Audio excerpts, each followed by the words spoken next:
Ashio, Ashio, what are you daydreaming about? A young woman in a blue military uniform shouted, brandishing a shotgun.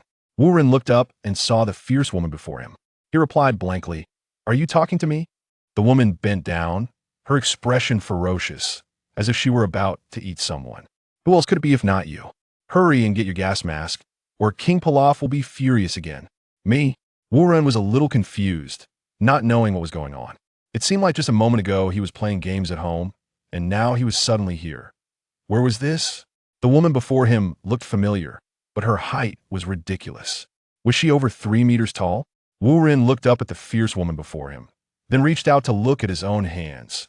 Those fluffy hands, the shadow on the ground, those adorable ears. What the hell? What's going on? Is this me? Am I dreaming? Even if I were, I'd never dreamed of anything like this. What the hell? Go! The woman punched Wu Ren in the head. Wu Ren's eyes went dark, and he nearly collapsed. The real pain hit him, and he realized he might have traveled through time, not just dreamed.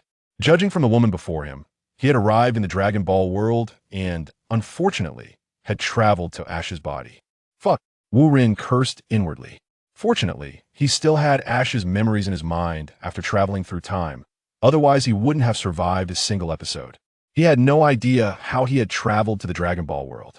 His mind was groggy and a little hazy, but his will to survive told him he had to stay awake at all times. For this was the Dragon Ball world, and the dangers far outweighed the opportunities. Wu Ren, shoved along by the young woman, Xiao Wu, made his way forward. The narrow underground passageway was dim, with some broken light bulbs flickering only occasionally. The atmosphere was eerie, but Wu Ren remained unfazed, taking things as they came.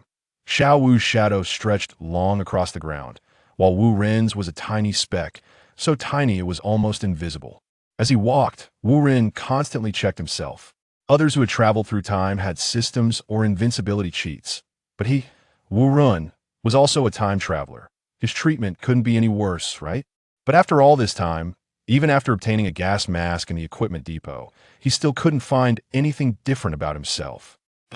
Countless questions pounded Wu Ren's fragile mind. Nothing at all. Where was the system? Where was the cheat? How could anyone survive in the Dragon Ball world? Had he simply relied on his transmigration to become a comedic character, relying solely on his antics to survive? Perhaps it was possible in the early days of the Dragon Ball universe, but Wu Ren, familiar with the Dragon Ball story, knew that even if he broke away from Pilaf's organization and hid to the ends of the earth, he wouldn't be able to escape Majin Buu's destruction of Earth several years later to end that incident. Only Satan survived. Everyone else died or was absorbed by Buu. You couldn't just run up to Majin Buu and say you've been working there for 2.5 years, mastered various skills, and even played basketball, and then Majin Buu would be merciful. As a time traveler, Wu Ren naturally didn't want to face that situation. He couldn't be sure if he could return to his own world after dying in this one. If everything vanished after death, it would be too late, and he didn't dare gamble. That's right. An idea flashed through Wu Ren's mind. The plot. Wasn't this familiar plot development just a cheat? Although this cheat seemed weak compared to other time travelers, and even what he had others also had. But it was still better than having nothing at all, or else he would be forced to toil as Pilaf's lackey for the rest of his life. What's right? Xiao Wu, now holding the gas mask, yelled fiercely. If she weren't worried about the mask being damaged, she would have smacked Wu Ren on the head with it. Wu Ren's thoughts shifted as he looked up at Xiao Wu, from bottom to top, finally gazing directly into her eyes. You'll know later. Xiao Wu stared into Wu Ren's eyes, slightly startled. She had never seen Ashio look like that before. That innate confidence, like an aura of resistance emanating from Ashio, subtly influencing Xiao Wu's mind. Xiao Wu suddenly had a strange feeling. Ashio was no longer someone she could bully. It was an inexplicable feeling, perhaps a girl's sixth sense. Follow me, Wu Ren said, turning and walking away. His tone was unquestionable. His small body seemed to wield immense power, compelling Xiao Wu to follow him. Wu Ren held 2 gas masks in his hands, making a total of 3, including the one in Xiao Wu's. But Wu Ren had no intention of giving the mask to Pilaf. Taking advantage of Xiao Wu's distraction, he secretly stowed one away. According to Ash's memories, Wu Ren learned that this was the early stages of the Dragon Ball storyline. Goku, Bulma, Yamcha, and the others had been captured by Pilaf in the castle. However, Pilaf hadn't found the final Dragon Ball, so he used poison gas to knock Goku and the others unconscious. Now, he and Xiao Wu had obtained gas masks, and they were about to go with Pilaf to find the final Dragon Ball in Goku's possession. A few minutes later, Wu Run and Xiao Wu arrived at the blue-skinned old man. This man was none other than Pilaf, the villain from the early Dragon Ball series. As soon as Pilaf saw Wu Run and Xiao Wu, he jumped up with a stern face and yelled at the top of his lungs, "Asshole! Asshole! Why are you so slow?" Wu Ren narrowed his eyes slightly, but remained silent. Xiao Wu quickly said, "Sorry, King Pilaf. I kept you waiting." Then, she pressed a hidden button on the wall. An exit opened up in the nearby wall, revealing Goku and the others sprawled inside. Unconscious, the Wu Run looked at Goku, his innocent, slumbering face adorable. This was his first time seeing Son Goku from the Dragon Ball universe. So close that Wu Run had been a die-hard Goku fan for years. But now, in the Dragon Ball universe, he couldn't help him. He was nothing but Pilaf's dog, nothing more. This wasn't self-abasement, but self-knowledge. Look at what happened to Tien Shinhan. Even though he was a once-in-a-century genius, he couldn't keep up with the other protagonists. At that moment, Wu Run vowed to himself that one day, he, too, would be the protagonist.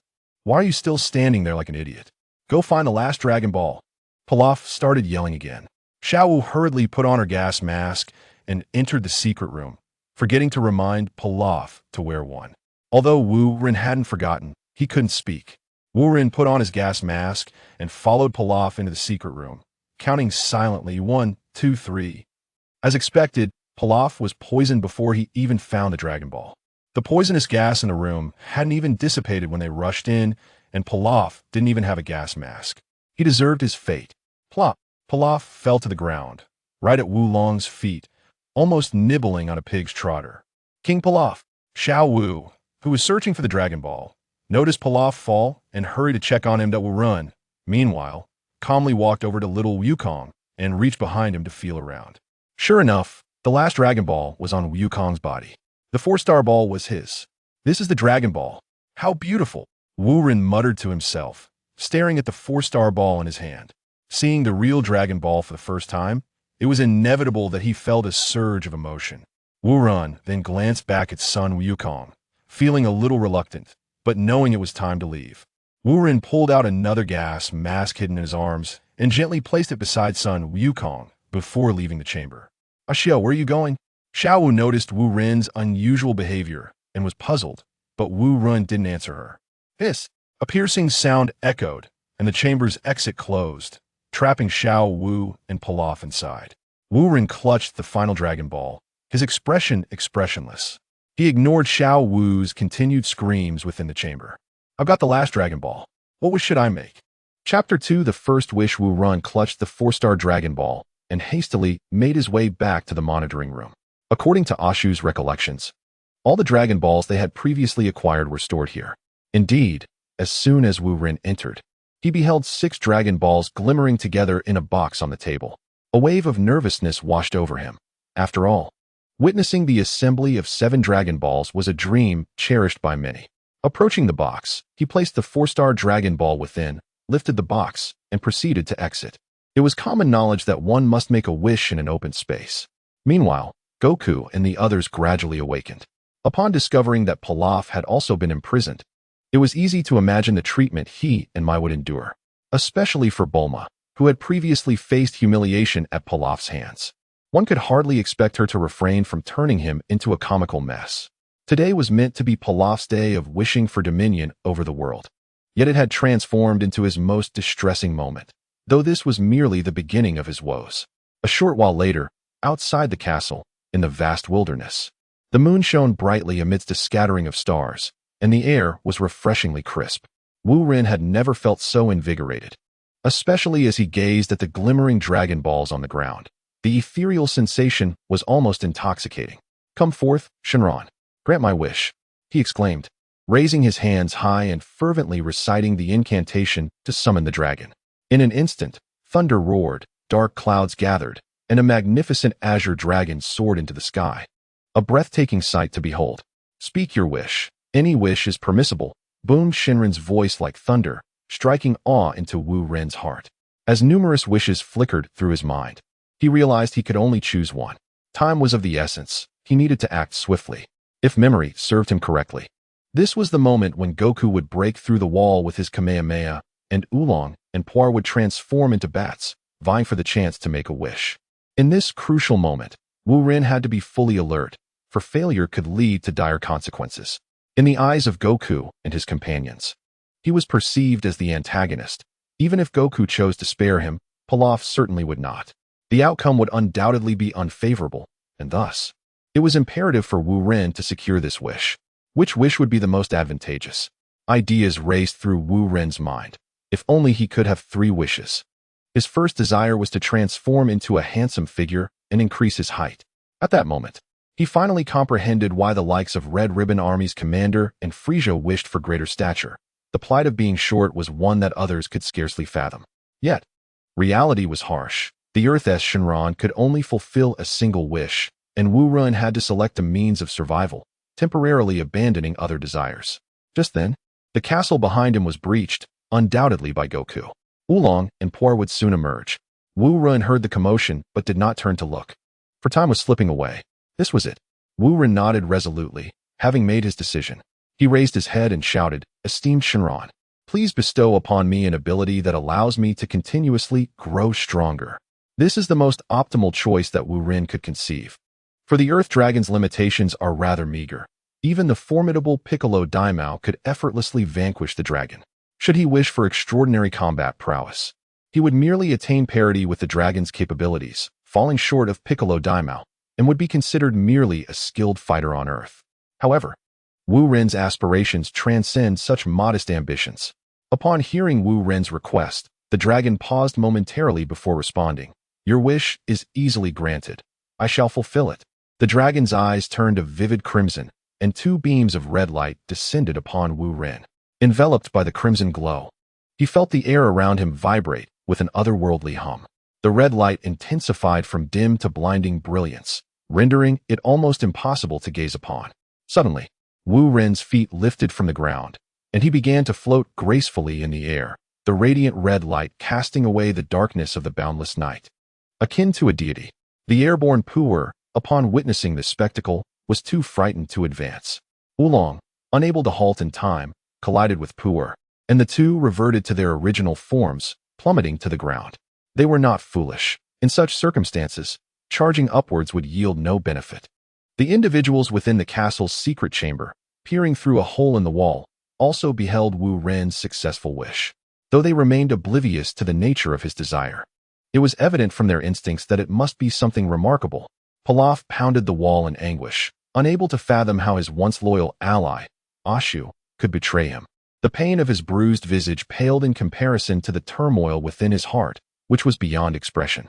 Bulma and Yamcha leaned despondently against the wall, their spirits deflated, as all their efforts seemed to dissolve into mere illusions, rendering their aspirations seemingly unattainable.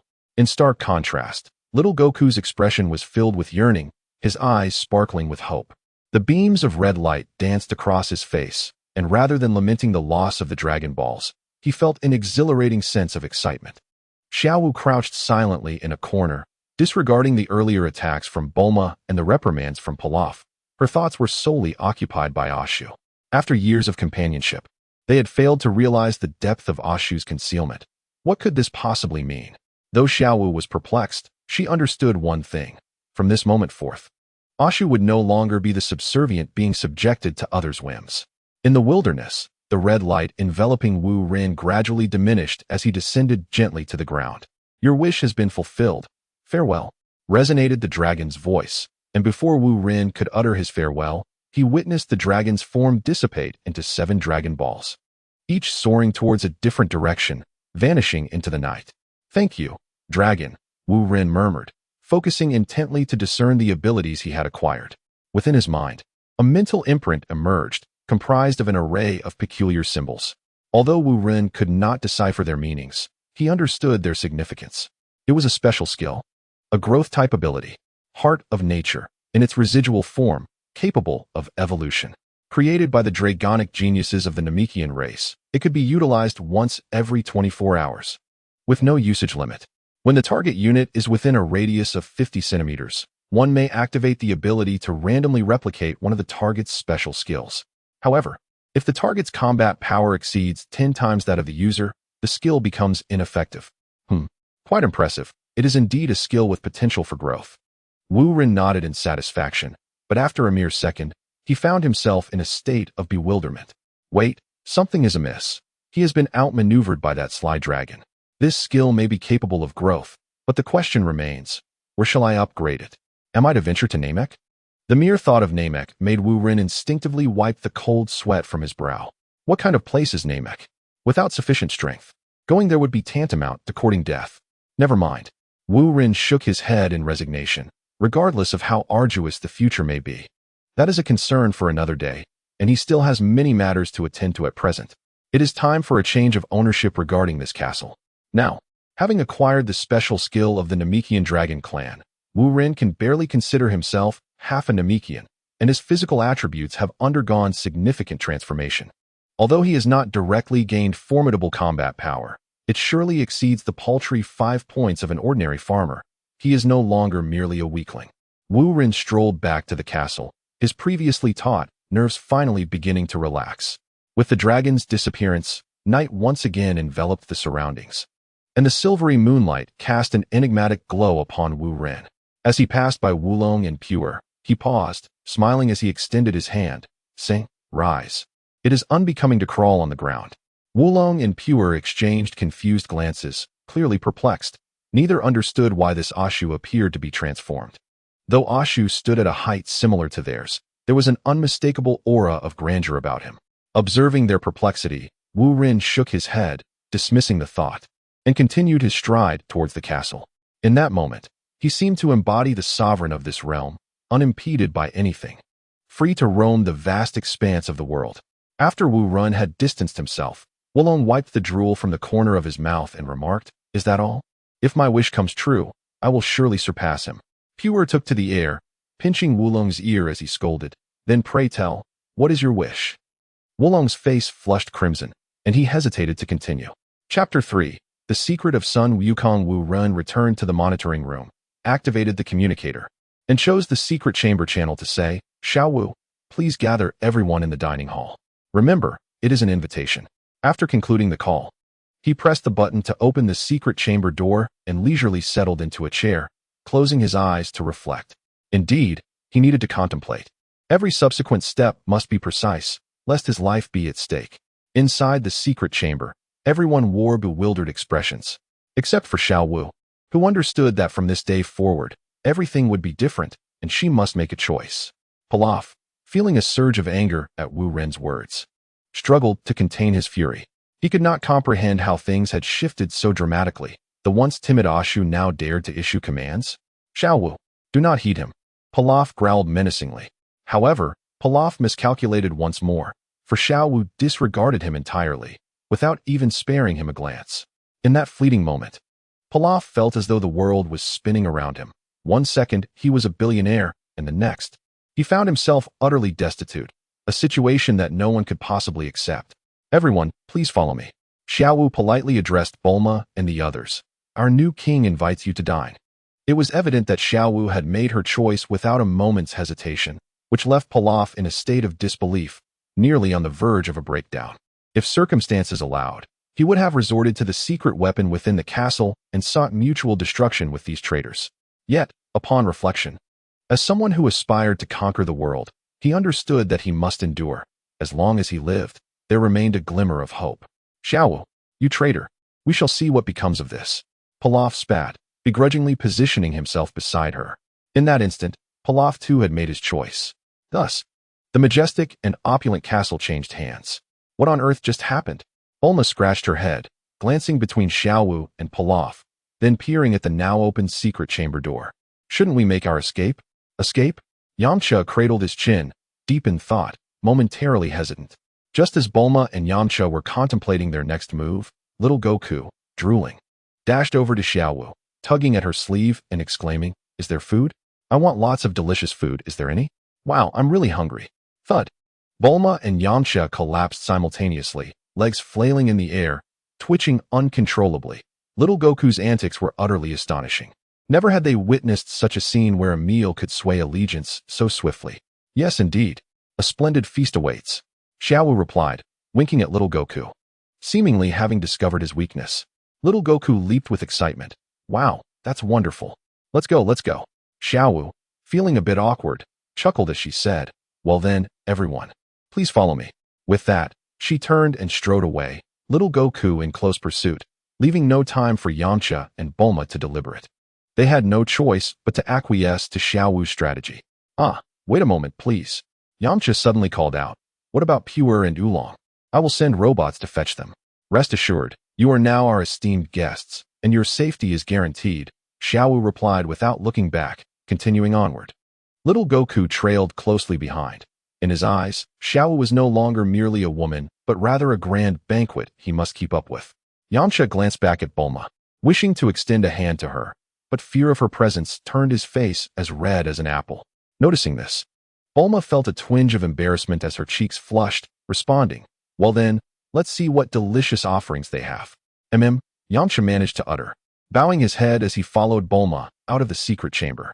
Now, only Pilaf remained within the chamber, his expression remarkably grim, shifting from blue to green. Clearly, Xiaowu's demeanor indicated she had little regard for what Pilaf might do next. Moreover, what was the deal with Sun Wukong and the others? Were they so easily swayed by a mere meal? All the cunning schemes he had devised to seize their Dragon Balls now seemed a farcical joke. Pilaf expelled a mouthful of blood onto the wall. Moments later, within the opulent dining hall, a group of individuals gathered around an enormous circular table. Robots presented dish after dish, a cornucopia of fruits and vegetables, each more exquisite than the last. The array of culinary delights was unparalleled, showcasing a wealth that was truly extraordinary. Pilaf, indeed, was a man of immense fortune. The lavish spread before them was a testament to his remarkable heritage. In today's world, while Bulma's father holds the title of the wealthiest man, their dining experience had never approached such extravagance. Thus, Pilaf's restaurant undoubtedly stands as the most luxurious establishment on earth. However, this restaurant would soon belong to Wu Ren. Yet, Wu Ren remained unfazed by such opulence, his gaze fixed on the vast, boundless cosmos. After a few minutes, the table was finally laden with food. Little Goku's saliva pooled on the floor, and even Oolong's eyes sparkled with anticipation. Yet, out of courtesy, none dared to touch the feast before the host invited them to begin. The attendees had already come to regard Wu Ren as the true master of the castle. Even Pilaf, who usually commanded respect at his table, found himself sidelined, standing with Xiao Wu to either side of Wu Ren, resembling servants. Xiao Wu's demeanor was completely at ease, as if this were the natural order of things, while Pilaf struggled to accept his position, fighting back tears. At that moment, Wu Ren donned a black robe that cloaked his head, enhancing his air of mystery. He surveyed the gathering and declared, all right, everyone, please enjoy the meal, indulge yourselves. If you need anything else. But before he could finish, little Goku could no longer contain himself and seized a platter of meat, devouring it with abandon. The others, seeing his enthusiasm, felt no need for restraint. They too began to feast heartily. Wu Ren chuckled wryly at the scene. He wasn't hungry and had little interest in the lavish spread before him. Numerous matters awaited his attention, leaving him no inclination to eat. Xiaowu, he gestured, please fetch an additional chair for Miss Bulma to sit beside me. Of course. Without further inquiry, Xiao Wu dashed to procure a chair, placing it at Wu Ren's right. Before whispering a few words to Bulma, engrossed in her fruit, Bulma furrowed her brow at Xiao Wu's request, yet did not refuse. She dabbed her mouth with a napkin and rose from her seat. Due to the table's size and the multitude of guests, along with Goku's boisterous eating, no one noticed Bulma's departure. Once she settled beside Wu Ren, he lowered his voice and inquired, Miss Bulma, have you heard about Grandpa's son Wukong? Bulma's expression shifted. She initially feared this mysterious figure harbored ulterior motives, only to be met with an unexpected question. Noticing her reaction, Wu Ren continued, you may already know that Grandpa's son Wukong met his demise on a full moon night, crushed by a formidable beast. Bulma paused for a moment, furrowing her brow. Indeed, that is the case, but why are you suddenly saying this? Could it be that you suspect? Why is it that such a formidable creature battled against Sun Wukong's grandfather, yet Sun Wukong did not hear a thing? Wu Ren feigned an air of mystery. Could it be that Wukong was incapacitated by poison? Bulma's voice lacked conviction. No, that cannot be the case. Sun Wukong's grandfather is so powerful. Who could possibly poison him? A spark of realization ignited in Bulma's mind, and she exclaimed, then what could the reason be? Hush. Keep your voice down. Wu Ren glanced around before continuing. It is because Sun Wukong is that very monster. On the night of the full moon, he transforms into a fearsome giant ape. Ah, is that true? Bulma straightened in her seat, turning to glance at the ravenous young Wukong, incredulous as she said, no, it can't be. Wu Ren narrowed his eyes slightly, took a sip of his drink, and then remarked, have you ever seen a human with a tail like that? Bulma was struck dumb, her mind racing as she connected various dots, leading her to an unsettling conclusion. The person who killed young Wukong's grandfather was, in fact, young Wukong himself. Chapter 4. The tail. The air seemed to congeal as Bulma fell silent, while Wu Ren remained patient, understanding that such news required time to digest. Meanwhile, young Wukong continued his gluttonous feast, the clatter of bowls and plates echoing in the air. Oolong and the others had far smaller appetites than Sun Wukong, and they were taken aback by his voraciousness. Despite the ample dining table and abundance of food, it felt as though it would not suffice for Wukong alone. As seconds ticked by, Bulma finally spoke. Wukong is truly pitiful. Should we tell him the truth? Wu Ren smiled softly and replied, that is not the issue. The real concern is that tonight is also a full moon. Yes, the full moon, what of it? Bulma asked, somewhat perplexed. Suddenly, a jolt of realization coursed through her. Wait, the full moon, are you implying? It cannot be. Indeed, it is perilous. To speak frankly, this is also the reason I invited you to dinner. Otherwise, when Sun Wukong leaves the castle, should he behold the full moon, what might transpire? Wu Ren's brow furrowed with worry. Bulma cast a terrified glance at Sun Wukong and asked gravely, then, Mr. Asu, what do you suggest we do? Wu Ren pondered thoughtfully, his furry fingers tapping rhythmically on the table. There are two potential solutions. The first is that you remain here tonight and depart the castle tomorrow during the day. This is merely a temporary fix. What may happen in the future is of no concern to me, as I may never see Sun Wukong again. Whereas you will frequently encounter him. It is up to you to decide. Bulma's expression darkened. It was clear that this solution was inadequate. What about the second option? The second is to sever Sun Wukong's tail. Wu Ren's stance was resolute, leaving no room for doubt. Sever his tail? Why would we do that? Bulma was no fool. She could not simply agree to remove a part of his being that he was born with. Wu Ren took another sip of his drink before responding. It is thus that his tail becomes the pivotal element of transformation. The moonlight reflecting the sun's rays produces a phenomenon known as bloodline waves, which reach their zenith on a full moon night. Once Sun Wukong's tail absorbs these rays beyond a certain threshold, he metamorphoses into a colossal ape. In other words, even if Sun Wukong were to shut his eyes and avert his gaze from the moon, he would still undergo this transformation. Hence, the only solution is to sever his tail. Ah, so it is bloodline waves. I believe I have encountered this concept before. Yet I suspect that there might be alternative solutions that do not necessitate the amputation of Wukong's tail. As a half-scientist, Bulma's mind swiftly concocted several potential strategies. Wu Ren, sensing the direction of her thoughts was amiss, intervened promptly, asserting that indeed there are other alternatives. However, he emphasized that addressing the issue of the rays is complex, and even someone as astute as Miss Bulma cannot resolve it instantaneously. Meanwhile, Sun Wukong's transformation could occur at any moment, wouldn't you agree? Bulma nodded, a hint of despondency in her demeanor as she lamented, it seems there is no other way. Alas, poor Wukong, how much pain he will endure from losing his tail. His transformation is not his fault. Well, there is nothing to be done for it. You all should deliberate on it. I am but an outsider and cannot partake in the discussions. Just inform me of the outcome. Wu Ren thought to himself, quietly relieved. If Bulma were to oppose this course of action, complications would ensue, for Wu Ren was acutely aware of his own limitations. He had merely succeeded in making a wish. He had not gained substantial strength, and his appearance alone might be misleading. If he were to engage directly, neither Sun Wukong nor Yanxia would be adversaries he could hope to conquer. Thus, it must be this way. Thank you, Mr. Ashu. Bulma declared as she rose and made her way towards Yanxia. Wu Ren squinted, his mind swirling with thoughts. With so many unexpected developments, he needed clarity. Particularly as a time traveler, his starting point was exceedingly low, necessitating greater diligence and precision, lest he fall into irretrievable despair.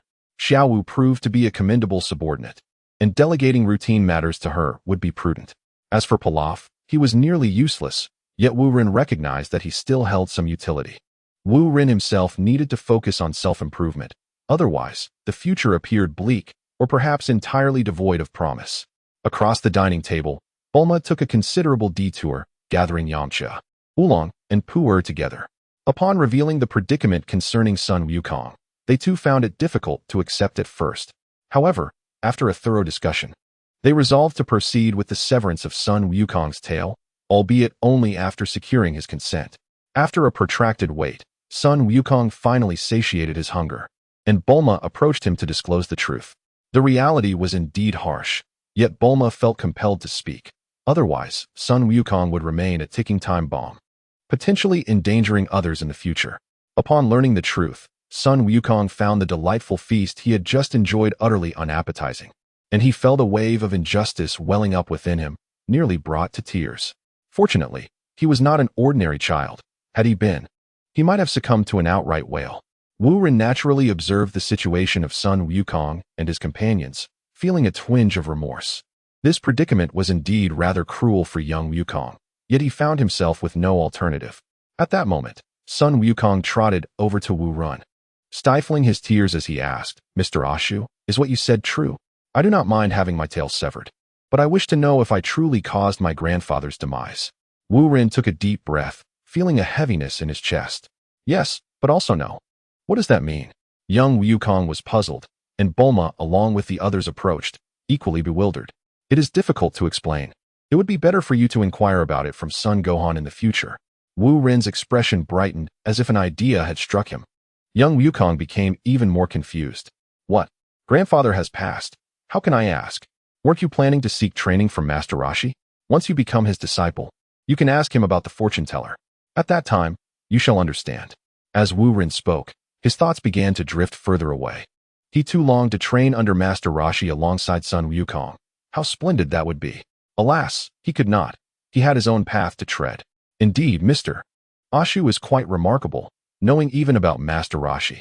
By the way, if I find that fortune teller, will I be able to see grandfather again? Could it be that he is not dead and is with her?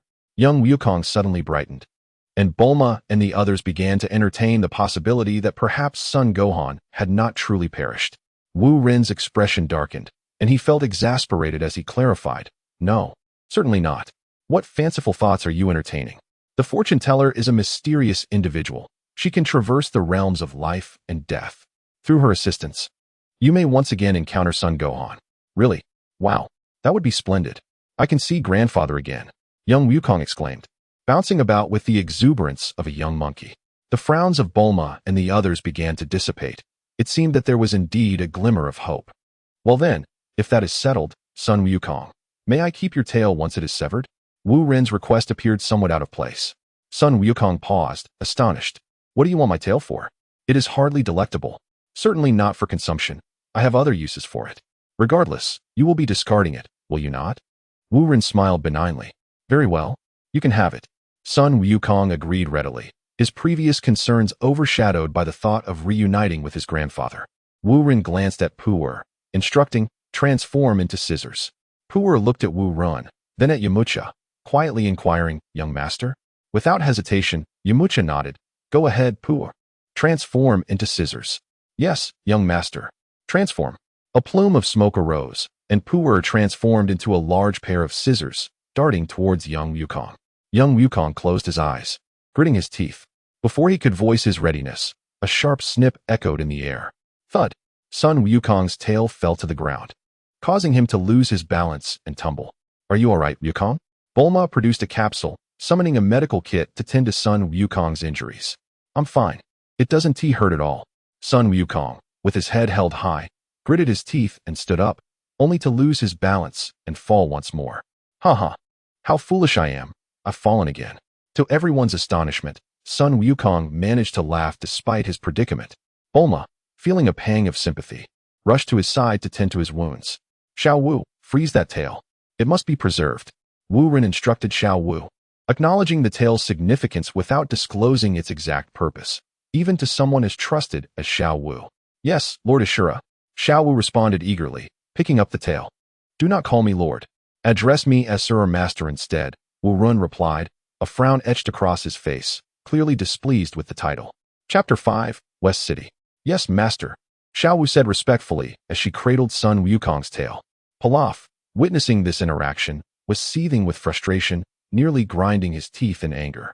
All right, if they are satisfied, let us arrange rooms for them to rest, Wu Rin said, closing his eyes, lost in thought. He had scarcely eaten during the meal, having only sipped a drink, his mind elsewhere. Certainly, Master.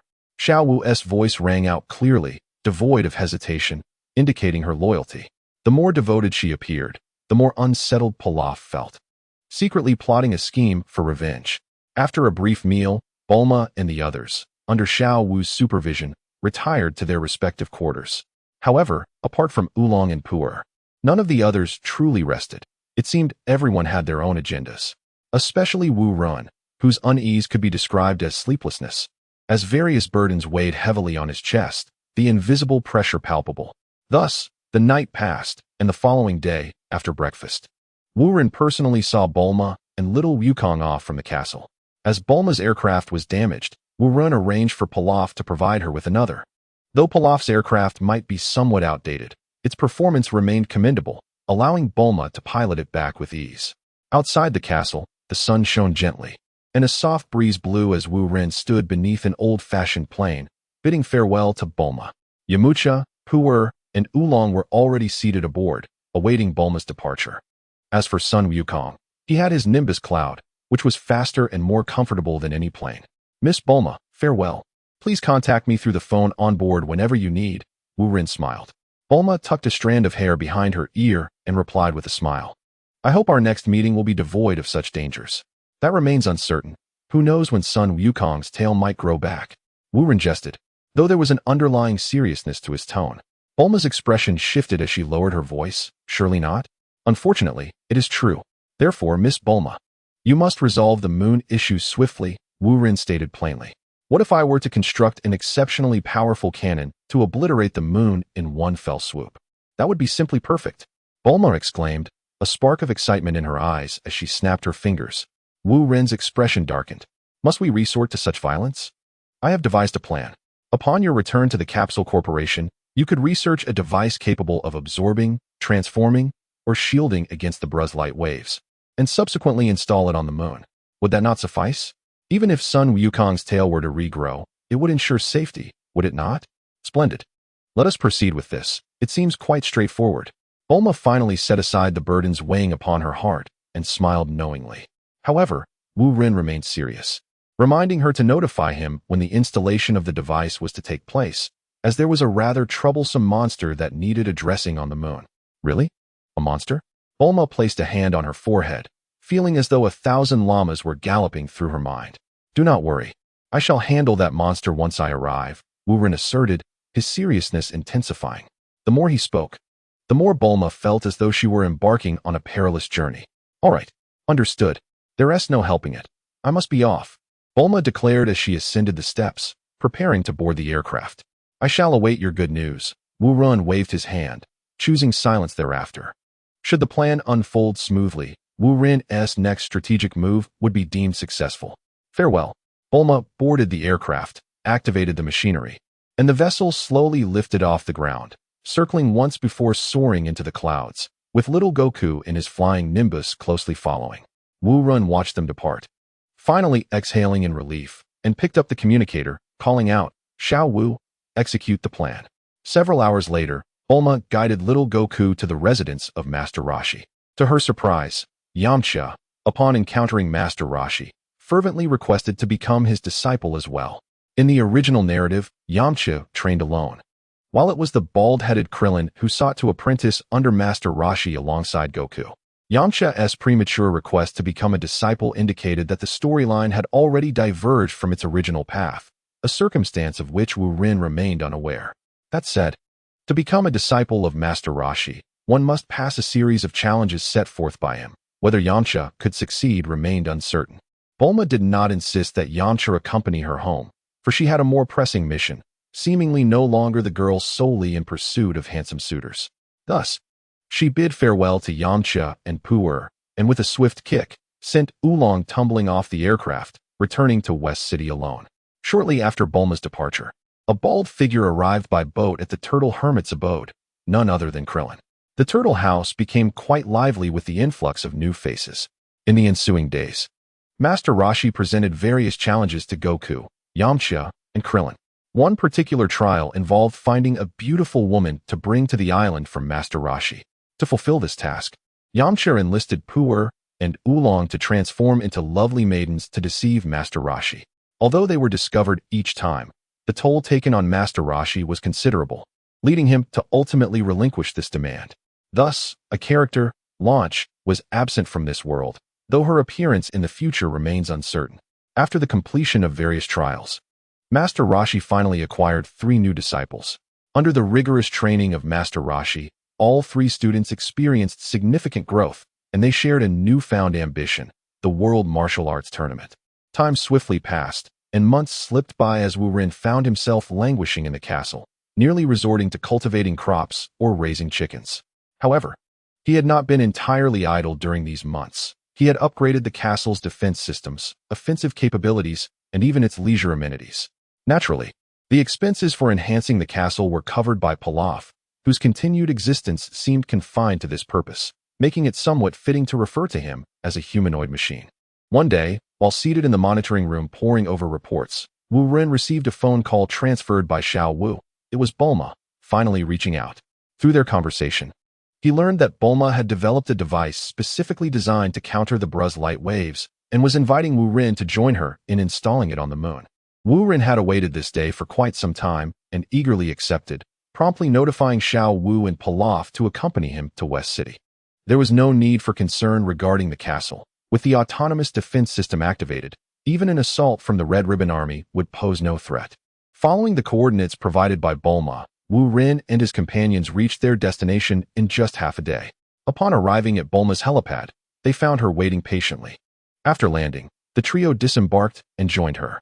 Although Wu Ren had mentally prepared himself, he was still taken aback by the opulence of Bulma's home, which starkly contrasted with their castle, as if they belonged to entirely different eras. Truly, she was the richest person in the world, Wu Ren marveled. Nothing out of the ordinary, Bulma replied with a playful shrug. Follow me. I'll take you to the equipment room. Noticing Bulma clad in a work uniform with traces of machine oil on her hands, Wu Ren pondered whether this heiress truly needed to engage in manual labor. However, he kept this thought to himself, nodding as he walked beside Bulma, with Xiao Wu closely trailing behind. Meanwhile, Pilaf surveyed the surroundings with a glint in his eye, perhaps concocting some mischief. Had it not been for Xiao Wu's reminder, he might have forgotten to follow Wu Ren. The group traversed a maze of corridors, the sprawling estate bewildering in its vastness. Rather than a personal residence, it resembled an industrious complex. Minutes later, under Bulma's guidance, they arrived at Warehouse 9527. The warehouse was in disarray, filled with various instruments and equipment strewn about, leaving little space to move. Behold, this is the result of my tireless efforts, Bulma declared, gesturing at the clutter of machines. Oh, Wu Ren furrowed his brow, observing the haphazard collection that resembled discarded items from a junkyard. A few cobwebs would have only added to the effect. How could a product from Capsule Corporation be so lackluster? Shouldn't it be something more sophisticated? Noticing Wu Ren's skepticism, Bulma offered an awkward smile. Well, I made these myself. My father disapproved of my work, so I secretly put them together. Impressive, right? Indeed, very impressive, Wu Ren replied, wiping a bead of sweat from his brow, left speechless. He thought to himself that surely these contraptions couldn't have been assembled for comedic purposes. Yet, considering Bulma's genius, he doubted such a fundamental error would occur and could only feign admiration for her efforts. Very well, let us embark without delay. I have arranged for the latest model of spacecraft at the entrance, capable of effortlessly traversing to the moon, Bulma proclaimed with a hint of pride. Suddenly recalling something, she added, you all should begin transferring the equipment onto the ship. I shall change my attire and be back shortly. Wu Ren nodded, intending to say more, but noticing Bulma had already dashed away. He gestured for Xiao Wu and Pilaf to lift the equipment. Naturally, these laborious tasks fell to the two of them, as the robots in Bulma's vicinity were unresponsive to their commands. while Xiao Wu and Pilaf reluctantly transported the equipment. An elderly gentleman with white hair and clad in a lab coat entered through the door, a sleek black cat perched upon his shoulder. Chapter 6. The Universal Capsule. Wu Ren focused intently, realizing, isn't that Dr. Brief? One of the most remarkable individuals on Earth, and Bulma's father. It was astonishing that he could create such advanced technology as the Universal Capsule. Even in a fantasy realm, it would be deemed extraordinary.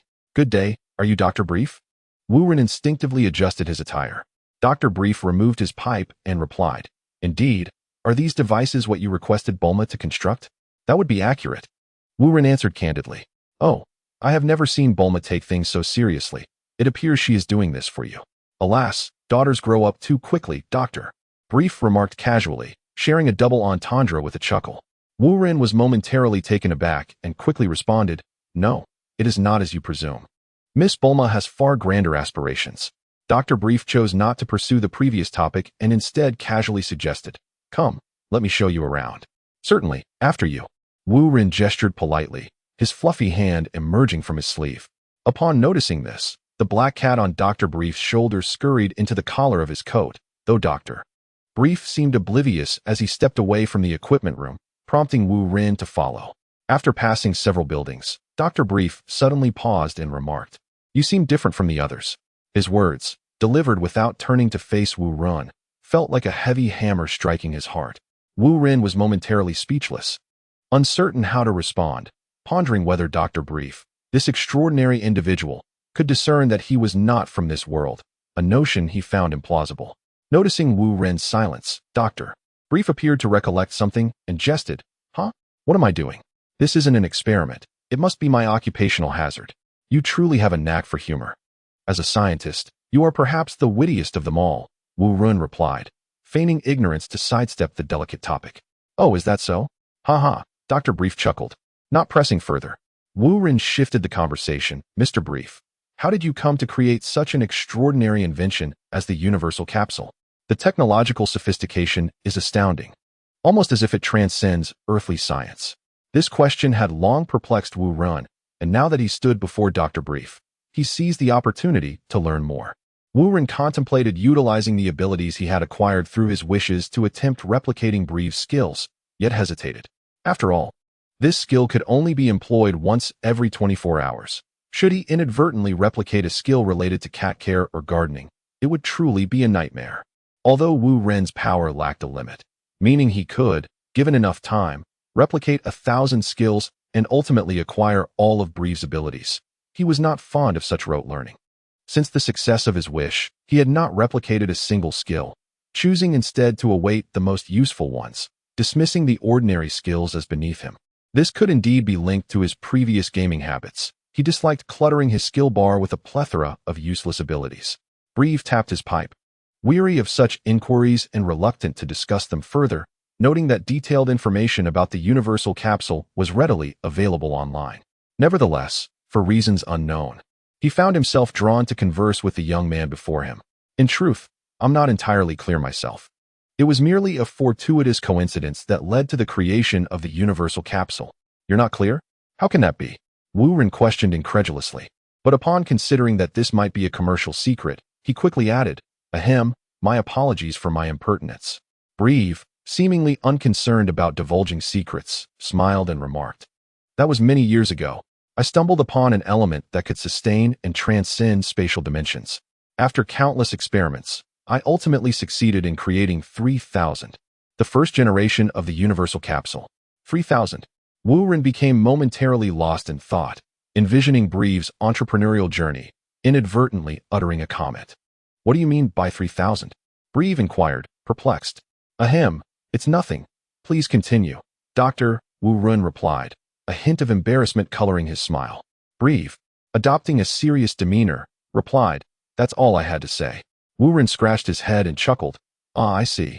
However, Doctor, I wish to ask, if you had an abundance of this element, could you not reshape a universe, akin to the singularity creation? Brief's expression turned grave as he gazed into the distance. If the singularity cosmology holds true, I suspect that merely one element could suffice to create a universe, requiring no more. Yet, how could such a feat ever be accomplished? I understand. Thank you for clarifying my doubts. I hope you achieve new breakthroughs in the future. Wuren nodded appreciatively. Breakthroughs? Over the years, the Universal Capsule Company has grown immensely, yet there has been no technological innovation. The chances for a breakthrough seem bleak. Breve remarked with a shake of his head, a wry smile gracing his lips.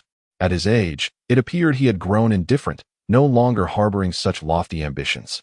Indeed, perhaps the Earth itself limits your research, Wuren suggested, pausing to contemplate before continuing.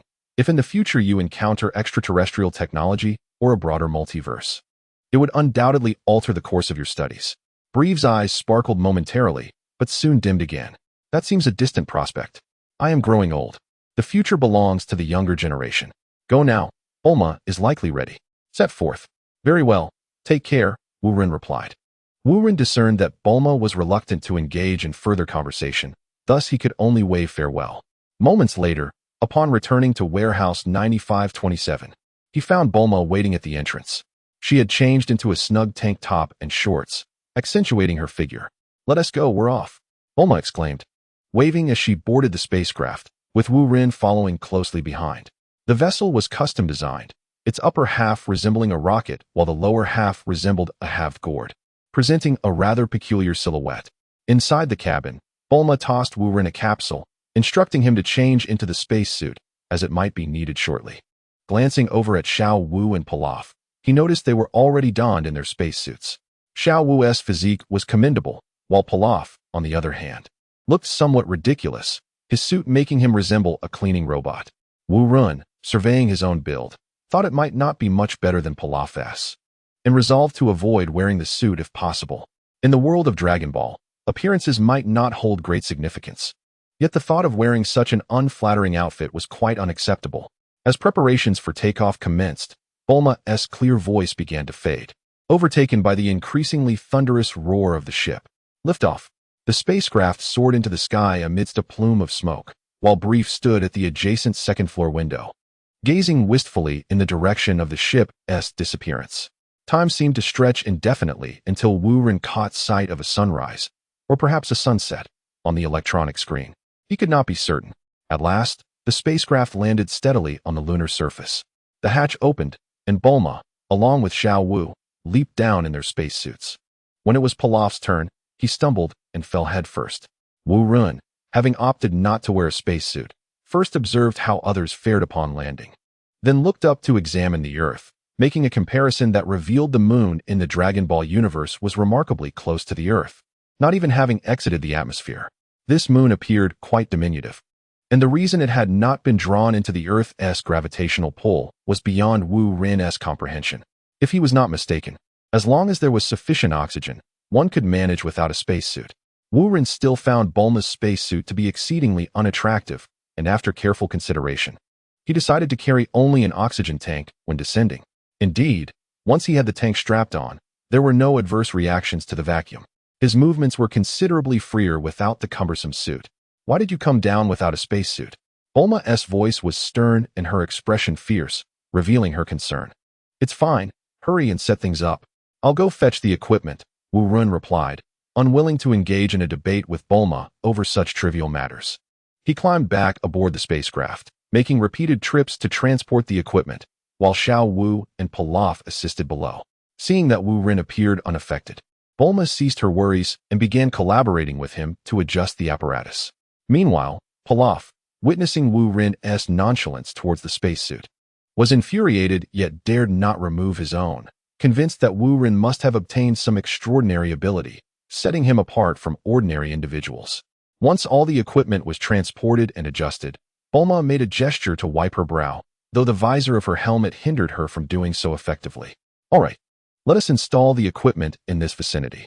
This apparatus possesses considerable power, and since the moon perpetually presents the same face towards Earth, a single unit should suffice. Bulma exhaled in relief. Very well, as long as that is settled.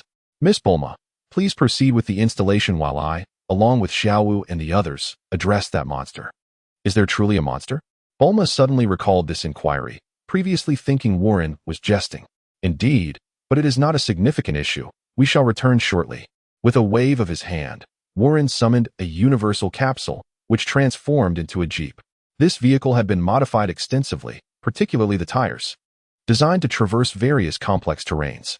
Xiao Wu adeptly took the driver's seat, while Pilaf hopped around, seemingly unable to open the door of his spacesuit.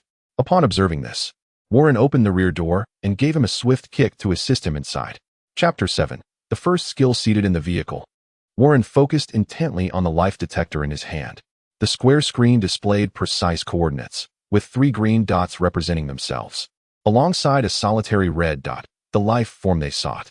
The red drew nearer, and Warren gradually clenched his fist. He had prepared for this moment for months, even deceiving Bulma into installing devices on the moon to prevent Son Goku from transforming. All of that was merely a ruse. Warren's true objective lay with this red dot, the creature that would become his inaugural test subject. After several minutes, the jeep halted before a cluster of stone houses, the red on the detector glowing intensely.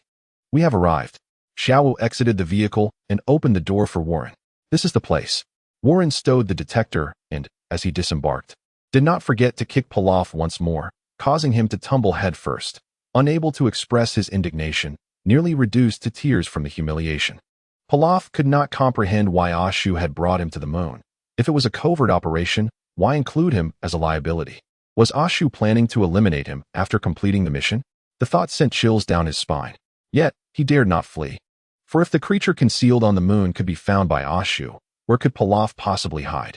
Warren pointed towards the nearby stone house, and Xiao Wu understood, drawing a handgun and firing 2 shots into the air, then declaring, "Come out. We know you are inside." Strange sounds emanated from within, yet no one emerged.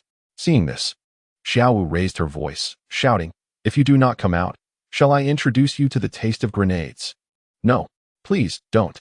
At the entrance of the stone house, a pair of long, snowy white ears appeared, followed by the emergence of a plump creature resembling an anthropomorphic rabbit. Indeed, it was the rabbit spirit, defeated by little Goku and exiled to the moon.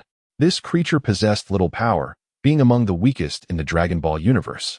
Yet its peculiar abilities proved to be quite troublesome. Warren chose the rabbit spirit as his first experimental subject precisely because of its frailty and limited skills, making it the optimal choice for his purposes. "Please, do not kill me." The voice of the rabbit spirit was sharp and urgent, pleading, "You can take whatever you want. Just don't kill me." As it spoke, it attempted to inch closer to Xiao Wu, harboring ulterior motives. Unbeknownst to Xiao Wu, danger was looming. Even if she had sensed it, she would not have feared, for she felt a sense of security with Wu Ren by her side. It seemed that as long as Wu Ren was present, no trouble could befall her. "Stand still." Wu Ren's furious roar erupted. His small stature belied a surprisingly powerful voice. He advanced toward the rabbit spirit, causing it to waver in trepidation, contemplating a hasty retreat. Yet, to its astonishment, someone dared to approach it unarmed.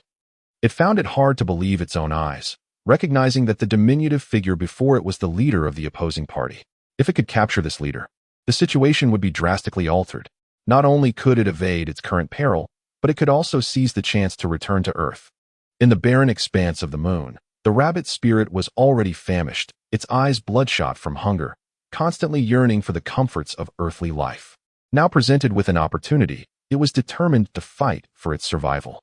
The rabbit spirit fixated on Wu Ren as he drew nearer, yet for some inexplicable reason, he halted about 50 centimeters away. Though the rabbit spirit was tall, its arms were short. It longed to transform Wu Ren into a radish, but could not reach him. It needed to crouch down to make contact, but fear held it back. Xiao Wu's firearm was unwaveringly aimed at the rabbit spirit, and any slight movement could result in a fatal consequence. Thus, that 50 centimeters became the most daunting distance for the rabbit spirit. At that moment, it even lamented the inadequacy of its short arms, wishing they were just a tad longer. Just as the rabbit spirit wallowed in its despair, Wu Ren suddenly retreated several large steps, causing the rabbit spirit to lose its chance to fight back. Wu Ren was no fool. After months of planning, it would be foolish to deliver food to the rabbit spirit without caution. In Wu Ren's mind, a new skill imprint formed, signifying his successful duplication. Radish transformation magic. By touching the target while silently invoking this skill, any living being could be transformed into a radish for 5 minutes, with unlimited uses at the cost of 1/10 of mental energy each time. Success. Wu Ren rejoiced internally, initially concerned that the rabbit spirit might possess numerous useless skills, for he had no time to waste on the moon. Achieving success on the first attempt was undoubtedly the best outcome. A smile graced Wu Ren's face. Though shrouded beneath his hood, it went unnoticed. Meanwhile, the rabbit spirit's face turned ashen, nearly losing its balance. Of course, it dared not fall, for Xiao Wu would surely fire. At such a close range, hoping she would miss was an extravagant wish. Just as the rabbit spirit was about to plead for mercy again, Wu Ren queried, Have you been responsible for the deaths of many? The rabbit spirit, as if struck by lightning, hurriedly denied, No, not at all. I only frightened the common folk verbally, never harmed anyone. Oh, then it seems we misunderstood you. You are quite the good soul. Wu Ren chuckled as he approached the rabbit spirit. How embarrassing. To express my apologies, let us shake hands? Shake hands. The rabbit spirit wore an expression of astonishment, unable to comprehend why Wu Ren had acted in such a manner. However, within its heart, a sense of joy blossomed. How audacious it was to extend a hand towards it. It had now found an opportunity to seize. The rabbit spirit exclaimed with exuberance, Ah, yes, yes. Let us shake hands, come, come. After speaking, it crouched down, secretly resolving not to be careless this time. The moment they clasped hands, it would transform Wu Ren into a carrot, and then use the Wu Ren carrot to coerce Xiao Wu. As Wu Ren and the rabbit spirit drew closer. Just when the rabbit spirit felt victory was assured, and Wu Ren was about to reach out for a handshake, Wu Ren's hand suddenly shot upwards, seizing the rabbit spirit by its ear while silently reciting an incantation. With a resounding pop, the rabbit spirit metamorphosed into a red carrot, now firmly grasped in Wu Ren's hand. The rabbit spirit, having committed numerous misdeeds throughout its life, had contemplated the possibility of being captured but had never envisioned such an outcome. Xiao Wu and Pilaf exchanged bewildered glances, pondering the bizarre transformation of the rabbit-like creature into a carrot. Was this the doing of their lord Ashu? It must be so. Ashu had undoubtedly wished to become a sorcerer. Damn! Pilaf silently cursed, feeling both fear and resentment towards Wu Ren, lamenting why it was not he who had succeeded in making a wish. As Wu Ren toyed with the carrot in his hand, he reminisced about the sensation he had just experienced. It felt as though the act of copying a skill had left him slightly mentally fatigued. Perhaps this was the 1/10th expenditure described in the mark. It was not a significant issue. He believed a brief rest would suffice for recovery. My lord? Xiao Wu inquired, noticing Wu Ren lost in thought. Indeed, the task is complete. Wu Ren replied with a smile, casually tossing the carrot towards Xiao Wu. This is for you. Xiao Wu caught the carrot, initially taken aback. Then her cheeks flushed with embarrassment as she promptly tossed the carrot to Pilaf. Here, it's yours. I have no use for it. Pilaf instinctively caught the carrot, yet his mind lingered on memories of that fateful day he made his wish, growing increasingly resentful but with no outlet for his emotions. With a snap, he broke the carrot in two, discarding the pieces onto the ground. Thus, the tragic and malevolent life of the rabbit spirit reached its conclusion, perishing by its own unique skill, a fitting culmination of cause and effect. Had the carrot not been broken by Pilaf, perhaps the rabbit spirit could have survived for another 5 minutes, but now it was bereft of any chance. Wu Ren paid no heed to the discarded carrot, striding back to the jeep and taking a seat in the passenger side. Let us return. Yes, my lord. Xiao Wu replied, dragging Pilaf as they hurried back to the jeep. During the return journey, Wu Ren closed his eyes to rest while contemplating the future. He was confident that the trip to the moon would solidify Xiao Wu and Pilaf's loyalty, or perhaps instill fear of him. This dynamic was crucial for future developments, and it was precisely the reason Wu Ren had taken them to the moon. For the deterrence of force is always the most effective. The journey home felt long, though it was comparatively shorter. Yet for Bulma, it stretched on interminably. She had long completed the installation of the equipment and was left merely waiting. Waiting is always a protracted affair. When the jeep finally appeared within Bulma's line of sight, the solitude in her eyes vanished in an instant. You have finally returned. Why did it take so long? Bulma's words carried a hint of reproach, yet her face radiated a smile. At that moment, she was unmasked, with sunlight and the reflected glow of earth illuminating her features, creating a unique beauty reminiscent of a masterful oil painting. Wu Ren, with a tinge of apology, smiled and said, I'm sorry to have kept you waiting. I've completed my task. What about you? I finished ages ago. Bulma replied, her pride evident in her laughter. Behind her, an array of devices was operational, their red and green indicator lights flickering in harmonious display, with solar energy combined with our Capsule Corporation's specially designed energy system. The dual energy supply can sustain this equipment for many years without external influence. Impressive, Wu Ren exclaimed, giving her a thumbs up. By the way, let us head back. This environment isn't suitable for prolonged stay. Right. Let us go. Bulma eagerly climbed aboard the spaceship, feeling the discomfort of her spacesuit. She had long grown weary of it. If given another chance to wear it in the future, significant improvements would be necessary. As they soared back to Earth, Bulma, seated in the pilot's chair, turned to Wu Ren and inquired, Mr. Ash, what do you plan to do once we return? Wu Ren did not answer directly, but instead posed a question in return. I'm indifferent. I can go anywhere. But what about you, Miss Bulma? Don't you have school to attend? Bulma's expression darkened as she leaned over the control panel, her voice muffled. School again? Why does everyone insist on that? Wu Ren chose not to elaborate further. He indeed had his own plans, but those were unrelated to Bulma. Perhaps there would be another opportunity to meet in the future. But that was a matter for another time. Chapter 8. The Power of Currency. After bidding farewell to Bulma, Wu Ren piloted his aircraft back to the castle, bringing a fulfilling conclusion to his lunar journey. His gains were substantial, yet this was merely the beginning. He was far from satisfied. After a day of rest and preparation, Wu Ren embarked on another adventure the following day. This journey was markedly different from the last. Pilaf's demeanor towards Wu Ren seemed to have undergone a significant transformation, appearing more compliant, even more diligent than Xiaowu. Several hours later, the aircraft arrived at its destination, a courtyard of peculiar design. Upon disembarking, Wu Ren made his way directly to the courtyard, where a pink ghost awaited at the entrance. The ghost floated towards him, cheerfully announcing, Welcome. Wu Ren nodded. We wish to meet the fortune teller. Are you aware of the rules here? The ghost's voice was somewhat comical yet polite. Of course. Please, lead the way.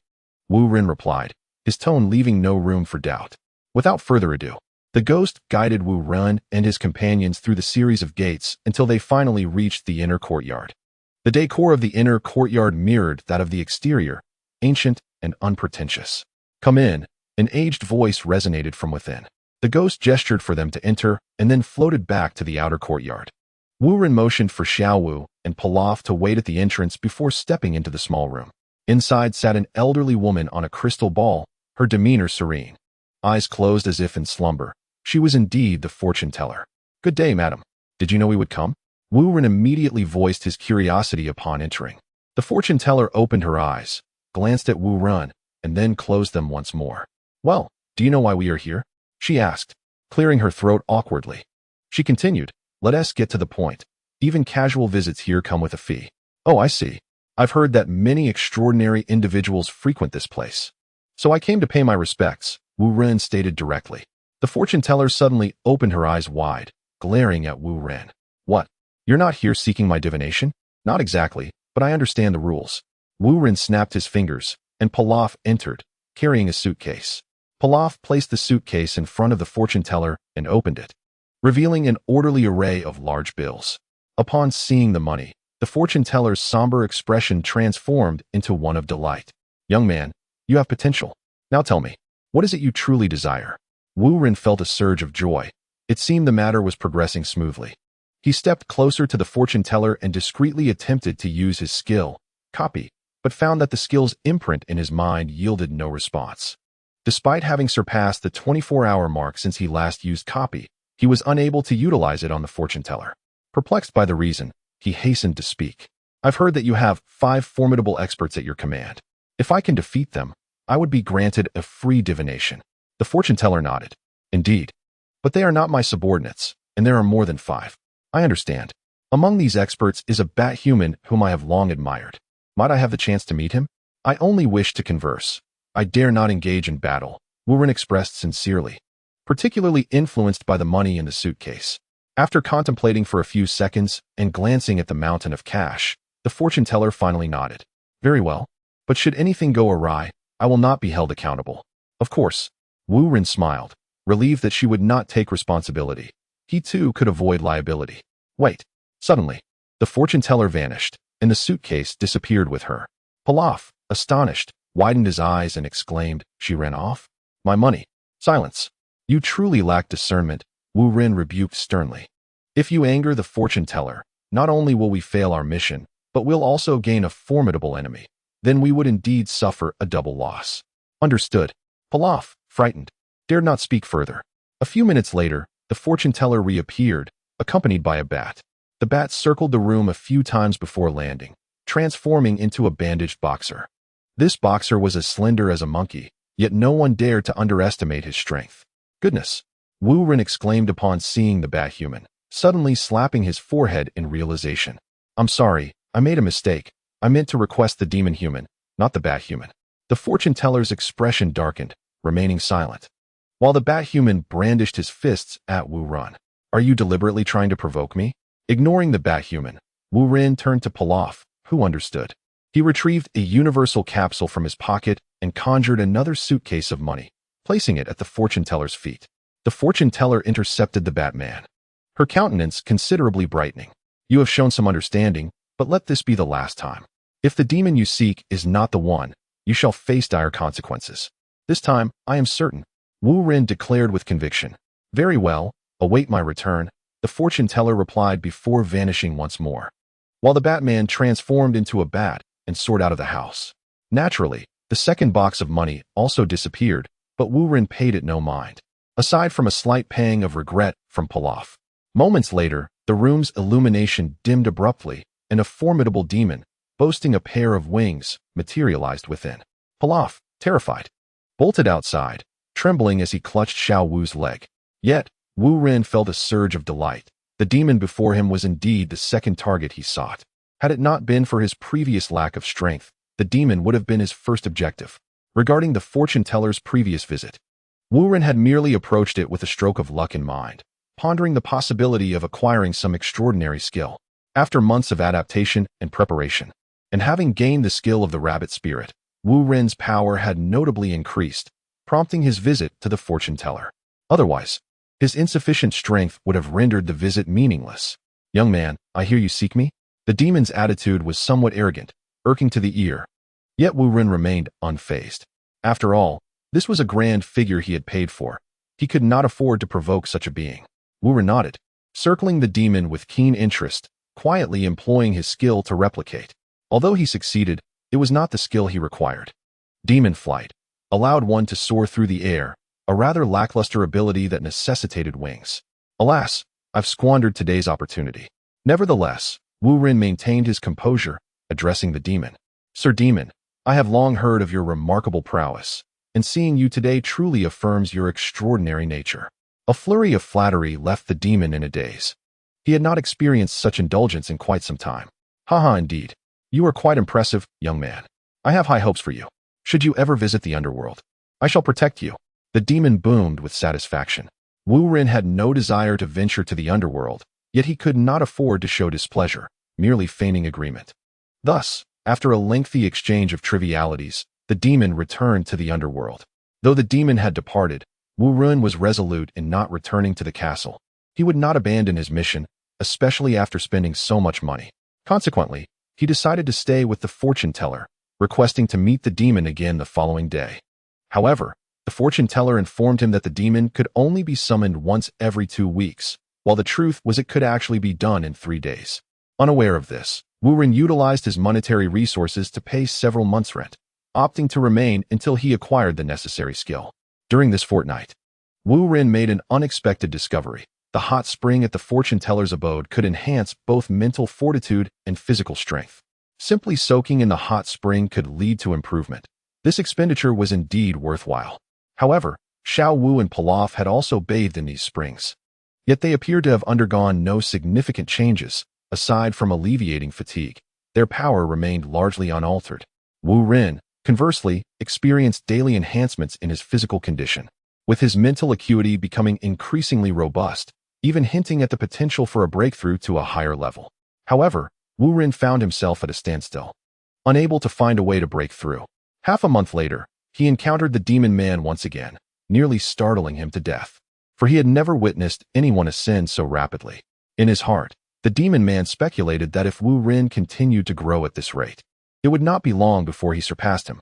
Consequently, the demon man's demeanor softened significantly, treating Wu Ren with newfound courtesy. This change emboldened Wu Ren to replicate skills with greater audacity. Unfortunately, his second attempt to copy a skill from the demon man left him disillusioned. The skill, Illusory Trident, consumed a small portion of mental energy, summoning a trident as a weapon. It was yet another misplaced skill, somewhat useful, yet ultimately dispensable. Thus, Wu Ren continued to reside with the fortune-telling matron, a powerful figure in the realm of monetary investment. He remained convinced that there was no problem that wealth could not resolve. If there were, it was merely a matter of insufficient funds. However, the subsequent fortnight proved somewhat tedious, as his strength saw little improvement during his indulgent soaks in the hot springs. It seemed his physical condition, too, had reached an impasse. In a bout of ennui, Wu Ren spent some money to hire several sparring partners through the fortune-telling matron, including the Batman. The outcome astonished the matron, as Wu Ren effortlessly defeated all his opponents, the battles being overwhelmingly one-sided, to the point of nearly prompting her to summon Sun Gohan. As the days passed, the fortnight quickly came to an end. The fortune-telling matron once again summoned the demon man, and this time, Wu Ren beamed with joy, for he had succeeded. The skill, Evil Heart, consumed 1/3 of his mental energy, unleashing a beam from the depths of hell that could infinitely amplify the target's malevolent thoughts upon impact. After 2 prior failures, Wu Ren finally triumphed. This month had not been in vain, and his expenditures were justified by the acquisition of such a powerful skill. The demon man's unique ability was undeniably formidable, devoid of any growth limitations, growing stronger in the face of adversity. In the early stages of the Dragon Ball world, the demon man did not stand out, and in later stages filled with powerful contenders, few remembered him. Yet, when his exceptional skill was mentioned, none could dispute its might. It was truly a marvel within the Dragon Ball universe. With this skill in his possession, Wu Ren felt an exhilarating surge of confidence. The world was vast, and it lay within his grasp. Chapter 9. The assassin now armed with this divine skill, Wu Ren naturally did not wish to linger any longer with the fortune-telling matron. Though he had a desire to meet Sun Gohan, upon reflection, he deemed such an encounter largely insignificant and a waste of resources. It would be wiser to set forth earlier. After all, time waits for no one, and the time for the World Martial Arts Tournament was fast approaching. Even if Wu Ren did not intend to participate, he yearned to witness the grandeur of the event firsthand. However, prior to the tournament, there were matters he needed to attend to that did not require him to leave the castle base, thus saving him considerable time. Just as Wu Ren departed from the fortune-telling matron's abode, a curious incident unfolded. The matron wished to peer into Wu Ren's past and future through her crystal ball. But to her astonishment, the orb shattered, deepening her intrigue about the true nature of Wu Ren. Yet, she dared not gaze further into his destiny. Upon Wu Ren's return to the castle, he issued a series of directives to Xiao Wu and Pilaf, thereafter patiently awaiting favorable news. The role of a leader is indeed gratifying, as many tasks do not require one to run errands personally. 3 days swiftly elapsed, and on one particular afternoon, a middle-aged man adorned in a pale pink robe, with long braids cascading down, arrived at the castle.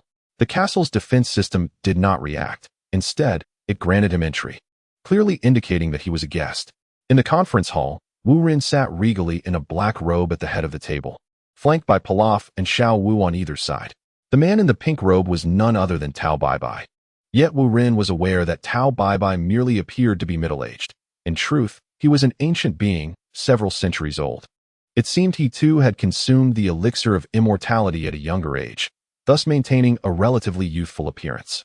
In contrast, the turtle sage, who had ingested the elixir in his twilight years, remained in the guise of an elderly man, and notably, he was quite the lecher. As Tao Bai entered the conference hall, he exuded an intimidating presence, a chill emanating from him that instinctively caused Pilaf and Xiao Wu to take a step back and seek refuge behind Wu Ren. Wu Ren was not perturbed by Tao Bai's display of power. Rather, he found it invigorating, feeling no pressure whatsoever. "Please, take a seat." Wu Ren's voice, calm and unruffled, emerged from beneath his hood, devoid of any emotional fluctuation. Tao Bai was somewhat taken aback. He had encountered numerous affluent individuals of various sorts, yet never had he met someone like Wu Ren. The aura of authority that emanated from him was genuine, not a fade nor a privilege bestowed by wealth, which made Tao Bai find the situation rather intriguing. However, this alone was insufficient to earn his respect. Thus, Tao Bai coldly remarked, No need for that. I shall stand. Speak. Whom do you require me to eliminate? My time is precious. Do not squander it. Wu Ren cast a glance at Tao Bai Bai and waved his hand dismissively. In truth, there is no enemy I require you to dispatch. The sole reason for your presence is that I greatly admire your abilities and would like to propose that you join my team. The air seemed to thicken, creating an oddly tense atmosphere. Tao Bai Bai, perplexed, responded with a cold laugh. What? I must have misheard. You heard correctly. Become my subordinate. An informal arrangement, without a contract. Wu Ren's gaze pierced through to the depths of Tao Bai Bai's soul, as if it were a tangible force. Tao Bai Bai's expression darkened, his eyes flashing with menace. Having traversed the martial world for centuries, he had encountered countless adversities, yet he had never before faced such audacity from a youth. A young man should not be so arrogant. Tao Bai Bai's voice resonated with fury. The last person to incite such wrath from him met with a gruesome fate. It was astonishing that anyone would dare provoke him. A figure universally acknowledged as the world's foremost assassin, his pride was inviolable. Isn't youthful exuberance a hallmark of youth? Wu Ren chuckled heartily, as if reminiscing about something amusing. Tao Bai Bai's pupils dilated suddenly, as if he had glimpsed something horrific. Ever since Wu Ren began to rouse his ire, he had been searching for a chink in his armor, seeking an opportunity to deliver a fatal blow. Yet, to Tao Bai Bai's immense astonishment, he found no flaw in Wu Ren, not even when Wu Ren burst into laughter. One would assume that at such a moment, Wu Ren would be most vulnerable. Nevertheless, Tao Bai Bai discerned that he had no opportunity to strike. As a killer, he was not supposed to eliminate his employer. Yet Tao Bai Bai was an individual who made his own rules. He would eliminate whomever he desired based solely on his whims. It felt as though an invisible barrier separated them, and his instincts informed him that this was not a mechanical trap, but rather a manifestation of the formidable aura radiating from the mysterious figure before him. This indicated that the enigma was a master of extraordinary caliber, a force to be reckoned with, when had such prowess emerged on Earth. Thus, Tao Bai Bai refrained from acting. Had it been an ordinary wealthy individual who had provoked him, he would have swiftly resolved the matter, dismissing any need for dialogue. Who are you truly? Tao Bai Bai's inquiry bore an air of bravado, yet he found himself ensnared in a dilemma. He could neither strike nor flee. The dignity of the top assassin forbade retreat. I am your employer. Wu Ren's gaze locked onto Tao Bai Bai, his voice calm, yet strikingly penetrating. Suddenly, Tao Bai Bai felt as though everything around him had vanished, leaving only the terrifying intensity of Wu Ren's eyes. He began to question his very existence. What manner of person was this, capable of captivating one's soul with merely a glance? Just then, Tao Bai Bai shuddered, awakening from Wu Ren's mental onslaught, exclaiming, "Could it be that you are Majin Bu?" Wu Ren found Tao Bai Bai's question peculiar, but before he could respond, Tao Bai Bai continued, "No, that can't be right. Your physique doesn't match. You are not him." "That is a relief. Then I still have a chance."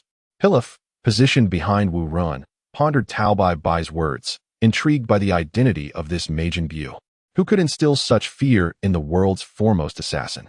Furthermore, it seemed that this formidable demon surpassed even the strength of Ashu, if given the chance. As Pilaf lost himself in thought, Tao Bai Bai's furious roar interrupted. "Let me see just how much power you possess." With a swift motion, a white beam shot forth from Tao Bai Bai's fingertips. Ding wave. The white beam traveled at astonishing speed, and given the proximity, one would expect an indisputable accuracy, rendering escape impossible for the target. Yet, to Wu Ren, the beam appeared to slow significantly. He could even discern its precise trajectory. With a slight tilt of his head, the beam whizzed past him, soaring over Pilaf's head and crashing into the wall. Boom! The stone wall was breached, leaving a gaping hole. Pilaf, trembling, touched his own head in disbelief, collapsing to the ground in shock, his pants inexplicably dampened. It missed? Tao Bai Bai was taken aback. How could this be? With such close proximity, the hit rate should have been nearly flawless, yet he had failed. Clap, clap, clap. Wu Ren applauded nonchalantly. Indeed, the Ding wave lives up to its reputation. Its power surpasses that of a sniper rifle. Enough idle chatter. Unleash your power and show me the basis for your grand claims. Tao Bai Bai shifted from fingers to palm, assuming a stance of readiness, brimming with anticipation. Wu Ren's fingers lightly tapped on the table, a rhythmic tap-tap, tap-tap. Shall I take action? Really? If I do, you might perish. His voice floated through the air, seemingly devoid of strength, yet a tremor of realization coursed through Tao Bai Bai. He understood better than anyone that at this juncture, boasting was utterly futile. Could it be that the enigmatic master of this castle possessed the true power to extinguish his life?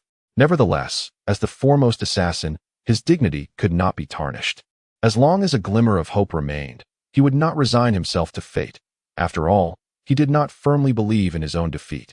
Tao Bai Bai offered no verbal response, yet his demeanor conveyed a message. Very well, then experience the terror of death. Upon uttering these words, Wu Ren abruptly clasped his hands together, raising them to point at his own forehead. A wondrous beam of light leaped forth from his brow, appearing almost alive, like a dancing sprite imbued with the essence of vitality.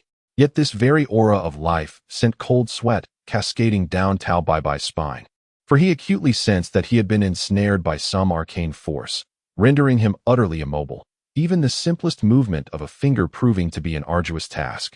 Is this the chilling dread of impending death? Having spent many years as an assassin, inflicting harm upon countless souls, he had always been the harbinger of death, never its recipient. Now, he found himself ensnared in this experience, and the feeling was overwhelmingly despairing. Stop! I concede. Do not kill me, Tao Bai Bai cried out, as if a moment's delay would seal his fate. Dignity be damned. Survival took precedence. Oh, have you come to your senses? Wise choice. The light upon Wu Ren's forehead continued to shimmer. Will you agree to serve me? Tao Bai Bai, with great effort, nodded affirmatively. Yes, I am willing. Very well. I shall trust you this once. Should you deceive me, there shall be no second chances, you understand. With that, Wu Ren lowered his hands, and the luminescence gradually faded, the skill's effect dissipating. This was indeed the skill of Evil Heart, inherently designed to counter someone like Tao Bai Bai. He had no alternative. Yes, my lord. Tao Bai Bai knelt on one knee, his demeanor profoundly respectful. Accepting Wu Ren's terms was his sole option. Of course, he could have chosen to flee, for capturing him would not be an easy task for Wu Ren. Yet, as the premier assassin, his pride forbade him from resorting to cowardice. A very sagacious choice. From now on, you shall report directly to me, your rank above none. Wu Ren's tone was remarkably calm, as if discussing an ordinary matter. Here was Tao Bai Bai, the world's leading assassin, and yet Wu Ren's ability to command him evoked little excitement. Tao Bai Bai rose, his expression respectful. My lord, please assign any tasks you see fit. Wu Ren pondered for a moment, then nodded. Indeed, there is something. Have you heard of the Red Ribbon Legion? He then tossed a card to Tao Bai Bai, which glided across the table and came to rest beside him. Tao Bai Bai picked up the card, glanced at it, and replied, This is quite manageable. As for the specific coordinates, they are not difficult to ascertain. As long as someone knows, I can acquire them. There is no need for a massacre. I understand you could easily annihilate the Red Ribbon Legion, but that is unnecessary. I only require that individual. Simply bring him to me. Wu Ren was not motivated by benevolence. Rather, he simply wished to avoid unnecessary complications in matters that did not concern him. Is the master anxious? How long will it take for me to bring him over? As soon as possible, the sooner the better.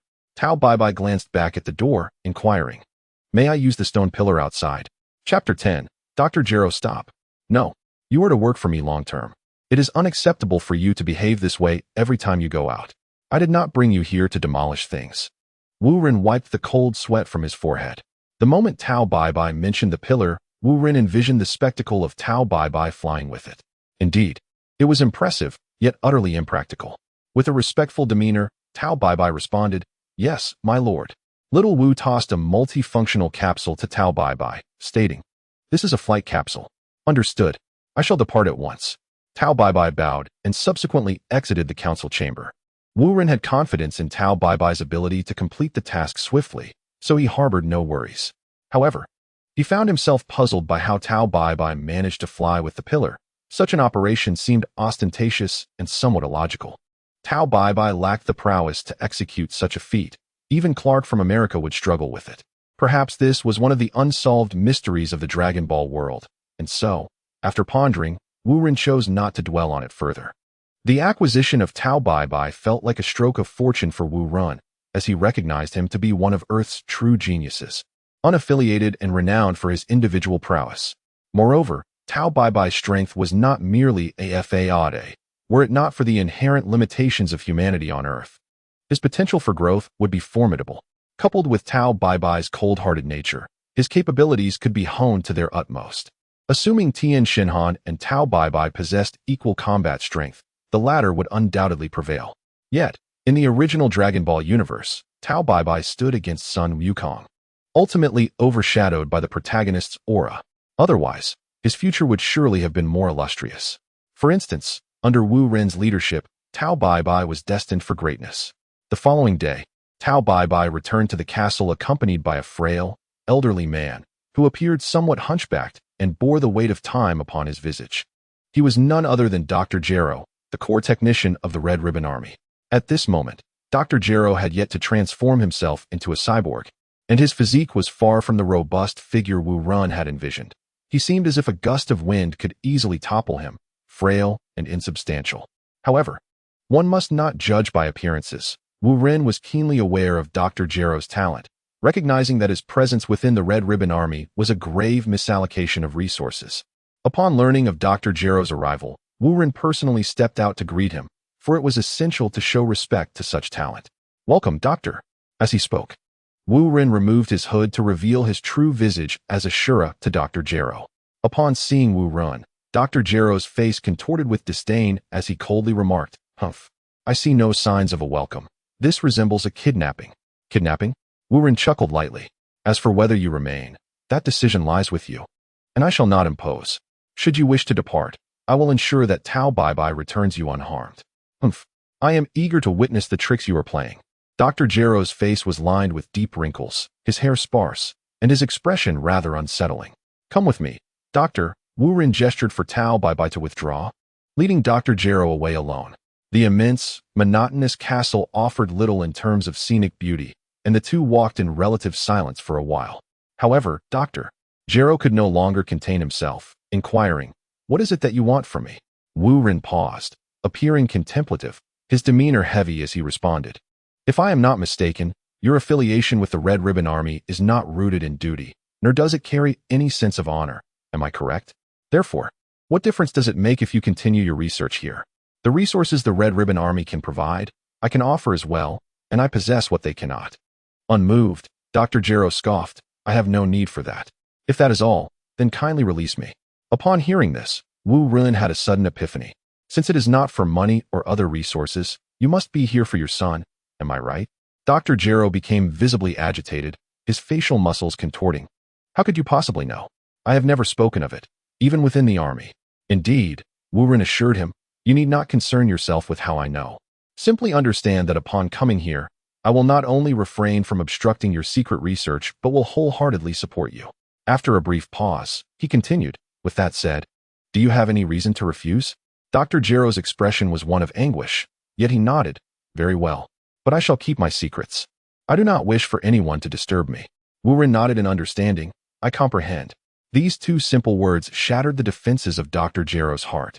Is there anything more significant than being understood in this world? Especially for someone like him, who had dedicated his life to resurrecting his son. Having lost his only family member in middle age, it felt as though he too had perished at that moment. Once a brilliant human genius like Dr. Brief, he had been rendered a shadow of himself, withdrawing from the academic realm. Fortunately, within his research lay a glimmer of hope for survival. The aspiration that one day, through technology, he might bring his son back to life. As for the pursuit of Sun Wukong, that was merely a requirement of the army. Dr. Gero bore no animosity towards him. This was one of the secrets of the Dragon Ball world, knowledge inaccessible to Wu Ren had he not traversed through time. Although his means of persuading Dr. Gero were somewhat dubious, they proved to be the most effective. Wu Ren felt no shame. In fact, he lamented the insufficiency of his current information, cursing himself for lacking a time machine. Were he to acquire the technical blueprints of Android 16, there would be no need for lengthy discussions with Dr. Gero. Simply presenting the blueprints before him would surely send Dr. Gero into a frenzy, making him reluctant to leave. Dr. Gero's gaze suddenly clouded, tears streaming down his face as memories of sorrow resurfaced. Wu Ren remained silent, standing quietly, refraining from interrupting Dr. Gero in his contemplation. After a brief moment, Dr. Gero's emotions settled, and he expressed his gratitude with a simple thank you. Sometimes, The most straightforward communication surpasses the most elaborate of dialogues. From this moment onward, Wu Ren's team gained a formidable ally. Although Dr. Gero lacked combat prowess, his presence was indispensable, for technology remains the foremost driving force in the world of Dragon Ball. By the way, my research materials are still with the core, Dr. Gero remarked, wiping away his tears. Not a problem. Just inform Tao Bai of their location later. Wu Ren replied with a smile, relieved to have secured Dr. Gero's cooperation. May I inquire about the current stage of your android technology? Dr. Gero pondered for a moment, displaying some hesitation before stating, my latest achievement is android number 8, which I consider relatively successful, though all previous attempts were complete failures. Android number 8, I see. Wu Ren nodded, realizing that Dr. Gero's technology would not experience any significant breakthroughs in the near future. While android number 8 was indeed powerful, it would soon become obsolete. Consequently, Wu Ren vaguely described the rumors surrounding androids number 16 and 18, deliberately omitting any mention of number 20. He harbored no desire to witness Dr. Gero transform himself into an android, as it would enhance his combat abilities at the cost of his intelligence. Thus, rather than strengthening Dr. Gero, it would render him ineffective. Of course, when speaking to Dr. Gero, Wu Ren refrained from delving into intricate details about the androids, offering only a general overview to inspire hope or motivation for advancement. He firmly believed that Dr. Gero would not disappoint him. If he could produce a powerful android ahead of time, it would serve as a valuable asset for confronting future crises. Moreover, it was imperative for Dr. Gero to accelerate his research progress. Without it, even possessing the perfect android cell would not suffice to overcome the formidable challenge posed by Majin Buu. Dr. Gero listened intently to Wu Ren's speculations about future androids, utterly captivated. Yet such prospects felt distant for him at this stage. His android technology remained rudimentary, akin to a child just learning to walk. Expecting him to suddenly attain Superman-like strength would be preposterous. However, the silver lining lay in the newfound clarity of thought, illuminating a promising future filled with hope. After their conversation, Wu Ren instructed Tao Bai to assist Dr. Gero with his relocation. As for the castle, Xiao Wu had already organized everything for the doctor, including work and rest areas. Once all arrangements were finalized, Wu Ren turned his attention to the highly anticipated World Martial Arts Tournament. Determined to witness the grand event in person, time flew by, and half a month later, the day before the tournament's preliminaries, Wu Ren arrived in South City. Dressed in a black cloak, he attracted some attention, prompting him to change into casual attire. In his new outfit, Wu Ren appeared quite ordinary, blending seamlessly into the crowd. Accompanying him was a tall, slender figure wearing a mask, adorned in a pink robe with the character embroidered on the chest. This individual is undoubtedly Tao Bai, who donned a mask to prevent inciting panic. Given the necessity for someone to maintain the castle base, Wu Ren brought only Tao Bai along this time. At the entrance of the martial arts tournament, the bustling crowd was somewhat congested, predominantly composed of onlookers, with only a few genuinely registered participants. The ebb and flow of people, accompanied by a cacophony of chatter and vendors' calls, created a lively atmosphere reminiscent of a marketplace. Standing amidst the throng, Wu Ren closed his eyes in bliss, savoring the simplicity of life. How splendid it would be if existence were devoid of conflict and strife, bringing forth unadulterated joy. However, tranquility is often shattered. Suddenly, a towering figure, a 2-meter-tall brute, kicked Wu Ren. Remarkably, Wu Ren remained unscathed while the brute suffered a fractured foot. Chapter 11. The Turtle Sage's Troubles. Ouch. That hurts terribly. What kind of monster are you? The brute lay on the ground, wailing, attracting a crowd of spectators. Some witnesses recognized the sequence of events. It was clear that the brute had carelessly collided with Wu Ren, yet he was the one causing a scene. Alas, the onlookers, wary of attracting trouble, refrained from intervening, opting for the path of least resistance. Wu Ren, caught between amusement and exasperation, remarked, "You kicked me, and now you're berating me? How absurd." Upon witnessing this, a glint of cold light flashed in Tao Bai's eyes, ready to obliterate the brute. But Wu Ren intervened just in time. Otherwise, the brute would surely have met a gruesome fate. "I don't care. You caused my injury. You owe me compensation." The brute, oblivious to the caliber of the individual he had provoked, continued his relentless tirade. Had this been in the past, he would have had insufficient lives to spare from Tao Bai's wrath. Wu Ren, however, chuckled, What if I refuse to pay? Refuse? Are you courting death? My brother is the reigning champion of last year's tournament. I advise you to compensate me. The brute insisted stubbornly. Very well. How much do you intend to extract from me? Wu Ren's smile widened. The brute nearly spat blood in frustration. You should be compensating me. At that moment, the crowd parted to make way for a robust, dark-skinned individual who, upon spotting the fallen brute, bellowed, "Brother, who did this to you?" Seeing reinforcements arrive, the brute's spirits lifted, and he pointed at Wu Ren, exclaiming, "It was him. Brother, teach him a lesson and let him witness the prowess of a champion." This so-called champion likely had not participated in any credible matches, perhaps not even qualifying for lower-tier competitions. He had previously refrained from entering the Supreme Martial Arts Tournament, merely here to soak up the atmosphere. In this realm of martial arts, what masters could not be found. This false champion was hesitant to show his face, yet compelled to act, given that his brother had been wronged, leaving him in an awkward predicament. The so-called champion glared at Wu Ren, attempting to feign intimidation. However, as their gazes met, he felt as though he had been struck by a heavy blow to the chest, almost gasping for breath. The fallen brute, oblivious to the tension, urged, "Brother, speak up, speak. What nonsense? What kind of trouble have you landed yourself in?" The false champion uttered through clenched teeth before hoisting the brute onto his back and maneuvering through the crowd to escape. Wu Ren observed the two fleeing figures, making no attempt to pursue them. As the saying goes, do not chase a desperate foe, and Wu Ren held these individuals in low regard. However, he found the so-called boxing champion somewhat familiar, though he could not recall where he had seen him before. How laughable. A boxing champion?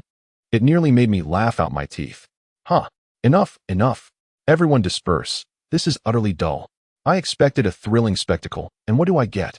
What a farce. The onlookers, chattering and discontented, began to scatter. Tao Bai approached Wu Ren, saying, "Sir, would you like me to take care of those two?" There was no hint of subtlety in Tao Bai's tone, drawing the attention of passers-by, yet she remained unfazed. "No need. They are but ants. Come, let us see the registration," Wu Ren replied, turning towards the registration area, dismissing the earlier incident. Tao Bai had no choice but to relent and followed behind.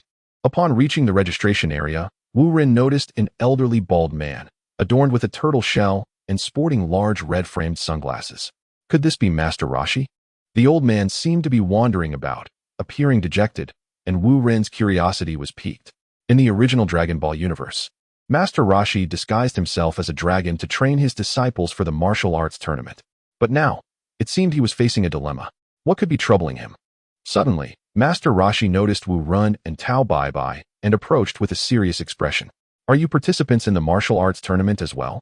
he inquired, subtly gauging their combat prowess. Wu Ren emanated an aura as vast as the ocean, unfathomable, while Tao Bai, despite her mask, resembled a drawn sword, exuding a sharpness that threatened injury upon closer proximity. Although Master Roshi had never encountered Wu Ren, Tao Bai's presence felt vaguely familiar, yet he could not place it due to the passage of time. Wu Ren, aware of Master Roshi's intentions, remained unperturbed, his demeanor calm. "You must be Master Roshi. It is an honor to finally meet you. We are merely here to observe and do not intend to register." Master Roshi nodded, his thoughts obscured by the dark lenses of his sunglasses. Alas, it is a pity that such skilled individuals choose not to compete. Perhaps I am truly getting old. Even if I wished to participate, I could no longer do so. What? A wave of concern surged through Wu Ren, as if sensing impending misfortune. "You are not participating?" Master Roshi shook his head. "No, I have not participated in many years. Why would I enter now?" "Then what were you doing wandering around the registration area just now?" "I have my reasons." "Alas, I am old," Master Roshi replied, shaking his head. With a wave of his hand, he turned to leave, his silhouette betraying a sense of melancholy. Wu Ren, moved by a sudden impulse, rushed to the registration desk and inquired, "Is there a contestant named Chung Long registered?" The older gentleman in charge of the registry glanced at Wu Ren, flipping through the roster before shaking his head. "No such person. By the way, are you looking to register? The deadline is fast approaching." "None." "How peculiar," Wu Ren mused aloud, not responding to the registrar's inquiry. It is said that Master Roshi should have transformed into a dragon to participate in the tournament, and he has indeed taken part in 2 editions. Why then, did he choose to forego the tournament during Goku's first participation? Or did he perhaps register at the very last minute before the deadline? Wu Ren found himself perplexed by this conundrum and decided to follow the direction in which Master Rashi had departed. He pursued until he reached the entrance of a restaurant, where he discovered Master Rashi seated inside, accompanied by 3 others clad in turtle school martial arts attire, none other than Sun Wukong, Krillin, and Yamcha. Rather than entering the restaurant to greet them, Wu Ren took a moment to scrutinize the group, noting that aside from Master Rashi having gained an additional disciple, there seemed to be nothing particularly remarkable. Could it be that the inclusion of Yamcha was the reason for Master Rashi's decision to abstain from registering? That seemed implausible. Yamcha was hardly formidable enough to replace Master Rashi. Suddenly, a light dawned upon Wu Ren, and he nodded as if he had come to a realization or made a decision. He waved his hand, and Tao Pai Pai instantly appeared at his side. Wu Ren then whispered a few words, causing Tao Pai Pai's facial muscles to twitch in response. The next day, the preliminary rounds of the martial arts tournament commenced. The venue boasted 8 platforms, and participants drew lots to determine their groups, with 8 individuals ultimately advancing to the finals. As the audience was not permitted to witness the preliminaries, Wu Ren found himself waiting outside. In the midst of his somewhat tedious wait, a fragrant breeze accompanied by a warm aura approached him, evoking a sense of familiarity that left him unguarded. "Is that you, Lord Ashu?" A melodious voice chimed in his ear. Turning around, he was greeted by none other than Bulma.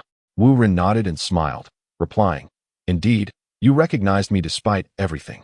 Bulma's smile blossomed even brighter, akin to a lotus unfurling under the sun. "It truly is you. I almost didn't recognize you in those clothes. They are quite unique." "Unique?" Wu Ren inquired with curiosity. "Very cute," Bulma replied, her cheeks flushing as she covered her mouth with a light laugh. "Cute?" Wu Ren mused, pinching his own cheek and inwardly cursing. "Damn it, next time I wish to transform, I must ensure to become a handsome man.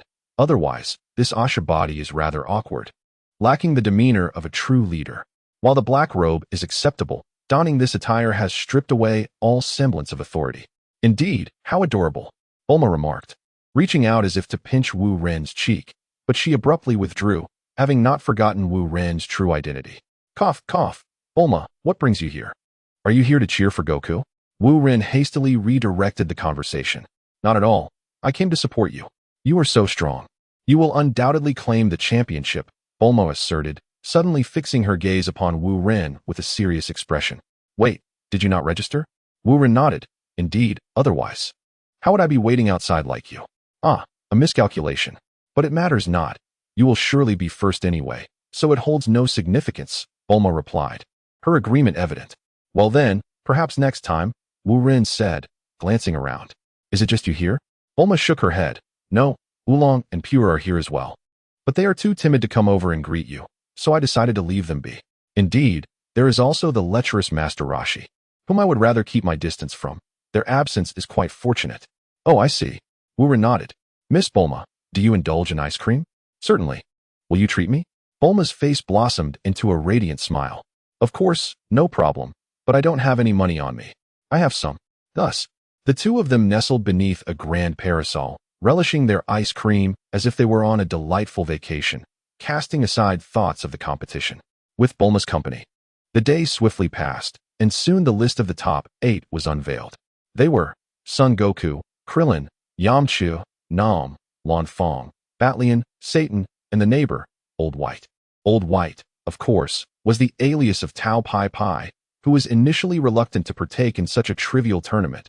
However, under Wu Ren's orders, he had no choice but to comply. After another round of drawing lots, the final matchups were revealed, scheduled for the following day. 1. Krillin vs. Batlian 2. Son Goku vs. Satan 3. Nam vs. Lanfang 4. Yamcha vs. Old White. The finals would also follow a single elimination format. Victors would advance while the defeated would be eliminated immediately. On the surface, this seemed reasonable, yet it was inherently flawed. Due to the randomness of the draw, a champion could potentially face the runner-up prematurely, resulting in the latter's elimination and disqualification from the top 4. Thus, luck played a significant role, as evidenced by the final matchups, where some individuals appeared decidedly unfortunate. Chapter 12. Poor Yamcha Bang. The colossal gong resonated, heralding the commencement of the top 8 matches in the World Martial Arts Tournament. The contests were held on an open-air arena, allowing all spectators to observe from the periphery. The audience was far more numerous than Wu Ren had anticipated, packed in layers, tightly clustered. Were it not for Wu Ren's special abilities, he might have struggled to secure a front row view. The first match featured Krillin against Batlian. Some spectators were unfamiliar with Batlian's name, yet they had heard tales about him. It was said that he had lived for decades without ever bathing or brushing his teeth, emanating a uniquely foul odor, akin to a walking biochemical hazard. The battle unfolded much like Wu Ren remembered. Initially, Krillin struggled, hindered by the imagined stench, unable to unleash his potential. It was only when little Goku reminded Krillin that he lacked a nose that he turned the tide. After the first match concluded, the second quickly commenced, featuring Son Goku against Satan. As the competitors entered the arena, Wu Ren recognized Satan as the foe champion who had sought revenge for his brother just 2 days prior. No wonder he seemed familiar. His acting, his name, his demeanor. He was undoubtedly the young Mr. Satan. How unfortunate, Wu Ren mused with a shake of his head. What is unfortunate? Bulma was among the audience, standing beside Wu Ren, and thus overheard his musings. It's a pity there's no betting, otherwise I would certainly wager on Satan's defeat, a guaranteed profit. Bulma shot him a disapproving glance, exclaiming, "That goes without saying. Goku is so strong, he will undoubtedly win." Who would bet on Satan? Wu Ren cast a glance at Bulma. Since Bulma was not Xiao Wu and held a different status, he could not reprimand her and could only offer a calm explanation. You and I know that Sun Wukong is powerful, but others do not. With such a significant disparity in size, who would believe a child could win? Bulma was at a loss for words, wanting to retort. Yet she understood the truth in Wu Ren's words. The reality was indeed as he stated. Let us watch the match. By the way, are you hungry? Wu Ren produced a bag of sunflower seeds from somewhere and began to snack on them alongside Bulma while they observed the competition. Unfortunately, the martial arts arena at that time was rather rudimentary, with no seats for the audience. Wu Ren had to lean against the railing, making for an uncomfortable position. On the stage, Sun Wukong effortlessly performed several warm-up exercises, his movements fluid and graceful. "Uncle, you may strike first." After finishing his warm-up, Sun Wukong clasped his hands together and spoke respectfully. Satan appeared as steady as a rock, yet internally he was in a state of panic, secretly wiping away cold sweat. "Little friend, perhaps you should make the first move. After all, I am the adult here. It would not be right to bully a child. If I strike first, uncle, you may not get the chance to retaliate." Sun Wukong discerned that Satan was merely putting on a facade, having no real combat prowess. His entry into the top 8 was purely by chance. "I, Mr. Satan, do not bully children. You go ahead." Satan continued to feign calmness, but he was already drenched in sweat. Just days prior, he had faced humiliation while helping a friend, which prompted him to enter the martial arts competition in hopes of redeeming some of his lost dignity. After barely making it into the top 8, he found himself up against Sun Wukong in the first match of the finals. During the preliminaries, Satan had witnessed Sun Wukong's fighting skills. Though he appeared to be just a child, his combat abilities were exceptionally fierce, dispatching nearly all his opponents with a single strike. Satan was here to reclaim his reputation. If he were to be defeated in one blow, it would be utterly disgraceful. Thus, Satan could only thicken his skin to buy some time while pretending to respect his elders and the youth. "Well then, I shall make my move." Little Wukong leaned forward, his right fist clenched and his left hand poised, ready to strike. "Ah, wait. Please don't be so serious." Satan, drenched in sweat, felt an overwhelming sense of urgency. The audience had grown impatient, all shouting for the match to commence. The host, left with no choice, announced through the microphone, "Please begin the match." "Hold on. I suddenly have a stomachache. I need to use the restroom." Satan crouched on the ground, clutching his stomach, beads of cold sweat dotting his forehead, looking as if he were genuinely unable to hold it in. Little Wukong retracted his fist, bewildered, and helplessly looked toward the host below. The host also appeared perplexed. Having been in this role for many years, he had never encountered such a situation. He quickly conferred with the organizers and ultimately decided to grant Mr. Satan 5 minutes. But this would be a one-time allowance. Any contestant who requested a bathroom break after taking the stage would be disqualified. Thus, amidst the audience's jeers, Satan hurriedly exited the stage. However, 5 minutes quickly elapsed, and he did not emerge from the restroom, leading to his disqualification and Sun Wukong's victory. TCH, what is this? Seriously, what kind of nonsense is this? What kind of competition is this? Refund. The audience erupted in discontent, yet the officials of the martial arts tournament remained silent, offering no explanations or refunds, as spectators were not required to purchase tickets for entry. However, Wu Run did not succumb to the crowd's uproar. As the saying goes, amateurs watch the spectacle, while experts observe the subtleties. Wu Ren was intently observing Sun Wukong, even mentally simulating how a confrontation between himself and Sun Wukong might unfold. Although Wu Ren had not witnessed Sun Wukong make a move, he was still able to assess his current physical condition and draw conclusions. At present, Sun Wukong appeared to be even stronger than Wu Ren had anticipated, at least surpassing the strength portrayed in the original Dragon Ball narrative. The extent of this strength, however, required further observation. To quell the audience's ire, the third match commenced promptly, featuring Namo Lanfang. The progression of the battle unfolded in a manner akin to Wu Ren's predictions. Despite Lanfang's cunning tactics, she could not prevail against the steadfast resolve of Namo. This match proved to be quite thrilling, and the audience ceased to mention the previous farce. In the fourth match, Yamcha faced off against the enigmatic Old Bai. As Yamcha stepped onto the stage, he elicited cheers from numerous young women, clearly benefiting from his physical allure. It was not merely his appearance. After rigorous training under Master Roshi, Yamcha's combat prowess had seen a significant enhancement, transforming him into a martial artist and shedding his former identity as a desert bandit. "Go, young master," Pooter shouted from the audience, while Sun Wukong and Krillin observed from the entrance of the arena, cheering for Yamcha. In their eyes, Yamcha, having undergone special training, was more than capable of defeating Old Bai and advancing to the finals, so their demeanor was relaxed. Yet Master Roshi, seated among the spectators, whispered with caution, "Yamcha, be careful and do not underestimate your opponent. He is formidable." His voice, though low, carried with remarkable clarity, cutting through the noise of the crowd and reaching Yamcha's ears. Suddenly, the confident Yamcha's expression shifted as he scrutinized his opponent, a masked man clad in a pink robe, whose name was humorously unassuming, making him seem anything but a master. "The match begins," the host announced, microphone in hand.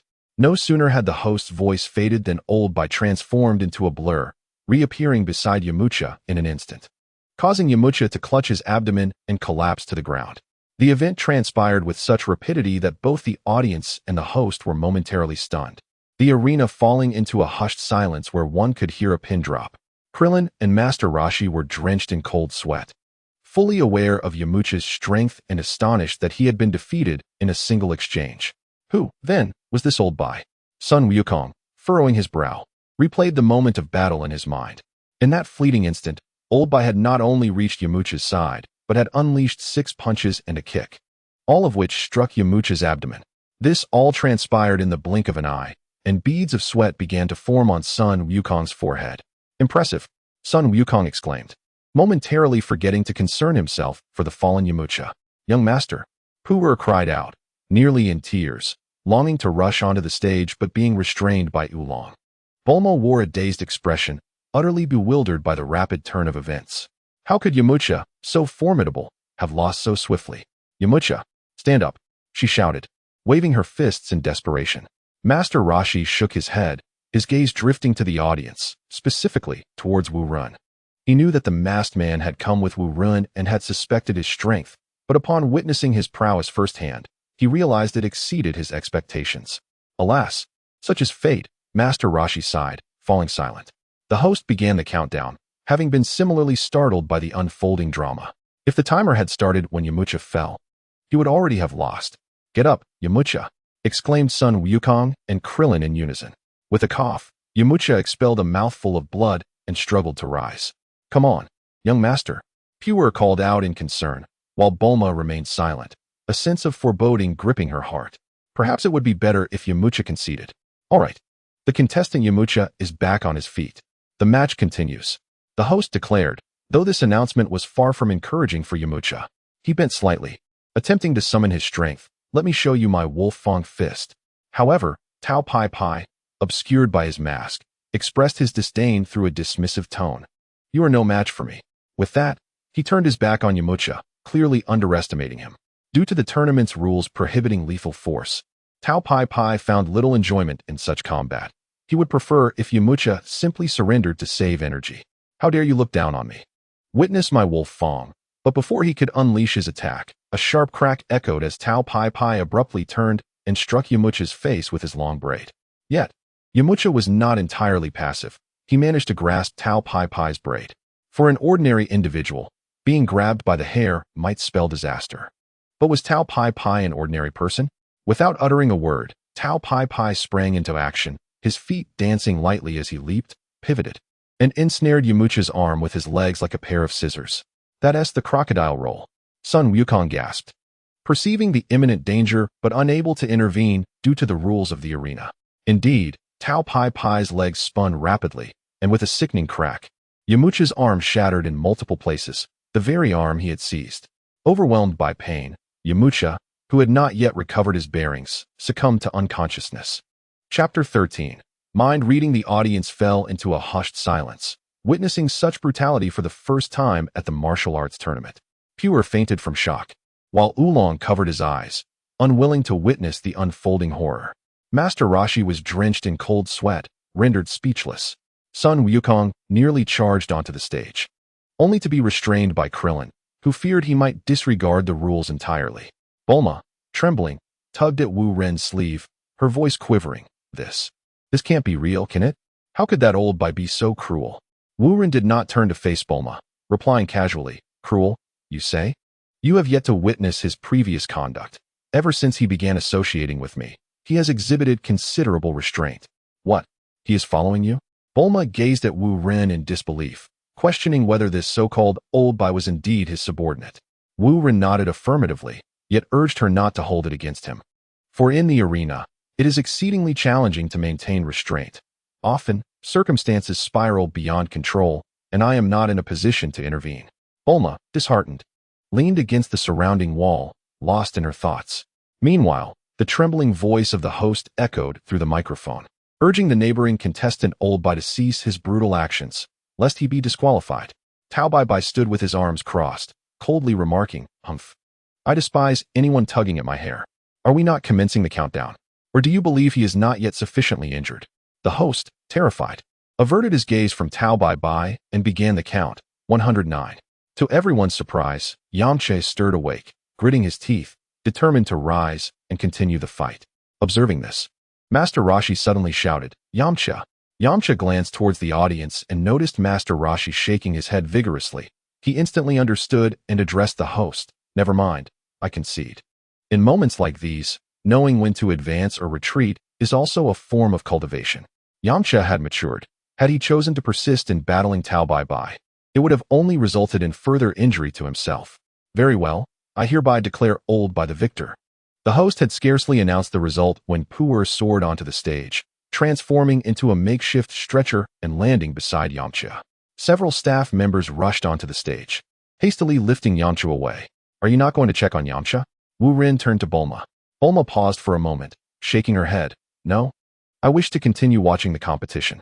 She felt that remaining to witness the match might be prudent, harboring a premonition that her presence could avert further misfortune. "Then let us enjoy the match," Wu Ren replied, his brow furrowing slightly, for he held little interest in the other battles. The next match was pivotal, as it would feature Sun Wukong and Krillin. The host, microphone in hand, ascended the stage, addressing the audience. "Ladies and gentlemen, the semifinals will commence in half an hour. Please take a brief respite." Instantly, the audience erupted into a cacophony, a mix of chatter and movement. Some spectators departed, creating gaps within the crowd, allowing for a bit of breathing room among the attendees. Seizing the opportunity, Master Rashi approached Wu Ren, who remained alongside Bulma, one leisurely enjoying sunflower seeds while the other wore a pensive expression. Wu Ren sensed the presence of an adept approaching but remained unperturbed. When Master Rashi drew near, he discarded the seed shells and greeted him with a smile. "Master Rashi, what brings you here?" Master Rashi's expression was as tranquil as water, his voice calm. "Cease this. Do not allow further harm to befall others." Wu Ren pondered for a moment before responding, "This is not within my purview. Moreover, Old Bai is already registered, and a resolution must be reached. It is not feasible to have him withdraw from the competition, even if I were to facilitate Old Bai's exit.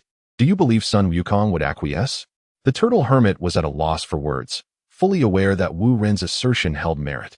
Perhaps it would be more prudent to resolve matters within the arena, Otherwise, a duel outside would merely be an act of vengeance, fundamentally altering the nature of their conflict. Observing the turtle hermit swayed by his words, Wu Ren continued, "Moreover, my intention in having Old Bai participate isn't to secure a championship. Sometimes, the title of champion is of little significance. Wouldn't you agree, Master Jackie-chan?" This time, only the turtle hermit could hear Wu Ren's voice, enveloped in a powerful aura of mental energy.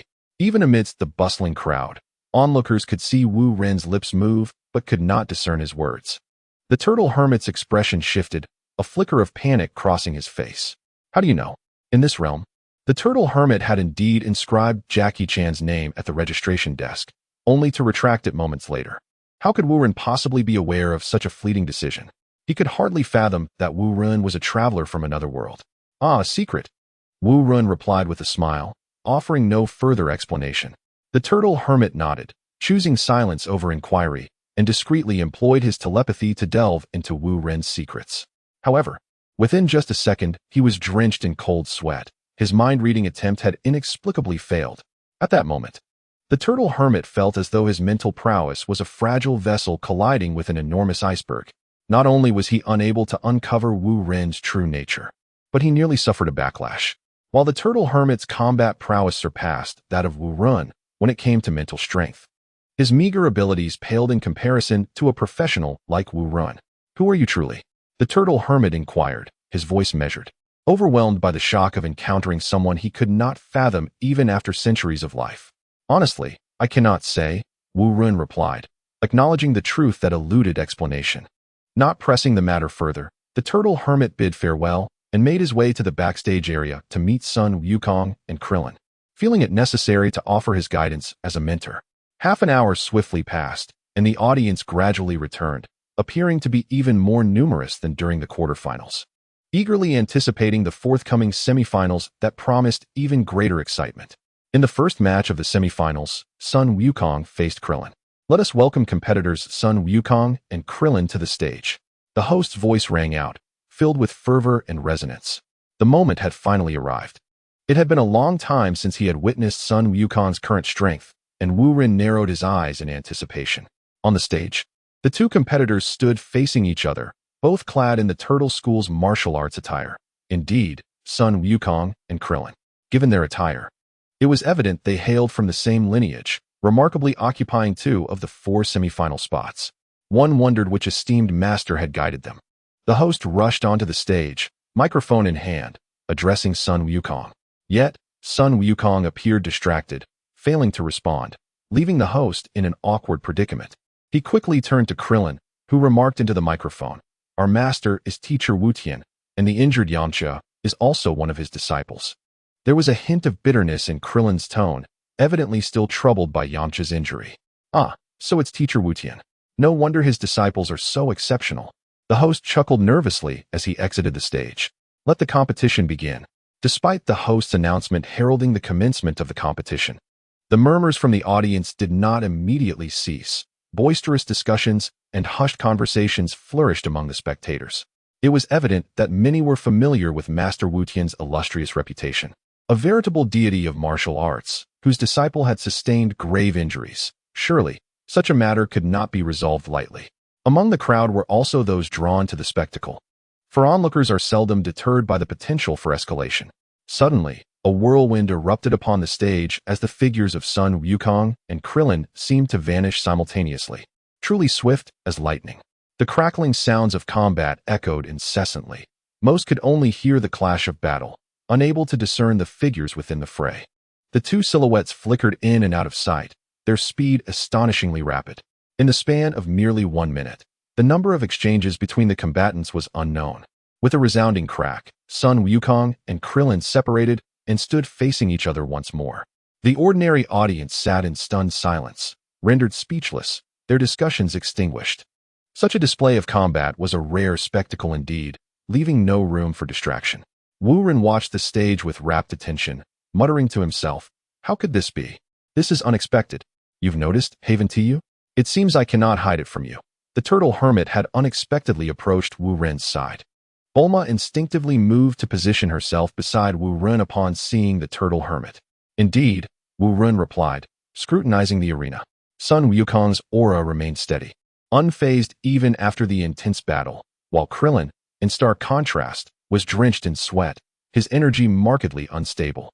The previous skirmish, though fierce, had not seen either party unleash their ultimate techniques, nor had it devolved into a desperate struggle. Thus, a question arose. Why was Krillin in such a state? Wu Ren recalled that in the original Dragon Ball narrative, Sun Wukong was only marginally superior to Krillin, not significantly so. While they were not perfectly matched, Sun Wukong would still require effort to secure a victory against Krillin. However, within the confines of the arena, it was clear that Krillin was at a disadvantage against Sun Wukong. The average viewer might not perceive this, but Wu Ren was acutely aware. Yet, he could not comprehend the source of this discrepancy. Why had Sun Wukong become so formidable? Suddenly, a spark of realization illuminated Wu Ren's mind. Could it be that this was the reason? Observing the scene, the turtle hermit shook his head and conveyed telepathically to Wu Ren, "You may have surmised the truth. This is precisely why I chose not to register. I understand now, but one thing still eludes my comprehension. Why has Sun Wukong ascended so rapidly?" Wu Ren responded mentally to the turtle hermit, ensuring their conversation remained discreet. After a moment's contemplation, the turtle hermit continued, "Since Wukong became my disciple, he has harbored a singular wish to discover the whereabouts of my sister and to meet Sun Gohan. I set forth but one condition. He must dedicate himself to rigorous training and claim the title of champion at the World Martial Arts Tournament." Unbeknownst to me, this commitment led to his relentless training, causing the situation to spiral beyond my control. By the time I realized he had surpassed me, it was too late. Alas, I am growing old. I see. You fear that Sun Wukong's rapid progress may not bode well for his martial journey, correct? Wu Ren nodded in understanding. However, I believe that even the current formidable Sun Wukong would be unable to triumph over you at your full strength, would he not? Master Roshi shook his head, stating that it would be unwise to exert his full strength, as it would inevitably reveal his identity and lead to the failure of his objectives. Wu Ren acknowledged this as a valid concern, his gaze drifting once more towards the arena. On the stage, a fierce battle unfolded in several rounds, with Sun Wukong consistently gaining the upper hand, maintaining a relaxed demeanor while Krillin struggled, panting heavily from exhaustion. The outcome was evidently clear. It was merely a matter of time. The audience erupted in enthusiastic cheers, captivated by the thrilling spectacle, deeming even the price of admission worthwhile. As the seconds ticked away, Krillin exhausted every possible strategy, yet he could not land a single blow on Sun Wukong. Ultimately, he chose to concede due to his depleted stamina. Remarkably, Sun Wukong refrained from employing any of his signature techniques, such as the Kamehameha, and won solely through his adept countering, illustrating the extent of his formidable prowess. The announcer's voice resonated throughout the arena, declaring Sun Wukong the victor, advancing to the finals. The crowd erupted once more, the atmosphere buzzing with excitement.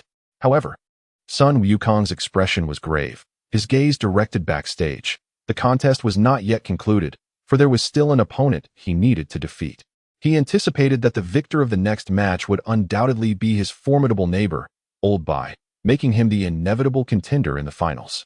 Thus, for the sake of both the championship and avenging Yamcha, victory was imperative. Yet, Sun Wukong had witnessed Old Bai's strength firsthand, and defeating him would not be a simple endeavor. A challenging battle was to be expected. As anticipated, in the second match of the semifinals, Old Bai swiftly triumphed over Namu. The outcome decided within mere seconds, leaving Namu unconscious and defeated. Upon regaining consciousness, Namu left the arena dejectedly, while Master Roshi discreetly slipped away from the crowd. Wu Ren understood Master Roshi's intentions, but did not dwell on them, as the impending finals were the main event.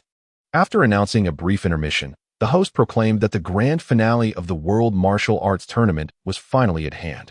Below the arena, Yamcha, bandaged and accompanied by Pure and Oolong, arrived to witness the match, unable to rest peacefully in his sickbed, knowing that Sun Wukong's opponent was the ruthless Old Bai. Now, let us welcome competitors Sun Wukong and Old Bai back to the stage. The announcer's voice reverberated through the venue, igniting the audience into a frenzy as the finals commenced. Sun Wukong jogged onto the arena, his small stature seemingly inconspicuous. However, no one regarded him as a mere child anymore. His strength had earned universal recognition. In a swift motion, a pink figure emerged onto the stage, revealing the masked Tao Bai Bai. He had not witnessed Sun Wukong's earlier matches, as he did not perceive him as a worthy adversary. To him, this tournament was merely a trivial game. As the match was about to commence, Wu Ren discreetly communicated with Tao Bai Bai, urging him to do his best but refrain from causing unnecessary harm. As for the outcome, even Wu Ren could not foresee it. The current Sun Wukong was exceedingly powerful, and a loss for Tao Bai Bai was not entirely out of the question. In the original narrative of Dragon Ball, the young Goku ascended the Kirin Tower to undergo rigorous training before ultimately defeating Tao Pai Pai. However, the current iteration of Goku has not yet journeyed to Kirin Tower, suggesting that his enhancements may not be as extraordinary. Yet, who can truly predict? Son Goku is renowned for his ability to conjure miracles. Chapter 15. The fierce battle. The host observed the two combatants on the stage, eager to conduct an exclusive interview to build excitement for the finals. Yet both seemed disinclined to partake, their palpable animosity deterring him. Thus, the grand final commenced. The host announced loudly before hastily retreating to the audience. On the platform, Son Goku and Tao Pai Pai stood facing one another. Though Tao Pai Pai did not regard Goku directly, evidently dismissing him as a worthy opponent, Goku clenched his fists, gritting his teeth. So, I shall make my move. Tao Pai Pai appeared oblivious, lost in thoughts of disdain. What a joke. A mere child thinks he can challenge me. Suddenly, Goku struck, his form a blur, his punches swift as lightning, bearing the weight of mountains. Bam! Whoosh! Tao Pai Pai, caught off guard, was struck in the abdomen, his feet sliding back over 3 meters. Had he not reacted swiftly, he might have been sent tumbling off the stage. The audience erupted into chaos, fully aware of the prowess of the fighters, yet unprepared for such an intense clash from the outset. Well done, Goku! Bulma cheered excitedly, but then recalled that Tao Pai Pai was under Wu Ren's command, casting a fleeting glance at him. Noticing his impassive demeanor, she shouted once more, "Take him down." It remained unclear for whom she truly cheered. Yamcha leapt in exhilaration. This is fantastic. Alas, as he jumped, pain shot through him, causing him to grimace. The bandage on his arm nearly tore. Master Roshi watched intently from the sidelines, silent, fully aware that this was merely the beginning of the battle, and there was little reason to celebrate just yet. Meanwhile, Wu Ren maintained a calm expression, seemingly indifferent to the outcome of the finals. Nonetheless, a flicker of disappointment lingered within. He had previously cautioned Tao Pai Pai, yet the latter had taken his advice lightly, clearly forgetting the warning. In truth, Wu Ren's intention for Tao Pai Pai to compete was akin to Master Roshi's method of training his disciples, though with subtle distinctions. On the stage, Tao Pai Pai crouched, breathless, one hand pressed against the floor. "You little brat, how dare you strike me with such dishonor?" At that moment, Tao Pai Pai realized why Wu Ren had advised him earlier, but it was too late to save face. "Heh, I did announce my intent to strike. You simply disregarded it." Goku chuckled with a hint of pride, though his expression soon turned serious. "This punch is for Yamcha." "Scoundrel!" Tao Pai Pai exerted force, leaving a claw mark on the stone floor. Whoosh! Tao Pai Pai transformed into a blur, gliding close to the ground like a panther. Bam! He collided with Goku's chin, sending Goku staggering backward, his head tilted back. Thud, thud, thud. With each step he retreated, cracks emerged in the stone tiles. Yet he managed to maintain his balance and avoid falling. "Be careful, Goku!" Yamcha exclaimed, fully aware of the formidable prowess of his opponent, Tao Bai Bai, from their previous encounters. The events transpired with such rapidity that the announcer could barely articulate them, leaving the audience in a state of stunned silence. The battle on the stage was far from over. Tao Bai Bai, having landed a blow, did not cease his assault, but instead lunged forward with a clawed strike, roaring die. However, his strike met with nothing but air, as Sun Wukong's form maintained an upward gaze before vanishing into a mere afterimage, a manifestation of the Kame Sennin's ultimate technique. The afterimage fist. Has he escaped? Tao Bai Bai pondered, his hands grasping at empty space, astonished that the young imp possessed not only immense strength, but also remarkable speed. Suddenly, Sun Wukong descended from the heavens, landing squarely upon Tao Bai Bai's shoulder. With a thud, Tao Bai Bai, already leaning forward, lost his balance and fell flat onto the stage. His image of a master shattered. "Damn it, you scoundrel!" he cursed, reaching back in vain, but once again grasping nothing. Sun Wukong, having secured his victory, nimbly leaped away to a distance of several meters. Tao Bai Bai trembled with anger, lightly striking the ground with one hand as he spun in the air, landing once more to confront Sun Wukong. You wretched fool, I shall slay you. I fear you not. Sun Wukong, fists clenched and poised, replied, I am ready. Tao Bai Bai, unaccustomed to such humiliation, felt a surge of impulsiveness and charged once more at Sun Wukong. At that moment, the voice of Wu Ren reached his ears, urging him to maintain composure, to remain neither arrogant nor impatient. Upon hearing this, Tao Bai Bai's face flushed crimson, grateful for his mask that concealed his embarrassment. It dawned on him that he had acted far too impulsively, yielding to his emotions, a grave error indeed. Exhaling deeply, he suddenly stood motionless on the stage. Sun Wukong, intrigued, observed his opponent. The rhythm had been firmly under his control, and it seemed that victory was within reach. Why had his adversary suddenly ceased his onslaught? The adjacent contestant, Lao Bai, refrained from continuing his assault, possibly recovering his stamina, while Sun Wukong sought an opening to strike, maintaining the upper hand, a testament to his training under Master Wu Tian. The announcer's voice chimed in, somewhat unwarranted, as the audience clearly understood the unfolding drama. His commentary was superfluous. Of course, the battle obscured from the spectators was equally elusive to the announcer. Standing tall upon the arena, Tao Bai Bai, focused and resolute, exuded an aura of commanding presence, only to retract it once more. It was as though every inch of the arena's stone surface lay within his dominion. He needed no visual confirmation to anticipate Sun Wukong's every movement. This was perhaps what was referred to as the realm of unity between heaven and man, a state attained by only a select few on earth. The Kame Sinin's brows furrowed in concern. Something had shifted within Tao Bai Bai. He appeared transformed. Beware, Wukong. The Kame Sinin communicated telepathically to Sun Wukong. This was the inherent unfairness of an open arena. Spectators could freely offer advice, a form of opportunistic strategy. Nevertheless, Sun Wukong remained unfazed, confident in his abilities. If you do not approach, I shall continue my assault. Behold my afterimage fist. With that proclamation, Sun Wukong vanished, leaving behind a mere shadow. Sun Wukong has disappeared once more, the host exclaimed, his expression one of sheer astonishment. Suddenly, the figure of Sun Wukong appeared above Tao Bai Bai, fists clasped together, ready to strike. Yet, Tao Bai Bai paid no heed to the figure hovering above him. Instead, he swiftly pivoted, unleashing a claw-like attack, as quick as lightning. In the void, Sun Wukong's silhouette materialized, only to be seized by his neck by Tao Bai Bai. Suspended in midair, Sun Wukong found himself devoid of leverage, his combat prowess plummeting. How did you see through my double phantom fist? Sun Wukong gasped, his voice strained. This was dire. Sun Wukong had been caught by Lao Bai. The host's voice resonated once more, sending a wave of apprehension through the audience. Chapter 16. The battle for the championship. Tao Bai Bai chose not to respond to Sun Wukong verbally. Instead, he let his actions speak. Bang, bang, bang. Grasping Sun Wukong with his right hand, he unleashed a series of powerful blows with his left, each strike landing squarely on Sun Wukong's head, causing him to see stars. In truth, had Tao Bai Bai decided to hurl Sun Wukong from the ring at that moment, the match would have concluded, yet he was unwilling to end it so easily. The indignity of having lost face to Sun Wukong previously was a slight he could not tolerate, and he was determined not to let Sun Wukong off the hook. Sun Wukong, battered and defenseless, appeared on the brink of defeat. Is Sun Wukong about to lose? The host cried out in alarm, his voice echoing harshly through the microphone. Wukong, Yamucha shouted, filled with anxiety yet powerless to intervene. Poor flitted anxiously around Yamucha, fearful that his bandages might give way. Bulma, too frightened to speak, clutched Wu Ren's sleeve, struggling to find her voice, yet no words emerged.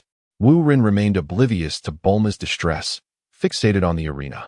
Unlike others who might be swayed by appearances, he and Master Rashi maintained their composure, knowing that such moments demanded tranquility. In the ring, Sun Wukong, having endured countless blows from Tao Bai Bai, bore the marks of his pummeling, his face bruised and battered. Tao Bai Bai's fists were stained with blood. Yet he resembled a relentless machine, showing no signs of mercy. Just when Tao Bai Bai's punches began to slow, Sun Wukong unexpectedly opened his mouth wide and bit down on Tao Bai Bai's fist. Caught off guard, Tao Bai Bai exclaimed, "Bastard! Die!" And with a swift motion, he flung Sun Wukong into the air. Whoosh! Tao Bai vanished, reappearing in midair, claws poised to grasp Sun Wukong's head and drive it into the ground. Boom. Under the force of gravity, Sun Wukong's head smashed against the stone floor, pinned amidst the rubble by Tao Bai. The rapidity and brutality of the events left many in the audience stunned. Those who did comprehend the gravity of the situation too frightened to utter a sound. This Lao Bai was indeed ruthless, instilling fear of his wrath. Humph. It's over, Tao Bai declared, releasing Sun Wukong and standing with his hands clasped behind his back. At that moment, Sun Wukong had lost all ability to move. Just as the host prepared to commence the countdown, Tao Bai extended a finger, pointing at Sun Wukong, proclaiming, "Die." Wu Run, witnessing this, felt a surge of dread.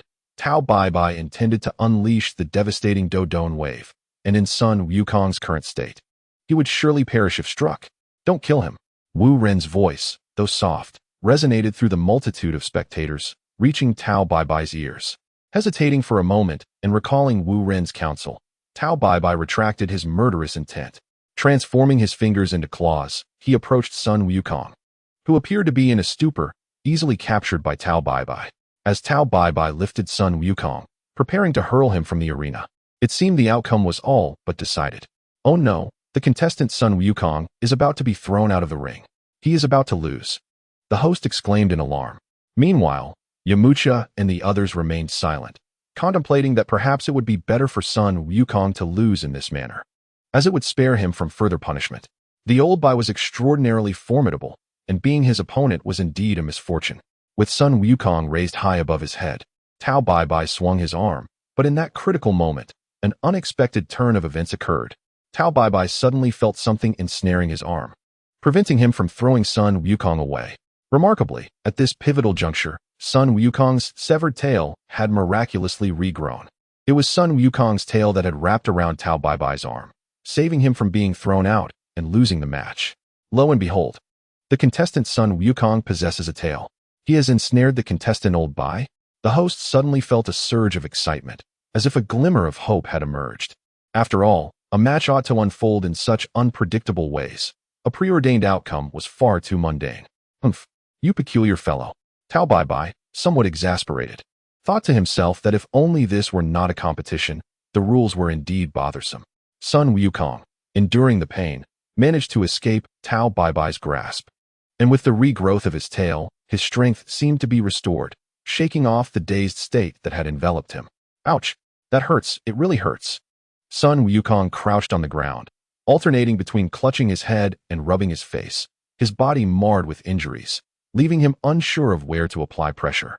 Yamucha, watching from the sidelines, murmured, contemplating urging Sun Wukong to concede, yet he found himself unable to voice it. Bulma felt similarly, her heart aching for him, wishing to chastise Wu Ren, but lacking the courage to do so. On the arena, Tao Bai coldly regarded Sun Wukong. "Why won't you concede, you brat?" "I shall never concede." Sun Wukong's eyes sparkled with determination, exuding a tenacity that was perplexing. "You will concede." With that, Tao Bai vanished from sight, reappearing beside Sun Wukong, unleashing a flurry of punches like a tempest. Yet, Sun Wukong had vanished, leaving only an afterimage. In truth, Sun Wukong had leapt into the air, seizing the moment. Kamehameha. Previously, Sun Wukong had refrained from using the Kamehameha indiscriminately, wary of injuring the spectators. Now he finally had the opportunity to unleash it from above, ensuring the audience's safety from this angle. However, Sun Wukong had to silently pray that Tao Bai would not evade, for he had nearly exhausted his strength.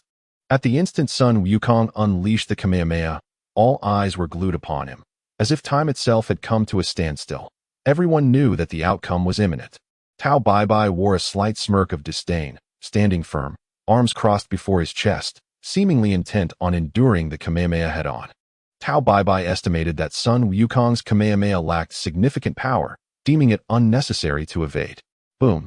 The Kamehameha struck Tao Bai directly, emitting a blinding radiance that dazzled all, save for a few in the audience wearing sunglasses, who remained unperturbed. Huh, something is amiss, Tao Bai exclaimed in astonishment, sensing that Sun Wukong's Kamehameha was far weaker than he had anticipated. A sense of treachery began to dawn upon him. However, before he could fully process this thought, the brilliance dissipated, restoring clarity to the onlooker's vision. To his shock, Sun Wukong stood directly opposite him, while Tao Pai Pai found his wrists ensnared by his own long braid. The Kamehameha had merely been a ruse, a distraction, with Wukong's true objective being Tao Pai Pai's braid, which seemed to be his Achilles heel. I am destined to win, Sun Wukong declared, lunging forward to seize Tao Pai Pai's leg. With a gentle tug, Tao Pai Pai was sent sprawling to the ground. Dragged toward the edge of the arena, it was evident that the outcome was all but decided. Bravo! Wukong is truly clever. Yamcha and the others erupted into cheers, as though Wukong had already claimed victory. Just as Tao Pai Pai was about to be thrown off the stage, he suddenly rose, having freed his bound hands. Not only that, he managed to grasp Wukong's tail with a swift motion. Chapter 17. The Path of Martial Arts. Wukong. Yamcha nearly fainted, his worries resurfacing upon witnessing Wukong's tail regrow. The unexpected had indeed transpired.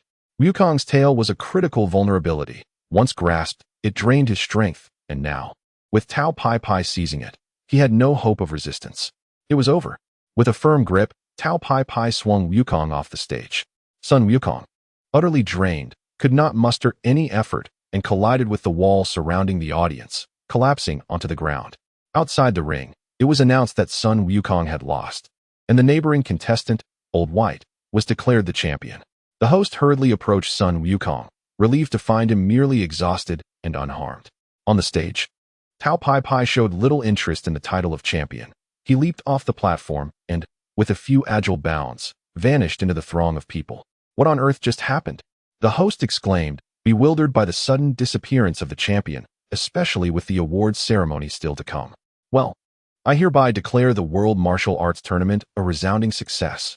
The host, thinking quickly, decided to distract the audience while figuring out the situation with the champion later. Applause erupted from the crowd, and in Tao Pai Pai's absence, the cheers were naturally directed towards Sun Wukong. Wukong, well done, Krillin exclaimed, rushing to his side with a smile. Master Roshi, Yamcha, Bulma, and the others gathered around Wukong, their faces beaming. At that moment, even without the title, Sun Wukong shone as a brilliant star. With weary eyes that struggled to remain open, Sun Wukong gazed at Master Roshi and said, I lost. What a pity. Not at all. Wukong, you performed admirably. Master Roshi smiled gently, patting Wukong's shoulder. Krillin, puzzled, inquired, Wukong, you were on the verge of winning. Why did you suddenly collapse? As Sun Wukong was about to elucidate, he was interrupted by Yamcha, who eagerly responded that it was indeed the tail. Once Wukong's tail is grasped by another, he loses his strength. After Wukong's tail was severed, I had forgotten about it, never anticipating that it could regrow. So that is how it is. Suddenly, Krillin pondered a certain issue, speaking with a hint of trepidation. Will Wukong be? Smack. Bulma playfully struck Krillin on his bald head, then winked at both Krillin and Yamcha with a smile, assuring them, don't worry, Wukong's tail will be fine from now on. I will explain further when I have the chance. Master Roshi nodded, glancing towards the direction where Tao Pai Pai had vanished, remarking, it is indeed peculiar how Old White knew that Wukong's tail was a weakness. Could it be mere coincidence? Perhaps it is coincidence, but it matters not. I have already lost. It is a pity I did not secure the championship, and now Master Roshi cannot tell me where the fortune-telling old woman resides, Wukong said, his head drooping in sadness. You still remember that? It is of little consequence. In my heart, you are already the champion. I will still inform you of her location, so it will not hinder your search for Gohan. Master Roshi chuckled, but added a word of caution. However, I must warn you, there are still many skilled fighters in this world. Even if you are strong now, you must continue to train diligently. Wukong's eyes suddenly sparkled, and he nodded vigorously. Yes, Grandpa? I believe there are many masters like Old White in this world, and I will strive to surpass them in the future. Master Roshi's expression darkened as he thought to himself, there are indeed that many supermasters in this world, but he deemed it necessary to provide Wukong with a goal to aspire to, thus refraining from further explanation. Indeed, the thought of having formidable masters like Old White excites me to the core. When I see him next, I will surely defeat him, Yamcha declared with unwavering determination, his heart brimming with hope, as if he had not been disheartened by Tao Pai Pai's earlier defeat. Yes, as long as we continue our training under Master Mateto, we will undoubtedly grow stronger, Krillin enthusiastically added, clearly having cast aside the disappointment of losing the match. Master Roshi contemplated for a moment, as if arriving at a significant decision, before speaking, "No, I have little left to teach you, especially you, Yukong. Continuing to train here would only waste time." "What?" Sun Wukong, Krillin, and Yamcha exclaimed in unison, none of them anticipating Master Roshi's words. "Grandpa, are you sending us away?" Even the steadfast Wukong felt a surge of emotion, tears welling in his eyes. "That is not what I mean. You truly need to venture out and gain some experience." Seeing that the others wished to protest, Master Roshi waved his hand to silence them. "Enough of this.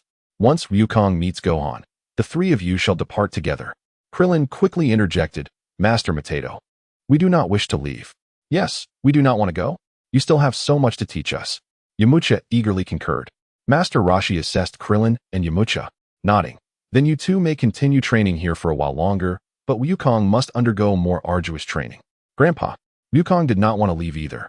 Yet he lacked the eloquence of Yamcha and Krillin, leaving him in a state of anxious turmoil. "Very well, it is settled. Let us proceed. I shall treat you all to a meal, and thereafter, Goku will seek out Gohan. Upon his return, I shall inform you where to commence your training." With that, Master Roshi turned away, evidently signifying that this matter was no longer up for discussion. Goku's departure was as certain as fate itself, despite their profound reluctance. Master Roshi's three disciples had no choice but to comply with their teacher's wishes. While Master Roshi engaged in conversation, the audience had already dispersed, including Wu Ren and Tao Bai Bai, who had soared far into the distance, indifferent to the champion's reward. On Wu Ren's aircraft, Tao Bai Bai knelt on one knee, seemingly in a moment of contrition, while Wu Ren remained in the cockpit, ignoring him. Though Wu Ren did not chastise Tao Bai Bai, the latter was acutely aware of his misjudgment. Even with the championship victory, he felt no joy, especially considering he had nearly lost, a source of immense humiliation for him. Tao Bai Bai contemplated that he must fully heed Wu Ren's guidance moving forward. This enigmatic figure appeared omniscient and omnipotent, and aligning himself with Wu Ren surely promised no missteps. As for the dignity of being the top killer, that was mere folly. Wu Ren, with his eyes closed in repose within the cockpit, entrusted the aircraft's navigation to the robotic pilot, free from any concern. Although the martial arts tournament had yielded unexpected occurrences, the overall trajectory had not deviated from Wu Ren's expectations, leaving him quite content. Disregarding Tao Bai Bai's self-reproach, Wu Ren recognized that the latter's pride required tempering, otherwise he would struggle to achieve greatness in the future. Wu Ren estimated that soon he would be able to utilize the Dragon Balls once more, pondering what wish to make. Should he wish to transform into a handsome figure? Remarkably, Wu Ren had never contemplated whether he could gather all the Dragon Balls, as if collecting all 7 were an effortless task for him, akin to plucking fruit from a tree. Chapter 18. Bring It Forth. Time flew by, and before long, half a year had elapsed. During this period, after reuniting with his grandfather Gohan, Goku embarked on another journey of training. Bidding farewell to Master Roshi and heading towards Korin Tower. Having seen his grandfather, Goku felt unburdened and ceased his search for the 4-star Dragon Ball. In the ensuing time, he dedicated himself to rigorous training, striving to grow stronger. Meanwhile, Wu Ren was not idle. In addition to closely monitoring Dr. Gero's research, he took the time to enlist Bulma's assistance in creating a Dragon Ball radar and a peculiar box. It was said that this box could shield the Dragon Ball signals, preventing others from locating them with their radar when placed inside. With the Dragon Ball radar in hand and a formidable team at his disposal, one would think that seeking the Dragon Balls would pose no challenge for Wu Ren. Yet, he remained unhurried, for he was waiting. At long last, that day arrived. Wu Ren gazed at the Dragon Ball radar in his hand, his eyes crescent-shaped with joy. "Haha, they have finally gathered 6. He exclaimed, adding my own. "It is perfect." It turned out that Wu Ren had discovered a Dragon Ball himself, placing it within the signal-blocking device, thereby ensuring that others could at most locate only 6. When someone managed to collect 6 Dragon Balls, Wu Ren would know it was time for action. "Bring it forth." He chuckled to himself, then instructed Xiao Wu, "Go ahead, have Tao Bai Bai retrieve the goods. They are ready." "Yes." Xiao Wu accepted her mission without a trace of hesitation. After more than a year of interaction, she had completely come to regard Wu Ren as her leader, obeying his every command. Pilaf, on the other hand, harbored some resentment, yet he could not overlook the rapid progress of the castle base during this period, which far surpassed the fruits of his decades of labor. No matter how unwilling he felt, He had no choice but to follow Wu Ren to the very end. The unwitting benefactor who had gathered 6 Dragon Balls was none other than an old friend of Wu Ren, the Red Ribbon Army, who had become his exclusive benefactor. Wu Ren's decision not to allow Tao Bai Bai to annihilate the Red Ribbon Army proved to be remarkably astute. Indeed, all Wu Ren had to do was relax while others diligently collected the 6 Dragon Balls for him, a truly effortless endeavor. An hour later, upon Tao Bai Bai's return with the goods, Wu Ren naturally found himself in possession of all 7 Dragon Balls, making the entire process remarkably smooth and convenient. Within the expansive realm of Dragon Balls, few could make wishes as effortlessly as Wu Ren. Outside the castle, he summoned the Eternal Dragon once more, and the bright day transformed abruptly into night. The majestic dragon reappeared before Wu Ren, and this time, he felt no indecision as he had long contemplated what would be best for him. As for wishing to become handsome, that could wait for another time. "Oh dragon, my wish is to have the rice cooker that seals Majin Buu delivered before my eyes," Wu Ren proclaimed loudly. This wish had been carefully considered for quite some time. He merely wondered if the dragon would grant it. Should it not be possible, he would have to resort to alternative wishes. After a moment of pause, the dragon responded, "This wish is quite simple. I shall fulfill it immediately." With a hum, the dragon's eyes turned a deep crimson, and bolts of lightning danced around it. In an instant, a worn rice cooker materialized at Wu Ren's feet. It appeared to be an ordinary appliance, yet it bore a seal with the inscription Majin sealed, a remnant left by Master Roshi's teacher, Master Mateto. Years ago, after successfully sealing Majin Buu, Master Mateto had cast the rice cooker into the depths of the ocean. Retrieving it through radar or other means would have required considerable effort. However, wishing for the dragon's assistance made it considerably simpler, provided the dragon consented. Wu Ren was acutely aware of the connection between Majin Buu and the Earth God, and since the dragon was created by the Earth God, any wish made by a human would be known to the Earth God through the dragon. If the Earth God disapproved, the dragon would be unable to fulfill the wish. However, to Wu Ren's delight, the outcome was smoother than he had anticipated, and the dragon indeed granted his request. Looking at the rice cooker beside him, Wu Ren felt a twinge of disbelief at how effortlessly he had obtained it. "Your wish has been fulfilled. Farewell," said the dragon before transforming into 7 shooting stars and vanishing, restoring the sky from night to day. Simultaneously, far above the clouds, the aged Earth God stood at the edge of his divine temple, gazing down. His emerald visage was etched with deep wrinkles, and beads of sweat trickled down, vanishing midway as they fell. Ahem, the Earth God cleared his throat twice before continuing. "Mr. Bobo, do you believe my actions are just? If that young man were to unleash the Demon King Piccolo, would it not pose a threat to humanity once more? The mistakes I committed in the past should not burden mortals. Perhaps it is time for me to end it all." Mr. Bobo, with his dark complexion and egg-shaped eyes, stood nearby, beads of cold sweat trickling down his face. "Esteemed deity, there is no need for such drastic measures. If it becomes unavoidable, you can simply seal the Demon King. The mortal sealing technique is indeed quite effective." The Earth God nodded, instinctively tightening his grip on his staff. "This is all I can do. Alas, I feel immense guilt as a deity. Perhaps the existence of the Dragon Balls could alleviate some of the world's suffering." At the castle base, Wu Ren returned, carrying the rice cooker into the castle. Moments later, in his personal lounge, the rice cooker sat on the table as Wu Ren, lost in thought, occupied a nearby chair. He pondered that with his current strength, opening the rice cooker would not fear the regressed Demon King Piccolo. If Piccolo attempted chaos, he could simply use his evil heart skill to control him. However, what if Piccolo broke free and fled upon his release? The likelihood of such an event was exceedingly low, yet even a 1 in 10,000 chance was too great for Wu Ren to risk. He had invested too much effort into the castle base to allow any missteps. Wu Ren's worries deepened. Previously, he was uncertain whether the dragon would grant his wish. And now, having achieved his desire, he found himself facing new troubles. Suddenly, a light flickered in his eyes as he slapped his forehead and laughed. "Goodness, how could I forget? What a lapse in judgment. It seems the rice cooker doesn't need to be opened, huh? I am truly searching for a donkey while riding one." He approached the rice cooker and placed his hand upon it, silently invoking the power of duplication.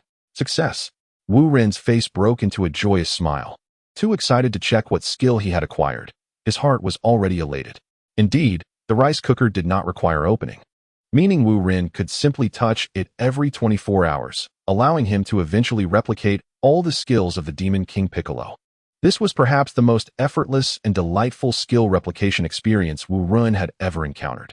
Where else in the world could one find such fortune? A being that lay still, permitting others to duplicate its skills. How extraordinary. Chapter 19. Numbers 9 and 10. The first skill Wu Ren acquired from the Demon King Piccolo was one that amplified combat power, quite commendable. Demonic transformation extracted a portion of one's mental energy to enhance both attack and defense, with the increase proportionate to the mental energy expended. This skill resembled a dual mastery of magic and martial prowess, which Wu Ren found intriguing. He nodded in satisfaction. This skill would aptly compensate for his relatively fragile shortcomings. Should his mental energy become sufficiently robust, he could seamlessly transition from a mage to a warrior. Gazing at the rice cooker before him, Wu Ren's eyes sparkled with excitement. Was this truly a mere rice cooker? It was a veritable mobile treasure trove. With such a trove in hand, even pigs could soar. Thus, day by day, Wu Ren guarded the rice cooker, acquiring one skill after another from the Demon King Piccolo, his strength growing ever more formidable. In contrast, the journey of Sun Wukong and Kalinta has been significantly more arduous. In the blink of an eye, half a month has slipped by, and Wu Ren was on the verge of uncovering the undergarments of the Demon King Piccolo, only to be met with a notification in his mind that he could no longer replicate the target. It dawned upon Wu Ren that perhaps he had been a tad too ambitious. Apart from failing to acquire Piccolo's egg-laying ability, he had managed to obtain everything else. Of course, that egg-laying ability was a hereditary trait of the Namekians, and even if it were bestowed upon Wu Ren, he would be incapable of utilizing it. Moreover, the very thought of employing such a skill sent shivers down his spine. What, after all, would he regurgitate? Merely contemplating it was enough to evoke a sense of dread, leading him to conclude that not acquiring that skill might be a blessing in disguise. Over the past half-month, Wu Ren had been a recluse, completely absorbed in the study of Piccolo's abilities. Among the skills he had gathered, most proved to be quite beneficial, though a few were rather trivial, nonetheless. Even the lesser skills had their merits. Through a series of skill comparisons, Wu Ren surmised that his earlier speculations regarding the heart of nature might indeed hold water. If he wished to upgrade it, a journey to Namek would be imperative. Should an opportunity arise in the future, visiting Namek would be worthwhile. If the basic version of the heart of nature was so potent, how formidable could the advanced version be? As Wu Ren contemplated the future, a gentle knock echoed through the air. Knock, knock. The sound was light, and without needing to open the door, Wu Ren instinctively knew it was Xiao Wu, who had been responsible for delivering meals and other tasks in recent days, a routine he had grown accustomed to. Come in, he called, placing the rice cooker into the safe, deeming it unnecessary for the time being. Xiao Wu entered, speaking softly. Master, Doctor Jiro has made progress in his research and wishes for you to visit when you have the time. Understood. Please inform him that I shall be there shortly. Wu Ren replied, waving his hand dismissively. A mirror floated before him, suspended in midair, a simple manifestation of the Namekian's telekinesis, yet it left Xiao Wu utterly astonished, leading her to ponder the increasing enigma of her master. Having composed himself, Wu Ren noticed that Xiao Wu had yet to leave. He frowned. Are you not going? Yes. Xiao Wu exclaimed, hastily retreating as though she had been startled by Wu Ren's demeanor. A moment later, within Dr. Jiro's laboratory, Wu Ren stepped inside and was immediately taken aback by the sight of two robots before him. These robots were exquisitely crafted, their appearance nearly indistinguishable from that of real humans, devoid of the clunky, metallic aesthetic one might expect. Although Wu Ren was already aware of Dr. Jiro's genius, witnessing his creations firsthand was still quite astonishing. Master, this is android number 9 and number 10, Dr. Jiro introduced proudly. They are constructed from a special metal, not only exceptionally durable, but also highly agile. Additionally, per your suggestion, I have equipped them with energy absorption devices. Wu Ren nodded. So they are energy-absorbing androids? One could say that. Dr. Jiro's expression shifted to one of slight awkwardness, though the efficiency of energy absorption and conversion leaves much to be desired. There is considerable room for improvement. That is not a concern. You will undoubtedly create even better ones in the future. You do not find fault with my work. That is truly wonderful. Dr. Groh was suddenly overwhelmed with emotion, as if he could envision the day his son would be resurrected. Disdain? How could that be? These robots are already remarkable. Wu Ren, shifting the conversation, inquired about their performance. Have they undergone testing? Dr. Grow nodded, confirming that Units 9 and 10 frequently engaged in combat drills, though he prohibited them from operating at full power to avoid uncontrollable situations. How formidable are they? It's hard to quantify, but if I must provide a definition, I would assert that few on Earth can rival them. Dr. Grow exuded confidence, clearly no longer satisfied with Earth standards. Very well, let us conduct a test. Test? How shall we test? Xiao Wu, please notify Tao Bai to meet us in the wasteland outside the castle shortly. Yes, master, Xiao Wu said as she activated her communicator. Before long, outside the castle, Wu Ren and others, along with the two androids, gathered in anticipation. Let us begin.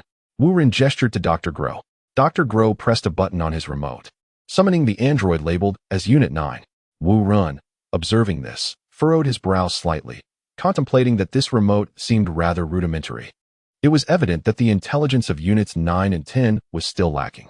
The test commenced. Initially, Tao Bai did not attack Unit 9 with full force, merely matching its strikes evenly. Unable to tolerate this outcome, Tao Bai unleashed his full might, causing Unit 9 to retreat under the onslaught. Unit 9's attire was torn, revealing its metallic shell, which bore numerous dents and imprints from the blows. Fortunately, there were no signs of shell rupture. Enough. Let us stop here. Observing the situation, Wu Ren nodded and decided to end the test. Dr. Grow hastily pressed the remote button, and Tao Bai ceased his assault. Old Bai, what do you think of this android's strength?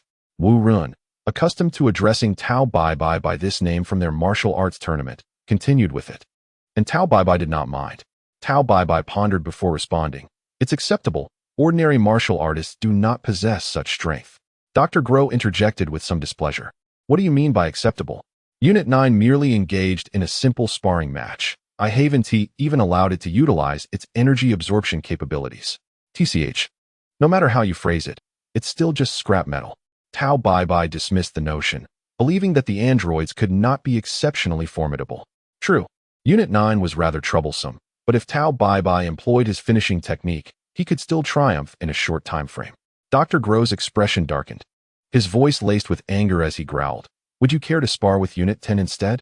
Unit 10's overall performance far surpasses that of Unit 9. It is an advanced version. What? A chill ran down Tao Bai's spine as he grasped the true terror of the androids. If Unit 9 was already quite formidable, what could be said of Unit 10? What if these so-called androids could be mass-produced? Chapter 20. Technological Breakthrough Enough. Wu Ren interrupted the argument between Dr. Grow and Tao Bai. Doctor, it seems that Units 9 and 10 are still not perfect. Master, what do you mean?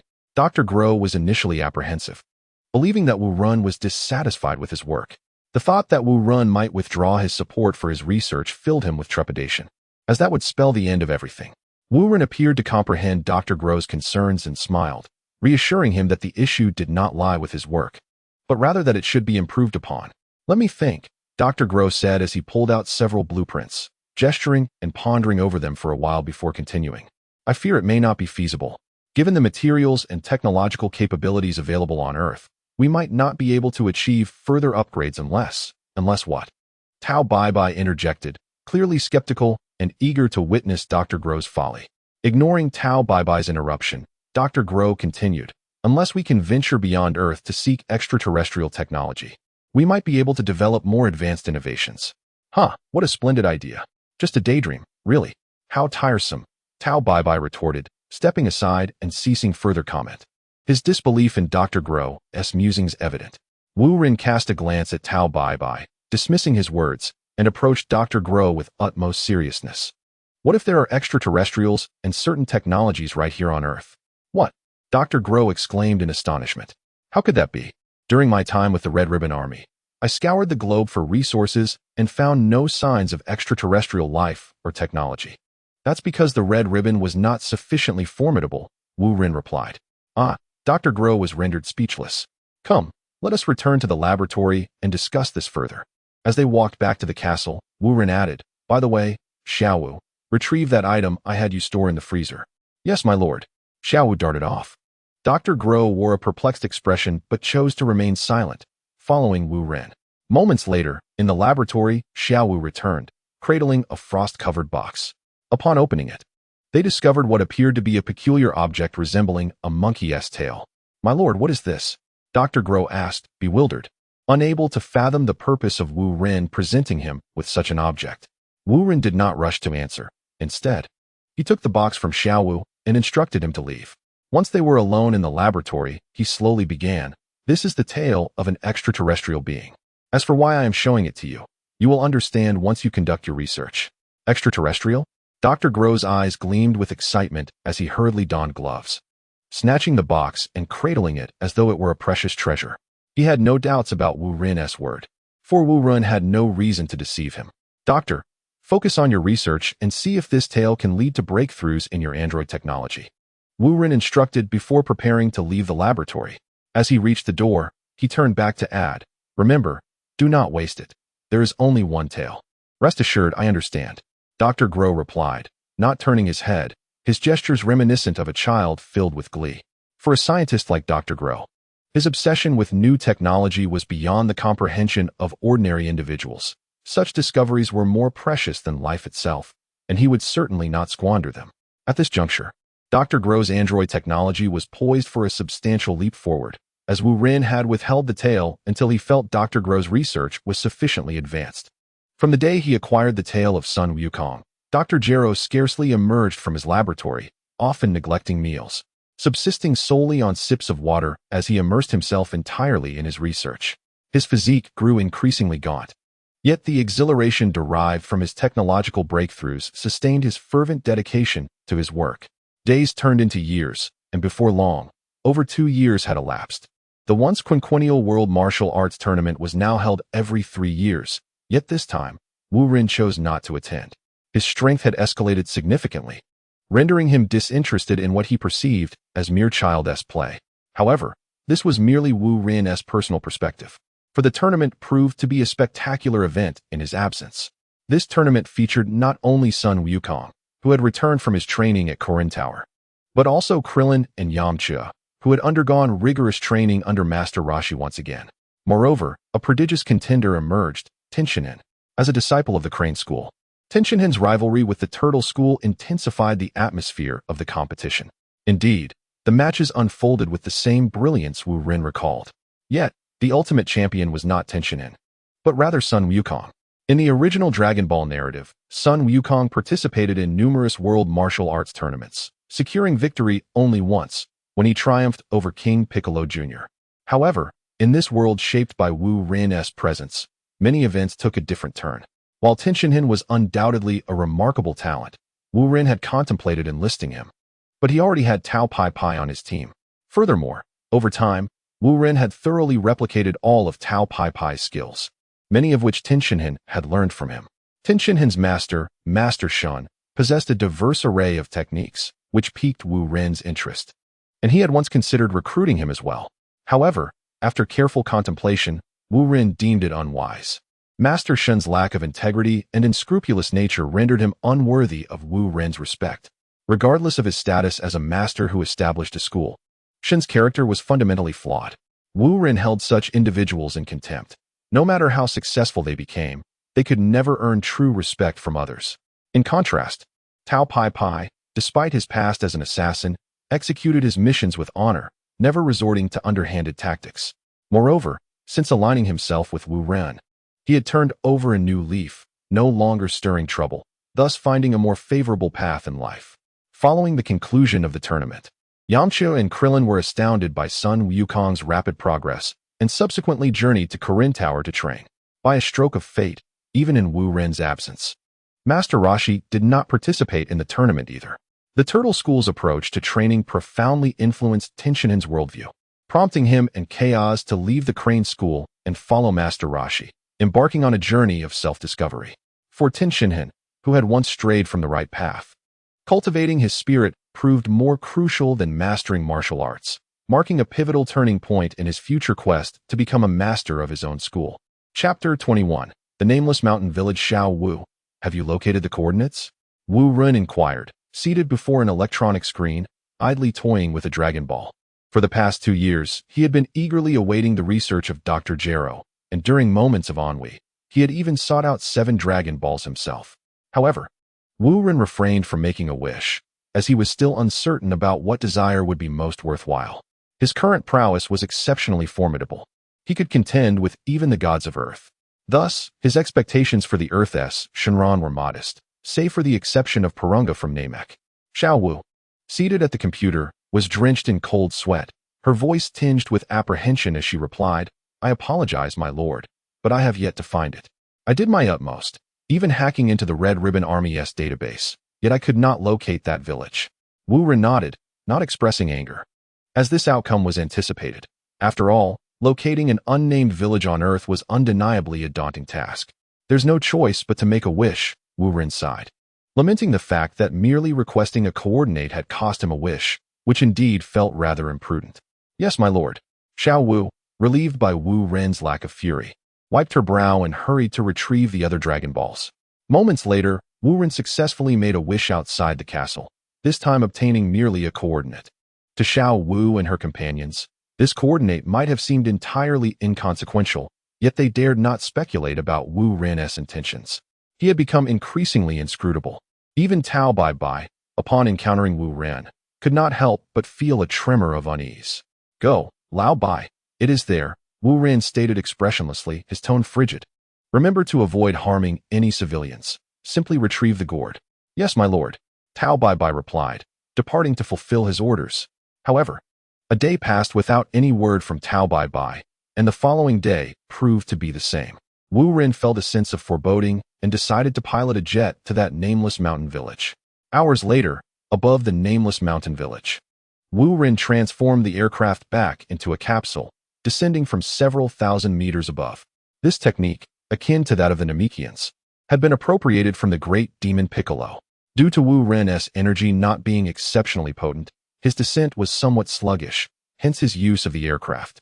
In the world of Dragon Balls, energy serves as the standard unit of combat prowess, and Wu Ren leaned more towards the arcane arts, excelling in mental fortitude. Thus his own energy was not particularly remarkable. In truth, he relished the sensation of soaring freely. Yet he refrained from displaying such prowess within the castle to maintain an air of authority. Now, having arrived at this humble mountain village, he shed his pretense. Fully embracing his freedom, draped in a black cloak, the wind rustled fiercely around him as he plummeted towards the earth. Just before landing, Wu Ren controlled his descent, gently touching down. Coincidentally, an elderly farmer toiling in the fields glanced up and, upon witnessing a shadow descending from the heavens, was so frightened that he fell prostrate on the ground, trembling uncontrollably. "Good sir, what are you doing?" Wu Ren inquired, raising his hand in a gesture that summoned an unseen force to lift the farmer. The old man, now even more terrified, mistook him for a specter, and with his head bowed in trepidation, stammered, "My lord, we are very poor here. We truly have nothing to offer you." Wu Ren appeared to comprehend the reason behind the old farmer's fear of him. He removed his hood, revealing his true visage, and smiled reassuringly, saying, "Dear elder, there is no need for trepidation. I merely wish to pose a question." Yet, the old farmer still dared not meet Wu Ren's gaze, trembling as he replied, "Your Highness, feel free to inquire. I would answer not just one question, but even 10. Wu Ren, with a resigned smile, donned his hood once more and inquired, "A couple of days ago, did a person clad in a pink robe visit this place?" The old farmer, startled, stole a glance at Wu Ren, observing his peculiar attire, which bore a slight resemblance to that of the pink-robed individual. He mustered his courage to respond, "Your Highness, are you affiliated with him?" "So he has indeed been here?" Yes, Wu Ren affirmed. "And where is he now?" The old farmer hesitated, stammering as if burdened by a secret, beads of sweat adorning his forehead. With a gentle wave of his hand, a soft breeze swept through, drying the perspiration on the farmer's brow. "Speak freely," urged Wu Ren. Realizing that Wu Ren may not be a malevolent spirit, the farmer finally uttered, "That individual was captured by the Golden Horn and taken into his gourd. I fear he may be in grave danger." Wu Ren's expression darkened upon hearing this, as he realized his suspicions were confirmed. Indeed, Tao Bai Bai had let his guard down and fallen victim to Golden Horn's deception. The notorious reputation of Tao Bai Bai, the world's foremost assassin, had somehow reached even this remote village. If Golden Horn was aware of Tao Bai Bai's name, it would explain his ability to use the gourd against him. "Your Highness?" The old farmer, noticing Wu Ren's silence, felt his heart race, almost fainting from fear. He thought to himself how arduous these times were. With so many demons and monsters lurking about, where do Golden Horn and Silver Horn reside? Wu Ren queried, growing increasingly anxious. If too much time elapsed and Tao Bai perished within the gourd, it would be a tremendous embarrassment. Tao Bai could not afford to die. Wu Ren still had use for him. I do not know, the old farmer stammered, tears streaming down his face from fright. Even if he did know, he would not dare to speak of it. Enough, no need to divulge further, Wu Ren concluded, ascending into the air, surveying the land below.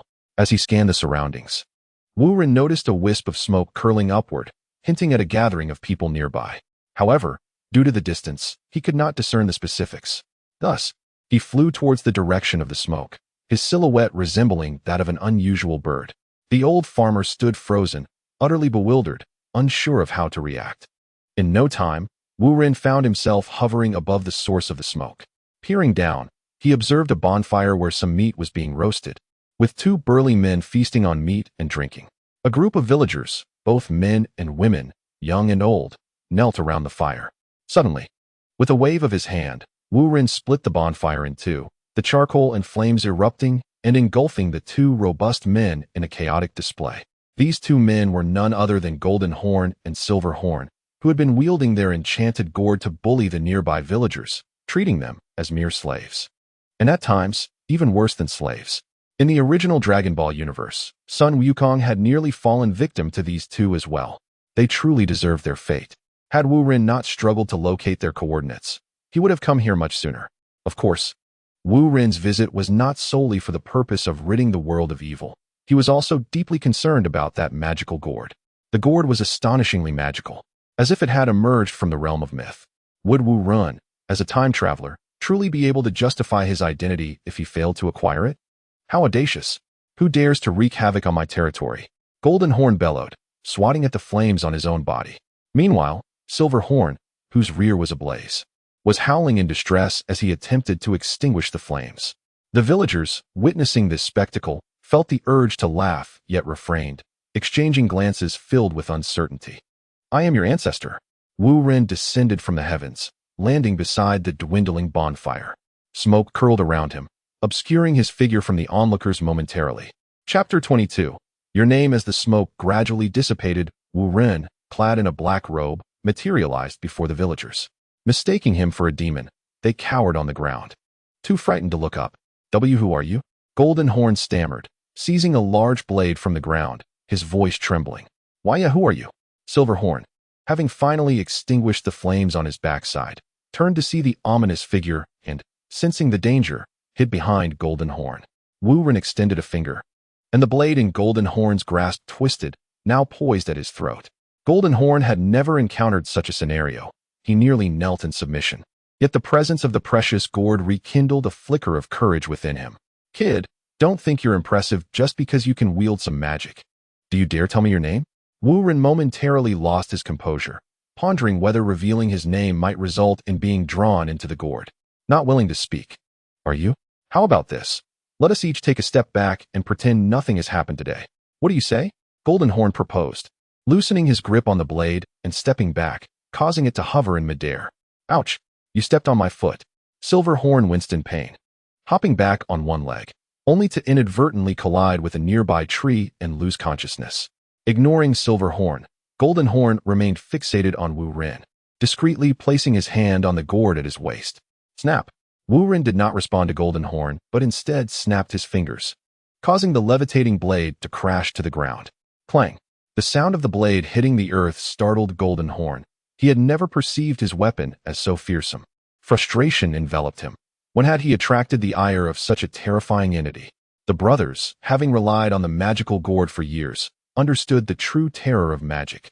Now, confronted by someone who wielded it, an instinctual dread arose within them. However, Wu Ren would not entertain any of Golden Horn's propositions. To Wu Ren, Golden Horn was akin to an insignificant insect, lacking the authority to negotiate. He contemplated only how to bring about the demise of both Golden Horn and Silver Horn. With a plethora of hidden advantages, Wu Ren felt secure, even if he were to be drawn into the precious gourd, as he harbored no fears of peril. Seeing Wu Ren's silence as an opportunity, Golden Horn hastily suggested, Brother, why don't we become friends? Whoosh!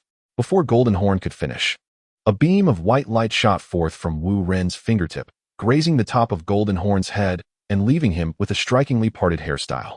Jin Jiao felt a sudden warmth on the crown of his head, followed by an immediate chill, leaving him bewildered. Turning around, he was astounded to see a tree beside Yin Jiao pierced through by a transparent hole. Overcome by fear, Jin Jiao knelt on the ground, drenched in cold sweat. Humph, coward. You must have felt quite formidable when bullying the villagers, yet now you cower, Wu Ren remarked disdainfully, contemplating whether to eliminate the Jin Jiao and Yin Jiao brothers instantly, but found it too generous a fate for them. At that moment, among the villagers, a small boy dared to glance up, exclaiming, "Daddy, look! King Jin Jiao has been defeated." The middle-aged man beside the boy, terrified, quickly pressed down on the child's head, fearful of what he might see. The villagers remained prostrate on the ground, pretending to be like ostriches, as if by not seeing, nothing had transpired. Jin Jiao cautiously touched his head, discovering no mortal wound, and tremblingly spoke, "Brother," suddenly. A massive blade soared from the ground, descending upon Jin Jiao's head and embedding itself in the earth precisely between his legs. "Who dares to call you brother?" Wu Ren's voice resonated like countless silver needles, piercing Jin Jiao's eardrum and wreaking havoc in his mind. With a gasp, Jin Jiao spat out a mouthful of blood, unable to endure any longer, collapsing onto the ground. From a distance, one might mistake King Jin Jiao for one of the villagers. Yet, this was not the end. Perhaps driven by the instinct to survive, Jin Jiao abruptly comprehended Wu Ren's true identity. Lying on the ground, without raising his head, he rasped, "I understand now. You are the Lord Ashura that Tao Baibai spoke of, aren't you?" Wu Ren paused momentarily, surprised at how Tao Baibai had divulged his information. "Haha, I guessed correctly. Didn't I?" Jin Jiao exclaimed, rising with excitement and retrieving the gourd from his waist, recalling Tao Baibai's words just before being sucked into the gourd. "I didn't expect you to arrive so soon. And what if you guessed correctly?" Wu Ren replied nonchalantly, unbothered by the prospect of being trapped in the gourd. Jin Jiao's desperate struggle was ultimately futile. Jin Jiao grinned, uncorking the gourd and declaring, "So, it means I win." Ashura. Wu Ren remained silent, watching Jin Jiao with quiet curiosity, eager to see what would unfold. The orange gourd in Jin Jiao's grasp possessed a mystical ability. It could call out names. Legends stated that if a name was called and the person could not respond swiftly, they would be drawn into the gourd and dissolved into wine. This was in stark contrast to the golden gourd in Journey to the West, which required a vocal response to be absorbed. A gentle breeze swept through as Jin Jiao called out the name Ashura, yet nothing occurred. Blinking in confusion, he directed the gourd's opening towards Wu Ren, repeating, "Ashura, Ashura, Lord Ashura, King Ashura." However, it proved futile. The enchanted gourd appeared to be ineffective, showing no reaction. Are you not Ashura?" Jin Jiao feigned flattery, blood still staining his lips, rendering him grotesque. "Indeed, it is I. Why have you stopped calling?" Wu Ren finally comprehended that the magical gourd was not ineffective, but rather ineffectual for him, for strictly speaking, he was not Ashura. In other words, the gourd could not recognize Ashura. At that moment, Wu Ren resembled S.C. Chardinger's cat, existing as both Ashura and not Ashura simultaneously. What was happening? Jin Jiao shook the gourd in his hand, pondering whether his precious treasure had malfunctioned. Suddenly, a wisp of azure smoke billowed from the gourd, and a pink figure soared forth with the smoke. Thud! The pink figure tumbled to the ground. It was Tao Baibai, who had not perished, but merely succumbed to unconsciousness. Oh no! Jin Jiao sensed impending doom. Dealing with one Ashura was already a formidable challenge. But if Tao Baibai were to awaken, would there be any chance of survival? Yet before Jin Jiao could call out Tao Baibai's name again, he saw a flash of blade. Swoosh! Blood spurted like a fountain before Jin Jiao, as his own mighty blade soared from the ground, severing the arm that clutched the gourd. The severed arm, still grasping the gourd, floated in the air, slowly drifting toward Wu Ren. Jin Jiao let out a mournful wail and fainted. Wu Ren caught the gourd and cast aside Jin Jiao's severed arm. What a marvelous treasure! Wu Ren examined the orange gourd in his hands, and with a casual flick, the wooden stopper flew in and perfectly sealed the gourd. Chapter 23. The Spatial Gourd. What an extraordinary artifact. Wu Ren toyed with the orange gourd, his imagination wandering to the possibility of other such gourds, reminiscent of the gourd babies. Haha! Wu Ren's laughter echoed powerfully through the valley, causing some timid birds and beasts to scatter in fright. The villagers remained huddled on the ground, too afraid to raise their heads. They were unaware that Jin Jiao and Yin Jiao had been defeated. Even if they knew, they would not dare move, for Wu Ren appeared more fearsome than both. After his laughter subsided, Wu Ren secured the gourd at his waist and approached the unconscious Yin Jiao. Hey, wake up. The Qing dynasty has fallen, and you still slumber, Wu Ren said, delivering a playful kick to Yin Jiao's rear. Yin Jiao awoke in pain, exclaiming, "Ouch. Brother, don't hit me." Upon recognizing Wu Ren, he scrambled to hide beneath the roots of a tree, trembling as he stammered, "Where is my brother? Your brother? I'm unsure if he is alive or dead." Wu Ren shifted slightly, revealing Jin Jiao's prone form in a pool of blood before Yin Jiao's eyes. "What? Brother? What has happened to him?" Yin Jiao shrieked in terror, his hair standing on end. "Enough with the chatter. It's time for an experiment, Yin Jiao." Wu Ren removed the gourd from his waist and pulled out the wooden stopper. Yin Jiao, paralyzed by fear as he gazed at Jin Jiao, failed to notice the gourd in Wu Ren's hand. Before he could respond, his body involuntarily flew toward the gourd, shrinking in size until he was ultimately absorbed within it. Clink! Wu Ren replaced the stopper and shook the gourd a couple of times. How intriguing. A person had been added to the gourd, yet its weight remained unchanged. This phenomenon resembled a universal capsule. It seemed necessary to consult Dr. Brief about this. As Wu Ren shook the gourd and surveyed his surroundings, he finally noticed the villagers still cowering on the ground. "Everyone rise. Henceforth, Jin Jiao and Yin Jiao shall no longer torment you." Upon hearing Wu Ren's words, the villagers remained hesitant, still too frightened to move. "Everyone look. The Golden Horn King has been slain." It was the same young boy who had previously called out. He had managed to wriggle free from his father's grasp. The villagers, now raising their heads, beheld the lifeless body of the Golden Horn, lying in a pool of blood. They suppressed their overwhelming joy, fearful of incurring Wu Ren's wrath, leaving them in a daze, unsure of how to proceed. "All right, everyone rise." With a mere wave of his hand, Wu Ren unleashed an invisible force akin to a torrent, lifting the villagers from their stupor. They were all astounded. What kind of power was this? Could it be that he was a deity descended to save our village?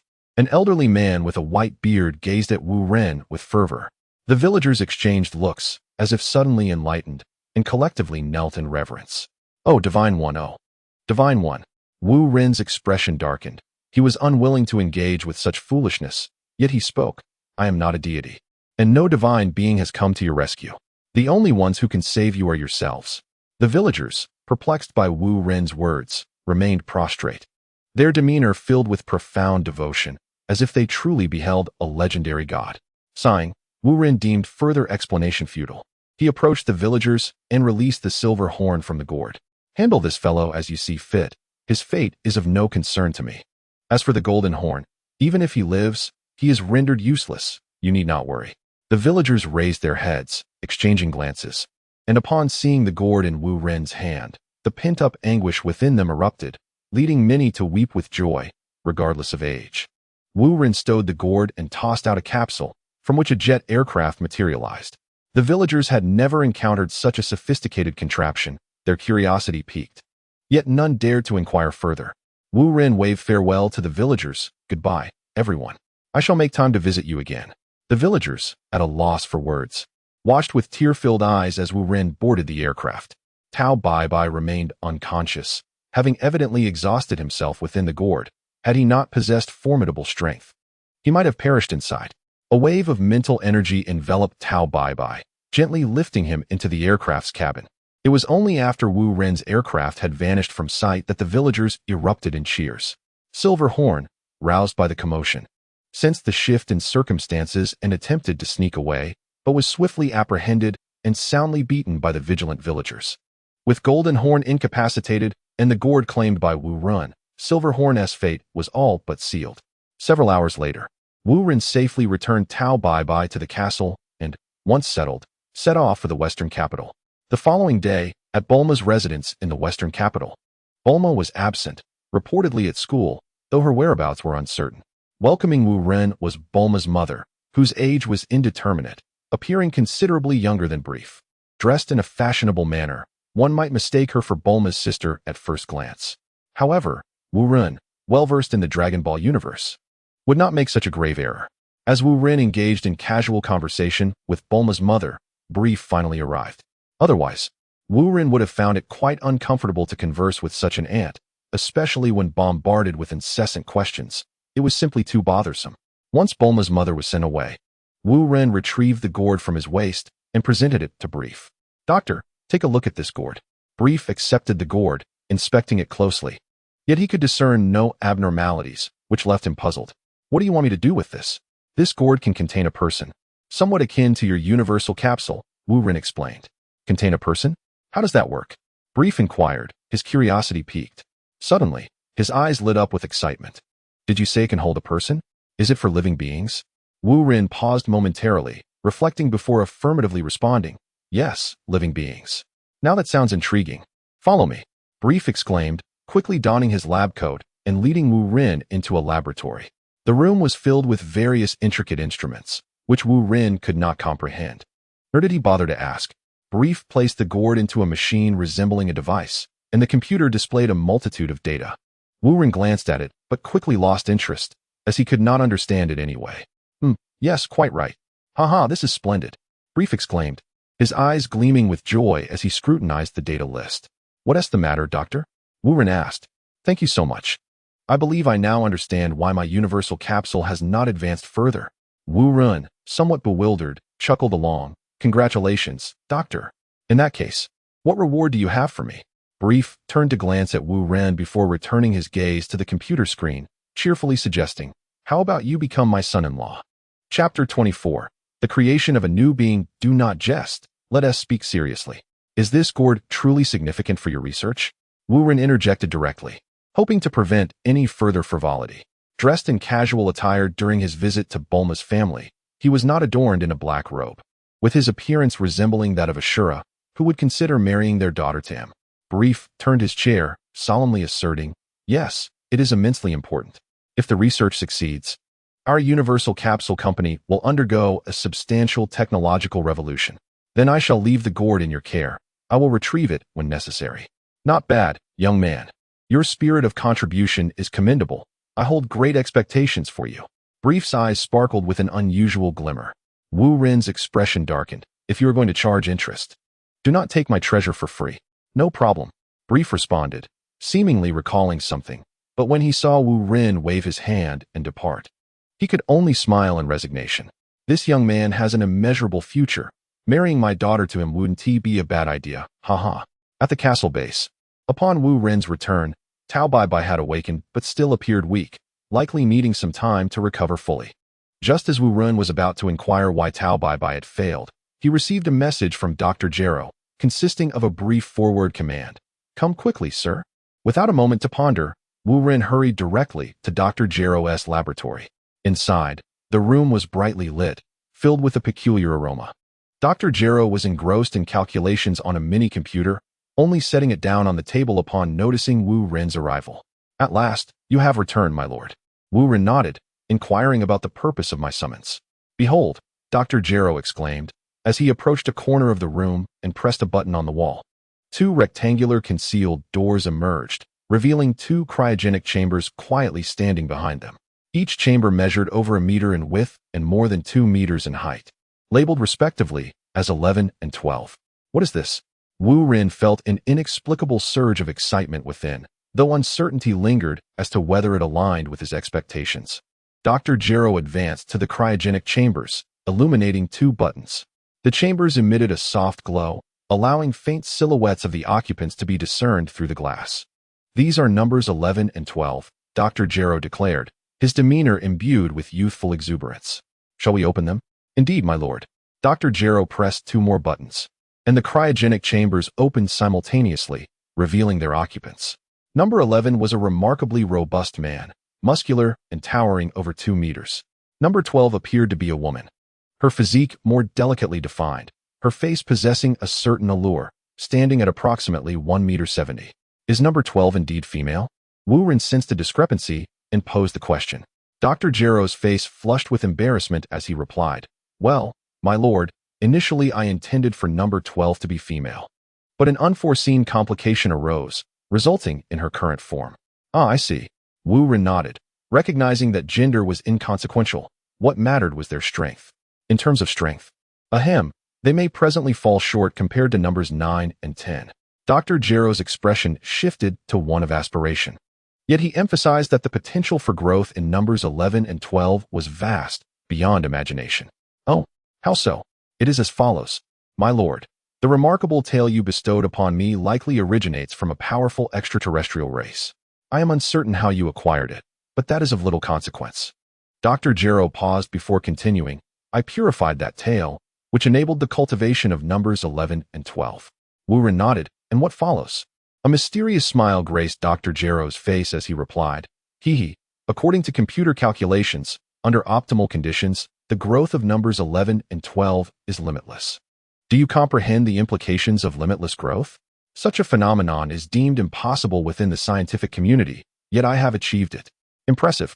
Wuren could not help but express his admiration, wanting to utter something more exuberant, but refraining due to the inappropriateness of the moment. However, Dr. Jero's pride evaporated as he added, Yet, given the current conditions on Earth, it is challenging for numbers 11 and 12 to achieve substantial growth. This is a reality. Quite normal. There is no need for concern, as solutions will arise in due time. Wuren cast another glance at the newly created beings, nodding with a smile as he remarked, Once Tao Bai has fully recovered, let him serve as their sparring partner. I firmly believe in a bright future for these artificial beings. Indeed, it must be so. Dr. Jero was not entirely convinced of Tao Bai's capabilities. Yet he found no better alternative. By the way, Doctor, have you considered what might happen if one day the strength of these artificial beings becomes overwhelmingly powerful and beyond control? Beyond control? I have also contemplated the notion of implanting explosives within their bodies, ready to annihilate them should they dare to defy orders. Dr. Jero's countenance darkened slightly. However, Wuren chuckled with a hint of amusement, questioning whether it is you or I who wields the authority to command them. My lord, please do not misunderstand, Dr. Jero hastily clarified. These androids were programmed from their inception to possess an unwavering admiration for you, ensuring their absolute obedience to your commands. Ah, that is reassuring. Wuren replied ambiguously, indifferent to whether Dr. Jero grasped the implications, as long as he understood who the true master was. Should there come a day when the androids grow too powerful, and Dr. Jero attempts to ascend by stepping over Wuren, that would be utterly absurd. Wuren would not allow such a scenario to unfold. Noticing Wuren's apparent unease, Dr. Jero resolutely stated, My lord, in my research on androids, I have also been developing a serum. While it may not rival the strength of the androids, it could enhance human capabilities to a certain extent. A serum? Wuren's mind flickered with peculiar notions, yet he dismissed them, saying, But this research has not been successful, has it? Dr. Jero, humbled, lowered his gaze, admitting, Indeed, the experiments are ongoing. I have tested it on monkeys and gorillas, but all subjects perished, rendering it unfit for human application.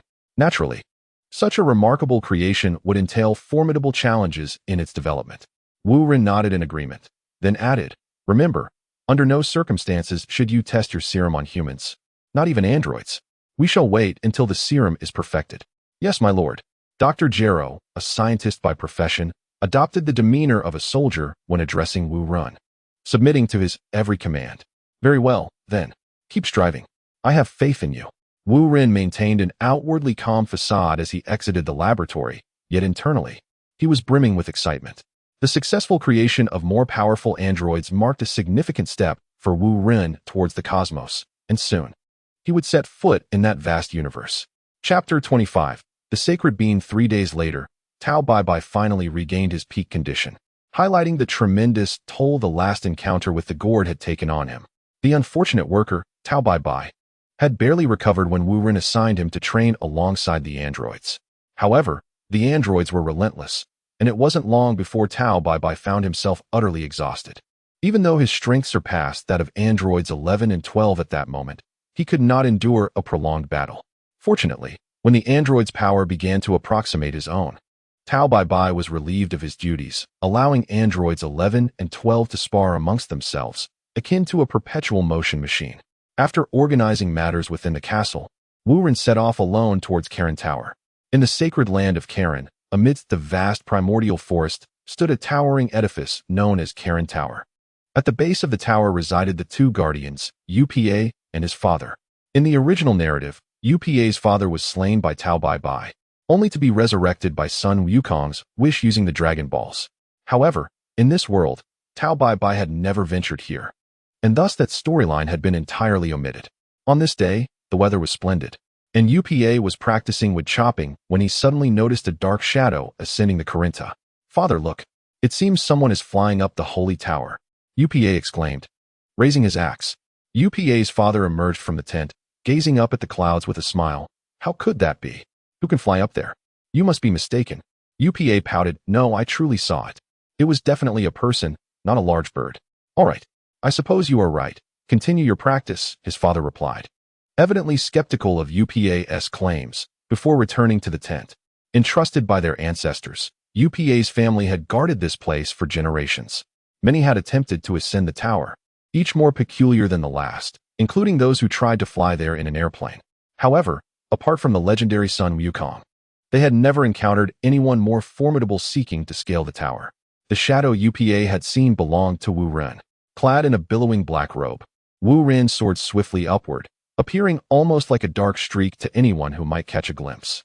In truth, Wu Ren also wished he could fly there in an airplane. It would be so much easier. Yet, he understood the divine restrictions that prevented humans from flying to the tower's pinnacle. Wu Ren's flight was not his forte, so it took him considerable time to reach the tower's summit, where he finally grasped the railing just as the sun dipped below the horizon. At that moment, as Wu Ren touched the railing, a strange voice echoed, "Who are you?" The sound was peculiar, not resembling that of a human. Wu Ren chose not to respond, and instead flew over the railing into the circular structure atop the tower. With a thud, Wu Ren landed firmly on his feet, only to find a white cat standing upright with a cane. It was the Corinta cat, the one who had discovered Wu Ren. The Corinta cat had guarded this tower for millennia and was witnessing a human fly to the top for the first time. "Who exactly are you?" The Corinta cat inquired again, and Wu Ren suddenly realized why the voice sounded so odd. Just as he was about to answer, a familiar voice called out, "Is that you, Lord Ashura?" Wu Ren turned to see Yamcha and the bald-headed Krillin, who were training at the Corinta. "Yes, it is I. Are you two the only ones training? Where is Sun Wukong?" "Wukong has been sent by Master Corinta into a certain secret realm for more intense training." Yamcha replied somewhat awkwardly. "Once we grow stronger, Master Corinta will send Krillin and me in as well." "I see." Wu Ren nodded, then turned to the Corinta cat. "I seek an audience with the celestial god. Please relay my message." The cat's half-closed eyes widened in disbelief. "What? Stop with the nonsense. The celestial god will not meet with you." Krillin, having never seen Wu Ren before, tugged at Yamcha's sleeve and whispered, "Who is this person? Is there really a celestial god in this world?" "Shoo, don't speak," Yamcha said, breaking into a cold sweat, realizing they might have stumbled upon a tremendous secret, one that even Sun Wukong was unaware of. Wu Ren, unwilling to waste words with the cat, turned around, revealing the rice cooker strapped to his back, on which a seal was affixed. Indeed, it was the very rice cooker that contained the seal for the demon King Piccolo. The celestial cat merely cast a glance, nearly losing its eyes in fright, rendered speechless. After a considerable pause, it stammered, You actually found this rice cooker. Very well, I comprehend.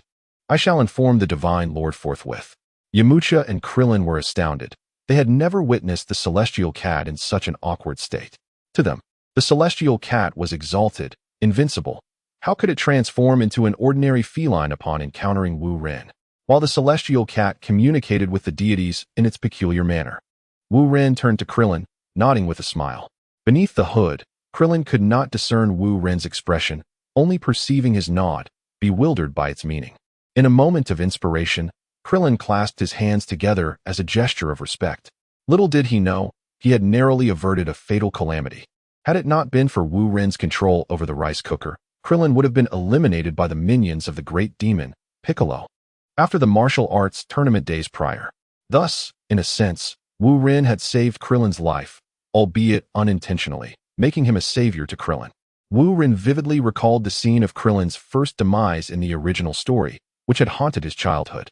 Now that Krillin was alive, it was a delightful surprise.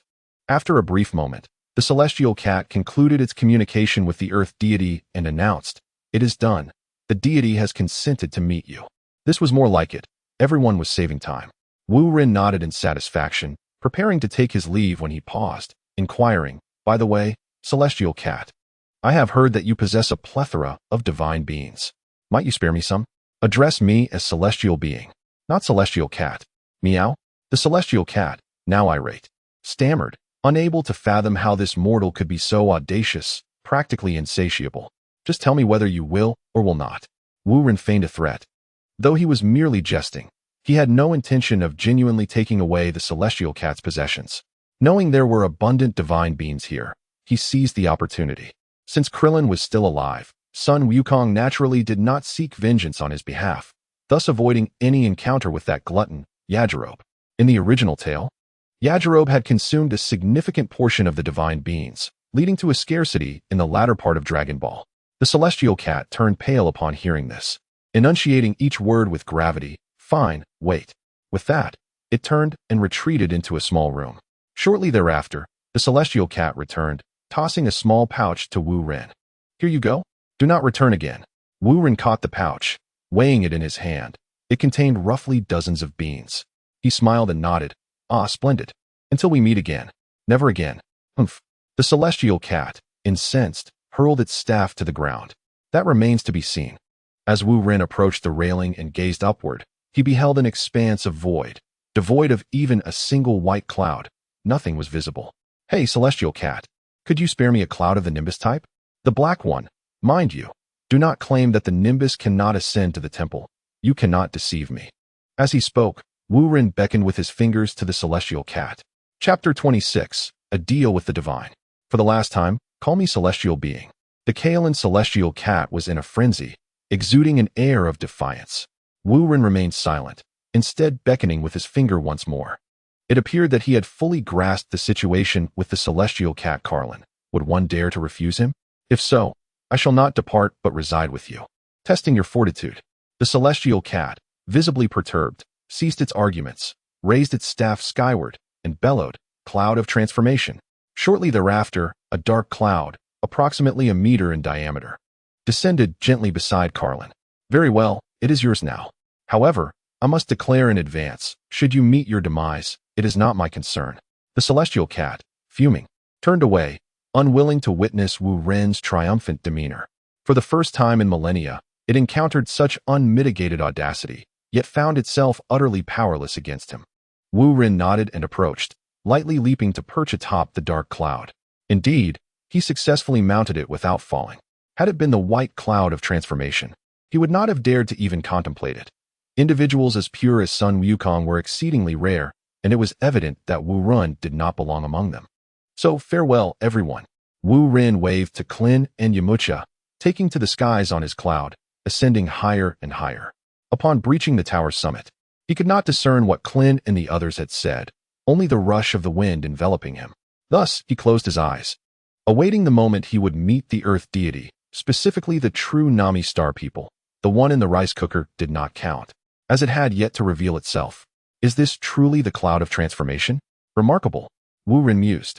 This mode of flight, requiring no resources, was utterly exhilarating. Particularly, the cloud's maneuverability surpassed that of wings, a sensation so delightful that words could scarcely encapsulate it. In that moment, apart from the sound of the wind, an eerie silence enveloped him. In the original tale, Sun Wukong faced numerous tribulations on his inaugural visit to the earth deity, enduring the tempest and lightning, suffering greatly. Yet Wu Ren's journey to the divine temple was remarkably tranquil. The sky bore no signs of rain or storm, let alone thunder. It was understandable. With a fearsome rice cooker in tow, who could predict the consequences of a lightning strike? Thus, the earth deity eagerly awaited Wu Ren's arrival at the temple. Daring not to impede him, suddenly, in a fleeting moment, a collision occurred between Wu Ren's memories and those of Ashu, nearly rendering him unconscious. However, under his formidable mental control, he swiftly regained his composure. In that brief instant, he seemed to glimpse a time when he once possessed the cloud of transformation, causing a momentary lapse in his thoughts. Fortunately, his timely response averted unimaginable consequences. Within the temple, the earth deity paced restlessly, alternating between walking and meditative stillness. Yet he could not find solace. The young man on the brink of entering the temple was exceedingly peculiar. He was intent on bringing the rice cooker that sealed the demon King Piccolo. That very rice cooker was what the earth deity longed for most. yet also feared to encounter. Thus, he found himself in a state of profound turmoil, despite his exalted status as a deity on Earth. Mr. Bobo watched helplessly as the Earth deity endured such distress, unable to offer any assistance. Although Bobo served as the Earth deity's attendant, their relationship resembled that of close friends, and he understood well the source of the deity's anxiety. However, regardless of the circumstances, time ticks away, and a dark cloud ascended towards the temple, heralding the arrival of Wu Ren. Greetings, esteemed deity. Wu Ren, having just landed, had not yet dismounted from his cloud when he noticed the Earth God and Bobo awaiting him. Upon hearing Wu Ren's casual address, Mr. Bobo was incensed. Be mindful. One must show respect to the divine. What is this business? Ah, my apologies, my apologies. A slip of the tongue. Wu Ren leapt from his cloud, smiling as he clasped his fists in a gesture of respect. The Earth God, leaning on his staff, approached Wu Ren and inquired, Young man, who are you? How is it that this old fool cannot see through you? Who I am is of little consequence. What matters is whom I bring, Wu Ren replied confidently, having regained much of his strength and vitality during his rest on the cloud. Even though Wu Ren's unique abilities may not easily counter the Earth God, the deity would find it no simple task to overcome him. After years of growth, Wu Ren had become unparalleled on Earth, which explained his cautious timing in arriving at the temple. The Earth God scrutinized Wu Ren, attempting to glean some insight, but to no avail. He finally relented. Speak. What is it you desire? I presume it is not something trivial. Otherwise, you could merely wait until next year to make a wish upon the dragon. Indeed, conversing with an astute individual is refreshing, Wu Ren replied with a smile. I seek the vessel that you traveled to Earth in. What? Both the Earth God and Mr. Bobo exclaimed in unison, having anticipated that Wu Ren might make a bold request, yet never could they have imagined such a demand. What do you require it for? And how do you know of its existence? The Earth God furrowed his brow, his emotions a tangle. I surmise that you are not of this world's humanity. Hence you would possess a spaceship, Wu Ren stated casually, revealing no signs of deception. Even if he were lying, others would not detect it unless their mental prowess vastly exceeded his own. I see, the Earth God seemed lost in thought, reminiscing rather than pondering the truth of Wu Ren's words. Mr. Bobo approached Wu Ren and, upon inspecting the rice cooker behind him, interjected. The spaceship belongs to the esteemed deity, and this rice cooker should also belong to him. You should not use it as a bargaining chip. Wu Ren's expression darkened, furrowing his brow in confusion. What do you mean? Do you intend to seize it? No, that is not my intention. I am a reasonable person, Mr. Bobo hastily clarified. How about this? I can grant you 3 wishes, excluding the spaceship. What do you say? I'm afraid I must decline. Wu Ren rejected the offer outright, his goal unequivocal and unaffected by the prospect of 3 wishes. Enough, Mr. Bobo. The Earth God interjected, waving his hand to cease further debate. If he desires the spaceship so fervently, let him have it. Wu Ren, pleased with the decision, set the rice cooker down on the ground. Well then, it is yours. Ah, by the way, it has been quite some time. I am uncertain if that spaceship is still operational. The Earth God gazed vacantly at the rice cooker, seemingly indifferent about the vessel, while Mr. Bobo appeared to care more than the deity himself. No matter, please have Mr. Bobo guide me to the spaceship. After Wu Ren finished speaking, he added, if possible, it would be even better if Mr. Bobo could teach me the language of the Namek star. Huh, Mr. Bobo stared wide-eyed, utterly perplexed. You actually know about the Namek star? The Earth God's eyes widened in astonishment, his expression particularly exaggerated, especially with his heavily wrinkled face that appeared rather awkward. Chapter 27, The Mysterious Bobo. Ahem. Wu Ren realized he had misspoken and quickly looked up at the sky, remarking on the pleasant weather. Mr. Bobo wore a grim expression, clearly at a loss for words, astonished that such a peculiar individual existed in the world. The Earth God, however, remained silent, subtly extending his divine power to envelop Wu Ren. Wu Ren sensed the probing force of the Earth God and effortlessly shielded it with his mental energy. You have already mastered certain skills of our Namek star people. The Earth God exclaimed in horror. Some abilities were unique to the Namek star, and even if Wu Ren blocked the probing, it would be of no use. Wu Ren found himself momentarily speechless, not expecting to be discovered. Mr. Bobo approached the Earth God and asked, What is happening, my lord? The Earth God waved his hand dismissively, not responding to Mr. Bobo, but instead fixating on Wu Ren. No wonder you are aware of the spaceship. It turns out you possess such power. This must be the ability granted to you by the dragon when you made your first wish. The Earth God was aware that Wu Ren wished for the heart of nature, but he could not comprehend why Wu Ren had transformed so significantly in just a few short years. The heart of nature was indeed a divine skill. Yet having such a skill alone was insufficient, akin to an infant clutching the blueprints of a spaceship. What could be accomplished with that? Thus, the Earth God had initially harbored no concerns that uncontrollable events would arise following Wu Ren's acquisition of the heart of nature. However, he could never have predicted that matters would unfold in such a manner. In truth, it was not entirely the Earth Goddess' fault for being oblivious. He had merely heard of the heart of nature as a gifted skill, but did not possess it himself. The dragon had the authority to grant such abilities. A fortunate outcome that arose during the creation of the Dragon Balls. The Dragon Balls were manufactured based on the ancient heritage of the Namek people. The Earth God understood some principles, but was not particularly well-versed. Having been sent to Earth at a young age, part of the heritage had been lost, and being able to create the Dragon Balls was already a remarkable feat. Wu Ren nodded, realizing that the Earth God was indeed aware. Then I have nothing to conceal. It is true, but I obtained this through my wish. You do not regret it, do you, my lord?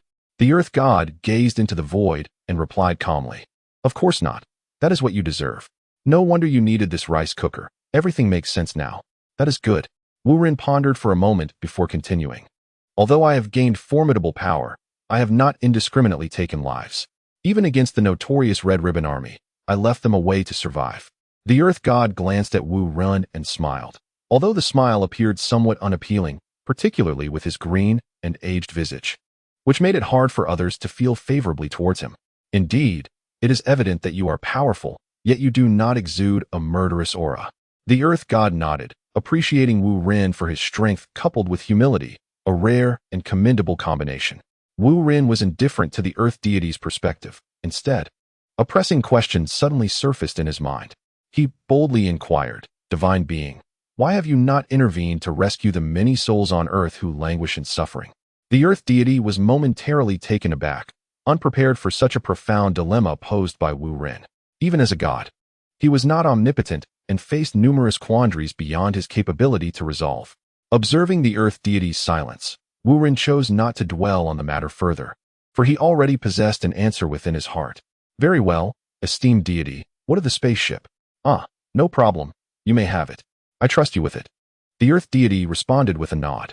Suddenly, he inquired, may I ask what purpose you intend to serve with this vessel?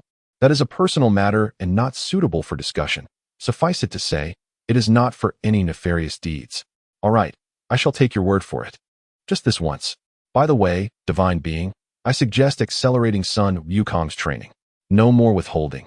I sense an impending catastrophe on the horizon. Wu Ren could not divulge the specifics of the future, merely hinting at it, leaving the Earth deity's subsequent actions beyond his control. You possess the ability to foresee the future? The Earth deity exchanged glances with Mr. Bobo, both of whom, despite their status as the highest deities on Earth, were incapable of predicting what lay ahead. No, it was merely a casual remark, believe it or not. As you wish, Wu Ren replied nonchalantly, reluctant to elaborate, knowing that explanations would likely prove futile. What an absurd young man. Mr. Bobo seemed skeptical of Wu Ren's claims. Yet, the Earth deity stood in stunned silence, his heart tumultuous. Was the catastrophic scenario of Demon King Piccolo about to unfold once more? Divine Being, what troubles you? Mr. Bobo asked anxiously, having not witnessed such an expression from the Earth deity in a long time.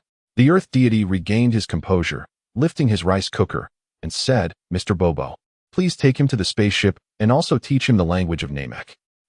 Yes, certainly, Divine Being. Then let us be off. Time waits for no one. Wu Ren exclaimed impatiently as he leaped onto the Nimbus cloud. Mr. Bobo, unfazed, conjured a flying carpet and seated himself upon it. Off you go, the Earth deity said, cradling the rice cooker as he walked towards the temple, his silhouette somewhat forlorn. Let us depart. Mr. Bobo took the lead on his carpet, with Wu Ren trailing behind on his Nimbus cloud. Mr. Bobo, can you not increase your speed? This is as fast as it goes. If I were to speed up, you would struggle to keep up, Mr. Bobo replied without turning his head, exuding confidence. Try to go faster. I refuse to believe I cannot keep pace with you. Wu Ren sensed the Nimbus cloud beneath him almost eager to compete with Mr. Bobo's carpet in speed. Is that so? Then come along, Mr. Bobo said, and suddenly, both he and the carpet vanished from sight. What the was that flying? That was teleportation. I must report Mr. Bobo for cheating. Wu Ren muttered to himself, astonished by the seemingly unremarkable Mr. Bobo's hidden depths. Suddenly, with a whoosh, Mr. Bobo reappeared before Wu Ren, his expression devoid of emotion, his vacant eyes resembling those of a robot. See, I told you, you wouldn't keep up. Fine, then let us fly at a leisurely pace. Wu Ren feigned nonchalance while discreetly commanding the Nimbus cloud to fly beside Bobo, silently employing his skill of replication. What was happening? A sudden jolt of anxiety coursed through Wu Ren. He had failed to replicate this mysterious Bobo. What kind of being was he? In terms of combat prowess, Wu Ren estimated his strength to be several hundred points, surpassing that of the great demon King Piccolo. The heart of nature could not replicate targets with combat power exceeding 10 times one's own, which meant Bobo possessed thousands of points in combat strength. No, that was not the only possibility. Wu Ren mused. There was also the fortune-telling grandmother, who was likewise an unreplicable target. Mr. Bobo and the fortune-telling grandmother were presumably in the same category, a concept that exceeded Wu Ren's knowledge base, leaving him with no choice but to seek answers later. Chapter 28. Language. Mr. Bobo guided Wu Ren, soaring over countless mountains and rivers, until they finally arrived at a particularly remote valley. Subsequently, they abandoned flight for a trek on foot, perhaps due to the passage of time rendering Mr. Bobo uncertain of the precise location of the spaceship. After navigating a rugged path for several minutes, Wu Ren finally laid eyes upon a peculiar structure. This edifice, roughly the size of 2 houses, resembled a gigantic potato impaled by 4 enormous chopsticks, bearing no resemblance to any architecture on Earth. This must be it. After centuries of exposure to the elements, it remained uncertain whether it was still operational. Mr. Bobo pointed at the odd structure. Wu Ren nodded, realizing this was indeed the spaceship of the Nami aliens. Its design truly remarkable. Very well, Mr. Bobo, please instruct me on the operation of the spaceship in the Nami language. Come with me, Mr. Bobo replied. He approached the base of the spaceship and uttered a phrase in the Nami language, causing the vessel to open and reveal the entrance to the cabin. It appeared to be functional. Let us board. Mr. Bobo stepped onto the transport portal, and Wu Ren followed suit. Subsequently, Mr. Bobo conveyed the operational procedures of the spaceship, as well as the rudimentary Nami phrases to Wu Ren. However, this was insufficient, as mastering the Nami language required a deeper understanding. Yet Mr. Bobo only knew a few everyday expressions, lacking knowledge of more profound aspects. Even returning to the temple to consult the Earth deity would not yield a complete understanding of the Nami language. The Earth deity had been sent to Earth at a young age and possessed limited knowledge of the Nami language, which had faded over time. Before departing, Bobo handed Wu Ren a piece of paper inscribed with those everyday Nami phrases. In Bobo's view, this would suffice.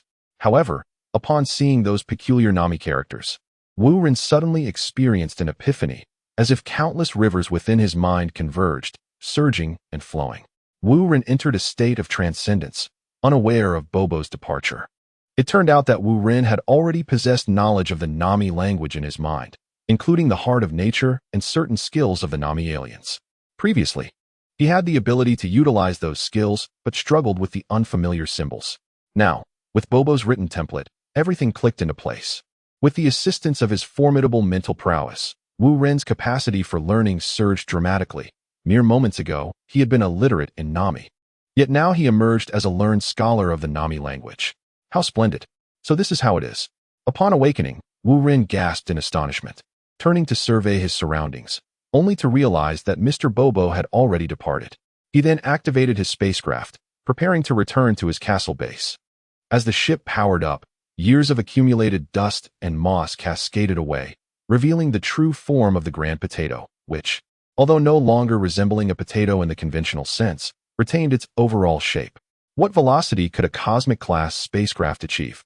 While a conventional airplane might take several hours to reach its destination, Wu Ren managed to return in a mere 2 minutes. And that was merely at the ship's preliminary speed. It felt as if he had just taken off, only to prepare for descent. Upon confirming his safe arrival within the castle's perimeter through the defense system, Wu Ren disembarked from the spacecraft. A cadre of uniformed androids stood in formation to greet him. These androids were modified versions of models 9 and 10, possessing combat capabilities that, while not exceptionally high, were nonetheless significantly superior to those of ordinary robots. Should Wu Ren desire, he could even forge a formidable legion of androids. However, at present, such ambitions were not on his agenda.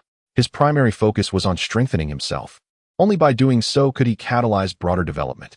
At the castle gates, Xiao Wu and Pilaf had already been waiting, a routine they had grown accustomed to. As Xiao Wu followed Wu Ren into the castle, Pilaf lingered at the entrance, gazing at the peculiar spacecraft. A tumult of emotions surged within Pilaf, leaving him unable to articulate his feelings. Before the spacecraft had even touched down, he had analyzed its data through radar. He was no fool, and he recognized that this was no ordinary vessel but a spacecraft capable of traversing the cosmos. Pilaf's lifelong dream of ruling the Earth seemed trivial in the face of Ash's ambition to venture into the universe. The stark disparity filled him with a sense of inadequacy. Perhaps it would be wise to humbly serve Ash, he mused. In that moment, the dream of dominating the Earth was irrevocably extinguished, and Wu Ren emerged as his true master. The following day, Wu Ren piloted the Nami Star spacecraft to West City, home of Bulma. Thanks to prior arrangements, the ship entered the airspace above Bulma's residence without triggering any alarms or unexpected occurrences.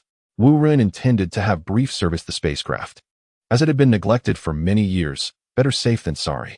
When it came to enhancing the ship's performance, Brief was far more proficient than Dr. Jero, who was preoccupied with significant tasks of his own. Thus, Wu Ren sought Brief's assistance, especially since it would be complementary. What could be better? Once the spacecraft was securely docked, Wu Ren made his way to the living room of Bulma's home, where he had previously been welcomed by Bulma's mother. To his surprise, the room was considerably smaller than anticipated, characterized by a modest DCOR. Who would have thought that the abode of the world's wealthiest individual would be so unassuming?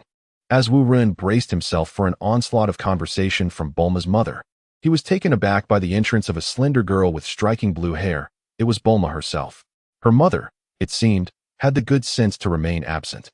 Bulma had certainly undergone a remarkable transformation. Wu Ren found himself captivated by her figure, unable to divert his gaze. Bulma pouted, sitting on the sofa, visibly upset as she exclaimed, "How could you still remember me after all these years? You haven't even bothered to visit."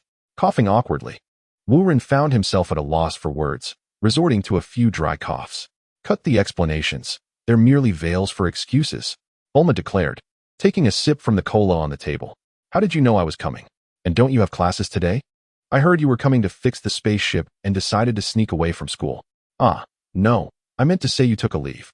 Bulma's cheeks flushed slightly, but she quickly regained her composure. "I see." Wu Ren nodded, choosing silence, sensing it was prudent to say less. Unexpectedly, Bulma rose and settled beside Wu Ren, wearing a mysterious smile as she asked, "Honestly, are you planning to fly to another planet? I've heard you're working on a cosmic spaceship. You can't fool me." "Nonsense. I'm just tinkering for fun," Wu Ren replied, avoiding her gaze. "Huh, you think I do believe that?" Bulma reached out to tug at Wu Ren's ear but hesitated, retracting her hand. "I'm not deceiving you. What reason would I have to?" An awkward silence enveloped them, prompting Bulma to drop the pretense and straightforwardly state, "You must be going somewhere off-world. Take me with you." Chapter 29. Bulma's request. Now an adult, Bulma was no longer the carefree girl she once was. Coupled with her remarkable looks, it was impossible for anyone to remain unaffected by her presence, even Wu Ren, who, despite his dedication to training, found himself slightly flustered. "Honestly, what would I go to another planet for?" Wu Ren instinctively straightened his posture, trying to distance himself from Bulma. But the subtle fragrance of youth continued to challenge his composure. Wu Ren was no automaton. He was a spirited young man, and to claim he felt nothing would be a deception. Yet, Bulma dismissed these nuances, feeling bored at school and constantly yearning for adventure, unsure of where to go. Now, it seemed an opportunity had arisen, and she would not let it slip away. "I don't care. You must take me along. I'll help with the spaceship maintenance. You can't leave me behind." Bulma huffed, determined. "Wherever you go, I will follow." Wu Ren sighed, bemused at Bulma's stubbornness. How could the daughter of a wealthy family resort to such stubbornness? Arguing would be futile, so he relented. "Fine, but I must warn you, the destination is perilous. Even I cannot guarantee safety, and if you insist on coming, I can't ensure your well-being." He could only speak the truth, leaving the dilemma to Bulma's father. Briefs. After all, She was their only cherished daughter. They couldn't allow her to act recklessly, could they? You needn't worry. I'm not afraid. Bulma replied confidently, smiling brightly. So, will we really be going to another planet? Wu Ren pondered for a moment before responding. Yes, it's far from Earth and extremely dangerous. It's not nearly as simple as our previous trip to the moon. But you'll be there, right? What danger could possibly arise? Bulma couldn't fathom a scenario where the formidable power of Lord Ashu could be challenged. Wu Ren did not offer an explanation, but instead smiled and shook his head. He found it impossible to describe what Namek was truly like, even though he was considered invincible on Earth. Arriving at Namek felt akin to an ant venturing into the land of giants. The prospect of bringing along a burden would only escalate the danger, a scenario Wu Ren wished to avoid. Furthermore, the journey to Namek was long and fraught with uncertainties. Anything could transpire in the vast cosmos. Once adrift in the universe, the narrative Wu Ren recalled could easily become obsolete, for the unknown often harbors the greatest perils. Silence. Then I shall take your lack of response as consent. Bulma, noticing Wu Ren's continued reticence, attempted to employ her cunning, oblivious to the treachery that lurked in the boundless universe. Wu Ren glanced at Bulma and casually replied, I am indifferent. Why not inquire with your father and see if he consents? Rest assured, I will certainly inform him of the dangers associated with this journey. Humph. Bulma scoffed before darting out of the living room, leaving Wu Ren to wonder if she was indeed seeking her father. No sooner had Bulma departed than a figure entered through the side door of the living room. It was none other than Bulma's father, Dr. Brief. Doctor, did you hear everything? Wu Ren rose to greet him. Indeed, that girl has truly grown up.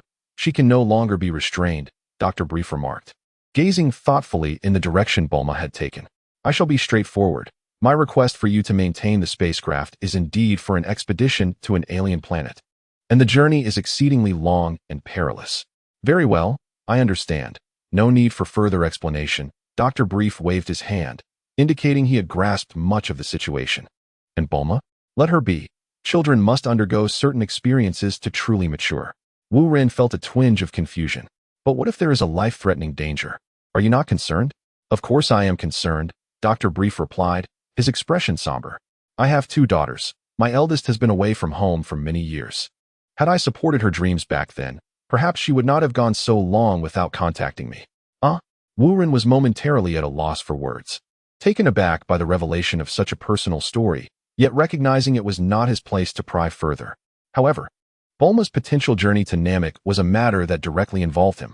So, do you agree to Bulma accompanying me on this interstellar voyage? I do not know. If she wishes to go, let her go. Dr. Brief then pulled out his pipe, intending to take a puff, but set it down again to continue. If any danger arises, it will be upon you, young man. I have known for quite some time that you are not an ordinary person. I trust you will protect her. Wu Ren felt a sense of bewilderment, inwardly cursing, why does everyone place such blind faith in me? Namek was a perilous place. And did they truly comprehend the horrors of the journey ahead? Even hypothetically, had it not been for Wu Ren's necessity to visit Namek to upgrade the heart of nature, he would have no desire to venture into such a treacherous locale. Wu Ren's usual strategy was to survive, to endure until the end. He would never willingly choose a path that risked his life. Such recklessness was simply unwise. I shall reiterate, interstellar travel is exceedingly dangerous. Even I cannot guarantee my survival. What of Bulma's safety? Wu Ren, filled with resignation, felt compelled to explain further. If any misfortune were to befall Bulma, who would take responsibility? Let me observe the spaceship before proceeding, Brief remarked as he exited the living room. Well, one step at a time, Wu Ren thought to himself, pondering but ultimately resolving to cease his deliberations. He strode out of the living room towards the spacecraft storage area. Upon returning to the vicinity of the spaceship, Wu Ren noticed Bulma and Brief engaged in a hushed discussion, their expressions amiable and devoid of any quarrel. He approached the doctor directly and said, I forgot to mention earlier that this spaceship requires a specific alien language to initiate, including for the hatch. No wonder. If only you had mentioned it sooner. I have been here for ages, and the door won't budge. Bulma retorted, her frustration palpable at the prospect of encountering a genuine spacecraft, yet being unable to access it. My apologies, it was indeed my oversight. Wu Ren responded before demonstrating the activation in Namekian. Upon witnessing the hatch open, Bulma dashed forward, the first to board. It turned out to be a vessel from an extraterrestrial civilization. Brief nodded, Acknowledging, it appears to be voice-activated technology, quite intriguing. Indeed, all operations, including piloting, can be voice-controlled, though it poses certain complications as it necessitates mastering a complex language, Wu Ren elaborated, pausing before continuing. If only you could devise a translation device, Doctor. I could input some common alien phrases, which would facilitate repairs or maintenance of the spacecraft. Brief nodded thoughtfully. That is a feasible approach. However, it may not be the optimal solution. Optimal solution? Wu Ren inquired, puzzled. I could modify the spaceship's operating system to better suit our Earthling needs, Brief stated casually, as if altering an extraterrestrial spacecraft's system were a trivial task. Really? Is that even possible? Wu Ren was at a loss for words. Indeed. The prowess of scientific geniuses was formidable, as reprogramming a spacecraft's operating system seemed as effortless as chopping vegetables. Chapter 30. The space capsule. After conducting a thorough examination of the Namekian spaceship, Brief concluded that maintenance would require approximately 1 month, after which they could embark on their interstellar journey. Thus, Wu Ren temporarily returned to the castle base to prepare for their departure. A month swiftly passed, yet Wu Ren was informed that an additional week would be required. Indeed, plans often succumb to unforeseen changes. It was not merely the spacecraft that faced delays, as Wu Ren encountered a minor issue of his own. Initially, he intended to set off with androids 11 and 12 for added security. However, their combat styles bore a striking resemblance to that of Toru, marked by ruthlessness, likely due to frequent tutelage from him. Clearly, these two formidable beings, brimming with lethal intent, were unsuitable for a journey to Namek, where the inhabitants were pacifists. Any conflict with them could jeopardize Wu Ren's mission. Presently, androids 11 and 12 possessed extraordinary combat capabilities, far surpassing Toru, and even Wu Ren found it impossible to best them in direct confrontation. From a certain perspective, androids 11 and 12 could be considered the most potent fighters on Earth at that moment. Their rate of enhancement was relatively conservative, as they lacked infinite energy and required recovery time after periods of training. This technical challenge is formidable, even beyond the immediate grasp of Dr. Jero. However, Wu Ren is acutely aware of the underlying issue. The two androids possess only psion cells, devoid of Frisia and Piccolo's genetic material. Nevertheless, Wu Ren entertains a notion. Should the day arise when he could procure cells from Majin Buu, what extraordinary creation might emerge? If such a feat were to materialize, then perfect cell would pale in comparison. Regardless, during this journey to Namek, Wu Ren finds himself unable to bring along combat personnel. He can, however, take a service personnel member, such as Xiao Wu. Her capabilities are exceptional, ensuring that she can adeptly attend to Bulma's daily needs. It seems imperative that Xiao Wu accompany them. The prospect of Wu Ren and Bulma traveling alone, as a solitary male and female, would undoubtedly lead to various inconveniences. As for the base, under Pilaf's management for daily operations, with Tao Pai Pai and Dr. Jero overseeing security, the fortress is as secure as a citadel, leaving no room for concern. A week swiftly passed, and Wu Ren, accompanied by Xiao Wu, returned to Bulma's residence. At the Namekian spacecraft, the brief couple was bidding farewell to Bulma. Wu Ren refrained from intruding upon their tender moment and instead boarded the ship. After a series of operations, it became evident that the ship's control system had indeed been modified, and the briefs had proven their prowess. However, Wu Ren felt a twinge of dismay as he observed that the ship's interior had been adorned in a youthful pink hue, an unmistakable testament to Bulma's handiwork. After the farewells, they finally set forth on their voyage to Namek. The coordinates for Namek were accessible within the system, elucidating why Wu Ren was so adamant about acquiring this spacecraft. Without those coordinates, even the most advanced vessel would be rendered futile. Navigating the vast cosmos without a point of reference would be akin to searching for a needle in a haystack. Inside the cockpit, a myriad of instruments whirred and blinked, dazzling the senses. Fortunately, the autopilot could be engaged, with the coordinates ensuring they would not lose their way. Wu Ren sat in the pilot's seat, fixated on the expansive screen that displayed the external environment of the ship.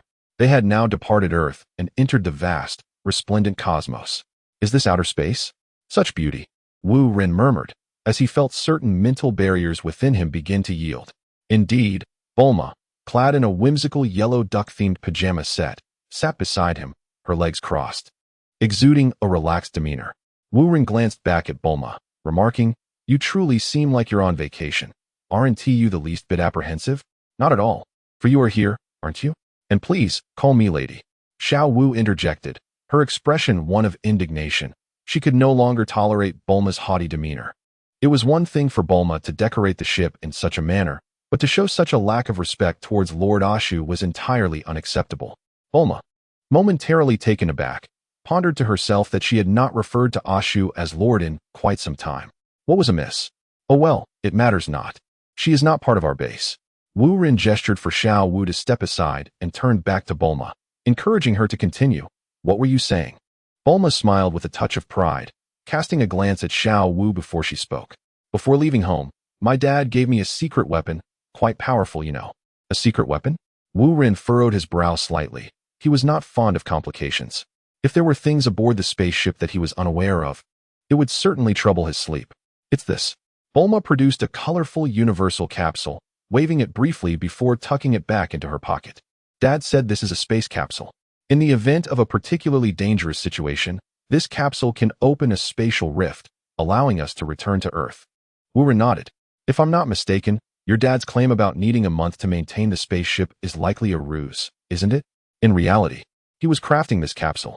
Bulma pouted slightly. It's not that I meant to deceive you. As such a beautiful young lady, going to an alien planet is quite perilous, you understand. Wu Rin sighed. I understand. It's only natural for parents to protect their children. It's understandable that Brief would conceal some truths from you. This space capsule was likely unique. Wu Rin had an inkling of its successful creation. Wasn't it due to the spatial gourd?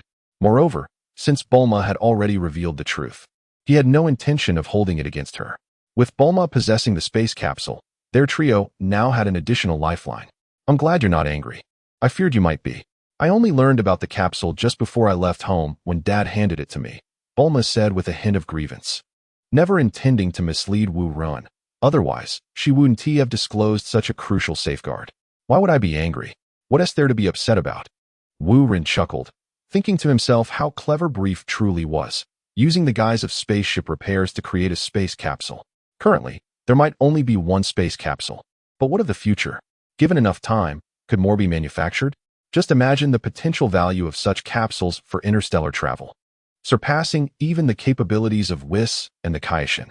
The more Wu Rin pondered, the more exhilarated he became.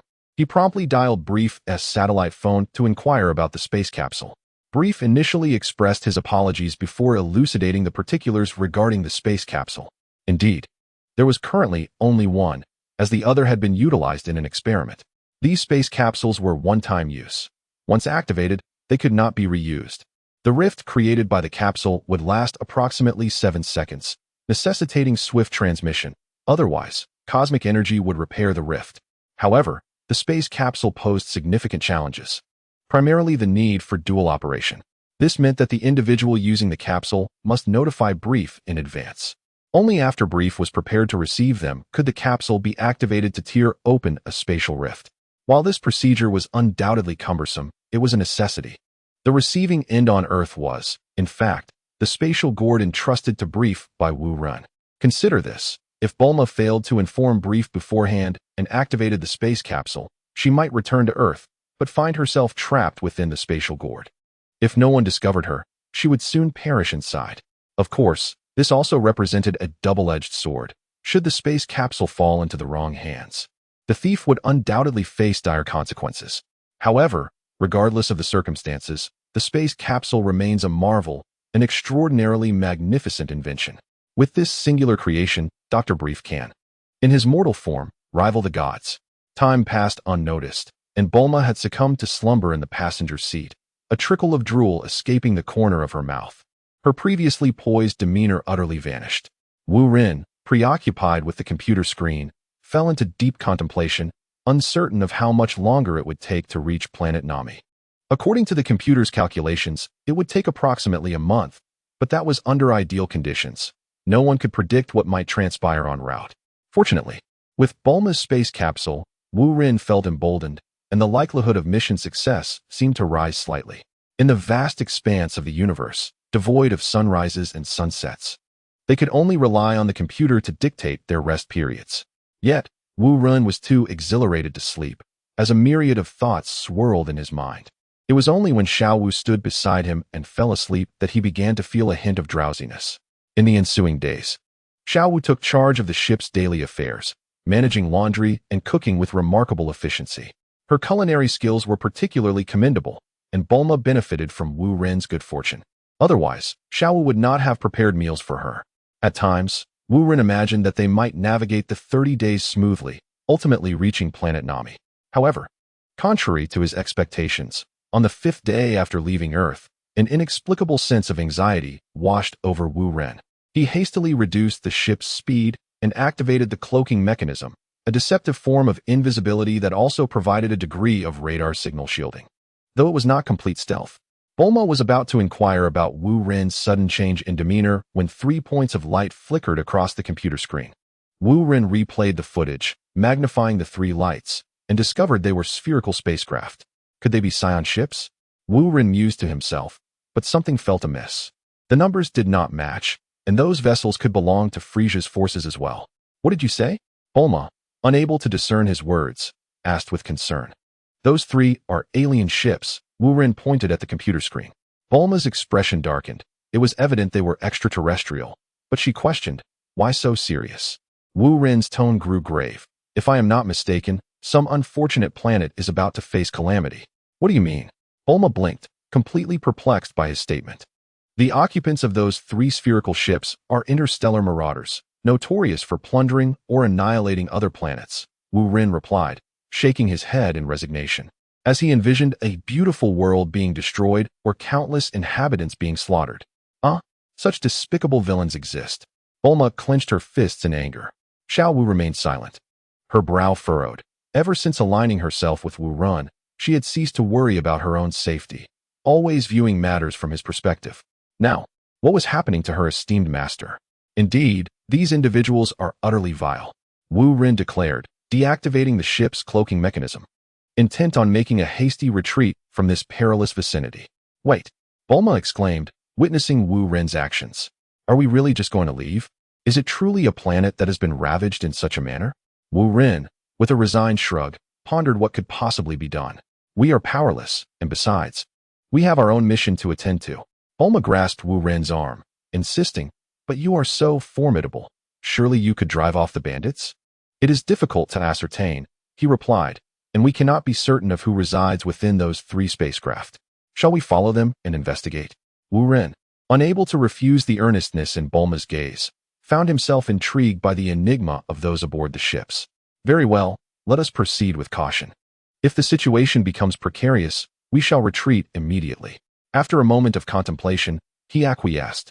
Bulma's expression brightened instantaneously, as she hurriedly inputted a series of commands on the console. The Namekian spacecraft soared towards the direction in which the 3 spherical ships had vanished. However, they were now out of sight and could only be tracked by radar. Fortunately, the 3 vessels displayed a brazen disregard for stealth, making them easily detectable. Approximately half an hour later, Wu Ren's ship descended upon a barren planet. Maintaining a distance of several kilometers from the location where the 3 spheres had landed for safety's sake, the planet was a desolate expanse of stone, devoid of any flora, presenting a rather peculiar sight. Clad in space suits, Wu Ren and Bulma exited the spacecraft, leaving Xiao Wu aboard to provide support. They traversed the uneven rocky path, initially uncertain of their precise location. However, the sudden eruption of explosions and the billowing smoke provided unmistakable guidance, until they identified their adversaries. Wu Ren was reluctant to expose themselves. Otherwise, he could have simply flown directly to Bulma's side. He understood that such an approach would be ill-advised. For whether they were Scions or members of the Frisia force, they possessed combat power detectors. Thus, it was prudent to remain inconspicuous. After more than an hour of trekking, Wu Ren and Bulma finally arrived at the site of the confrontation. There were no buildings in sight, amidst the thick smoke. A few toppled stone statues stood as remnants of what might have once been a structure. Wu Ren and Bulma concealed themselves behind a large rock, catching glimpses of the surroundings but hearing no sound. Wu Ren quietly extended his mental energy and discerned that the battle had concluded, the bandits had departed. And thus he urged Bulma to continue onward. The further they ventured, the denser the smoke became. Thankfully, their space suits provided some protection, for the smoke alone could have suffocated Bulma. Suddenly, a voice echoed within Wu Ren's mind. a peculiar sound, reminiscent of an electronic synth. Who are you? Wu Ren surveyed the area but detected no one else. Bulma, trembling, hid behind a stone. Do not search, you will not find me. I communicate directly into your minds. We are merely passers-by who witnessed the calamity here and came to investigate. Wu Ren responded mentally. You are not affiliated with the Frisia force? Inquired the strange voice once more. Certainly not. Since you are capable of telepathic communication, you must have gleaned some information, no? As Wu Ren spoke, he extended his mental energy to its maximum capacity. In that moment, within a radius of several kilometers, he could detect even the slightest movement, such as a rabbit scurrying by. Yet, despite this, he still could not identify any suspicious individuals. Do not bother trying. Your mental prowess is commendable, but it remains too immature for me. You cannot find me. The peculiar voice, tinged with a hint of arrogance, spoke a truth that could not be denied. Wu Ren retracted his mental energy and communicated once more. Why? Because I am omnipresent, the strange voice replied with a chuckle. You are quite resilient. I find it impossible to penetrate your thoughts. However, that is of little consequence, for the information I have gathered from your companion suffices. As long as you are not affiliated with the Frisia force, that is all that matters. Then who are you? Wu Ren inquired, moving closer to Bulma to assist her to her feet. The enigmatic voice did not respond immediately. After a brief pause, it stated, You should leave now. Knowing too much will not bode well for you. What do you mean? Wu Ren was about to press for further clarification when he noticed the scenery around them shifting rapidly, as if the very ground was in motion. Bulma nearly retched within her spacesuit. Wu Ren quickly steadied himself and used his mental energy to support Bulma, alleviating her discomfort. In mere moments, he discovered that they had returned to the vicinity of their spacecraft, as though they had never departed. Wu Ren could not help but marvel at the extraordinary power displayed. Had his mental strength not been formidable, he might have doubted whether the preceding events were merely an illusion, pondering if they had truly remained close to the ship all along. Suddenly, the peculiar voice resonated once more within Wu Ren's mind. I am Marcel, the name of both myself and the planet beneath your feet. If one day you become powerful enough, we may cross paths again. Now please depart. What does that mean? Bulma, emboldened by their return to the ship, finally grasped the reality of their previous encounter. What had transpired was not a mere illusion but a truly bizarre event. The planet beneath us is Marcel, the entity lurking in the shadows, Wu Ren remarked, opening the hatch. Without waiting for Bulma to fully comprehend, he urged her inside. It was unwise to linger. Their spacecraft soon resumed its journey, departing from the gravitational influence of Marcel. Only after they had left the planet's gravitational field did Wu Ren's anxiety begin to dissipate. Once aboard the spacecraft, Wu Ren and Bulma discarded their spacesuits, casting them aside. While Xiao Wu frowned as she tidied up, she muttered something under her breath, which Bulma did not catch, but Wu Ren, perceptive as ever, clearly heard her jealousy over being excluded from their excursion. Was such a sentiment befitting a servant? Wu Ren merely chuckled, choosing not to admonish Xiao Wu. Looking at Bulma, he noted her dawning realization that the planet was indeed a colossal living entity. Wu Ren nodded in agreement, acknowledging the wonders of the universe, which could give rise to such life forms. He pondered what treasures the space pirates might have pilfered from Marcel. Could it be true? Marcel is so formidable, yet can still have things stolen from him? Bulma exclaimed in astonishment, her mouth agape. You are unaware of the identity of the leader of these marauders, and it is perhaps best that you remain oblivious, Wu Ren replied with a wry smile. He thought to himself that indeed, strength is paramount. Even someone as powerful as Marcel can be at the mercy of others. Even a few of Frisia's minions, as weak as ants, dared to wreak havoc above Marcel's head. Who could be so terrifying? Bulma queried, her curiosity piqued as she seemed eager to delve deeper. However, Wu Ren merely smiled, opting not to elaborate. It would be futile to share such information. Frisia is, without a doubt, a scourge upon this universe, and it is best to avoid him. Perhaps Frisia is merely a pawn in a larger game, yet regardless, he cannot escape the title of demon. Wu Ren's strength is insufficient for now, but one day, Frisia will be his target, just not at this moment. Fine, let us not discuss it. Bulma feigned indifference and turned to enter the bathing chamber, having been startled into a cold sweat moments earlier. With unwavering determination, Wu Ren commanded the spaceship to accelerate once more, realizing that reaching Namek as soon as possible was of utmost importance. Enhancing his strength is critical. As Wu Ren and his companions sped towards Namek, The tranquility of Earth was on the brink of disruption. On Earth, atop the temple, the Earth god sat motionless, fixated on the rice cooker in his hands. He had maintained this position for many days. Even Mr. Popo could not discern the Earth god's thoughts. Just as Mr. Popo approached to tend to the flowers, the Earth god unexpectedly opened the rice cooker, releasing a thick cloud of smoke. Once again, the terrifying Demon King Piccolo emerged. Mr. Popo, sensing the impending crisis, quickly positioned himself beside the Earth god. However, the mistake had already been made. Demon King Piccolo was free. Lying half on the ground, he gasped for breath, lacking any semblance of his former malevolence. Yet the atmosphere in the temple was palpably tense. "My lord, why have you done this?" Mr. Popo questioned, perplexed, before he swiftly appeared behind Piccolo to prevent his escape. The aging Demon King was now frail, lacking the combat prowess he once possessed, making him an easy target for either Mr. Popo or the Earth god. Yet the dilemma remained.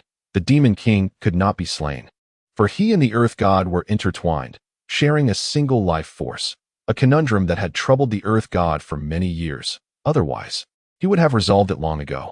"I cannot allow Earth to descend into calamity once more," the Earth god declared, discarding his staff. And with both hands forming an intricate gesture, peculiar symbols began to emanate from his being. "My lord," Mr. Popo exclaimed in alarm, momentarily at a loss for what to do. Yet, Demon King Piccolo laughed heartily. "Ha! Ha! You hypocritical fool. I don't believe you dare to kill me."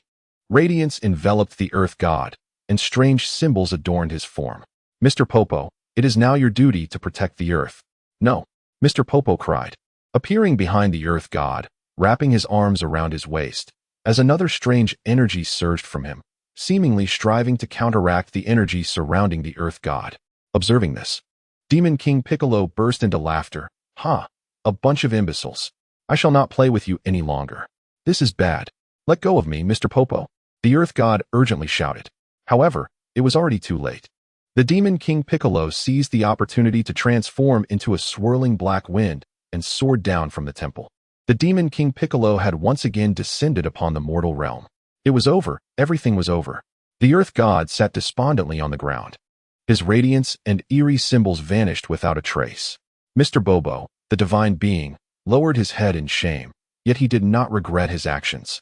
Had he not intervened to stop the Earth god from killing the Demon King Piccolo, the Earth god would have met his own demise.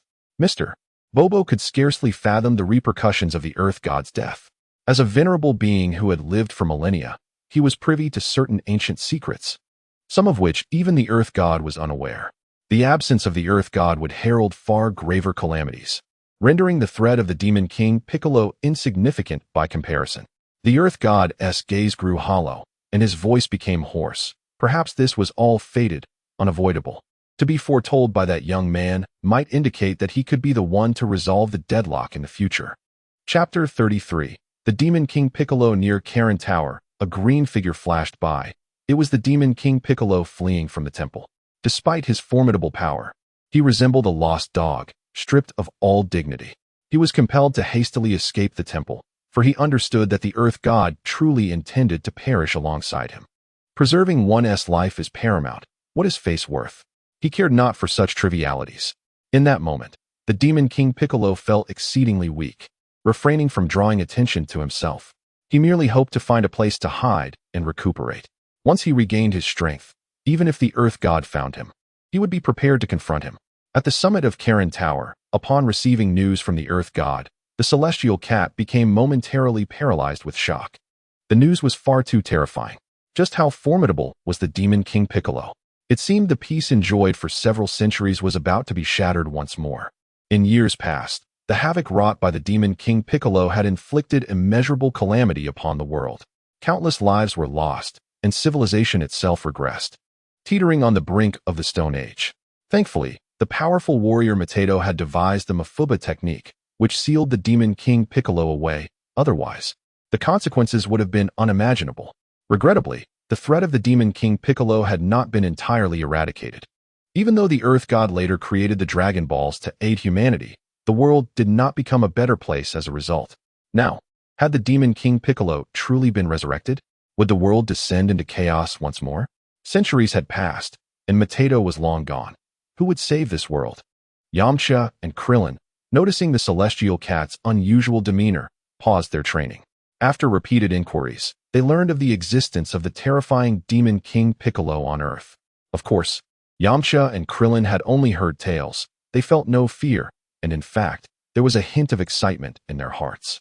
The celestial cat urgently summoned Sun Wukong, who was still training in the secret realm, and issued a special mission that required only him to defeat the demon King Piccolo. In truth, the celestial cat did not believe that Sun Wukong could vanquish the demon King Piccolo, for this mission was not initiated by the celestial cat, but was a demand from the earth god himself. The celestial cat did not comprehend the divine intentions and refrained from making presumptuous speculations, thus entrusting the task to Sun Wukong. In the eyes of the celestial cat, Sun Wukong had made remarkable progress. Even if he could not defeat the demon King Piccolo, he could certainly safeguard himself. As for Yamcha and Krillin, despite their fervent requests, the celestial cat refused to allow them to join unless they could attain strength comparable to that of Sun Wukong. Otherwise, their inability to protect themselves would render any attempt to confront the demon king a mere venture into death. As half a month passed, no one had found any trace of the demon King Piccolo, as if he had vanished from Earth. However, diligence bore fruit, and Sun Wukong ultimately discovered the demon king within a concealed cave, signaling that a fierce battle was imminent. Days later, Wu Ren was nearing Namek, having traversed most of the journey. One day, feeling bored and drowsy at the control panel, he suddenly received a call from Earth, from Pilaf. Upon answering, he was met with astonishing news. The demon King Piccolo had escaped from the rice cooker. How he managed to do so was unknown, but it was clear that Sun Wukong had previously encountered him. After a fierce battle, the demon king had fled into hiding. Presently, Sun Wukong was significantly stronger than in the original tale and possessed magic beans. The aging and weakened Piccolo stood no chance against him. After ending the call, Wu Ren fell into contemplation, astonished that the demon king had indeed escaped. However, he felt no need to worry about the security of the castle base, unless Piccolo were foolish enough to launch an attack. Either Android 11 or 12 could easily overpower the demon king, and even if Tao Pai Pai intervened, Piccolo would not escape unscathed. With each training session alongside the androids, Tao Pai Pai's strength had surged, transforming him from his former self. Yet, the demon King Piccolo was not without wit. Although he had been confined within the rice cooker, he was aware of a formidable presence known as Ash.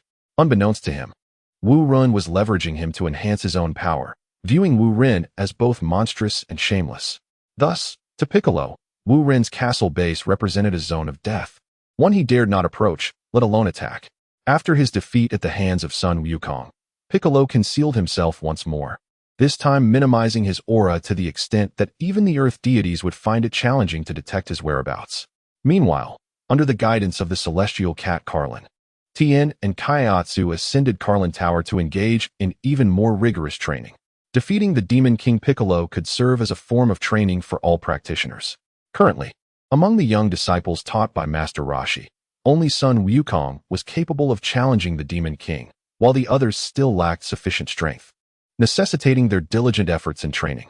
As Wu Ren prepared to arrive at Namek, he found himself unable to attend to matters on Earth for the time being, hoping only that the demon king would refrain from indiscriminate slaughter. For Wu Ren, eliminating the demon king was merely a matter of a phone call. However, he could not act upon it just yet, for Piccolo's demise would also spell the end for the Earth deity, a fate Wu Ren wished to avoid. The Earth deity embodies an unwavering integrity, and Wu Ren harbors a profound admiration for him, genuinely hoping that such a being does not meet a tragic fate. As time swiftly passed, several days later, the spacecraft arrived at a verdant planet, the very destination of their journey, planet Namek. Upon the opening of the hatch, Wu Ren was the first to step out of the spaceship. A meticulous observation confirmed his expectations. The living conditions on Namek were indeed reminiscent of Earth, rendering space suits unnecessary. Aside from the need for language translators, both Bulma and Xiao Wu possessed one each. Come down. The environment here is quite akin to Earth and rather pleasant. Wu Ren beckoned to the two aboard the spacecraft, then gently ascended into the air. Gazing down, he noted that for several kilometers around, there were no signs of Namekians, only peculiar vegetation with rather uniform shapes, lacking the rich diversity found on Earth. Touching down, he brushed past Bulma as he reboarded the ship, leaving her in a state of bewilderment, unsure of Wu Ren's frantic activities. "I found it," he exclaimed, emerging from the spacecraft with a life detector in hand, an essential tool indeed. It was this very device that had led them to the rabbit spirit on the moon. Namek, not smaller than Earth and with a sparse population, made aimless wandering a futile endeavor in locating any Namekians. After manipulating the detector for a moment, he nodded affirmatively. "Yes, it's over there. You two wait for me here. I shall go alone." "What nonsense. After such a long journey. You won't let me come along to take a look?" Bulma pouted, voicing her dissent. Wu Ren glanced at her and casually remarked, "All right then. The Namekians are generally amicable. There should be no safety concerns." Bulma tossed out a multifunctional capsule, conjuring a small car. "Let us go. Hop in, and I shall show you my driving skills." "What driving skills?" Wu Ren retorted as he settled into the passenger seat, his gaze still fixed on the detector. The car suddenly accelerated, shooting off at a remarkable speed. Fortunately, due to Wu Ren's formidable strength, he remained secure without a seatbelt, though it could have easily flung him out otherwise. "I'm impressed. Did you learn your driving from Mount Akiyama?" Wu Ren clutched the detector protectively, fearful of damaging it. "What mountain?" Bulma didn't catch his words, the velocity of the car too swift for clarity. "All right, let me take over," Wu Ren declared, channeling his mental energy to envelop the car. Gradually, the vehicle decelerated, and Bulma, lifted by his psychic force, floated into the driver's seat as they switched places, with Wu Ren fastening her seatbelt for good measure. In Chapter 34, Elder Luke, on planet Namek, the lack of sunrise or sunset made it impossible to gauge time. After estimating that over 3 hours had passed, they finally arrived at a gathering place of the Namekians. Just as the car came to a halt, still running, they were encircled by 3 towering green-skinned giants, the indigenous Namekians. "Who are you?" inquired one of the Namekians, adorned in a cloak. Wu Ren swallowed nervously and responded in fluent Namekian, "We hail from Earth, and we mean no harm." Bulma, having never encountered such a situation, cowered with her hands over her head, too frightened to speak. "It's quite strange that you can speak our language," remarked the Namekian. Among the 3 individuals, the relatively shorter Na-6, displaying a look of astonishment, spoke up. "Regardless, we do not welcome you here. Please leave." The Na-6 in the cloak continued. "Please. I have urgent matters to discuss with your elder." Cold sweat trickled down Wu Ren's forehead. It was evident that these 3 Na-6 were all warriors, each possessing several thousand units of combat power. With only a few hundred in strength himself, Wu Ren dared not confront them directly. Moreover, even if he managed to control one of the warriors with his malevolent intent, it would not alter the course of the situation. Furthermore, most Na-6 are known to be peace-loving, rendering his sinister abilities ineffective. In essence, Wu Ren held no advantage on Na-6, and achieving his mission would rely solely on luck or character. "There's no need. Please leave," the shorter Na-6 declared, preparing to lift a small car. Given his robust physique, it was likely he could hurl the vehicle into the sky with ease. "Please stop. Don't," Wu Ren exclaimed in urgency, his words slipping out in Earth language, nearly cursing in desperation. However, the Na-6 warrior paid no heed to Wu Ren's plea, extending his arms to grasp the car firmly. Wu Ren quickly picked up Bulma, ensuring she was safely on the ground. Being thrown from the car could lead to unforeseen consequences. "Cease at once." Suddenly, an elderly voice echoed, sounding somewhat frail. Yet the 3 Na-6 warriors retreated, silenced by respect. Wu Ren set Bulma down and turned to see an aged Na-6 approaching, leaning on a wooden staff. "Elder," the 3 warriors exclaimed in unison, the shorter Na-6 bowing his head in shame, recognizing his previous actions were inappropriate. "It is I, Luke, not the elder you seek." "You may call me Luke," the elder stated, shaking his head. Wu Ren nodded, offering an apologetic smile. He understood he had mistakenly referred to the man as the elder out of habit. Luke gazed curiously at Wu Ren. "Strange, you claim to be from Earth. Yet I sense a trace of Na-6 essence about you."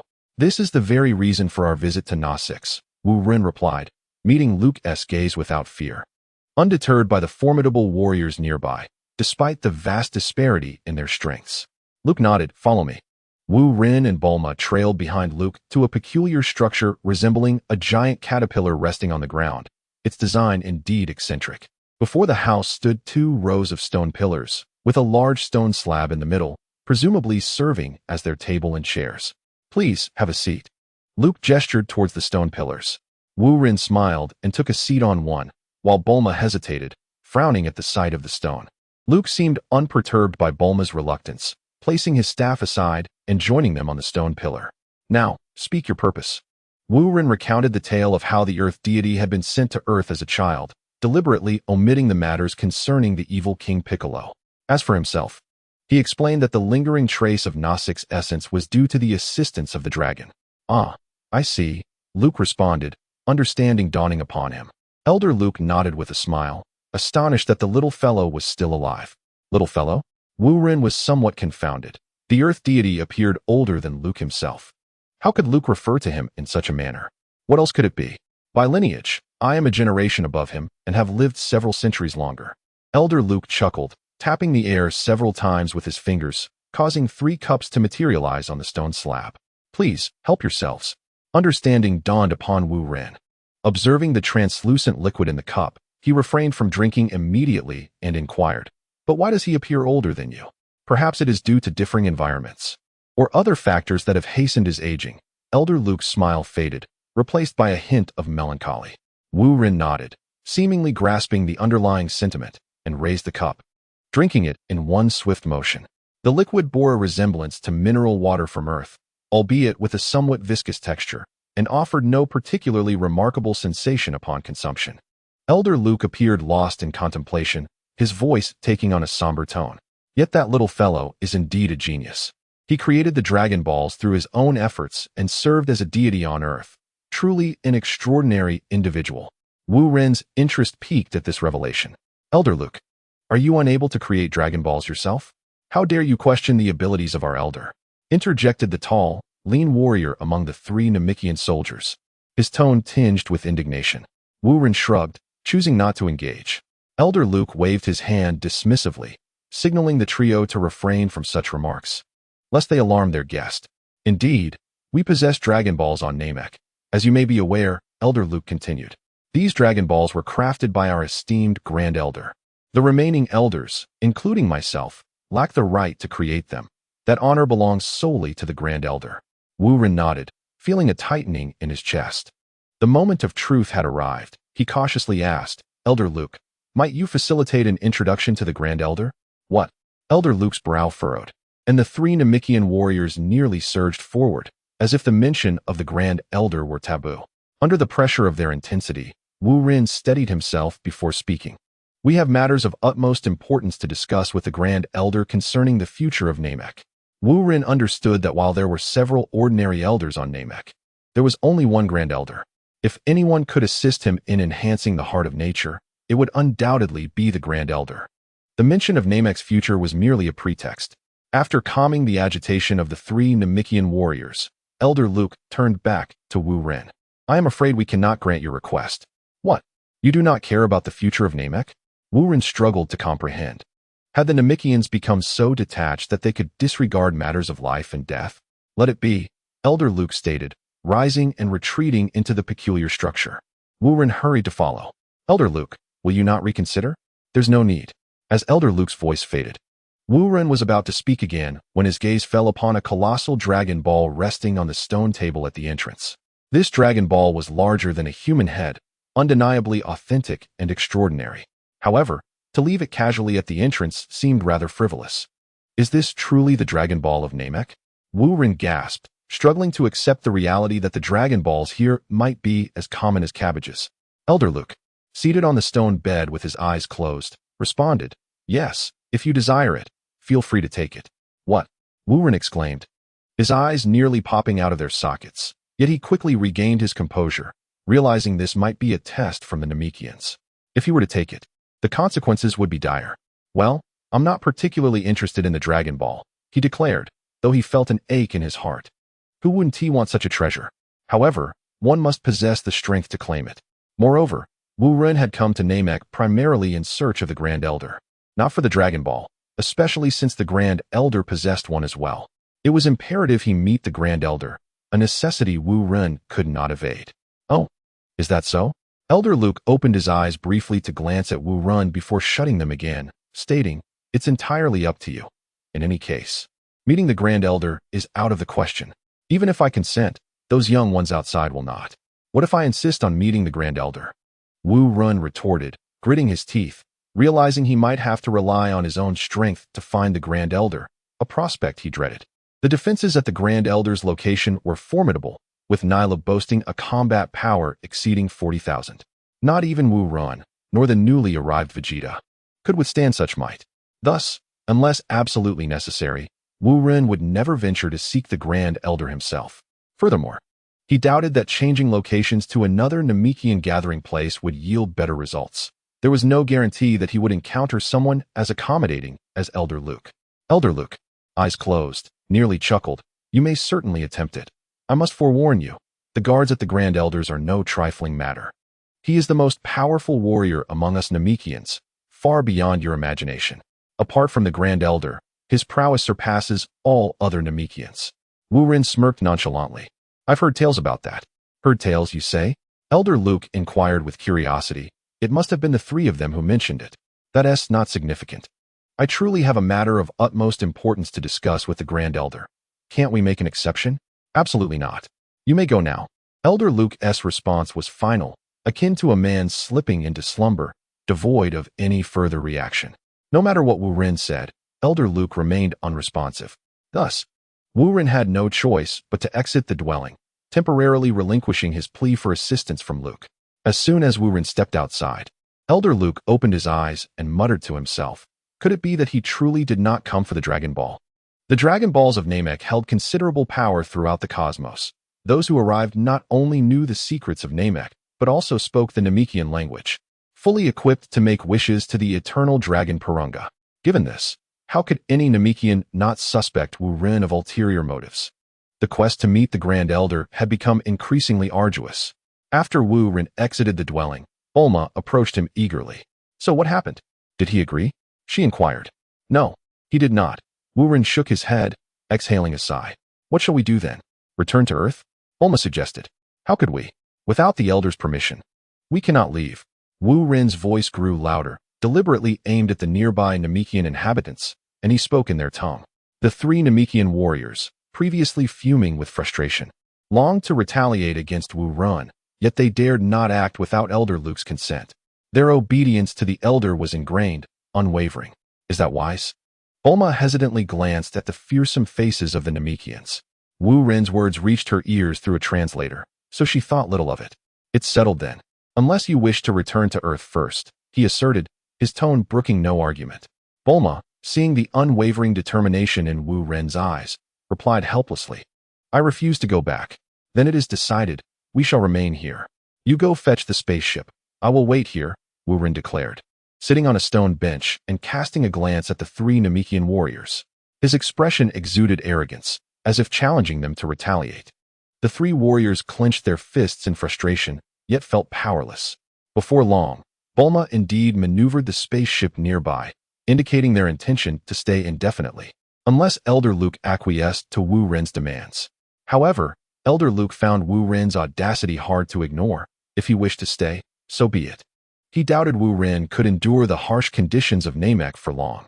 Yet, Elder Luke gravely misjudged Wu Ren's patience. While his strength may have been lacking, his endurance was remarkable. A month slipped by swiftly, and the provisions of food and water Wu Ren brought aboard were nearly depleted. Nonetheless, Wu Ren had no intention of conceding.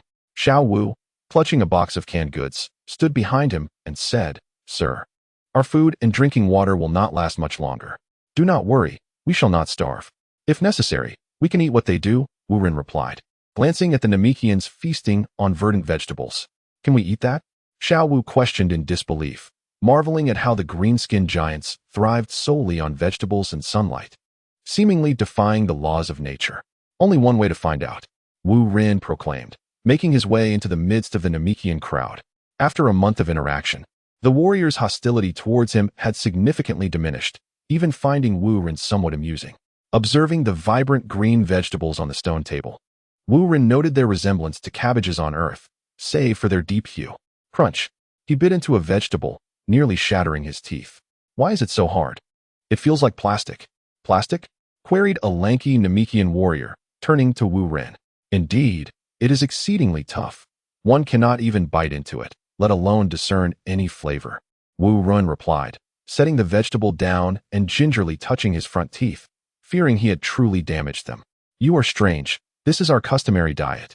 As Nami Star Warrior opened his mouth wide, an entire round vegetable was devoured without any sign of chewing, seemingly easier than consuming a jelly bean. Goodness, brother. Did you taste anything? Wu Ren exclaimed in astonishment, contemplating that Zhu Beiji wouldn't have managed such a feat with the ginseng fruit. Chapter 36. The Super Cabbage. Just as Wu Ren marveled at the Nami Star's appetite, a child from Nami Star, not even a meter tall, approached him. Wu Ren had seen this child a few times before, but the little one appeared timid and had not dared to come too close. Now, however, he seemed unafraid. That's not how you eat uksosai. They are merely jesting with you, the Nami Star child remarked, smiling as he stood beside Wu Ren. Uksosai? This? Wu Ren inquired, lifting a round vegetable. Indeed, uksosai means hope in our Nami Star language, a gift of hope from the Great Elder to our entire clan. The child's eyes sparkled with admiration for the Great Elder as he spoke. Wu Ren nodded, understanding now. So, how should one eat it properly? The Nami Star child cheerfully plucked a leaf of uksosai, folded it in half, and it suddenly softened into a small handful. You eat it like this, he said, placing the green leaves into his mouth. Wu Ren mimicked the action, folding a leaf and placing it in his mouth. To his astonishment, the leaf dissolved instantly, a wondrous energy surging through his entire being. Ah, what is this? Wu Ren was momentarily speechless, astounded by such a phenomenon. After consuming just a single leaf, he felt his mental and physical prowess ascend to unprecedented heights. In essence, Wu Ren had merely eaten a leaf. Yet both his physical strength and mental acuity had transcended to a new echelon. This was also attributable to the long accumulation of his efforts. He had lingered at this bottleneck for an extended period. Post-breakthrough, Wu Ren discerned a palpable enhancement in his abilities. Even his most rudimentary perceptual skills had at least doubled. What manner of miraculous vegetable was this? How does it feel? The Nami Star child inquired, gazing at Wu Ren with a smile. Marvelous, utterly marvelous. Wu Ren could hardly conceal his astonishment, indifferent to the opinions of the other Nami Star inhabitants. The child nodded, indeed, but alas. The greatest enhancement occurs only upon the first consumption. Subsequent intakes yield diminishing returns. Naturally, everything has its limits. Otherwise, endless enhancement would be unfathomable, Wu Ren replied, plucking another leaf and speaking with a mouthful. By the way, aren't you called Dandy? Dandy. What a lovely name. Are you one of my kin? The child asked. Though regretfully, he answered, that is not my name. I am called Ter. Little Terrace beamed brightly, embodying the innocence of youth regardless of race. Oh, it is Ter. I must have misremembered. Wu Ren shook his head, refraining from elaborating further, for he had indeed made an error, as Dandy had yet to be born in this realm. Ter pondered briefly, then playfully stuck out his tongue and said, if I have a younger brother in the future, I might name him Dandy. It truly is a delightful name. Wu Ren was momentarily taken aback, shaking his head in resignation. All right, it matters not, as long as you like it. After Wu Ren finished speaking, he waved at Xiao Wu and Bulma, inviting them to partake as well, proclaiming that it was quite delicious. Bulma, however, wore a frown and did not budge. The unappealing vegetables instantly dampened her appetite, let alone the thought of consuming them. Xiao Wu obediently approached Wu Ren, mimicking his actions and swallowing a leaf of the vegetable. Suddenly, her face radiated with a youthful glow, as if she had shed several years. Her skin as tender as that of an infant. What is this? Xiao Wu exclaimed, incredulously pinching her cheeks, though she had no mirror to gaze into. She could feel the transformation in her skin. Upon witnessing this, Bulma rushed over to Wu Ren, eagerly plucking several leaves from a round vegetable and stuffing them into her mouth. Indeed, as she had anticipated, her skin also appeared much more translucent, being youthful already. She did not notice a drastic change. Nonetheless, this beauty-enhancing effect far surpassed any cosmetics available on Earth. Mine, all mine, Bulma exclaimed as she sprawled across the stone table, clutching a pile of round vegetables to her chest. All right, must you be so dramatic? Wu Ren said, bemused. The Yusua vegetable truly possessed miraculous properties, including beauty benefits, yet Bulma's display was somewhat embarrassing. In contrast, Xiao Wu maintained her poise, exemplifying the demeanor of a true noble lady. However, Wu Ren misjudged. Had he not been present, Xiao Wu would have been just as fervent about the beauty-enhancing properties, perhaps even competing fiercely with Bulma. My dear lady, there's no need for such theatrics. There are plenty of Yusua vegetables to go around, he remarked. The Namor warriors felt awkward, having never witnessed such exuberance at mealtime. Was this a tradition on Earth? Yet, looking at Wu Run, it was evident that it was not. Bulma continued to shout, "I don't care, they're all mine." Very well then. The Namor warriors dispersed, leaving only Xiao Tair beside Wu Ren. Tair had initially intended to follow the adults, but decided to stay, sensing no ill intent from Wu Ren and the others. Wu Ren glanced at the half-Yusua vegetable in his hand and pondered whether it could be cultivated back on Earth. Furthermore, the Namor people seemed rather peculiar. Merely consuming vegetables and basking in sunlight to grow stronger. Was there any fairness in that? "Why aren't you eating?" Tair asked, his innocent eyes blinking up at Wu Ren. Wu Ren turned to Tair and inquired, "Does this vegetable have seeds? Can I take some back to Earth for planting?" "Yes, but the seeds are with the elder. He might not give them to you," Tair replied. "I see," Wu Ren said, frowning. The elder, Luke, was indeed a good person, yet rather traditional. It would not be easy to ask him for a favor. Tair, noticing Wu Ren's thoughts, grinned and said, "I can ask for a few to play with. The elder is very kind to me." "Oh." Wu Ren's eyes lit up, understanding Tair's implication. "Then I shall thank you in advance." "No need." Tair scampered off to Elder Luke's residence, returning shortly with several deep green beans resting in his palm. "Fairy beans," Wu Ren exclaimed, realizing that these were indeed the fabled fairy beans. Even though this peculiar item possesses a rather intense hue, there is no doubt it is indeed a celestial bean. Who would have imagined that the seeds of the round vegetable could resemble beans? This defies logic. What celestial bean? Tur, perplexed, blinked and inquired. "This one." Wu Ren pulled out a pouch he carried and presented a celestial bean to Tur's hand. Apart from their distinct colors, the two types of beans were nearly identical in form, size, and weight. "How did you come to possess Uso seeds?" Tur was further confounded. If Wu Ren had the seeds, why would he need to seek the elder? Wu Ren did not directly respond to Tur, as several clues collided within his mind, leading to a sudden realization. The celestial bean was, in fact, the Uso seed. Due to differing environments, the Uso seed exhibited a different state on Earth. No wonder the celestial bean possessed such remarkable restorative abilities. It was merely a variation of the Uso seed. Chapter 37. Planting vegetables. Wu Ren felt as though he had glimpsed a broad avenue ahead and thought to himself, "Even if the Nami aliens force me to leave, I shall not depart." "So, how did you acquire Uso seeds?"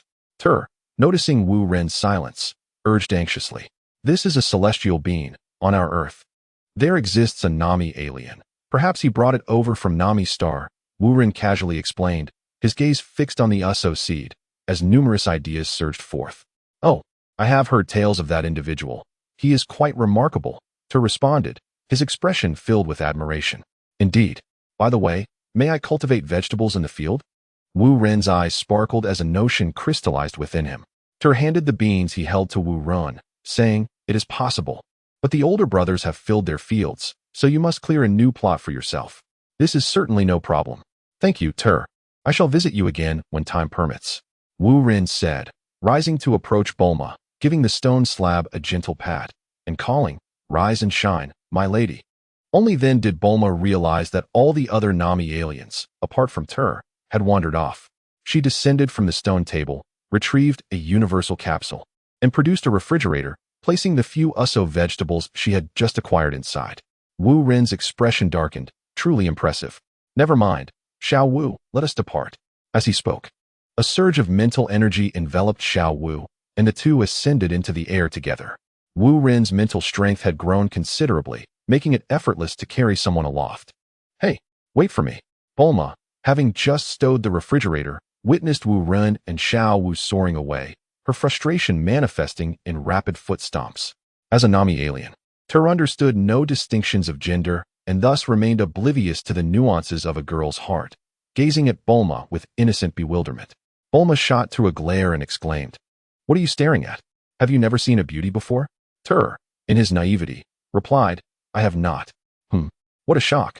Bulma sighed, wondering why she was sparring with a child, all the while cursing Wu Ren in her thoughts for daring to leave her behind. Meanwhile, Wu Ren and Xiao Wu soared through the air, searching for suitable land. Fortunately, with the vast and sparsely populated Nami star, finding a plot for vegetable cultivation was remarkably simple. Before long, the duo descended beside a gentle stream, its crystal-clear waters revealing the riverbed and the unknown fish swimming within.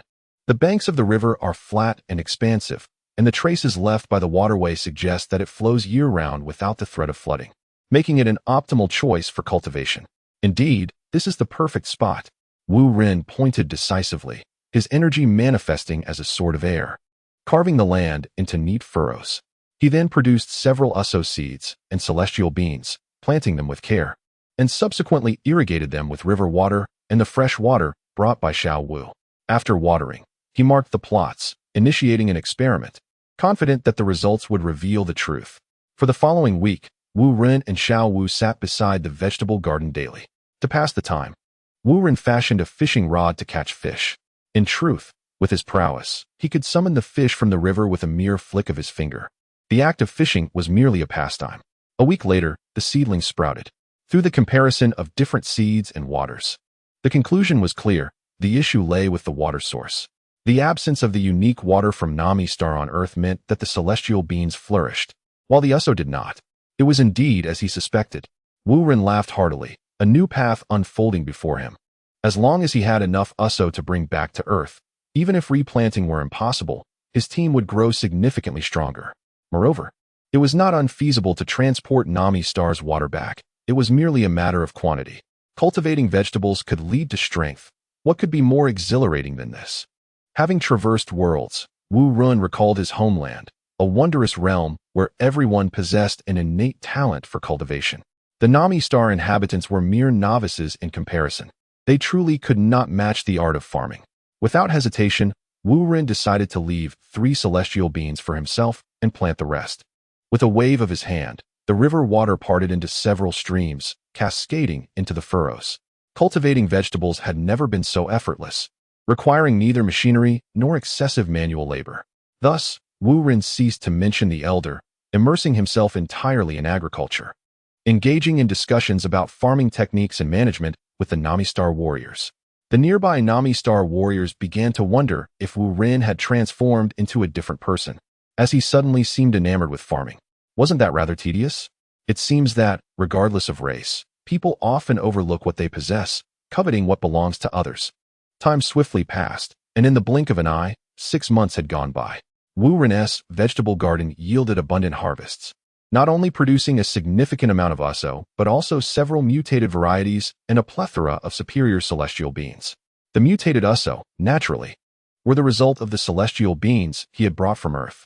These mutated uso grew taller and stronger, with each plant roughly equivalent to 3 ordinary uso in size. Their effects were markedly enhanced, leading to notable improvements in the Namek star warriors who consumed them. Having subsisted on ordinary uso for an extended period, they had not experienced such a substantial boost in strength for quite some time, a miracle for their entire race, including Wu Ren. After half a year of cultivating and consuming these vegetables, his strength had surged to the brink of a new level, though he found himself halted at a certain bottleneck.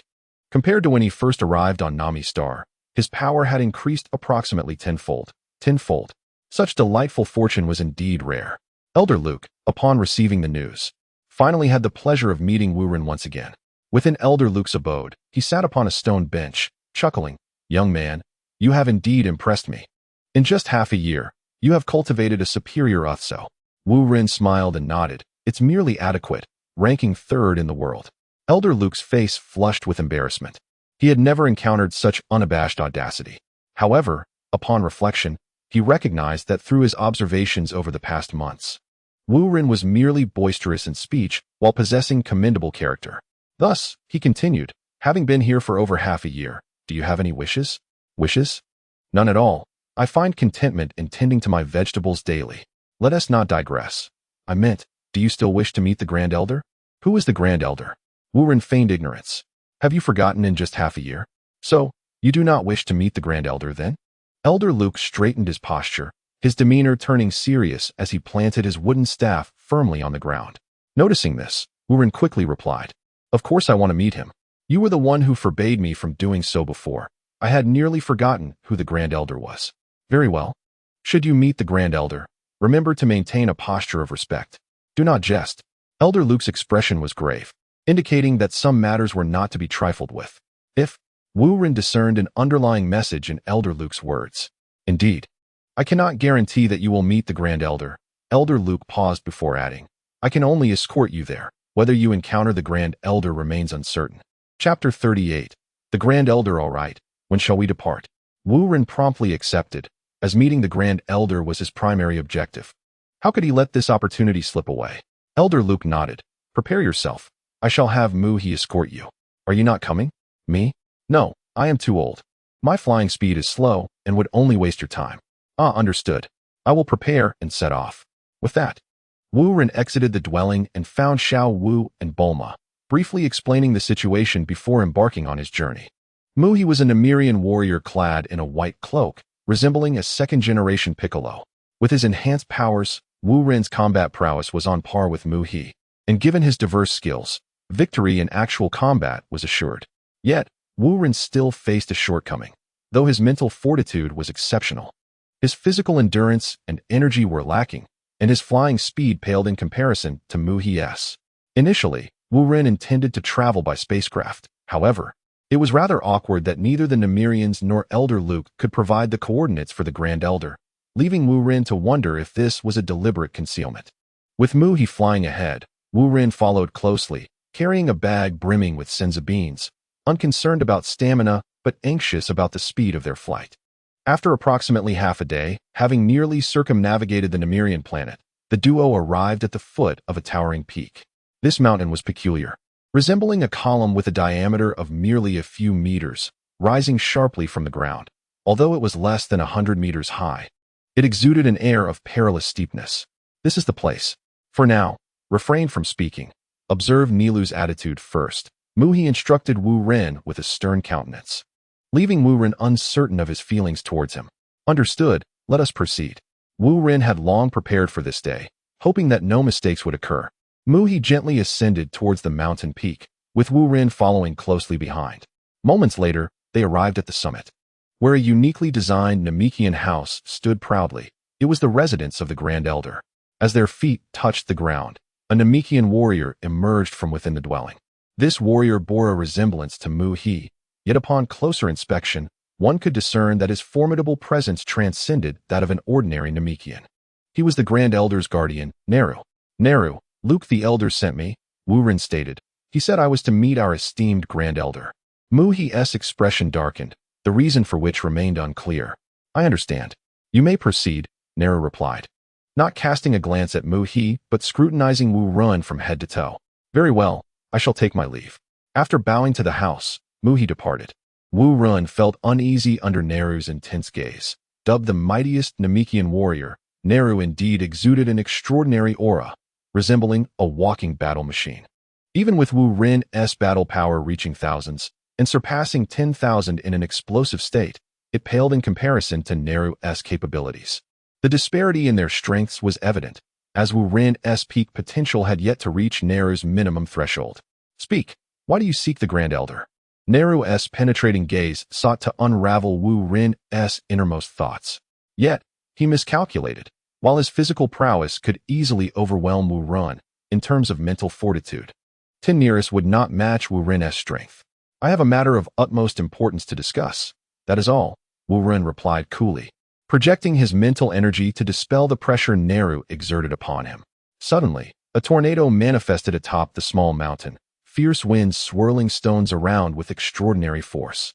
The Grand Elder's house trembled at the center of the whirlwind. Countless stones shattered into pebbles, pelting the structure with a cacophony. You, young man, possess significant strength. You are indeed worthy of an audience with the Grand Elder, Neru acknowledged, retracting his energy as the tornado gradually dissipated. Oh, there is no need for flattery. If I am not mistaken, the Grand Elder intended to meet with me regardless, correct? Wu Ren asserted confidently, as Neru's failure to dismiss him spoke volumes. Neru smiled, gesturing with his hand.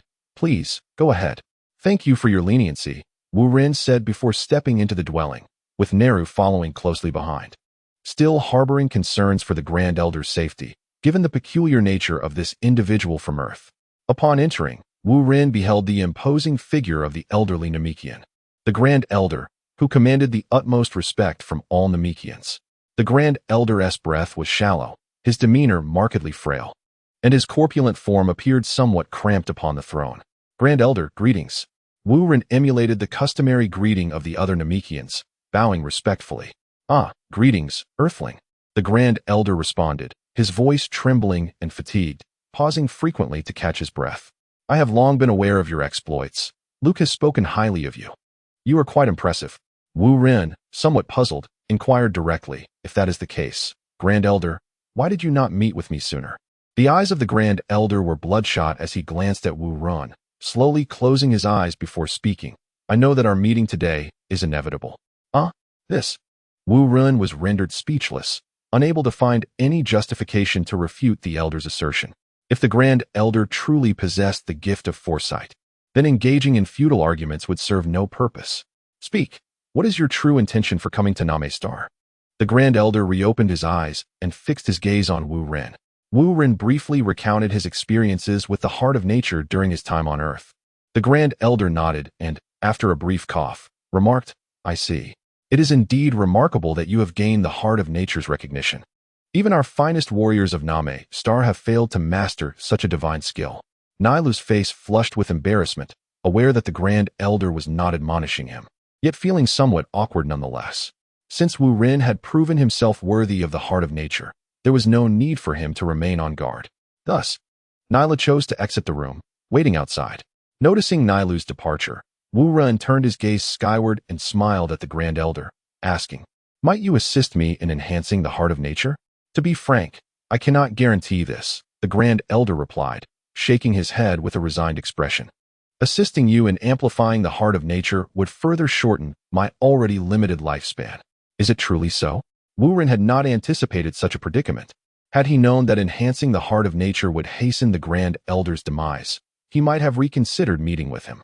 Indeed, our existence on Namek Star is fraught with challenges. I may not be able to aid you, the Grand Elder sighed, a deep lament escaping him. Even as the most powerful Elder of Namek Star, the relentless passage of time had taken its toll, bringing him to the brink of collapse. Wu Ren found himself at a loss for words, a torrent of emotions swirling within him. Was his long-standing plan destined to unravel? He could not, nor would he dare, compel the Grand Elder to enhance the Heart of Nature. Such a burden was not his to bear, nor was it the outcome Wu Ren wished to witness. Chapter 39. Secrets of Namek Star. Is this how it ends? Wu Ren murmured to himself, unwilling to concede defeat, yet feeling bereft of better alternatives. Observing Wu Ren's turmoil, the Grand Elder spoke, Come closer. I shall help you unlock your potential as a form of compensation. Unlock potential. Wu Ren's eyes sparkled with hope. Indeed, having the Grand Elder unlock his potential would be a significant boon. Even if the results did not compare to enhancing the Heart of Nature, it would not be an unworthy endeavor. Thank you, Grand Elder, Wu Ren exclaimed, stepping closer to the Elder's throne.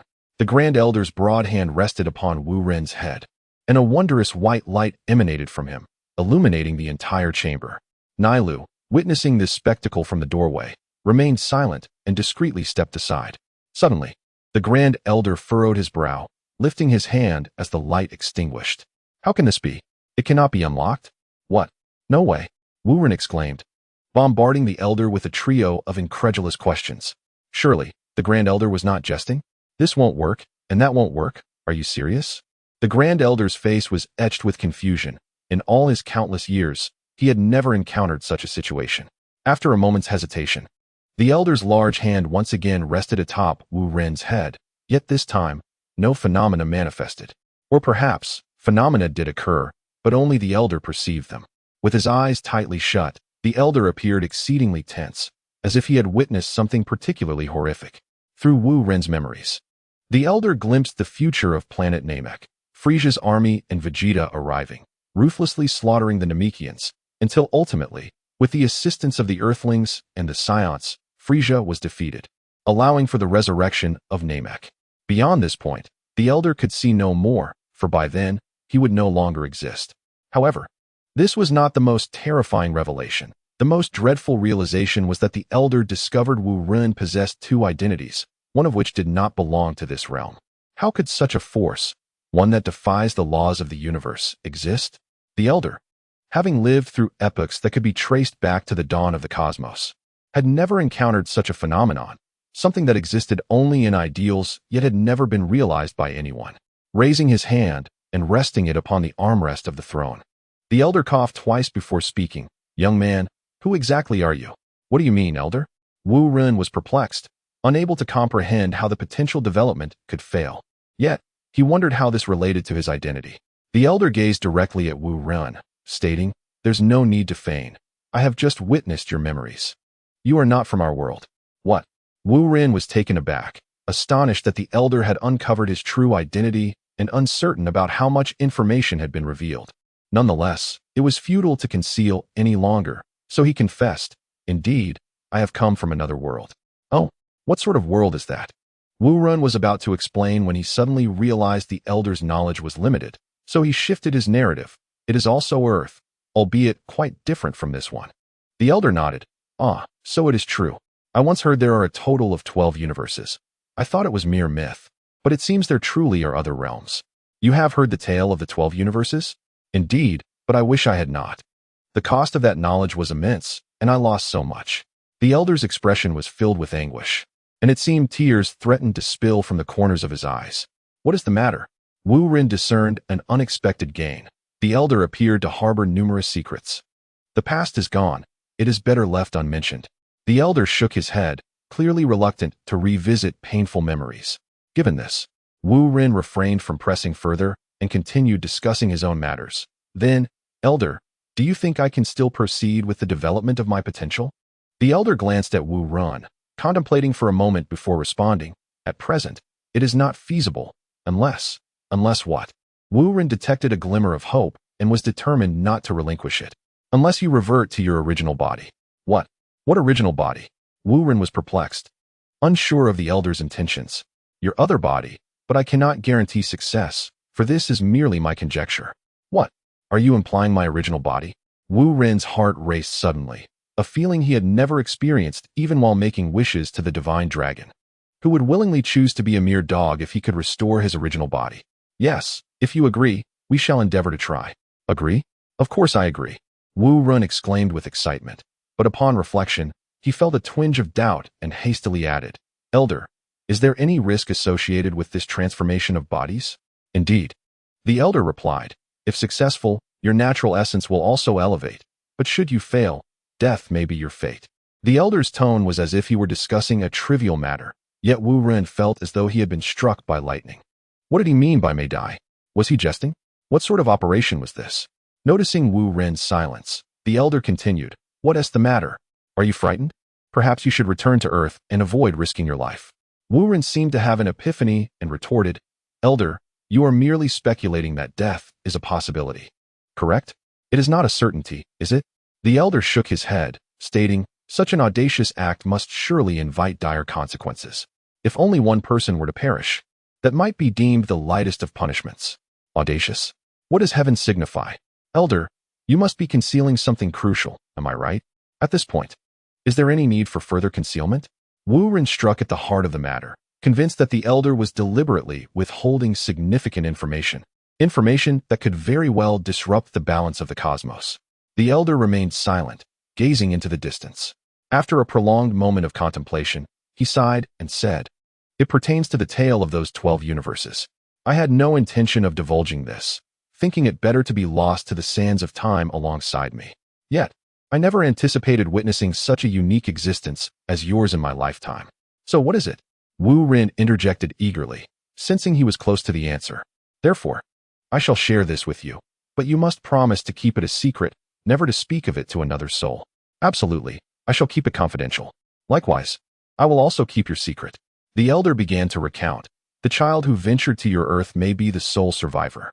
Initially, we selected several children from our planet, Namek star. Some perished shortly after departing, while others journeyed to different planets and did not survive." "And then?" Wu Ren inquired.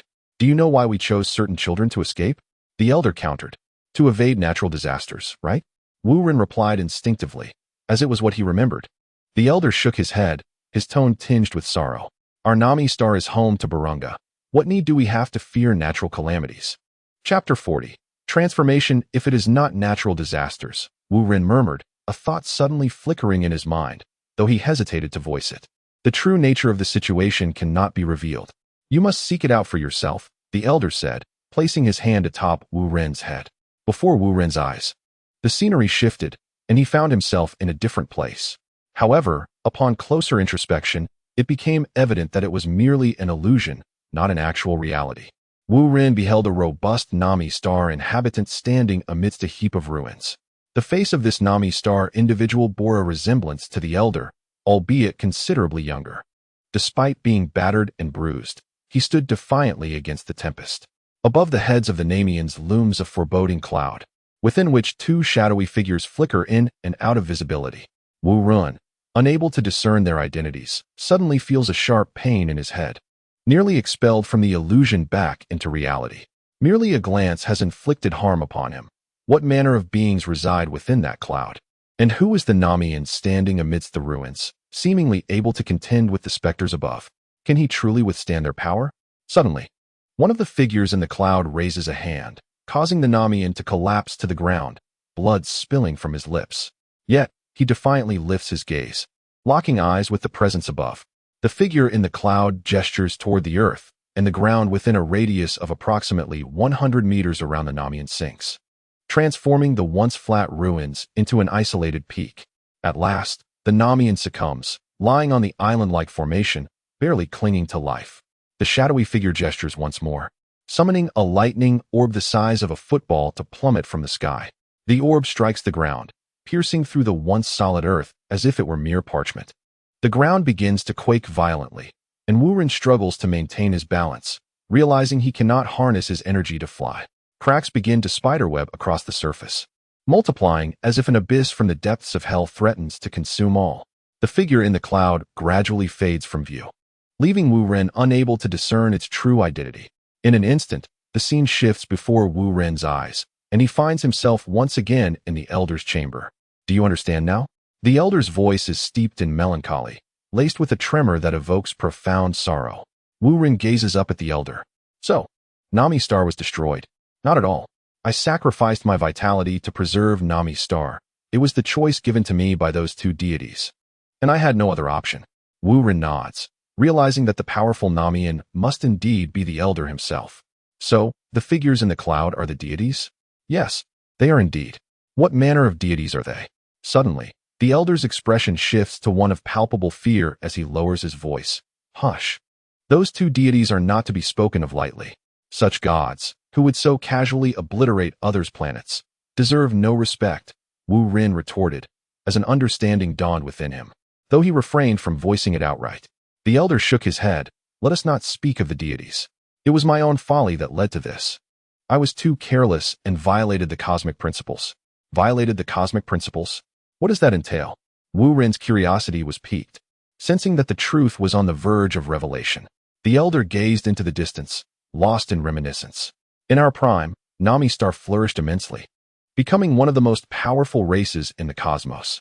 However, our unbridled proliferation angered the deities, who descended to recount the tales of 12 universes. And then, you witnessed the vision that unfolded.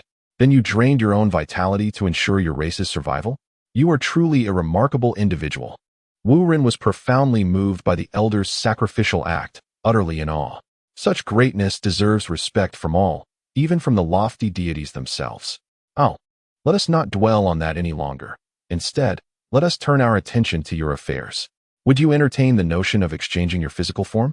Esteemed Elder, your greatness is beyond measure. I cannot bear to squander your vitality on my behalf. Should I perish, I can rely on the resurrection through Polona. But if you were to meet your end, there would be no recourse for revival. Wu Ren pondered for a moment, ultimately choosing to decline, unable to bear the thought of the Elder sacrificing for him. Did you truly uncover that? The Elder's expression bore a hint of astonishment. Indeed, if you were in your youth, I have no doubt you could effortlessly facilitate the exchange of my body. Yet now, unless you deplete your dwindling vitality, is there any alternative? The Elder shook his head, smiling softly. I have lived long enough. My demise is inevitable, merely a matter of days. No, how can one as selfless as yourself, who has dedicated everything for the clan, vanish from this world so unjustly?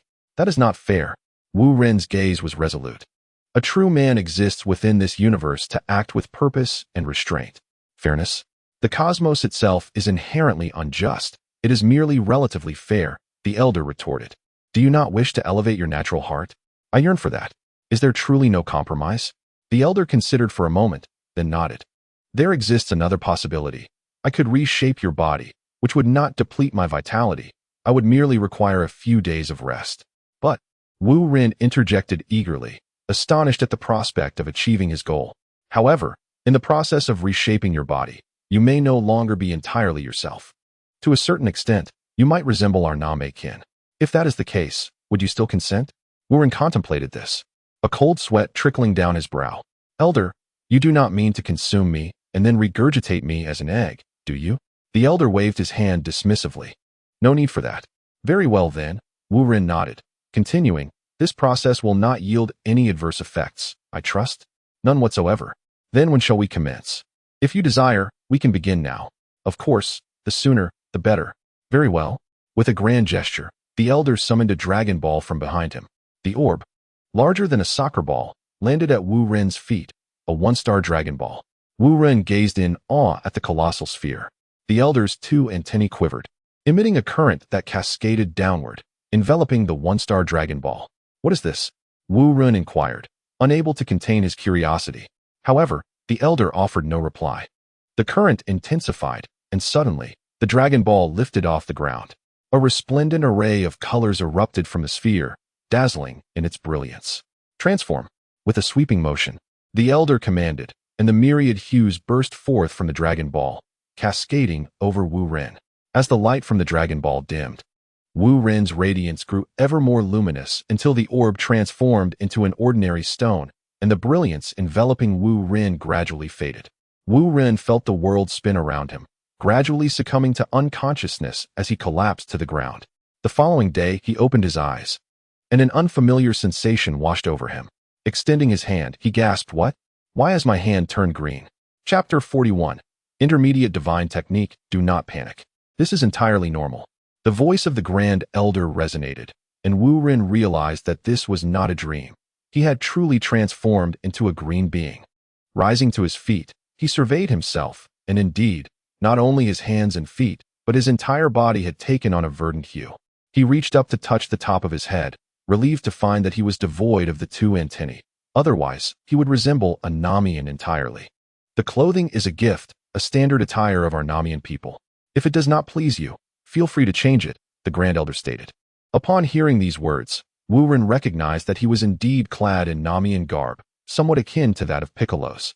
And it even came with a pair of shoes, quite considerate.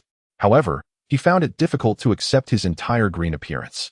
Yet, as the die was cast, he had no choice but to acquiesce and express his gratitude to the Grand Elder. There is no need for thanks. I harbor my own interests. The Grand Elder paused before continuing. Should our Namian kin face difficulties in the future, I hope you will lend your assistance. Indeed, that is certain, Wu Ren replied, concentrating his mental energy and subsequently realizing that his transformation had been remarkably successful.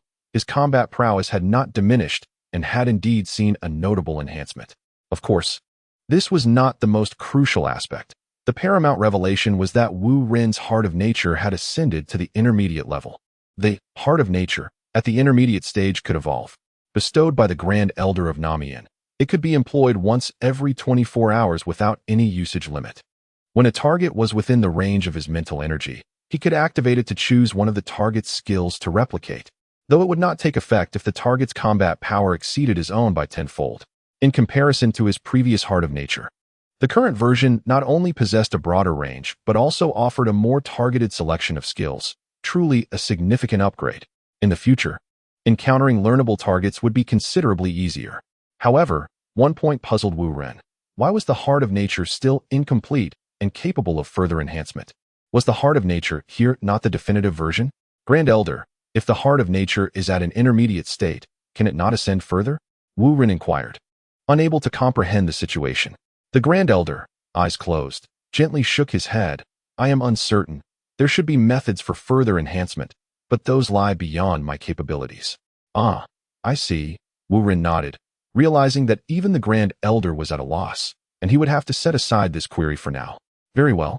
You may depart, and remember your promise to me. The Grand Elder gestured for Wu Ren to leave. Wu Ren nodded, bowing once more. Thank you, Grand Elder. Farewell. Indeed. Go on. Retrieving his belongings and bidding farewell to the Grand Elder, Wu Ren stepped out of the dwelling, suddenly feeling the air around him invigorated and remarkably refreshing. As he walked, he encountered Nilu, who remarked, "Congratulations on your rebirth." A smile graced Nyla's face, a rare sight indeed. "Thank you. Perhaps one day, you too shall experience a rebirth." "What?" Nylu responded, puzzled. However, Wu Ren offered no explanation, merely waving his hand as he soared into the sky, calling out, "Farewell." Gazing at the distant figure of Wu Renfei, Neru chuckled and shook his head, continuing to stand guard beside the elder. The rejuvenated Wu Ren had significantly increased his flying speed. Due to his physical condition, he seemed more suited to planet Namek, gliding through the air as if a fish swimming in water. After a few hours, Wu Ren returned to the vicinity of the spaceship, where Bulma was fiddling with the sound system outside, and Xiao Wu appeared to be tidying up something inside. With a soft thud, Wu Ren landed before Bulma, who, startled, removed her headphones and exclaimed, "Who are you?"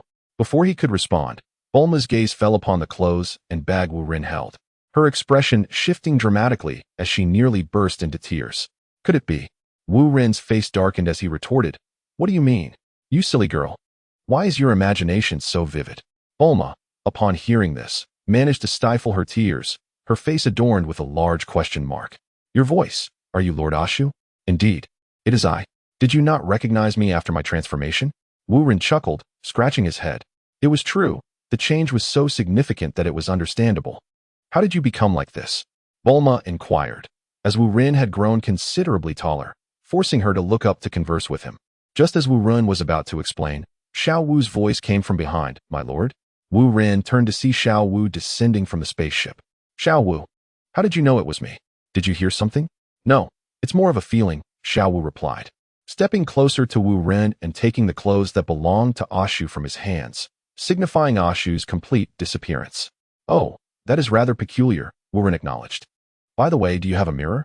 "Yes," Xiao Wu responded, promptly producing a mirror and handing it to Wu Ren. He looked into the mirror and nearly gasped in shock, furrowing his brow. "It seems that upon returning to Earth, I shall have to request the Eternal Dragon to alter my appearance once more. Doesn't planet Namek also possess Dragon Balls?" Bulma, who had encountered the Dragon Balls of Namek, was aware they were even more potent. "Indeed, they do, but I suspect we would have to wait over 100 days to use them again." Wu Ren recalled that the one-star Dragon Ball had turned to stone. Even though the remaining 6 were intact, they were unusable. The Dragon Balls of Namek required more than 100 days to regenerate after each use. Indeed, they had a shorter waiting period than those on Earth. Yet Wu Ren was reluctant to wait that long. "I see. Then let us return to Earth," Bulma suggested, scrutinizing Wu Ren from head to toe, still somewhat unaccustomed to his current appearance. However, Xiao Wu interjected at an inopportune moment. "My lord, while you were visiting the Elder, I contacted Earth and learned some troubling news. I fear you may not be able to make a wish for the time being." "What happened?" Wu Ren asked, astonished. Surely nothing has gone awry on Earth. With androids 11 and 12 present, who could possibly cause chaos? "It's true," Xiao Wu continued. "The Demon King Piccolo has resurfaced. He has used the Red Ribbon Army to gather all 7 Dragon Balls and wished for youth, and—" Xiao Wu's voice trailed off abruptly. "What is it? What happened?" Wu Ren's voice grew tense, causing Xiao Wu to break into a cold sweat. Wiping the perspiration from her brow, Xiao Wu reported, after succeeding in his wish, "The Demon King Piccolo killed the Eternal Dragon, which means, my lord, you may not be able to return and make a wish." "Is that all?" Wu Ren relaxed, his demeanor nonchalant. "Is there any other news?" Xiao Wu questioned, puzzled by Wu Ren's carefree attitude.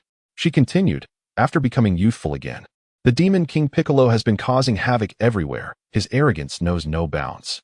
Therefore, Pilaf wishes to seek your guidance on whether intervention is necessary. I was unable to contact you earlier, so I had to wait for your return." Chapter 42. The Hunt for the Demon King Piccolo. "There's no need for that," Wu Ren replied, waving his hand dismissively. "Someone will take action." "What?" "Oh, very well, my lord." Xiao Wu did not comprehend Wu Ren's meaning, but complied with unwavering loyalty. Wu Ren gazed upwards, towards the direction of Earth. Despite his intervention, the Demon King Piccolo still emerged. It truly seemed that fate had its own designs. Was the legendary battle between Sun Wukong and the Demon King Piccolo truly destined to occur? Never mind that for now. Wu Ren shook his head.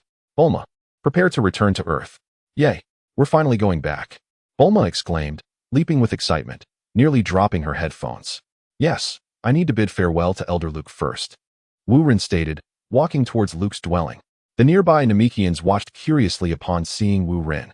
The Grand Elder had already communicated Wu Ren's transformation to all Namekians, ensuring he was not perceived as an enemy. However, his appearance was indeed peculiar, resembling a Namekian, yet distinctly different. After a brief farewell with Elder Luke, Wu Ren prepared to depart. Before leaving Namek, he entrusted his vegetable garden to the care of the little doll, Tull.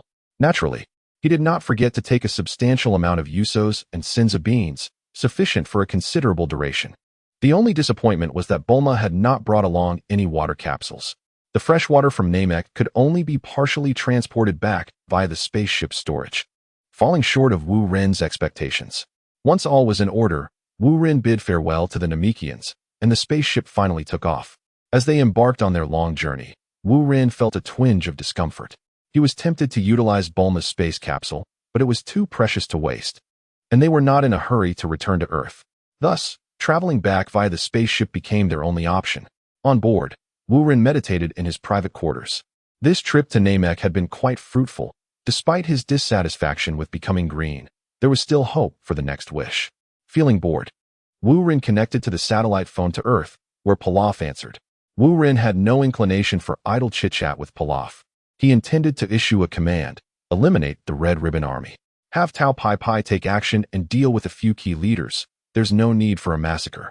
After conveying his directive, he hung up, confident that Pilaf and his team would execute it flawlessly. As Wu Ren had anticipated, the following day, the infamous Red Ribbon Army, which had plagued Earth for years, was utterly obliterated. It was said that a mysterious individual had destroyed their headquarters overnight, with all high-ranking members eradicated without exception. Even the Demon King Piccolo, when personally involved, failed to capture this enigmatic figure. Wu Ren did not anticipate that his actions would provoke the malevolent King Piccolo. He perceived this as a challenge from humanity, compelling him to seek vengeance by annihilating the capital. Meanwhile, Wu Ren slumbered soundly aboard his spacecraft, blissfully unaware that chaos had erupted on Earth. Of course, the castle base remained as tranquil as ever. On Earth, King Piccolo laid 2 eggs, and with his offspring, he marched towards the capital, leaving a trail of destruction in his wake. The carnage was harrowing as he exacted his ruthless revenge, deliberately foregoing flight to traverse on foot, slaughtering every human he encountered, instilling terror among the populace. Now rejuvenated, King Piccolo's power surged to new heights, rendering him dismissive of even the gods of Earth. Except for the aberration within the castle base, he fancied himself invincible. 3 days passed, resulting in untold shattered families and countless human casualties. Fear gripped the people, who relied on news and broadcasts to anticipate King Piccolo's path, hastily relocating to escape his wrath. Thus, the number of humans he encountered dwindled. Yet he remained indifferent to their flight. His objectives had already been fulfilled. However, not all were intimidated. On the 4th day of his march towards the capital, a young man with 3 eyes appeared, blocking King Piccolo's advance. This young man was Tien Shinhan, who boldly chose to confront the tyrant alone, leaving Kaiatsu behind, rendered unconscious for his safety. The ensuing battle was broadcasted globally, catapulting Tien to fame, while one of King Piccolo's offspring was injured and the other slain. Enraged, King Piccolo retaliated, and Tien found himself outmatched. Just as it seemed Tien would meet his demise, Goku, Yamcha, and Krillin arrived on the scene. Meanwhile, Wu Ren was awakened by the ringing of a telephone aboard his ship. Upon answering, he learned of the dire situation on Earth. A wave of guilt washing over him for the innocent lives lost, wishing they could be resurrected. Regarding the rumor of the dragon's demise, he was aware of the solution, instructing the android number 11 to follow King Piccolo. Clenching the phone, he felt a surge of anger, yearning to return to Earth immediately to eliminate King Piccolo. Frustrated by the chaos he stirred, "Is sending number 11 too cruel, my lord?" Parafa's voice echoed through the receiver. What do you mean?" Wu Ren frowned, questioning Parafa's defiance. "It's just that, my lord, number 11 is exceedingly powerful and rather reckless. I fear that in a moment of carelessness, he may not only kill King Piccolo, but also obliterate nearby villages." "Ah, I see," Wu Ren nodded. "Then let number 12 go instead. He possesses a more nuanced approach." "Understood, my lord. I shall inform number 12 immediately." Wu Ren pondered briefly before adding, Remember not to rush into action. Let number 12 observe first. If it becomes evident that no one on Earth can stop King Piccolo from reaching the capital, then he should intervene to capture him. Remember, the objective is to capture, not to kill. Understood, my lord. Wait a moment, my lord. A piece of urgent news has arrived. Sun Wukong and his companions have intercepted the formidable demon King Piccolo. Wu Ren's eyes sparkled with excitement as he exclaimed, "This is splendid news. Send number 12 at once to prevent Piccolo from fleeing. I firmly believe that Piccolo will meet his demise at the hands of Sun Wukong. Number 12 must not interfere at the brink of death. Piccolo will surely lay an egg, and at that moment, number 12 should seize the opportunity." On Earth, the epic clash between Sun Wukong and the demon King Piccolo was on the verge of erupting. Piccolo's offspring had been annihilated, and Tien Shinhan had consumed the sacred beans to restore his strength. This battle was destined to be Piccolo's final confrontation. As expected, after undergoing unique training and imbibing the super divine water, Sun Wukong had become extraordinarily powerful, far surpassing Piccolo's expectations. With Tien Shinhan and others stationed nearby, Piccolo found himself with no avenue of escape and would ultimately pay the price for his misdeeds. Moreover, lurking in the shadows was a superlative warrior, android number 12. It was likely that no one present could rival number 12's might. Androids number 11 and 12 trained daily, their combat prowess soaring, with each warrior's capabilities surpassing four-digit figures, while Piccolo's power barely reached the hundreds. Chapter 43. Waiting for the egg in the world of Dragon Ball. During combat, if one party's power exceeds the other by approximately one-third, a crushing dominance ensues, rendering any struggle from the weaker party futile. With a power level exceeding 1,000, android number 12 was several times stronger than Piccolo, making any comparison between the two utterly absurd. Concealing his energy, android number 12 remained unnoticed by Sun Wukong and the others, patiently awaiting the opportune moment. As Wu Ren had anticipated, the battle between Piccolo and Sun Wukong revealed that Piccolo was no match for him. Even if Sun Wukong disdainfully refrained from consuming sacred beans to restore his strength, Piccolo stood no chance whatsoever. As the fierce battle raged on, Piccolo attempted to escape multiple times but failed to find the right moment. Tien Shinhan and others surrounded him, denying him any opportunity for flight. It seemed that only death could quell his transgressions. Piccolo resorted to cunning tactics, yet he was relentlessly beaten back by Sun Wukong's overwhelming power. The surrounding trees bore the brunt of the conflict, with some incinerated, others uprooted, and many snapped in twain. Fortunately, the area was uninhabited, otherwise, casualties would have been inevitable. As time ticked away, the intensity of the battle escalated. With no retreat left, Piccolo fought desperately and surprisingly managed to hold his ground against Sun Wukong. However, ultimately, Piccolo was a spent force. He could not withstand for long and was ultimately vanquished by Sun Wukong. The once mighty Demon King faced utter defeat.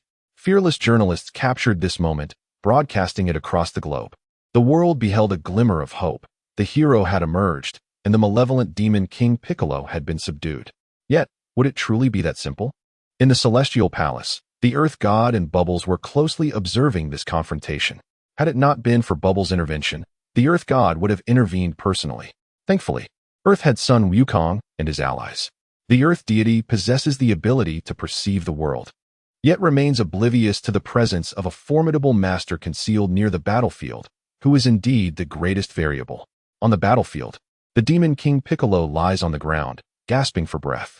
He turns his head to glance at Tien and the others, realizing that his demise is inevitable. It appears he must resort to that final measure.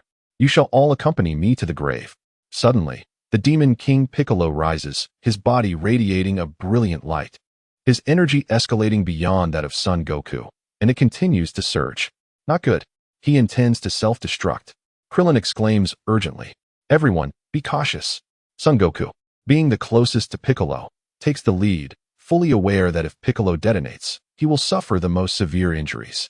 Yet, he still concerns himself with the safety of others. Whether this is confidence or folly remains uncertain. Goku, be careful. Tien and Yamcha raise their arms defensively across their chests, finding themselves unable to evade, left with no choice but to brace for impact. Piccolo grins, contemplating. Just wait. I shall be reborn. The radiance emanating from his form intensifies, blinding those nearby, except for Android 12, who is no ordinary individual. He is bound by duty, wary of negligence, for the wrath of Wu Ren would be unmanageable. Suddenly, Piccolo's neck begins to swell, gradually expanding towards his mouth. From Piccolo's lips emerges a colossal egg. Go forth, my child, avenge me in the future. The demon race shall never perish. The enormous egg soars into the sky, angled upwards, while Goku and the others, eyes shut, remain unaware of the unfolding events, as do the nearby reporters capturing the scene. In a moment of urgency, Tian's third eye opens, fixating on a certain direction, seemingly witnessing something extraordinarily terrifying. High above, a figure materializes from thin air, effortlessly waving a hand, grasping the gigantic egg above his palm. The speed of this individual is astonishing, rendering Piccolo incapable of discerning how he arrived. However, he observes the figure seizing the giant egg, his last glimmer of hope. No. Boom. Piccolo self-destructs, meeting his end as a legendary demon king. Android 12 secures the giant egg and swiftly departs, entirely unaffected by Piccolo's explosion. As the mushroom cloud rises from Piccolo's detonation, Android 12 is already en route back to the castle. Task accomplished. After acquiring the egg, Android 12 sends a message to Pilaf. Despite the formidable strength of the current androids, they lack the authority to directly contact Wu Ren. Yet this does not hinder Wu Ren's command. Moments later, as the mushroom cloud dissipates, Goku and the others stand in tattered clothing before a massive crater, the final testament of Piccolo's wrath. Haha, we have triumphed over the Demon King Piccolo, Krillin exclaims, leaping with excitement, then high-fiving Yamcha in celebration, momentarily forgetting that neither of them had actually engaged Piccolo in battle. Indeed, this fellow is remarkably tenacious. Goku consumes a senzu bean, smiling, having not encountered such a formidable opponent in quite some time.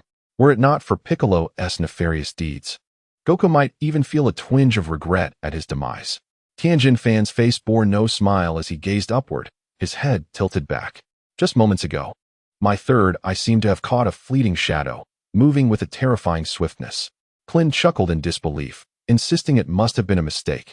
Tianjin Fan shook his head, asserting he could not be mistaken. The figure's speed far surpassed anyone's imagination. Who could it possibly be?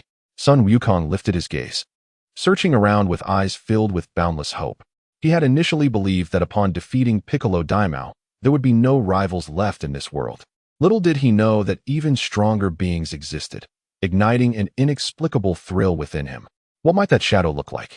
Suddenly, the image of Ashu emerged in his mind. If there were indeed someone of such formidable strength, it could only be the enigmatic Lord Ashu.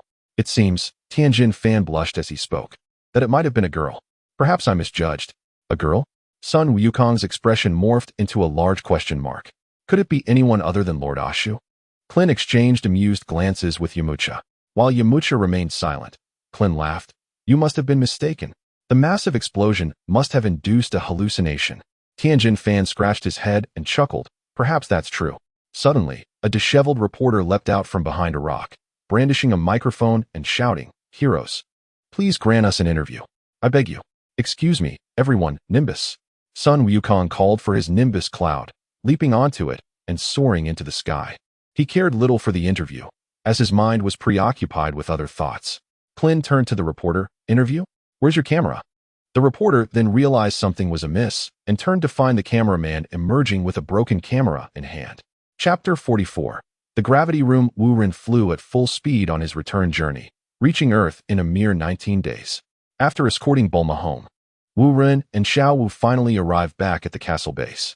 In Dr. Gero's laboratory, a gigantic transparent glass container quietly housed a Namekian child, none other than the recently hatched Piccolo Jr. To ensure safety, Dr. Gero had administered a tranquilizer, placing him in a deep slumber until Wu Ren's return for further handling. Wu Ren gazed at Piccolo Jr. within the container, his brow furrowed in deep thought, leaving no one aware of his contemplations. Dr. Gero observed him from the side, scrutinizing Wu Ren with a peculiar gaze. "Sir, how did you come to look like this? Had it not been for the castle base's sophisticated defense system, I might have thought an intruder had breached our domain." Wu Ren then recalled that his appearance was somewhat inappropriate. While the androids and Tao Pai Pai could discern his energy signature, ordinary people could not, leading to inevitable misunderstandings. "It's nothing," Merely the result of an extraterrestrial experiment, Wu Ren casually explained, contemplating that he would need to don a black robe in the future, as his green appearance was indeed somewhat awkward. Dr. Jero nodded. Ah, an extraterrestrial experiment. Quite fascinating. Well, that's not important. Wu Ren shifted the conversation. You haven't lost the shell of Piccolo Jr., have you? It will be useful in the future. Dr. Jero's eyes widened with excitement. Of course, it's all intact. Not a single piece lost. I was just lamenting the lack of suitable materials to attempt creating Android 13. Android 13, you say? Wu Ren recalled the brutal 13th model from his memories, a fearsome visage indeed, yet the artificial 13th in this realm ought to be distinctly different. Indeed, the flexibility and recovery speed of the 11th and 12th models are insufficient. I envision that with the incorporation of new materials, the 13th model will undoubtedly be perfected. Dr. Jero, increasingly animated, seemed to lose himself in excitement. The 11th and 12th models are commendable, yet we must hasten to enhance their capabilities. Wu Ren gazed at the blueprints on the table, seemingly indifferent to the impending birth of the 13th model. Dr. Jero, snapping back to reality, nodded and inquired, do you believe they are still not strong enough? I find them already quite formidable. Should they spiral out of control, they could potentially devastate the entire planet.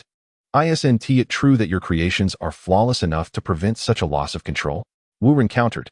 Dr. Jero's eyes darted, and he responded, what I meant was, I fear their power may lead to an operational misstep. No, they are not nearly powerful enough. Far from it. Wu Ren shook his head.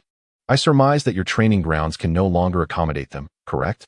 Dr. Jero chuckled awkwardly, realizing he could not conceal the truth from Wu Ren.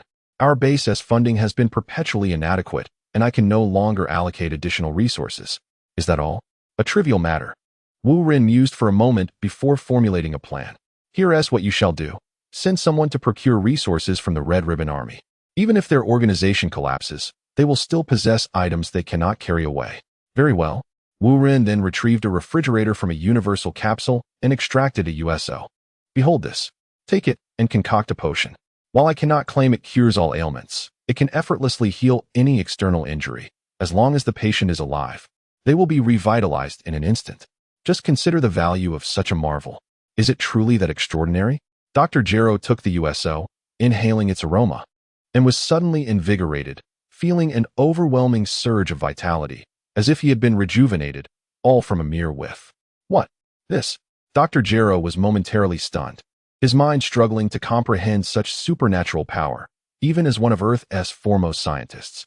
Wu Ren, unfazed by Dr. Jero's astonishment, continued. Once you have prepared the potion, entrust it to Pilaf for operation. Establishing a potion company will serve as our financial tree. In the future, we need not fret over monetary constraints. Of course, with Wu Ren's prowess and perspective, earthly currency held little significance for him. It was merely a necessary maneuver to secure resources for Dr. Jero. Dr. Jero, fully aware of the USO's significance, began to entertain further thoughts. If such wondrous vegetables could be found on otherworldly terrains, surely there exist even more extraordinary entities. If given the chance, he must explore the cosmos. Pilaf, who had been eavesdropping at the laboratory door, was overwhelmed with emotion, tears streaming down his face as he murmured, My Lord has not changed. He still cares for us. Don't you think, Xiaowu? Xiaowu nodded beside him, her expression inscrutable. She had witnessed too many astonishing events alongside Wu Ren, her worldview transformed beyond measure. Within the confines of the laboratory, Dr. Jero and Wu Ren finalized the potion project, alleviating any concerns regarding funding. Once the financial resources were secured, they would construct a gravity chamber, one robust enough to withstand the demands of their experiments. The androids are still not sufficiently powerful, do you understand? Wu Ren reiterated to Dr. Jero. Gravity chamber? Dr. Jero's eyes lit up, realization dawning upon him. Indeed, the establishment of such a chamber would undoubtedly enhance the growth rate of the androids significantly. Yes, if we fail to procure suitable materials even with the funds in place. Do not hesitate to inform me. I will assist you in sourcing what is necessary. It is imperative that we create the finest gravity chamber possible. Its importance cannot be overstated. Wu Ren's tone turned serious, underscoring the gravity of the situation. Dr. Jero nodded. Though he was puzzled by Wu Ren's urgency in augmenting the android's capabilities, his purpose was to follow orders and execute them to the best of his ability. Once arrangements were settled, Wu Run redirected his attention to the fate of the second generation of Piccolo, which remained uncertain. In the beginning, humanity is inherently good. Despite the remnants of King Piccolo's memories within him, the second Piccolo was a new entity, not purely malevolent. In the original narrative, he underwent numerous trials, ultimately redeeming himself and becoming an indispensable member of the protagonist group. Suddenly, a spark of inspiration illuminated Wu Ren's mind, and he nodded with a smile. Resolved to proceed with his decision, Wu Ren opened the glass container, enveloping the second Piccolo in his mental energy, and departed the laboratory with him. Adorning himself in a tailored black robe, with a hood that inadequately concealed his face and a mask covering his mouth, he ascended from the castle, carrying the sleeping Piccolo. Outside the castle, Wu Ren summoned the black nimbus cloud. Seated upon the nimbus, cradling the slumbering Piccolo, he soared into the sky. Where he chose to go was of no concern to anyone, unless he chose to disclose it. Xiaowu stood at the castle entrance, lost in thought, uncertain of what occupied her mind. Unbeknownst to her, she had grown accustomed to Wu Ren's company. His departure without her this time left her feeling a sense of longing. Chapter 45. The fate of the second generation of Majin Wu Run traversed the skies on the nimbus, akin to a black meteor streaking across the heavens, tracing an arc from the ground upwards. Atop the temple, Mr. Bobo called out, "Divine One, someone approaches the temple." It felt reminiscent of the young man from before. The slender figure of the Earth God emerged from the palace, sensing the rapid approach of multiple presences. Suddenly, a shadow darted past the temple and then circled back. With a thud, Wu Ren leaped from the nimbus, cradling the second Piccolo in his arms. "Divine One, it has been a long time," Wu Ren greeted warmly. "Mr." Bobo circled around Wu Ren, perplexed, and inquired, "Who are you?" Bobo could sense Wu Ren's aura but hesitated to confirm his identity, as Wu Ren's transformation was indeed profound. In truth, it was far beyond that, for Wu Ren concealed his true combat prowess. One could only wonder how Bobo and the Earth God would react if they were aware. Before Wu Ren could respond to Bobo, the Earth God approached him unsteadily, reaching out to gently touch the head of the second Piccolo. He brought forth the voice of the Earth God, somewhat hoarse, as if suppressing a certain emotion. "Indeed, after much contemplation, I believe it would be best to entrust him to you. This child is not inherently malevolent.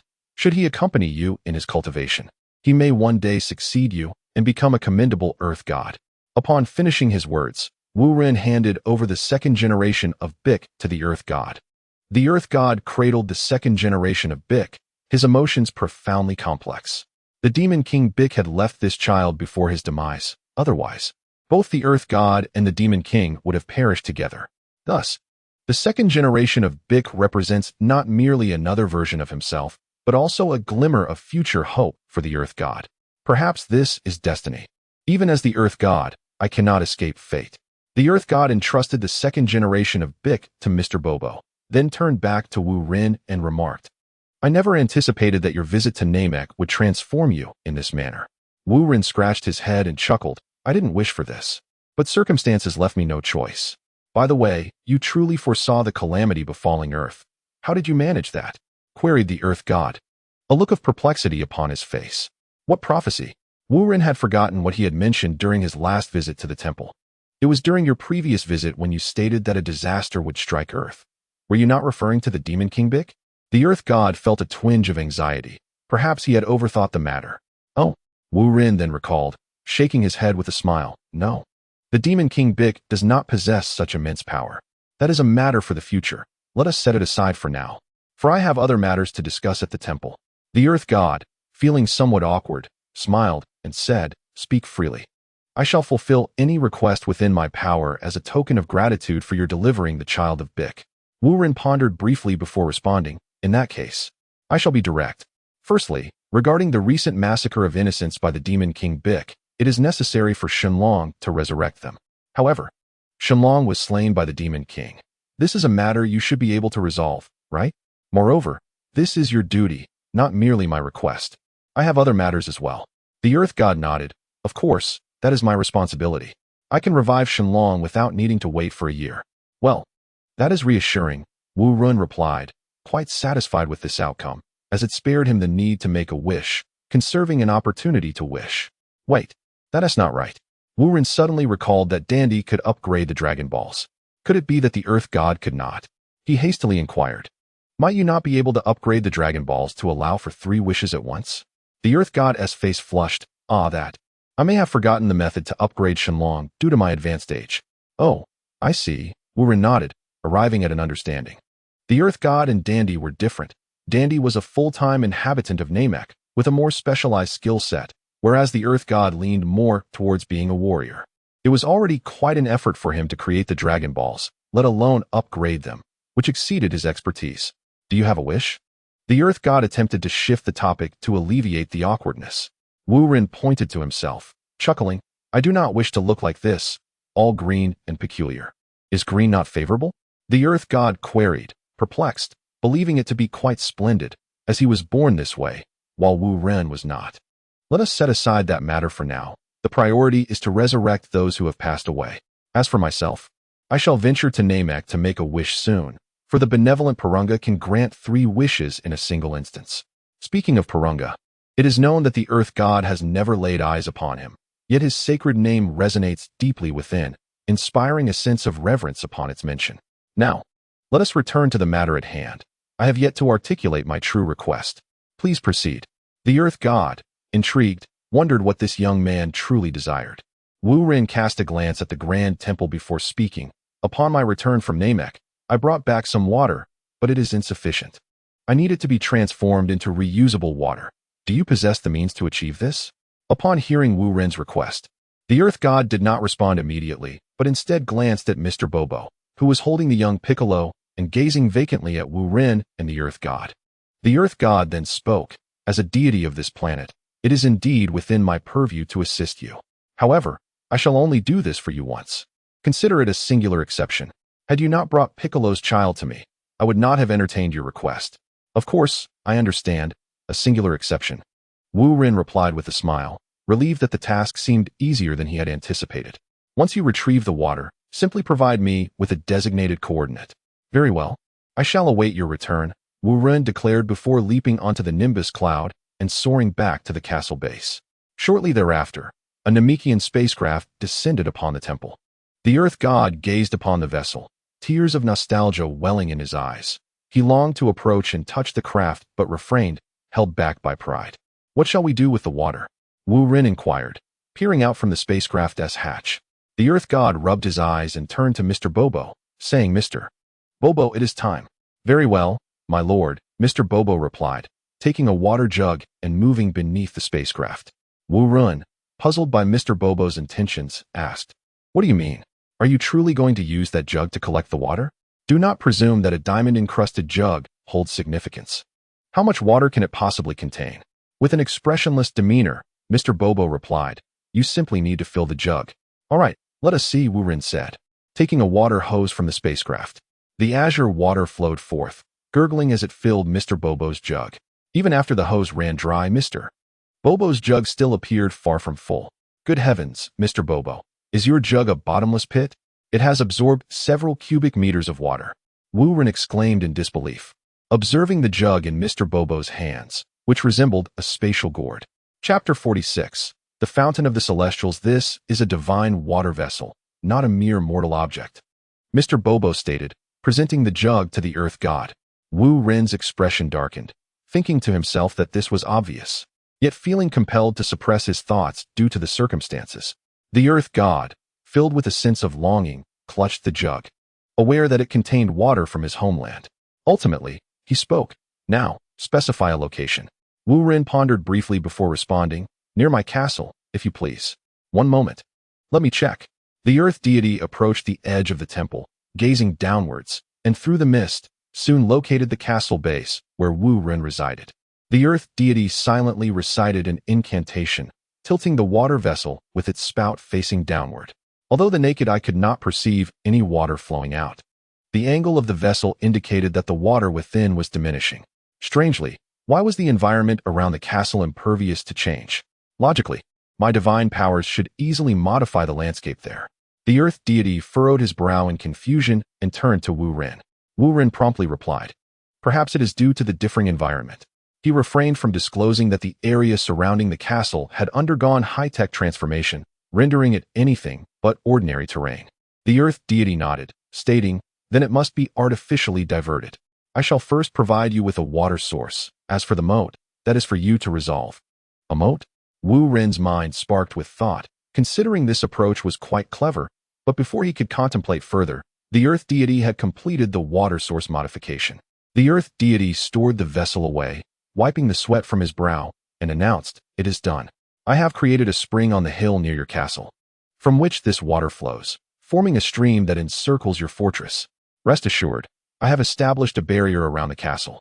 The water will not vanish due to evaporation or other influences, and it will remain a living water source.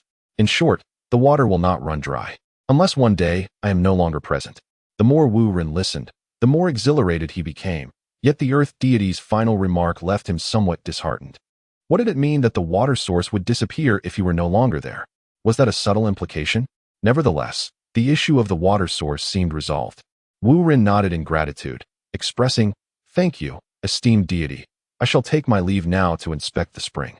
The earth deity nodded in farewell, watching as Wu Ren departed in his ship, before turning to Mr. Bobo and inquired, "Mr. Bobo, what are your thoughts on this young man?" Without hesitation, Mr. Bobo replied, "He resembles a younger version of yourself." "What?" The earth deity looked at Mr. Bobo in astonishment. "Perhaps it is an illusion. We cannot see through him, only speculate wildly." "Perhaps so. I am growing old. It would not be a bad idea for him to inherit the role of earth deity, as I doubt Beak's child is up to the task." The earth deity cast a glance back at the palace, where Beak too slept within. Regardless of Beak too's merits or faults, he was still merely a child, while the burden on the earth deity was exceedingly heavy. At the castle base, Wu Ren disembarked from his ship and soared directly to the nearby mountaintop, where a clear stream cascaded gently. It was the celestial spring, the sole one of its kind on earth, created by the earth deity. Kneeling by the spring, Wu Ren watched as the water bubbled forth, his spirit lifting immeasurably. He beheld not just the spring water, but a promising future. "A moat?" Wu Ren murmured to himself. "Perhaps I shall consider that once the spring water forms a perfect loop." 3 days later, as the earth deity had foretold, the spring water had not diminished, and signs of burgeoning vitality were evident. Regardless of whether the water evaporated or seeped into underground rivers, it would cycle back to the spring. The water not only remained intact, but showed a tendency to increase. "Splendid. The ancient earth deity has truly done a good deed." "Haha," Wu Ren exclaimed with genuine admiration. Once a desolate wasteland, the area surrounding the castle was devoid of life, with not a single blade of grass nor more than a few sparse trees. However, with the emergence of the celestial spring, it is believed that the entire ecological environment will soon undergo a transformation. Within the castle, Dr. Jero has concocted a new healing potion, which has allowed Pilaf to establish a company to distribute it worldwide, alleviating any financial concerns. Outside the castle, Little Dance leads a group of androids in cultivating the barren land, planting celestial beans and Usos. In just half a month, Pilaf's potion has become the best-selling product on Earth, with daily sales surpassing those of the Universal Capsule. It is only a matter of time before Pilaf's potion company eclipses the Universal Capsule Group, securing its position as the world's leader. The supply chain is not an issue. In a few months, the celestial beans and Usos will be ripe, ready to be used for potion production, sufficiently meeting global market demands. As long as Pilaf perseveres, it is conceivable that the healing potion will one day transcend Earth, venturing into interstellar trade, provided Wu Ren gives his consent. For Pilaf is merely the nominal president of the potion company, while the true master remains Wu Ren. 3 months later, as the Usos and celestial beans approach maturity, the scale of the celestial spring stabilizes, providing ample resources for both agriculture and daily use within the castle. However, there remains a gap to bridge before reaching the moat, indicating that the earth deity's advice must be temporarily set aside. In the temple, the earth deity and Mr. Popo exchange bewildered glances, both at a loss for words thanks to Wu Ren's antics. Originally, the earth deity had intended to create the celestial spring solely to establish a moat for Wu Ren's castle, never anticipating that Wu Ren would utilize the spring in such a manner. The combination of agriculture and commerce, cultivating celestial beans and Usos, is utterly absurd. Had Wu Ren disclosed his intentions to the earth deity beforehand, it is likely that his request would have been denied. Could Earthlings truly conceive of such extensive cultivation of celestial beings and Yusos? It is a sight to behold. Even the Earth deity and Mr. Popo, having lived for countless years, would never have dared to entertain such an idea. Who could have imagined that Wu Run, so singular in his approach, would create such a significant upheaval? Now that the situation has unfolded, the Earth deity cannot retract his decision and must allow Wu Run to carry on his whimsical endeavors. Very well, I shall continue to be the Earth deity. The Earth deity sighed, wiping the cold sweat from his brow. If I were to pass the mantle to him, who knows what greater calamities he might unleash. He is indeed a peculiar individual not to be trifled with.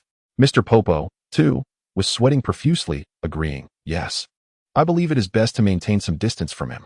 For some reason, this young man sends shivers down my spine. Indeed, I share that sentiment. At times, I even ponder who the true deity on Earth might be, the Earth deity remarked, somewhat awkwardly self-deprecating. Mr. Popo bowed to the Earth deity, saying, "You are the true deity. Please do not think otherwise." "Nonsense. I am merely aging, not deceased," the Earth deity replied, casting a glance towards the temple direction where that child was causing chaos once more. "Mr. Popo, I shall leave his guidance to you. Perhaps it is my own fault, as I find it difficult to discipline him." Mr. Bobo felt a slight headache, yet he nodded in agreement. "Yes, esteemed deity. Little Bick may indeed be mischievous, but at his core, he possesses good nature. With proper guidance, he could become a commendable successor." Chapter 47. 3 Wishes at the Castle Base. Pilaf, true to his noble heritage, has been running the Divine Water Company with increasing success. Despite his seemingly foolish demeanor, he harbors a keen business acumen. As funds continue to flow in, Dr. Jarrow's research progresses smoothly. The preliminary model of the gravity chamber has been completed, and it is anticipated that it will soon be operational. The environment surrounding the castle has significantly improved, with vegetation flourishing and a variety of exotic flowers blooming. The previous desert landscape has vanished, replaced by a veritable paradise. This transformation can largely be attributed to Little Dance, though Wu Rinkai remains the principal investor. Without him, none of this would be possible. However, Wu Rinsai's focus was not on this venture, as he calculated that the time had come for another journey to Namek. This time, Wu Rinkai intended to make a swift trip, hence he did not bring Little Dance along. Before heading to Namek, there was something he needed to borrow from Bulma, her space capsule, just in case he encountered any unusual circumstances along the way. When Wu Rinkai arrived at Bulma's home to express his intention, he was initially concerned that she would insist on accompanying him. To his surprise, Bulma suddenly seemed to have a change of heart. She expressed a desire to focus on her studies. However, who could truly decipher her intentions? Upon acquiring the space capsule, Wu Rinkai was met with an unexpected delight. Dr. Brief had constructed a spare capsule, worried for his daughter's safety during her adventures, thus preparing for any eventuality. Such is the heart of a parent. One wonders if Bulma's sudden change of behavior is related to this. As Wu Rinkai prepared for departure, Bulma came to see him off. Beneath the spaceship, dressed somewhat lightly, Bulma was bathed in the crimson glow of the setting sun, exuding a unique beauty. With a playful blink, she smiled and remarked, "If I am not mistaken, that suddenly thriving potion company belongs to you, does it not?" Wu Rinkai shrugged with a smile. "Indeed, but our potion company does not conflict with your capsule enterprise." Bulma's expression shifted to a more serious tone. "I am not concerned about that. No need for explanations. What I truly wish to convey is to be cautious on your journey and prioritize your safety. Rest assured," Wu Rinkai replied, waving the space capsule in his hand. "With this, what is there to fear?" Bulma nodded. "Yes, that makes sense. Please return soon. I shall do my utmost. Until we meet again," he laughed, waving as he boarded the spaceship. Once the ship took off, Bulma remained behind, feeling a sense of loss. It was not that she did not wish to go. She simply lacked a compelling reason to accompany him. On Earth, everything remained normal, requiring no concern from Wu Rinkai. He need only maintain the spaceship's full speed. In the blink of an eye, 20 days had passed, and Wu Rinkai once again set foot on Namek. Upon disembarking, he flew directly to the residence of the Grand Elder. Having acclimated to his new body, Wu Rinsai's speed had increased, and it was not long before he appeared at the Grand Elder's doorstep. It seemed that Nail had anticipated Wu Rinsai's arrival and had been waiting at the entrance for quite some time. "You have arrived. Please step inside, for the Grand Elder awaits you." Nairu smiled gently, gesturing for Wu Rin to enter. "Thank you." Wu Ren nodded in gratitude as he walked into the Grand Elder's chamber. It had only been a few months since their last meeting. Yet the Grand Elder appeared even more aged, finding it difficult to even open his eyes. The Grand Elder spoke with his eyes closed, asking if Wu Ren had come to claim the Dragon Ball, noting that the time was indeed appropriate. Indeed, you have guessed correctly. Wu Ren looked up to see that the one-star Dragon Ball behind the Grand Elder had returned to its normal state. Very well, take it. Make good use of the Dragon Ball, and do some good deeds. Do not squander it. With a mere thought, the one-star Dragon Ball floated into Wu Ren's hands. Thank you, Grand Elder.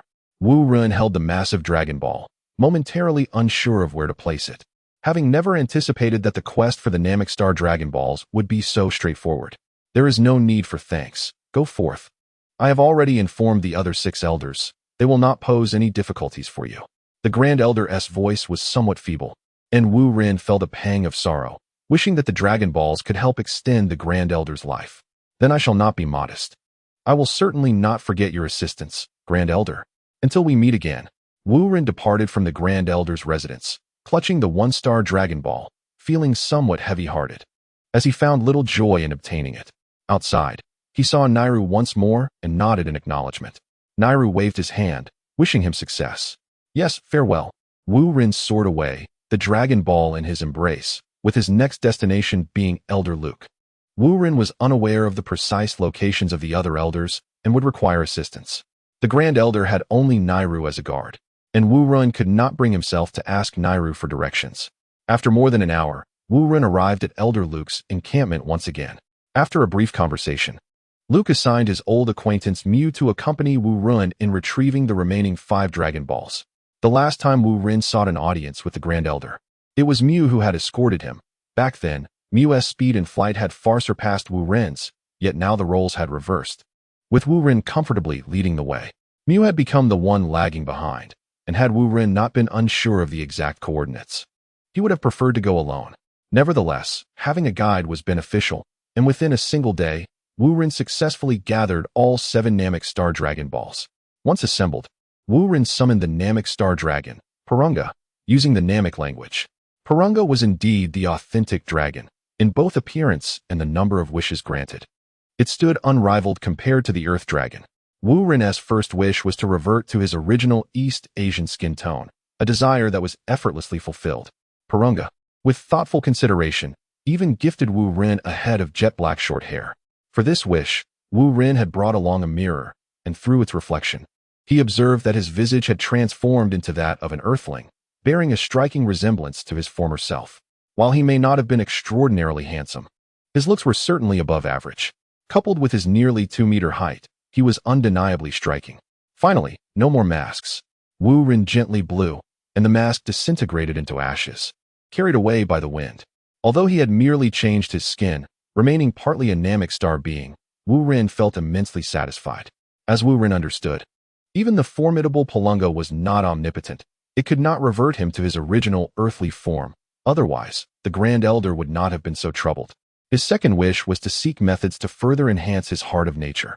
Wu Ren's heart of nature was at an intermediate stage, and since it could indeed be elevated, there was no hesitation in pursuing improvement. Unfortunately, Purunga could not assist him in directly enhancing his heart of nature. It merely informed Wu Ren that a method might exist on Earth, though it could not provide further specifics. Despite the ambiguity of the answer, it was a pleasant surprise. Finding a solution on Earth was certainly preferable to searching through the vast cosmos. As the 2 wishes had been fulfilled, Wu Ren found himself in a quandary when it came time to articulate his third wish, as he had yet to decide what he truly desired. His mind was solely focused on returning to Earth to seek ways to elevate his heart of nature. Suddenly, an idea sparked in his mind. If the journey to Namek was so cumbersome, why not shorten the distance between Earth and Namek? For instance, moving Namek into the solar system? Chapter 48. The Spatial Corridor. Of course, Wu Ren merely entertained this thought. He would not genuinely wish for such a thing, regardless of whether the Namekians consented. The solar system could not accommodate Namek, rendering the notion impractical. Wu Ren reconsidered, contemplating a different approach. He then spoke to Purunga, expressing, "My third wish is to establish a transportation corridor between Earth and Namek." The majestic and divine Purunga did not grant Wu Ren's wish, but instead responded, "Your wish cannot be fulfilled. Please choose another." "Choose another? Why?" Wu Ren was perplexed. Surely, constructing a spatial corridor should not be a challenge for Palunga? How could it be deemed impossible? Palunga's voice resonated once more, because this matter exceeds my jurisdiction. It is not that I am incapable, but rather that it is not permitted. Who forbids it? Is it the Grand Elder? I can approach him. No, it is the Lord of the Kais. The spatial systems within the universe belong to the Lord of the Kais, and without his approval, I cannot proceed. Palunga's voice had an ethereal quality, lending an air of unreality, yet Wu Ren was unconcerned with this. He was pondering where to find the Lord of the Kais. Even though he had gained some strength, he was still far from being able to meet the Lord. Was his third wish destined to be in vain? Wu Ren felt disheartened at the thought of wasting a wish. Suddenly, an idea struck him, and he spoke again. O divine Palunga, what if I possessed an item that could surpass the authority of the Lord of the Kais? Would you then be able to assist me in establishing the spatial corridor? The exalted Palunga stirred slightly, intrigued, and inquired, what item could possibly possess such power? Wu Ren produced the space capsule he always carried, raising it high. The space capsule, which has the ability to tear open rifts in space. With it, could we bypass the Lord of the Kais? Palunga found it hard to believe. His voice muffled with disbelief. Such miraculous objects exist in the world. If it could truly rend the fabric of space, it would indeed bypass the intricate layers of the Kaioshin hierarchy. The dilemma, however, lay in the fact that such a capsule must be exceedingly rare. Perhaps only one exists? If that were the case, establishing a spatial conduit would remain impossible. With a confident smile, Wu Ren replied, as luck would have it, there are two. The other one resides on Earth. What? Palunga could not fathom the jest. How could such a marvel possibly come in pairs? His complexion flushed slightly, despite its astounding nature. He had never encountered a spatial capsule, and now Wu Ren claimed there were two. He could scarcely believe it. Yet, in truth, Wu Ren had been somewhat conservative in his estimate. He could have easily requested Brith to produce additional capsules. Indeed, it is possible. Can we now establish a spatial passage? Once completed, it would also benefit your planet, Nami Star. Wu Ren toyed with the spatial capsule, his heart brimming with anticipation. If he could swiftly traverse between Nami Star and Earth, how much easier it would be to fulfill wishes. Wait a moment. I shall consult the Grand Elder for his opinion. Palunga fell into a brief silence, seemingly communicating with the Grand Elder through some special means. After a moment, he turned to Wu Ren and said, it is permissible.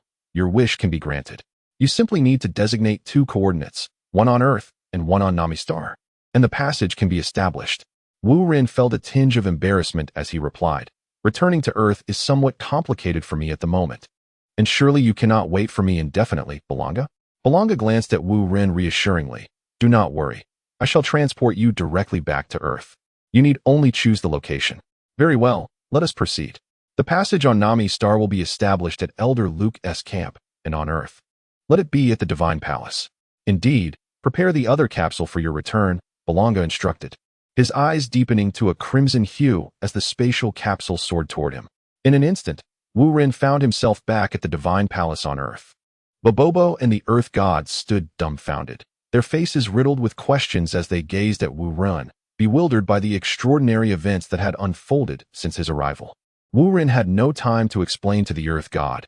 He summoned the Nimbus and departed from the Divine Palace. Before long, as the Earth God and Bobobo struggled to comprehend the situation, Wu Ren reappeared atop the Divine Palace once more.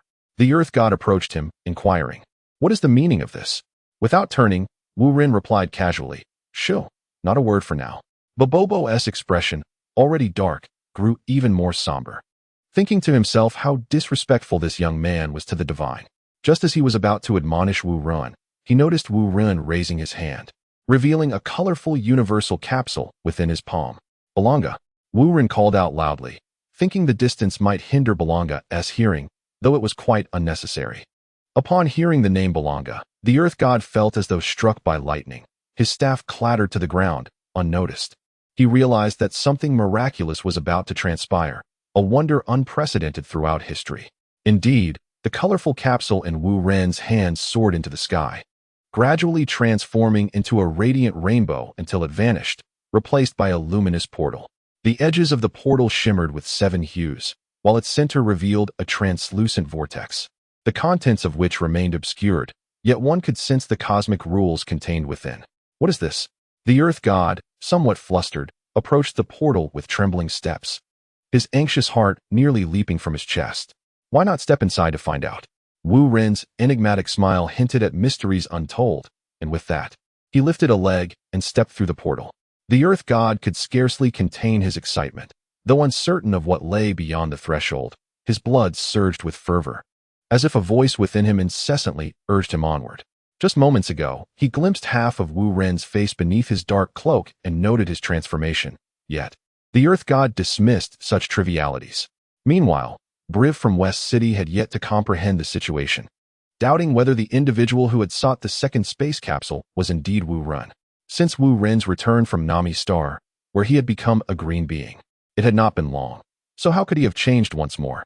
Regardless of what awaited within the portal, the Earth God was determined to uncover its secrets. He glanced back at Bobo and said, "Mr. Bobo, please remain in the temple. I shall investigate." Mr. Bobo hesitated, recognizing that further words would be futile. The Earth God was resolute in his desire to enter, and thus he nodded in acquiescence.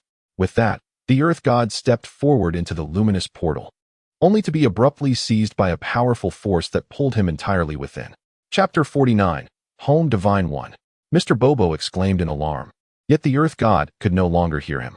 Inside the portal, chaos reigned, obscuring all vision, but soon the scene before the Earth God transformed dramatically. To his astonishment, he found himself no longer on Earth. The unique divine power that he had possessed vanished entirely, replaced by an extraordinary sense of warmth. For a fleeting moment, he believed he had returned to his childhood. Suddenly, the Earth God beheld several individuals strikingly similar to himself. They were, astonishingly, Namians. "Welcome home." Elder Luke approached the Earth God, surrounded by a throng of Namians who encircled him like planets orbiting a star.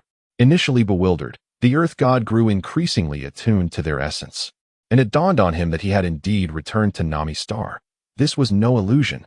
The familiar aura, the comforting environment, and the Namians, though somewhat unfamiliar in appearance, resonated deeply within him.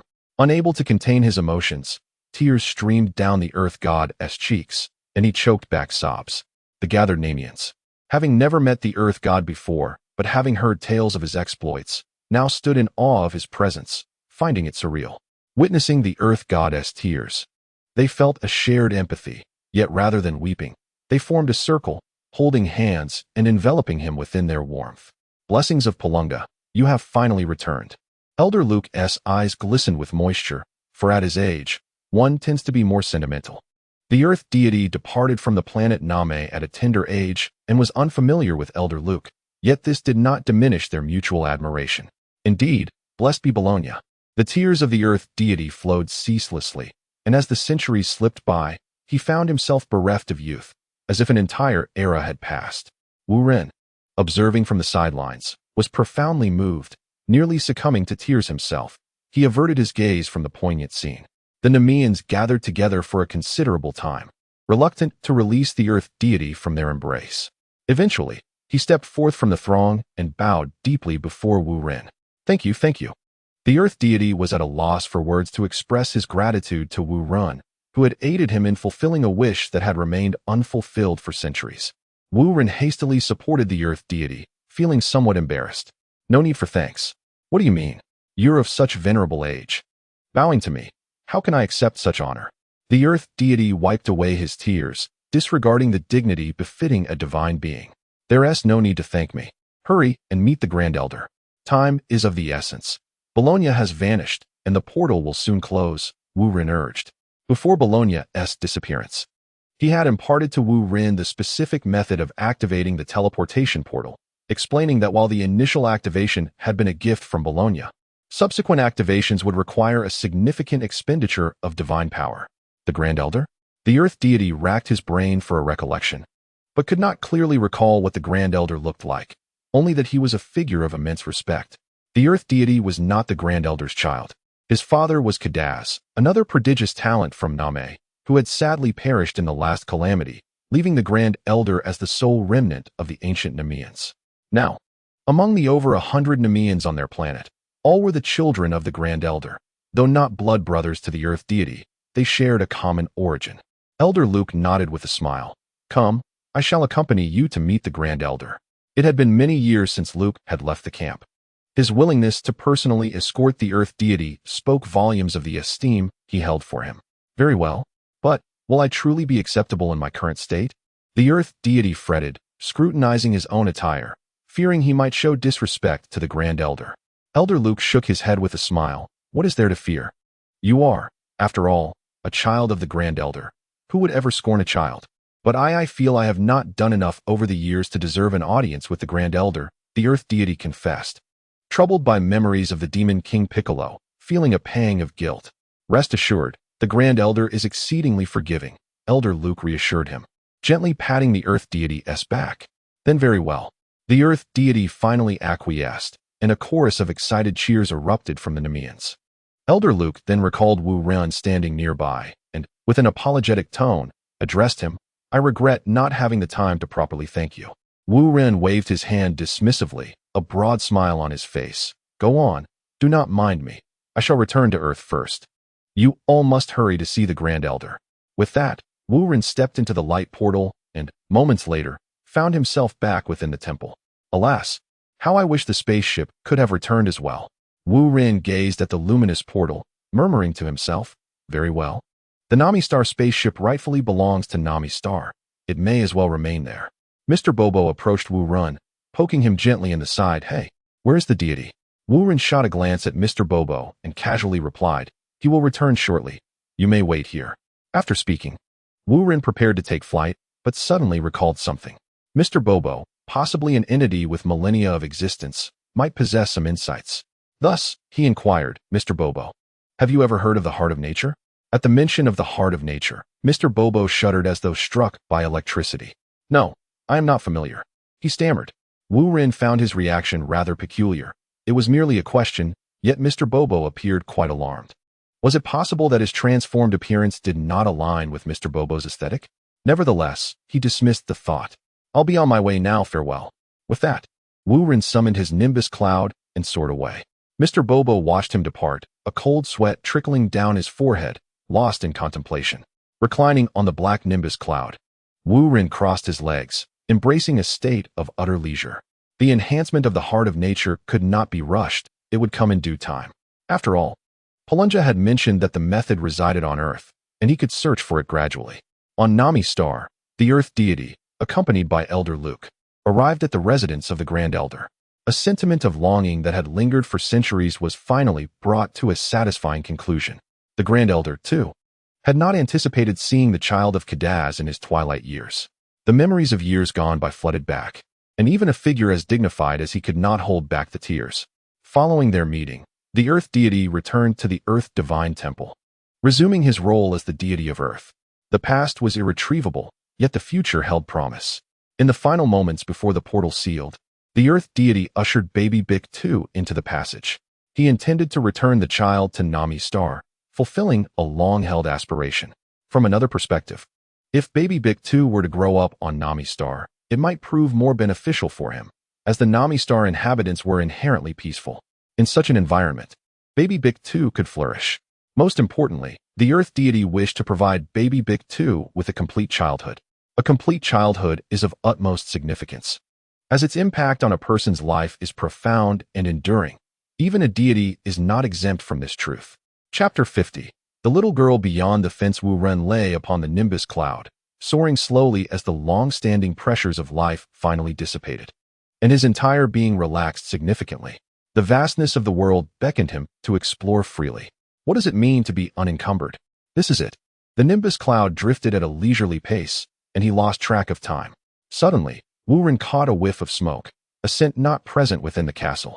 And aside from the vegetable fields surrounding the castle, there should have been no signs of life. This unexpected discovery jolted Wu Ren into alertness. He quickly employed his mental prowess to investigate, only to realize that there were individuals below, cooking over a fire, numbering approximately 30. Sitting up, Wu Ren peered down to see several vehicles parked on the ground. The cars were positioned on the outskirts, while the people gathered within were igniting a fire. Goodness, are these individuals here for a vacation? Wu Ren murmured to himself, recognizing that this vicinity was a vegetable garden managed by Xiao Wu, surrounded by a fence of iron wires standing over 3 meters high. Those individuals were gathered outside the enclosure, igniting a fire. Wu Ren lowered the altitude of his nimbus cloud and gradually descended above their heads, allowing him to discern their attire. Some were elegantly dressed, while others wore tattered garments. The vehicles varied significantly. Some were luxury cars, while others were modest family vehicles. To his astonishment, he even spotted a horse-drawn carriage. Yet, the most outlandish sight was a flat cart, propelled by human effort. Clearly, these individuals were not of the same ilk. How had they come together? This peculiar situation piqued Wu Ren's curiosity. At the edge of the fence stood a golden-haired little girl, clad in a worn gray dress, leaning against the barrier and conversing with a robot inside the garden. These robots were merely ordinary products, devoid of advanced emotions, significantly inferior to artificial humans. Their tasks were rudimentary, repetitive, and monotonous. Furthermore, their intelligence was limited, prompting Wu Ren to wonder what the girl could possibly be asking. He quietly extended his mental energy to overhear their conversation. It turned out that the little girl wished to visit the headquarters of Shan Shui Company, but was thwarted by the garden's barriers. Despite their extensive detours, she and the others had failed to locate an entrance. The garden's overseers merely chased them away without further explanation. Robots, however, were easier to communicate with. Their simplistic programming made them more approachable for humans. Unfortunately, their permissions were quite restricted, allowing them to answer very few questions. The little girl, disheartened, remained at the fence, neither departing nor continuing to press the robot for answers. Once she ceased her inquiries, the robot returned to its tasks. Wu Ren leaped down from his nimbus cloud, softly landing beside the girl, mimicking her pose as she peered through the fence. The girl, startled, took a few steps back, puzzled by the sudden appearance of a stranger whose eccentric attire instilled fear. Realizing his appearance had frightened her, Wu Ren hastily removed his black cloak, revealing a casual outfit beneath. Upon seeing his handsome, sunlit visage, the little girl's fear subsided. She gazed up at him, momentarily at a loss for words. Upon closer inspection, Wu Ren discerned that the girl's dress was not truly gray. The creases in the fabric revealed that it had once been white, now tarnished with age and dirt, giving it the appearance of gray. She appeared to be around 15 or 16 years old, her golden hair cascading over her shoulders, and her eyes sparkled with a sapphire clarity, resembling a doll. Yet, this doll wore garments in disrepair. Not only had her dress faded, but her shoes bore holes, with the big toe of her right foot exposed. In this day and age, it was hard to fathom that someone could live in such conditions. Wu Ren found it difficult to believe, yet the girl stood before him, the most compelling evidence of her plight. She had no need to deliberately dress in such a manner to elicit his sympathy, as she was entirely unaware of who he was. "What is your name?" Wu Ren remained silent for a considerable time before finally breaking the stillness. "Rose." The little girl's voice was timid, clearly indicating her discomfort. Wu Ren's formidable presence inadvertently imposed pressure upon her. Despite his efforts to temper his energy and mental force, it remained overwhelming. Wu Ren nodded, acknowledging. "That is a lovely name. By the way, what brings you to the headquarters of the Divine Water Company?" The little girl glanced back at the crowd. Assuming they had informed Wu Ren, and without suspicion, she replied, "We are here to buy divine water. My mother has sustained an injury and requires it for treatment. However, for a mere injury, isn't the hospital sufficient?" Wu Ren's words were harsh but truthful, merely stating the facts. The little girl shook her head, pursing her lips as she said, "Her injury is quite severe.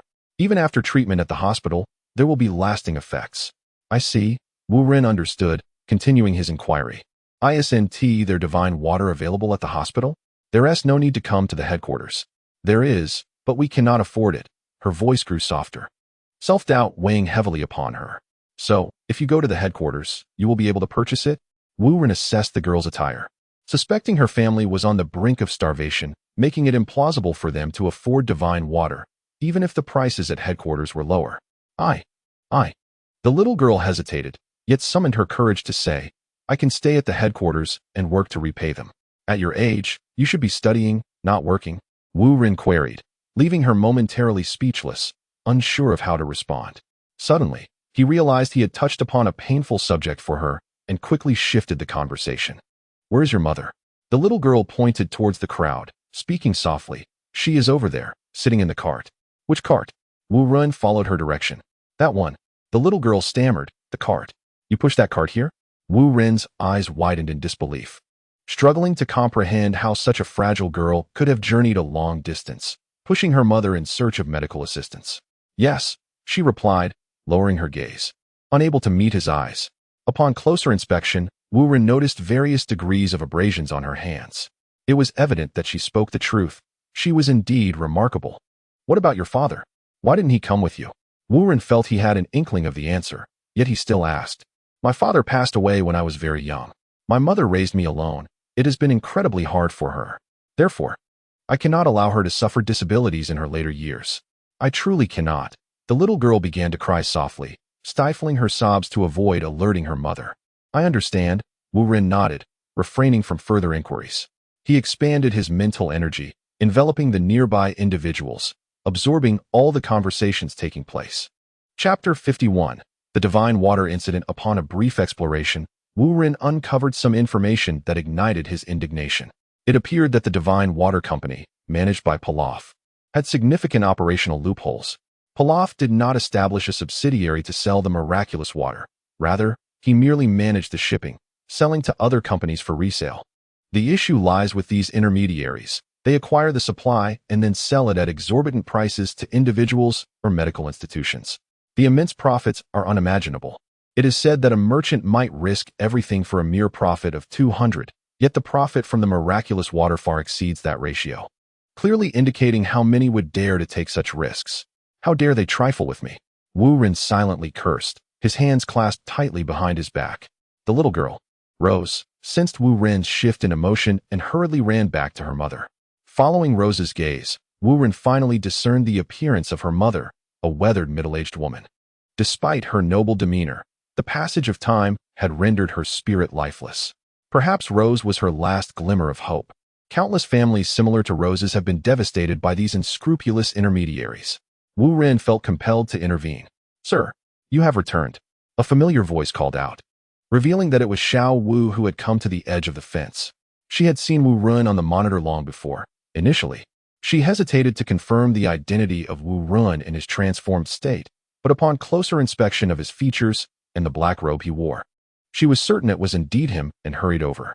The vegetable garden was under Xiao Wu's management, equipped with surveillance cameras that captured every movement. Any sign of disturbance could not escape her notice.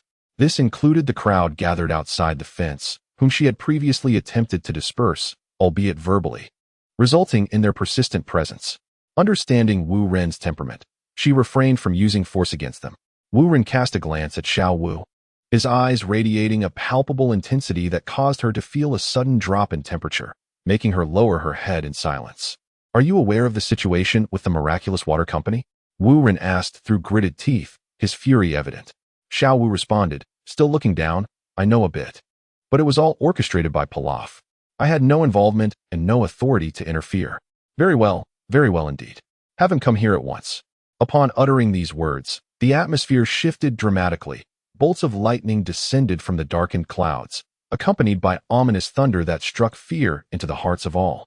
Xiao Wu had never witnessed Wu Ren in such a state of rage and hastily called Pilaf, providing him with a location coordinate while omitting unnecessary details, urging him to arrive immediately.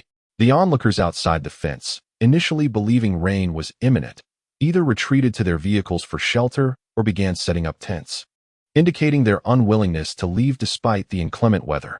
However, the dark clouds and lightning arrived as swiftly as they departed, and within mere minutes, the sky cleared once again. Just as the crowd commented on the peculiar weather, a small aircraft adorned with the emblem of the Miraculous Water Company appeared overhead.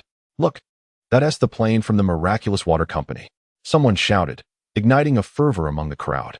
Those seated in their vehicles flung open their doors and gazed skyward, while those still erecting tents hastily cast them aside. They had all gathered here in search of the Miraculous Water Company, and now, with the principal party arriving, they were all on high alert. The aircraft descended and came to a halt, allowing Pilaf to leap from its confines, resplendent in his lavish attire, a sight to behold. It was evident that his recent lifestyle had been quite prosperous, exuding an air of confidence. However, his countenance appeared somewhat strained upon learning of Wu Ren's return. He was gripped by trepidation, nearly soiling himself in fright. He hurriedly made his way here without the opportunity to change, for he would never dare to present himself so ostentatiously before Wu Ren. Look, everyone, isn't that the esteemed owner of Divine Water Company, Pilaf? Suddenly, a voice pierced through the crowd, igniting a flurry of excitement. The onlookers buzzed with chatter, affirming, "Indeed, I've seen him on television. He is truly extraordinary. A dragon among men. Bah, he cannot hear you, and your flattery is shameless."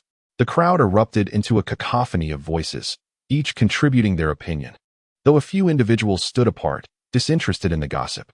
Among them was a middle-aged man, donned in a suit, yet with thinning hair, who pushed his way through the throng, rushing towards Pilaf. "Mr. Pilaf, I am a middle-aged man with a business card, eager to introduce myself and my company," he began. But upon meeting Pilaf's gaze, which seemed to devour him whole, he froze, unable to utter the latter part of his sentence. "Leave." Pilaf's single word sent the man collapsing to the ground, paralyzed by fear. He was not an ordinary individual. As the head of a substantial corporation, he possessed his own influence. He had researched Divine Water Company's background, and while he couldn't uncover much about Wu Run, the information he had on Pilaf was enough to terrify him. From the data, it was clear that Pilaf's power eclipsed that of an entire nation, rendering him an entity no mere individual or company would dare provoke.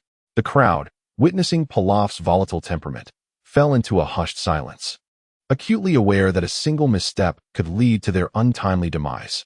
With no one daring to interrupt, Pilaf briskly approached Wu Ren, bowing deeply. "My lord." Before Wu Ren could respond, the murmuring crowd erupted once more. "What? Did I hear that correctly? The president of Divine Water Company just referred to that young man as my lord?" "Yes, I heard it too." "Hush. I heard nothing." "What?" "Oh, yes. I didn't hear anything either." The onlookers bowed their heads in fear, reluctant to gaze upon Wu Ren and Pilaf. As they began to grasp the gravity of the revelation before them, would Pilaf resort to silencing them? Little Rose was oblivious to the adult world's complexities, gazing curiously at Wu Ren, pondering who this enigmatic older brother truly was. Observing this, Rose's mother hastily scooped her up, pressing her head down to shield her from view. Rose, perplexed by her mother's actions, did not resist, understanding that her mother surely had her reasons. Wu Ren's fury dissipated, and he feigned nonchalance, gesturing towards the crowd as he spoke. "Little Pilaf, what do you think these people have come to our base for?" "Little Pilaf." Pilaf was taken aback. Wu Ren had never referred to him in such a manner before. Today's oddity compelled him to exercise utmost caution, lest he find himself immortalized in black and white. "My lord, I do not recognize them." Pilaf trembled slightly, fearing that a single misstep in his speech could lead to his ruin. He had never seen Wu Ren in such a manner, prompting him to speculate inwardly. Could it be that after Wu Ren's transformation, his mindset had also shifted? Wu Ren placed his hands down, resting them on the wire mesh, and turned his gaze towards the sturdy seedlings of Uso and Xian Do within the enclosure, softly sighing. "Ah, but they all recognize you. Do you not feel you have erred in some way?" Chapter 52. Intimidation, my lord. "I truly do not know them." Pilaf trembled in fear, nearly collapsing under the weight of the president's authority, which had evaporated in an instant. "Indeed, you do not know them. You reside high above, while they are like wild grass, invisible to your sight." Wu Ren gazed into the distance, seemingly speaking not to Pilaf, yet his voice coalesced into a thread, discernible only to Pilaf. "I apologize, my lord. I have heard about their visit to headquarters, but I know little." Ultimately, Pilaf could no longer bear the pressure and knelt on the ground in terror. "Yes, I understand." Wu Ren nodded and continued. "Let us not speak of their matters for now.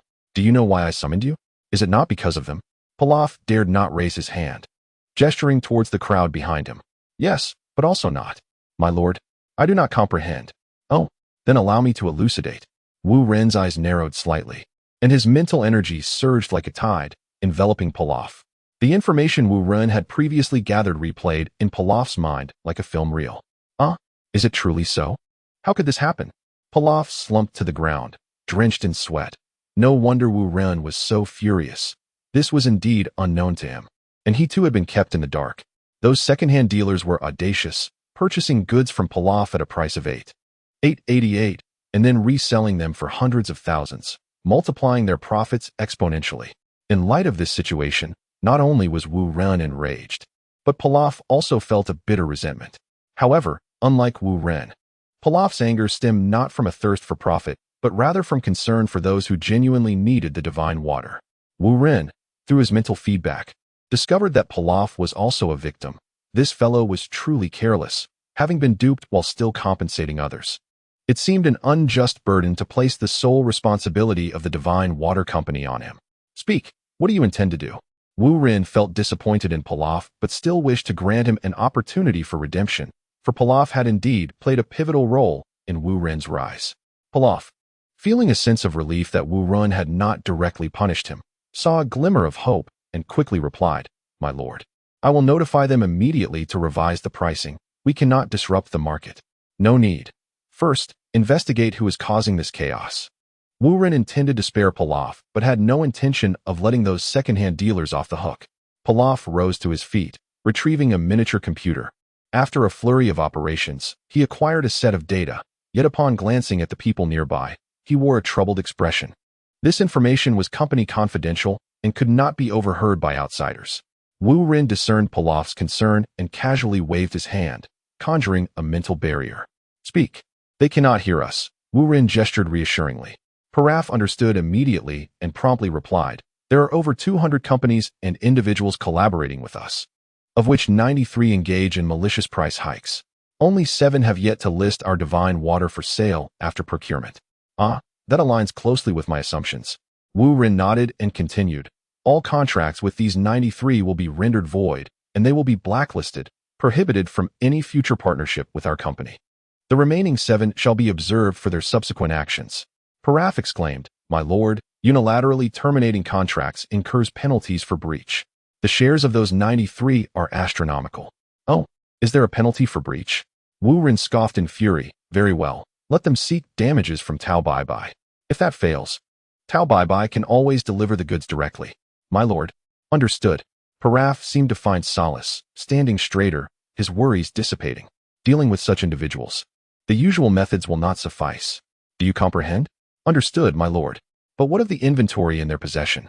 Even without our cooperation, they can still make substantial profits."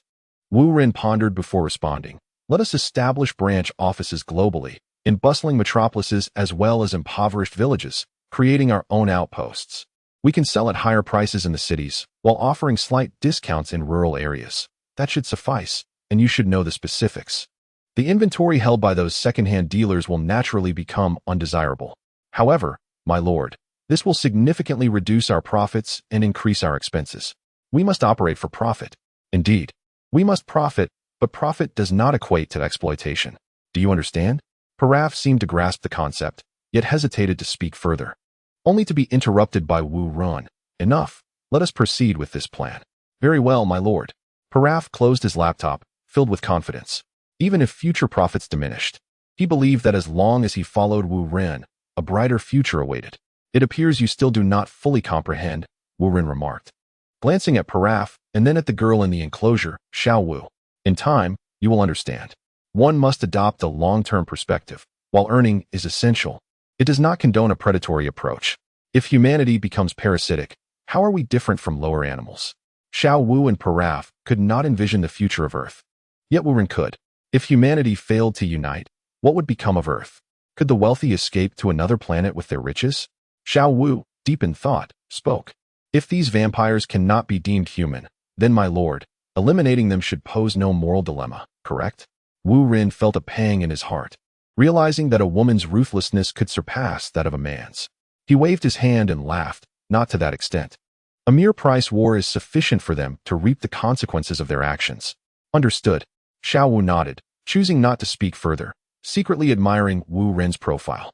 The transformed Wu Rin appeared even more handsome, causing her heart to race inexplicably, her face reddening to her neck without her awareness.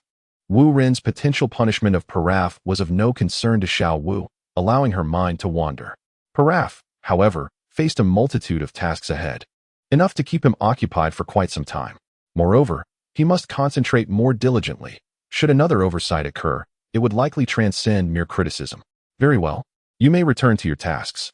With that, Wu Rin withdrew his mental barrier. After bowing to Wu Rin, Pilaf and Xiao Wu departed in their own directions.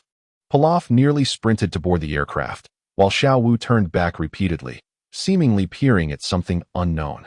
Wu Rin strode towards the crowd gathered by the fence. They remained hunched, too timid to meet his gaze, even as the loud roar of Pilaf's departing plane filled the air. Approaching a cart, Wu Ren's attention fell upon a middle-aged woman cradling Ross, her legs bound in bandages that had already begun to discolor and yellow. Upon realizing Wu Ren's approach, she tensed, clutching Ross even tighter. Chapter 53. The Magician. Among the more than 30 individuals seeking the headquarters of the Divine Water, only Ross and her mother genuinely required assistance. The others harbored ulterior motives, a fact Wu Ren had long since discerned, and now he finally had the opportunity to address it. Leave now, and do not return, otherwise you shall bear the consequences. The crowd, perplexed by Wu Ren's intent, suddenly felt an odd force lifting them, along with their mode of transport, into the air. They screamed in terror, and only then did Ross and her mother look up to witness the chaotic scene of people swirling in the sky. They could not comprehend the bizarre occurrence that had transcended their understanding. Go, do not return. With a wave of his hand, the 30 or so individuals, along with their vehicles, soared away into the distance. Ross and her mother gazed at Wu Ren in fright, realizing that he was the one wielding this power. Though irrational, they had no choice but to accept its existence. Where have they gone? Also, Big Brother, are you a magician? Ross could not restrain herself from asking, her mother hastily covering her mouth, but the question had already escaped. On the nearby road, this is not magic, it is sorcery, Wu Ren replied casually, his demeanor remarkably relaxed, as if the exertion of such a skill was negligible. Ross's mother stared at Wu Ren in disbelief, astonished that such a formidable figure could be so approachable.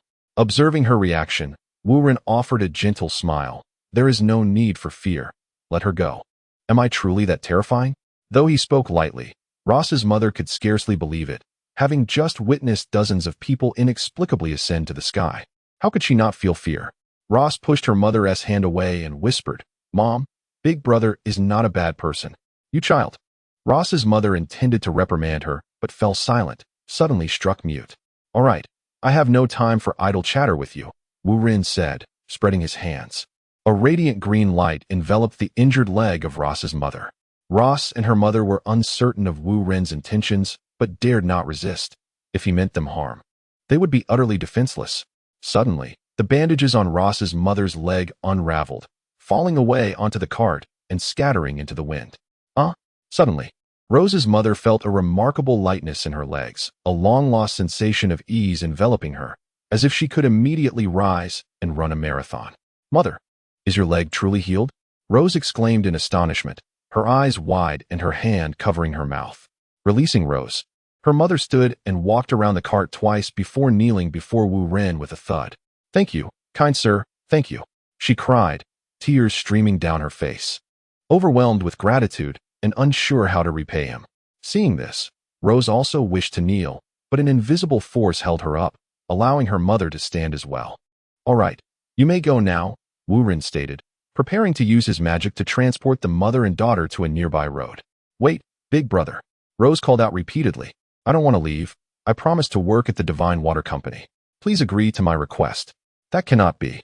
You are still young and must focus on your studies, Wu Ren replied, pushing his palm upward, the unseen force lifting both Rose and her mother, along with their cart, into a state of weightlessness.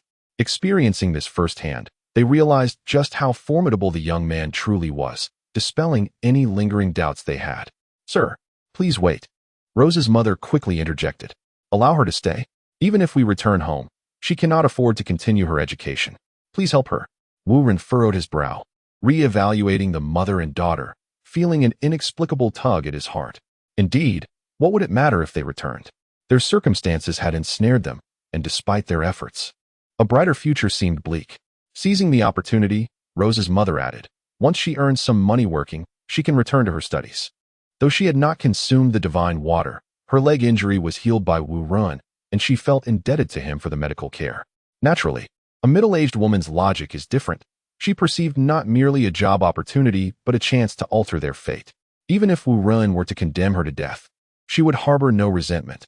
As long as Rose could reach the headquarters of the Divine Water Company, her life would hold no regrets. Rose, being more innocent, did not contemplate such complexities. She simply felt indebted to Wu Ren and the Divine Water Company, believing she must repay the debt. Though Wu Ren was not an official member of the company, it was evident that he was its true authority. After a moment's reflection, He set Rose and her mother back down. Rose jumped from the cart and clutched Wu Ren's garment, unwilling to let go. Did you agree, big brother? Seeing Rose's actions, her mother noted that Wu Ren did not appear angry and thought there might be hope. A charming girl has a way of winning hearts, especially a little girl. Who could refuse her? Indeed, Wu Ren nodded, smiling. Very well, but what? Rose and her mother asked in unison, their hearts racing. No matter how sweetly a person speaks, the moment they say but, it often indicates complications. But little Rose must continue her studies. You shall take her place at work, Wu Ren said, looking directly into Rose's mother's eyes. Can I really? At my age, I surely won't be a burden to the company, right? Ross's mother exclaimed, astonished by the sudden turn of events. With someone as prominent as Wu Ren, it was clear that he would not jest with her. A mere word from him would effortlessly secure a position at the Divine Water Company. Wu Ren nodded affirmatively, stating that it was indeed possible. Albeit not within the company itself, she could cultivate vegetables externally, working alongside Xiao Wu, my subordinate from earlier. I can do it. I am capable. Ross's mother responded enthusiastically, nodding repeatedly. To her, gaining entry into the Divine Water Company was paramount. The specifics of the task were of little concern. Once she received her salary, she could repay her debts, allowing young Ross to return to school. Unbeknownst to them, gardening was the true essence of the Divine Water Company, an opportunity that was seldom afforded to the average person. Very well, you may advance a month's salary to allow Ross to continue her studies. This must not be delayed, Wu Ren remarked, glancing back towards the castle. Really? I am immensely grateful. Ross's mother expressed her gratitude, attempting to kneel, only to be halted by Wu Ren's gaze. Come with me, Wu Ren instructed, observing the attire of Ross and her mother, deeming it unsuitable. He gestured towards Ross's mother, and she was instantly clad in a sky blue work uniform. While the outfit was not particularly fashionable, it was a privilege not granted to everyone. Thank you, my lord. Ross's mother was taken aback. Although it was merely a change of clothing, it felt like a treasure to her. How lovely. I want one too, Ross exclaimed, her words carrying a double entendre, leaving Wu Ren uncertain whether she desired the new attire or the job itself. You should focus on your studies for now. Once you graduate, you may assist your mother, Wu Ren advised, draping his black cloak over Ross. The cloak was long and voluminous, clearly ill-suited for Ross's petite frame, which left her slightly perplexed, yet she remained joyful, as it was a gift from her elder brother.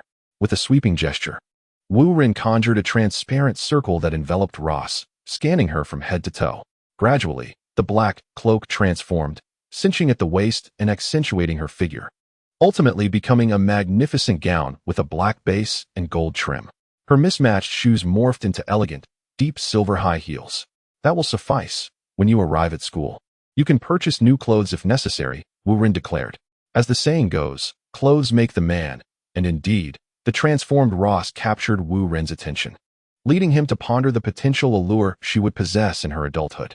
Thank you, big brother. I have never worn such beautiful clothing. How did you create it? I want to learn, Ross exclaimed, twirling with exuberance. Having worn only old clothes throughout her life, she had never experienced such joy. Ross's mother watched, her heart aching slightly. It was evident that she needed to work even harder to compensate for Ross's sacrifices. You cannot learn this, Wu Ren replied, before ascending into the air, with Ross and her mother following suit. Their cart and belongings remained outside the fence, as they no longer required such things. My heavens, is this what it feels like to fly? Ross carefully absorbed her surroundings, which felt utterly surreal. However, her mother could not bring herself to open her eyes. The sensation of floating above the ground was too disconcerting for her to adapt to in such a short time. When she finally touched down and dared to open her eyes again, they had soared past the vegetable garden and arrived at the castle's grand entrance. Gazing up at the castle for the first time, Ross murmured to herself how wonderful it would be to reside there. Wu Ren's keen hearing was remarkable. Even Ross's barely audible whispers did not escape his attention. There are plenty of rooms here. Once you graduate, you can live with your mother, he assured her. Really? That would be amazing. Ross's eyes sparkled with joy, surpassing even the thrill of receiving new clothes. Just wait for the arrangements for the little ball, Wu Ren said. And as his voice faded, his figure vanished from sight. Ross reached out into the emptiness. Big brother? Where are you? Her mother grasped her hand and gently said, Little one, don't think too much. I understand your feelings. The world of adults is not one we can touch. Just managing to make ends meet, is already a blessing for us. Tears welled in the corners of Ross's eyes, the joy on her face seemingly enveloped by a blanket of ice and snow, evoking a deep sense of empathy. I understand now. I will study diligently. And in the future, I will carve out my own space. Inside the castle, after arranging matters for the ball, Wu Ren proceeded to Dr. Glow's laboratory. Dr. Glow sat at his workbench, deeply engrossed in thought, surrounded by a chaotic array of bottles and jars. What troubles you, Doctor? Have you encountered a challenge? Wu Ren inquired as he settled beside him. Startled, Dr. Glow looked up and immediately stood, exclaiming, My lord, you have returned. You seem to have changed a bit. Yes, please sit. No need for such formality. Speak freely. Have you faced any difficulties? Upon hearing this, a wave of calm enveloped Dr. Glow, visibly easing his demeanor. It's not so much a difficulty as it is uncertainty. The gravity chamber is complete, and I am unsure of what to pursue next, Dr. Glow confessed, looking intently into Wu Ren's eyes. Oh, please elaborate. I feel that all of this diverges from my initial aspirations. Wu Ren nodded, beginning to grasp the situation, and smiled. You are referring to your son, correct? Concerned that I might forget, or perhaps fearing I would dismantle the bridge behind me. Dr. Glow hurriedly rose and bowed. No, of course not. I am merely feeling a bit lost, uncertain of what the future holds. Rest assured, I will not disappoint you. Focus solely on your research. And do not hesitate to voice any challenges you encounter. Understood, Dr. Glow replied, as if reassured by a soothing balm. The rapid advancements in artificial human technology had begun to veer away from his intended path, making the prospect of reviving his son seem increasingly distant, which understandably caused him some concern. Now let us discuss the status of the gravity chamber, Wu Ren prompted, snapping his fingers. A gentle breeze filled the room, refreshing the air significantly. Dr. Glow began. The gravity chamber is located on the second underground level. Currently, one chamber is complete, and preparations for a second are underway. Its upper limit is 128 times gravity. If the adults find that insufficient, the new gravity chamber can be enhanced further. 128 times, you say? That should suffice. Wu Ren nodded in satisfaction. In the original text, Sun Wukong trained under 100 times gravity, inadvertently surpassing the limits of an ordinary scion and laying a solid foundation for his transformation into a super scion. The gravity chamber created by Dr. Gero boasts even higher multipliers, and it is believed that the androids will become even stronger in the future. As long as you are satisfied, Dr. Gero remarked, feeling a sense of gratification at Wu Ren's approval of his creation. Perhaps all his efforts were indeed worthwhile. Let us proceed to the next step. Next step? Wu Ren cast a glance at Dr. Gero and continued, have androids number 11 and number 12 practice in the gravity chamber, push them to their limits. Allow them to catch their breath, then consume senzu beans to restore their energy and continue training in this manner. Do you understand my intent? Understood. Dr. Gero was drenched in cold sweat. The consequences of such a regimen could be dire, but since it was Wu Ren's command, he had no choice but to comply. It seemed that a formidable android was about to emerge, and he hoped it would not spiral out of control. Suddenly, the phone rang. It was a call from Xiao Wu. Upon answering, Wu Ren learned that Bulma had arrived at the castle base. Bulma did not have permission to enter the castle directly and was being held back outside. Although Xiao Wu had spent over 6 months with Bulma, for reasons unknown, she did not seem welcoming of Bulma's visit. Not activating the defense systems to attack Bulma was Xiao Wu's utmost tolerance. Wu Ren left the laboratory to personally greet Bulma. Outside the castle gate, Bulma was crouched next to a small aircraft, drawing circles in the ground with a wooden stick, seemingly cursing someone. Chapter 55. Namu's request. Hi, Bulma. Upon seeing Bulma, Wu Ren greeted her, aware that he had changed his appearance again, possibly to the point where Bulma might not recognize him. Bulma turned around and was momentarily stunned. You've changed again. Your voice hasn't, though. It seems my father was right. Indeed. If I always had a green bitter melon face, that would be rather unfortunate. Wu Ren said, taking out a mirror and admiring himself narcissistically. I must say, you look quite handsome. No wonder a lovely young lady just entered your castle. Bulma huffed, pouting in indignation. It's not like that, Wu Ren hastily explained. But before he could elaborate, Xiao Wu rushed over to him, interrupting their conversation. Master, there are more people outside the fence. Should we teach them a lesson? Xiao Wu's face bore a smug expression as she emphasized the word lesson, seemingly directed at Bulma. Bulma exploded in anger, jumping up and shouting, "Xiao Wu, I'm going to challenge you." Wu Ren's expression darkened as he reprimanded, "Xiao Wu, be mindful next time. Can't you see I'm speaking?" He then turned back to Bulma, saying, "Miss, please don't cause a scene. I've already admonished her." "That's more like it." The anger on Bulma's face vanished in an instant, her mood shifting with astonishing rapidity. Wu Ren shook his head helplessly, realizing that he could not afford to provoke this young lady and preferred to avoid further argument. Wu Ren unleashed his spiritual energy, enveloping the vicinity of the castle. To his astonishment, he detected a suspicious figure, and upon closer inspection, he discovered it was an old acquaintance. The visitor was Nan Wu, one of the top 8 competitors from the martial arts tournament in which Xiao Wukong first participated. At that time, Nan Wu had entered the tournament to procure water for his village. Although he did not win any prize money, he managed to acquire a water jug with the help of Master Rashi. Subsequently, Xiao Wukong assisted Nan Wu's village in restoring their river and even located the legendary Lake of Dreams, thereby resolving their long-standing water scarcity issue. Logically, Nan Wu should have ceased his wanderings. Thus, how had he arrived at the castle base? Unable to comprehend this, Wu Ren decided to investigate further. He turned to Bulma and remarked that they would converse later, then soared into the sky, heading off in a particular direction. Bulma gazed upward as Wu Ren ascended into the distance, stamping her foot in frustration. How infuriating. He flew so far just to leave again. TCH. Xiao Wu stood at an angle, casting a sidelong glance at Bulma with an air of disdain. Her dislike for Bulma did not stem from Bulma's affluent background, but rather from her discomfort with Bulma's closeness to Wu Ren. Xiao Wu was not fully aware of why she felt this way. She simply acted on her instincts. Bulma made a face at Xiao Wu, thinking, "You'll see your day of reckoning." Ignoring Bulma, Xiao Wu turned and entered the castle, where the entrance was guarded by androids. Without authorization, Bulma could not pursue her inside. The security measures here were likely the most advanced on Earth. Even though Bulma's father was the world's richest man, he did not possess such arrangements. Old hag," Bulma muttered under her breath as she returned to her small aircraft. Before the plane took off, Bulma cast one last glance in the direction Wu Ren had flown, and a realization dawned upon her.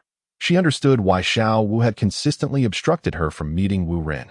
Imagining Wu Ren's newfound handsomeness, she thought Xiao Wu must harbor ulterior motives. Yet, Bulma was puzzled by a twinge of jealousy she felt towards Xiao Wu. What was I jealous of? Jealous that she is older than me, and not even as beautiful. As she pondered, she activated the plane and set off towards the direction where Wu Ren had vanished. Meanwhile, Wu Ren had already landed on the ground outside the fence, encountering the familiar face of Nan Wu. However, this term old acquaintance was somewhat of a misnomer, for Nan Wu did not recognize Wu Ren. With a thud, Nan Wu prostrated himself on the ground, murmuring incantations of an unknown nature. Upon witnessing Wu Ren descend from the sky, he believed a deity had arrived, for he had never seen anyone capable of flight. "Do not worship me, rise," Wu Ren exclaimed, and an invisible force lifted Nan Wu to his feet. "Are you not a deity? As your most devout follower, it is my duty to pay homage." Upon being raised by the unseen force, Nan Wu became even more convinced that Wu Ren was a divine being, bowing his head in reverence. Unable to meet Wu Ren's gaze, with a sigh, Wu Ren shook his head and replied, "I am truly not a deity. Moreover, when you were on the brink of dying of thirst, did any deity intervene to save you?" Upon hearing Wu Ren's words, Nan Wu finally comprehended that the enigmatic and formidable presence before him was not a celestial being. He raised his head to gaze at Wu Ren and inquired, "Are you the master of this castle?" Wu Ren nodded affirmatively. It was indisputable that he was indeed the true owner of the castle, which had undergone numerous renovations and was no longer the original structure. Nan Wu, somewhat perplexed, asked again, "So, did you confine the miraculous spring water?" Wu Ren was momentarily baffled, unsure of what Nan Wu was referencing. "What spring water? What do you mean by confine? It is said that you possess wondrous spring water, and I have journeyed to seek it out," Nan Wu explained, pressing his palms together in a gesture of deep respect. Another quest for water? Wu Ren suddenly realized. Without needing to inquire further, it was clear that drought had struck Nan Wu's village once more. Nestled in the desert, how long could they rely on that small lake? Moreover, the relentless winds of the desert could easily bury it. Nan Wu nodded in confusion. "How did you know?" "Just a guess," Wu Ren replied honestly. "Could you lend us some of the spring water?" Nan Wu asked, a touch of trepidation in his voice. Although he used the term borrow, he knew they could never repay such a favor. Moreover, arriving empty-handed to meet the master of the castle left him feeling somewhat guilty. After all, how could a mere 3-meter-high fence possibly deter him? Absolutely not. Wu Ren responded firmly, indicating there was no room for negotiation. But we truly need the water. The elders in our village are on the brink of dying from thirst. Nan Wu exclaimed, attempting to kneel, only to find himself unable to do so due to an overwhelming, invisible force. Wu Ren regarded Nan Wu with a measured gaze and remarked with a faint smile. It is not that I refuse to lend it. Rather, it is impossible, for the spring water here is not potable. Not even a fish or a bird could hope to sip from it. Really? Nan Wu felt a surge of frustration, thinking it was an unfair predicament. What kind of spring water exists that even birds and fish cannot drink? Little did Nan Wu know that the water in Wu Ren's domain was not of this earth. Unwilling to concede defeat, Nan Wu resolved that having come this far, he would either procure the spring water or endure the consequences from Wu Ren. The atmosphere grew tense until a rumbling sound interrupted the silence. It was Bulma arriving in a small aircraft, hovering above the two men. Chapter 56. A difficult decision. The aircraft landed outside the fence, and Bulma opened the hatch, peering out. Isn't that someone I know? Bulma had seen Nan Wu at the World Martial Arts Tournament, but could not recall his name. Someone as unremarkable as Nan Wu failed to pique the interest of the heiress. Greetings, esteemed lady, Nan Wu said, pressing his palms together in respect. Though he did not know Bulma, he adhered to the proper etiquette. Ah, hello, Bulma replied dismissively, not bothering to spare Nan Wu another glance. She turned her attention back to Wu Ren and admonished, why did you run off so quickly? Do you think I would devour you? Wu Ren's expression darkened. No jokes. Please, we are discussing serious matters. Bulma glanced at Nan Wu. What serious matters could there possibly be? Wu Ren proceeded to elucidate the general situation regarding Nan Wu to Bulma, which prompted her to retract her earlier disdain. It was revealed that Nan Wu was indeed a remarkable individual. Listening nearby, Nan Wu felt a chill run down his spine, pondering who this master of the castle might be, possessing such extensive knowledge about him, even being privy to the details of Master Rashi gifting him a water jar. What a formidable existence. Bulma shrugged and chuckled, apologizing for the interruption, suggesting they continue their discussion. She then returned to her aircraft, but did not depart, clearly intent on not letting Wu Ren escape easily. My lord, Nan Wu nervously began, his heart heavy with despair. He no longer harbored hope. The castle's master was exceedingly powerful, and should he refuse to provide the spring water, Nan Wu would be utterly powerless. Wu Ren glanced back at Nan Wu, choosing not to dwell on the matter of the spring water, but instead broached a different topic. Nan Wu, do you truly have no ambitions in life? Are you resigned to dedicating your existence to your village? Nan Wu was momentarily taken aback, unable to comprehend Wu Ren's implication. However, being straightforward and somewhat single-minded, he did not ponder deeply on the underlying meaning of Wu Ren's words. Indeed, that is my duty, my destiny is thus. It was both lamentable and admirable. Yet Wu Ren's thoughts remained unvoiced, trailing off prematurely.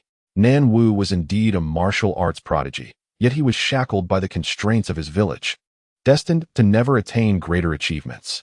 Perhaps the villagers held him in high esteem, but should he ever tire or, for any reason, cease his quest for water, he would undoubtedly face the scorn of the entire village. Even if he dedicated his entire life to virtuous deeds, if he faltered, he would be met with reproach. For human nature is inherently cruel. What is there to lament? Nan Wu asked, bowing deeply, puzzled by Wu Ren's remarks. Do individuals of your caliber not possess ambitions? Wu Ren intently gazed into Nan Wu's eyes, recognizing that no psychic probing was necessary to discern his true thoughts. Nan Wu felt somewhat bewildered. Throughout his life, he had never contemplated his own aspirations. His singular ideal was to strive for the survival of his village. As for grand ambitions, how were they relevant to him? He had never lived for himself. Perhaps, in truth, the essence of Nan Wu had long since perished. Observing Nan Wu's silence, Wu Ren surmised the generality of his thoughts. He refrained from elaborating further, aware that doing so might shatter Nan Wu's worldview. He did not wish to be cruel. Had Nan Wu not arrived today, Wu Ren might have completely forgotten his existence, which seemed more like an embodiment of idealism in the world. No one can deride ideals. Yet the harsh reality is that many belittle them, even when individuals sacrifice everything for their beliefs. In truth, Wu Run held a certain admiration for Nan Wu. Otherwise, he would not have lingered in conversation for so long. On Earth, only a handful of adults could ride the white nimbus cloud, probably no more than 5. With Sun Wukong and Sun Gohan leading the way, placing Nan Wu in a respectable third position, thus highlighting his uniqueness. The wife of Sun Wukong, Chi-Chi, was once able to ride the nimbus cloud in her youth, yet as she matured, her character transformed, rendering the cloud unattainable for her. The simplicity of Sun Wukong's family is evident, as only 2 individuals can ascend upon the white nimbus, signifying how rare purity and kindness truly are. Had Namo not visited the castle today, Wu Ren could only lament for him, powerless to act. However, with Namo's presence today, Wu Ren is empowered to intervene. In this realm, Wu Ren wields significant influence, capable of accomplishing anything he desires. Namo remained silent, beads of cold sweat forming on his forehead. He had never contemplated his own existence until Wu Ren unveiled it, nearly shattering his worldview. Nevertheless, a profound conviction kept him alert. After a moment's reflection, Namo resolutely declared, "My ambition aligns with that of the entire village. This shall never waver." "Impressive. Remarkable," Wu Ren exclaimed, raising his thumb in genuine admiration.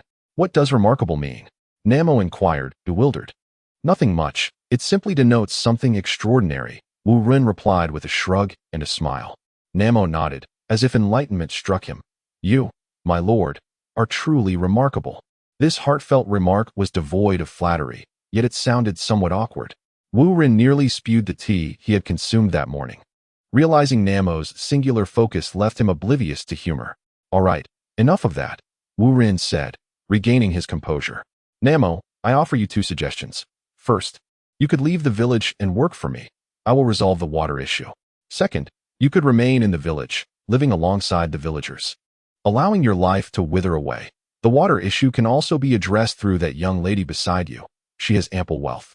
Namo glanced at Wu Ren and then at Bulma nearby, contemplating seeking her assistance, yet a seed of resolve began to take root within him, leaving him in a state of inner turmoil. Today, Namo realized that one could live for oneself. He was faced with the most challenging decision of his life. As time passed, Namo remained speechless, his internal conflict gnawing at him painfully. Wu Ren was unhurried, possessing ample patience for the wait. Furthermore, this was the first hurdle Namo needed to overcome. Only by conquering his own obsessions would Wu Ren consider accepting him. Otherwise, Namo would fade into the annals of time, without anyone to assist him. Minutes later, Namo, having bitten his lip, felt blood trickling from the corner of his mouth, completely unaware. Suddenly, he appeared utterly drained, teetering unsteadily as he weakly asked, "My lord, as an ordinary person like me, possessing nothing, what can I possibly do for you? Even if I wish to stay, do I have the right to do so?" Wu Ren nodded, aware that as long as Namo harbored the desire to remain, discussions could commence. Otherwise, a person like Namo, resistant to persuasion, would find it futile, even if faced with dire consequences.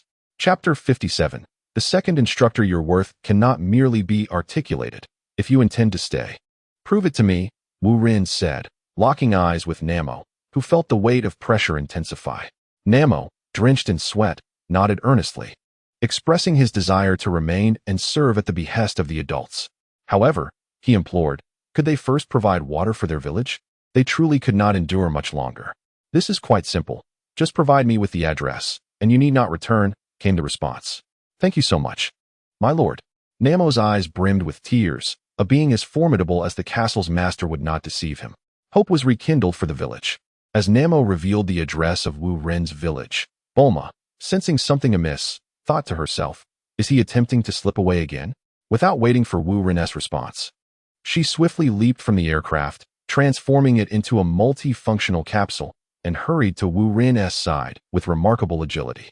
Bulma's seamless series of actions caught Wu Ren's attention, leaving him perplexed as to what this young lady was up to. "May I inquire, Miss Bulma, what is your intention?" he asked. "I fear you might flee again," she retorted with confidence. Namo looked bewildered, utterly confused by the exchange between Wu Ren and Bulma. He turned away, muttering incessantly, "One must not gaze upon the unseemly." Wu Ren felt a slight headache brewing, yet he found himself at a loss regarding Bulma. He couldn't simply summon her aid and then dismiss her when it was no longer required. Very well, you may accompany us, he conceded. With a wave of his hand, the three ascended into the air, soaring towards the castle. Bulma took it all in stride, but Namo was struggling to contain his anxiety. For this was only his second experience of flight. The last time had been when he sought water for the village, only to be captured by a monster. In no time, they arrived at the castle's entrance. My lord. The two android sentinels at the door saluted Wu Ren. He acknowledged, striding directly through the entrance. Bulma followed closely, but Namo was momentarily startled, hesitating to enter the castle. He wondered, what manner of place was this? The imposing presence of the gatekeepers was overwhelming. It is no exaggeration to say that even the revered Master Roshi, known as the god of martial arts, paled in comparison to these two sentinels.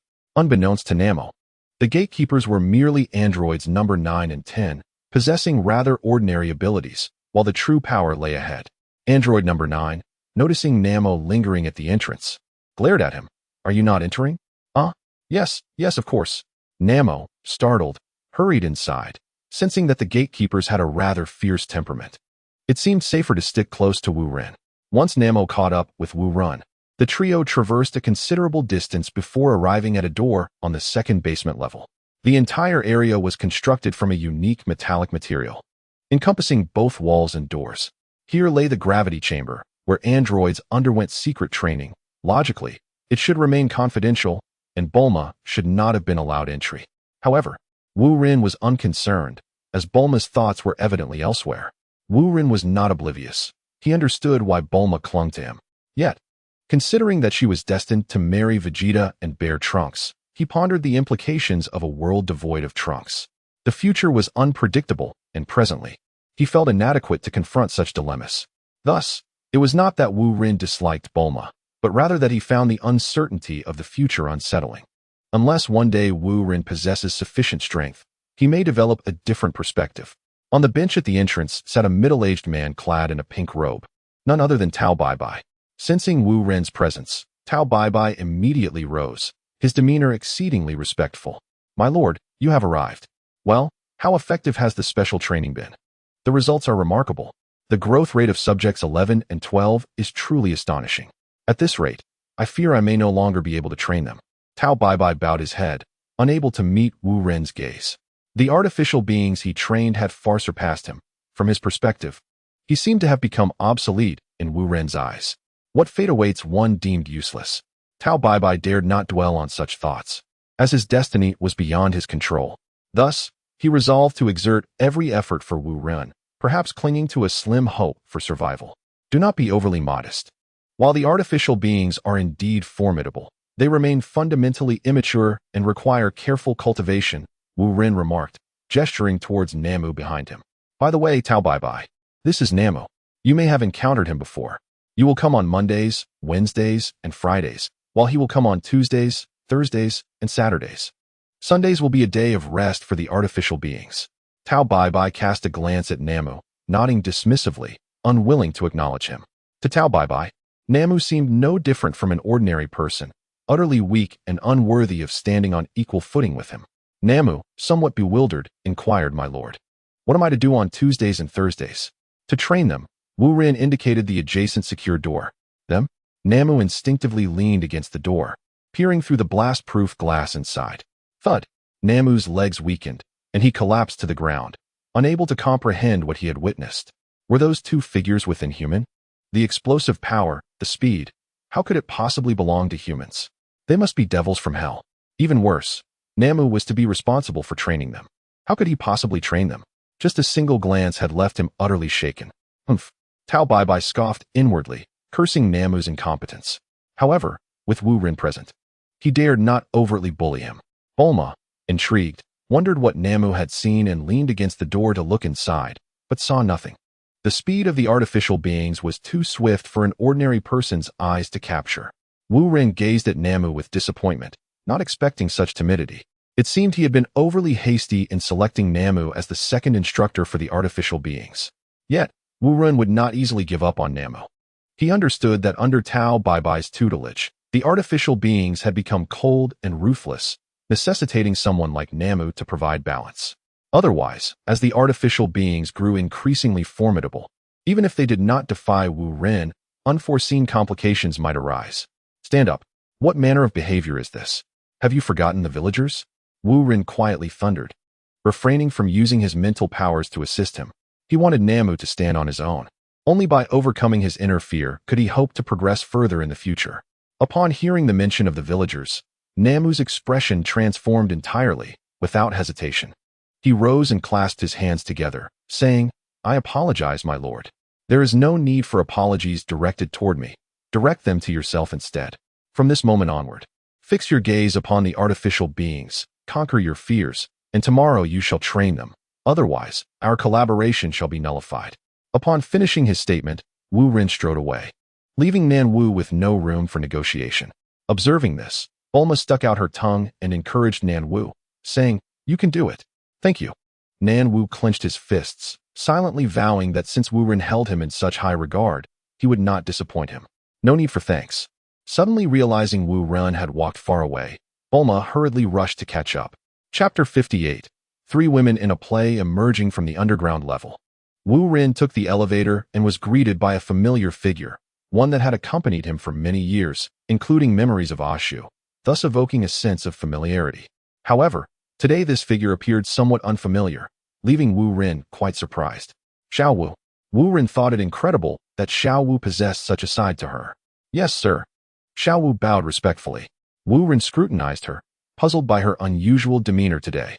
Xiao Wu had donned a completely different outfit and applied makeup. Clad in a form-fitting black leather ensemble, she also wore high-heeled shoes with slender 10-centimeter heels, accentuating her curves and exuding an alluring presence. In Wu Ren's memory, Xiao Wu had consistently worn the same military attire for years, rarely donning anything else. What had prompted such a transformation today? Unable to fathom it, he decided to dismiss the thought, nodding at Xiao Wu before departing.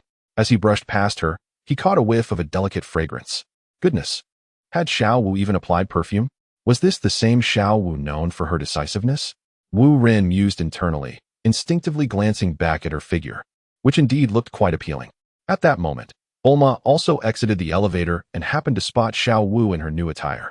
Though Xiao Wu merely stood there, Bulma perceived it as no different from striking a pose. Ahem. Bulma cleared her throat twice and said, "Xiao Wu, I feel a bit parched. Please fetch me some beverages." This maneuver by Bulma was quite shrewd. She intended to remind Xiao Wu of her status as a servant and to refrain from harboring any inappropriate thoughts. However, this was not Bulma's home, but rather the castle base, and Xiao Wu was not subject to external control. She chose to disregard Bulma's command, demonstrating admirable composure amidst the turmoil. Wu Ren could not comprehend the conflict between the 2 women, only sensing a slight awkwardness in the atmosphere. Perhaps stepping outside for some fresh air would be beneficial. Humph. Noting Xiao Wu's lack of response, Bulma gestured an obscene sign before chasing after Wu Ren. Xiao Wu, maintaining a stern expression, appeared unfazed on the surface, yet internally she was in a frenzy. She hurried toward the door, but unaccustomed to the high heels, she stumbled after just a few steps. In a fluster, she removed her shoes and clutched them in her hands as she dashed outside, resembling someone racing to catch a subway. Yet, Wu Ren's pace was not one that 2 ordinary women could match unless he deliberately slowed down. As Wu Ren stepped out the door, he lightly tapped the ground with the tips of his toes, reminiscent of a dragonfly skimming the water's surface. A few graceful leaps into the air made him appear as though he were soaring, leaving Bulma far behind. Damn it! Bulma cursed under her breath as she realized she could not catch up. Just then, she turned to see Xiao Wu emerging, her high heels in hand, which made Bulma's spirits lift once more. Xiao Wu, clutching her shoes, sprinted past Bulma towards the vegetable garden, a territory she claimed as her own. Wu Ren had indeed headed to the garden, and such an occurrence could not escape her notice.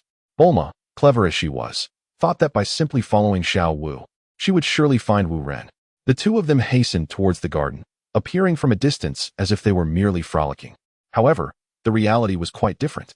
In one corner of the garden, Ross and her mother were tending to the soil and weeding, completely unaware of Wu Ren's arrival. Xiao Wu had arranged for Ross to attend school, beginning tomorrow, and she knew it might be a long time until she could see her mother again. Thus, she cherished this opportunity immensely. Wu Ren, intending not to intrude upon their tender moment, was about to take his leave when Xiao Wu and Bulma reached the scene. One after the other. Sir, you truly are here. Xiao Wu bowed respectfully and took the chance to bend down and slip on her heels. Her feet, covered in dust, seemed of little concern to her as she donned her shoes. In contrast, Bulma, lacking stamina, leaned heavily on her knees, panting heavily from the exertion. Upon hearing the commotion and realizing Wu Run had arrived, Ross brushed the dirt off her hands and hurried over to him, diving into his embrace. Big brother, thank you so much.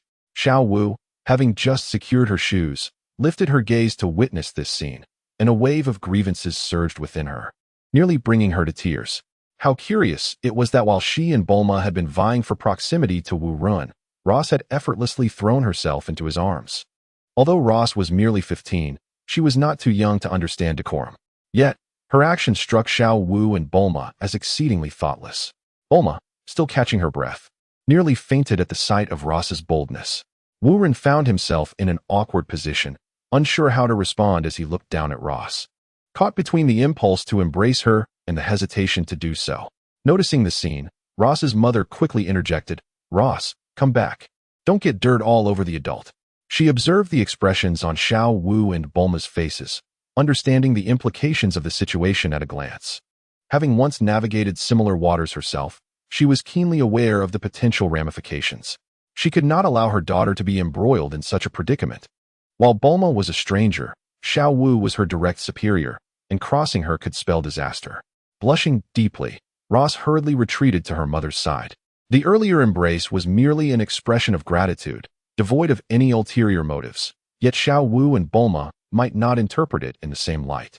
Although Wu Run had indeed acquired a bit of dirt on him, his mind was far from preoccupied with such trivialities. The peculiar behavior exhibited by Xiao Wu and Bulma earlier seemed to have been ignited further by Ross's earlier gesture, transforming the atmosphere into one of palpable tension. Wu Ren had never felt such a headache in the face of extraterrestrials, yet today he found himself utterly bewildered by the entanglements of three women.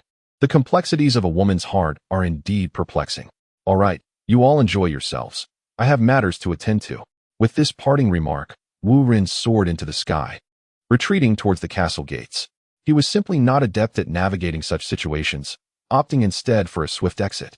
Upon witnessing Wu Ren's departure, Xiao Wu elegantly removed her high heels, discarding the dirt within. She remained unfazed. In her eyes, the castle was her domain. As long as Wu Ren was within the base, their many years of camaraderie rendered Bulma no formidable rival.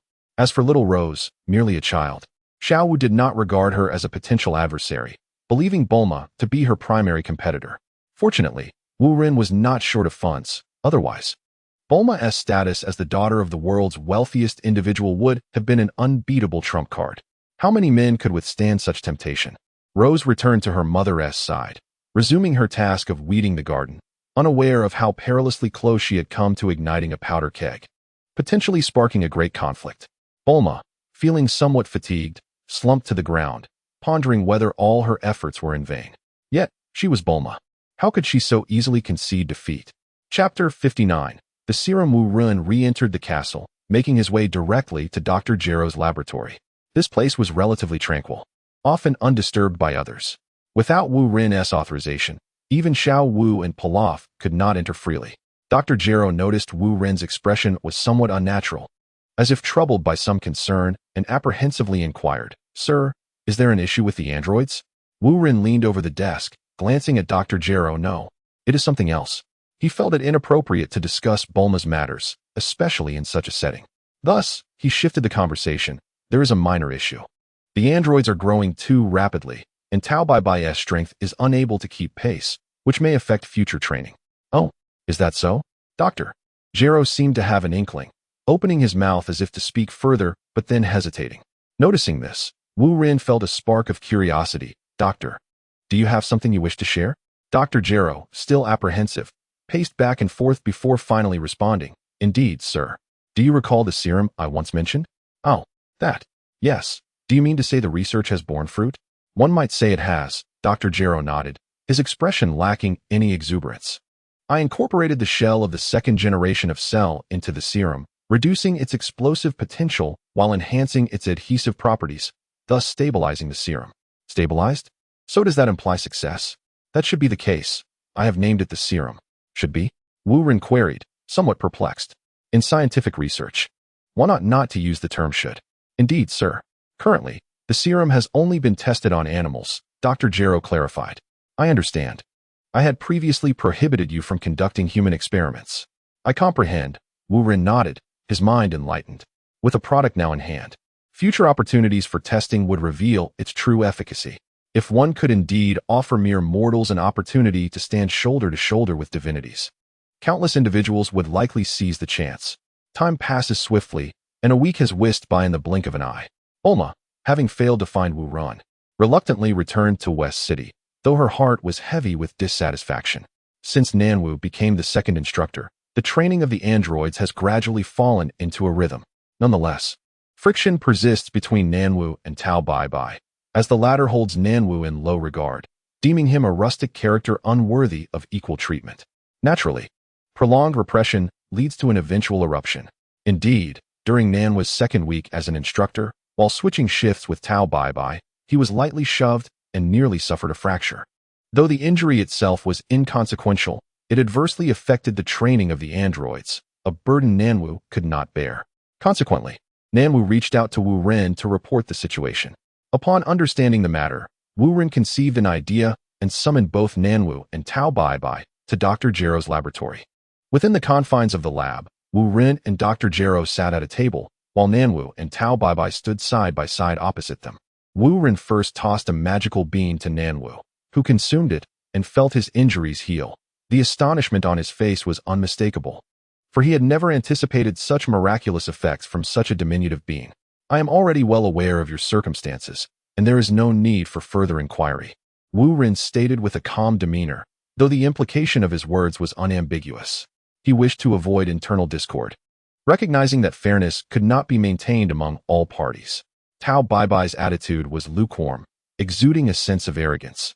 He perceived himself as the castle's great benefactor, basking in his own glory.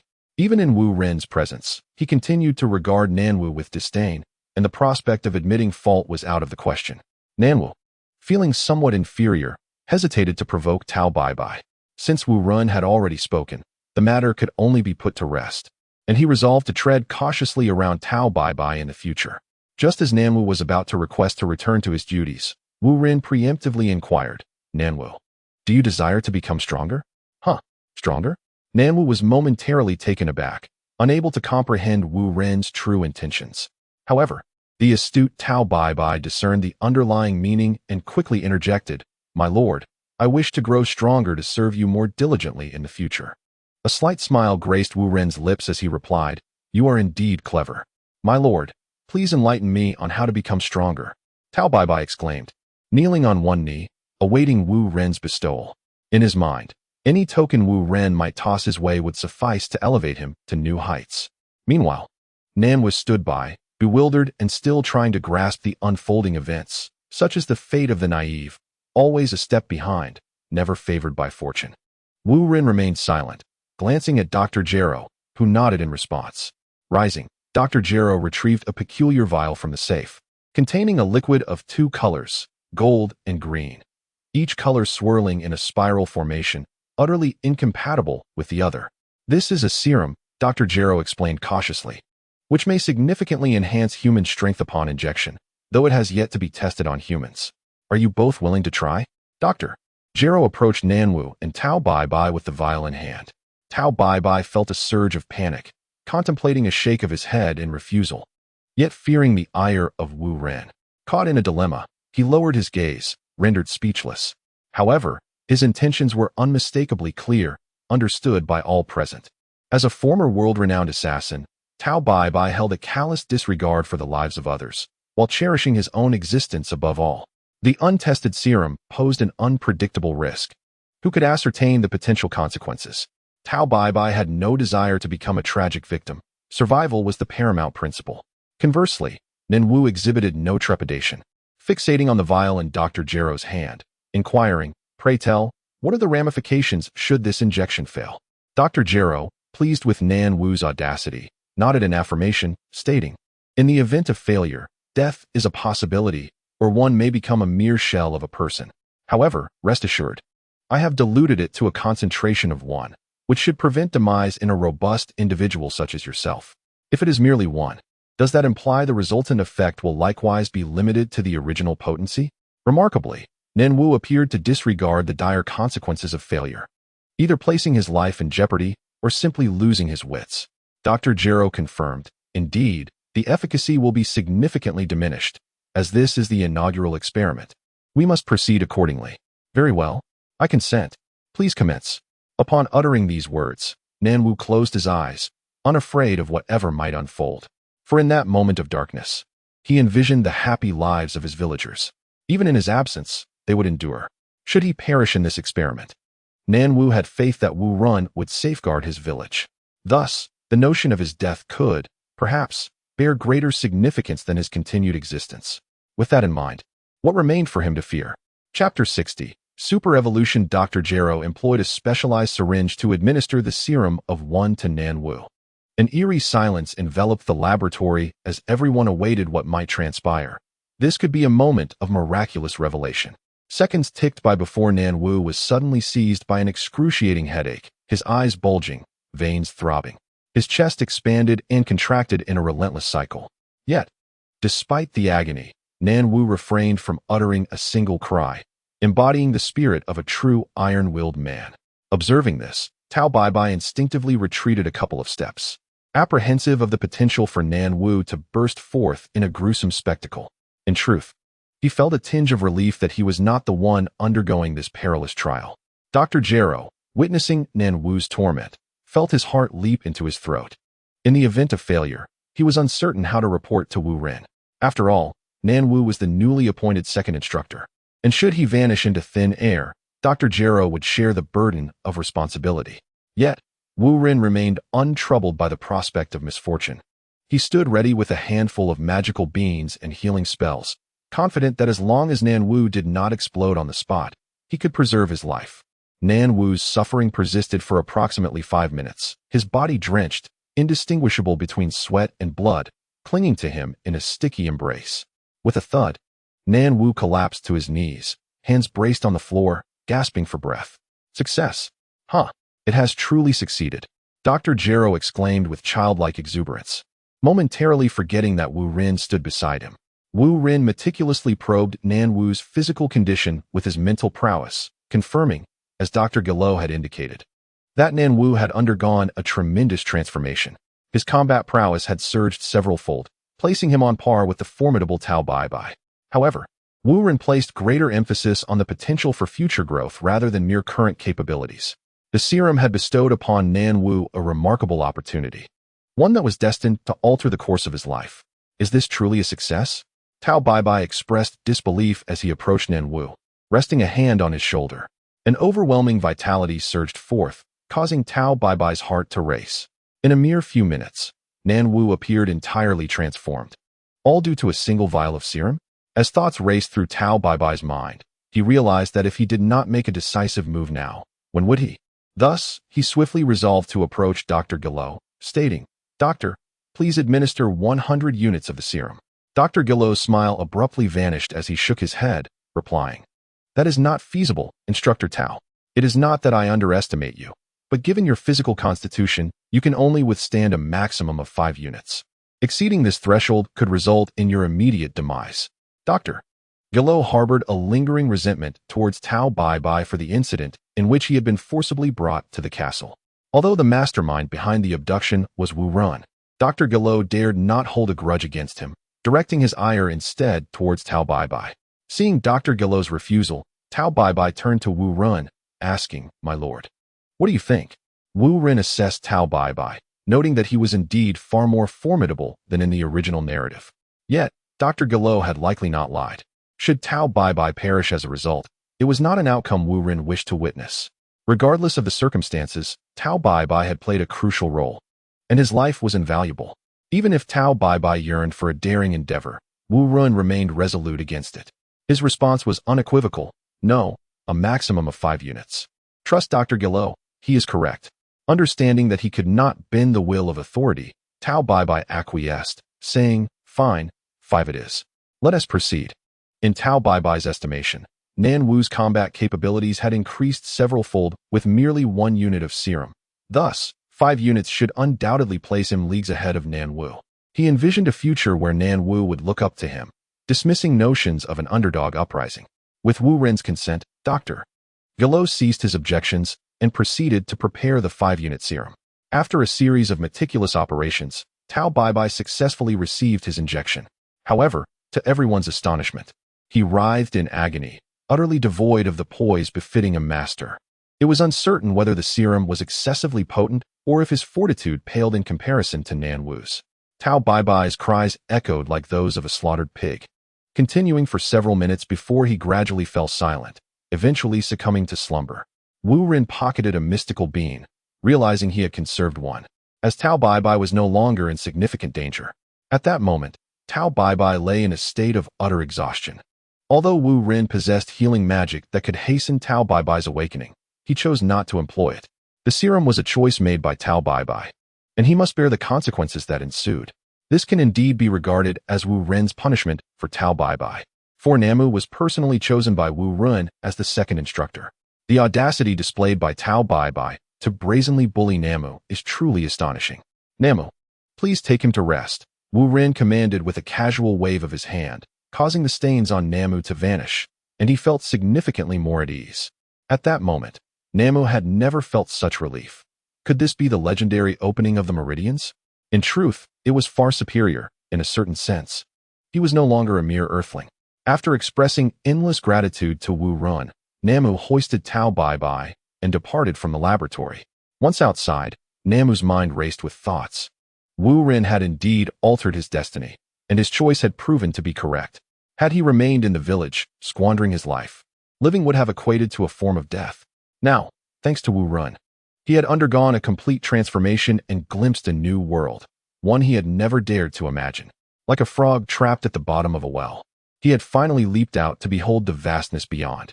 At that moment, even if he were to be beaten, he would refuse to return to the past. Inside the laboratory, only Wu Ren and Dr. Gero remained. Wu Ren inquired, "Doctor, what would happen if I were to use this serum?" Dr. Gero was taken aback, nearly losing his balance, and hurriedly replied, "My lord, given your strength, this serum would likely be ineffective for you." "I see. I was curious about the effects of the 100 serum Wu Ren used."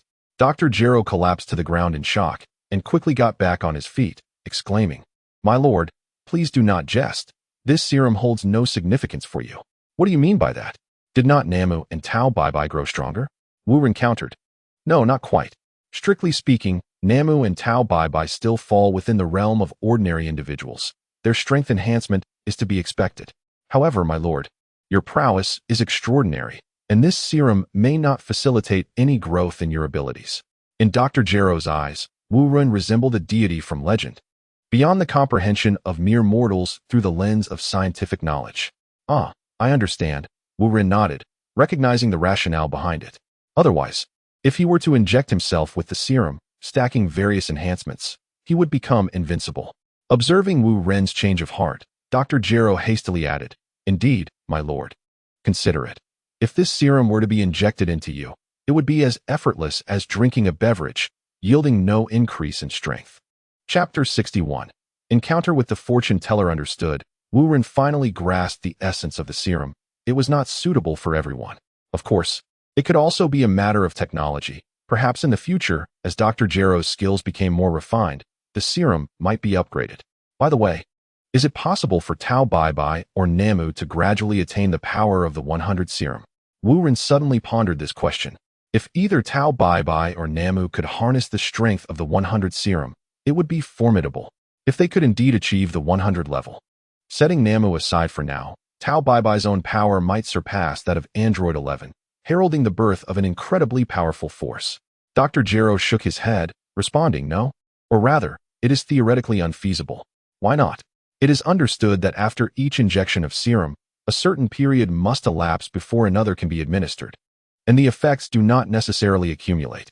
For instance, if the first injection yields a benefit of 5, a subsequent injection of the same dosage may not result in a total benefit of 10, it might even fall short of 8. One might wonder, could multiple injections eventually yield a cumulative effect of 100? The answer is a resounding no. Dr. Jero swallowed nervously before continuing, explaining that each injection doubles the harm inflicted upon the human body. If the initial injection inflicts 10 points of pain, the second would impart 20 points, and so forth. No one could endure such torment. Wu Ren nodded in comprehension, realizing that while an ordinary person cannot withstand a single injection of 100, a lower dosage would not produce a complete additive effect. Indeed, that is correct, Dr. Jero affirmed. However, if someone were exceptionally resilient and could endure the agony of a single injection of 50 concentration serum, administered in 3 doses, would it not achieve a total of 100? Dr. Jero pondered this and ultimately responded, in theory, yes, but I doubt anyone could withstand that level of suffering. Having witnessed the agony experienced by Tao Bai, I am convinced that no ordinary human could manage it. Even those born without the sense of pain face a mortality rate exceeding 95%. With such a probability of death, who would dare to attempt it? Wu Ren finally comprehended that while the serum possesses formidable power, it is far from perfect. The notion of transforming humanity's future through this serum is simply unattainable. If every person on Earth were to receive such serum, the planet would teem with superhuman beings, rendering any potential arrival of science a mere farce. Regrettably, that avenue is impractical. It appears that only through Wu Ren's continued growth can he confront the challenges that lie ahead. Presently, he has not discovered any shortcuts. Even if the androids possess formidable strength and could assemble an army to combat the Scions, they would still be insufficient against the likes of Majin Buu. Unless there is a revolutionary advancement in android technology, Dr. Jero remains incapable of achieving such feats. Wu Ren refuses to remain idle. He must seek a stronger path. His motivations are not rooted in righteousness or the salvation of Earth. From the very beginning, his aim has been to ensure his own survival within the Dragon Ball universe. Yet, unbeknownst to him, over time, his heart has subtly evolved, and he has developed attachments within this world. He cannot allow these bonds to be shattered. Not only Majin Buu, but even the shadowy figures who obliterated the previous generation of Namekians shall face his challenge. Regardless of whether they are divine or demonic, Wu Ren may currently lack the strength to oppose them, but that does not preclude future possibilities. With this realization, Wu Ren resolved to no longer linger in idleness. It is time to embark on a quest for greater strength, for he cannot be content with his current state. Remaining confined within the castle serves no purpose, and he does not require the gravity chamber to enhance his power. Since arriving in the Dragon Ball world, he has scarcely practiced physical training. This is not due to a fear of exertion, but rather an acute awareness that such efforts would be a mere waste of time, even given 100 years. It would lead to inevitable failure. Humans on Earth, in terms of potential, cannot compare to Scions, and their physical capabilities fall short of androids. To slowly cultivate strength within an ordinary human body is tantamount to waiting for death. Although Wu Ren is no longer an ordinary human being and has no need to cultivate his physical form, he has forged his own path. Bidding farewell to Dr. Jero, he ascended on his Nimbus cloud, departing the castle in search of the fortune-telling grandmother. In doing so, Wu Ren could pursue his own endeavors while temporarily evading Bulma and Xiao Wu, achieving 2 objectives at once. He is determined to continuously seek the path to greater strength, resolutely avoiding any distractions. Only when he has become sufficiently powerful will he be worthy of safeguarding the Earth and all that he holds dear. At present, he feels weak and is not inclined to ponder matters of love or other concerns. Wu Ren is, after all, a normal person, not a callous blockhead. While those who can attain a state of detachment may exist, he is not among them. The joy of companionship and revelry is undeniably enticing. Yet Wu Ren cannot indulge in such pleasures, for he is acutely aware of the narrative that unfolds before him and the fate that lies ahead. If the future is destined for a tragic end, what joy could possibly be found? Thus, Wu Ren must temporarily withdraw from the castle, seeking ways to strengthen himself. For that is his only path forward. He has no other options. As he soared on the black Nimbus cloud, Wu Ren recalled the approximate location of the fortune-telling grandmother's abode. According to the information provided by Palunga, she would undoubtedly possess the most reliable insights regarding the methods to enhance the heart of nature on Earth. As for making wishes with the Dragon Balls, that was certainly not an option. If Palunga could not accomplish it, the Earth's Shinran would be equally incapable. Before long, Wu Ren found himself once again standing outside the entrance of the fortune-teller's dwelling. Out of courtesy, he refrained from flying directly inside. instead choosing to wait at the door for the receptionist. The pink specter responsible for greeting guests, upon witnessing Wu Ren's descent, did not dare to be negligent. She swiftly dismissed the other patrons and attended to him alone. The pink specter led Wu Ren through the doorway in silence, soon arriving at the threshold of the fortune-telling grandmother's chamber. Before Wu Ren could utter a word, the door swung open, and the fortune-telling grandmother, seated upon her crystal ball, floated out. "You've arrived," she exclaimed, her voice tinged with nervousness, seemingly apprehensive of Wu Ren. "Do you still remember me, grandmother?" Wu Ren asked, somewhat bewildered by her recognition despite his dramatic transformation. "Of course," she affirmed, beads of cold sweat trickling down her forehead. "I would not mistake your aura. I simply did not anticipate your arrival so soon." Wu Ren momentarily lost his train of thought, pondering whether she had foreseen his visit or if she possessed knowledge of the means to further enhance the heart of nature. Tentatively, he inquired, "Grandmother, do you know the purpose of my visit?" "What purpose?" "I am unaware. Please, tell me. What do you wish to inquire about?" The fortune-telling grandmother, unsure of Wu Ren's intentions, recognized his overwhelming power, which far surpassed that of the Earth's deities, making him a sovereign presence on this planet. Who would dare to provoke him? Wu Ren sought her guidance, and she did not dare to mention fees. Fearful of the consequences of displeasing him, it was unlikely she could find joy in such a predicament. "Have you ever heard of the heart of nature? If not, please assist me in divining its secrets." Upon hearing this, the fortune-telling grandmother's expression shifted dramatically, as if she had encountered something extraordinarily alarming. "No, I have not heard of it. However, I can certainly assist you in divining its mysteries." Upon the conclusion of the divination, the old fortune-teller leapt from her crystal ball, feigning the recitation of incantations directed at the orb. To the untrained eye, it appeared as though she were genuinely assisting Wu Ren in his divination. However, who was Wu Ren? In his current state, his mental prowess far surpassed that of the fortune-teller, rendering any attempt to deceive him utterly rudimentary. Wu Ren decided to feign belief in the old woman, curious to see what tricks she might employ. After completing her elaborate charade, the fortune-teller cleared her throat and stated, "I'm sorry, but I could not divine your future. Do not worry, it is complimentary." "Oh, truly unable to ascertain anything?" Wu Ren narrowed his eyes, his tone growing frigid as the temperature in the courtyard plummeted. "No, genuinely nothing," the fortune-teller hastily replied, fearful of Wu Ren's unpredictable wrath. A mere flick of his hand could obliterate her entire courtyard. Despite her unique ability to traverse the realms of life and death, she was not immune to mortality, and fear coursed through her. Wu Ren furrowed his brow, clearly aware of her deceit. Yet, why was she lying? It was perplexing. The fortune-teller sensed imminent danger, yet still refused to assist him. "Do you not fear for your life by deceiving me?" He feigned intimidation, his aura intensifying, causing the grass in the courtyard to wither instantly and leaves to cascade to the ground. The fortune-teller, terrified, stumbled back 2 steps, her forehead beaded with sweat. "No, that is not it. It's not that I don't wish to help you. It's that I cannot." "Why can't you?" Wu Ren inquired, intrigued. "Because it is the power of the divine. I am powerless to resist." "The deity atop the temple? Does he dare provoke me?" No, I cannot speak of it," she insisted, waving her hands in panic. "Why can't you reveal it?" "I cannot articulate it. If I attempt to do so, I will incur the divine curse. Not only will you be left without answers, but I shall also meet my demise." Wu Ren began to comprehend. It seemed the fortune-teller indeed possessed knowledge of how to elevate the heart of nature, yet for some reason, she was unable to disclose it. "So, when will you be able to tell me?" The fortune-teller pondered briefly before responding, "The time has yet to arrive. Let nature take its course." Such a nuisance. Wu Ren sighed, realizing that this lead had reached a temporary impasse.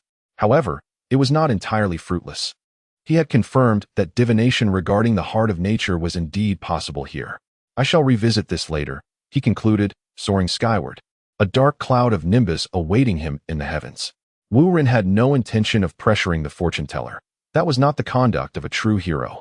He resolved to fly to the temple to seek clarity.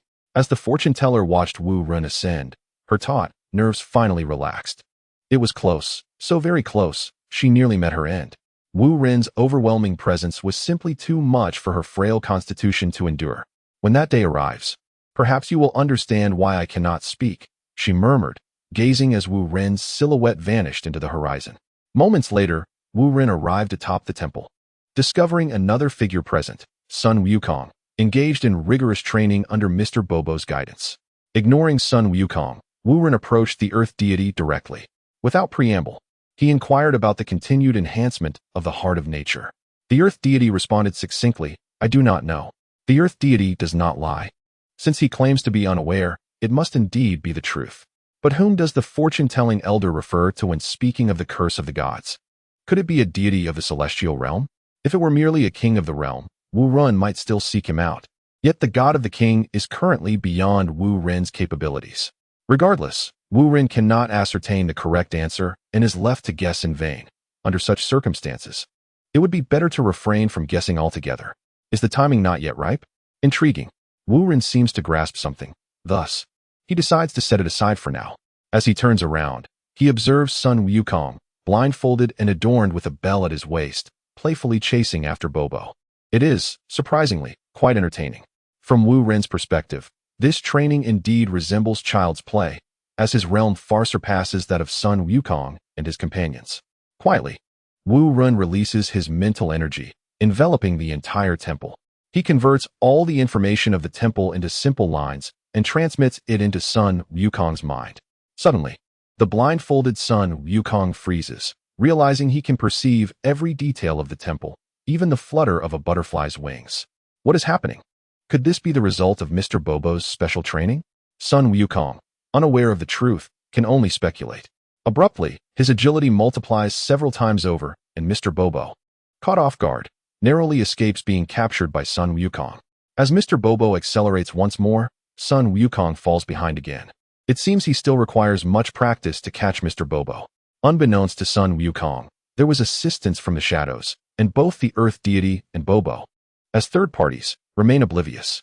Mr. Bobo is training Sun Wukong in his mastery of Qi, teaching him to perceive the movements of his foes without relying on sight. What Wu Ren has imparted to Sun Wukong is the control of mental energy, akin to an external enhancement. It is unclear which method is superior, but its utility is unquestionable. Once Wu Ren departs from the temple, this mental fortitude will dissipate, leaving Sun Wukong with merely a fleeting experience, a gift from Wu Ren. Indeed, both the mastery of Qi and the mental control Wu Ren provides are prerequisites for the Ultra Instinct technique in Dragon Ball Super. Of course, one must also not overlook the martial philosophies of Master Roshi, which involve muscle memory and conditioned reflexes. When these three abilities intertwine, the foundational requirements for Ultra Instinct emerge. Wu Ren cannot fathom the implications if Sun Wukong were to grasp this technique prematurely. Naturally, one cannot hasten growth artificially. All things adhere to their own rhythms.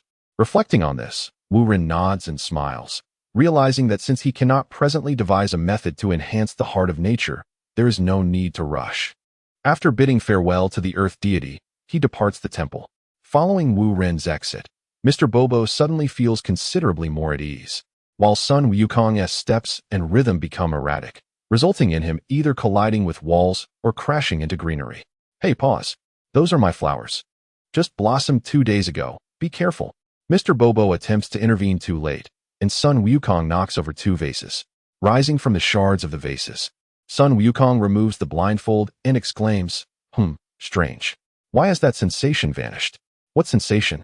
Mr. Bobo flew to Sun Wukong's side, mysteriously producing a heavy hammer from thin air and bringing it down upon Wukong's head. Ouch, that hurts, Wukong exclaimed, clutching his head as a large bump swiftly formed. Chapter 63, Contingency Plan That Really Hurts. Mr. Bobo, please stop.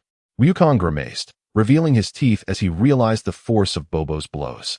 Why did you neglect your training and dare to lose focus? Mr. Bobo raised the hammer again, preparing to strike twice more. Please, no more. Wukong, resembling a monkey, scurried away on all fours to a safe distance. Once he was far enough, he gingerly asked, "Who was that just now? I feel as if I've seen them before." Bobo was at a loss for words, glancing at the Earth God. With a sigh, the Earth God replied, "It was Lord Ashura." Ever since Wu Ren helped the Earth God fulfill his dream of returning home, his demeanor towards Wu Ren had changed significantly, filled with deep respect. Lord Ashura? It's him. Wukong's eyes sparkled with recognition. Now that his powers had grown, he earnestly wished to confront Wu Ren in a contest of strength. Mr. Bobo discerned Wukong's wandering thoughts and admonished him, "Do not indulge in fanciful ideas. That esteemed individual is beyond your reach. His power far exceeds your imagination. Focus on your training." "Really? Then I'm even more eager to try." Wukong's face lit up with anticipation as he clenched his fists, brimming with excitement. "Mr." Bobo raised the hammer once more and chased after him. "Oh, Mr. Bobo, I realize my mistake. Please, don't hit me." Wukong darted around the temple, with Mr. Bobo in pursuit, which perhaps could be considered a form of training in its own right. On a distant mountaintop, far from the temple, Wu Ren sat cross-legged at the edge of a cliff, his expression tinged with melancholy. He was still contemplating the essence of nature, realizing that he could not continue his search for the time being and needed to devise a contingency plan. As Wu Ren descended from the temple, he passed by the top of Karen Tower, where he spotted Tian Xinhan and Krillin. They were still training under the guidance of the cat god and had not yet reached the summit of the temple. It was unclear whether they lacked the qualifications or had failed the Earth Goddess trials. Only son Wukong was training with Mr. Bobo. This indicated that Wukong and his companions were progressing at a rather slow pace. When Raditz eventually arrived on Earth, it seemed Wukong would be in for a tough time. Although Wukong was stronger now than in the original tale, without higher-level training, he likely would not stand a chance. In the original narrative, Wukong and Piccolo had to collaborate to narrowly defeat Raditz, with Wukong even sacrificing himself in the process, demonstrating that Raditz was no mere foe. With Piccolo now back on Namek and unlikely to return soon, Wukong might have to face Raditz alone. At that time, Wukong's strength might allow him to confront Raditz one-on-one, but his numerous weaknesses would ultimately lead to his defeat. This was not the outcome Wu Ren wished to see. Since he had come to this world, he could not allow such a situation to unfold. Moreover, Piccolo's return to Namek was also due to Wu Ren's influence, and he felt a responsibility to address the ensuing troubles. As these thoughts settled in Wu Ren's mind, a plan began to take shape. The contingency plan was solidified, ready to be set in motion when the time was ripe. After finalizing the plan, Wu Ren discreetly returned to the castle base without utilizing any mode of transportation, including the Nimbus Cloud. He was wary of drawing too much attention to himself and aimed to maintain a low profile. What if Bulma staged a surprise attack? Even if Bulma were absent from the castle, the mere presence of Xiao Wu alone would be enough to trouble Wu Ren. To his astonishment, upon his return, he found Xiao Wu waiting at the entrance, donning her old military uniform. Apart from the sorrow reflected in her eyes, there was little else to distinguish her from her usual self. Seeing Xiao Wu in such a state tightened Wu Ren's heartstrings, and a sense of guilt washed over him. "Xiao Wu, what is the matter?" he inquired. Upon noticing Wu Ren's return, Xiao Wu immediately straightened her posture, her demeanor brightening considerably. "It's nothing, I'm fine. My lord, welcome back." "Ah, as long as you're fine," Wu Ren replied, entering through the gate, his heart slightly uneasy. He wished to comfort Xiao Wu but hesitated, uncertain of the appropriateness given their differing statuses. As he walked further away, Xiao Wu suddenly summoned her courage and called out, "My lord, did you not find my previous outfit unappealing?" Wu Ren abruptly halted, feeling a tumult of emotions. Could he feign ignorance? That was impossible, even at a distance. He could hear her if he chose to. Contemplating how to respond, he turned to see Xiao Wu standing between androids number 9 and number 10. These mechanical beings lacked any understanding of emotions, yet Wu Ren still felt it inappropriate to divulge his feelings. He gestured with his hand, then turned and walked deeper into the castle. Tears streamed down Xiao Wu's face. "My lord, he truly does not despise me. How wonderful." Although Wu Ren said nothing, it was as if he had communicated everything. Having spent so much time together, Xiao Wu understood Wu Ren's temperament well. She recognized that the Wu Ren of today was no longer the Ashu of yore, yet she remained unperturbed by this change. Beneath her seemingly invincible exterior, she harbored a fragile side. The two android sentinels, witnessing Xiao Wu's emotional turmoil, feigned ignorance. Thus, Xiao Wu continued her silent devotion, diligently managing the affairs of the castle and the vegetable garden for Wu Ren. As for their feelings, they remained unspoken, a mutual understanding lingering in the air. Perhaps the vague boundaries they maintained were a satisfactory outcome. In the days that followed, Bulma visited the castle several times in search of Wu Ren, but he consistently evaded her. Yet, Bulma was not one to concede easily. She was astute, believing that if they did not meet now, opportunities would arise in the future. Day by day, the garden under Xiao Wu's care flourished.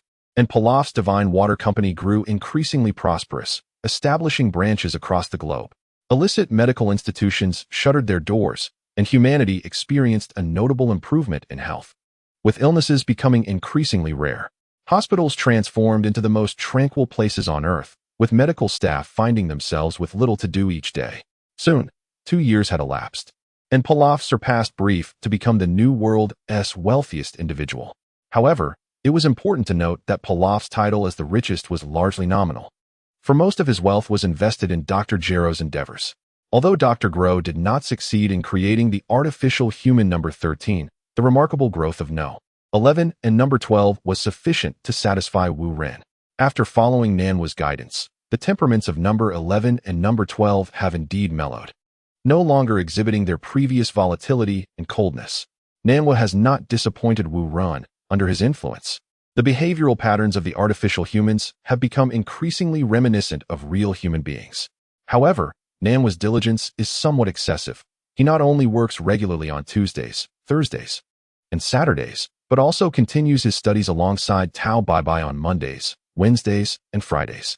Nanwu has become a paragon of industriousness in this realm, compelling Tao Baibai to exert herself even more to avoid being outpaced. This relentless drive has naturally resulted in the enhanced capabilities of the artificial humans. Despite Nanwu and Tao Baibai having injected the serum, their combat prowess still lags significantly behind that of the artificial humans. Nowadays, number 11 and number 12 possess formidable strength, and even Wu Ren would find it quite challenging to surpass them. On this day, after observing the specialized training of the artificial humans, Wu Ren nodded and remarked that it was time to implement the contingency plan. Chapter 64. Sun Wukong's engagement once again. The time for the world's greatest martial arts tournament had arrived. Wu Ren led Tao Baibai, Nanwu, and the artificial humans number 11 and number 12 to register. Naturally, Wu Ren himself would not be registering. The participation of the four was ample. He had been anticipating this day to set the contingency plan in motion. On the first day of the tournament, the preliminary rounds commenced. Wu Ren subtly manipulated the draw to ensure that Tao Baibai and the others would not encounter one another prematurely. A minor incident arose when Zhaozi attempted to use his superpowers to control the draw, only to discover that he was unable to do so. Consequently, Zhaozi was eliminated in the preliminary rounds under mysterious circumstances. With his intellect, he would likely never comprehend how he had lost. Another noteworthy contestant, the daughter of the Bull Demon King, Chi-Chi, also faced elimination in the preliminaries. In the original narrative, Chi-Chi confesses her feelings to Sun Wukong during this tournament, and they become engaged. Time has flown by. Sun Wukong is no longer a child, but a young man now.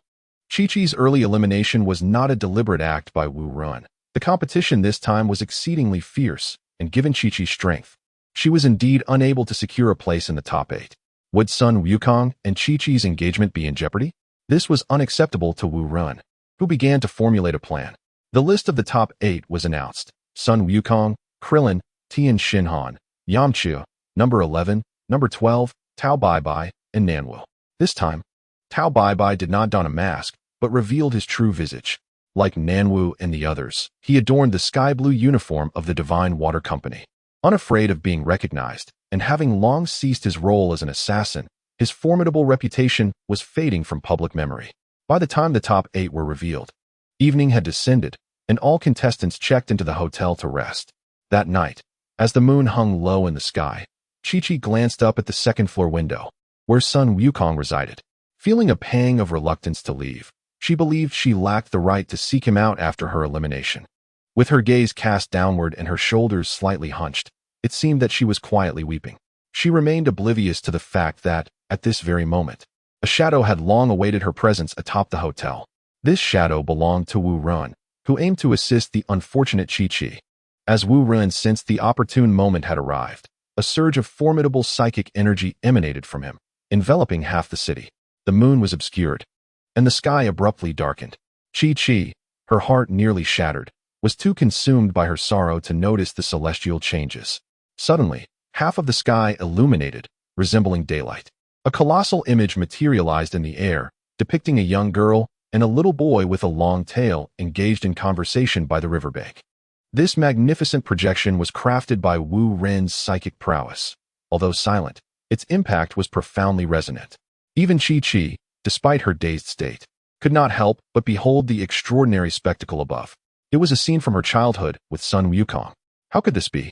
Chi-Chi struggled to comprehend its appearance, but was indifferent to the mystery, as tears streamed down her cheeks. An increasing number of onlookers began to notice the celestial anomaly. Patrons inside the hotel opened their windows, while pedestrians paused in the street. Most could not decipher the significance of the children in the image, merely intrigued by the spectacle. However, those inside the hotel, including Krillin, could not remain idle. How could they not recognize the childhood of Sun Wukong? Krillin beckoned Wukong to the window, exclaiming, "Look at the sky, quickly." Sun Wukong rubbed his eyes, witnessing a scene both familiar and foreign. Was this a film? Who had captured it? Yamcha, having seen Chi-Chi in her youth, blurted out, "Isn't that the daughter of the Bull Demon King? What are she and Wukong doing by the river?" A chuckle escaped him, surprised that Wukong had once dated a girl. "What is dating?" Sun Wukong asked, bewildered. "You fool!" Krillin and Yamcha exclaimed in unison. Tianjin Fan blushed, lost in thought, while Jiaozi wore a perplexed expression, unable to grasp the conversation. Suddenly, Sun Wukong was involuntarily propelled into the air, not through his own volition but by an irresistible force. What is happening? He wondered as he ascended higher, approaching the projection in the sky. Krillin and the others were equally perplexed by Wukong's sudden flight. At that moment, a slender girl soared into the air, locking eyes with Sun Wukong. She was Chi-Chi, though he and the others failed to recognize her. As the projection of their younger selves faded, the adult versions of Sun Wukong and Chi-Chi found themselves immersed in the same scene. Everything was self-evident. The audience felt as though they were witnessing a film, with the airborne pair as the protagonists. At that instant, even the dimmest of minds, like Jiaozi's, grasped the unfolding reality. The girl was indeed the grown Chi-Chi. So that is how it is. How fascinating! Yamcha exclaimed, excitement propelling him to slap the wall, nearly creating a hole. Indeed, it is truly touching. I feel compelled to renounce my vows. Krillin remarked, tears glistening in his eyes, genuinely happy for Sun Wukong. In the air, Sun Wukong appeared utterly bewildered. Glancing between the girl before him and the various individuals within the hotel, completely at a loss as to what had transpired. Chi-Chi remained unaware of who had come to her aid. Perhaps it was divine intervention that stirred sympathy within her. At this moment, her gaze was solely fixed upon Sun Wukong. "Hey, who are you?" Sun Wukong inquired, pointing at Chi-Chi's nose. No one would have anticipated that. Even at such a critical moment, he remained oblivious to the situation. "You fool, you big fool!" Chi-Chi exclaimed, leaping into Sun Wukong's embrace and playfully pounding his chest. How could this imbecile not realize that she was the daughter of the Bull Demon King? Klin glanced at Yamcha, receiving confirmation before leaning out of the window and shouting, "Wukong, she is the daughter of the Bull Demon King, Chi-Chi." "Ah, you are Chi-Chi? When did you grow up so much?" Sun Wukong exclaimed in astonishment, having not seen her for a long time and recalling her as a mere child. "It's me. You liar. You promised to marry me, yet you deceived me." "Marry you? How could I possibly remember that?" Sun Wukong responded, having long forgotten such a promise. A man must keep his word. If he says it, he must fulfill it. Is that so? Well then. Sun Wukong scratched his head, still perplexed by the meaning of marrying her. Suddenly, the starry sky shifted, and countless stars aligned to form a celestial river, cascading down to the hotel window. Sun Wukong and Chi-Chi traversed the starry river back into the hotel. The sky returned to its original state, and pedestrians on the streets scattered in different directions. Inside the hotel, cheers erupted in celebration of Sun Wukong. Yet he remained unaware of the reason behind their joy. He merely smiled, seeing everyone so happy. On the hotel rooftop, Wu Rin wiped the sweat from his brow. I didn't expect this to be so exhausting. The substantial drain on his mental energy proved more taxing than physical exertion. Fortunately, Wu Rin had brought along some magical beans. With just one bean, he felt rejuvenated. Chapter 65, Tianjin Fan vs. Tao Bai. By the next morning, the quarterfinals of the martial arts tournament commenced. The first match featured Tianjin Fan against Tao Bai. Please welcome the contestants, Tianjin Fan and Tao Bai. The host announced, microphone in hand, calling out loudly. Tianjin Fan stepped onto the arena, scanning his surroundings with a somewhat anxious expression. After all, his opponent was Tao Bai, and it was only natural to feel nervous. Half of Tianjin Fan's martial skills were imparted by Tao Bai, making him something of a mentor. The current duel between master and disciple was not something Tianjin Fan wished to confront. However, he could not comprehend why Jiaozi was unable to use his superpowers to alter the draw. He could only face the inevitable. Suddenly, a figure flashed, and a blue silhouette appeared before Tianjin Fan. It was Tao Bai Bai. Clad in a sky blue uniform, he stood on the arena, unwavering as a mountain. Despite his rapid approach, not a single breath was out of place, nor did his garments flutter in the wind. Tianjin Fan observed this with cold sweat trickling down his forehead. In his memory, Tao Bai Bai had always been a cruel and cold-hearted individual, possessing immense power. Now, he seemed even more formidable, yet Tianjin Fan did not believe he would lose. He had undergone rigorous training and preparation. The voice of the host resonated once more. You should all recall that Tianjin Fan, having secured the championship runner-up position in the previous martial arts tournament, possesses formidable strength. This time, he appears even more powerful, and I am confident he will deliver a spectacular match. His opponent, Tao Bai Bai, whose name seems vaguely familiar, is of little consequence at the moment. Ahem. It seems his strength is equally impressive. Thus, let the match commence. With the announcement concluded, the host slipped into the crowd, instinctively sensing that proximity to the arena might present danger. Wu Rin scanned the audience from his seat, meticulously observing their reactions, and noted that they appeared oblivious to Tao Bai Bai's true identity. Whether as an assassin or the neighbor old Bai from before, it was preferable to remain undetected.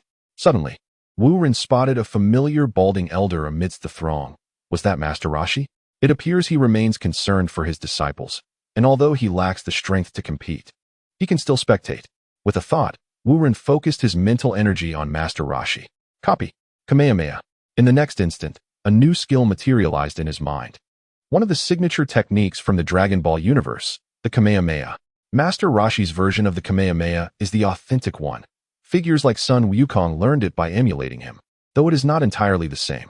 If we were to assume Master Rashi's combat prowess matched that of Sun Wukong, and they both utilized the Kamehameha against each other, it is highly probable that Sun Wukong would lose, regardless of whether he stood on the left or right. Unless we consider the later developed Super Kamehameha by Sun Wukong. But that is a matter for the future. Currently, opting to copy Master Rashi was indeed the optimal choice. Wu Rin's innate ability, the heart of nature, allows him to select a specific skill for replication, greatly simplifying his task. Otherwise, with Master Rashi's myriad of complex techniques, it might take ages for him to acquire the Kamehameha. On the arena, Tao Bai Bai stood with his hands clasped behind his back, his gaze dripping with disdain. Regardless of Tianjin Fan's previous status as his half-disciple or his current level, Tao Bai Bai regarded him with utter contempt.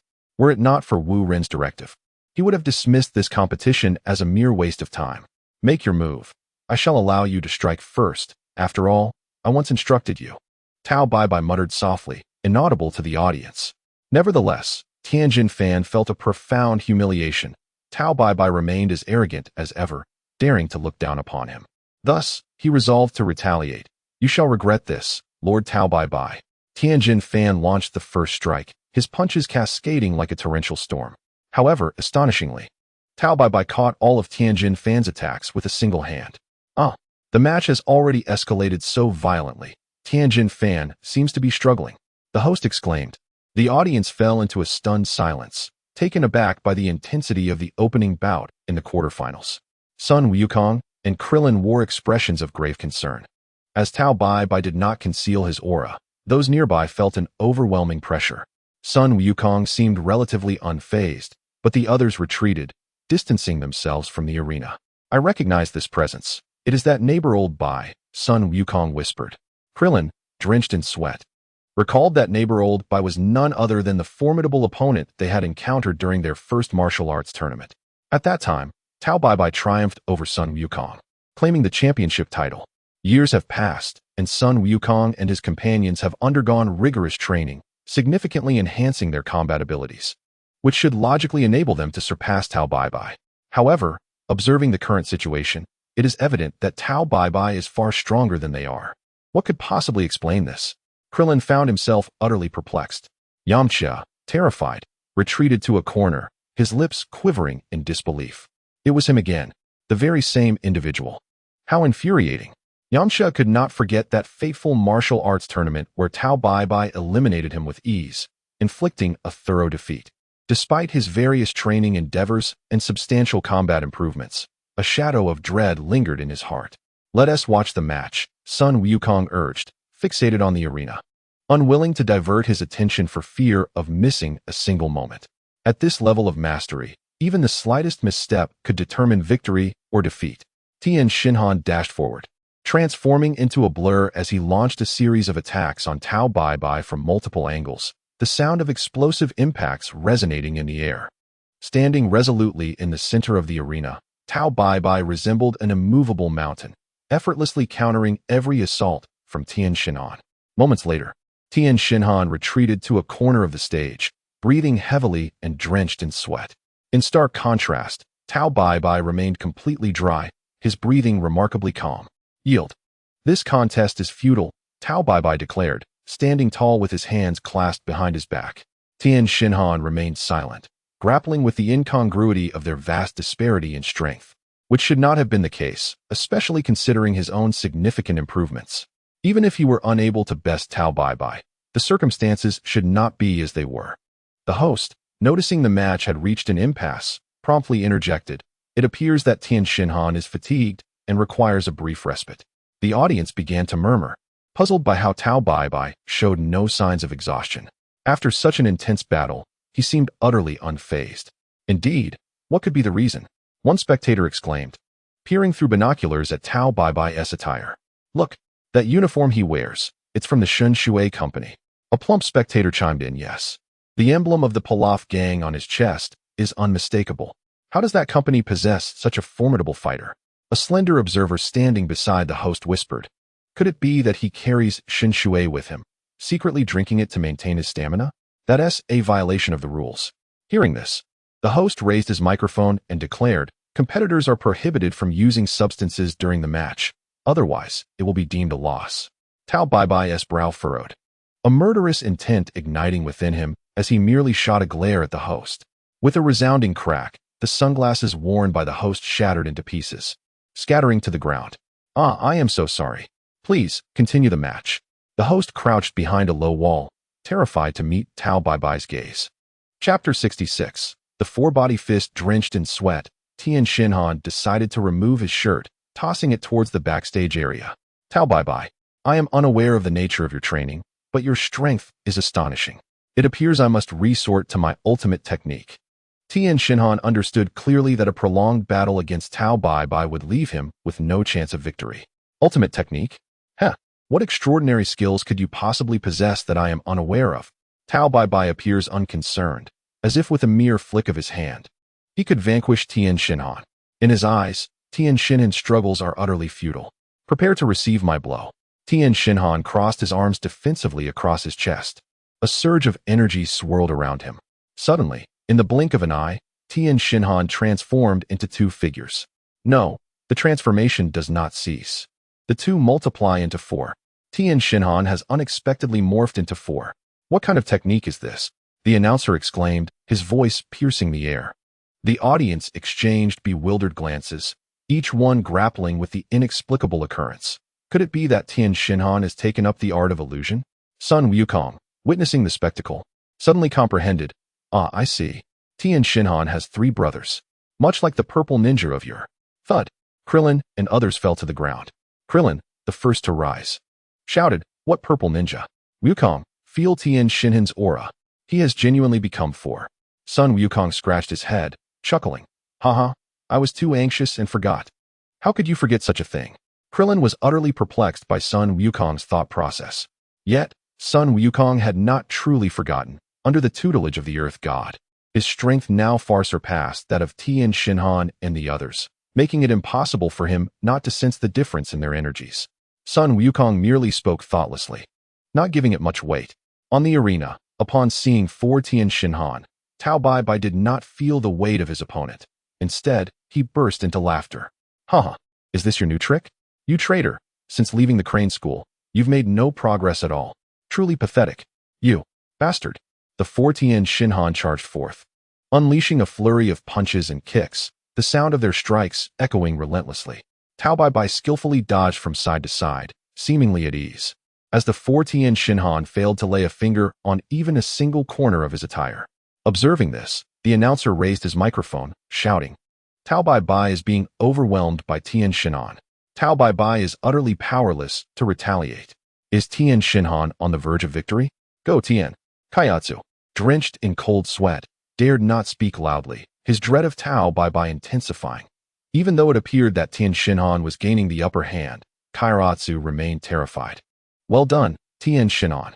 That's it, hit him."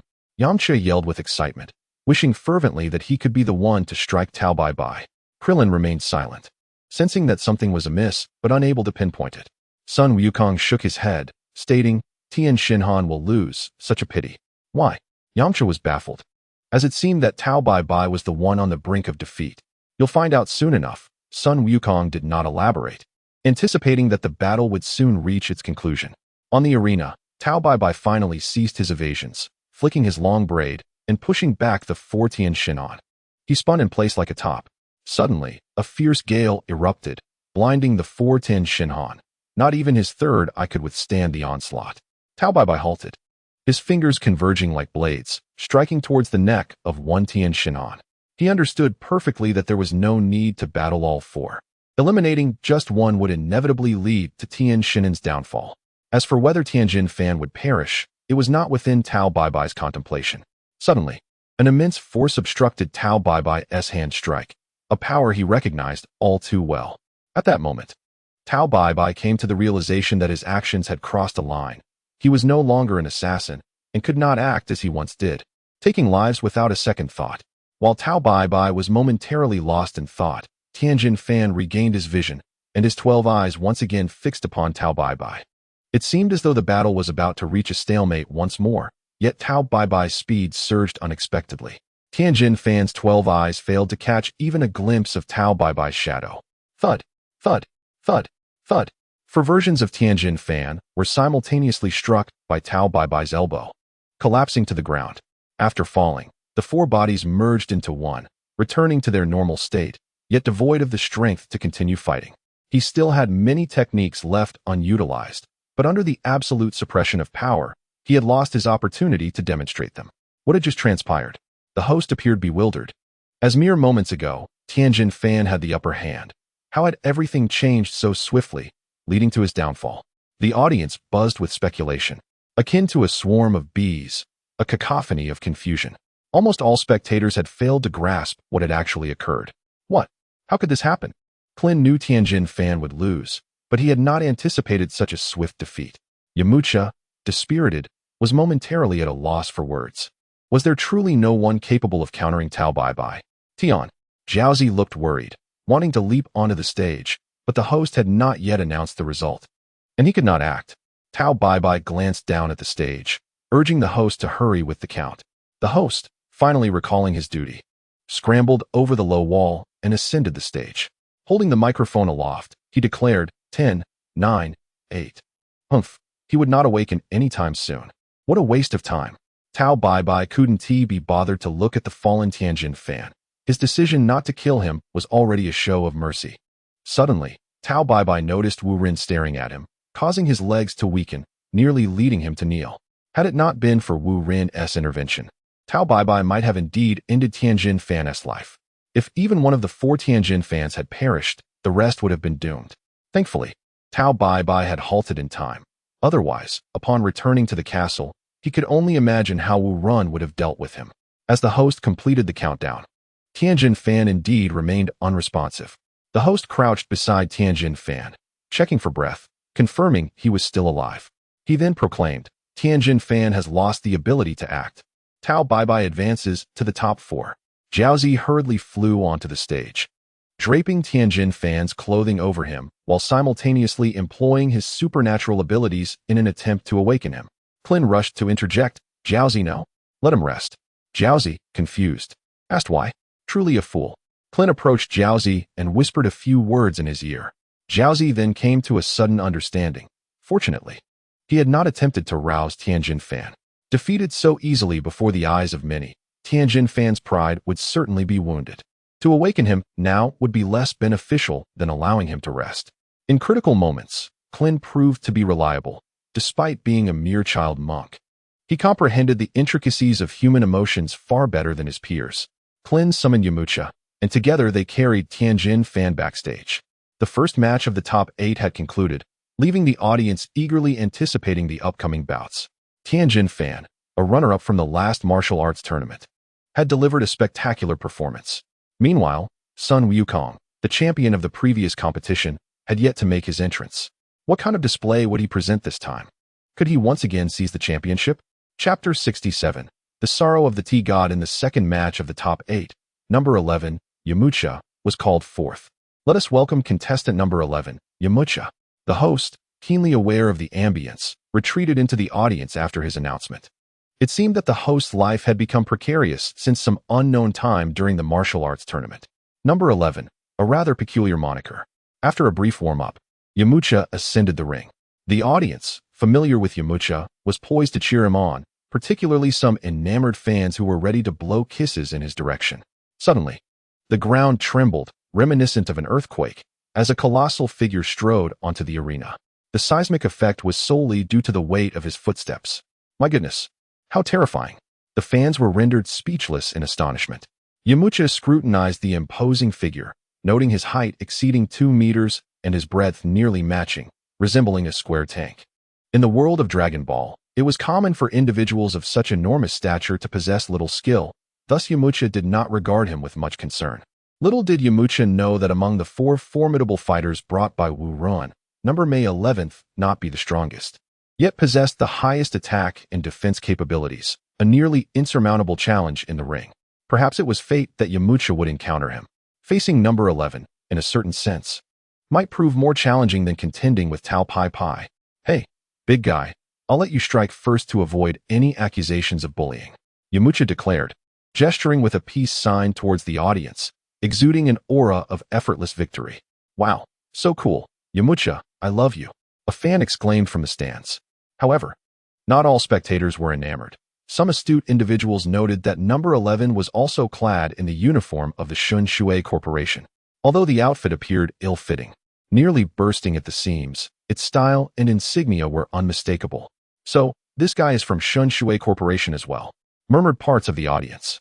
Yamcha remained oblivious to any unusual happenings in the stands, preoccupied with thoughts of how to deliver a striking performance or which pose would be the most dashing. Number 11 glanced down at Yamcha and pondered, should I strike first? That wouldn't be proper, would it? His voice boomed like thunder, reverberating through the arena. Whatever you like. I'm fine with anything. Yamcha replied nonchalantly, still flashing the peace sign. Observing the exchange, the host promptly announced, then, let the match begin. Bang! The gong sounded, marking the official start of the contest.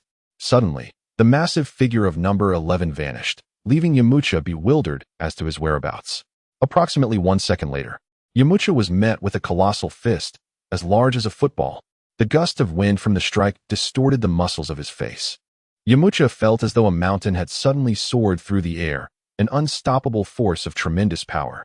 Whoosh! Boom!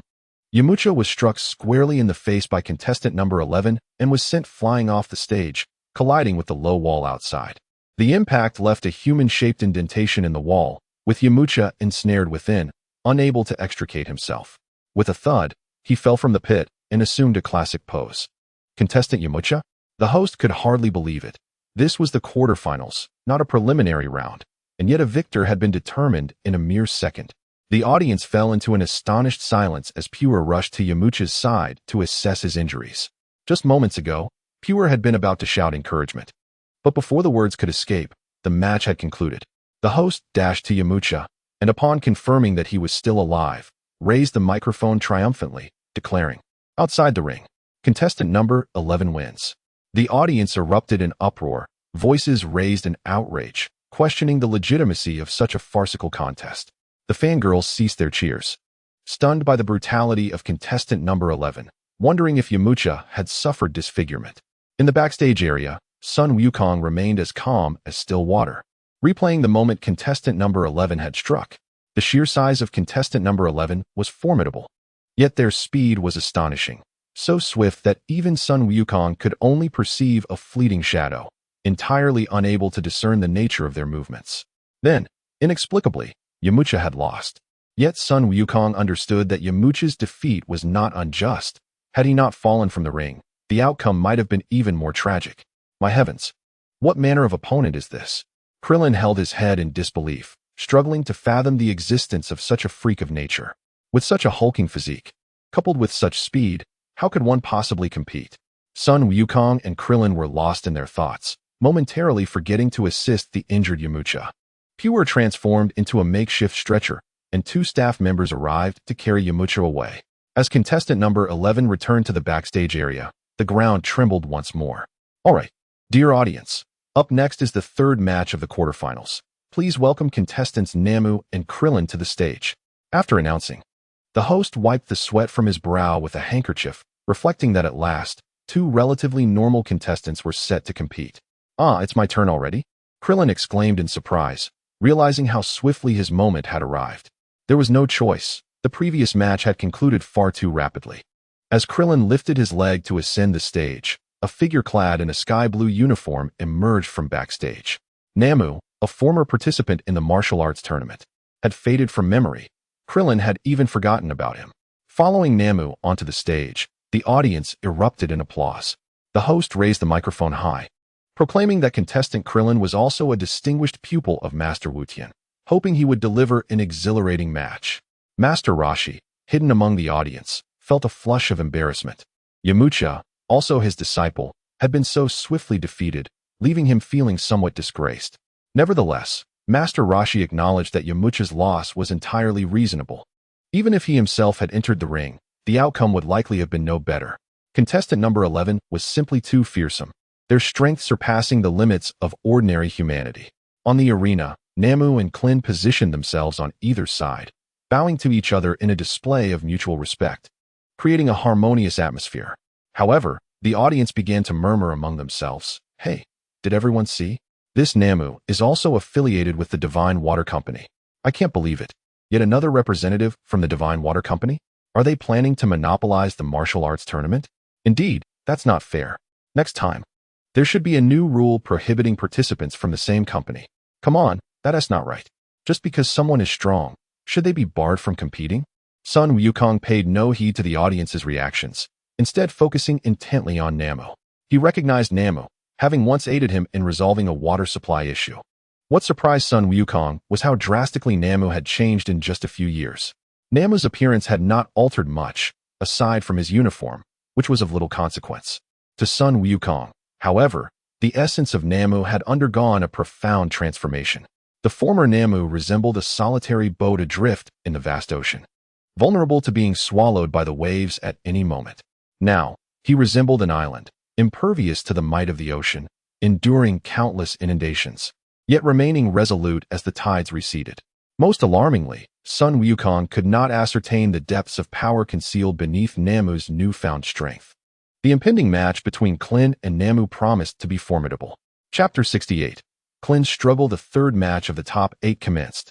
As the host's voice echoed, Klin charged towards Namek, who stood firm, countering each of Klin's moves with remarkable ease. It was as if Namek had transformed into an entirely different person. He was astonishingly formidable. The host momentarily lost composure, nearly dropping his jaw in disbelief. He recalled Namek, yet could not remember him being this powerful. Had he mistaken him for someone else? Some audience members recognized Namek's name, but had no recollection of his prowess, perceiving him only as an ordinary participant, perhaps even a mere passerby. Yet, witnessing Namek's spectacular performance, the audience erupted in applause.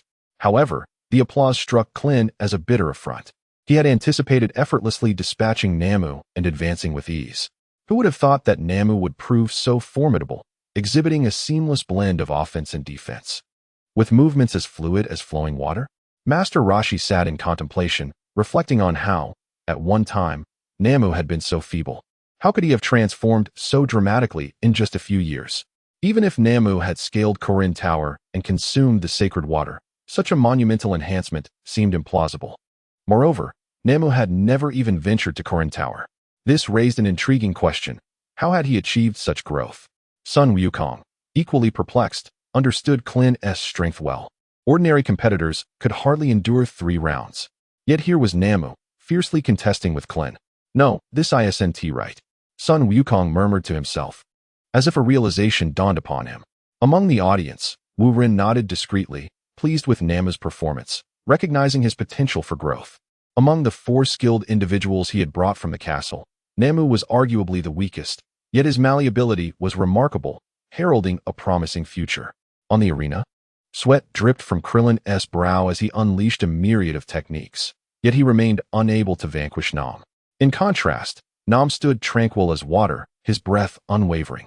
Krillin's assaults crashed against him like tumultuous waves upon an immovable rock. Despite the astonishing nature of Krillin's techniques, they failed to disturb Nam in the slightest. Suddenly, Krillin leapt backwards in a series of rapid retreats, maintaining distance. This won't do. If this continues, I shall surely lose, he thought to himself. With a swift motion, Krillin brought his hands downward, gathering energy into a singular, rounded form. The Kamehameha. Is Krillin finally about to unleash his ultimate move? The host exclaimed, raising the microphone with excitement. The turtle hermit, observing, felt beads of cold sweat forming in his palms. The Kamehameha was his signature technique. Would this strike prove effective? Sun Wukong furrowed his brow, contemplating a warning for Krillin, yet found himself at a loss for a better solution, compelled to simply observe the unfolding events. With a shout, Krillin released a radiant wave of energy, hurtling towards Nam. Remarkably, Nam did not flinch or evade. Instead, he surged forward to meet the Kamehameha head-on. With his right hand poised in a palm strike at chest level and his left hand pressed against his right wrist, he countered. Boom. The Kamehameha collided squarely with Nam. Had Krillin emerged victorious? The host's sunglasses shattered under the blinding brilliance of the Kamehameha, rendering him unable to see the unfolding spectacle, much like the ordinary spectators around him. However, Sun Wukong and the turtle hermit observed with clarity. They beheld as Nam's hand sliced through the Kamehameha, cleaving it in two. Nam, having split the Kamehameha, charged through the residual energy waves towards Krillin. The energy attack, akin to a bamboo stalk, was effortlessly severed by Nam. Taken aback by the sudden turn of events, Krillin was caught off guard, unable to withdraw his energy in time as Nam advanced upon him. Bang! The Kamehameha dissipated, and Nam's hand strike hovered perilously close to Krillin's head, a mere 3 centimeters above. Cold sweat streamed down Krillin's forehead as he thought, oh no, could this be my defeat? Instinctively, he raised his arms to shield himself. If Nam could slice through the Kamehameha, Krillin's head would surely not withstand the blow. To his astonishment, Nam's strike merely grazed Krillin's arm, as light as a dragonfly touching water, and he felt no force behind Nam's attack. Nam staggered back, appearing as if Krillin's defense had succeeded, even repelling him. Krillin's expression turned perplexed. He himself could not fathom what had just transpired. By all rights, he should have lost from that last blow. Why had Nam been the one to retreat? Krillin certainly did not believe that his aura of intimidation alone could dissuade an adversary. So what had truly happened? As the glow of the Kamehameha faded from the arena, the ordinary audience merely observed Krillin and Nam standing motionless, as if nothing had occurred. Nevertheless, the failure of the Kamehameha was evident, and Nam's well-being served as the clearest testament to that fact. Ahem. It seems that Krillin's Kamehameha is still somewhat immature, the host called out, attempting to alleviate Krillin's embarrassment. Yet, Krillin felt even more awkward. He was acutely aware of the true caliber of his Kamehameha technique. It is indeed somewhat difficult to accept that Namu has been so thoroughly unraveled. Krillin cast a glance at Sun Wukong, pondering whether, had it been Wukong unleashing the Kamehameha, the outcome would have been the same. Noticing Krillin's distraction, Master Roshi quickly sent a mental message. Krillin, steady your mind, remain calm, and focus on the match. It was only then that Krillin realized his negligence. Had Namu seized the opportunity to attack, he might not have had a chance to retaliate. Observing Krillin's state, Wukong felt a sense of helplessness. This was a competition, and he could not afford to offer any substantial assistance. His thoughts diverged from Krillin's. He considered whether, if faced with Krillin, he could effortlessly slice through the Kamehameha. Wukong had yet to attempt this and remained uncertain of its feasibility. On the arena, Namu showed no urgency to attack, as if he were patiently awaiting Krillin's recovery. Suddenly, a spark of insight illuminated Krillin's mind. Could it be that when Namu broke through the Kamehameha, he sustained internal injuries? Though Namu appeared outwardly composed, was it merely a facade? It must be so. Taking a deep breath, Krillin charged forward once more. His fists and feet moved with the swiftness of a gale.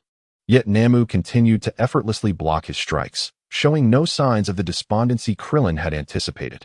However, Krillin grew increasingly courageous, displaying no inclination to yield, and the intensity of their battle escalated. How peculiar, Wukong exclaimed, sensing something amiss, yet unable to articulate it. Suddenly, Master Roshi's voice resonated within Wukong's mind. Krillin is growing through this battle, a testament to Namu's influence, although the reason behind Namu's actions remains unclear. Indeed, Wukong felt a surge of excitement as he glanced at Master Roshi among the crowd. He had long harbored a suspicion, but lacked the conviction to voice it. Now, with Master Roshi's revelation, clarity dawned upon him. Yet, the motivation behind Namu's actions remained a mystery. At that moment, the announcer's voice rang out once more.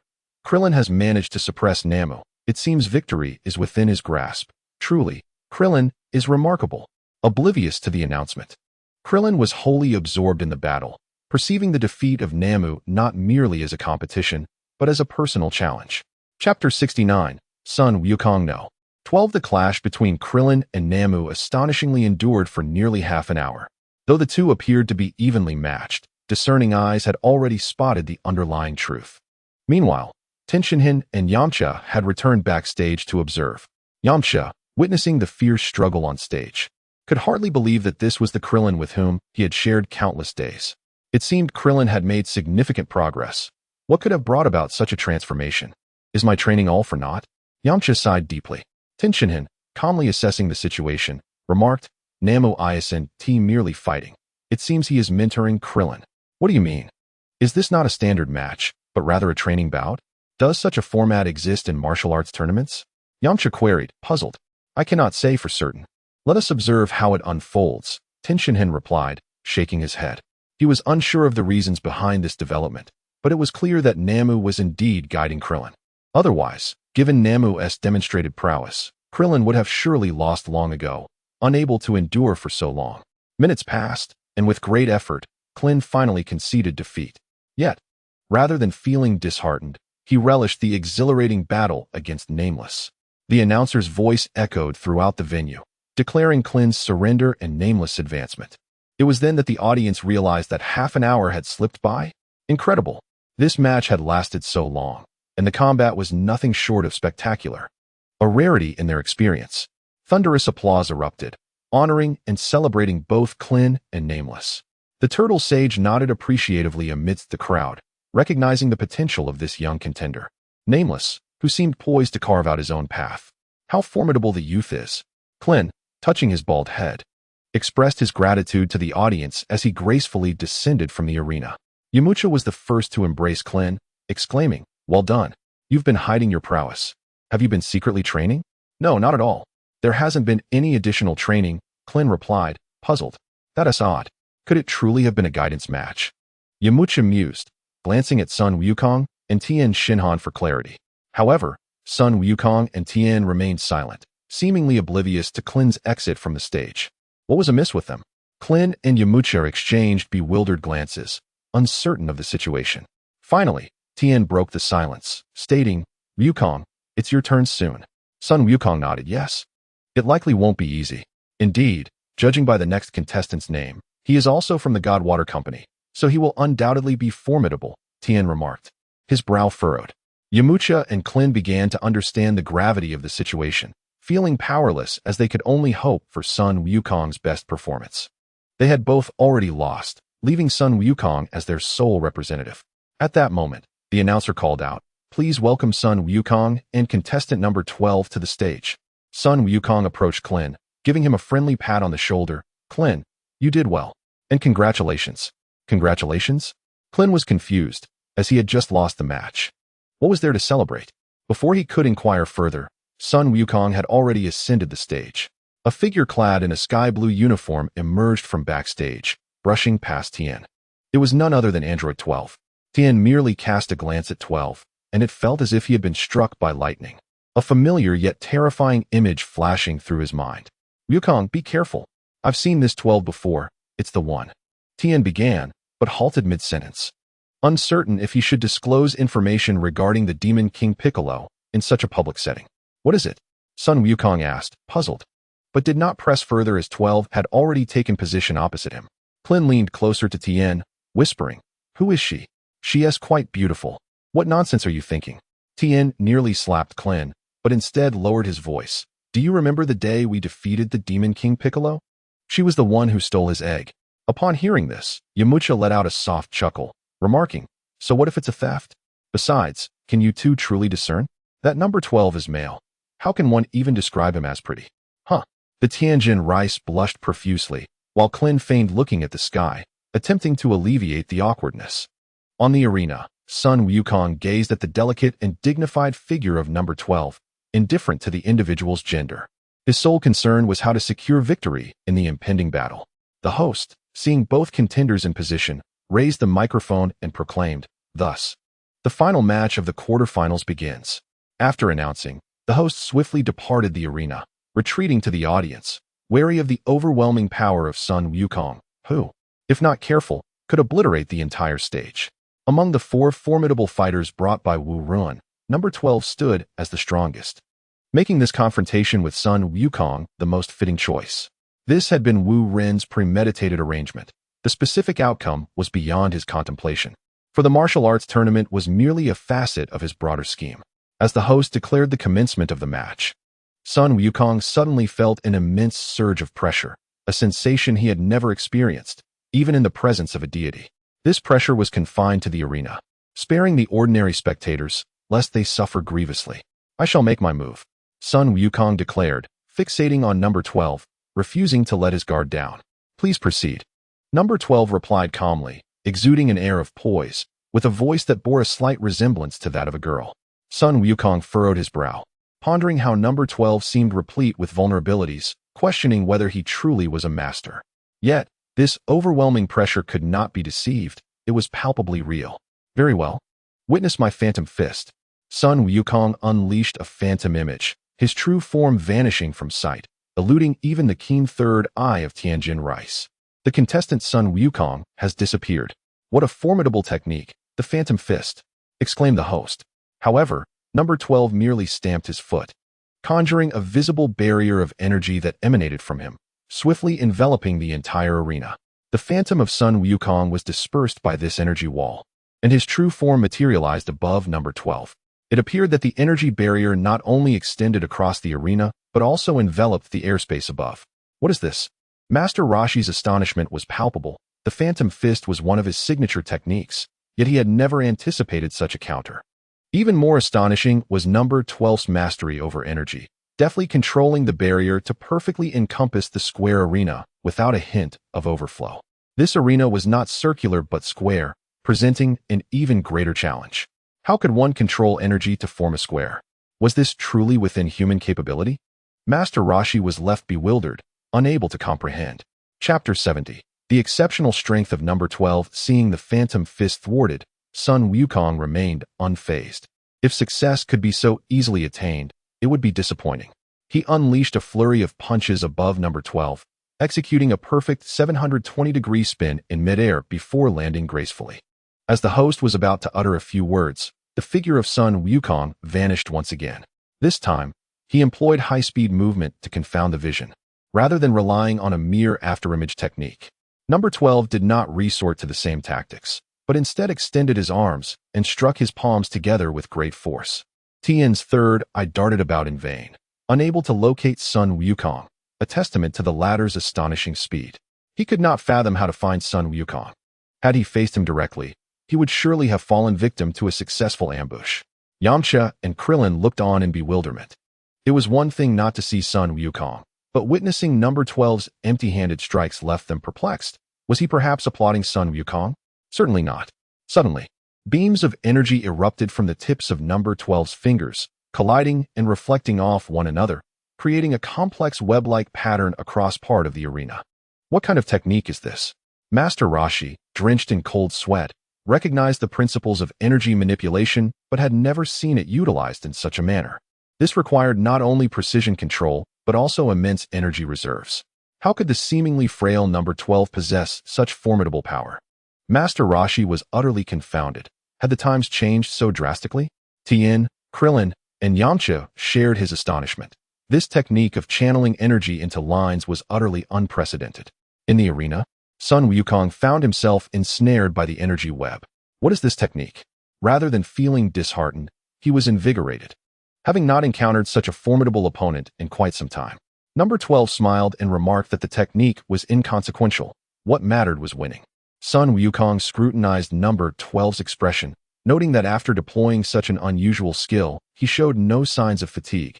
Was this technique as commonplace as cabbages, easily produced? No, that couldn't be right, Sun Wukong mused. There was another possibility. Number 12 must possess an extraordinary reservoir of energy, yet his slender physique belied such a notion. What could this mean? Are you going to concede? Otherwise, it may become quite painful, Number 12 taunted, his fingers curling as the waves of energy began to constrict around Sun Wukong like a fishing net. Concede? Huh, not a chance. Sun Wukong gritted his teeth, straining against the binds. He refused to believe that Number 12's energy was limitless, capable of sustaining such a peculiar technique indefinitely. Seizing the moment to speak, the host raised the microphone and shouted, "Contestant Sun Wukong has been ensnared by contestant Number 12's bizarre technique. Can he break free?" The audience sat in stunned silence. Having never witnessed such a spectacle, they watched the arena with bated breath, not daring to exhale. "Wukong is going to lose," Master Rashi murmured, recognizing that Number 12's move bore resemblance to his own universal shock palm, yet was far superior. Unlike him, Number 12 could capture even the most elusive target, leaving Master Rashi feeling inadequate. Tien clenched his fists in despair. "Is this how it ends?" he lamented. "It's not fair. If Number 12 uses this strange net to throw Wukong to Krillin." He abruptly covered his mouth, unable to continue. Yamcha swallowed hard, reluctant to make a sound. The intensity of the battle surpassed his wildest imagination, leading him to curse his own training as potentially a sham. He had considered that Sun Wukong might be stronger than himself, yet he never anticipated such a staggering disparity. Even more astonishing was the fact that, despite Wukong's formidable strength, he was held firmly under the control of Number 12. On the arena, Number 12 suddenly flashed a wicked smile, exclaiming with mirth, "Indeed. As expected of one favored by the master, you possess remarkable tenacity." Beads of sweat trickled down Sun Wukong's brow, yet he found himself unable to break free from his restraints. Curiously, he inquired about this so-called master, wondering if there was someone even mightier than Number 12. Number 12 offered no reply. Instead, he withdrew his hands behind his back, a gesture reminiscent of Tao Bai Bai. The net-like waves of light dissipated, granting Wukong a moment of respite. "What does this mean? You're letting me go? Or perhaps you've exhausted your strength?" Wukong chuckled, eager to provoke and gauge Number 12's true power. "Foolish Wukong, why taunt him? Seize this chance to recover your strength," Krillin blurted out anxiously, heedless of whether Number 12 could hear. "Indeed. Wukong, give it your all. We are counting on you," Yamcha chimed in, seizing the moment. Meanwhile, Tien Shinhan remained silent, beads of cold sweat trickling down his forehead, lost in his thoughts. Perhaps he had discerned something significant, yet he found it difficult to articulate in mere words. Number 12 extended a hand, his index finger moving in a rapid flick. "No, of course not. You may feel this outcome is unsatisfactory. Thus, I shall grant you an opportunity to see if your presumed speed and strength can alter the tide." Wukong grinned widely. "As you wish." Rising to his feet, he began to pace left and right, seemingly searching for a flaw in Number 12's defenses, all the while subtly regaining his strength. Not only was consuming the magical beans prohibited during the match, but Wukong also held them in disdain. After a few breaths, he surged forward, darting towards Number 12 in a heartbeat, unleashing a powerful punch that could shatter mountains. Number 12, unperturbed, merely curled his fingers and flicked Wukong's fist lightly. With a swift motion, he utilized the force of the blow to propel himself backward. Wukong momentarily hesitated, but quickly regained his senses and pursued with even greater speed. The two figures raced toward the edge of the arena, their velocity breathtaking, rendering the ordinary spectators and even the announcer incapable of comprehending the spectacle. Only martial artists of Tien Shinhan's caliber could barely discern the unfolding events. Wu Run, however, was an exception, as he needed no eyes to perceive the fight. Both competitors vanished from sight. The announcer was drenched in cold sweat, at a loss for words. With no visibility of the fighters on the stage, what commentary could he provide? Number 12 floated gracefully across the arena, while Wukong closely followed, the two seemingly engaged in a contest of speed. As moments passed, Tian Xinhan observed that it appeared Wukong had transformed into the fleeing party, with number 12 as the relentless pursuer. Was this a mere optical illusion or a reality unfolding before him? Tian found himself unable to discern the truth, even with his third eye. The truth, much like the essence of Tianjin rice, is that Sun Wukong's speed was indeed overshadowed by number 12. No matter which corner of the arena Sun Wukong occupied, he invariably found number 12 already poised in that very position. Clearly, number 12's swiftness far surpassed that of Sun Wukong. "Stop, no more fighting," Sun Wukong exclaimed, halting his movement as he appeared in one corner of the arena, panting, "I concede. I'm done." Number 12 appeared somewhat taken aback. "You're giving up just like that? Your Kamehameha was ineffective."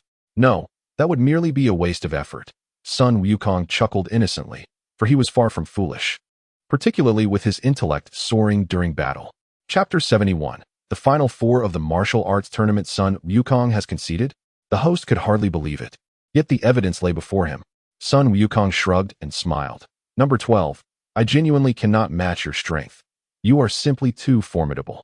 How have you trained to achieve such power?" "You will find out in due time," number 12 replied with an enigmatic smile.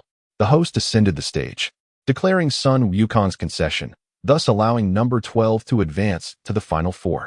Sun Wukong waved as he descended from the stage. "Farewell. I look forward to learning from you another time."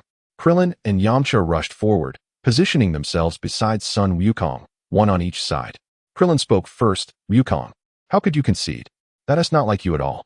"Indeed, how could this happen?" Yamcha echoed in disbelief. Sun Wukong spread his hands in resignation, smiling wryly. "Number 12 is even stronger than we imagined. He deliberately concealed his true abilities. When he unleashed his energy wave, I sensed in that fleeting moment that he far exceeded his apparent strength." Krillin and Yamcha were incredulous. Had number 12 truly become that monstrous, hiding even more power? Tianjin Fan interjected, "Yes, Wukong's concession was the wise choice. For number 12, this competition may merely be a showcase, and the gap between him and us is simply too vast. Though reluctant to admit it, he is indeed vastly superior to us." "No way!" Krillin and Yamcha exclaimed in unison, astonished at the terrifying prowess of number 12. Applause erupted from the audience. Meanwhile, Master Roshi remained silent amidst the crowd, pondering the existence of such a formidable master as number 12, and perhaps even more than one. These experts seemed to have emerged from nowhere. What was the explanation for this? On stage, after the host announced the results, number 12 did not depart. The host glanced at him, smiling politely. "Number 12, please head backstage to rest. The semifinals will commence this afternoon." Number 12 waved dismissively. "No need. No need. What does that mean?" The host, momentarily perplexed, forgot to relinquish the microphone, his voice echoing throughout the venue. The audience, initially preparing to disperse, suddenly noticed the unfolding situation on stage and paused to watch intently. "I mean, I will not be participating this afternoon, including the other 3 victorious contestants." Although number 12 did not hold the microphone, his voice resonated clearly across the entire venue. What does that mean?" The host was utterly bewildered, failing to comprehend the implications of not participating. Ignoring the host, number 12 slowly ascended, hovering in midair as his voice once again reached every ear present. "Ladies and gentlemen, from today onwards, our esteemed Shun Shui Company headquarters shall commence a specialized martial arts training program. Anyone who has reached the top 8 in the illustrious World Martial Arts Championship is welcome to apply." After the announcement on the 12th, an additional note was made. Please be advised that merely applying does not guarantee entry into the training program. Those of inferior caliber need not embarrass themselves by attempting to participate. The audience erupted in excitement as it dawned upon them that all 4 victors of the day were representatives of Shun Shui Company. Clearly, their participation was not solely for the championship title. Though only those who have reached the top 8 may apply, there are always those who seek to take advantage of the situation, dreaming of the opportunity to soar into the ranks of Shun Shui Company. At that moment, it seemed that no one cared about the martial arts competition any longer, as discussions erupted regarding the myriad of wondrous tales surrounding Shun Shui Company. Sun Wukong gazed longingly at the figure of the 12th, contemplating the necessity of attending this so-called training program. Similarly, Krillin and Yamcha shared the same sentiment. If the seemingly unremarkable Nameless could achieve such significant progress, wouldn't they become even stronger by entering the training program? Only Tianjin Fan appeared troubled. He too wished to join the training, but the thought of Tao Bai being present filled him with discomfort, as he could not forget how Tao Bai had treated him in his youth. This was the shadow of his life, one he could never erase. At that moment, a handsome young man soared from the crowd towards the 12th. Upon reaching him, he uttered merely 2 words, "Let us go." The 12th, displaying utmost respect, bowed to the young man and, with a wave of his hand, summoned 3 figures cloaked in blue from the backstage of the martial arts event. Once the 5 were gathered, they ceased all chatter. The young man led the way, followed closely by the 4 adept fighters. In no time, the quintet vanished into the horizon. Who is that young man? Krillin pondered, gazing skyward until the 5 silhouettes faded from view. He must be that esteemed individual. Sun Wukong replied, nodding. I can sense a familiar aura. Which esteemed individual? Krillin inquired, perplexed. Is he truly powerful? A profoundly mysterious figure. His strength is beyond description. Sun Wukong shook his head, unable to fathom Wu Rin's true prowess, knowing only that it was unfathomable. Fool. Yamcha playfully slapped Krillin on the head. The 4 experts are utterly obedient to that esteemed individual. Can't you see that? That doesn't necessarily imply he is powerful, Krillin retorted, rubbing his head and instinctively stepping back a couple of paces to distance himself from Yamcha. If we have the chance to attend that training program, we will find out. Sun Wukong suddenly felt a surge of excitement, eager to head to Shun Shui Company headquarters immediately. Indeed, I wish to apply as well. Krillin and Yamcha echoed in unison. On the arena, the host suddenly felt as if he were superfluous, holding the microphone but at a loss for words, his heart only echoing 2 words. Wanna cry. What on earth? The top 4 of the martial arts championship have all fled. What will happen to the afternoon matches? The audience dispersed, and the host, spotting Master Roshi in the crowd, hurriedly leaped over the wall to reach him. Master Roshi, perhaps you are the savior of the martial arts competition. Moments later, Master Roshi arrived backstage to meet Sun Wukong and the others. The Turtle Sage advised Sun Wukong and his companions to continue the competition, suggesting that the event could make an exception and allow them to become part of the top 4. The host had gone to discuss this with the event organizers, and it was believed that a resolution would soon be reached. However, at that moment, Sun Wukong and his companions had lost interest in the martial arts tournament. Had it not been for the Turtle Sage's earnest persuasion, they might have already departed. After much coaxing from the Turtle Sage, Sun Wukong and his friends agreed to continue the contest, albeit acknowledging that the competition had lost its significance and would merely serve as a display match. Indeed, the event organizers unanimously approved the host's suggestion, allowing Sun Wukong and his companions to enter the top 4, which was subsequently announced to all attendees. Otherwise, the tournament would have concluded awkwardly, leaving the organizers in a difficult position, unable to mention the Shun Shui Company, and thus they opted to maintain the status quo. That afternoon, the semifinals commenced. The original top 4 participants were entirely replaced, which displeased the audience. Nevertheless, no one protested. After all, they were present and could at least enjoy watching Sun Wukong and his companions compete. The semifinals unfolded without much excitement, aside from Tianjin Fan. The remaining 3 were all disciples of the Turtle School, resembling an internal exchange of techniques. The results revealed that Sun Wukong and Tianjin Fan had advanced to the finals. Although both competitors were exceptionally talented, there lingered a sense of something amiss among the audience and participants alike. Even the finals did not evoke the anticipated thrill.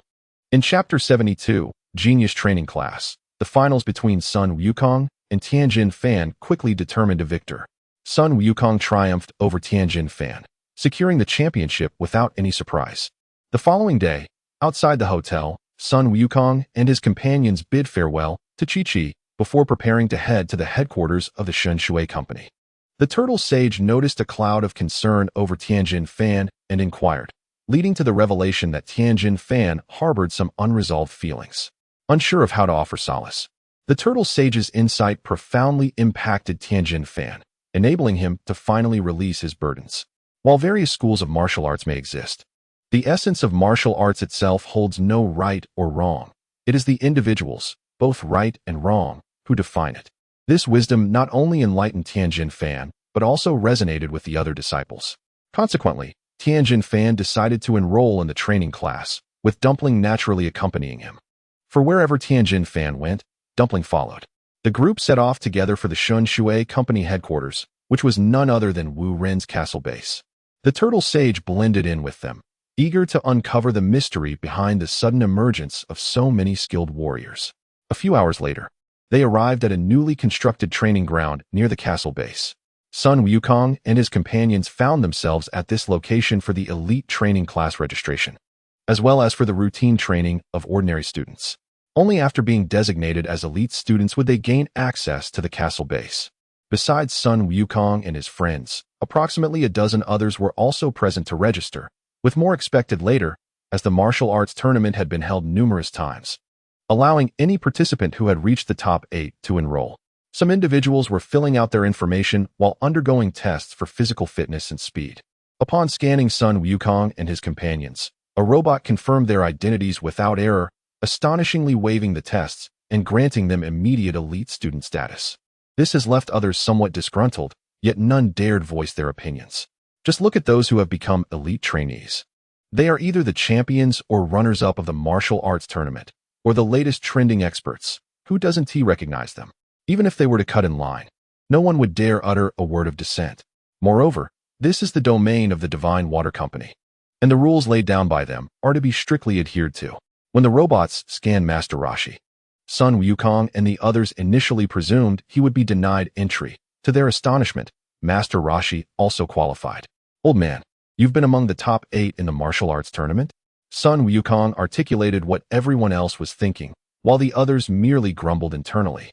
Unlike the forthright Sun Wukong. Cough, cough, perhaps so. It was too long ago, I cannot recall. Master Rashi feigned a cough, hoping no one noticed that he had once impersonated a competitor named Jackie. While he could deceive his disciples, he could not fool the robots. Setting aside his masquerade as Jackie, the robots had recorded every purchase he made, including numerous volumes of glamorous photographs. After qualifying, the group was guided by specialized robots through an aerial passage into the castle's base. Those still undergoing testing felt a sense of discontent. How could an ordinary old man bypass the testing process and directly obtain elite trainee status? Is this fair? Yet they dared only to grumble internally, afraid to voice their grievances. The surrounding robots and peculiar guards were not to be trifled with. Should they incur a beating, where could they seek justice? Within the aerial passage, the robots were imparting essential guidelines. Upon entering the castle, all elite trainees must adhere to various regulations, especially concerning restricted areas. Strictly no trespassing. Otherwise, the consequences would be theirs to bear. The robots' voices were cold and unfeeling, but the crowd remained unfazed, for they were there for specialized training, disinterested in anything else and not inclined to wander within the castle's confines. Upon exiting the passage, they descended near the castle's grand entrance, where the robots ceased to follow. Returning to the passage, the familiar figure awaiting Sun Wukong and the others was Namo. He led the group through the castle gates, and as they surveyed their surroundings, they were awestruck. The castle's gatekeepers were indeed superlative masters. Although their aura's intensity could not be felt, their appearances alone were enough to convey their prowess. The staff bustling about exuded an aura of formidable strength. Before entering the castle, Sun Wukong and the others were filled with confidence. However, now it seemed as though they were surrounded by experts, each as formidable as themselves, with many far surpassing their abilities. When did such a potent force emerge on Earth? If the castle's master sought to declare himself king, it would surely be a trivial matter. Master Rashi felt an increasing sense of trepidation. Namo's introduction became a blur. His heart was in turmoil. After centuries of cultivation, his mind had been like a tranquil well, seldom disturbed. Yet the revelations upon entering the castle shattered his worldview, which had remained unchanged for hundreds of years. Having lived for centuries and traversed the globe, there were few places on Earth he had not visited. How long had this castle been established? How is it that there are suddenly so many extraordinary individuals? Is this still Earth? It seems as though we are in two completely different worlds. The crowd, filled with astonishment and curiosity, followed Namu to the pinnacle of the castle. This was the training ground for elite students, with a lounge nearby. Here, various auxiliary training devices were available, including a newly constructed gravity chamber. Though they had never encountered such a facility, they understood from the introduction that it was extraordinary. With such resources, who would fear slow progress in their training? No wonder the castle housed so many exceptional talents. However, what they witnessed was merely the tip of the iceberg. The secrets within the castle exceeded their wildest imaginations. After surveying the area, Master Rashi inquired, Namu, with such comprehensive facilities, what are the fees? Tien and Krillin felt a pang of anxiety. If the costs were exorbitant, how would they manage to pay? They had only considered enrolling and had never contemplated the notion of tuition. It was not that they wished to take advantage of the situation. Rather, the concept of tuition had never crossed their minds. Son Goku, however, seemed unconcerned, as he had no understanding of money. Namu, taken aback, countered, Master Mateto, after teaching your disciples for so long, how do you charge for your lessons? Master Rashi was momentarily stunned, puzzled by the idea that a company like the Divine Water Corporation, which had made such significant investments, would not charge a fee. Could it truly be a philanthropic endeavor? He found it hard to believe that a trade-based enterprise would invest without reason. Namu shook his head, I'm not certain. But from what I know, the esteemed gentleman likely does not place much importance on such trivial profits. Oh, I see, Master Rashi nodded. Regardless of the true intentions of the castle's proprietor, the establishment of this training program was undeniably beneficial for everyone. That's fantastic. Krillin and Yamcha high-fived in celebration, relieved that there would be no fees. Otherwise, they would have felt quite embarrassed, setting aside the fact that they had no savings due to their singular focus on training. Even if they did, could they afford such lavish facilities? Tien, however, was not overly enthusiastic. He still hesitated and, after careful consideration, asked, May I inquire how training is conducted here? Are there instructors available? All eyes turned to Tien. Was he perhaps apprehensive about encountering Tao Pai Pai? Namu pondered for a moment before responding. No, students may choose their own training methods, or they can opt to follow a specific instructor. Chapter 73. The birth of the strongest Son Gohan in history that is simply splendid. Tien was inexplicably thrilled, even more so than when he had gained his status as an elite student. Krillin leapt up in jubilation, exclaiming, Hooray! Does this mean Master Mateto can stay here and continue teaching us? Indeed, Yamcha remarked, realizing the logic of the situation. Since there were no restrictions against external instructors, Master Rashi would certainly be welcome. Rashi contemplated for a moment, initially considering a refusal since he felt he had little left to impart to his students. Yet, upon observing the array of advanced equipment, he felt a spark of excitement. Son Goku clapped his fists together, grinning. It's settled then. Grandpa, don't leave. Stay here with us. Master Rashi felt a deep sense of satisfaction as he observed that his disciples had surpassed him in strength. Yet they still held unwavering trust in him. To decline their trust any further would be somewhat inappropriate.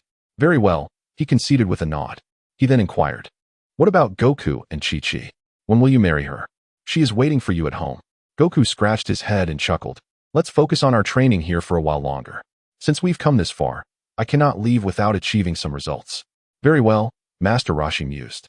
Recognizing that this was the only course of action, Goku was quite stubborn, and persuading him to return home to marry was a futile endeavor, leaving Chi-Chi, the daughter of the Ox King, in a difficult position. Then allow me to teach everyone how to use these devices. Nam stepped forward, introducing an array of advanced equipment that dazzled the onlookers. The disciples of the Turtle School no longer had to bear the weight of their shells during training, as they now had access to far superior technology. In the grand hall on the first floor of the castle, Wu Ren sat regally upon his throne, nodding in approval. The plan has succeeded flawlessly. The strongest fighters on Earth have gathered. As long as they remain here to train, I believe they will grow even more formidable. Wu Ren's motives were not entirely altruistic. He harbored his own ambitions. Thus, Goku and his companions commenced their new training regimen at the castle base. Time flew by, and soon a year had passed. Goku's progress was evident. After enduring nearly 100-fold gravity training, he had become the second strongest fighter in the world. His rapid advancement was astonishing, even to himself, as he found it hard to believe he had surpassed the formidable number 12. Unbeknownst to Goku, numbers 11 and 12 were artificially created beings nurtured from his own tail. It was merely a matter of time before he would surpass number 12. As for Tien and the others, while they had made some strides, their progress paled in comparison. They remained on par with Nam and Tao Pai Pai, still significantly weaker than number 12. Master Rashi, during his year in the castle, had made little progress himself. He spent his days teaching his disciples while neglecting his own rigorous training. His rationale was simple. He was aging and deemed it unsuitable for him to engage in such strenuous practice. Given the difficulty of Goku's training, it was evident that without the elite students' access to free sins of beans and spiritual springs, Goku would have long since faltered. Now that Goku had achieved considerable success, Master Roshi once again urged him to seek Chi-Chi and marry her. A true man must not break his promises. Thus, Goku bid farewell to his companions and journeyed to the Ox King's home to wed Chi-Chi. He remained there for 3 long months, constantly yearning to return to the training camp. However, Chi-Chi and the Ox King vehemently opposed the idea, otherwise he would have left much sooner. As the days passed, Goku became anxious, fearing that Tien and the others might surpass him. Ultimately, the Ox King, realizing he could not hold Goku back, ceased his objections. But he had one stipulation. Chi-Chi must accompany Goku to the training camp. However, Chi-Chi had not achieved a top 8 position in the martial arts tournament in this realm. If Goku wished to bring Chi-Chi into the castle, he would need to navigate through layers of approvals, which was evidently no simple task. Goku dreaded such cumbersome processes. Reluctantly, Sun Wukong could not refuse Chi-Chi and agreed to take her back to the training camp, proceeding step by step. Little did he know, upon their return to the outskirts of the castle, they were greeted by robots, and Chi-Chi was not required to undergo any scrutiny. This unexpected turn of events relieved Sun Wukong of considerable hassle, and he chose not to dwell on it further. Inside the castle, Wu Ren stood with his back to the enormous electronic screen, already aware of everything. Chi-Chi's presence was inconsequential. She could come and go as she pleased. Over the past year, Wu Ren had observed the remarkable progress of Sun Wukong and his companions, feeling a deep sense of gratification. Simultaneously, Wu Ren had reaped immense rewards during this period. He had successfully assimilated all the skills of Sun Wukong's group, including Tien's Kikaho, Dumpling superpowers, and Master Roshi's world-shattering palm, among others. Now, Wu Ren commanded an array of skills so diverse that they were nearly innumerable. When wielded by him, these abilities surpassed their original owners in potency. This was due to Wu Ren's ever-expanding mental prowess, which had grown to a formidable magnitude, capable of enveloping a radius of nearly 1,000 kilometers when fully unleashed. Such terrifying mental strength rendered Wu Ren's execution of any skill as precise as a computer, eliminating the possibility of error, thus making him more formidable than their original wielders. Naturally, the utilization of these skills necessitated a robust foundation, a quality Wu Ren possessed in abundance. Even though Sun Wukong had already triumphed over number 12, claiming the title of the second strongest in the world, he still lagged far behind Wu Ren. Unless Sun Wukong could attain the Super Saiyan transformation at that moment, it was evident that he was not yet capable. After Chi-Chi settled into the castle base, she could not reside with the elite students. Xiaowu arranged for her to stay with Ross's mother, tending to the vegetable garden. Wu Ren even thoughtfully provided a couple suite for Sun Wukong and Chi-Chi, ensuring they were not unduly inconvenienced. Subsequently, Sun Wukong devoted himself wholeheartedly to his training, and with his strength, he was likely to soon master the gravity of 108 times. Day by day, another year passed, and the couple welcomed their first son, whom they named Sun Wufan. Sun Wukong chose this name to honor his deceased grandfather. When Sun Wufan was born, Wu Ren, using his mental powers to probe, was nearly taken aback. He had long heard of Sun Wufan's astonishing potential, and upon this examination, Wu Ren discovered an unfathomable depth of potential within the child, heralding limitless possibilities for the future. In this world, Sun Wufan's potential exceeded that of his counterpart in the original narrative, likely ranking just beneath the legendary Saiyan Broly. This was attributed to the fact that Sun Wukong in this realm was stronger and had undergone rigorous training under 100-fold gravity before marrying Chi-Chi. During Chi-Chi's pregnancy, her daily exposure to the divine spring and Wusuo in the vegetable garden had placed Sun Wufan ahead of the curve even in the embryonic stage. Wu Ren finally grasped why Sun Wufan's potential was so formidable. Suddenly, a spark ignited within Wu Ren. What if he could harness the potential development? He departed the castle, soaring toward the temple, traversing the teleportation pathway to Namek to seek the Elder for the skill of potential development. Chapter 74. The mediocre battle of Raditz. Upon acquiring the ability to develop potential, Wu Ren returned to Earth. During his research on potential development, he discovered the remarkable nature of the Grand Elder's unique skill. The efficacy of potential development is intricately linked to the caster's mental strength.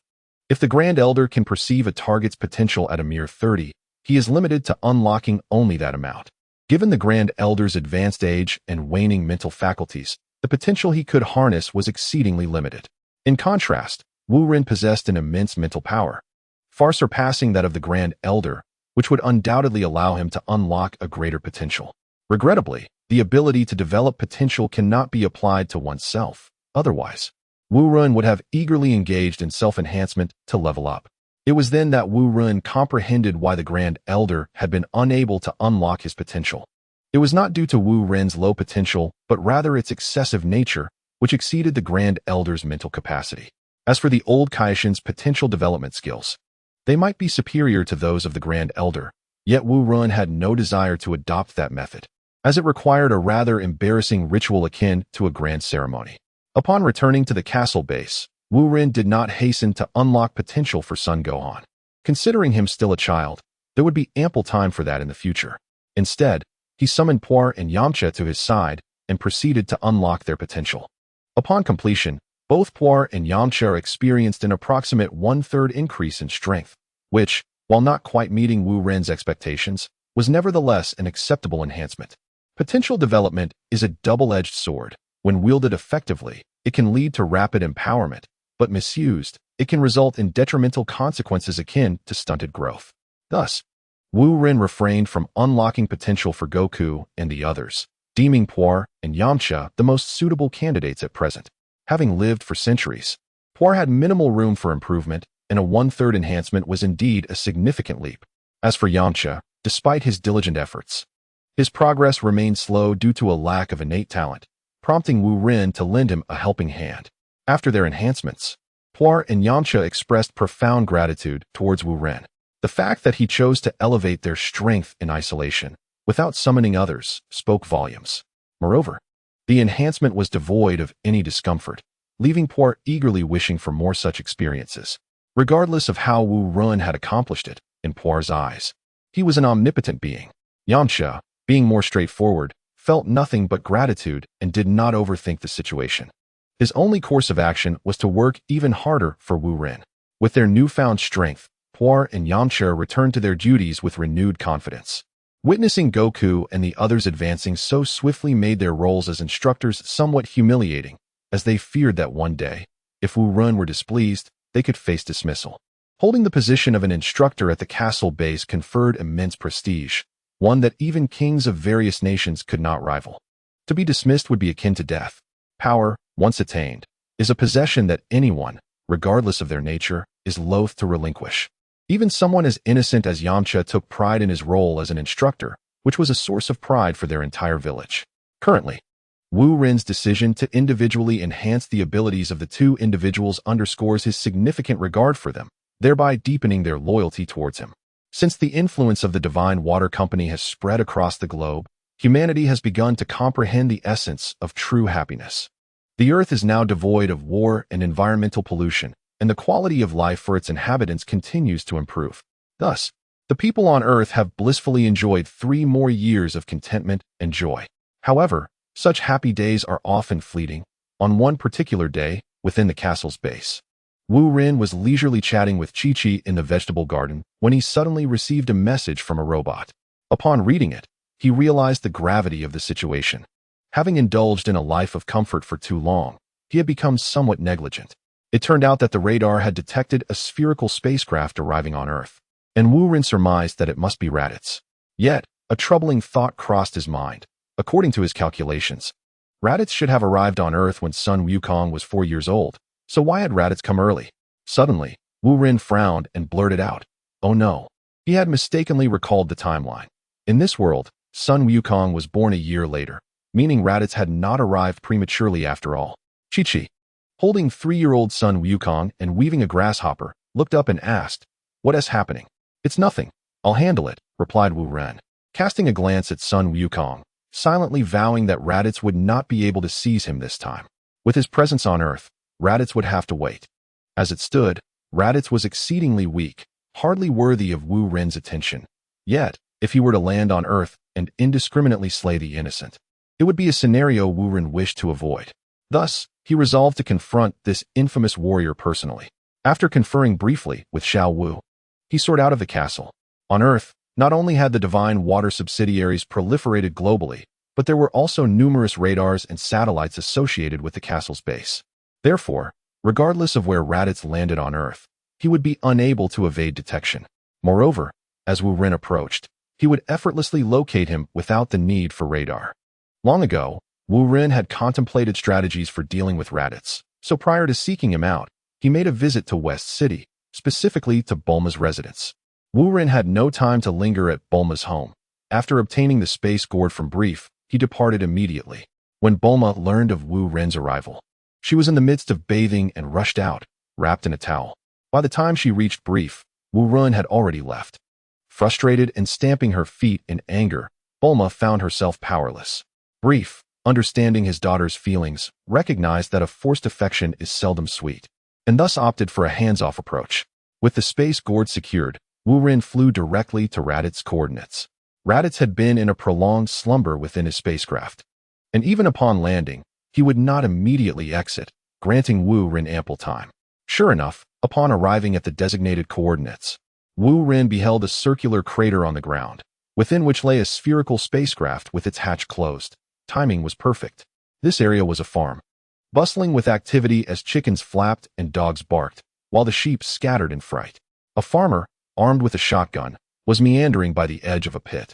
If my conjecture holds true, this farmer is indeed a quintessential weakling.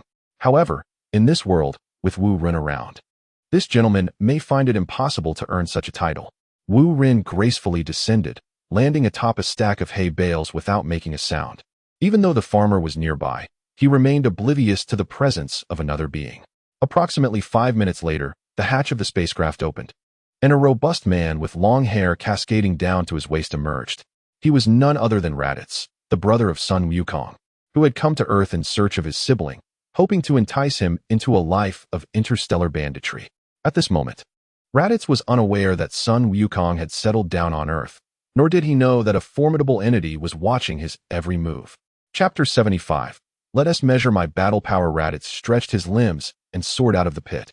The farmer, startled by the sight of a figure soaring above, screamed in terror, his grip on the shotgun trembling uncontrollably. It was only then that Raditz noticed the farmer, landing beside him to scrutinize his form. The indigenous inhabitants of this planet are exceedingly weak, so weak, in fact, that even the detector failed to alert him.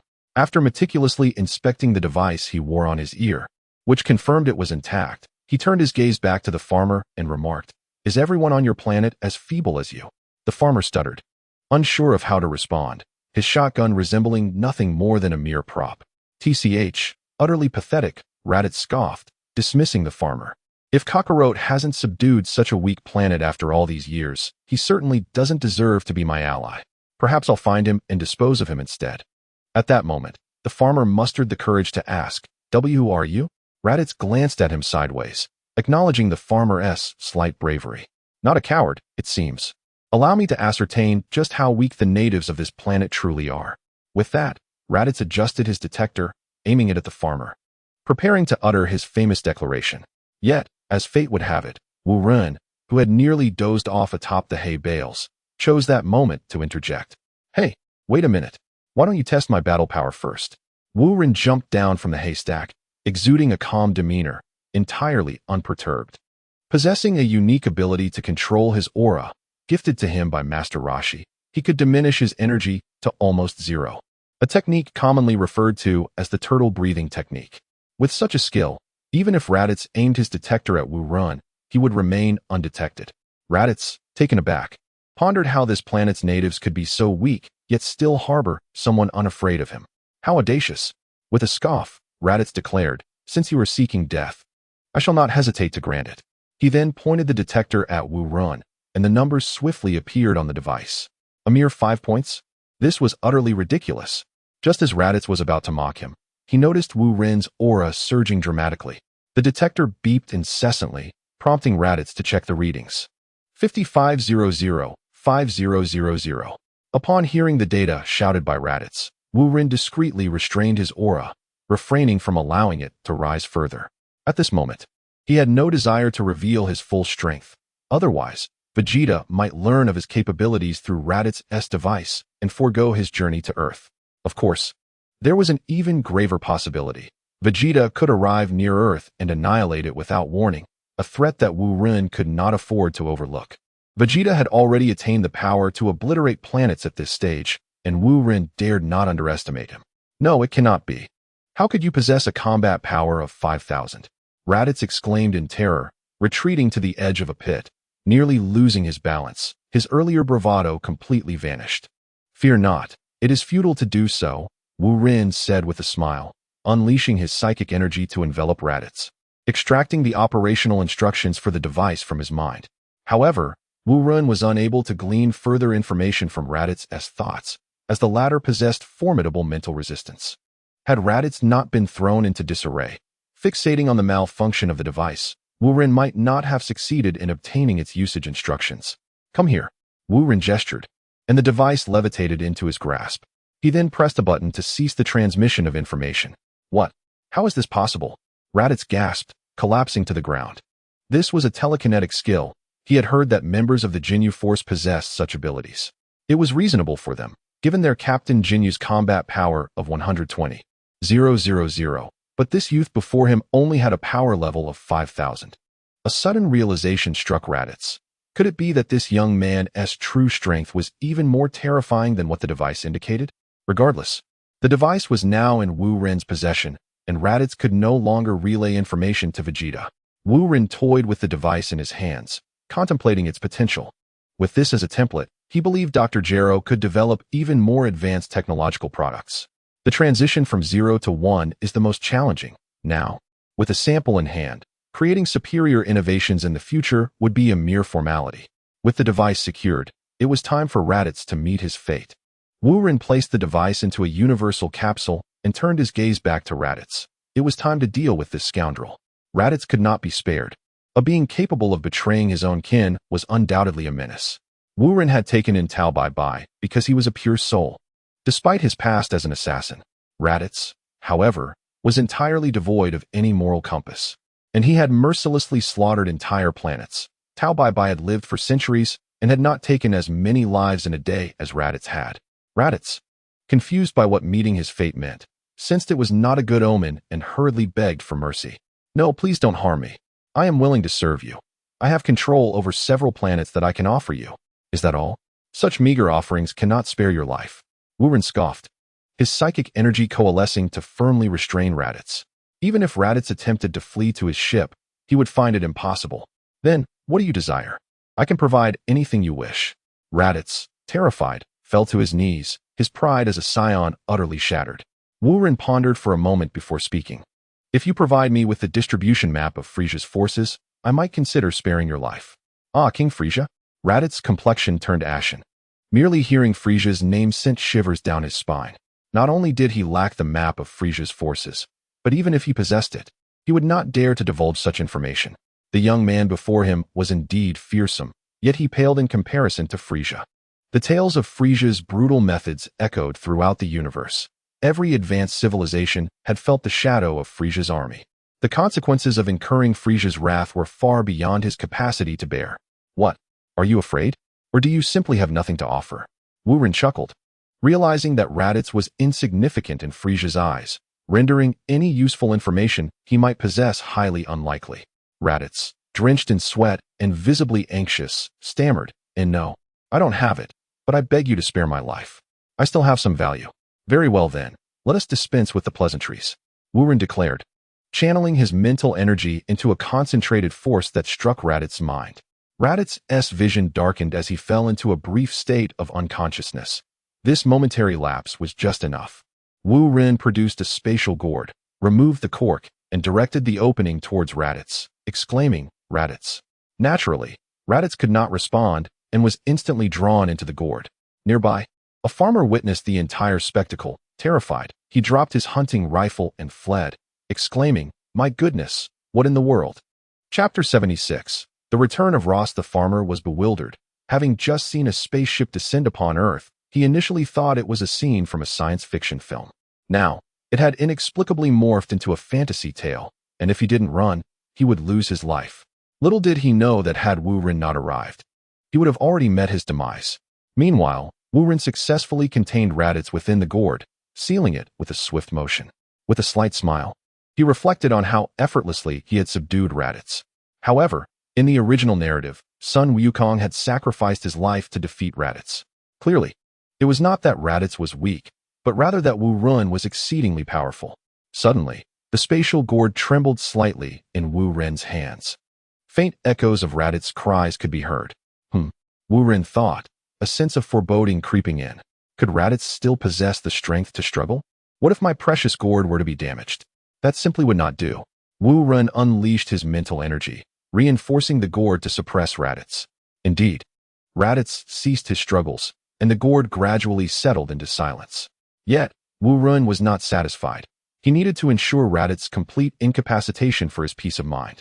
He continued to exert his mental energy until he could no longer sense Raditz's presence, at which point he finally exhaled in relief. Within the spatial gourd, Raditz gradually lost consciousness, his body transforming into an unknown liquid. Under the stimulation of Wu Ren's potent mental energy, a faint black mist descended upon the liquid within the gourd, merging seamlessly with it. Wu Ren withdrew his mental energy, shaking the gourd up and down. Hearing the sound of sloshing liquid, it appeared that Raditz was indeed finished. Ah, Raditz, do not fault my heart for its harshness. It is you who incites the wrath of heaven and humanity alike. Only death can grant you solace. Wu Ren stowed away his gourd and summoned the Nimbus cloud, soaring back to the castle base. Moments later, as he hovered above the castle, Wu Ren noticed an unfamiliar presence in the direction of the vegetable garden. Though the aura felt oddly familiar, descending from the Nimbus, he landed amidst the garden. Upon catching a glimpse of the figure's back, he struggled to recall her identity. Were it not for the familiar energy, he might have suspected her to be an intruder. It was none other than Ross, who had returned from her studies, having been parted from Wu Ren for over 7 years. As the saying goes, a girl transforms significantly from the age of 18, and indeed, this was true. Sensing someone approaching, Ross turned, inadvertently dropping her basket, causing a cascade of round, plump vegetables to roll across the ground. "Ah, my lord," she exclaimed, wishing to address him as big brother but refraining, aware that she was no longer the little girl she once was. 7 years had passed, yet Wu Ren's appearance remained unchanged. It seemed that time had no power over him. Not only Wu Ren, but also Xiao Wu and Ross's mother retained their youthful visages, perhaps a result of their prolonged stay in the garden. It appeared that only Ross had undergone a transformation, leading her to feel somewhat out of place. With keen observation, Wu Ren's mind raced back through memories, and he finally recognized the girl before him as Ross, now 22. She bore less of her youthful innocence and exhibited a newfound maturity. Her figure had also evolved considerably. In his memory, she was a petite child, yet now she stood over 175 centimeters tall. The sunlight danced upon her golden hair, which shimmered as if it were illuminated from within. As she had just returned to the castle base and had not yet donned the standard uniform, she was dressed in her own attire. A simple, fitted gown clung to her form, and in practicality, she had hiked the hem above her calves. Her porcelain-like legs revealed faint veins beneath the surface, while her long thighs complemented her slender waist.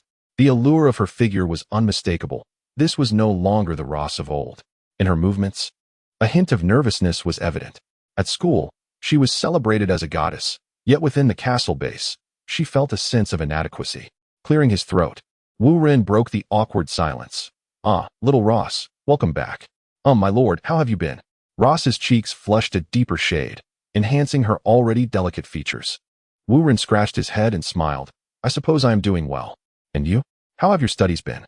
"Quite well," Ross replied, lowering her gaze, her face growing warmer. Her voice fell to a near whisper, yet Wu Ren's keen hearing picked up the unspoken longing. "You miss your mother, don't you?" "It's only natural. You should visit more often," he suggested. Ross shook her head, then nodded vigorously. "Yes, but my studies are quite demanding, and the school is far from here. I do not wish to trouble anyone." Wu Ren could discern that Ross was lying, yet he chose not to delve deeper. It is quite normal for a young girl to harbor some thoughts. The assistance Wu Ren provided to Ross and her mother was trivial in his eyes, but from Ross's perspective, it was a monumental favor. Consequently, Ross remained perpetually vigilant at school, striving for academic excellence in hopes of someday repaying Wu Ren's kindness. Countless suitors had been turned away by Ross, who was singularly focused on returning to the castle base as swiftly as possible. This urgency intensified as the Divine Water Company expanded globally, establishing itself as the most influential entity on Earth, amplifying her sense of pressure. What positions are currently the most coveted on the planet? Undoubtedly, those within the Divine Water Company, an indisputable golden opportunity. Strictly speaking, Ross had been granted admission to higher education by the Divine Water Company. If she were unable to secure a position there post-graduation, how would she cope with such disappointment? Thus, this was of paramount importance to her. From a distance, Ross's mother observed Wu Ren but refrained from approaching. Noticing Ross and Wu Ren engaged in cheerful conversation, she turned away to continue her work. Sun Wukong was frolicking near the vegetable garden, closely followed by Chi Chi, who was anxious that he might inadvertently ruin the garden.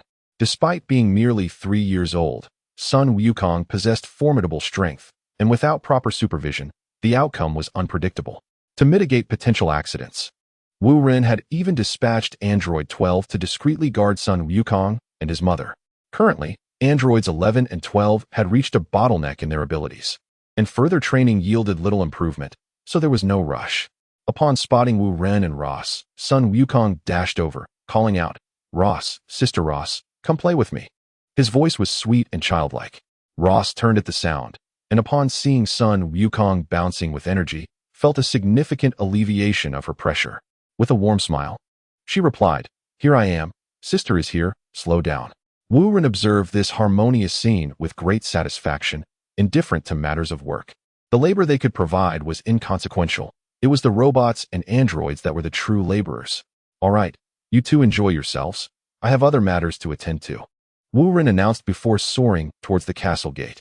As Ross watched Wu Ren depart, an unexpected heaviness settled in her chest, only dissipating when Sun Wukong reached her side, bringing her back to the present. Chapter 77. Android 13. Upon returning to the castle, Wu Ren entrusted the spatial gourd and detector to Dr. Jero. The gourd contained liquid derived from radits, which Wu Ren believed would be of significant aid to Dr. Jero. In his quest to create Android 13, Dr. Jero had nearly exhausted the tail of Sun Wukong and had used a considerable amount of the shell from Piccolo's offspring.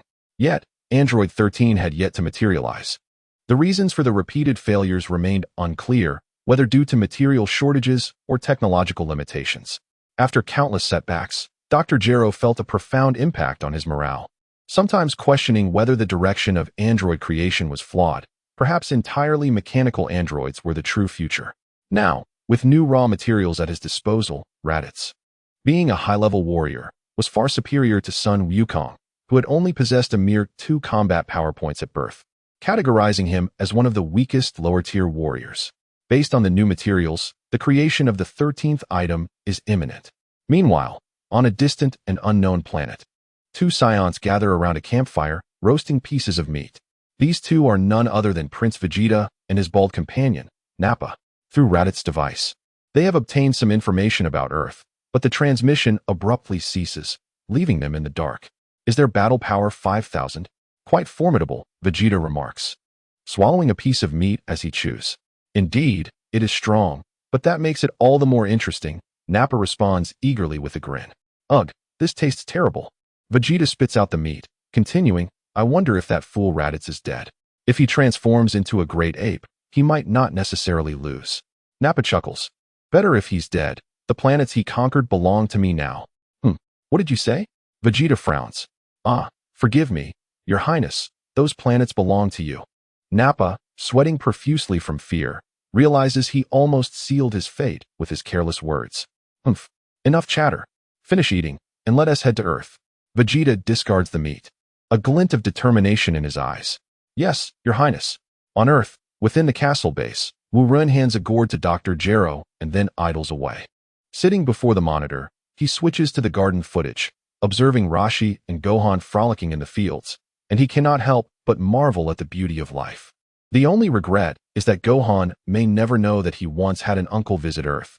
However, this matters little since Raditz, being a brute, deserves his fate, and death is a fitting end for him. In a year, Vegeta is likely to arrive on Earth, and at that time, they must be stronger. Wu Ren murmurs to himself. At that moment, Xiao Wu approaches Wu Ren inquiring about Rashi's work arrangements. She has long recognized Wu Ren's fondness for Rashi, thus taking care of her in various aspects, which could be seen as an investment. Now that Rashi has returned with her education, Xiao Wu believes that if she is given significant responsibilities, Rashi will not forget her contributions. Wu Ren, however, has no particular thoughts on this matter, entrusting the company's affairs entirely to Pilaf and Xiao Wu. Consequently, Xiao Wu delegates part of the garden management authority to Rashi, while she herself leans towards overseeing the castle base. After all, Rashi is a brilliant graduate, far surpassing Xiao Wu, and does not require a probationary period.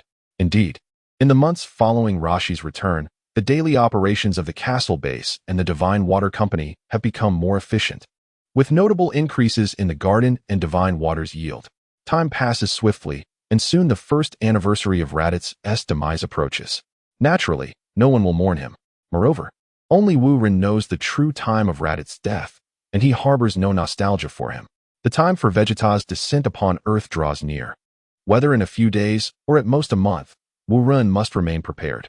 He is confident in his ability to confront Vegeta alone, determined to prevent him from wreaking havoc on Earth. Wu Ren has invested too much into this planet, and safeguarding it is his undeniable responsibility. As Wu Ren pondered the perfect resolution for Vegeta's plan, an unexpected message arrived from Dr. Gero. The creation of Android 13 had finally been successful. Wu Ren promptly set aside his tasks and hurried to Dr. Gero's laboratory. Moments later, within the confines of the lab, Wu Ren examined Dr. Gero's latest creation, Android 13. This version of 13 differed from the original, resembling Raditz to some extent. Apart from his shorter hair, both his physique and facial features bore a striking resemblance to Raditz. Lacking human qualities due to his artificial nature, Android 13 appeared more menacing than Raditz, reaching a near repugnant demeanor. Well, not bad, albeit somewhat unsightly, Wu Ren nodded, expressing a degree of satisfaction with Dr. Gero's new creation. What's the matter, sir? Is 13 not perfect enough? Dr. Gero inquired, his voice somewhat hoarse and his back slightly hunched from his recent labors. Perfect? Not quite, but he seems to possess formidable strength, which should prove quite practical. After stating this, Wu Ren circled around the cryogenic chamber containing Android 13. At present, the android was in a dormant state, preventing Wu Ren from gauging his true combat prowess. A hint of a smile crept onto Dr. Gero's face, indicating that Wu Ren's approval of the creation brought him some relief. Indeed, his combat power is significant, likely around 4 times that of Android 11. Wu Ren suddenly froze. 4 times that of Android 11? Furthermore, 13 had yet to undergo any training, crafted using a liquid derived from Raditz. It was evident that Android 13 was incomparable to Androids 11 and 12. The disparity was indeed vast. Raditz, as a high-ranking Scion warrior, possessed a foundational strength far superior to that of Son Goku. Had Raditz trained as diligently as Son Goku, his fate would have been different. Yes, 4 times might be a conservative estimate. He could be even stronger, Dr. Gero continued, his pride swelling as he recounted the years of effort culminating in the successful creation of Android 13. Although the process was arduous, the outcome was remarkable, rendering all the labor worthwhile. If that is the case, then we have no issues, Wu Ren affirmed, his mind teeming with new strategies. Now that Android 13 was complete, with a modicum of training, he would undoubtedly grow even stronger. Once Vegeta arrived on Earth, he would be easily subdued. Seeing Wu Ren's approval, Dr. Gero eagerly added, "In that case, sir, may I proceed with matters concerning my son?" Certainly. Go ahead. Utilize any resources you require. Wu Ren had not forgotten his promise to Dr. Gero. Once the technology for androids matured, he would use scientific means to resurrect Dr. Gero's son. Given the current conditions, Wu Ren was ready to provide his full support. However, in the original narrative, Dr. Gero had fashioned Android 16 to resemble his son. Would he now create Android 14 in this world? Chapter 78. Expedition to the Shrag Star. Wu Ren departed from Dr. Gero's laboratory, intending to ascend to the rooftop and observe the training of the elite students. Since the inception of the elite training class, several years have passed. Yet the only distinguished students remain Sun Wukong and his companions, with no new additions. Most other applicants have stayed in the ordinary training grounds, while some have chosen to withdraw from the regular classes due to a lack of hope for advancement. Wu Ren does not impose any pressure regarding this matter, for cultivation indeed requires innate talent. The exceptionally gifted individuals on Earth have largely been gathered under Wu Ren's wing, making those who have yet to enroll in the elite class exceedingly rare. Suddenly, a voice resonated in Wu Ren's mind, emanating from the Earth deity, warning of a formidable force approaching Earth. This power is so immense that it surpasses the capabilities of the Earth deity, compelling him to seek Wu Ren's assistance. The potential destruction of Earth looms, and should the planet cease to exist, what significance would remain for the Earth deity? Wu Ren responded to the Earth deity telepathically, assuring him that he was already aware of the impending arrival of the Scion Vegeta, and that there was no cause for alarm. However, the Earth deity's response was not regarding the Scion's arrival, but rather about the malevolent Shrag Legion, a group notorious like Frisia. Although the Shrag Legion may not rival Frisia's forces, they remain a threat that the Earth deity cannot withstand. In some respects, Shrag is even more ruthless than Frisia. He not only ravages the planets he conquers, but also transforms them into instruments for interstellar travel. Once these tools lose their utility, he discards them for new ones. Realizing it was Shrag, Wu Ren slapped his forehead, feeling a twinge of frustration. In the original narrative, Shrag originates from the movie adaptations, and the timeline is rather convoluted, making it difficult to ascertain when he actually arrives on Earth. One can only approximate that Shrag's arrival coincides closely with Vegetas, yet the timings cannot be mutually corroborated. It is as if Shrag does not exist at all, which explains why Wu Ren had forgotten about him. Nevertheless, since Shrag arrives before Vegeta, he must be dealt with first. Wu Ren reassured the Earth deity that there was no need for concern, as he would handle the situation. Coincidentally, Wu Ren was on his way to the elite training class to announce several matters. He recalled that when Shrag came to Earth, he nearly caused its destruction. Thus, it was imperative to prevent Shrag from actually landing on Earth and to take preemptive action. A few moments later, within the elite training class atop the building, Sun Wukong and others were engaged in specialized training, some in the gravity chamber and others utilizing various equipment. Upon noticing Wu Ren's arrival, Krillin hastily set down his apparatus and bowed, exclaiming, "My lord." Wu Ren waved his hand dismissively, saying, "No need for that. Gather them. I have an announcement to make." "Of course," Krillin replied, somewhat nervously as he went to assemble his companions. Within half a minute, all the students had gathered, including Master Roshi, who, though not participating in any training himself, was always present to guide his disciples. With everyone assembled, a palpable tension filled the air. They all understood that Wu Ren was the true master of the castle, yet his appearances were rare, making his personal visit today all the more nerve-wracking for them. Once everyone had gathered, Wu Renqing cleared his throat and addressed the assembly, stating, "Dear friends, I trust that after enduring arduous training, each of you has experienced significant growth in your strength." Sun Wukong and the others exchanged glances, their smiles blooming involuntarily. Indeed, since their arrival, they had made remarkable strides, ascending countless levels of power. Even the nearly untrained Master Roshi had seen a noticeable enhancement in his abilities. After surveying the group, Wu Renqing continued, "Now, the time has come to test your mettle. This may be the inaugural challenge of our special training class, and perhaps the final one as well." "A challenge? What sort of challenge?" Krillin and Yamcha exchanged perplexed looks. Den stood by, bewildered, struggling to grasp the situation. However, Tianjin Fan and Sun Wukong felt a surge of excitement. After days of relentless training, they had grown somewhat weary, and now a matter of significance had finally arisen. Master Roshi remained silent, sensing that a grave situation was at hand, as such a distinguished figure as the castle's master had personally come to address them. Wu Renqing took in the expressions of his students and nodded before proceeding. "In the coming days, 2 Scions will arrive on Earth, and their objective is to annihilate our planet. Your mission is to defeat them." "Scions!" the group exclaimed in unison, as they had not encountered Raditz in this realm and were thus unaware of the nature of Scions. Indeed, they are a fiercely combative extraterrestrial race, known for usurping other planets, and now they have set their sights on our Earth. Wu Renqing refrained from disclosing Sun Wukong's identity as a Scion, to spare him an undue psychological burden. "To invade our planet? Such scoundrels cannot be forgiven." Sun Wukong clenched his fists, his eyes blazing with intensity. Krillin glanced at his companions, uneasily posing a question. Sir, may I ask something?" "Certainly. Go ahead," Wu Renqing replied. "Scions are formidable, are they not? Otherwise, you would not have come to inform us personally." After gulping nervously, Krillin admitted, Even with his newfound strength, the unknown still frightened him. Wu Renqing first glanced at Sun Wukong, then turned to Krillin, affirming, "Yes, Scions are immensely powerful, terrifyingly so. Therefore, this is your final test. If you succeed, you will graduate." Graduate? Tianjin Fan's heart sank at the thought of leaving the castle. The training facilities here were invaluable. He could hardly bear the idea of departing. Yes, graduate. Noticing Tianjin Fan's concern, Wu Renqing reassured him, "Fear not. Graduation does not imply you must leave. You may continue your training here, or even take on the role of instructors." "That's wonderful," Krillin exclaimed, jumping for joy. Tianjin Fan nodded, remaining silent, evidently more preoccupied with the prospect of staying in the castle than the impending threat of the Scions. The other students shared a similar sentiment. Blissfully unaware of the true terror that Vegeta embodied, each one buoyed by a sense of inexplicable joy. Only Master Roshi maintained his composure, daring to inquire, "Sir, if we were to fail this test, what then?"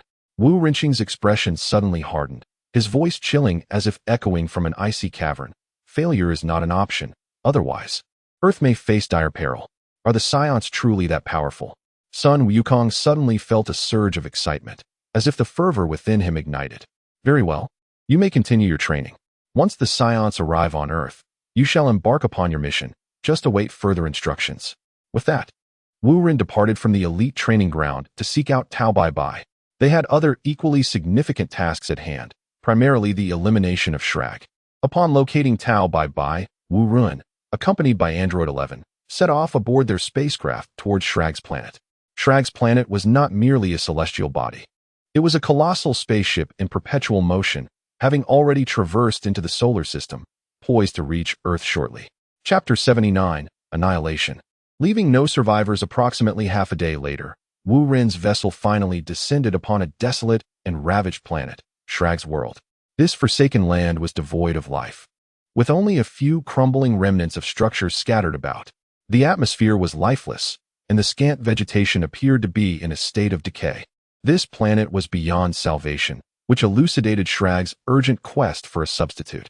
Originally, this world bore a different name. It was forcibly renamed due to Shrag's conquest.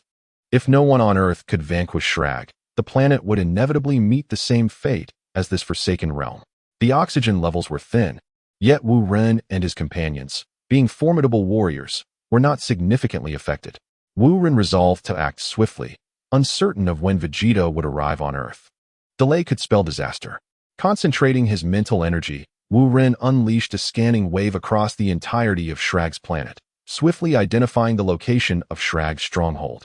Within Shrag's private spacecraft, a band of lowly henchmen busied themselves with preparations for their journey to Earth. Inside, Shrag reclined upon his throne, idly swirling a high-stemmed glass half filled with a crimson liquid, clearly relishing a life of indulgence. Suddenly, alarms blared, and the holographic projector beneath the throne activated, revealing 3 figures in 3-dimensional projection. Unauthorized visitors? Shrag furrowed his brow, shattering the glass in his grasp. The shards cascaded to the ground. Below the throne, peculiar-looking individuals, some Shrag's enforcers and others mere tools aboard the ship, cowered in fear at Shrag's fury. A bunch of worthless fools. Go forth and eliminate those 3, Shrag commanded, pointing towards the projection. The henchmen, understanding their orders, scrambled to comply. Meanwhile, Wu Ren and his companions raced through the air, drawing ever closer to Shrag's vessel. Abruptly, Wu Ren sensed 3 hostile presences approaching them. A grin spread across his face as he mused. It seems they intend to intercept us and prevent our advance towards the ship. How intriguing. Moments later, the 2 parties met in the sky. Wu Ren gestured, and Android 11 along with Tao Bai Bai surged forward to engage the 3 grotesque adversaries. Such trivial opponents were hardly worthy of Wu Ren's direct intervention. Indeed, Android 11 and Tao Bai Bai effortlessly overpowered their foes, expending minimal effort in the process. The 3 individuals bore an unsightly appearance, and Wu Ren was even oblivious to their names. Such lowly contenders were unworthy of being remembered, their sole purpose being to survive. One by one they fell, and those who remained alive after their defeat were swiftly silenced by Tao Bai Bai, who showed little interest in delivering the final blow, only for number 11 to crush their skulls, ensuring their demise was absolute. The last of the trio, who was somewhat shorter in stature, possessed a peculiar ability to conjure numerous small creatures that drained the energy of his foes, making him a rather troublesome opponent. Yet, his adversaries were far more formidable. The minions he summoned could not even graze Tao Bai, while number 11 disregarded their damage entirely, crushing them one by one, even consuming one of the creatures whole. It was at this moment that the original creature felt the true essence of terror. These three unexpected visitors to the planet Schlag were far more powerful than they had anticipated.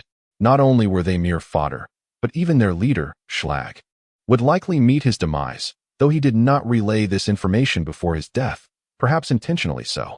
With all three grotesque beings extinguished, devoid of any life force, Wu Ren expressed his disdain, exclaiming, "So pathetic. Let us go." He took flight, with Tao Bai and number 11 following closely behind. Inside the Schlag spacecraft, Schlag rose, shattering his throne with a mighty blow, bellowing in rage, "Useless. All of you are worthless." A group of subordinates lay trembling on the ground. Such incompetence. It seems I must take matters into my own hands.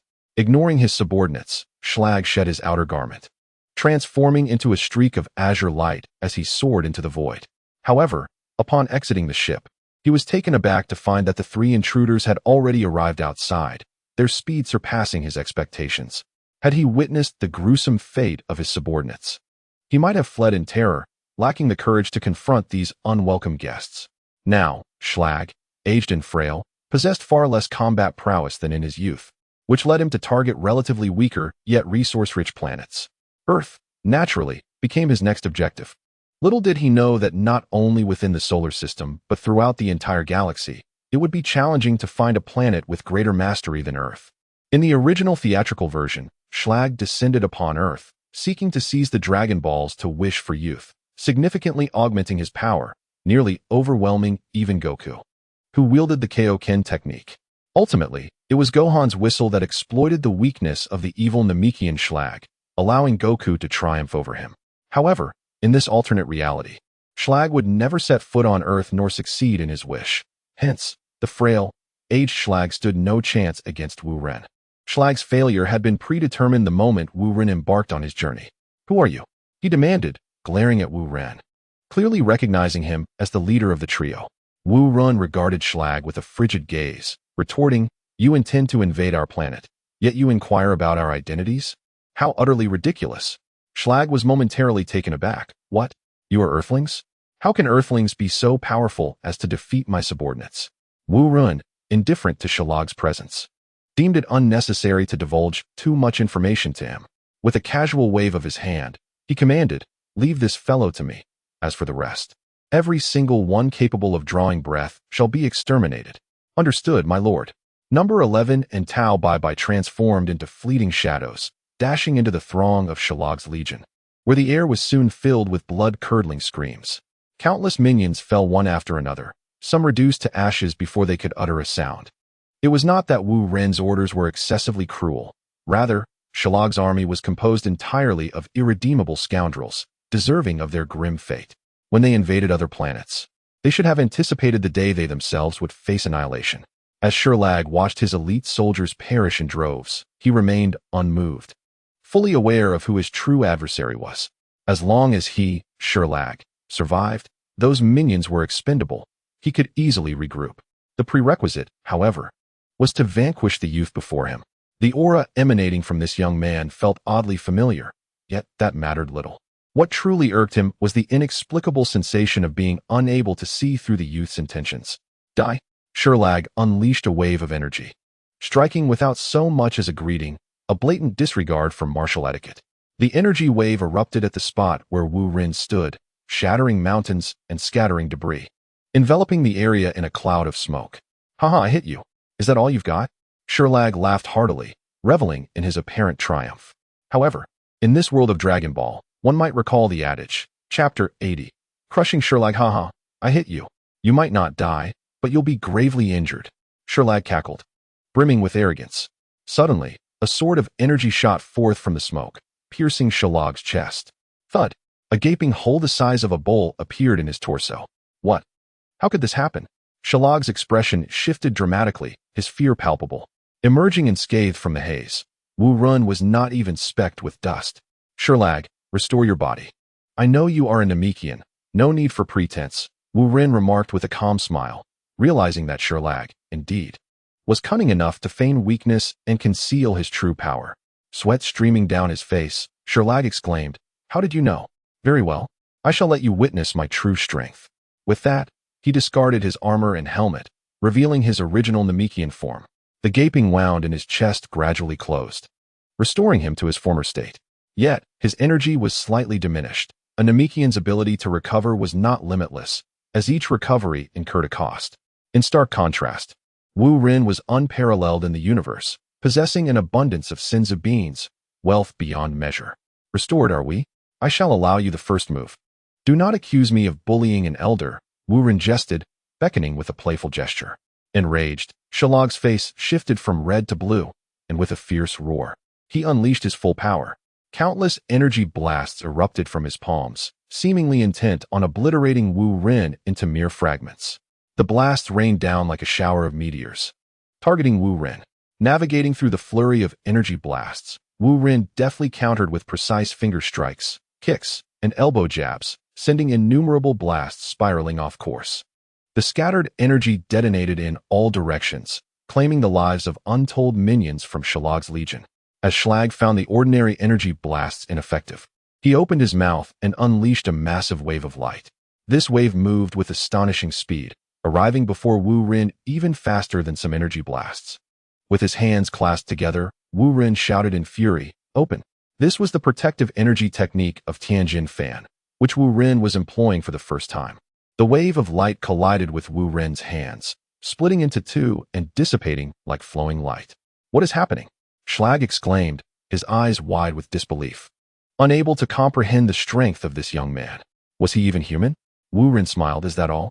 Allow me to show you what a true energy wave looks like." "What?" Schlag couldn't comprehend Wu Ren's words, but he would soon understand. Wu Ren aligned the tips of his fingers, forming a square void between his hands. Energy cannon.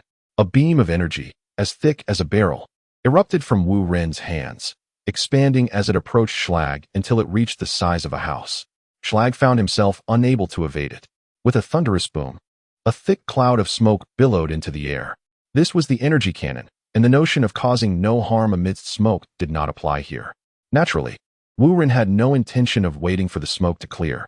With a swift gesture, a fierce wind arose, instantly dispersing the smoke. Schlag's figure emerged. His clothing in tatters, almost disintegrated, his antennae vanished, and both arms were gone. In that critical moment, Schlag had shielded his head with his arms. Otherwise, he might have met his end. "Is that it?" "Too weak," Wu Ren remarked as he slowly approached Schlag, seemingly intent on ending his malevolent existence. Hearing Wu Ren's words ignited Schlag's fury. He was King Schlag, renowned across countless planets. How could he endure being mocked by an earthling? "Ah, I'll fight you to the death. You must perish," Schlag exclaimed, burning his life force to rapidly heal his injuries. This reckless use of his vitality was irreversibly damaging. Even if he triumphed over Wu Ren, he would bear the consequences.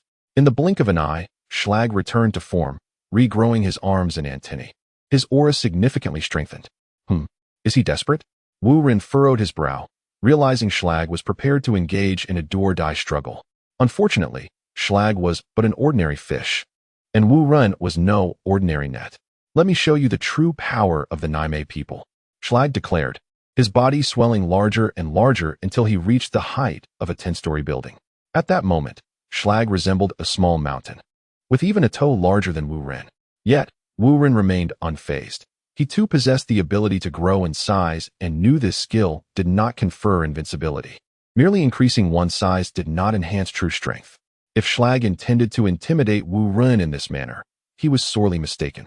Wu Ren scowled, bellowing, "Do you even dare call yourself a Namek?" Schlag looked down, gazing at Wu Ren. "What? Are you afraid? If you are, then hurry and leave my planet." With his newfound colossal form, Schlag's voice thundered like rolling lightning, and his open mouth unleashed a gale that stirred up dust and debris, causing Wu Ren's garments to flutter violently. "Fear you? Not a chance." Wu Ren launched into the air, fist clenched, striking Schlag squarely on the chin. Schlag was caught off guard, his massive form toppling backward like a small mountain. The ground trembled as his colossal body crashed down, creating a giant, human-shaped crater. How could this happen? Lying on his back, his eyes glazed over, he could hardly believe that such a formidable master could exist on Earth. He had exerted all his strength, yet the young man had appeared utterly unfazed. In truth, Schlag had survived thus far solely because Wu Ren had other intentions and did not wish to deliver a fatal blow. Otherwise, with merely the use of his evil heart skill, Wu Ren could have effortlessly dispatched Schlag without any hassle. Wu Ren hovered above Schlag, coldly inquiring, "So, have you surrendered?" Schlag seemed oblivious to Wu Ren's words, staring blankly as if rendered senseless by the impact. "Playing the fool, are you?" Wu Ren brought his hands together again, assuming the stance for a ki blast. Suddenly, two beams of light shot from Schlag's eyes, striking Wu Ren directly. The proximity was such that even Wu Ren had no means of evading it. "Huh, you let your guard down. In the end, it is I, Schlag, who will prevail," he boasted, but was stunned to see that Wu Ren had only suffered a slight tear in his clothing, with his body remaining unscathed. "No, this cannot be," Schlag despaired, raising his hand to seize Wu Ren. Wu Ren scoffed, truly obstinate. "Prepare yourself." With that, he unleashed the ki blast, striking Schlag squarely in the head. A massive hole erupted in Schlag's skull, blood gushing forth like a fountain. Wu Ren had shown mercy. Had he not, Schlag's entire head would have been obliterated. As Schlag's vitality swiftly waned, he found it impossible to maintain his enormous form, gradually reverting to his original state. "Please, do not kill me. I beg you, spare my life," Schlag gasped, devoid of any of his previous contemptuous demeanor. At that moment, he resembled a cornered dog, with Wu Ren having the power to extinguish him at will. Chapter 81. Assimilation. Power surge. The planet of Schlag was engulfed in thick smoke, filled with anguished cries. Resembling a hellish nightmare, Schlag lay on the ground, clinging to his last breath, on the brink of death. Wu Ren descended beside him, coldly asking, "Do you wish to live?" A glimmer of hope sparked in Schlag's dim eyes as he gasped, "Of course I want to live. Speak your terms." Having lived for centuries, Schlag had witnessed countless scenes. He understood that Wu Ren's decision to spare him must come with conditions. Wu Ren fixed his gaze upon Schlag's eyes, stating, "Assimilate with me. This way, some semblance of your consciousness may be preserved. It could be considered a form of survival." "Assimilate? How do you possess this skill?" "Fine, let us begin." Schlag reluctantly acquiesced, slowly closing his eyes, realizing he had no other choice. Otherwise, he would be slain and vanish forever. Wu Ren crouched down, placing his hand upon Schlag's forehead, commencing the assimilation process. The assimilation skill of the Nami star was indeed extraordinary, yet it came with stringent prerequisites. The target must willingly consent, or the process would fail. Otherwise, Wu Ren would have eliminated Schlag long ago instead of engaging in such lengthy discourse. Suddenly, Schlag's form disintegrated into specks of starlight, merging with Wu Ren. Assimilation successful. From this moment forth, the world shall no longer bear the existence of Schlag. Even if his consciousness coexists with Wu Ren, it shall be suppressed to an inconspicuous minimum. The assimilated Wu Ren appears largely unchanged externally, save for a slight increase in the ruggedness of his muscular contours. However, the more profound transformations lie within. Wu Ren not only acquired centuries of knowledge from Schlag, but also experienced a colossal enhancement in combat prowess. His energy has surged approximately tenfold, signifying a tenfold increase in surface combat capability. Yet, Wu Ren is distinct. He possesses mental strength as well, though his mental capacity has quintupled. Seemingly less than the increase in energy, the reality is quite the opposite. Wu Ren's mental strength was inherently several times more potent than his energy. Thus, the foundational differences yield disparate augmentations. Consequently, Wu Ren's total combat strength is far from merely a simple sum of tenfold energy enhancement and fivefold mental enhancement. Quietly, Wu Ren attunes himself to these changes, realizing that his mental capacity is vast as the ocean. He no longer needs to concentrate his mental energy into focused beams. Under broad coverage, he can comprehend the entirety of the Schlag planet. Even though Schlag is somewhat smaller than Earth, this represents a significant enhancement, as Wu Ren's mental strength has finally reached a planetary level. With newfound confidence, Wu Ren believes he can easily surpass Frisia's first form, exceeding a combat power of 530,000. He even feels capable of contending with Frisia's second form. At this juncture, the remnants of the Schlag Legion have been nearly obliterated, and the battle is nearing its conclusion. Shortly thereafter, Tao Bai Bai and number 11 relay messages confirming the complete annihilation of the enemies on Shrag. Wu Ren instructs them to gather all the resources from the Shrag spaceship and the planet that can be transported, placing them into universal capsules for return to Earth. Armed with Shrag's memories, Wu Ren is acutely aware of the locations of these resources, allowing him to oversee operations remotely. By delving into Shrag's recollections, Wu Ren not only uncovers resource information, but also gains insights into Frisia's forces. It becomes evident that while Shrag pillaged other planets, he simultaneously evaded Frisia's army. The accumulated knowledge over centuries contains substantial intelligence regarding Frisia's legion. No wonder Shrag would wander with an entire planet after seizing it. He was, after all, mitigating risks. Shrag possessed self-awareness. The disparity between himself and Frisia's legion was too vast to bridge through mere effort, and survival was an achievement in itself. Upon returning to his spaceship, Wu Ren waits in serene anticipation. An influx of high-grade resources fills his coffers, bringing him immense joy. These rare minerals and advanced technological devices are treasures unknown to Earth, representing the wealth Shrag amassed over centuries, acquired from countless planets. Shrag had plundered so many worlds that even he lost count, rendering Wu Ren incapable of cataloging them all.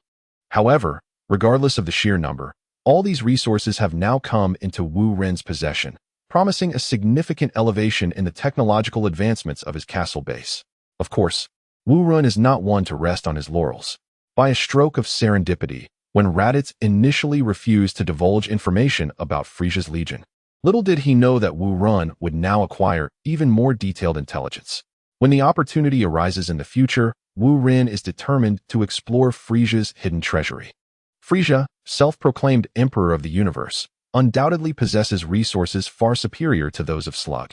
Contemplating this, Wu Ren instantly felt that Slug's resources seemed less appealing. Truly, it is disheartening how comparisons can evoke such feelings of inadequacy.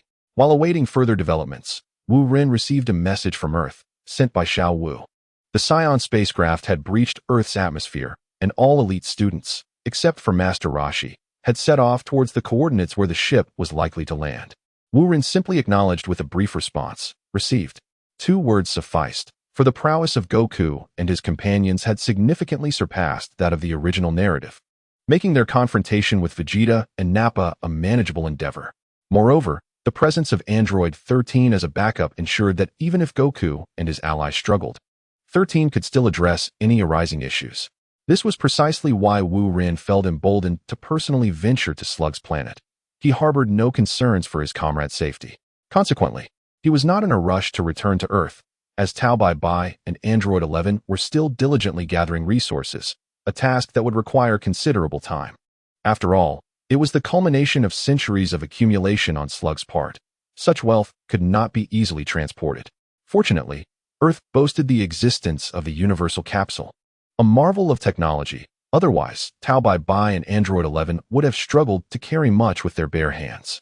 On Earth, 2 spherical spacecraft streaked through the sky like meteors, descending upon a city.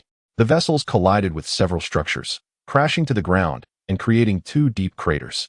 Emerging from the ships were 2 figures, a young man with hair that defied gravity and a robust bald man, the Scion Prince Vegeta and his subordinate Nappa. With Vegeta's approval, Nappa was poised to wreak havoc upon the city.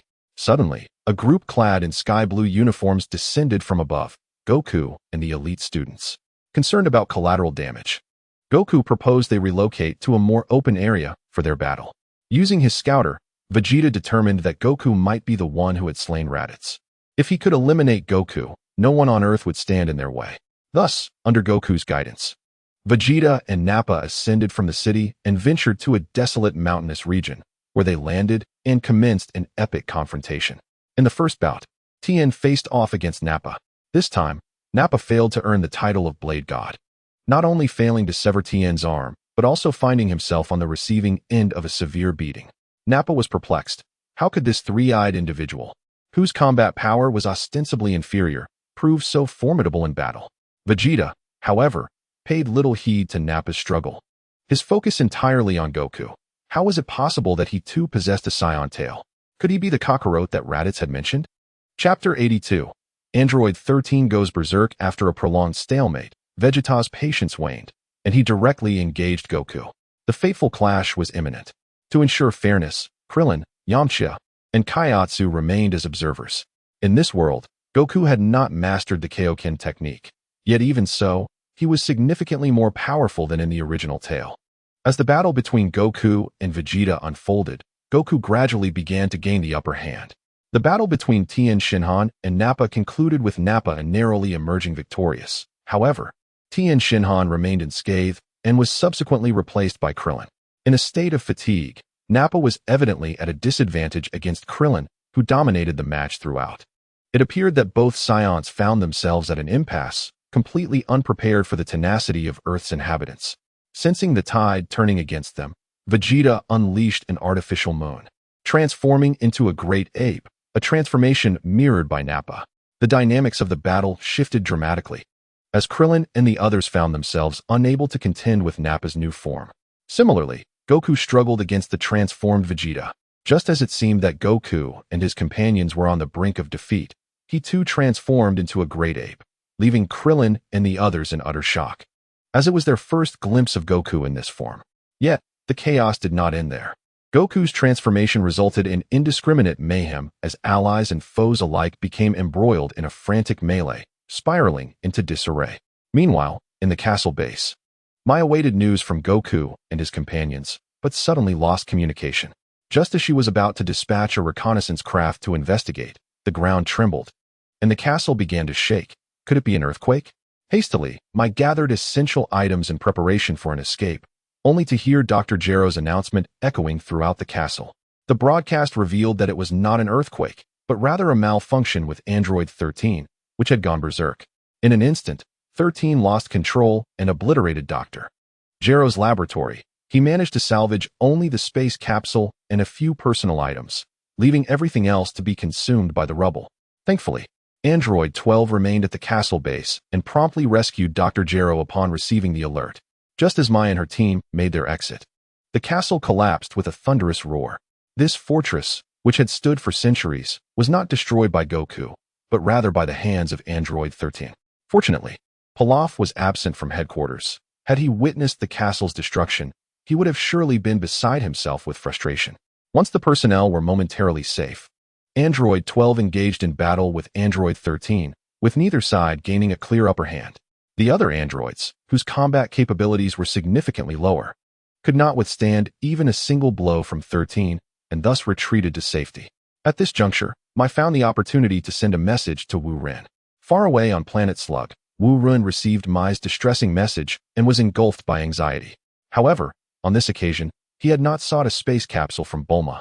Rendering his panic futile, his only recourse was to return to Earth via spaceship. Naturally, Mai could wish for Shenron to transport Wu Ren to Earth, but gathering the Dragon Balls would require considerably more time. On planet Slug, Wu Ren commanded Android 11 and Tao Pai Pai to return urgently, with approximately 1/10 of their resources left behind and ultimately abandoned. After Wu Ren's spaceship departed from planet Slug, he took control of the planet's core systems, ordering it to self-destruct. Otherwise, the planet would continue its programmed course, inevitably colliding with Earth. On that day, many inhabitants of Earth witnessed a remarkable phenomenon. A new sun appeared in the sky, radiating even more brilliance than the original sun. However, it was not long before the sun vanished, and everything returned to normal, except for the ongoing chaos between the giant apes and the androids. The turmoil on Earth was beyond Wu Ren's expectations. While the appearance of the giant apes was somewhat acceptable, the sudden rampage of Android 13 was utterly incomprehensible to him. Yet, regardless of the circumstances, Wu Ren required time to return to Earth, and until then, they had to rely on those present on the planet. On Earth, outside the castle base, in the garden, Master Roshi was attempting to persuade Chi-Chi and her son, along with the 2 women from the Ross family, to evacuate quickly. Otherwise, they risked being caught in the crossfire of the battle. The ferocity of the androids' combat was terrifying, capable of demolishing skyscrapers with a mere flick of a wrist. While Master Roshi could withstand the chaos, ordinary individuals were ill-equipped to endure it. The regular students outside the castle had already fled, recognizing that the current peril was far beyond their ability to intervene. In the garden, the Ross women refused to leave, insisting on their solemn vow to protect the garden. Master Roshi's pleas fell on deaf ears. He could only see Chi-Chi and her son onto the plane first, doubting that anyone would risk their life for the sake of public property.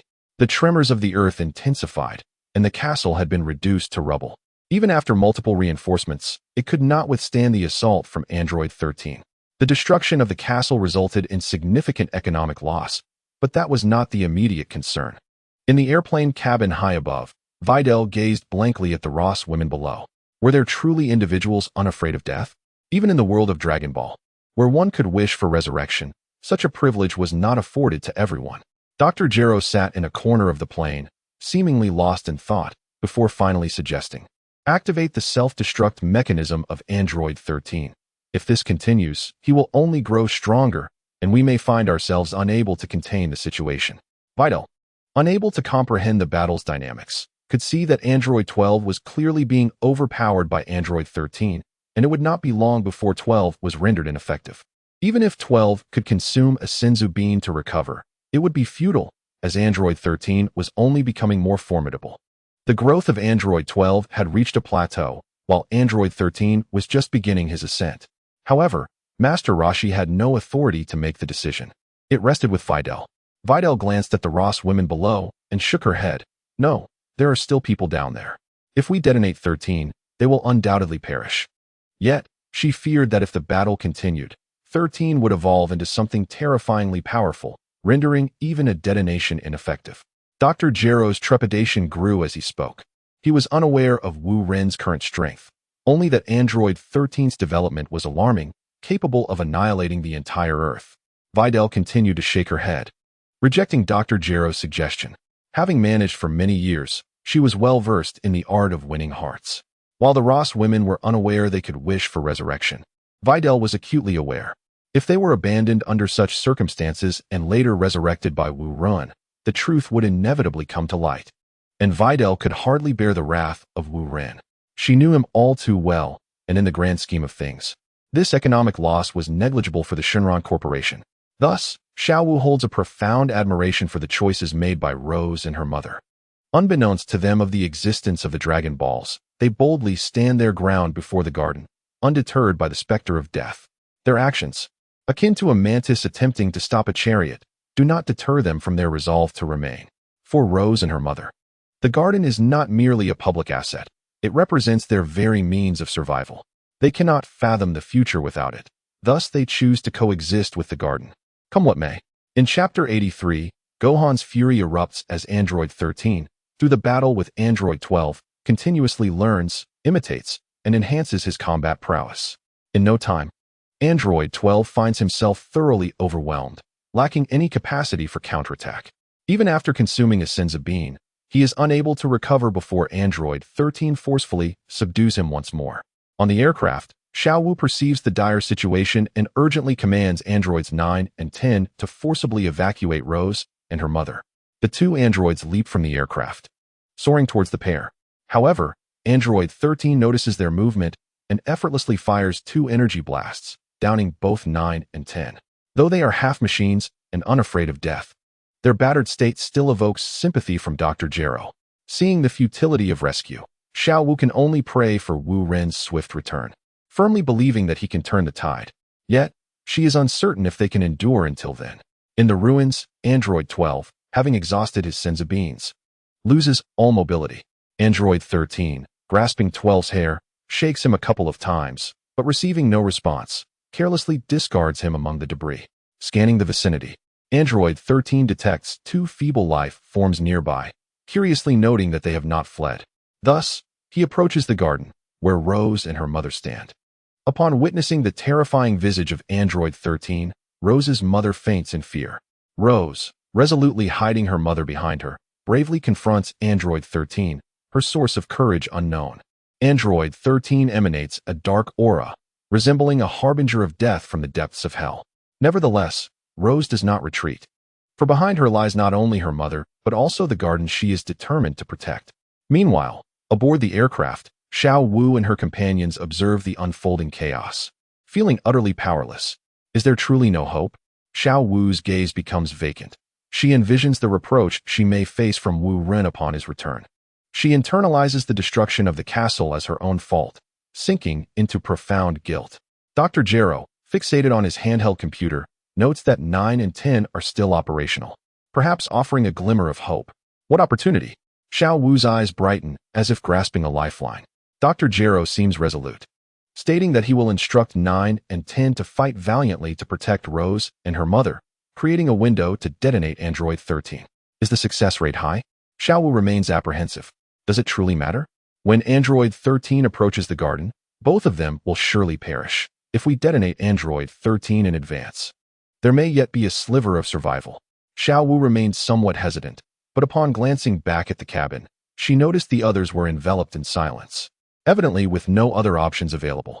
All right, let us take a chance, she declared through gritted teeth. Indeed, Dr. Jero remarked as he entered a series of commands into the computer, subsequently bringing up a special page featuring a large red button. On the ground, subjects 9 and 10 suddenly awakened, darting to the side of Rose and her daughter, each shielding one of them. Almost simultaneously, Dr. Jero pressed the red button aboard the aircraft. Subject 13 was poised to launch an attack, with a mere 0.5 seconds separating the two events. This was the precise time gap Dr. Jero had intended to exploit. Suddenly, the eyes of Subject 13 turned a menacing red, its body swelling ominously. The attack never materialized as its form was torn apart by an internal explosion. Boom! A mushroom cloud surged skyward, and a powerful shockwave radiated outward, scattering debris from the castle in every direction. The plane carrying Xiao Wu and the others was tossed about violently in the air before gradually stabilizing. Moments later, as the dust settled, a gaping abyss emerged at the side of the castle. Subjects 9 and 10 crawled out from the debris, leaving two human-shaped impressions in the ground, revealing Rose and her daughter within. Though they had fainted, they were not in mortal peril. Cheers erupted from the aircraft. Did we succeed? Xiao Wu murmured, her disbelief palpable at the events that had just transpired. Dr. Jero nodded. It seems so, though it is unfortunate about our equipment. The equipment is trivial. The crucial data is secured on the server, so this loss is negligible, Xiao Wu replied, peering through the glass window to survey the situation below. Suddenly, Master Rashi furrowed his brow and exclaimed, "No, that malevolent presence still lingers. We didn't kill it after all." Dr. Jero's expression shifted. As if he had recalled something he dared not voice. Xiao Wu whirled around to stare at Master Rashi. Could it be? He shook his head in silence, gesturing towards the vast chasm below. The group leaned over to look, but the distance obscured their view. Xiao Wu retrieved a pair of binoculars, and upon closer inspection, she noticed fragments of flesh beginning to coalesce in the pit. What is this? She gasped in horror. The sight was genuinely terrifying, even for her. Doctor. Jero snatched the binoculars, and upon seeing the scene, his voice quivered with fear. This shouldn't be possible. Subject 13's regenerative abilities aren't this formidable. According to calculations, it should be in a state of death. Master Rashi gazed down at the ground, murmuring, "Is the world doomed? How could this be? The aura of that creature is terrifying." In the chasm, the remnants of Subject 13 reassembled, yet for some inexplicable reason, the reconstruction was grotesquely disordered. Its head faced backward. Hands were where legs should be, and feet sprouted from its arms. A thick, dark mist enveloped the reformed Subject 13, presenting a nightmarish tableau. This was no longer Subject 13. It had transformed into a true monstrosity. The creature crawled out of the pit, its hideous eyes scanning the surroundings, naturally spotting Subjects 9 and 10, as well as the unconscious Rose and her daughter. The monster emitted two peculiar beams of light, striking targets 9 and 10. Both lost control, soaring through the air and colliding at an incredible speed, transforming into heaps of scrap metal. After dispatching targets 9 and 10, the creature advanced toward Rose and her daughter. Meanwhile, on the aircraft, Xiao Wu slumped to the ground, despairing. It's over. How could this happen? Doctor. Jero shook his head in silence, equally perplexed. This situation defied scientific explanation. On the ground, the monster approached ever closer, mere moments from reaching Rose and her daughter. Suddenly, a youthful voice rang out from the aircraft. "Do not harm Sister Rose." With a crash, the airplane window shattered, and a small figure flew out. It was the young son Gohan, who had managed to break free from Chi-Chi's hold. She leaned out of the window, calling out repeatedly, but Gohan seemed oblivious. Soaring towards the monster, the creature appeared more intrigued by the moving target. Upon spotting Gohan, it unleashed a wave of energy. The onlookers aboard the plane shielded their eyes in terror, while Chi-Chi fainted from the shock. Could a mere child withstand the monster's assault? Indeed, he could. The energy wave struck Gohan, but failed to bring him down. His hair stood on end, radiating a brilliant golden light. The creature's attack met Gohan and dissipated like fragile ice under the fierce luminosity. Son Gohan transformed into a dazzling beacon, resembling a blazing fireball streaking across the sky. The 13th monster seemed taken aback, flustered, its left leg advancing while its right leg retreated in a comical display. At that moment, the resplendent Gohan descended from the sky, charging toward the creature.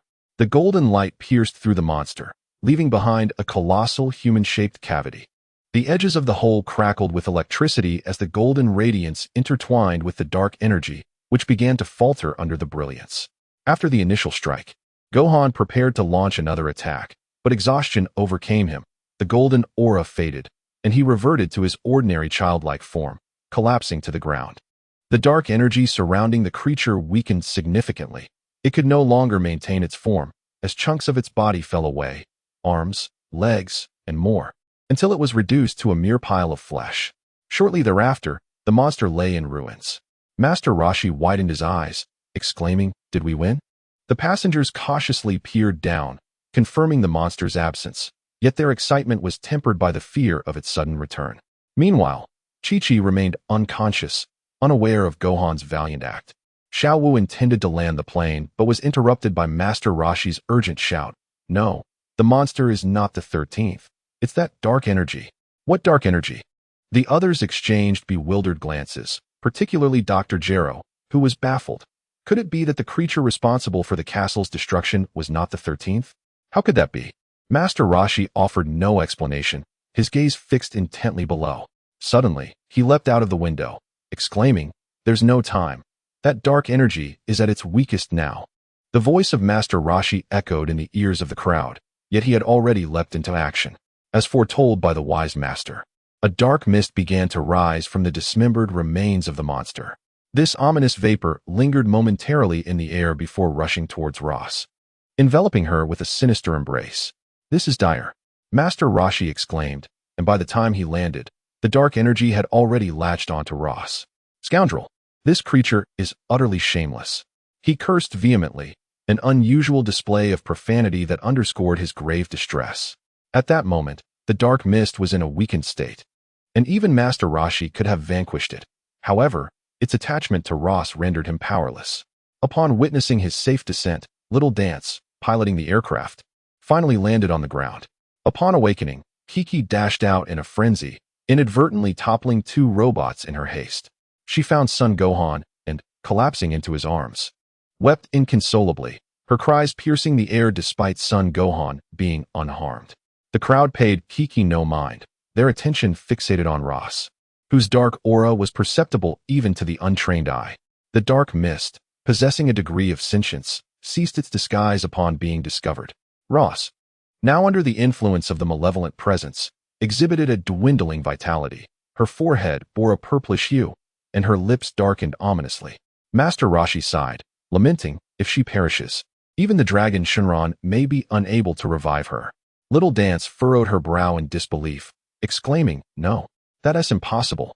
When the master returns, he will surely find a solution." Master Roshi refrained from arguing and simply shook his head, suggesting, "For now, we must use the sins of beans to sustain her life until your master returns." "Understood." Little Dance acquiesced, retrieving sins of beans and healing water from the universal capsule to administer to Ross.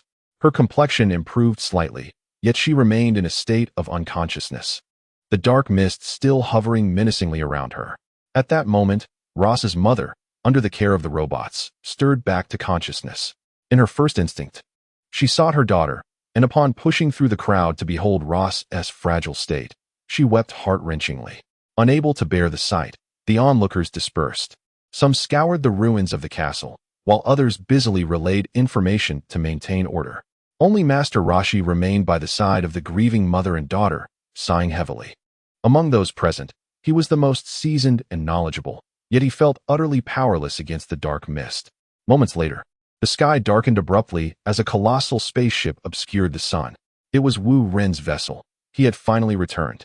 Without waiting for the ship to land, He soared down to where Ross and her mother stood. He was fully aware of the situation surrounding Ross and was taken aback by the magnitude of the chaos caused by Incident 13. Though Ross's mother was engulfed in sorrow, she greeted Wu Ren with respect, uttering, "My lord." Wu Ren nodded, gesturing for her to step aside. She fell to her knees, suppressing her tears, and implored, "My lord, please, you must save her. She is but a child. Rest assured, she will not perish. Even the king of hell cannot claim her." After Wu Ren finished speaking, he squatted beside Ross, and that ominous black energy seemed to fear him, retreating completely into Ross's body. So this is the true culprit. Number 13 was merely a scapegoat. Wu Ren immediately discerned the crux of the matter, yet he remained puzzled about the origin of this black energy. Master Rashi approached Wu Ren and remarked, "Indeed, it is that. This black energy feels somewhat familiar, reminiscent of the demon race, but not entirely the same." The demon race? An image of King Piccolo suddenly flashed in Wu Ren's mind, but he quickly shook his head, asserting, "That shouldn't be. The demon race lacks such power." Master Rashi fell into contemplation, equally perplexed. Suddenly, the voice of the Earth God resonated in Wu Ren's mind, stating that Mr. Popo seemed to know the source of this black energy. However, the immediate priority was to rescue Ross. Otherwise, once the black energy completely consumed Ross, even wishing for the eternal dragon to resurrect him would be futile. Currently, sustaining Ross's life with the sins of beings and the sacred water was not a viable long-term solution. While Wu Ren pondered deeply, Mr. Popo unexpectedly arrived on his flying carpet. "Mr. Popo, do you have a solution?" Wu Ren inquired with a furrowed brow, maintaining a skeptical attitude, doubting that Mr. Popo truly possessed a remedy. Should Mr. Popo fail, Wu Ren intended to take Ross to Namek to see if Purunga or the Elder could offer assistance. Mr. Popo's expression remained impassive, his eyes wide as saucers. This black energy originates from the demon realm, defeated by the ancient celestial deities and sealed within a gourd. However, that gourd was lost, and it has resurfaced unexpectedly. The demon realm? Both Wu Ren and Master Rashi exclaimed in unison. Master Rashi was merely surprised, as this provided some corroboration for his earlier judgment. Wu Ren's thoughts raced, wondering if this demon realm was the same world where the demon King Debura once existed. Yes, the demon realm. The black energy itself lacks substantial power, yet it is treacherous and can possess others, Mr. Popo elucidated. So that's how it is, Wu Ren nodded, seemingly enlightened. The black energy was merely adept at possession. With number 13 as its vessel, it appeared so formidable. If it were truly powerful, it likely would not have been sealed by the ancient celestial deities. Chapter 85. Rebirth from the Ashes. How can we awaken her? Master Rashi posed the pivotal question. If Ross remained in this state of unconsciousness, even an abundance of senzu beans would not suffice for a lasting solution. Mr. Popo glanced at Master Rashi, his expression unchanged. There are two methods. Either reseal the black energy within the gourd or eliminate it entirely. How do we eliminate it? Wu Ren fixed his gaze on Mr. Popo, eager for a solution. Given the current concealment of the black energy within Ross, attempting to reseal it in the gourd would likely require sacrificing Ross as well, thus rendering the first method unfeasible. Therefore, they could only attempt the second approach. Mr. Popo pondered for a moment before speaking. That would involve utilizing powerful mental energy to communicate with Ross's soul, using her internal organs as the battlefield to eradicate the black energy. Mental energy? No problem. Wu Ren nodded. If the resolution of the dark energy relied upon mental prowess, then he stood as the preeminent candidate, unmatched across the entire galaxy. Indeed, should the dark energy escape, he would ensnare it with the gourd. Mr. Bobo, sensing the overwhelming mental force emanating from Wu Ren, broke into a cold sweat. This formidable mental power was beyond the reach of even the mightiest deities of ancient times. Let us proceed, Wu Ren declared, subsequently alerting Dr. Glor to prepare the spatial gourd and ensure all contingencies were addressed. With preparations complete, the crowd dispersed, maintaining a prudent distance from Wu Ren and Ross to avert any potential danger. Wu Ren focused his mind, placing his hand upon Ross's forehead. His mental energy flowed like a gentle stream into her body, and within a heartbeat, it coursed through her veins. The dark energy could not impede Wu Ren. The disparity in their powers was insurmountable. As Wu Ren closed his eyes, he envisioned Ross's fragile form, running tirelessly across a desolate expanse, evading some unseen terror, her mental projection. What a pitiable child, even in unconsciousness, relentlessly pursued by harrowing nightmares. If he could not awaken her today, she would likely be condemned to a lifetime entwined in a cycle of torment. With unwavering control of his mental energy, Wu Ren conjured a radiant garden of sunshine for Ross, providing her with solace and dispelling her fears. Suddenly, he detected the lurking dark energy, which transformed into grotesque apparitions, intent on frightening him. However, Wu Ren was not so easily deceived. The dark energy was but a paper tiger, pathetically weak. His mental force manifested as a vast web, enveloping the dark energy's monstrous forms. When the dark energy realized its ruse had been exposed, it abandoned its monstrous guise and reverted to its original form, scattering through the gaps in the web. Subsequently, the dark energy morphed into countless slender black threads, weaving through the limbs and sinews of Ross. This development posed a significant dilemma, as it undoubtedly extended the time required for Wu Ren to capture the dark energy. While he could afford to proceed cautiously, Ross's body could not withstand the strain for long. Observing the shift in circumstances, Wu Ren withdrew most of his mental energy, leaving the radiant garden to continue safeguarding her while the remainder exited Ross's body. Furrowing his brow, he turned to Mr. Bobo and said, "It seems we have failed. The dark energy is cunning, having split into countless avatars that have fully integrated with Ross's flesh." Mr. Bobo, with hands clasped behind his back, paced twice before approaching Wu Ren. "How about this? Let us perform a blood exchange, replacing Ross's mortal blood with your divine blood. This way, the dark energy will be unable to conceal itself any longer." A blood exchange? Wu Ren and Mr. Bobo's voices were deliberately modulated, rendering them inaudible to those nearby. Mr. Bobo nodded, affirming, "Indeed, your veins carry the divine blood of the dragon lineage, a fact I cannot overlook, and the dark energy cannot merge with divine blood." "I see," Wu Ren replied, glancing towards Ross's mother, her expression brimming with hope, believing wholeheartedly that he could awaken Ross. He could scarcely fathom how two ordinary individuals, a mother and daughter, could resolutely defend their garden in the face of such terror as the ominous number 13. With this in mind, Wu Ren vowed that he would never let them down. Wu Ren nodded, creating an incision in his palm and preventing it from healing. He then squatted beside Ross, making a similar cut in her palm, allowing the two wounds to align. Wu Ren controlled his vital energy, channeling it into Ross's circulatory system. In the blink of an eye, black blood began to seep from Ross's eyes, ears, mouth, and nostrils. The dark liquid coalesced into numerous droplets, resembling tiny demons struggling to escape, yet under Wu Ren's command, they flew into the spatial gourd. Moments later, Wu Ren's vital energy formed a natural cycle within Ross's body. He then withdrew his hand, and the healing spell caused their wounds to heal almost simultaneously. The dark energy, suppressed by the divine blood, was rendered powerless and captured by the spatial gourd. Once again, Wu Ren delved into Ross's body with his spiritual power, and indeed, the dark energy had vanished completely. Just as he was about to retract the sunlight garden formed by his mental energy, he noticed Ross had disappeared from the garden, only to hear her voice nearby. "Please, my lord, do not remove the garden. I wish for it to be present in every dream I have." Wu Ren was taken aback, realizing that Ross had awakened. Despite her haggard appearance and bloodstains, her every expression remained exquisitely beautiful. "How did you know I was about to remove the garden?" she asked. "I cannot explain it.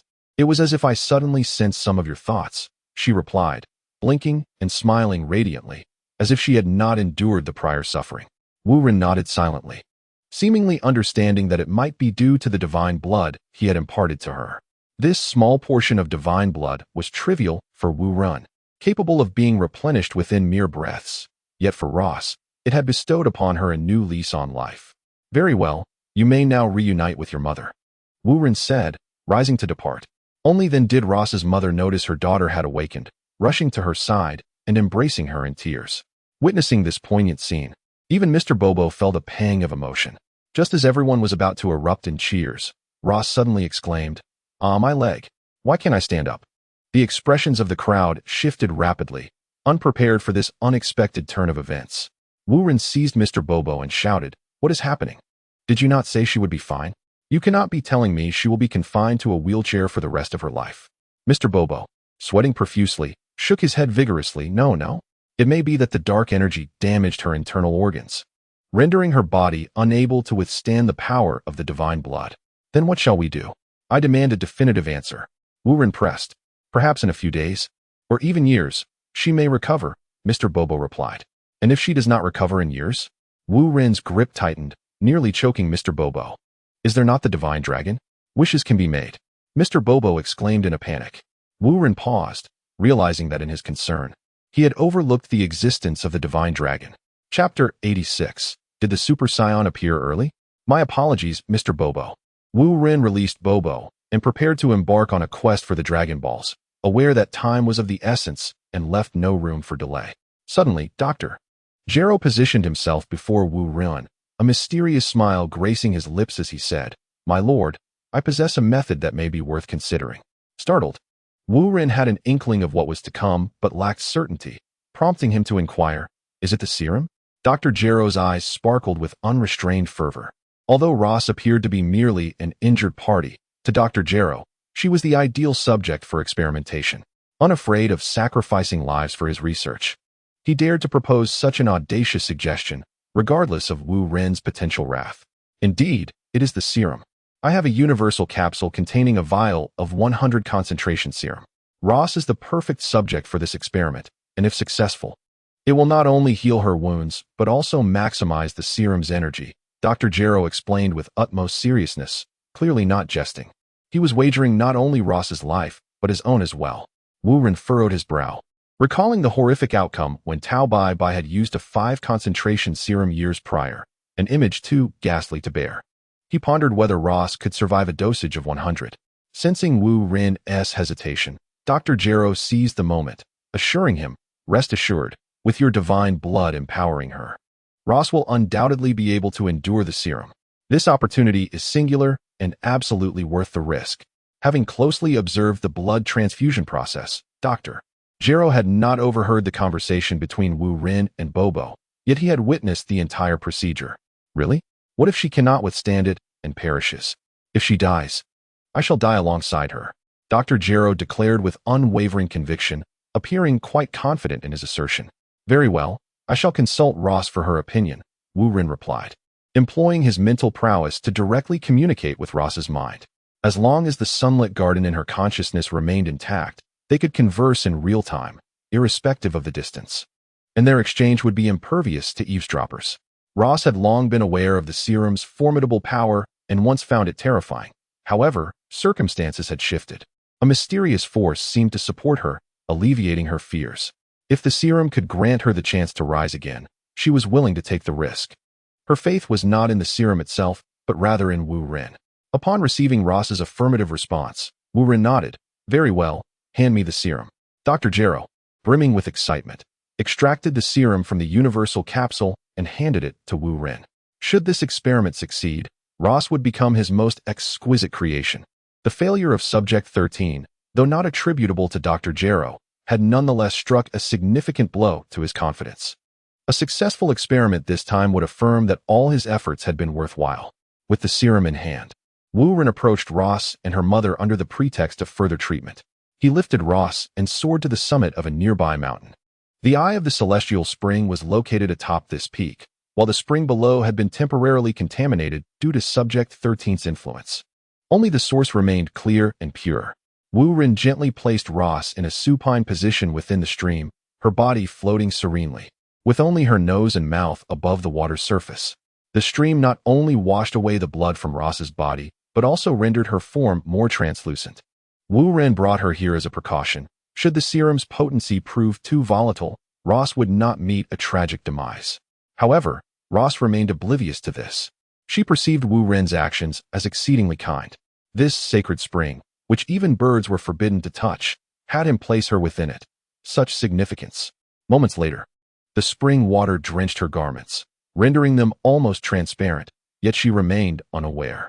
Upon witnessing this scene, Wu Ren felt a sudden warmth in his nose. He was taken aback to find himself bleeding. This was a first since his arrival in the Dragon Ball world. Wu Ren had always sought to grow stronger and had rarely considered matters of romance, yet he was still a living man, full of vigor.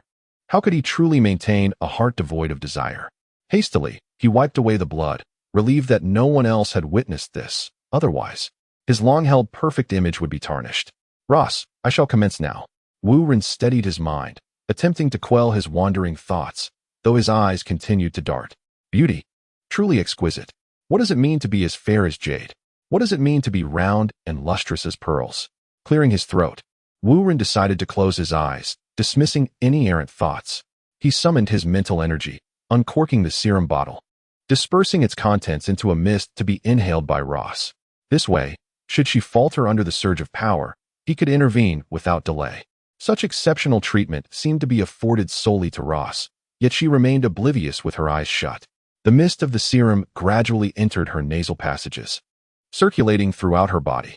As the serum dwindled in the bottle, Ross exhibited no signs of distress, save for the occasional furrowing of her brow, betraying no unusual condition. It was only when the bottle ran dry that Wu Ren, finally at ease, checked on her status. In a moment of carelessness, he caught sight of Ross's flawless figure again, nearly causing another nosebleed.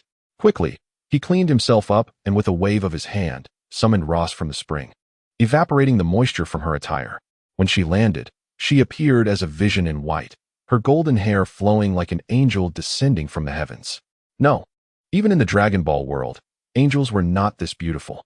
Just as Wu Ren was entranced by her beauty, a sudden burst of golden light emanated from Ross. She opened her eyes, unaware of the transformation occurring within her. Wu Ren observed in astonishment as her pupils shifted to a pale green. What could this mean? Yet before he could ponder further, the phenomenon escalated. With Ross at its center, an immensely powerful aura erupted, instantly drying the spring, leaving only the well bubbling faintly. More alarmingly, Wu Ren found himself pushed back 3 steps by that force. What kind of terrifying power was this?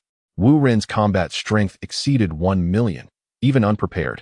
He was not easily swayed by ordinary might. Wu Ren gazed through the golden radiance, scrutinizing the present form of Ross. She was enveloped in a shimmering golden glow, her golden hair standing upright, as if caressed by an ethereal storm of lightning.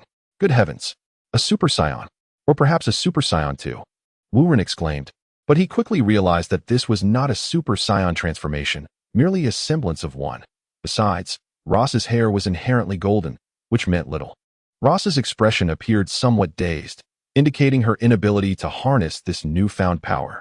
Wu Ren initiated a mental communion with her, calling her name repeatedly. Indeed, Ross's gaze cleared, the golden aura and other peculiar phenomena dissipating, as she seemed to have no recollection of the events that transpired. Chapter 87. Unexpected Delight. Path of advancement with clarity restored to her eyes and her mind rejuvenated. Ross was overwhelmed with joy upon sensing her transformation. To her astonishment, not only could she stand, but she was also imbued with a profound strength. What had transpired? How do you feel? Wu Ren inquired with a hint of curiosity. Even he had never experienced such a pseudo-scion phenomenon. It's simply marvelous. Thank you, my lord.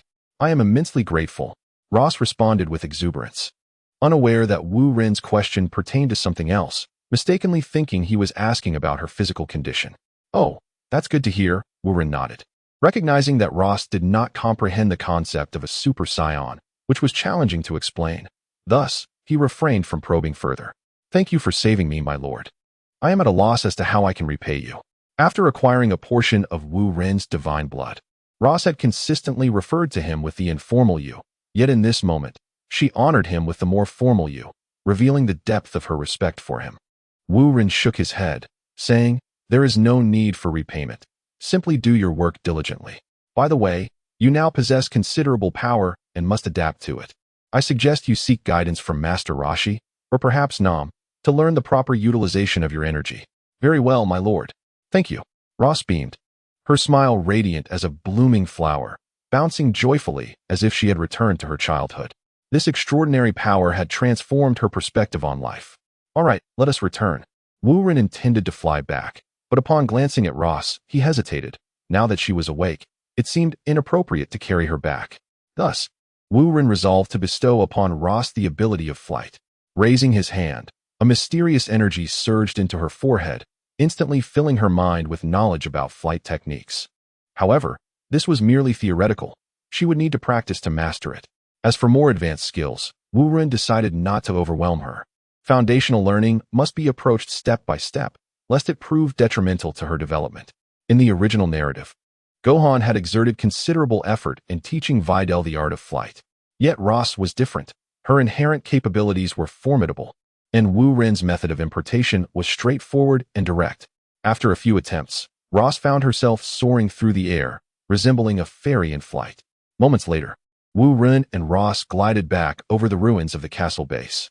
The others were diligently occupied among the debris, some transporting stones, while others gathered usable resources. As the crowd gazed upward at Ross soaring through the sky, astonishment swept over them. What miraculous event was unfolding? Not only had Ross overcome the clutches of illness, but he had also mastered the art of flight. The transformation was nothing short of astounding. Ross's mother wiped away her tears, her faith justified. As a matriarch, she possessed a far-sighted vision, wagering on Ross's future from the very beginning. Witnessing her son's rebirth made all her previous efforts worthwhile. Yet, Xiao Wu felt a pang of injustice. Despite years of loyalty to Wu Rin, she had never been afforded such treatment. What had transpired after Wu Rin took Ross away? Suddenly, a startling thought crossed her mind, leaving her reluctant to dwell on it. Yet a sense of unfulfilled yearning gnawed at her heart. Master Rashi and Bobo exchanged knowing glances, realizing that the formidable force unleashed moments ago from the mountain peak originated from Ross. They could distinctly feel that Ross had undergone a profound metamorphosis, rising from an ordinary individual to a being of divine stature. However, such an occurrence was a singular anomaly, not to be replicated or imitated by others. It seemed predestined by fate. Dr. Gua, unable to contain his excitement, stomped his feet in place, exclaiming, "It worked." It truly worked. Ross's success was, in no small part, due to Dr. Gua's efforts. Ignoring the onlookers, Ross flew into her mother's embrace, momentarily reverting to the innocent child she once was. Wu Rin landed beside Dr. Gua, remarking, "Indeed, success was not easily attained. With you around, the probability of success is virtually limitless." Dr. Gua, still brimming with enthusiasm, casually praised, thrilled that someone had utilized the 100 serum, validating his hypothesis. "Well, it's acceptable. Let us press on. The losses from Subject 13 are negligible, and we shall continue to strive." Upon finishing his statement, Wu Rin approached Mr. Bobo, while Dr. Gua's smile faded. Although the losses from Subject 13 might seem trivial, they had left a shadow in Dr. Gua's mind, necessitating greater caution in the creation of future artificial beings. Before Wu Rin reached Mr. Bobo, Xiao Wu abruptly interjected, "Sir, with the castle in such disrepair, should we wish upon the dragon to restore it, or should we rebuild?" Wu Rin paused, contemplating briefly before responding, "First, let us salvage usable materials. Then clear away the debris and reconstruct a new base on the original site." "Understood, sir. I will procure the materials immediately." "Procure? No need. We have plenty of materials," Wu Rin replied, summoning Tao Bai, an artificial human number 11 to deliver the versatile capsule brimming with abundant spoils to Xiao Wu. These materials are rare on Earth. While some are relatively ordinary, most are exceedingly scarce. Few exist even within the entire solar system. They are now entrusted to you. Make good use of them. After patting Xiao Wu on the shoulder and offering a knowing smile, Wu Rin departed. Holding the versatile capsule, Xiao Wu felt her heart race. These precious resources obtained from extraterrestrial realms were entirely entrusted to her, signifying Wu Rin's high regard for her. "Dear one, I shall strive with all my might," Xiao Wu called out, gazing at Wu Rin's retreating figure. Just moments before, she had wished to inquire about the incident between Wu Rin and Ross, yet at this moment, such questions seemed trivial. Wu Rin did not turn back, merely gesturing his acknowledgement. Approaching Mr. Bobo, he inquired, "Since you have not departed, there must be another matter at hand, Mr. Bobo?" Mr. Bobo glanced at Master Rashi, hesitating as if burdened by an unspeakable truth. Understanding the unspoken, Master Rashi nodded and withdrew, joining the excavation team among the ruins. Only then did Mr. Bobo speak. "I know how to enhance the heart of nature." "Oh." Wu Rin initially dismissed it, but suddenly realizing the gravity of the statement, he exclaimed, "Are you serious?" Mr. Bobo nodded, affirming, "Indeed. For my power is bestowed by the heart of nature." "What?" Wu Rin's mind raced back to a few years prior when he had questioned Mr. Bobo regarding the heart of nature. At that time, Mr. Bobo had been evasive and seemed quite unnatural. It became clear that he was the key to this mystery. Mr. Bobo wore a hesitant expression but continued, It is precisely due to its power that I have lived for over 10,000 years, thus I cannot afford to lose it. Hence, I concealed this from you. So, if you were to lose that power, you would perish? Wu Ren finally comprehended why the fortune teller had refrained from revealing the truth. It was a matter of Mr. Bobo's very existence. Chapter 88. The Conquest of the Tragic Tower. Mr. Bobo fell silent, his gaze fixed upon the direction of the temple. Wu Ren's intuition proved correct. Without the heart of nature's support, Mr. Bobo would lose his eternal form and vanish forever. Yet, Wu Ren felt no anxiety, smiling as he remarked, Mr. Bobo, have you truly not set foot outside Earth for millennia? And what of it? Mr. Bobo, devoted solely to guarding the temple, had never considered glimpsing the celestial realms beyond. Ah, now I see. You are likely unaware of the wonders of Polona. I believe it possesses the means to preserve your life. Therefore, you need not resign yourself to a fate of certain death. I am not so heartless. Wu Ren held great admiration for Mr. Bobo's character. Unafraid of death and willing to share his most cherished secret. Is that so? You have mentioned it before, but is it truly so miraculous? Mr. Bobo appeared somewhat skeptical. Though it mattered little to him now, having entrusted Wu Ren with this secret, he had already placed life and death aside. Wu Ren shook his head with a smile.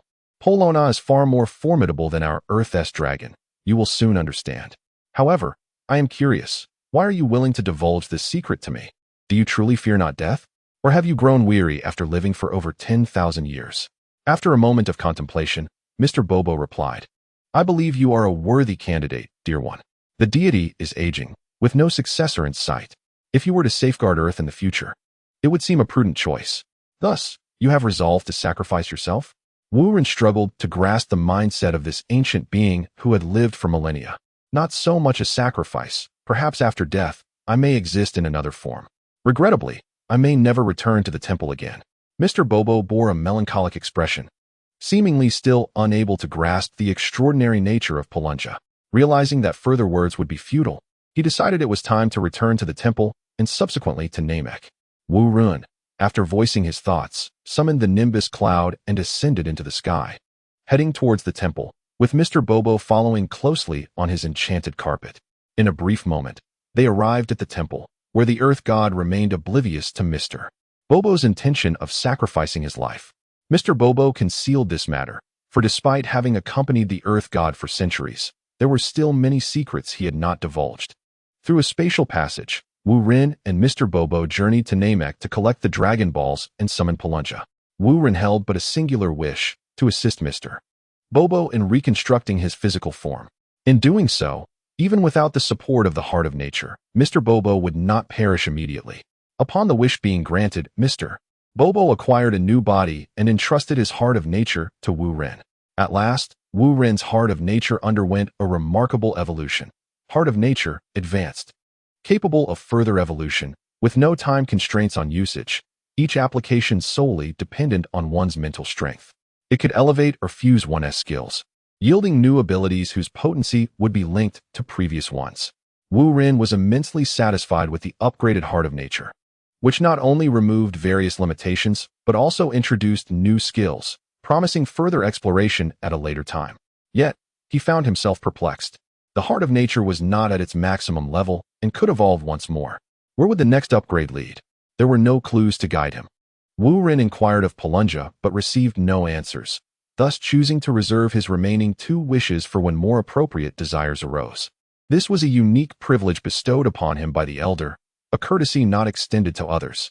Upon returning to Earth, Wu Ren bid farewell to the Earth God and Mr. Bobo, soaring towards the battlefield where Sun Wukong and the others awaited. Having delayed his departure, not overly concerned about their defeat, he had not rushed to their aid. However, upon his arrival, he was met with a scene of utter devastation. Tianjin Fan, Krillin, and the others lay unconscious, some amidst the rubble, others partially buried in the soil. A colossal ape rampaged through the area, and Wu Ren recognized the energy signature. It was Sun Wukong. In this realm, Krillin had not fallen to the hands of Demon King Piccolo's minions, and thus Sun Wukong had not avenged him, nor had he encountered Yachirobe. Although Yachirobe was somewhat of a rogue, primarily relying on ambush tactics, he had proven invaluable at critical moments. With Yachirobe absent, no one was there to cut off Sun Wukong's tail or to supply them with Senza beans. Even if they had brought Senza beans with them, Their unconscious state rendered them incapable of consuming them. Vegeta, transformed into a great ape, maintained his intellect, having long since hidden himself away, disinterested in battling Sun Wukong, waiting for the moment Sun Wukong's strength waned to seize the advantage. Nappa, even more at ease, lounged upon a rock, casually enjoying the unfolding drama. Enough! Wu Ren roared. His voice, though perhaps not thunderous, was deeply resonant. Even the transformed Sun Wukong and Vegeta found themselves momentarily stunned. The situation for Nappa grew increasingly dire. He was directly struck and left bloodied. Wu Ren extended his hand, and with a snap of his fingers, the artificial moon suspended in the air vanished, and the two colossal apes gradually reverted to human form. Sun Wukong, lacking control, fainted upon losing his ape form. In terms of transformation, Vegeta surpassed Wukong significantly. Even after returning to his human state, he retained his mental clarity. Vegeta emerged from the rubble, gazing up at Wu Ren in the sky, pondering the nature of this terrifying being and how long he had been present. If only the scouter had not malfunctioned. Vegeta crushed a rock beneath his foot in frustration, lamenting that their scouter had been damaged in battle. Otherwise, they would have detected such a formidable foe approaching. Alas, there are no what-ifs. Wu Ren hovered above, indifferent to Vegeta and Nappa, as he pointed his fingers, awakening all the elite students, who found their attire restored. Upon noticing Wu Ren's presence, the students bowed in unison, addressing him as Sir. It appears your achievements are rather mediocre, Wu Ren remarked calmly, sending a chill down the spines of the students. Clearly, this assessment indicated a significant failure in their test. Wukong and the others were rendered speechless. Indeed, their results were poor. What a dismal outcome from a favorable situation. Sir? Vegeta's heart sank. It dawned on him that they were all part of the same faction. With no hope of victory or escape, he felt a surge of panic. Yet, as the proud prince of the Saiyans, how could he tolerate being belittled by Earthlings? Vegeta shouted defiantly, "Who are you?" "I am the one who can assist you in your vengeance," Wu Ren replied, unleashing a wave of psychic energy that darkened the sky. Vegeta and Nappa were momentarily frozen in place. What sort of terrifying entity was this? The very fabric of the natural environment seemed to bend to his will. How could they possibly hope to overcome such a being? Suddenly, an overwhelming pressure descended from above, causing Nappa to collapse to his knees, trembling uncontrollably. Vegeta glared in fury, gritting his teeth, blood trickling from the corner of his mouth, yet he remained defiantly upright. Chapter 89. Frieza, I shall slay you. This is rather intriguing, Wu Ren observed, admiring Vegeta's tenacity, but he intensified his assault. Vegeta felt the pressure increase exponentially, targeted solely at him and Nappa, while Wukong and the others were unaffected. Boom. Vegeta's feet sank into the ground, his body strained with bulging veins, beads of sweat cascading down his forehead, yet he refused to beg for mercy. Ha ha, truly the Prince of Saiyans, quite resilient. Wu Ren's laughter echoed through the sky. Suddenly, Vegeta felt the pressure lift, his legs weakened, and he nearly fainted. Meanwhile, Nappa panted heavily on the ground, too afraid to look up at Wu Ren, fearing that any sign of displeasure might lead to his demise. Vegeta, clinging to his composure, with a wavering resolve, raised his chin and asked, "What exactly do you desire?" Wu Ren extended 2 fingers, stating, "I present you with 2 choices. First, submit to me. Second, I offer you a chance to challenge me. Should you fail, you shall perish." Haha, what a farce. What if I choose neither? Vegeta, blood trickling from his lips, wore a somewhat tragic smile. Choose not. Do you believe you can escape? Upon finishing his words, Wu Ren conjured a projection in the air, revealing a spherical spaceship, which was being carried away by a group of individuals clad in azure uniforms. Clearly, their attire mirrored that of Kakarot, marking them as subordinates of this formidable figure. Infuriated, Vegeta nearly ground his teeth to dust, realizing that his escape route was irrevocably sealed. Even a stealthy retreat would be impossible now. You have no other choice. It is a matter of selection. Wu Ren's voice resonated again, imbued with an air of indifference, evidently presenting Vegeta with one final opportunity. Before Vegeta could utter a word, Nappa hastily shouted, "My lord, do not slay me. I am willing to submit to you." "Fool! Scoundrel!" Vegeta seethed with indignation, extending his hand to unleash a ki blast, intent on obliterating the traitor Nappa. However, no matter how fervently Vegeta attempted, he discovered that he could not muster the energy to release the attack. Are you behind this? Vegeta glared at Wu Ren. Indeed, since Nappa has made his choice, he is now mine. His life belongs to me. And you have no authority to intervene. Wu Ren declared, waving his hand, causing Nappa's Scion battle attire to vanish, replaced by a pristine azure uniform. Wu Ren had stored Nappa's original battle suit in a universal capsule, recognizing its numerous advantages for potential mass production in the future. Transformed and rejuvenated, Nappa stood in opposition to Vegeta, no longer his subordinate. Vegeta, do not let that foolish title cloud your judgment. Planet Vegeta is long gone. And you are no longer a prince. Aligning with a great leader is the sagacious choice. Nappa proclaimed as he established his stance, indicating a modicum of intelligence. You speak nonsense. I am the prince of the Scions, and I will not be desecrated. Vegeta nearly erupted with rage, channeling all his energy. Clasping his hands together to unleash the Gallic gun, a beam the width of a barrel surged forth, breaking through Wu Ren's suppression, aimed directly at Nappa. Should it strike true, Nappa would surely perish. Suddenly, the beam altered its course, soaring upwards towards Wu Ren. As the energy wave approached him, Wu Ren flicked his finger gently, causing the beam to dissipate into twinkling starlight, carried away by the wind. Futile, Vegeta, your struggles are in vain. If you were facing Frieza, would he grant you any choices? Wu Ren remarked with a subtle smile, effortlessly neutralizing Vegeta's most potent attack. Vegeta's expression shifted through a spectrum of emotions. Frieza? That scoundrel. In that fleeting moment, Vegeta contemplated several strategies, ultimately concluding that this imposing figure in the sky appeared to surpass even Frieza. Perhaps following him was not entirely unthinkable. Having never witnessed Frieza's true might, Vegeta was astounded by Wu Ren's display of power. Yet, the pride ingrained within him asserted that while he could concede defeat, he would never surrender. He would never beg like Nappa. Observing Vegeta's hesitation, Wu Ren decided to stoke the flames further. Channeling his mental energy, he delved into Nappa's mind to extract fragments of information regarding planet Vegeta. Unlike Raditz and Vegeta, who had lost their homeworld in their youth, Nappa had grown up on planet Vegeta, rendering him far more familiar with its environment. Wu Ren had never seen what planet Vegeta looked like, but Nappa was quite familiar with it. Given his weak mental fortitude, it was evident that extracting information from Nappa's mind was the most effective approach. Vegeta, I sense your discontent, so allow me to show you something. What? Vegeta was perplexed, unaware of Wu Ren's intentions. Suddenly, the sky darkened, and illusions manifested. The nearby scenery transformed, and it felt as though they had journeyed to another planet. Vegeta's heart trembled. Was this not his home planet? Planet Vegeta. The illusion was astonishingly vivid. The grand and uniquely styled architecture, along with the bustling scions on the streets, were all his former subjects. Nappa was entranced by the mirage, greeting the other scions. But illusions, after all, are merely that. The scions paid him no heed. Tianjinhan and Krillin, fascinated, noted that while they had never seen planet Vegeta, the technique of the illusion seemed oddly familiar.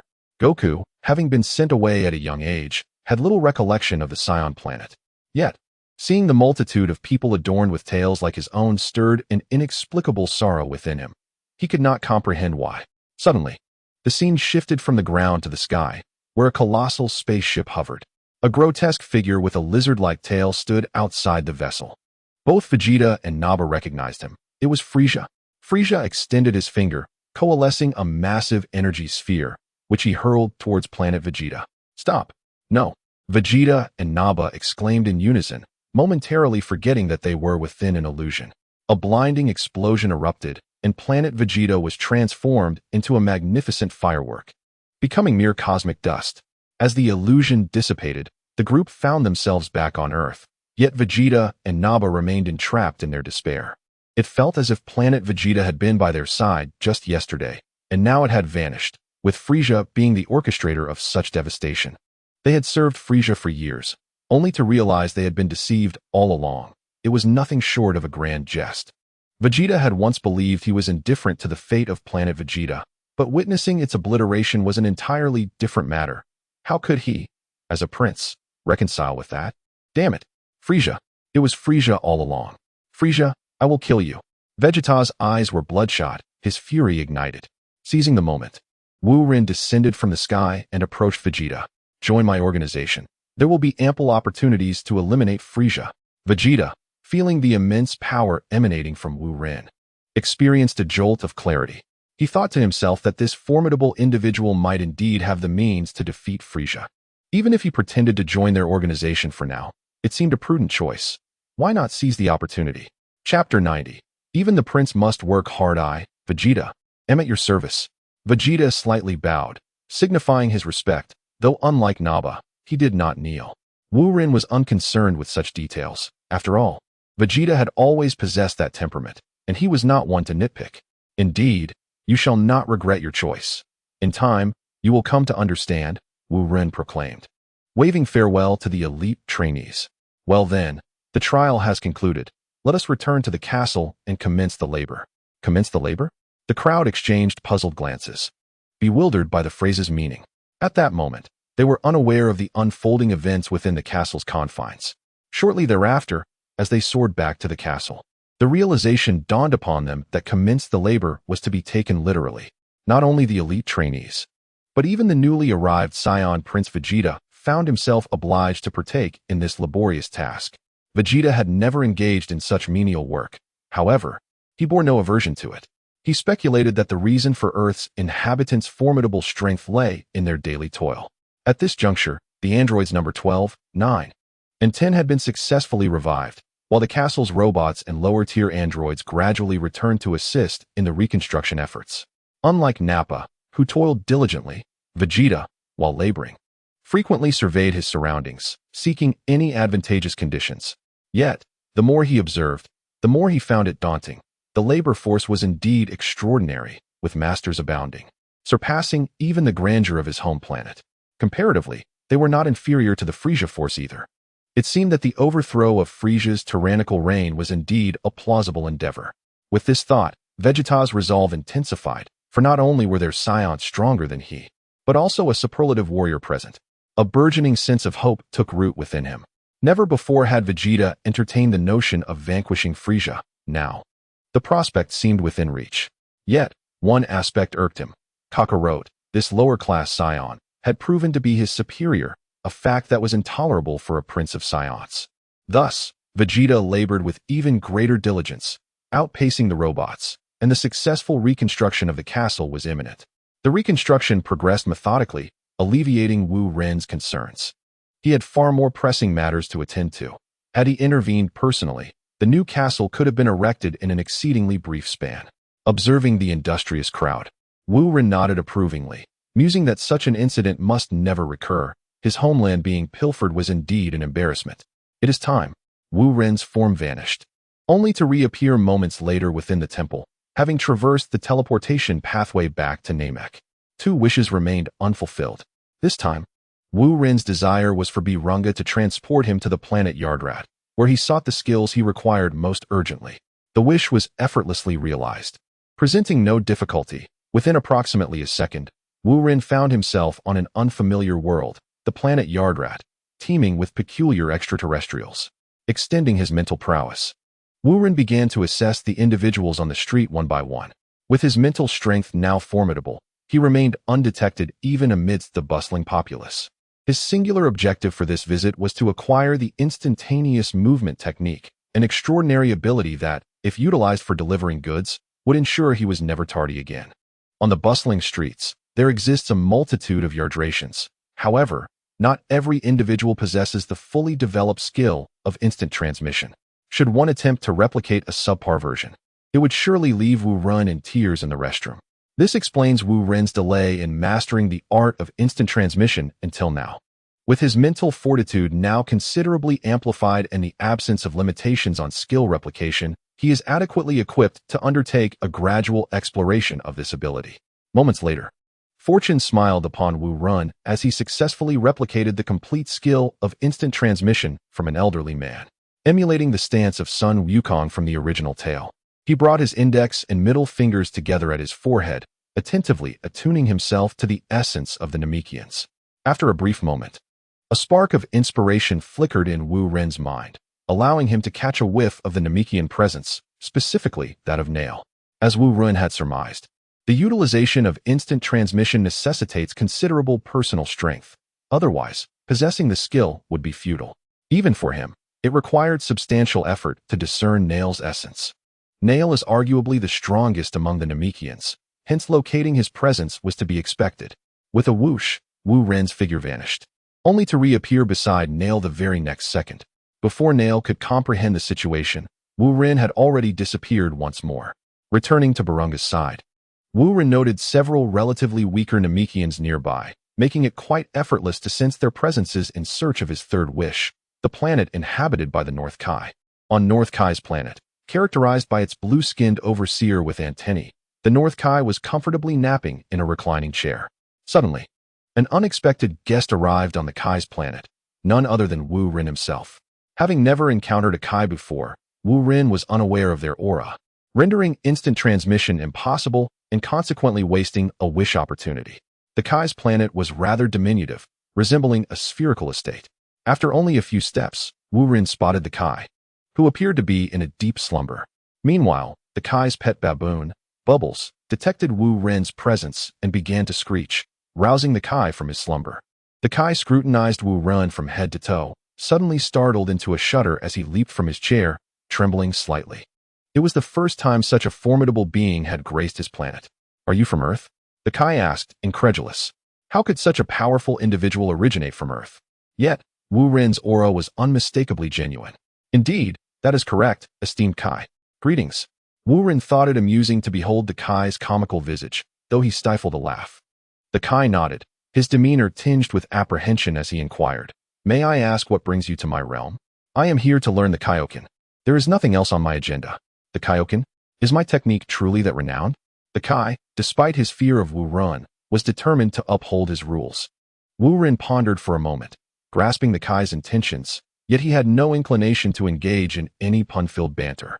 "You wish for a joke, I presume?" Yes. Exactly, that is my rule." The Kai nodded repeatedly. It had been ages since he had heard a joke, and he felt a mix of fear and anticipation. His emotions quite complex. "A joke? Allow me to tell you one about a hammer." Wu Ren furrowed his brow, his mental energy locking onto the King of the Worlds, effortlessly mastering the King's fist technique. With this newfound power in hand, he saw no further purpose in lingering, placing his fingers on his forehead. He instantaneously teleported back to Earth. The King of the Worlds remained in place, dazed, repeatedly muttering Wu Ren's earlier words. "What a joke! What a joke!" Suddenly, he erupted in hearty laughter, exclaiming, "Ha ha! This is truly the finest joke I have ever heard." He laughed so hard that tears streamed down his face. Having lived for countless years and heard innumerable jokes, the one Wu Ren shared today was indeed unprecedented. After a prolonged moment of foolish laughter, he realized that Wu Ren had already departed. How did he leave? This young man truly lacks martial virtue. Chapter 91. Upgrading the Demon's Light Cannon. Beside the eye of the celestial spring, Wu Ren returned and sat in meditation. This location was not only tranquil, but also conveniently close to the base.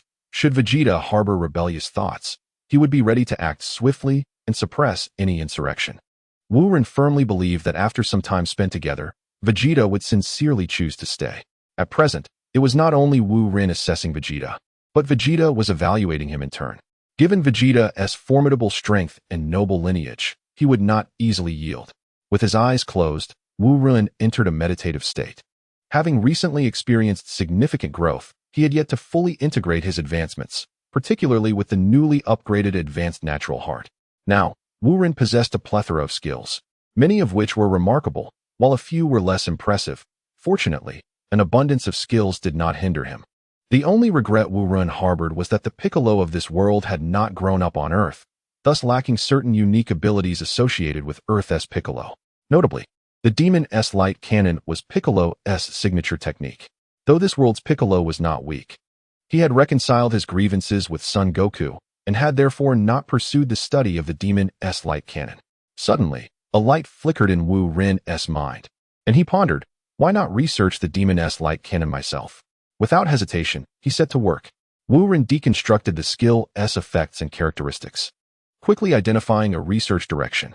The Demon's Light Cannon bore resemblance to Tien Shinhan's Dodone Wave, a technique Wu Ren was already proficient in. By using the Dodone Wave as a foundation and enhancing it, he was certain he could develop the Demon's Light Cannon. In his mind, he repeatedly simulated tests, his mental energy igniting. Fortunately, this energy would cycle and replenish, leading to almost no depletion. He didn't even require any senzu beans. After countless tests, Wu Ren finally grasped a sliver of understanding. The Demon's light cannon was essentially composed of two energy waves, one direct and the other spiral, working in harmony. By determining the optimal ratio, success would naturally follow. After approximately an hour, Wu Ren finally opened his eyes, extending his right hand with his index and middle fingers brought together. Demon's light cannon, a beam of white light, entwined with green energy waves, shot forth from Wu Ren's fingertips. The light raced ahead, piercing through several mountain peaks, and continued its trajectory, soaring beyond the atmosphere and into the void of space, where it gradually dissipated. Not bad. The effect is satisfactory. Wu Ren nodded and said, since this is an improved version of the Dongdong wave, it shall be named the Demon-Penetrating Cave-Killing Cannon. Yes, it is settled. The Demon-Penetrating Cave-Killing Cannon boasts greater speed, enhanced power, and a shorter charge time, far surpassing the original technique of Bick. In the original narrative, Bick spent several months researching the Demon-Penetrating Light-Killing Cannon. However, Wu Ren accomplished this in just over an hour, not only due to his extensive repertoire of skills and the enhancement from the heart of nature, but also owing to his formidable strength. The success of the Demon-Penetrating Cave-Killing Cannon is not mere imitation, but a true innovation. In the castle base, Vegeta, who was busy with construction, lifted his head and gazed into the distance, his face filled with astonishment. What kind of technique is this? It is truly terrifying. Vegeta, unable to sense energy and with his scouter broken, had no idea who unleashed that beam of light. He could only speculate that it might have been that esteemed individual. He never anticipated that this individual was so immensely powerful, and he feared that the light wave might not even be the full extent of that individual's strength.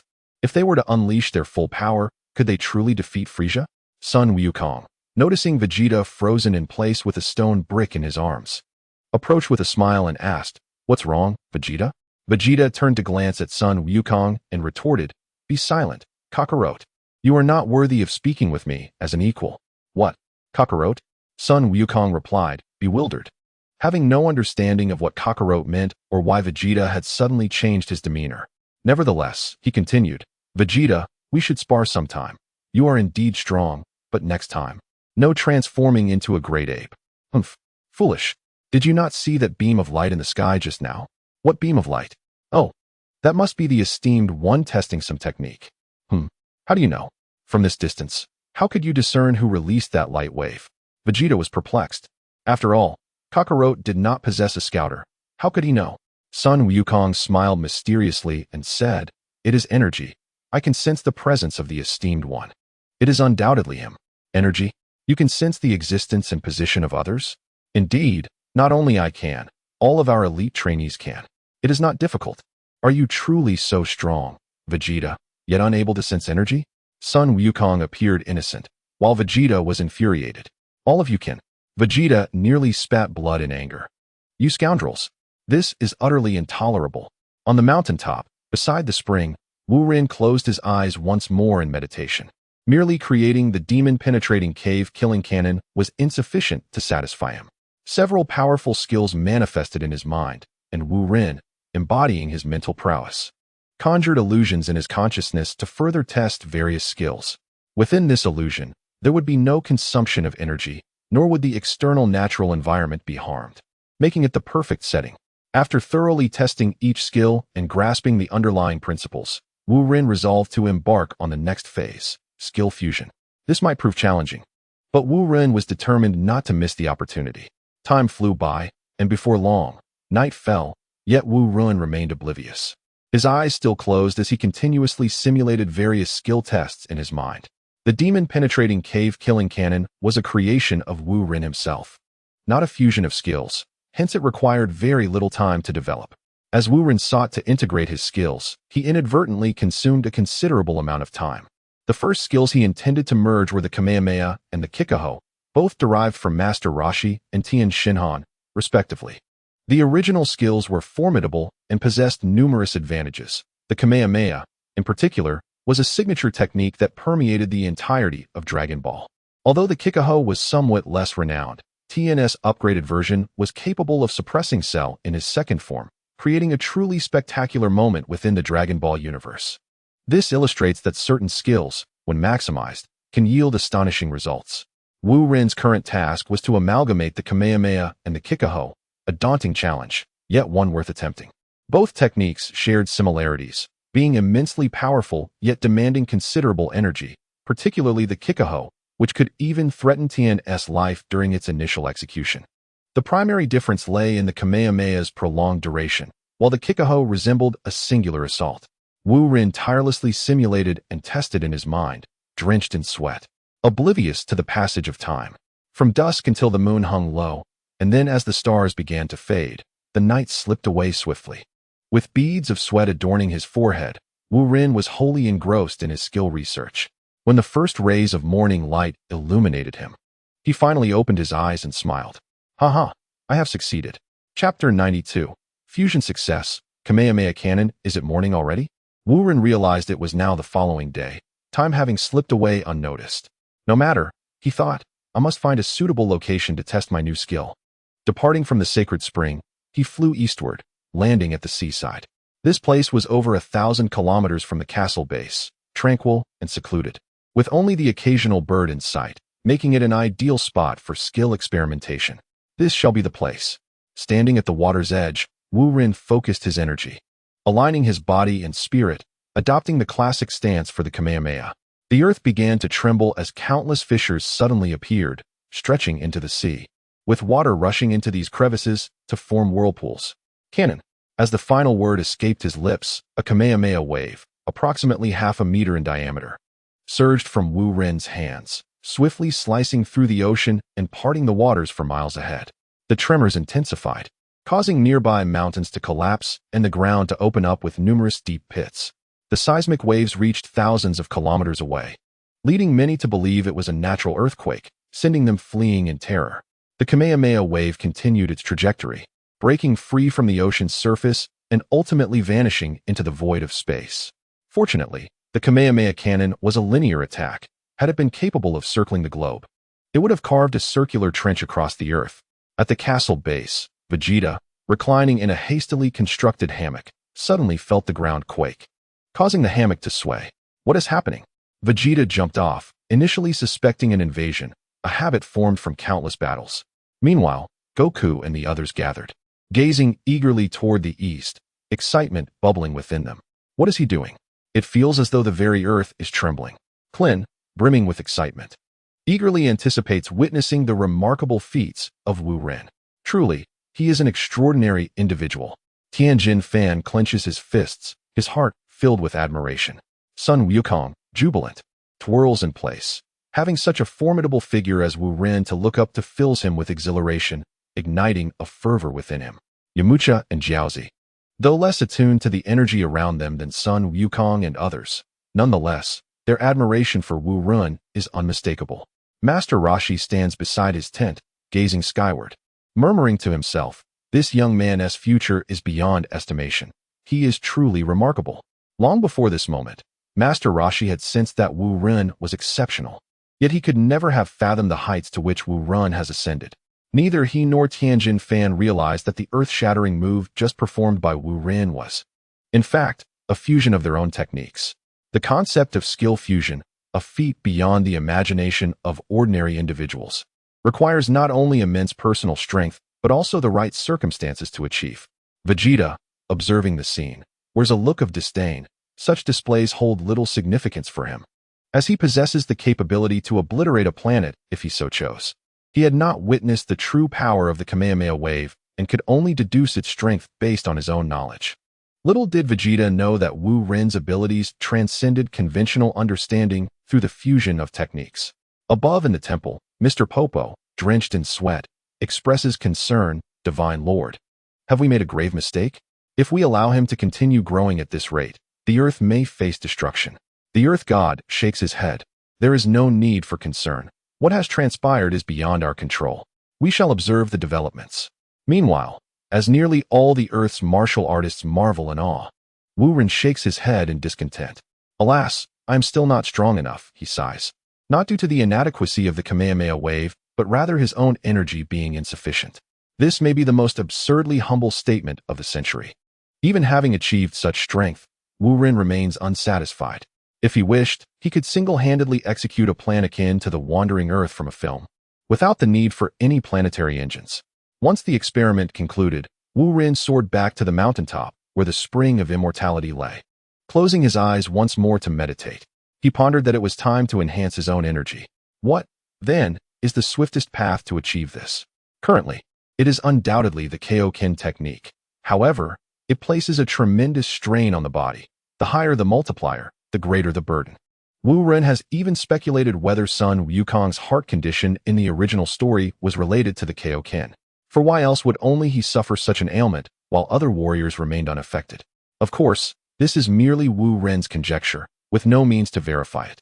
For Wu Ren, the strain of the Kaioken is minimal. His unique physique affords him superior recovery capabilities, allowing him to utilize the technique without significant pressure.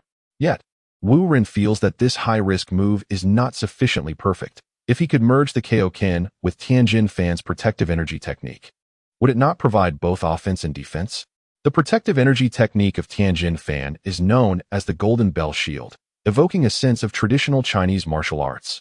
This technique significantly enhances one's defensive capabilities, transforming the practitioner into a figure of formidable resilience, impervious to external assaults. As Wu Ren contemplated this, a fervor ignited within him, prompting him to mentally simulate various hypothetical adversaries, allowing them to assail him while he employed the King's Fist along with the Golden Bell Shield to assume a defensive stance. Unexpectedly, this interplay of attack and defense proved to be a considerable drain on Wu Ren's mental and physical energy, undeniably complicating the fusion of skills. This second attempt at skill amalgamation was proving to be more arduous than the first. Wu Ren had anticipated that prior experience would render the process simpler. However, the reality was starkly different, with the difficulty of the second fusion vastly heightened, pushing Wu Ren to his limits. Were it not for his abundant supply of divine beings, he would have faltered. This underscored the formidable nature of merging the King's Fist with the Golden Bell Shield, even for someone as capable as Wu Ren. 3 days later, Wu Ren was drenched in sweat, resembling one who had just emerged from the depths of a river. Upon opening his eyes, a complex expression crossed his face. What is happening? Why am I continually failing? What am I doing wrong? The fusion of skills was unprecedented. Leaving Wu Ren with no one to consult, he could only navigate this uncharted territory on his own. While this was undeniably challenging, he was venturing into realms unexplored by others, and the rewards for overcoming such challenges could be monumental. I refuse to believe I cannot succeed, he resolved. Closing his eyes once more, suddenly, he sensed several presences approaching him. It was Sun Wukong and his companions. They landed nearby, hesitant to intrude. Wu Ren opened his eyes and inquired, "What brings you here?" Krillin, stroking his bald head, chuckled. "Well, sir, the ruins of the castle have been cleared, and the construction team is at work. We had no tasks to attend to, so we thought we'd check on you. Your energy fluctuations over the past few days suggest something perilous might be afoot." Sun Wukong, ever forthright, interrupted Krillin's explanation. Chapter 93, Second-Tier Skills. Teaching and imparting knowledge. Wu Ren, noticing the sincerity in their gazes, pondered for a moment before stating, "I am researching skill fusion, and I have successfully accomplished it once. I refer to it as a second-tier skill." Skill fusion? The group exchanged puzzled glances, none grasping Wu Ren's true intent. Even the astute Krillin struggled to comprehend. Indeed, it is quite literal, combining two skills to create a new one, Wu Ren elaborated. Cough, cough, that's rather profound, Krillin chuckled awkwardly, unable to fully grasp the concept of skill fusion. Observing their confusion, Wu Ren shook his head and remarked, "Perhaps this concept is too abstract for you all to understand." The atmosphere grew slightly awkward as they fell silent. Wu Ren added, "Let me simplify it. Consider skill combinations, which, while different from skill fusion, are still potent. For instance, Tianjin Fan's Solar Fist paired with Krillin's Energy Sphere Slash. Imagine the foes that could withstand such an onslaught." Klin suddenly widened his eyes in realization, exclaiming, "Is it possible to do it this way? How did I not think of that?" It was not that they were incapable of thought. Rather, they had never considered collaboration, having grown accustomed to fighting alone. Wu Ren further elucidated, and the crowd nodded in agreement. Indeed, that was the case. His words awakened them, presenting an opportunity for their collective strength to ascend to a new echelon. Imagine if Sun Wukong and the others had coordinated their efforts upon Vegeta's arrival on Earth. Forsaking individual heroism, the saga of Vegeta and Nappa would have reached a swift conclusion. Remarkable, it could indeed be approached this way. Although Sun Wukong was a beat behind Clint in verbal expression, he had already formulated a more detailed path for his cultivation in his mind. Despite his seemingly simple demeanor, Sun Wukong possessed a remarkably astute intellect when it came to combat. Tianjin Fan displayed a troubled expression, as if grappling with unspoken concerns, hesitant to voice his thoughts. For some matters were beyond his standing to discuss with Wu Ren. Sensing Tianjin Fan's turmoil, Wu Ren directly addressed him. Tianjin Fan, do you feel this approach lacks transparency? Even if you emerge victorious, it may not be a source of pride, correct? Tianjin Fan broke out in a cold sweat, taken aback that Wu Ren could perceive his inner thoughts, and timidly responded, indeed, is it not so? Master Wu Tian taught us that one must act with integrity. And this principle applies to martial arts as well. Jiaozi nearly burst into tears, frightened that Tianjin Fan dared to speak so candidly to an elder. Alarmed, he discreetly tugged at Tianjin Fan's pants, signaling him to refrain from further indiscretion. Sun Wukong, Clin, and Yamucha felt their cheeks flush with embarrassment upon hearing Tianjin Fan's words. Indeed, he spoke truthfully. Master Rashi had imparted such teachings to them. However, rather than expressing anger, Wu Ren laughed heartily, saying, there is no need to be dogmatic. Master Rashi's martial philosophy is indeed noble, and I hold him in high regard. But consider this. If your strength is insufficient and the enemy were to annihilate Earth, what significance would the nobility of martial arts hold? The group fell silent once more, realizing the gravity of the situation. If Earth were lost, what purpose would their training serve? Their cultivation was their aspiration, yet there existed a mission of greater importance that transcended mere ideals. Noticing the dawning comprehension on their faces, Wu Ren added, this is also where you fall short compared to Tao Bai. His insight may not match yours, yet in identical circumstances, he would undoubtedly emerge victorious. What you say is true, but we shall not emulate Tao Bai, Tianjin Fan asserted resolutely, undeterred by any fear of Wu Ren, still unafraid to voice his truth. I understand, and I am not suggesting you learn from Tao Bai. Rather, I urge you to learn to adapt and apply your skills flexibly. With a wave of his hand, 5 cushions appeared on the ground. Please sit down, he instructed. Surrounding Wu Ren, Sun Wukong and the others settled onto the cushions. Wu Ren continued, since your arrival at the castle base, I have not personally guided you. Now that you are here, I will impart a lesson. For instance, regarding the combined techniques we previously mentioned, while they differ from my skill fusion, if utilized properly, your overall combat power could multiply several times. Wu Ren began to eloquently unfold his inaugural lesson in the Dragon Ball universe. He not only expounded on the techniques of the Qiyuan Slash and the Sun Fist, but also intricately wove together the skills and temperaments of all the masters on Earth, meticulously breaking them down for everyone to comprehend. The audience listened with rapt attention, captivated by Wu Ren's increasingly engrossed discourse, which transitioned from the simplistic to the profound, and from the complex to the clear, leaving the listeners entranced. This lesson continued from dawn until dusk, imparting invaluable insights that would profoundly influence their future training. Very well, you may return now, Wu Ren declared. Having shared all that needed to be said throughout the day, the extent to which Sun Wukong and the others could grasp these teachings would depend on their individual comprehension. The students rose to bow, expressing their gratitude for Wu Ren's guidance. The breadth of Wu Ren's teachings was so vast that they could not fully digest it all at once, requiring ample time for assimilation. After the departure of Sun Wukong and the others, Wu Ren closed his eyes once more, contemplating the fusion of his skills. He suddenly felt a wave of headache wash over him. Even when articulating concepts to others with clarity, he found himself grappling with his own difficulties. The challenges he faced were of a different dimension compared to those encountered by Sun Wukong and his companions. As Wu Ren shut his eyes, 7 days elapsed, during which his clothing became drenched with sweat and dried repeatedly, yet he still could not successfully merge the King Kai fist with the Golden Bell shield. It felt as if a ping-pong ball were incessantly bouncing within his mind. Whenever he reached out to grasp it, it vanished. Something was amiss. Success seemed just within his grasp. Yet he invariably faltered at the critical moment. Wu Ren shook his head repeatedly, internally questioning his approach. Was this method flawed? Or perhaps the fusion of these two skills was so extraordinary that it was obstructed by some unseen force. Frustration coursed through him, his complexion turning pale with vexation, as he felt ensnared in a mental dead end, battered and bruised by his own thoughts. Suddenly, a resonant sound erupted. Wu Ren clenched his fists tightly, his spiritual energy and chi intertwining into a whirlwind that ascended skyward, causing the moon, hidden behind the clouds, to reveal itself. A glimmer of realization struck Wu Ren. As he attuned to his own transformation, he discovered that both his spiritual energy and chi had enhanced by approximately 10 units since before he began fusing his skills. Combined, his foundational combat power had surged by over 20.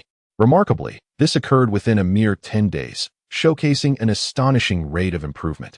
Although he had not yet fused any new skills, the enhancement of his foundational strength had not gone to waste.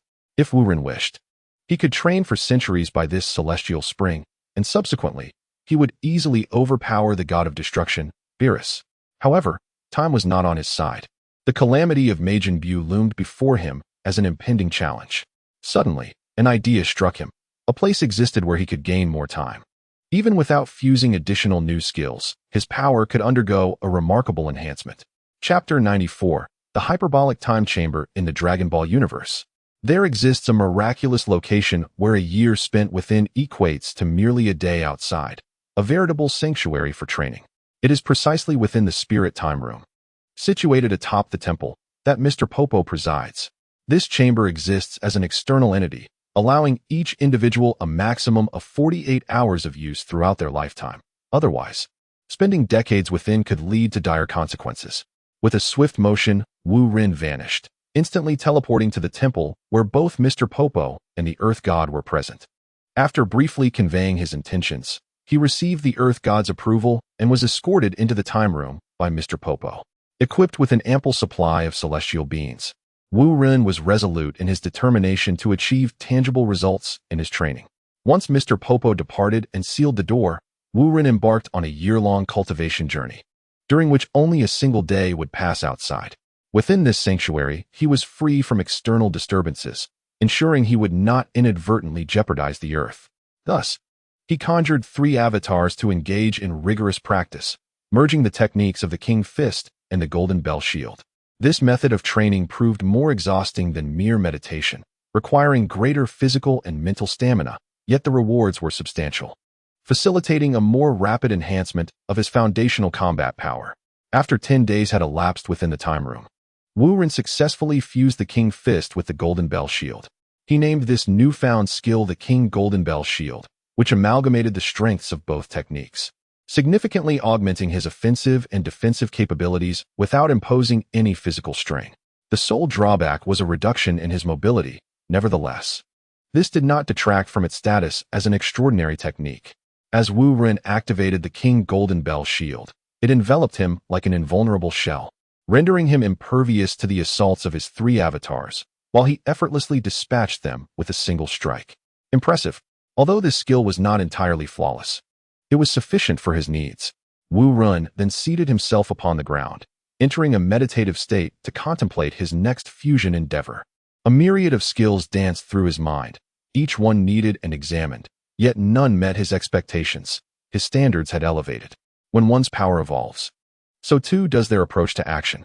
Another 10 days passed, and Wu Ren had yet to identify a superior fusion option, but he remained undeterred. The opportunity to utilize the time room was exceedingly precious, and he vowed to cherish each moment. It was not until the 2nd month that he discerned the 3rd skill he wished to merge. The alternatives were either unsuitable or resulted in failure. This time, he aimed to fuse the transform into radish technique with the dumpling superpower, as both resided within the realm of super abilities, presenting a viable chance for successful integration. Through this period of exploration, Wu Ren accumulated valuable experience in skill fusion, recognizing that certain techniques were incompatible. Thus, selecting appropriate skills for fusion constituted the initial step in the process. To proceed blindly without considering feasibility could result in a lifetime of unsuccessful attempts. However, Wu Ren did not anticipate that even with his correct assessment, that the transform into radish technique could indeed merge with the superpower, he would still expend an immense amount of time. By the moment the third fusion skill was finally realized, Wu Ren had spent an entire 6 months within the time room. At this moment, Wu Rinkai realized that each successful fusion of skills seemed to exponentially increase the difficulty of subsequent fusions. When calculated, even within the confines of the time chamber, Wu Rinkai could not amalgamate too many skills. The universe, indeed, is fair, leaving no loopholes for him to exploit. The newly fused skill, named Radish Superpower Technique, eliminated the distance flaw of the Radish Transformation Technique, enabling it to function as a remote control skill. Consequently, Wu Rinkai no longer needed to physically touch his opponent to transform them into a radish. At first glance, this skill appeared rather frivolous, yet it could yield unexpectedly effective results in battle. After completing the Radish Superpower Technique, Wu Rinkai endeavored to fuse another skill. A month later, as he had anticipated, there were no indications of successful fusion. Indeed, every successful fusion seemed to compound the difficulty of the next. Thus, Wu Rinkai had no choice but to temporarily abandon skill fusion, opting instead to consolidate his abilities within the time chamber, occasionally meditating and manifesting multiple clones to engage in combat with himself. Spending a year in the time chamber, while not excessively long, was certainly not short either, especially since Wu Rinkai was alone, enduring an endless sense of solitude that few could tolerate. Anyone who could persist for a year in such conditions was either extraordinarily resilient or utterly mad. Clearly, Wu Rinkai was not mad. He belonged to the former category. Time passed swiftly, and outside, a day had already elapsed. Mr. Bobo and the Earth God had been waiting at the entrance. As the door of the time chamber opened, Wu Rinkai emerged punctually, having spent a year inside while only 24 hours had passed outside. This meant he still had 1 day of experience left in the time chamber, which he decided to retain for future needs. Good steel must be used wisely, prepared for unforeseen circumstances. Upon seeing Wu Rinkai emerge, the Earth God and Mr. Bobo felt a momentary disorientation. Though he stood before them, they struggled to perceive his presence. What kind of cultivation had Wu Rinkai undertaken? To what realm had he ascended? Could this be the legendary return to simplicity? Master! Both the Earth God and Mr. Bobo exclaimed in unison. Thank you. This time chamber is truly remarkable. I wish I could use it daily, Wu Rinkai replied, stretching his neck, having felt stifled during his time inside. However, he would not mind remaining there for a few more years, confident that by the time Majin Buu emerged, his strength would undoubtedly surpass Buu's. Cough, Master. That is not feasible, Mr. Bobo said, wiping the cold sweat from his forehead. It's all right, I understand. Farewell, you two. With that, Wu Rinkai vanished, instantly teleporting back to the castle base, where many skilled individuals resided, making it easy to sense their auras. After Wu Rinkai departed, the Earth God contemplated words that remained unspoken, pondering the current extent of Wu Rinkai's power. He dared not speculate recklessly, nor could he broach the subject of succession regarding the temple. Given Wu Rinkai's current strength, his ambitions would certainly extend beyond Earth. If the Earth God sought a successor, he would have to look elsewhere. At the castle base, reconstruction efforts were proceeding in an orderly fashion. Vegeta and Nappa, having little to do, gathered together, whispering about something unknown. However, observing the aggrieved expression on Nappa's face, it is likely that Vegeta had delivered a scathing reprimand to him. Even though Nappa was no longer Vegeta's subordinate and lacked the strength to challenge him, he did not dare to defy Vegeta. Suddenly, a figure flashed, and Wu Ren appeared beside Vegeta. Instinctively, Vegeta launched an elbow strike. Though unintentional, the blow possessed enough force to shatter mountains and stones. Bang! The strike connected with the figure, but by the time Vegeta realized it was Wu Ren, it was too late.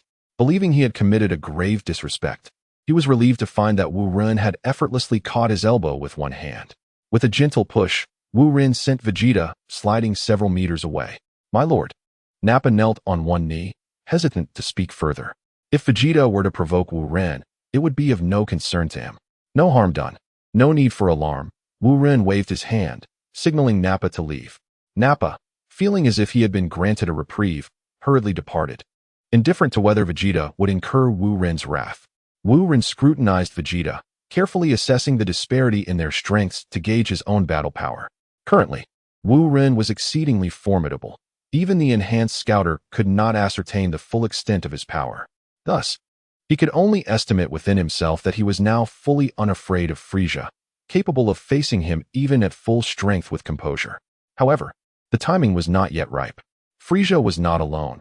He commanded a powerful army and possessed a terrifying family background. If Wu Ren wished to launch an assault against Frisia, he required a comprehensive strategy. Vegeta, feeling the weight of Wu Ren's gaze, grew anxious and uncertain. Was Wu Ren a capricious individual? Could he be a danger, ready to silence him at any moment?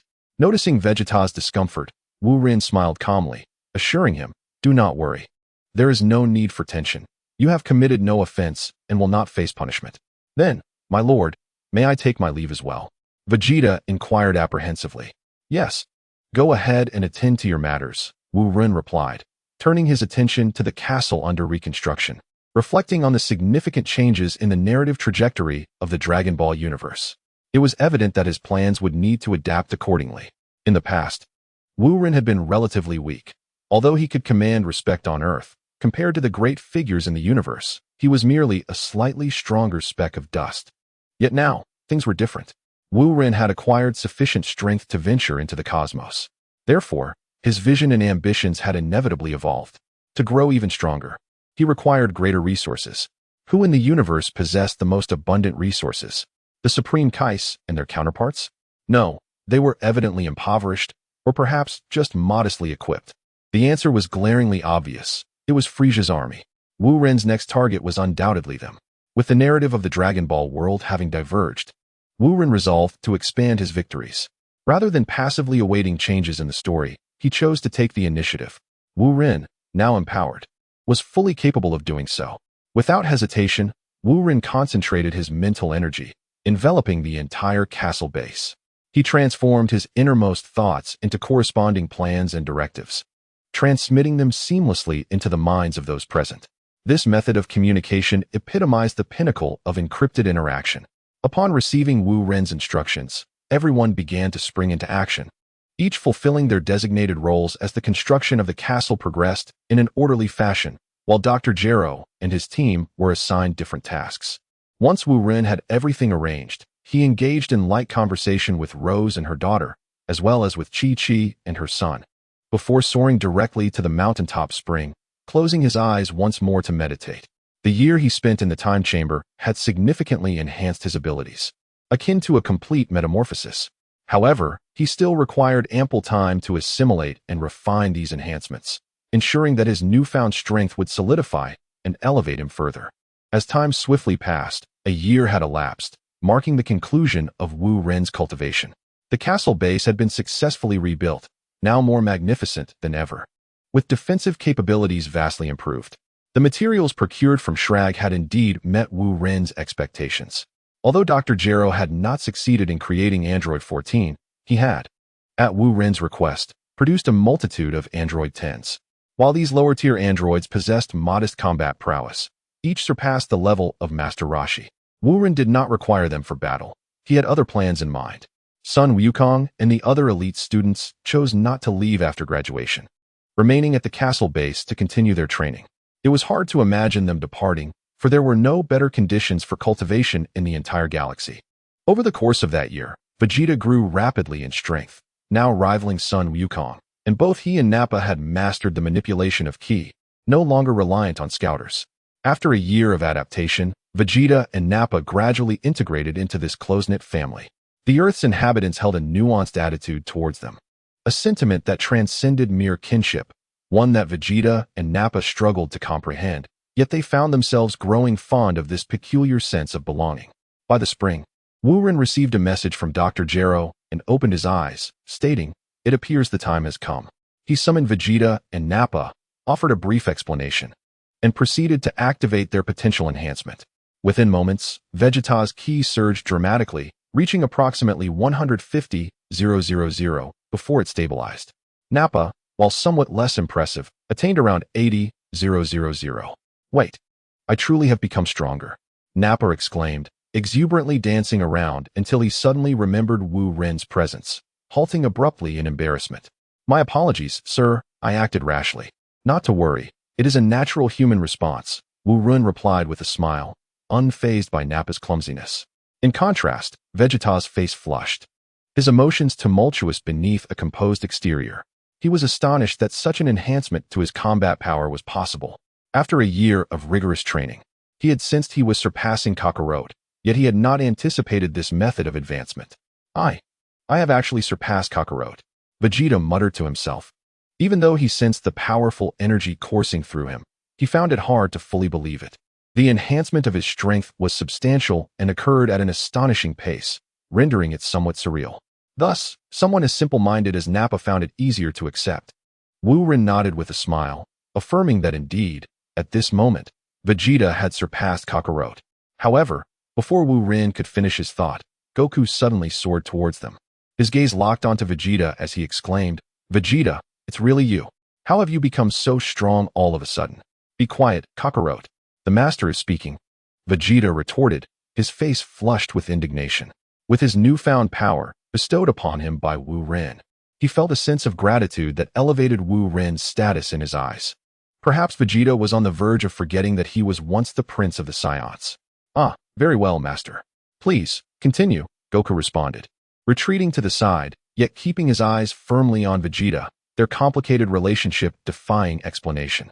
Goku was utterly captivated by Vegeta, neglecting to acknowledge Nappa's presence as if he were oblivious to Nappa's own increase in strength.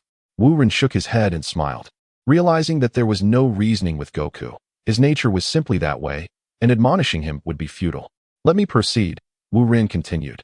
Addressing both Vegeta and Nappa, "The reason I have aided in your ascension is that the time has come for you to take action. Please, master, speak." "I shall give my all," Nappa declared, kneeling on one knee. Vegeta, slightly annoyed by Nappa's eagerness, frowned and added, "Master, we are willing to accept your command. Please instruct us. There is but one task, and it is quite simple. You are to assist Frieza in relocating," Wu Ren replied with a smile, a hint of mystery playing upon his features. "Help Frieza? Move?" Vegeta and Nappa exchanged bewildered glances. They were well acquainted with Frieza and understood the implications of moving. Yet the combination of the two left them perplexed. What was Wu Ren truly implying? With a mysterious smile, Wu Ren assured them, "Do not rush. You will understand in due time. Await me at the castle, ready for departure." "Very well, master," Nappa nodded vigorously, though Wu Ren had already vanished from sight. In West City, at Bulma's residence, Wu Ren instantaneously transported himself next to Brief. Despite Brief's impressive intellect, he remained merely an ordinary human, his energy pitifully low. Locating him for instantaneous travel would pose some difficulty.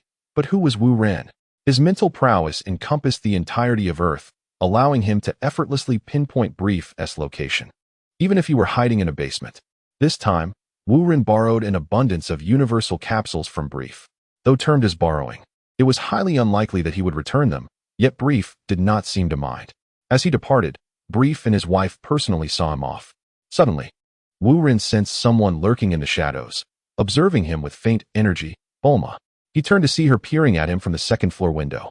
Upon realizing she had been discovered, Bulma hastily drew the curtains, pretending that nothing had transpired. What kind of being was Wu Ren?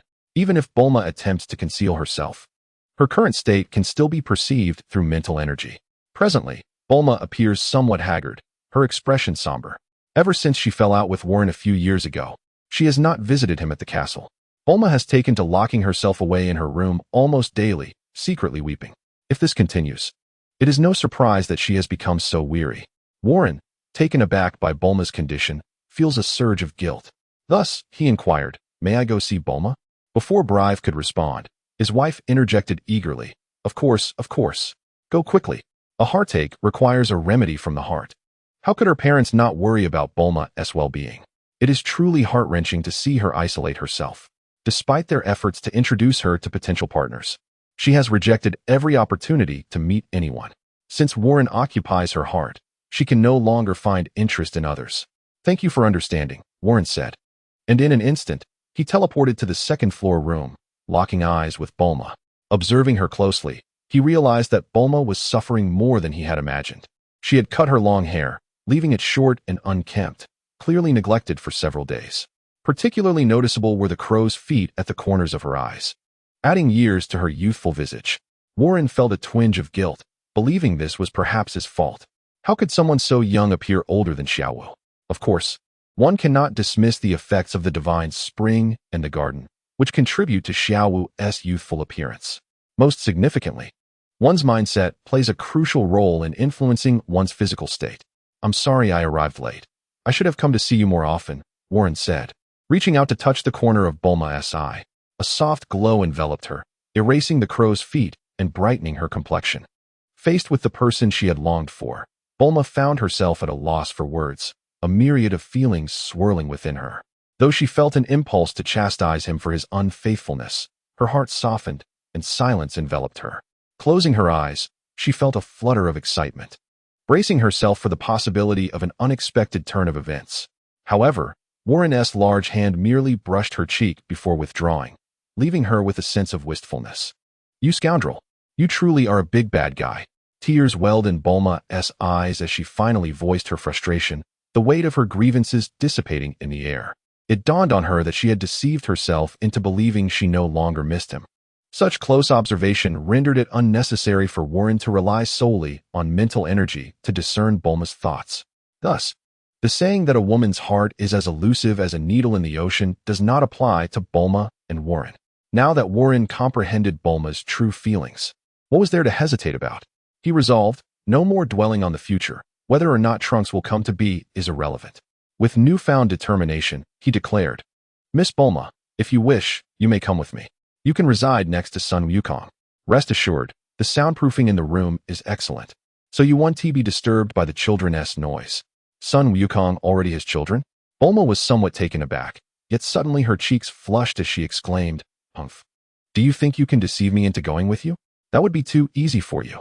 Wu Run, fully aware that Bulma was merely jesting, feigned ignorance and coldly responded, So, are you unwilling to accompany me? Bulma's heart tightened, and she quickly replied, I am willing to go. When shall we leave? Wu Ren grinned and said, Then gather your things, we can depart immediately. Downstairs, the briefs couple had not yet left, whispering conspiratorially. How long do you think he will be? Bulma's mother inquired with a hint of curiosity. I'm not sure. Young people often need a bit of time, Mr. Brief replied, appearing nonchalant, yet feeling a twinge of anxiety within. Suddenly, a figure flashed before them. Wu Run had appeared. Bulma's mother's smile vanished, and she expressed her surprise, saying, That was quite swift. I thought young people would take at least half an hour. Wu Run, somewhat perplexed by her comment, probed with his mental acuity and realized that Bulma's mother was quite the seasoned individual. Her squinting eyes were indeed formidable, almost terrifying. He hastily explained the situation regarding Bulma moving to the castle, though the duration of her stay remained uncertain. The briefs exchanged knowing smiles, signaling their understanding, and readily consented. Before long, Bulma had freshened up, donned a brand new dress, and descended the stairs. Upon seeing Bulma's rosy complexion and improved demeanor, her parents mistakenly assumed something else, seemingly unfazed by the young one's actions. After bidding farewell to her parents, Bulma, accompanied by Wu Ren, instantly teleported away. The briefs, accustomed to such strange occurrences, took Wu Ren's teleportation in stride as a natural phenomenon. Upon returning to the castle base, Vegeta and Nappa awaited at the entrance. Upon seeing Wu Ren's return, Vegeta promptly said, Master. Although he was uncertain of the specific mission ahead, any task related to Frieza was bound to ignite his fervor. Wu Ren nodded but remained silent, first observing Vegeta and then glancing at Bulma beside him. It appeared that Vegeta held no interest in Earth women, and Bulma, in turn, paid Vegeta no mind. In this world, under Wu Ren's influence, Vegeta and Bulma had become two parallel lines, devoid of any emotional entanglements. Chapter 97. Gratitude for the laser cannons from Frieza. After ensuring Bulma was settled, Wu Ren issued a series of commands, prompting the formidable army of androids to assemble. Within minutes, 7 colossal spaceships, accompanied by dozens of smaller spherical vessels, obscured the sky. These smaller ships, modified based on Vegeta's designs, may have been diminutive in size, but boasted exceptional performance, swift and robust. The 7 main ships were filled with over 1,000 copies of Android 10, crafted from rare alien materials supplied by Shrek. While their attack power was modest, their defensive capabilities far surpassed that of the original Android 10. In this expedition, Wu Ren led the charge, with Vegeta and Nappa serving as the vanguard. The elite students, including Sun Wukong, were not permitted to partake in this operation. Once the troops were assembled, they set off toward their destination, the Frieza Force. With the vast wealth of intelligence provided by Sherlag, supplemented by the information from Vegeta and Nappa. Locating the Frisia force proved to be a trivial task. Within the castle, Sun Wukong and the others were perplexed by Wu Rin's decision to exclude them, feeling somewhat discontented. Yet they did not pursue the matter further. As the mechanical army vanished beyond the horizon, the castle base returned to its former tranquility. Among the 7 main ships, Vegeta and Nappa engaged in a clandestine conversation. Vegeta's expression darkened as he inquired, "Nappa, do you understand why? Despite the presence of so many formidable warriors in the castle, Master has only brought the 2 of us?" Nappa grinned widely and replied, "Huh? It's simply because we are the strongest." "Fool, you know nothing," Vegeta retorted, initially wishing to dismiss Nappa, yet realizing they were now bound together by circumstance. "Nappa, show me some respect. I am no longer your subordinate," Nappa shouted in frustration. "Humph, your incompetence is infuriating. Think about it. If you were to mysteriously perish one day, do not blame me for not warning you." "What do you mean by that?" "Vegeta, tell me." "I do not wish to elaborate. You wouldn't comprehend. Once we reach the Frisia force, we shall act according to the situation." After uttering these words, Vegeta settled into the cockpit, closing his eyes to meditate. To the casual observer, he appeared calm, yet internally, he harbored no confidence. Wu Rin had chosen only the 2 of them for this expedition. Surely it was not merely because of their strength. If Vegeta were as foolish as Nappa, he would have long since met his demise. Nappa's thoughts spiraled, unable to find clarity, yet he refrained from dwelling on it too stubbornly. He understood that as long as he followed Vegeta, he might just survive. That was his way of existence. More than half a month later, the mechanical army arrived above the Frisia force's outpost number 138. This outpost, though modest, was slightly smaller than Wu Rin's castle, yet fully equipped with a variety of advanced technologies. Established on a desolate asteroid, it was significantly smaller than Earth, yet slightly larger than the Moon. Seated within the spacecraft, Wu Rin extended his mental prowess, enveloping the entire asteroid. Upon investigation, he discovered that the planet housed no formidable foes. The strongest adversaries were far inferior to Nappa, let alone Vegeta. The ordinary life forms within the outpost possessed battle powers in the dozens or hundreds, hardly sufficient to challenge even Nappa. Wu Rin received several warning messages from the 138th outpost, yet he disregarded them as if they were invisible. Given the vast disparity in strength, there was no need for any strategic maneuvering. With a commanding order, Vegeta and Nappa charged into the 138th outpost like tigers among sheep, slaughtering all enemies in their sight. As the spaceship descended slowly, waves of androids poured out, commencing their duties. A small squad leader from the Frisia force fled the outpost, unable to fathom the scene before him. This group of unknown assailants had dared to launch an attack against the Frisia force? Wait a moment. Is it true that they not only dared to assault the Frisia force, but also dismantled the base? A single android was tirelessly transporting items out of the headquarters, and anything that couldn't be moved was disassembled and sorted with meticulous precision. The squad leader stood in utter bewilderment. This was madness. These lunatics were even more deranged than our own legion. What on earth is happening? Why are they even taking the flooring? Is such shamelessness truly necessary? Suddenly, the squad leader recognized an enemy amidst the chaos. Was that not Vegeta?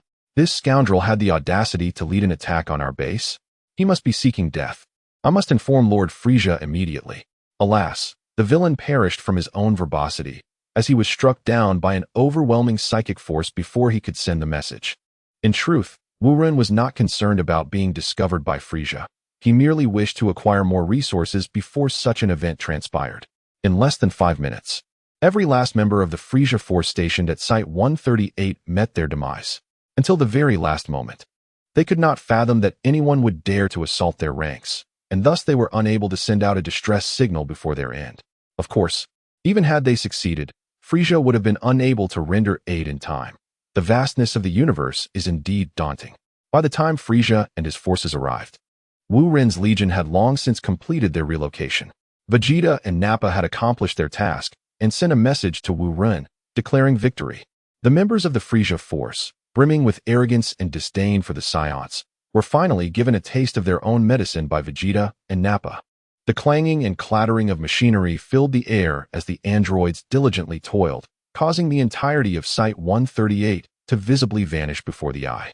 In just over an hour, the entire base had been irrevocably erased from existence. All right, the ship is fully loaded. Let us return the supplies to Earth. The rest of you, follow me to the next site, Wu Rin commanded with a wave of his hand. After organizing the resources, the entire army dispersed to carry out their orders. Many items could not be packed into the universal capsules and had to be transported back to Earth using this cumbersome method. Unlike on planet Slag, where only rare resources were taken, this time they were determined to remove everything of utility. After a cursory inventory of the supplies, Wu Rin mused to himself. This base is rather impoverished. The materials collected here are surprisingly less than those from Slag. It hardly seems worthy of the Frisia force's reputation. If Frisia were privy to Wu Rin's thoughts at this moment, he might very well be driven to fury.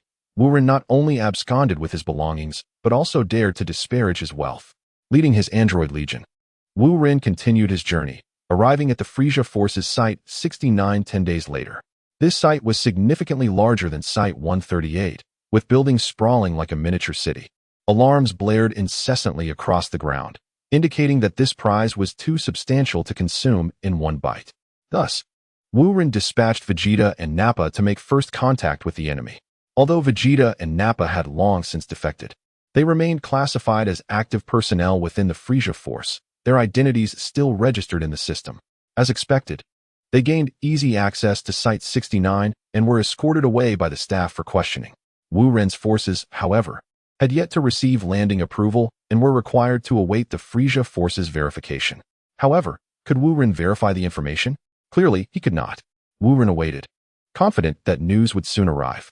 Indeed, within mere minutes, a message from Vegeta reached Wu Rin. The High Commander at Outpost 69 had been eliminated. Action!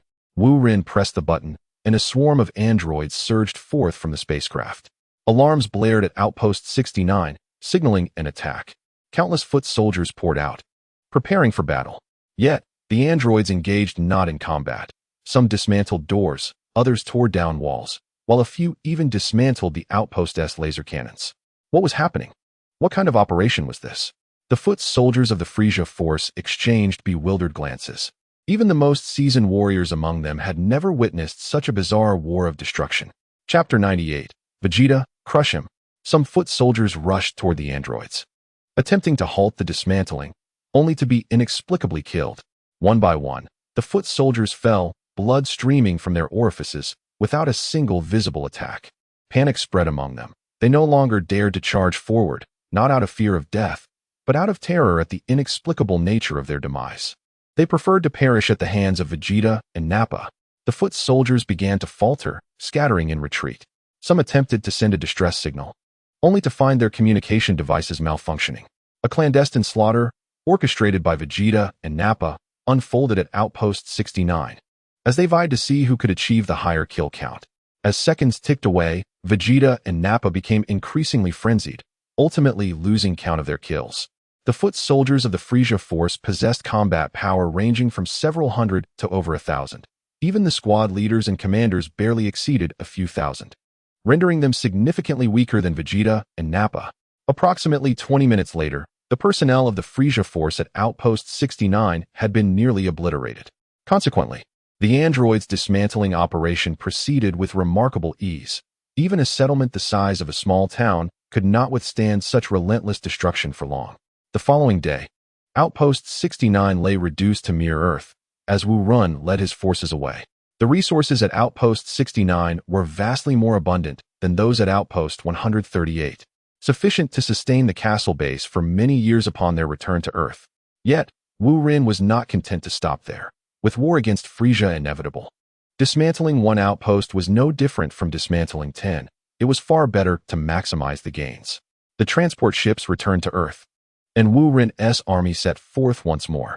Days passed, and before Wu Rin's forces could reach the next outpost, the vessel that had rushed back from Outpost 138 finally arrived at the castle base. At the castle base, the androids unloaded batch after batch of extraterrestrial resources from the ship, with additional supplies contained within universal capsules, making the total far greater than it appeared. Bulma, captivated by the abundance of alien technology, was unable to tear her eyes away, eagerly inspecting everything like a curious child. The supplies were sorted for transfer. Ordinary items were handled by Xiao Wu, while the advanced alien technology was reviewed by Dr. Gero. At this moment, a small incident unfolded. Dr. Gero, unfamiliar with Bulma, stepped forward to prohibit her from touching the extraterrestrial technological products. However, who was Bulma? Even Dr. Gero would not dare to underestimate her. Thus, Bulma retrieved several alien technological devices and, after a flurry of deft manipulations, not only mastered their usage, but also elucidated their operational principles. This revelation astonished Dr. Gero, who, upon consulting his computer, discovered that this young woman was none other than the daughter of Brief. It was no wonder she possessed such remarkable abilities at such a tender age. With this newfound understanding, Dr. Gero ceased to obstruct Bulma and even extended an invitation for her to become his research assistant. Yet, Bulma, proud and slightly irked by Dr. Gero's earlier reprimand, was not inclined to accept. This matter would have to be set aside for the time being. However, Dr. Gero was not one to easily concede. Burdened with an abundance of tasks and hindered by his clumsy robotic assistants, he recognized that having a genius like Bulma's assistants would be akin to adding wings to a tiger. With Wuren absent from Earth, he could only wait for his return to discuss the matter face-to-face. In truth, Bulma harbored a keen interest in these peculiar extraterrestrial technologies. Otherwise, she would not have rushed over from Chi-Chi's side to examine them. Having spent many days at the castle base, Bulma found herself utterly bored. As a distinguished guest invited by Wu Ran, who would dare assign her any tasks. Thus, she became a leisurely presence at the castle base, spending her days either wandering about or chatting with Chi-Chi and her child. Although Bulma felt a flicker of intrigue at Dr. Gero's request, it was not enough to lower her pride. As a genius, she naturally carried the arrogance that came with her intellect. Even in the presence of the legendary Dr. Gero, she would not easily bow her head. A few days later, Wu Ren's army finally reached their next target, the Frisia Army's Base 71. This location was comparable in size to Base 69 and bore no particular distinction. As per the usual protocol, Vegeta and Nappa set off first to eliminate the enemy commander. Just as Wu Ren anticipated an effortless victory, Vegeta and Nappa found themselves denied entry. To make matters worse, alarms blared throughout Base 71, with certain information devices transmitting the events occurring within to the outside world. By the time Wu Ren detected the signal, it was too late.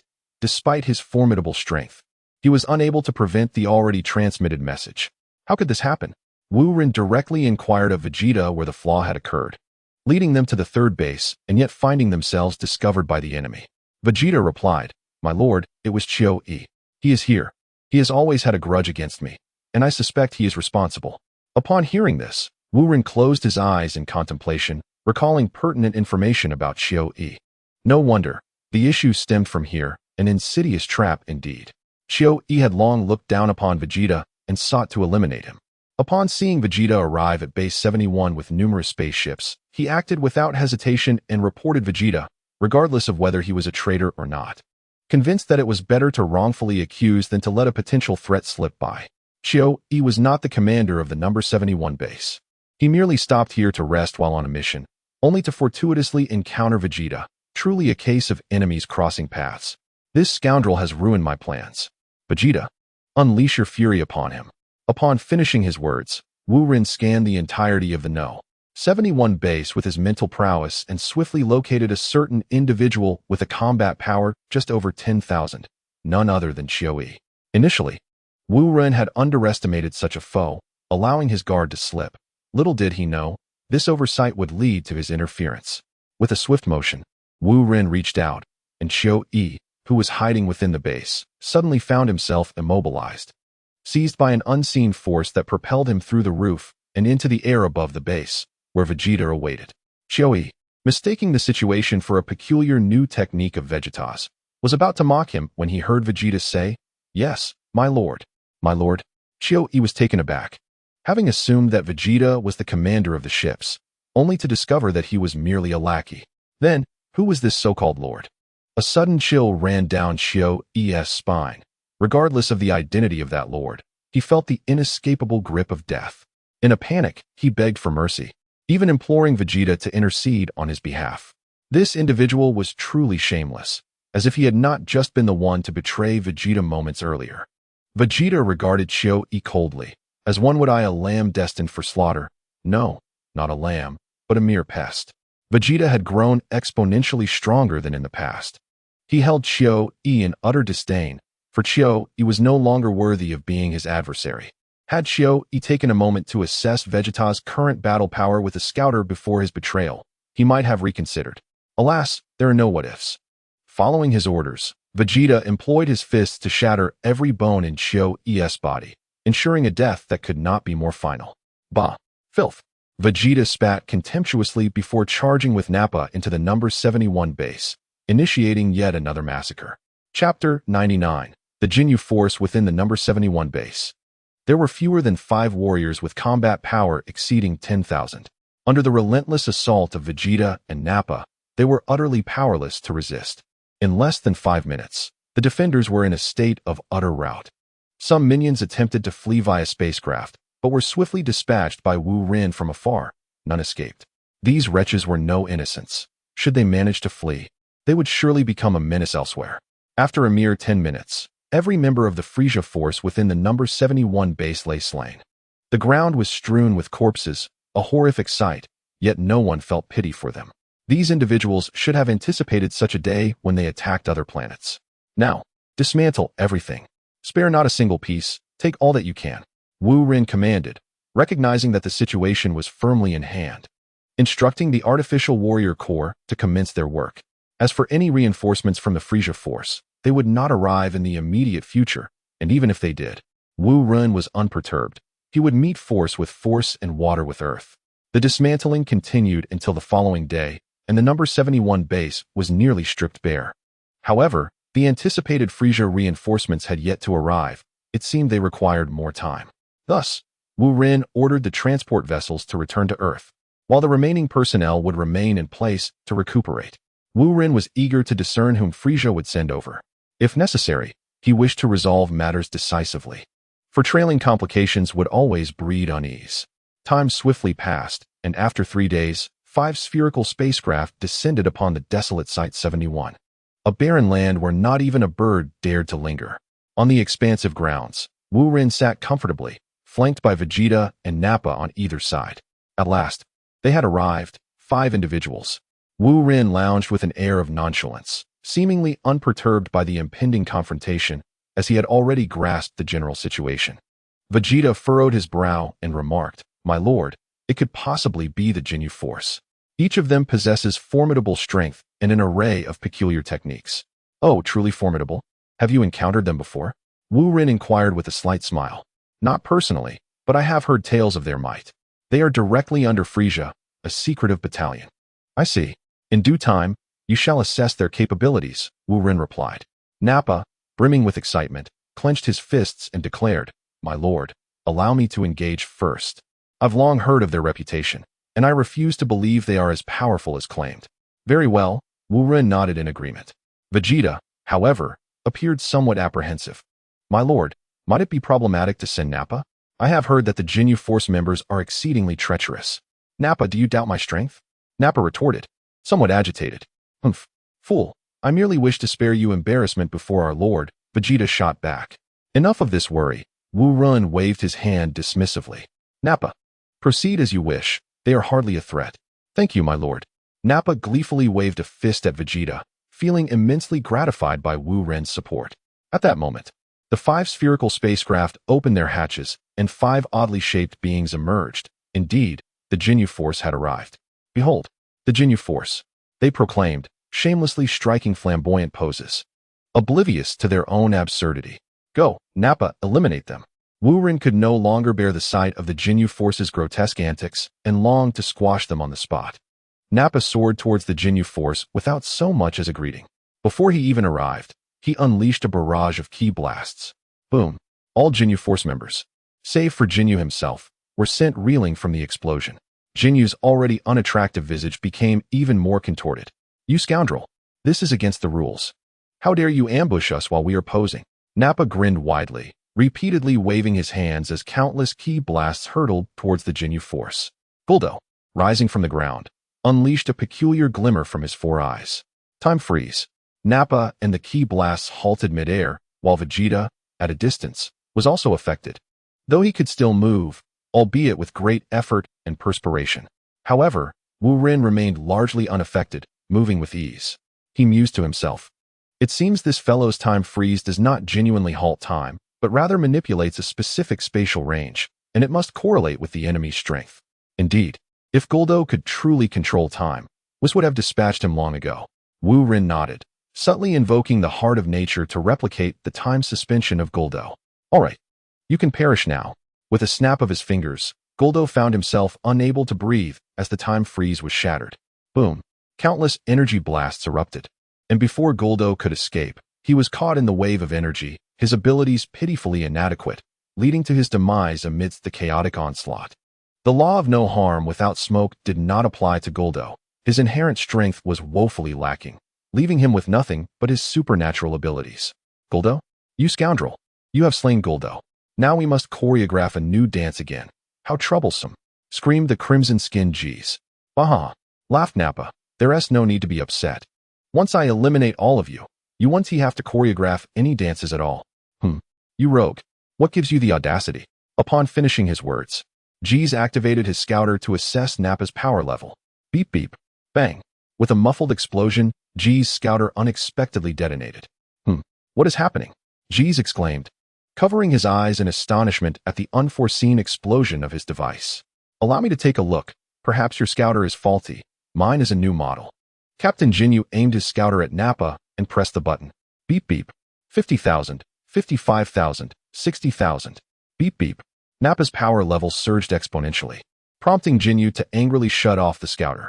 Impossible. My scouter cannot be malfunctioning. A scion monkey cannot possess such formidable power.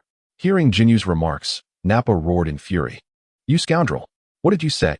I will tear you apart. Fueled by rage, Nappa clenched his fists and charged at Jinyu. Remaining unperturbed, Jinyu commanded, Raikum, it's your turn. Yes. Watch me. Raikum declared as he approached Nappa. Raikum sported a tuft of hair atop his head resembling a pineapple. Without it, his appearance and physique were almost indistinguishable from Nappa's. Were he to sport a tail, Raikum could very well be Nappa's long-lost brother. The clash between the two was imminent. A raw confrontation of brute strength devoid of any technique, causing the very earth to tremble with their might. Wu Ren observed from a distance, seizing the opportunity while Nappa and Raikum grappled to copy the remaining skills of the Jinyu Force members. Among the five, only Jinyu and Guldo possessed distinctly unique abilities. The skills of the other three were rather mundane, yet still better than nothing. Had it not been for the time required to replicate skills, Wu Ren could have effortlessly dispatched all five in an instant without wasting precious time here. Chapter 100. The Cosmic Emperor. All right, Nappa, step aside. Having acquired the skills, Wu Ren had no reason to linger. Delay could lead to unforeseen complications. Nappa, puzzled by Wu Ren's sudden command to halt, felt the thrill of battle but dared not defy his superior's orders. Reluctantly, he retreated to the sidelines, while Vegeta felt a tightening in his chest, pondering if their master was about to make a move. Indeed, Wu Ren's fingertips glowed with a verdant radiance. Whoosh! For beams of energy pierced through the air. For radiant waves of green light swiftly pierced the foreheads of Jinyu and his companions. Even the mightiest among the Jinyu force, Jinyu himself, was caught off guard, succumbing to the afterlife in an instant. Time is of the essence. Wu Ren had no inclination to linger and watch the Jinyu force's performance. A swift resolution was the optimal strategy. All right, let us depart, Wu Ren declared, retreating into the spaceship. Vegeta and Nappa stood momentarily dumbfounded, exchanging glances as if they were primitive beings encountering fire for the first time. My lord, how formidable! Jinyu and the others were vanquished in a single blow, Nappa remarked, swallowing hard, still finding it hard to believe despite witnessing the event firsthand. Vegeta clenched his fists, silently vowing that one day, he too would attain such strength, capable of altering the course of fate with a mere snap of his fingers. If he possessed such power, perhaps he would not have endured Frisia's enslavement for so many years. Unbeknownst to them, they had merely glimpsed the tip of Wu Ren's iceberg. If Wu Ren's strength were merely this, how could he dare to challenge Frisia, the so-called emperor of the universe? Regardless, following this encounter, Vegeta and Nappa's attitude towards Wu Ren became markedly more respectful. The grand fleet of spaceships set forth once more, aiming for the next Frisia Force stronghold. With Frisia having dispatched the Jinyu Force, it indicated that Wu Ren's time was limited. They must seize as many strongholds as possible before Frisia's imminent arrival. A week later, Wu Rin's army arrived at the planet housing Stronghold Number 70. Just as he was about to issue commands, he suddenly sensed a chill. There was a presence on this planet whose power surpassed even that of Vegeta. This aura was both malevolent and pure, likely belonging to Frieza. Wu Rin was taken aback. How could Frieza arrive so swiftly? I haven't even had my fill of conquest yet. How can we enjoy ourselves with him here so soon? Vegeta and Nappa eagerly awaited Wu Rin's command, yet no orders were forthcoming. The ground-based Stronghold Number 70 should have already scanned their fleet. Yet there was no response from the opposition, an unsettling silence enveloping the area. What could possibly be amiss? Due to their distance, Vegeta's sensitivity to energy was far inferior to Wu Rin's, leaving him unaware of the formidable presence lurking within Stronghold Number 70. My lord, should we not descend? Vegeta inquired impatiently through the communicator. Patience, he is likely to reveal himself soon, Wu Rin replied. Who? Vegeta questioned, perplexed at what enemy could cause Wu Rin to hesitate, unless... Suddenly, Vegeta's expression sharpened with tension, wondering, could it be that Frieza has arrived? That shouldn't be possible. How could he come so quickly? In the vastness of space, the fleet and the ground-based Stronghold Number 70 remained eerily silent, creating a tense atmosphere. Inside the spaceship, Wu Rin smiled slightly, observing, it appears Frieza is attempting to lure our fleet down. He aims to ambush us. Quite cunning indeed. With that, he stood, stretched his limbs, and issued the command for the entire team to remain on standby. Nappa was bewildered, questioning why they had arrived yet refrained from launching an attack. Suddenly, he glimpsed a figure descending from the spacecraft. Upon closer inspection, it was none other than their esteemed leader, Wu Rin himself. With a powerful leap, Wu Rin plummeted towards the ground, effortlessly defying gravity and other forces with his exceptional prowess. Even in the vastness of space, his unique physique allowed him to survive. Unlike the fragile Science, what could be the purpose of this audacious act? Nappa, peering out the window, sought an answer, yet none came, for even Vegeta was equally perplexed. As Wu Rin descended rapidly, 3 silhouettes emerged from the 70th outpost, soaring to intercept him midair. Moments later, the two parties converged in the sky. Vegeta activated the monitor to track the scene, revealing the identities of the approaching figures, Frieza, alongside Zarbon and Dodoria. No wonder their leader had prohibited the fleet from descending. Nappa fixated on the display, trembling slightly. Despite his newfound strength, the terror of Frieza still loomed over him. Indeed, both Vegeta and Nappa had grown significantly stronger than before, and they could easily overpower Zarbon and Dodoria. However, when it came to Frieza, a sense of trepidation lingered. Wu Rin was acutely aware of this, which is why he had advised them to remain behind to protect the fleet. In midair, the infamous cosmic tyrant Frieza observed Wu Rin from the confines of his small spacecraft, adopting a condescending demeanor as he surveyed the scene. To Frieza, Wu Rin was merely an ordinary human, lacking the nobility of his own race. Had it not been for the demise of the Ginyu Force, Frieza would have deemed it beneath him to intervene personally. Ah, so you are the one who has seized my outposts. Frieza taunted, deliberately ascending higher to loom over Wu Rin. Indeed, it is I. How did you ascertain our approach to the 70th outpost? Wu Rin inquired, intrigued, as he was certain there were no traitors among them. The androids were devoid of emotions, obeying only his commands, and both Vegeta and Nappa harbored deep-seated animosity towards Frieza, making betrayal implausible at this juncture.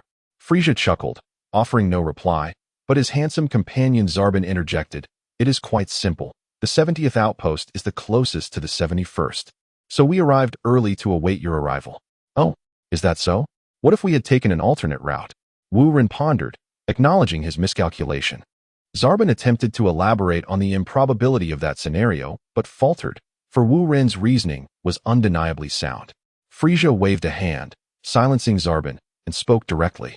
I deduced that someone like you would not resort to hiding, hence I knew I would be able to await your presence here. Clapping his hands, Wu Rin nodded, rather amused than angered. Impressive, Frieza. It seems you possess some intellect after all. How dare you speak to Lord Frieza in such a manner? Roared Dodoria, his visage reminiscent of a sea cucumber, as he barked like a loyal hound to his master. Chapter 101. The brutal assault on Dodoria. Wu Rin furrowed his brow, his mental energy locking onto Dodoria, conjuring a colossal hand above the creature's head. With a powerful grip, the hand crushed Dodoria, leading to his explosive demise. What sort of technique is this? Frisia's eyes widened in disbelief. He had never witnessed such a form of attack before. Sabo, drenched in sweat, realized that had he uttered another word, he would have been the one to meet a grim fate. Panic surged within him, but standing beside Frisia compelled him to feign calmness. Vegeta, fixated on the monitor, coldly remarked, "Humph, foolish creature. How dare Dodoria provoke our master?" Nappa, with his mouth agape, exclaimed, "Huh? Our master is truly formidable. What a thrill. Yes, annihilate them all, including Frisia." Frisia's expression darkened further. He was no fool and could discern the strength of his adversary, though he remained uncertain of the extent of that power. "Let me see just how formidable you truly are to be so audacious." Frisia directed his scouter towards Wu Run, but instead of readings, it emitted a plume of black smoke. "Humph, this is intriguing." With a crunch, Frisia shattered the malfunctioning device. "It has been a while since I flexed my muscles. Today, I shall make an example of you, lest the universe forgets the terror of Frisia. Oh, then let actions speak louder than words." Wu Ren had no desire to engage in banter with Frisia. He too wished to assess his current capabilities. Frisia was not only powerful, but also backed by a hidden powerhouse. Under normal circumstances, Wu Ren would prefer to avoid direct confrontation. However, with no retreat, a battle was inevitable. Frisia emerged from his small spacecraft, diminutive in size, yet having conquered much of the universe with that very stature. The adage "don't judge a book by its cover" seemed particularly apt here. "Frisia, I advise you to engage me with your true strength. At present, you are unworthy." Wu Ren languidly waved his finger. Frisia's countenance darkened. This was the first time a mere human had dared to scorn him. "You insolent brat. Test your limits if you dare." Wu Ren had no intention of elaborating. Only strength could silence Frisia, and words held no weight. With a furious roar, Frisia unleashed a torrent of purple beams from his fingertips, the onslaught resembling a dense spider's web, enveloping Wu Ren. Wu Ren did not flinch, allowing the beams to strike him. The sounds of explosions echoed as his garments were obliterated, only to miraculously restore themselves in an instant. "Impossible. How can this be? My death beam should have been lethal." Frisia's eyes widened in disbelief, struggling to comprehend the spectacle before him. Sabo, witnessing the unfolding chaos, contemplated fleeing but was paralyzed by fear, trembling in place. In such a fierce battle, he felt as insignificant as an insect. Yet, without Frisia's command, he dared not escape. In stark contrast, Vegeta and Nappa found themselves in a far more favorable position, finally grasping Wu Ren's intentions. Preventing them from approaching the battlefield was indeed a wise decision. Wu Ren brushed off his clothes and chuckled. "Is this it? The legendary King Frisia, only capable of a mere tickle?" Frisia, infuriated and humiliated, abandoned his ranged attacks and, with a flash, appeared before Wu Ren. A crackling sound echoed as the air filled with the scent of charred materials. Frisia unleashed a flurry of punches and kicks at Wu Ren, his movements as swift as lightning, causing the display screens on the ship to stutter. Vegeta and Nappa finally grasped the stark difference in power between themselves and Frisia, yet this was merely the tip of the iceberg. Regardless of Frisia's lightning-fast assaults, Wu Ren effortlessly parried them with a single hand. With a swift motion, Frisia spun around, aiming his tail at Wu Ren, only to have it caught firmly in Wu Ren's grasp. Beads of sweat dripped from Frisia's brow, while Wu Ren remained unfazed. "Is this all you've got, King Frisia? Your prowess is not as formidable as your reputation suggests," Wu Ren remarked with a hint of amusement. "Let me go, you bastard." Frisia struggled mightily, but could not break free from Wu Ren's hold. With a mysterious smile, Wu Ren replied, "I can let you go, sure." In the blink of an eye, a flash of light emitted from his hand, severing a portion of Frisia's tail. Seizing the opportunity, Frisia rolled backward, retreating over 100 meters, seething with rage. "How dare you treat me, Frisia, in such a manner? I will see you dead." Wu Ren ignored Frisia's outburst, retrieving a multifunctional capsule and placing the severed piece of Frisia's tail inside. On the ship, Nappa was elated, exclaiming, "Master is so powerful. Frisia is surely doomed this time." "It is truly delightful, wouldn't you agree, Vegeta?" Vegeta, however, wore a grave expression and nodded. "Perhaps, but I sense Frisia possesses more strength than this." "What do you mean?" Nappa was puzzled as to why Vegeta would belittle their clear advantage. Frisia was nothing more than meat on the chopping block. Frisia, gnashing his teeth in anger, could not tolerate such humiliation. "You insolent fool. I will make you understand what true terror is." Wu Ren remained composed. Oh, I look forward to witnessing it. You will regret this, Frisia declared, his muscles bulging as a faint glow emanated from him.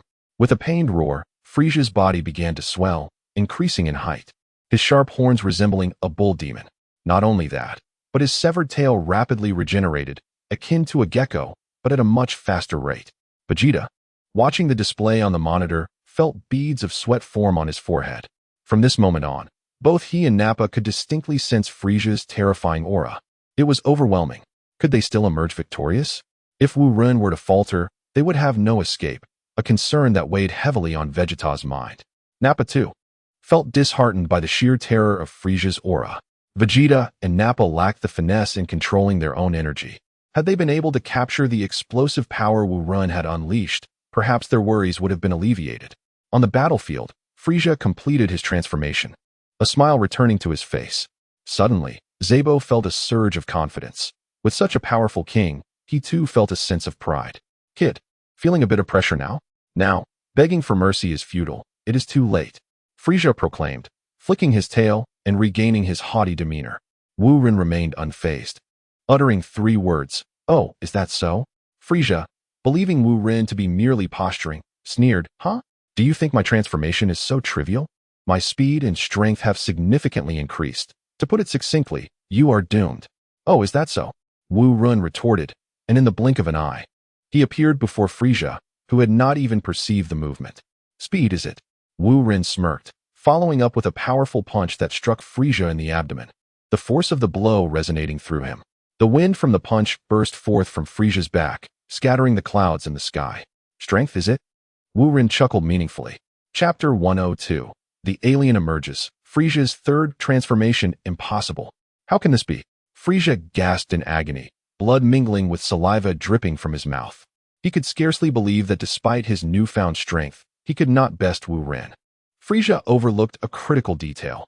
His transformation had merely made him stronger relative to his former self, not necessarily stronger than Wu Ren. With a gentle shove, Wu Ren cast Frisia aside. Transform. I know you can still evolve further. Frisia spat blood, his eyes bloodshot. How could you possibly know? I guessed. Do you believe me? Regardless, you may choose not to transform and meet your demise at my hands. Nonsense. I, Frisia, am invincible. You cannot defeat me. Frisia, thoroughly incensed, lost all semblance of reason. His muscles fluctuated in size, and his form began to alter.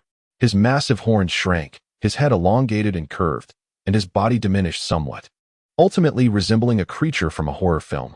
This was Frisia's third transformation, a visage both terrifying and vastly superior in strength to his previous forms. Ha ha ha. Boy, soon you shall have no cause for laughter, Frisia declared, moving with a newfound speed. Majesty, how mighty you are, exclaimed Zabo, reverence and trepidation swelling within him for Frisia. Within the spaceship, Vegeta and Nappa nearly shattered the monitor, astonished that Frisia had transformed once more, his power dramatically augmented. An unprecedented Frisia. The sheer strength of Frisia was daunting. Without Wu Ren, their hopes of avenging the Scions were but a foolish dream, unless they possessed eternal life. Vegeta, can we truly defeat Frisia? Nappa asked, despair creeping into his voice, the overwhelming aura of Frisia extinguishing any spirit of resistance within him. Vegeta furrowed his brow. I do not know. I hope our master can prevail. Otherwise, we are all doomed. Given Frisia's temperament, there would be no refuge on any planet. Nappa was at a loss for words. His eyes fixed intently on the monitor, his mind consumed by a singular thought. Master, it is all up to you. Please, you must win. Observing Frisia's new form, Wu Ren frowned slightly. You are indeed stronger, albeit rather grotesque. I do not recommend you remain in this state. Haha, how ludicrous. Are you attempting to feign madness? It is futile. Today you shall die. Frisia, consumed by rage, let out a mocking laugh. Each second of Wu Ren's survival was a profound humiliation for him, the emperor of the universe, whose dignity could not be tarnished. Come forth, Frisia, and let me witness if you possess the merit to remain the sovereign of the cosmos.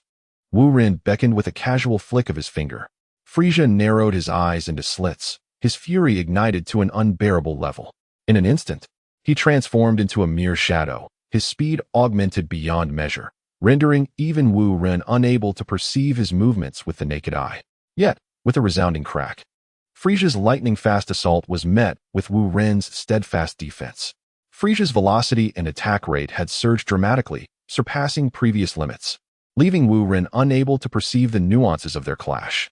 On board the spaceship, Vegeta and Nappa were only able to discern two blurry figures, entirely bereft of any details regarding the ongoing battle, thus unable to ascertain which combatant held the upper hand.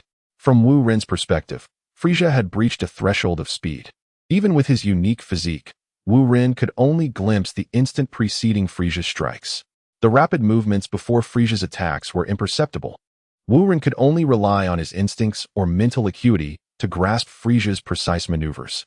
In mere seconds, the conflict between Wu Ren and Frisia unfolded multiple times without a clear victor. Suddenly, Frisia launched another attack, but Wu Ren caught the fleeting moment, shifting from defense to offense as he vanished from sight, reappearing behind Frisia. With a swift motion, Wu Ren's hand, sharpened like a blade, struck the back of Frisia's neck. Blood spurted from Frisia's mouth as he nearly succumbed to unconsciousness. Impossible. How could you be faster than me? This is utterly inconceivable. Frisia's eyes bulged, exuding an even more terrifying aura. The reason was simple, because I am stronger than you. Wu Ren maintained an air of calm, his composure unshaken despite the chaos of battle that had just transpired. In stark contrast, Frisia was not only wounded but also appeared somewhat disheveled. I refuse to believe it. No one can surpass my strength. Frisia bellowed, unleashing waves of energy that sent Zarbon sprawling far away, narrowly avoiding severe injury. However, when the energy crashed against Wu Ren, he remained unscathed, feeling instead as if enveloped in a gentle spring breeze. Clearly, once again, Wu Ren held the advantage. It's a guaranteed victory, haha. Nappa exclaimed with wide eyes, reveling in the apparent outcome. Frisia was indeed formidable, yet it was evident that their master was superior.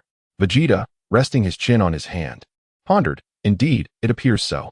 Our master is exceptionally powerful. Even Frisia, in his terrifying form, is helpless against him. I am curious, though. How does he manage to control his energy so adeptly? His power must exceed Frisia's. He simply conceals it.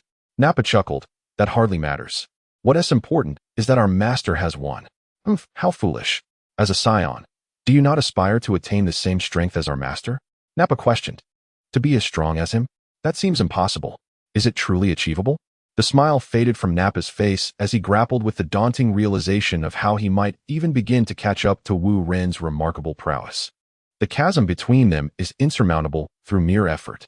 Vegeta clenched his fists, declaring, We are a warrior race, scions. Nothing is impossible. Trust me, one day, I, Vegeta, shall surpass Frisia and follow in my lord's footsteps. Vegeta, Nappa exclaimed, his excitement palpable, unsure of how to articulate his feelings. Deep within his heart, it seemed as though a seed was taking root and sprouting. In midair, Frisia continued to unleash his fury, his aura growing ever more formidable, yet Wu Ren remained unfazed, embodying the steadfastness of a mountain, allowing Frisia's tempest to crash against him. Conserve your energy, Frisia. I know you have one more transformation left. Reveal it. Do not keep it hidden. Wu Ren fixed his gaze on Frisia, seriousness finally etched upon his features. Frisia's ultimate form was devoid of any extravagant embellishments. It was simply powerful. Only in his final transformation did Frisia warrant Wu Ren's earnest attention. The previous iterations of Frisia were flashy yet feeble. Frisia halted his display of might, his expression a mixture of astonishment and disbelief. How do you know such things? If you guessed once, it could be mere luck. But how could you possibly guess correctly again? Enough of your babble. Transform and let me witness your strongest form, to see if you are worthy of battling me. Wu Ren stood poised, his own energy suddenly surging, eclipsing Frisia's. All of Frisia's prior exertion proved futile. Chapter 103. For Wu Ren's I care not how you acquired this knowledge. If you perish, this secret remains buried. With that, Frisia's aura abruptly retracted, becoming almost imperceptible for a fleeting moment. In an instant, Frisia's energy surged forth, powerful waves forming a concave arc, as the clouds above vanished, transforming the previously overcast sky into a sea of blue. Wu Ren sensed Frisia's escalating power, his vision blurring slightly. Could this truly be Frisia's genuine strength? Truly. He was the emperor of the universe, not only robust in ability but also skilled in subterfuge, which explained his prolonged reign over the cosmos. A moment later, The energy waves dissipated, and Frisia's form underwent yet another transformation. His bony armor disappeared, revealing a slender physique. Though this state appeared somewhat weaker, it was, in fact, his most formidable form yet. On the spaceship, Nappa squatted down, despondent. It's over, we've surely lost. Will this scoundrel Frisia never relent? He has an endless array of tricks. Vegeta felt a rush of warmth in his throat and coughed up blood, yet he forced himself to maintain composure. Steady yourself. Do not panic. We have not yet lost. Our Lord has yet to reveal his full strength. However, Nappa hesitated, his words caught in his throat. The overwhelming intensity of Frisia's aura was beyond their comprehension. Could they truly overcome such an entity? Vegeta, feeling the oppressive weight of Frisia's terrifying energy, was engulfed by a sense of despair, as if confronting an insurmountable mountain that left one paralyzed with fear. He could only hope that their Lord possessed sufficient hidden reserves. Vegeta, feeling somewhat disheartened, lamented the stark reality of his situation. As the Prince of the Scions, he had always held himself in high regard, yet now, confronted with the insurmountable gap between himself and Frisia, he found it difficult to accept. In midair, Frisia exuded confidence, appearing to be on the brink of victory. "Oh ho ho, you little brat. Tremble before me, grovel at my feet, and plead for mercy. Perhaps if I'm in a good mood, I may grant you a more comfortable demise." Wu Ren extended his index finger and shook it lightly. No. Perhaps it is you, King Frisia, who should be begging for mercy. You insolent fool, seeking death. Frisia's eyes shot forth two beams, instantly reaching Wu Ren's side. Wu Ren opened his palm and held it before him. With a hissing sound, a wisp of blue smoke rose as the beam scorched two red marks into his palm. With a gentle breath, Wu Ren blew on the wounds, causing them to vanish. Impressive, Frisia. You managed to inflict harm upon me. It seems your ultimate form has some merit. How brazen. I shall savor the pleasure of tormenting you before your demise. Frisia ground his teeth. Having been humiliated by Wu Ren on multiple occasions, he felt the need to exact severe punishment. Aware of the situation, Wu Ren thought it was time to unleash his true power. Even for the sake of bolstering morale, he had to do so. Suddenly, an almost imperceptible vortex of air began to form around Wu Ren, gradually expanding into a colossal tornado. Within this whirlwind, Wu Ren's energy reached its zenith, marking the first time he unleashed his full power outside the hyperbolic time chamber. Frisia, unable to sense energy, remained oblivious to Wu Ren's newfound strength, merely intimidated by the imposing presence. However, Vegeta and Nappa were acutely aware of the disparity. Wu Ren's energy far surpassed Frisia's, rekindling their hope for victory. Is this the true extent of his power? Vegeta murmured. Nappa, filled with excitement, bellowed, "Haha, Master, defeat Frisia? You are truly my idol." Hearing Nappa's words, Vegeta could only shake his head in resignation, then smiled wryly. Alas, indeed, there are greater powers beyond us. It seems we must strive even harder to uphold the Scion name. As the tornado gradually dissipated and Wu Ren's energy stabilized, he declared, "Frisia, I am about to make my move." Frisia laughed heartily. What a joke. You think you can intimidate me? Just because you know a few peculiar techniques. Suddenly, before Frisia could finish his sentence, Wu Ren vanished, only to reappear moments later, striking down on Frisia's head with both hands. In a flash, Frisia plummeted like a meteor from the sky, crashing into the 70th base and creating a gaping hole in the rooftop. An explosion erupted from the unknown machinery, engulfing the area in thick smoke. King Frisia, Saibwa shouted in alarm, eager to assist but hesitating to intervene. On this battlefield, titans clashed, and he, a mere ant, dared not interfere. With a swift motion, Frisia emerged from the hole in the roof, soaring back into the air to confront Wu Ren from a distance.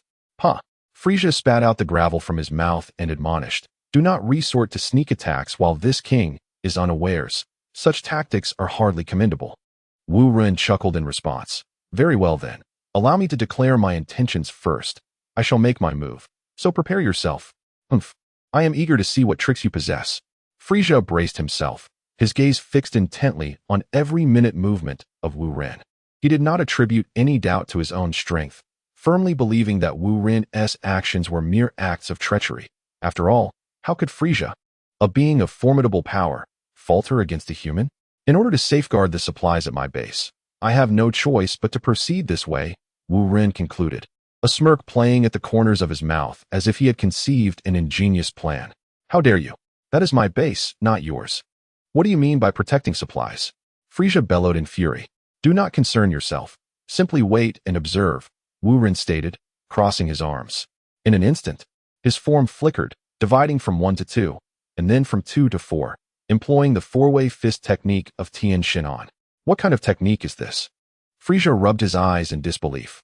Sabo, witnessing this spectacle, was so terrified that he nearly lost control of his bodily functions, his handsome visage obliterated. No, this cannot be. How could this happen? One Wu Ren was already formidable. How could he possibly multiply into 4? Refusing to succumb to superstition, Sabo targeted one of the Wu Rens with his scanner, initiating a probe. Bang! The device exploded instantaneously. No, it's impossible. Are all 4 of them real? Sabo was paralyzed with fear, entirely disoriented, questioning his own identity and the circumstances that had led him here, fervently wishing it was all but a nightmare. Frisia, upon hearing Sabo's exclamations, felt a twinge of panic as he swallowed hard and muttered, "What sort of technique is this?" Inside the spaceship, Vegeta and Nappa exchanged incredulous glances, momentarily at a loss for words. They had anticipated Wu Ren's strength, but this ability to split into 4 was beyond their comprehension. After dividing into 4, each Wu Ren's individual energy diminished significantly. However, each one still surpassed Frisia's power, indicating a grim reality. Victory was assured. It is certain he will prevail. Soon, we shall descend, Vegeta declared with unwavering confidence, sensing the tide had turned. Nappa, utterly astounded and overwhelmed by the shock, failed to register Vegeta's words, appearing almost catatonic. Chapter 104. You accumulate energy. I act at will. The 4 Wu Rens stood aligned, soaring through the air in a straight line, refraining from launching an immediate offensive against Frisia. Every aspect was under control. Frisia was akin to a turtle trapped in a jar. I refuse to believe all 4 are genuine. Frisia screeched, unleashing 4 beams of death that struck each of the Wu Rens simultaneously. Whether Wu Ren sustained injuries was inconsequential, for Frisia realized that all 4 were indeed authentic. Now, it was Frisia who found himself wounded, emotionally, as his heart bled. Shall it be my turn now? The leftmost Wu Ren smiled, then vanished in an instant, reappearing to send Frisia hurtling toward the other 3 Wu Rens. The trio, in a coordinated effort, separated and began to toss Frisia back and forth as if engaging in a game of volleyball. Had the Cosmic Emperor Frisia ever endured such indignities? Yet, he found himself unable to escape, outmatched by the strength of the 4 Wu Rens. Sabo, watching in stunned silence, exclaimed, "Is this truly our king? Reduced to being toyed with like a mere ball?" Suddenly, Sabo realized his slip of the tongue, but it was too late. Frisia had already heard him. Though Frisia rolled about like a ball, it did not imply he lacked the power to retaliate. With a fierce glint in his crimson eyes, Frisia unleashed 2 beams aimed directly at Sabo, one of his most capable subordinates. Whoosh! Thud! 2 transparent holes appeared on Sabo's body, and his vitality swiftly drained away. Master! Sabo's heart was filled with regret and unwillingness, never expecting to meet his demise at the hands of Frisia. His lifeless form plummeted from the sky, causing Wu Ren to falter momentarily in his actions. Seizing the opportunity, Frisia swiftly fled, darting 100 meters away in an instant. Well done, Frisia, how ruthless you are. Slaughtering your own like swine, the 4 Wu Rens exclaimed in unison. Had they not been distracted by Sabo's death, Frisia would have indeed found it difficult to escape. Unless Wu Ren had grown weary of the engagement. Inside the spaceship, Vegeta and Nappa felt little regarding Sabo's death, as though an insignificant ant had perished. To them, Frisia was simply that way, displaying no hesitation in eliminating a few subordinates. Their greater concern was whether Wu Ren could defeat Frisia in this battle. At present, it appeared their side held the upper hand. He is truly formidable, treating Frisia as if he were a mere ball. Haha, how amusing, Nappa exclaimed with laughter. Vegeta, fixated on the monitor, scoffed. Frisia deserves such a fate. I only lament that I am not as strong as my master. Otherwise, I would show Frisia the true meaning of cruelty. In midair, Frisia gasped for breath and admitted, I concede you are strong, quite impressive, but you are still far from my true capabilities. Wu Ren's avatar merged into one, speaking leisurely. True capabilities? Do you dare grant me a moment to restore my strength to 100%? At that point, You shall witness what it truly means to be the emperor of the universe. Oh, 100% strength, you say? I am indeed curious to see that. Wu Ren replied with a smile. He wished to use Frisia to test the results of his training.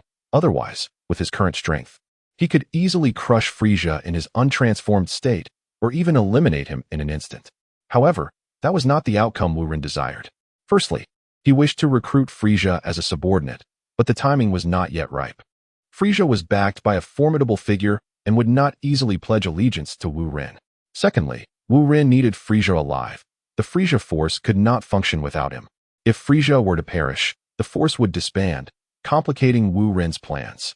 Thus, Frisia's existence held greater significance than his demise.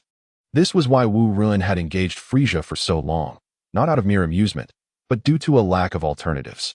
Haha, how arrogant. Frisia laughed heartily. Soon you shall realize just how ignorant you truly are. Come, show me your so-called true strength. Wu Ren waved his hand dismissively, appearing utterly unconcerned. Suddenly, the communicator chimed, relaying Vegeta's voice. Master, please finish this swiftly. Do not grant Frisia a moment's respite. Are you ordering me? Wu Ren inquired, his brow slightly furrowed. No, that is not the case, my lord. Frisia is exceedingly cunning. If we afford him a moment to breathe, unforeseen complications may arise. This is my intuition, Vegeta asserted, unafraid to confront Wu Ren. Having finally seized the opportunity to eliminate Frisia, how could they allow it to slip away? Fear not. Simply await my command, Wu Ren replied, gesturing towards Frisia, signaling him to commence. Frisia grinned broadly, his heart brimming with delight, secretly musing that this human was remarkably naive, easily deceived. Little did he realize that Wu Ren possessed genuine confidence, emboldening him to act so recklessly. From a conventional perspective, no matter how formidable humans may be, how powerful could they truly become? Transforming into 4 forms was likely Wu Ren's utmost limit, was it not? Could he possibly grow even stronger? Frisia tightened his fists, his muscles tensing, as an invisible energy began to surge, a fierce wind rising, altering the very fabric of the atmosphere. It was as if the currents of the entire planet were converging upon Frisia. His energy intensified, surpassing Wu Ren's current strength, yet it did not cease. It continued to escalate. Yeah. Frisia howled, his power becoming increasingly terrifying. Vegeta, witnessing this, gasped in horror, his eyes wide with disbelief, murmuring, how can this be? Frisia can still grow stronger. It's over, my lord. Why did you not heed my counsel? Nappa, pale and speechless with fear, could sense Frisia's growing power even from their considerable distance of 70 units from the base. Wu Ren closed his eyes, intently perceiving Frisia's transformation. Frisia's presence felt akin to bamboo shoots bursting forth after a spring rain, growing at an astonishing rate. Yet, regardless of whether Frisia's power continued to rise, Wu Ren remained unfazed. He smiled calmly. I see. Even if you can gather 100% of your energy, what of it? You may accumulate power. But I remain unperturbed. Frisia, indifferent to Wu Ren's words, hastened to amplify his energy, eager to rectify Wu Ren. However, in the next moment, he nearly choked on his own rage. Not because Wu Ren attacked prematurely, but rather because Wu Ren commanded the fleet to descend, intending to dismantle the base before his very eyes. Indeed, at that moment, while Frisia was concentrating his energy, he was rendered immobile as Wu Ren ordered his forces to land. Minutes later, Wu Ren's legion touched down, commencing the dismantling of the 70-unit base right in front of Frisia. Vegeta and Nappa stormed into the facility, as if it were unguarded, exterminating all opposition. In this base, only Frisia stood capable of obstructing Vegeta and Nappa, while the remainder consisted of mere foot soldiers, incapable of mounting an effective defense. The somewhat competent Zabal had already been dealt with by Frisia himself. Chapter 105. The Carrot King Frisia, infuriated, felt as though his very blood might boil over.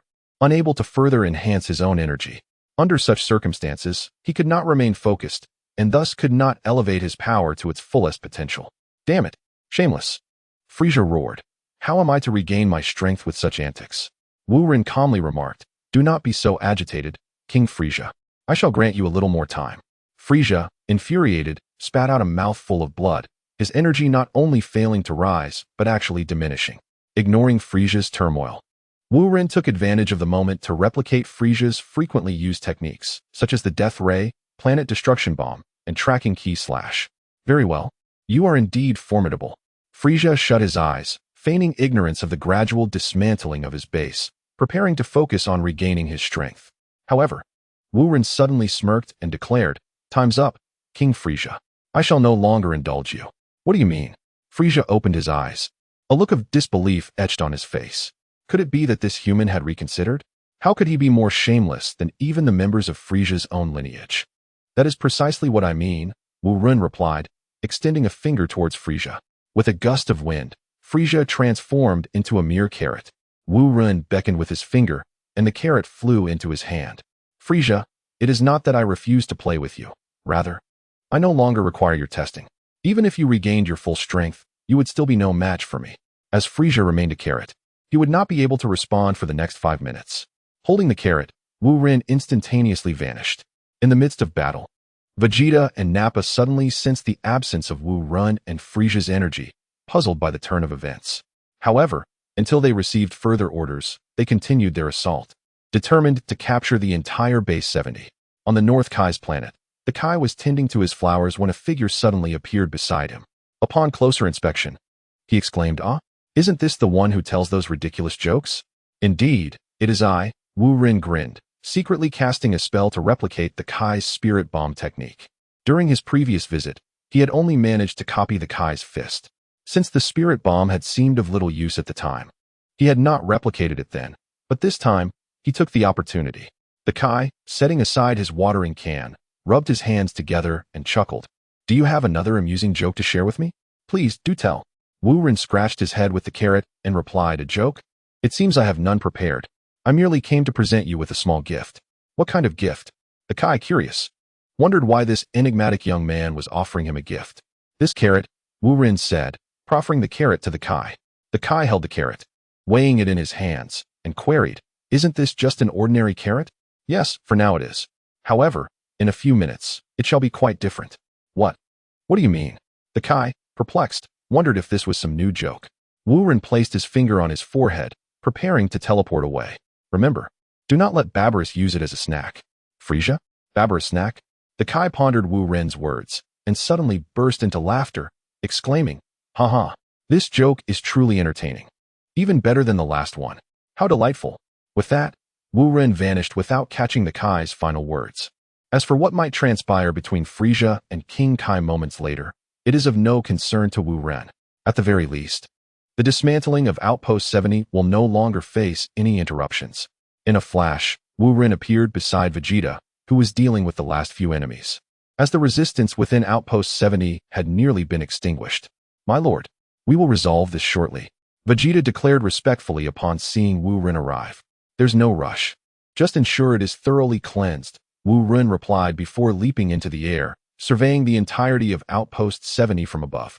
Vegeta contemplated inquiring about Frisia's whereabouts, yet he refrained from pursuing the matter further and continued with his tasks. Wu Ren surveyed the vast expanse of Outpost 70, nodding in satisfaction. The abundance of resources, once transported back to Earth, would yield a substantial profit. Moreover, as for Frisia, Wu Ren was confident that after this encounter, he would think twice before seeking trouble again. Frisia remained oblivious to the location of Wu Ren's stronghold and was unable to contend with him, especially given Wu Ren's possession of peculiar skills that left Frisia defenseless. Even if Frisia were to regain his full strength, he would still be effortlessly subdued by Wu Ren. As a cosmic emperor, Frisia was concerned about his reputation. One humiliation was sufficient. Unless he possessed sufficient assurance, he would not dare to emerge again in the near future. In truth, Wu Ren's dismantling of a few of Frisia's outposts would not jeopardize his foundations. Furthermore, no matter how insatiable Wu Ren's appetite for conquest, could he truly relocate all of Frisia's strongholds? The Frisia lineage was deeply entrenched, with influence spanning the entire universe. Even if Wu Ren were to abstain from sustenance for a century, it would be impossible to uproot them entirely. Of course, the pivotal issue remained one of power. Wu Ren's emergence had instilled a sense of crisis within Frisia. He could hardly fathom that, aside from Beerus, a mere human could pose a threat to him. This reality was difficult for Frisia to accept, yet it had transpired, and he could only adapt accordingly. For Frisia had come to realize that if Wu Ren intended to kill him, he would likely not survive even a single exchange. which was the true reason behind his need to swallow his pride. The remnants of resistance within Outpost 70 succumbed swiftly, and soon the dismantling operations commenced in earnest, with the androids busily engaged in their tasks. Vegeta and Nappa soared to Wu Ren's side, exclaiming in unison, "My lord, all enemies within the outpost have been dealt with." "Indeed, well done," Wu Ren acknowledged with a nod. Nappa gazed at Wu Ren's silhouette, hesitating to voice his thoughts. For he too harbored the same query. Where had Frieza gone? How could they find solace with Frieza still alive? Vegeta cast a glance at Nappa, and then turned back to bow respectfully, asking, "My lord, what of Frieza? He is not dead. However, he has been defeated by me, and I suspect he will not trouble us for a while," Wu Ren replied. "Not dead? My lord, why did you not eliminate him?" Vegeta questioned in bewilderment, believing that if Wu Ren could vanquish Frieza, it would be a permanent solution. Wu Ren turned to meet Vegeta's gaze, stating, "Vegeta, do not presume I am unaware. You seek to use my hand to dispose of Frieza." "My lord, I do not comprehend your meaning," Vegeta protested. Vegeta lowered his head in a bow, unable to meet Wu Ren's gaze. "Not understanding? Then let me be direct. Vegeta, you must have encountered a terrifying god of destruction in your youth, correct? You should be aware that Frieza is subordinate to him." Vegeta felt as if struck by lightning, his innermost thoughts laid bare, yet he feigned composure, exclaiming, "My lord, I am not privy to the affairs of the god of destruction. You cannot condemn me thus." Chapter 106 displays time and space, future Trunks that is of little consequence. Wu Ren waved his hand dismissively. "The enmity between Frieza and the Scions is best resolved by yourselves." "Understood, my lord." Vegeta replied with a deep bow. "Nappa," he said, eager to please, "once we finish here, the spaceship back to Earth should be ready to return, and then we can dismantle a few more outposts." "Very well. Let it be so," Wu Ren nodded in agreement. The next day, after tidying up the 70th outpost, the grand fleet of ships set sail once more. In the following month, Wu Ren's legion swept through 3 more of Frieza's outposts, encountering minimal resistance. The garrison at those outposts was unaware that Frieza had been defeated, and Frieza had provided them with no information, leaving them at the mercy of Wu Ren's forces. Estimating that the resources would suffice for a while, Wu Ren decided to head back to Earth, where Frieza's faction finally breathed a sigh of relief. The members of Frieza's army were perplexed as to why Frieza had ceased to appear, yet none dared to question it. After Wu Ren's army returned to Earth, the mere organization of resources took over half a month. These resources were more than ample to construct a steel city. As for Frieza's severed tail, Wu Ren entrusted it to Dr. Gero, believing it would aid in his research on androids.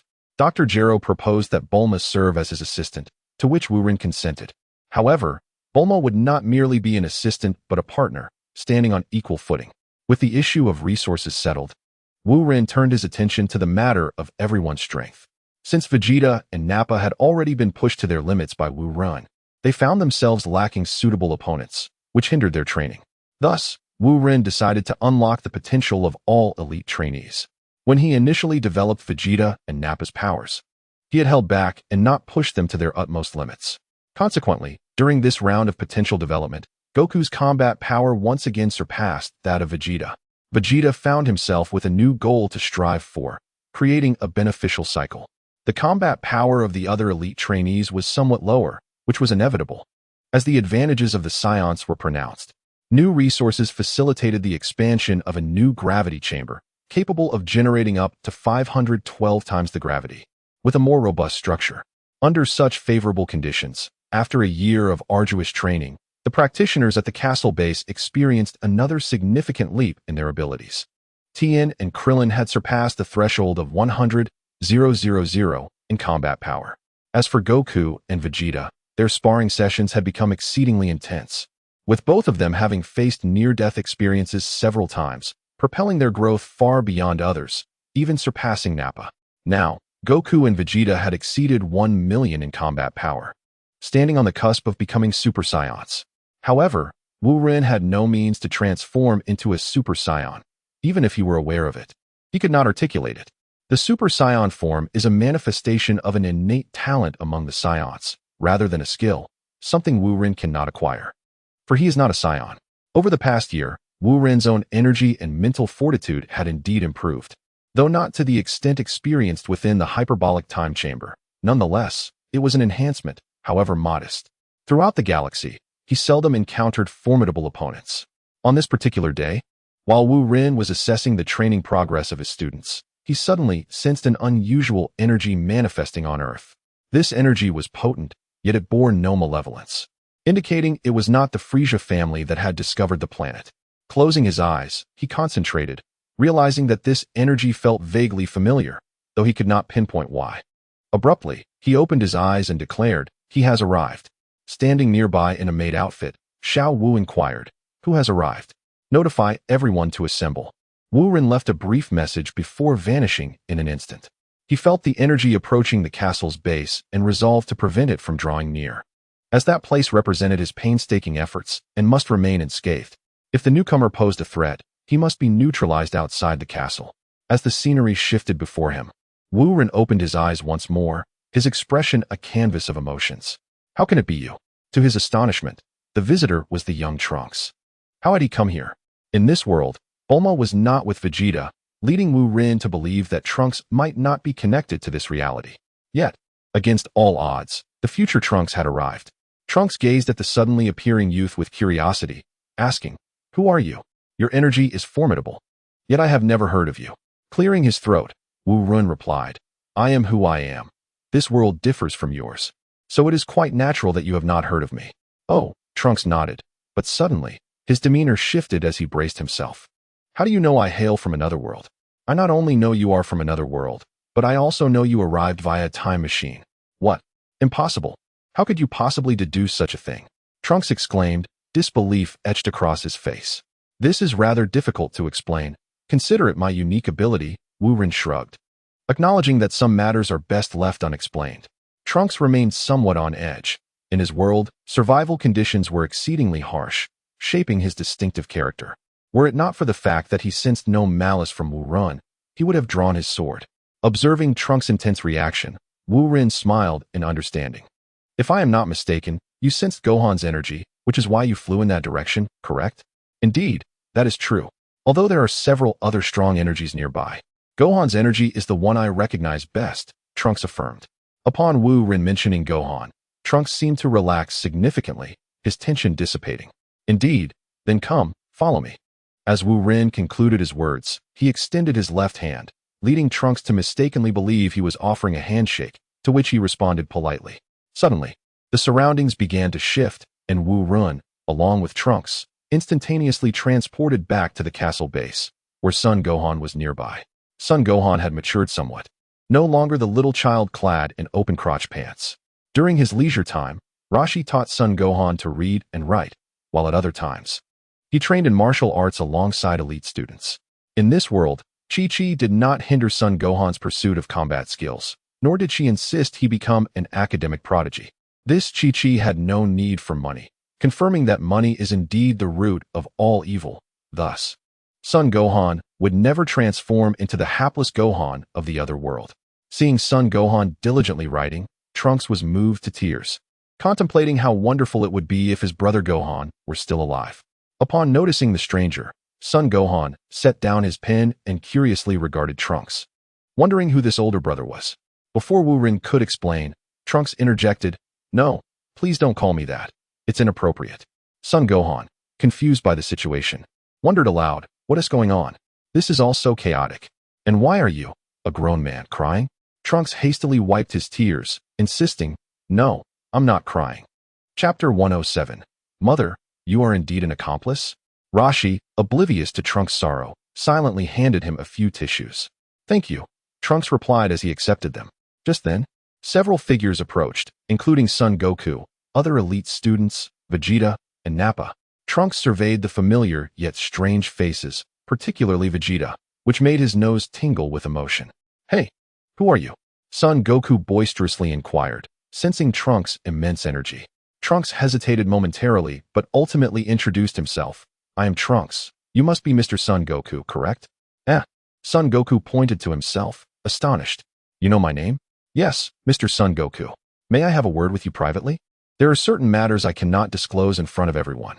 Trunks was puzzled as to why Son Goku was on Earth. Logically, after defeating Frisia, he should have returned directly to Earth, and at this moment, he ought to be on his way back. Trunks remained unaware that this world diverged significantly from his expectations. The presence of Wu Rin altered many circumstances. Son Goku was led by Trunks to the side of the vegetable garden, where they conversed in hushed tones for an extended period. However, the more Son Goku listened, the more bewildered he became, for he had never left Earth, had never encountered Frieza, nor had he heard of Super Saiyans. In fact, he had only recently learned of his Saiyan heritage.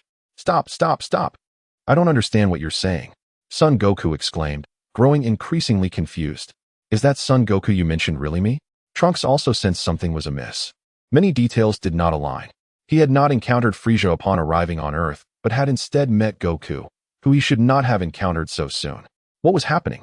Suddenly, Trunks felt an inexplicable tension as he meticulously sensed the auras of Sun Wukong and others. Something was amiss. It was utterly incongruous. How could Mr. Sun Wukong and his father, Vegeta, possess such feeble energies? Could it be that they were deliberately concealing their true power? A foreboding sensation enveloped Trunks.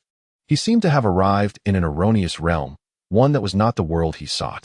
However, replenishing the time machine's energy was a cumbersome task. Even if it were fully charged, traversing time again would not guarantee his return to the correct world. What was he to do? Trunks had initially intended to deliver a miraculous medicine to Sun Wukong, believing that if Sun Wukong survived his heart ailment, the future would be irrevocably transformed. His world had been tormented by the androids, 17 and 18, rendering it a veritable hell on Earth. His mother, Bulma, had painstakingly constructed the time machine, fostering a glimmer of hope. Yet, in this moment, it seemed that his world was a mere illusion, aside from that enigmatic youth. The remaining individuals were likely no match for the androids. Was all hope truly lost? Trunks's gaze dimmed. The lifeline he had grasped was but a fleeting fantasy. Suddenly, a voice resonated in Trunks's mind. It was the mysterious youth, Wu Rin. Wu Rin communicated directly through mental energy, articulating, "You wish to deliver the miraculous medicine to Sun Wukong. Do you not? Heal his heart, thereby altering your world?" How did you know? Trunks did not need to articulate his thoughts. They were transmitted to Wu Rin seamlessly. Indeed, our worlds differ. Even if Sun Wukong were sick, I possess the means to heal him. As for how I know, that remains a secret. Wu Rin refrained from elaborating on the concept of parallel universes, for the events in this realm would not affect Trunks' world. Had Trunks been aware that all was in vain, despair would have consumed him entirely. What should I do then? Since you seem omniscient, surely you can assist me? Trunks' demeanor towards Wu Rin underwent a subtle shift. Wu Rin pondered for a moment before conveying further, "I can aid you in resolving the issue with the androids, but you must assist me in return." What is it? You can truly resolve the androids' dilemma? That seems implausible. From my perception, your power appears inferior to my transformed state. You need not concern yourself with that. If I say I can resolve it, I will. Just tell me whether you will assist me. What task do you require? Pray, elaborate. Wu Rin's expression grew somewhat awkward. Having considered himself all-powerful, he had finally encountered a conundrum. In our world, Sun Wukong and Vegeta do not transform into Super Saiyans. You will need to impart that knowledge to them. Do you comprehend my meaning? Trunks nearly faltered, glancing at Sun Wukong beside him. Although he had previously surmised that this version of Sun Wukong was weak, he had not anticipated such a deficiency. He could not even transform into a Super Saiyan. Thus, Trunks relayed his thoughts to Wu Rin once more. Is it truly possible? Very well, I can consent to this. But how can you prove that you can resolve the android's issue? Follow me, Wu Rin stated before severing their mental connection. Trunks bid farewell to Goku and flew to Wu Rin's side, following him through the Grand Castle gates. After navigating several turns, they arrived at Dr. Gero's laboratory. As soon as he entered, Trunks was greeted by an array of blueprints, perplexing equipment, and the infamous figure of Dr. Gero himself. "Ah, Dr. Gero, what brings you here?" Trunks exclaimed in astonishment. Although Trunks had never met Dr. Gero, he recognized him from photographs and was aware that the androids were his creations. Suddenly, a surge of anger coursed through Trunks, igniting a reckless thought. If he were to eliminate Dr. Gero, could he alter the future?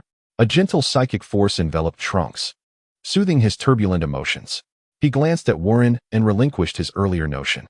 Even if he could successfully ambush and kill Dr. Gero, the man could be revived by the Dragon Balls. Could Trunks bring himself to slay the dragon? Clearly, he was not that kind of person. Dr. Gero, sensing Trunks' murderous intent, remained silent until Trunks calmed down. This is my laboratory. Of course, I am here, he finally spoke. Your laboratory? Are you saying you created androids 17 and 18 here? Trunks was utterly shocked, and a new impulse to destroy the laboratory welled up within him. What's 17 and 18? I have neither. I haven't even completed Android 14 yet, Dr. Gero replied, perplexed, and chose to disregard Trunks, casually activating a communicator. Miss Bulma, have you found the materials yet? What? Trunks could hardly believe his ears. Bulma? Could it be a coincidence of names? A familiar female voice emerged from Dr. Gero's communicator. Just a moment, I'm almost there. There are so many alien materials. Even with classification, it's challenging to find what we need.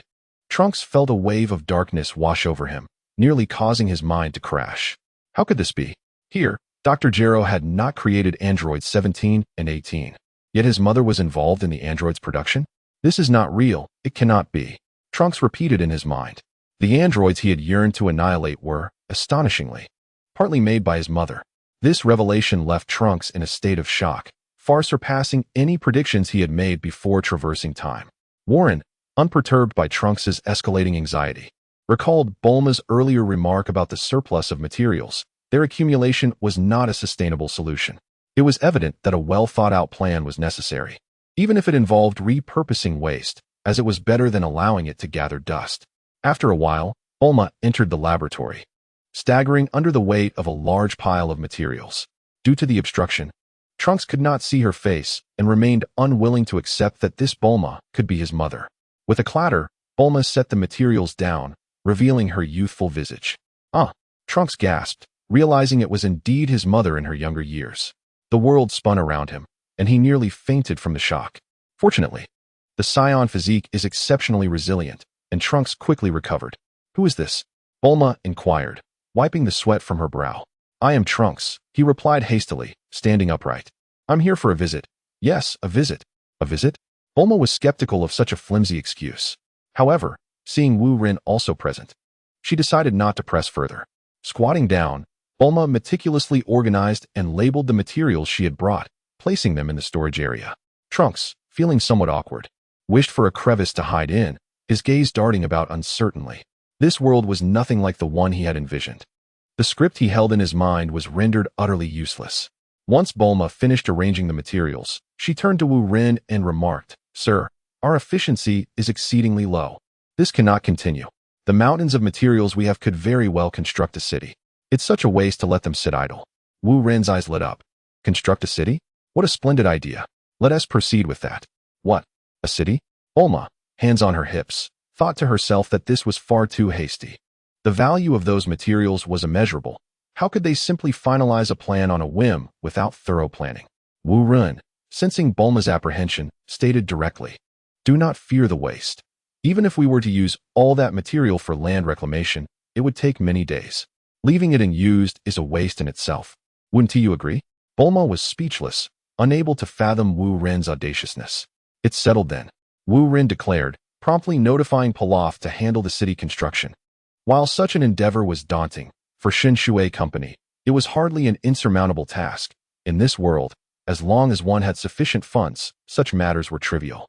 After arranging this, Wu Ren intended to take Trunks to find Goku and the others, but he suddenly recalled a matter of utmost importance. If Trunks had arrived in this world, could it not imply that Cell might have also come? In the original narrative, Cell arrived a year prior to Trunks. It was entirely possible he was here as well. Wu Ren felt a surge of anxiety. Cell posed a significant threat that needed to be addressed swiftly. Otherwise, once he matured, he would become a grave nuisance for the Earth. Even if Wu Ren could use instant transmission to remove Cell, that wouldn't resolve the issue. Having already deceived King Kai once, did he really intend to bring Cell along as well?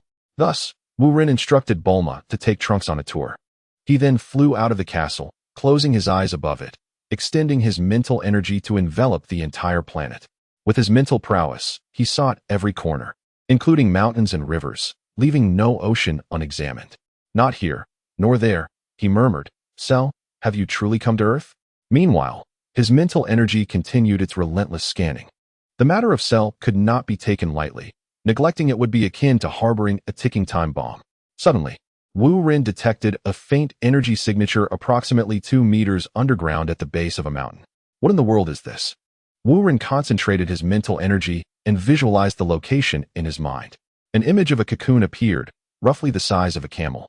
Goodness, what kind of creature could be so large? It must be the one. Wu Ren's mental energy locked onto the target, and in an instant, he teleported to the cocoon's location. Whoosh! With a few deft flicks of his fingers, the earth covering the cocoon transformed into blocks of soil, detaching from the ground and floating aside. The ground revealed a square pit, within which lay the enormous cocoon. That grotesquely repulsive cocoon was indeed Cell. It had truly arrived on Earth. Wu Ren speculated that Cell might have come to Earth while he himself had not yet returned. Or perhaps Cell was still in its cocoon state, unaware of its surroundings. Fortunately, he had discovered its presence in advance. Otherwise, once it successfully hatched, it would undoubtedly wreak havoc upon the world. Continue to slumber. Wu Ren unleashed a mental strike upon Cell's nervous system, rendering it temporarily unconscious. This tactic proved effective, as Cell fell into a state of apparent death, unresponsive even if Wu Ren were to fry it in oil. Wu Ren jumped into the pit and teleported away with the cocoon. Whoosh! Both man and creature materialized in Dr. Jero's laboratory. The dimensions of the lab's first floor were modest, making the cocoon particularly conspicuous. Even Dr. Jero, despite his extensive experience, was nearly taken aback by the sight of the cocoon. In this world, Dr. Jero had never created Cell, thus he had never encountered such a terrifying specimen. Sir, what is this? Dr. Jero inquired, scanning the cocoon with his detection instruments, yielding a plethora of peculiar data. The information seemed vaguely familiar, yet he could not pinpoint where he had seen it before. I cannot say for certain. You might as well consider it an extraterrestrial organism. Wu Ren fabricated an excuse, deeming it unnecessary to disclose that this was a product of another Dr. Jero, as it would not benefit the castle base. Oh, what a strange creature. Sir, how do you intend to handle it? Since you brought it here, I assume you do not plan to consume it? Certainly not for consumption. Otherwise, I would have brought some cumin along. Wu Ren replied. By the way, is there a place to process this creature and reset its internal systems? Internal systems? Mechanical life? How splendid. Truly magnificent. Dr. Jero exclaimed, as if he had discovered a new continent, no longer perceiving the cocoon as grotesque, but rather as something extraordinarily beautiful. All right, let us not waste any time. Wu Ren urged hastily. He knew he could not explain the matter of Cell to everyone. The secret of researching such a terrifying cocoon, if it were to become public knowledge, would undoubtedly tarnish the image of the Shen Shui Company.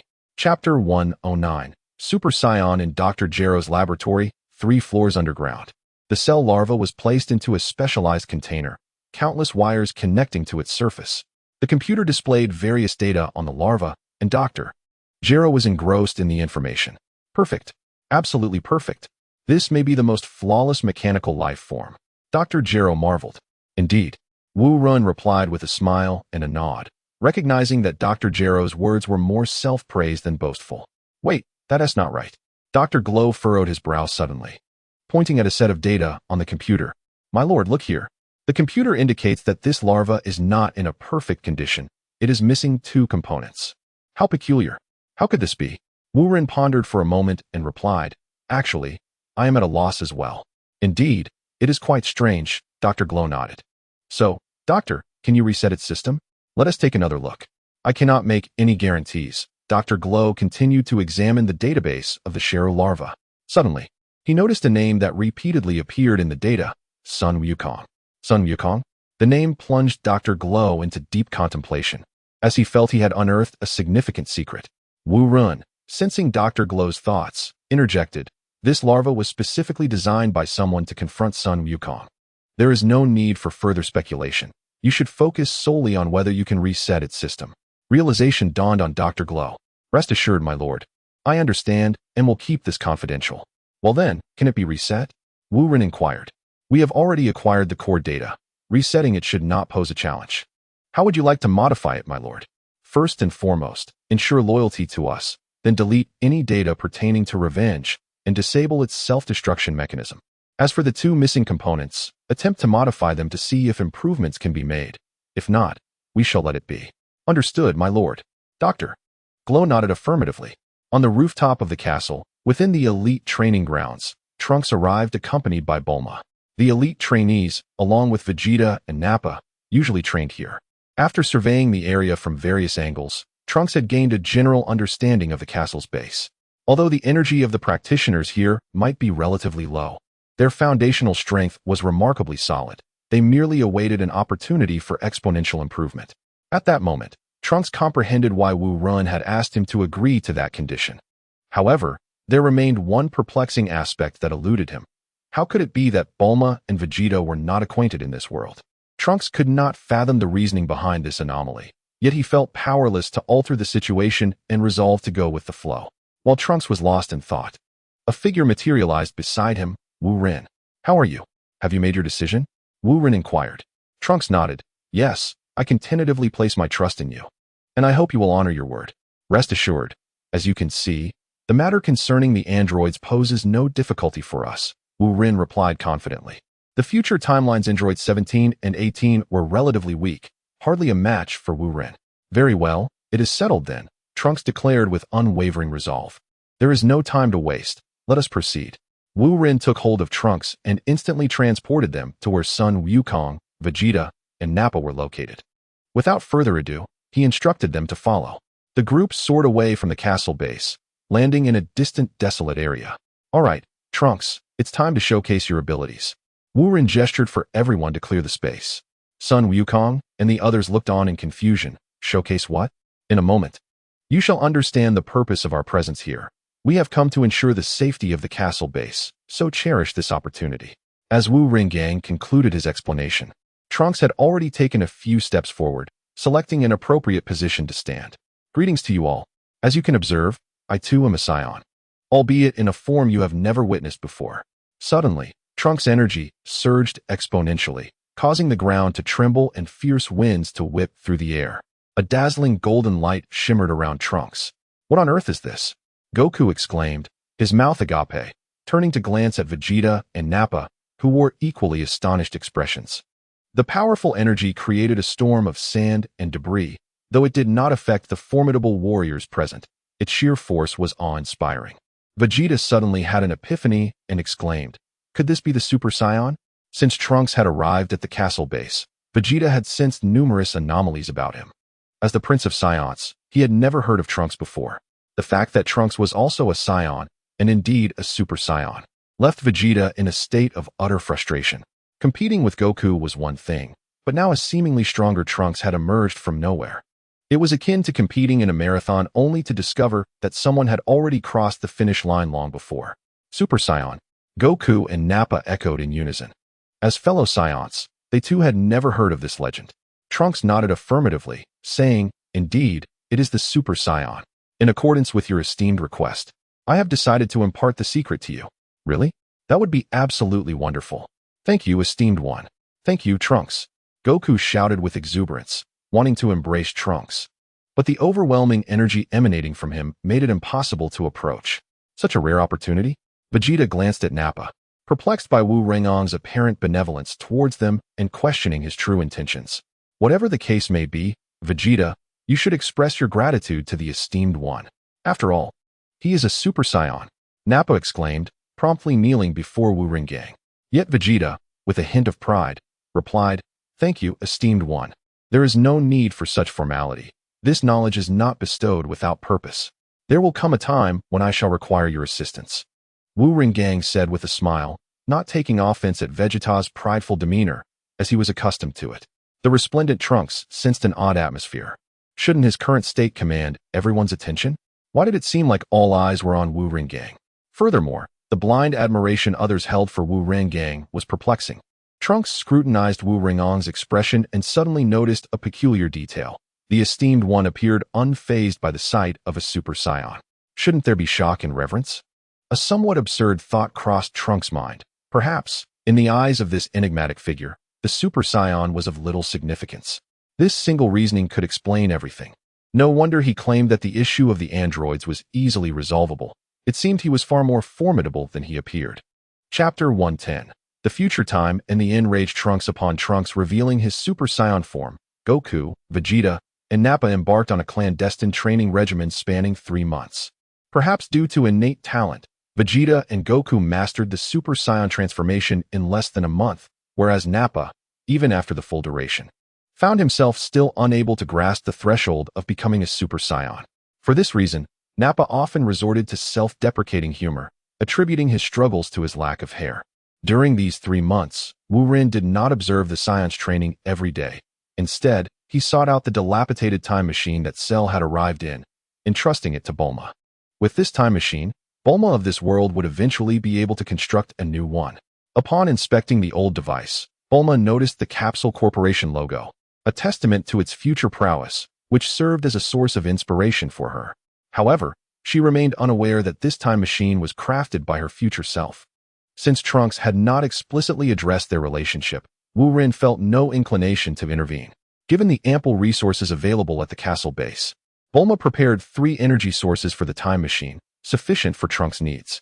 Unlike the barren future world, where acquiring a single energy source required immense effort, this preparation was far less taxing. With the 3 months concluded, regardless of whether Nappa had attained the Super Saiyan transformation, it no longer concerned Trunks. He was due to return. Wu Ren was also obliged to fulfill his promise of assisting Trunks with the android dilemma. Consequently, Wu Ren resolved to personally venture forth, not solely to aid Trunks, but also for his own ulterior motives. Prior to his departure, at Trunks' behest, he opted not to inform anyone, believing it best to leave quietly. Thus, Wu Ren and Trunks departed alone in the time machine, journeying to Trunks' future world. Upon activation, the machine emitted a force that distorted the fabric of time and space, tearing open a rift. In a flash of light, the time machine vanished. When Wu Ren opened his eyes again, the world before him had transformed drastically. A desolate city lay in ruins, devoid of any vitality.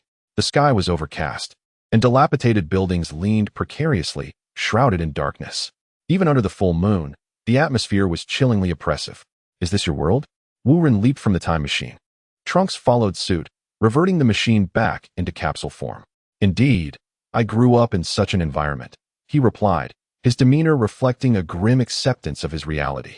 Noticing Trunks' countenance, which seemed resigned to death, Wu Ren placed a reassuring hand on his shoulder. Do not be so solemn. They are merely 2 androids, he remarked lightly. No, you cannot fathom their terror, Trunks responded, his expression darkening ominously. Upon returning, he appeared to have transformed into a different person. How terrifying can they be? Wu Ren inquired. Unconvinced. Even when I transform and give it my all, I cannot defeat them. Escaping is a stroke of luck. I am uncertain of your hidden strengths. But I hope you are genuinely prepared, Trunks asserted, his fists clenched tightly, his pallor exacerbated by the frigid air. Rest assured, I have promised to assist you. Remain still, Wu Ren instructed, placing his palm atop Trunks' head. Initially resistant, Trunks gradually calmed as he felt Wu Ren's serene energy envelop him. This is the development of potential. Wu Ren sensed the terrifying potential of Trunks and realized that it was not Trunks' weakness, but rather his prolonged state of repression. In the future, after Gohan's demise, Trunks lacked guidance, which hindered his growth. However, the present situation is different. Wu Ren is determined to gradually unlock Trunks' potential. Suddenly, Trunks felt an overwhelming surge of power, as if it were an inexhaustible source. All right, give it a try, Wu Ren said, stepping back a few paces. Trunks focused his energy and transformed into a Super Saiyan, his strength significantly enhanced, nearly reaching the full power of a Super Saiyan 1. The gap to Super Saiyan 2 was but a hair's breadth. Ah, what is this? Trunks marveled at his newfound strength, incredulous that this was indeed his own power. Wu Ren smiled and remarked, Now, do you see how simple the issue with the androids is? The androids from the future were inherently weaker, and Trunks, in this near full power Super Saiyan 1 state, would find it effortless to defeat them. Thank you, my lord. I am immensely grateful. I never imagined you possessed such extraordinary power, Trunks exclaimed, bowing deeply to Wu Ren. When he lifted his head, tears welled in his eyes, but the brisk wind whisked them away, lending him an air of stoicism. If only Gohan were still alive. If only he could receive your assistance, perhaps he wouldn't have perished. The departed are gone, leaving only memories. Wu Ren too felt a pang of sorrow, even contemplating resurrecting Gohan from this realm. However, the task was daunting. Without the dragon, even if one overcame great hardships to create it, reviving someone long deceased was futile. Suddenly, a spark of inspiration struck Wu Ren. Yet, before he could articulate his thoughts, his mental acuity detected 2 figures hastily approaching. likely androids 17 and 18. Due to the android's nature, Trunks was a moment slow to react. They are coming. Trunks, it's your turn now, Wu Ren said with a calm smile, entirely untroubled.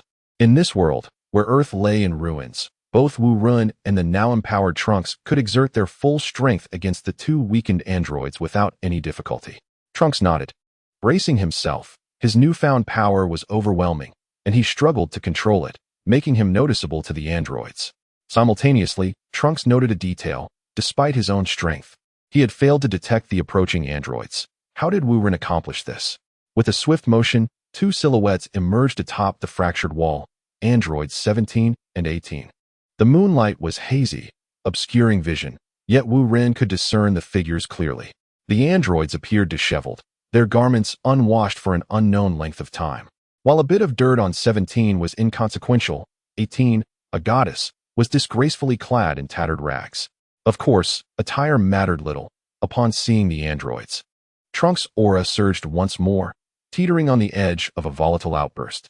Trunks longed to obliterate the two androids, seeking vengeance for Gohan and the countless fallen souls. It's truly him, exclaimed Android 18, astonished by the significant surge in his power. But he is not alone. The other adversary seems formidable as well, calmly assessed Android 17. Given the current predicament, the situation clearly favored the androids, yet they hesitated to flee, leaving their intentions shrouded in mystery. You take Trunks.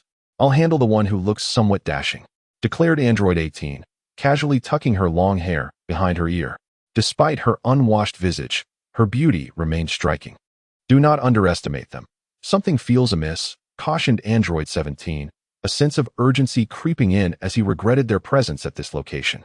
Trunks' eyes glowed a fierce crimson as he bellowed, "You shall not escape. I will annihilate you."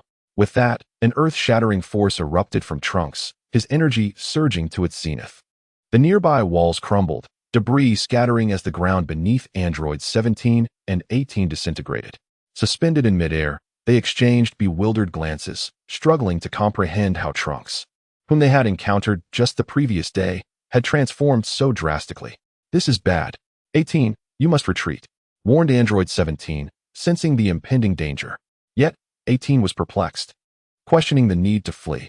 Isn't it just Trunks? I'm used to dealing with him daily. What is there to fear? The concrete beneath Trunks shattered as he surged forward, moving with a speed surpassing that of a projectile, hurtling toward the androids. Android 17 instinctively positioned himself to shield 18. Yet he was unprepared for the immense power Trunks now wielded. A single punch from Trunks sent 17 hurtling away, crashing through several skyscrapers. 17, are you all right? 18 gasped. But in the next moment, she felt a tremendous force strike her abdomen. Ugh! She coughed up blood, a deep imprint left on her midsection. Trunks, despite her excruciating pain, she glared defiantly at him. You fiends deserve death. Trunks, drawing his sword from his back, prepared to deliver a fatal blow to 18. Just then, a ki blast soared toward him, which Trunks cleaved in two with his blade. The split blasts detonated upon hitting the ground, obliterating two buildings. Do not harm my sister, cried Android 17 as he emerged from the wreckage, having unleashed the ki blast moments prior. Trunks, his eyes ablaze like molten blood, retorted, You have a sister. Do others not? In your rampage of slaughter, did you ever consider that others have families too? That is irrelevant. You all must perish. With a frenzied roar, 17 ascended into the air, unleashing a barrage of ki blasts. The area around Trunks erupted into chaos, smoke billowing as Android 18 seized the opportunity to escape. The androids lacked the ability to sense energy, making it challenging for Trunks to locate her if she managed to flee far enough. However, the target in the sky was unmistakable. Android 17 remained. Trunks sheathed his sword and soared into the sky, effortlessly deflecting several energy blasts unleashed by Android 17. In the blink of an eye, he was standing before 17. With a sharp crack, Trunks seized both of 17's hands, nearly crushing them. Perish, he cried, delivering a series of brutal knee strikes to 17's abdomen. This was the first time 17 had ever been subjected to such a relentless assault from Trunks. And it could very well be the last. Witnessing this, Wu Ren vanished from sight, reappearing several kilometers away, where Android 18 had managed to flee. Without the need for energy, Wu Ren could still pinpoint her location. She could attempt to escape, but it would not come easily. When 18 saw someone blocking her path, specifically the striking young man from earlier, she halted and inquired, "Who are you? Does it truly matter who I am?" Wu Ren replied with a mysterious smile. "What you need to know is that I hold the power to determine your fate, and that is sufficient." Determine my fate? 18 scrutinized Wu Ren, unable to gauge his strength. Though she and her brother had been unable to contend with Trunks, could this young man possibly be even more formidable? Don't believe me? Then you may unleash your full power upon me. Remember to hold nothing back. Time is of the essence. 17 cannot endure much longer, and if he falls, you shall be next. As Wu Ren spoke, a golden light enveloped him, resembling a colossal eggshell that shielded him. This was the protective technique known as the Golden Bell, a sufficient defense against 18, rendering the enhanced King Kai's Golden Bell unnecessary. Understanding the urgency of the situation, 18, with gritted teeth, summoned all her strength and hurled a punch towards Wu Ren. Crack! The sound echoed as Wu Ren's Golden Bell remained intact, unscathed. In contrast, 18's wrist was shattered, leaving her unable to exert any force. "You," 18 gasped, frustration and desperation evident in her voice, yet she found herself powerless. "Well, do you concede?" Wu Ren withdrew the Golden Bell, returning to his usual demeanor. "I refuse," 18 retorted defiantly. Wu Ren chuckled, shaking his head. "What does your defiance matter? Soon, when Trunks dispatches 17, we shall see how resolute you remain." Glancing at her incapacitated right hand, pain causing beads of sweat to form on her brow, she blurted, "Spare my life. I will do anything." "Anything," Wu Ren replied with a mischievous grin. "Then become my servant. That will ensure your survival, and perhaps even save 17. If time permits. Simply being your servant? Is it really that easy?" 18 was incredulous. Given the countless lives she and 17 had taken, how could they possibly be forgiven so easily? Believe it or not, in mere seconds, may 17th meet his end. You have no time to deliberate. "Fine. I agree. Please save 17. Do not let Trunks kill him." In her distress, 18 hastily acquiesced, her bond with her brother evident. Knowing when to be pragmatic is wise. Wu Ren concluded, grasping 18's left hand and instantaneously teleporting to Trunks' side. On the 17th, he had been battered beyond recognition, with only a breath of life remaining. Trunks, his eyes ablaze with fury, mistook Wu Ren for an enemy upon his arrival, launching an immediate attack. Fortunately, Wu Ren deftly intervened, averting a potentially tragic mistake. A gentle force restored clarity to Trunks' eyes. "Master, why did you not eliminate Android 18? He inquired, his confusion evident as he observed Wu Ren holding her. Wu Ren, releasing Android 18, spoke gravely. "Trunks, can we refrain from killing them? Impossible. They must perish. Even if they were to die 100 times, their sins are unforgivable." Trunks declared with unwavering resolve. He would not acquiesce to Wu Ren's plea, even if it meant severing their bond. He would not spare androids 17 and 18. "Trunks, please, do not act impulsively. Could you grant me a few minutes? If you wait, I promise to provide you with a satisfactory answer," Wu Ren implored cautiously. Suddenly, Trunks realized he had disrespected Wu Ren, the very individual who had empowered him to triumph over the androids. "Very well, Master. I hope you do not deceive me. I trust your character." The Trunks of this world was innocent-hearted, incapable of viewing Wu Ren in a negative light. Besides, with so many beautiful women in their base, why would he forsake loyalty for one? "All right, I shall wait a few minutes." Upon Wu Ren's words, he vanished in an instant. Android 17 lay on the ground, barely clinging to life, while Android 18 crouched beside him, the two wounded souls finding solace in one another. On this vast planet, their space for existence had dwindled to nothing. Their lives perhaps teetered on the brink of mere minutes. Regardless of whether Wu Ren or Trunks broke their promise, the demise of androids 17 and 18 was inevitable. Chapter 112. Another cell time slipped away, each second passing with agonizing slowness. As 10 minutes elapsed without Wu Ren's return, Trunks could no longer contain his frustration and raised his sword high. Android 18, frightened, closed her eyes, having resigned to the notion of escape. Perhaps dying alongside Android 17 was her final wish. Suddenly, Trunks perceived the scenery around him shifting rapidly. Cars roaring, babies crying, and the hum of insects growing clearer. The environment morphed in a manner that felt surreal. Trunks lowered his sword, momentarily believing himself ensnared in a dream, for such a beautiful life could only exist in slumber. Yet, with androids 17 and 18 before him. Could they too be trapped in this dream? What was happening? When android 18, awaiting the sword's descent, opened her eyes, she too noticed the transformation around them. The skyscrapers they had once destroyed, the pedestrians and animals. How had everything been restored? Clang! Trunks' sword clattered to the ground. And in that moment, he sensed the presence of Gohan. Indeed, it was Gohan. The Gohan of this world had come back to life. Gohan! Trunks soared into the sky, calling out with fervor. Due to the considerable distance, Sun Wukong could not hear Trunks' voice. However, he believed that he would soon arrive, guided by his innate sense of energy. With androids 17 and 18 still unresolved, Trunks could not afford to leave, for he had not forgotten the gravity of the situation, even with Sun Wukong's revival. Trunks gradually descended to the ground, fixing his gaze upon android 18, and remarked that it seemed a miracle had occurred. They might indeed survive. However, he could not assure them that Wukong would show them mercy. Android 18 remained silent. Now they were like meat on a chopping board, devoid of any power to speak. At that moment, with a swift motion, Wu Ren reappeared beside Trunks. Fortunately, he had made it in time. Trunks, it's a relief that you did not kill them. I need them alive, Wu Ren said, finally easing his anxious heart upon seeing that androids 17 and 18 were still intact. Earlier, Wu Ren had traveled to the new Namek in this universe to make a wish. The wish itself did not consume much time. The majority of it was spent persuading the Grand Elder. Once the Grand Elder had consented, the other elders would provide the Dragon Balls. The Namekians in this universe did not recognize Wu Ren, but the energy he exuded was unmistakable, and after some communication, permission was easily granted. Unfortunately, Trunks could not instantaneously transport himself and was unaware of the coordinates of the new Namek. Otherwise, he would not have found himself in such dire straits. Trunks retrieved his sword and sheathed it respectfully, addressing Wu Ren with gratitude. My lord, thank you. I surmise that the restoration of this world is largely due to your efforts, is it not? The credit is inconsequential. I have my own desires. And this is a fair exchange, Wu Ren replied with a mild smile. By the way, in this world, Sun Wukong was not slain by the androids.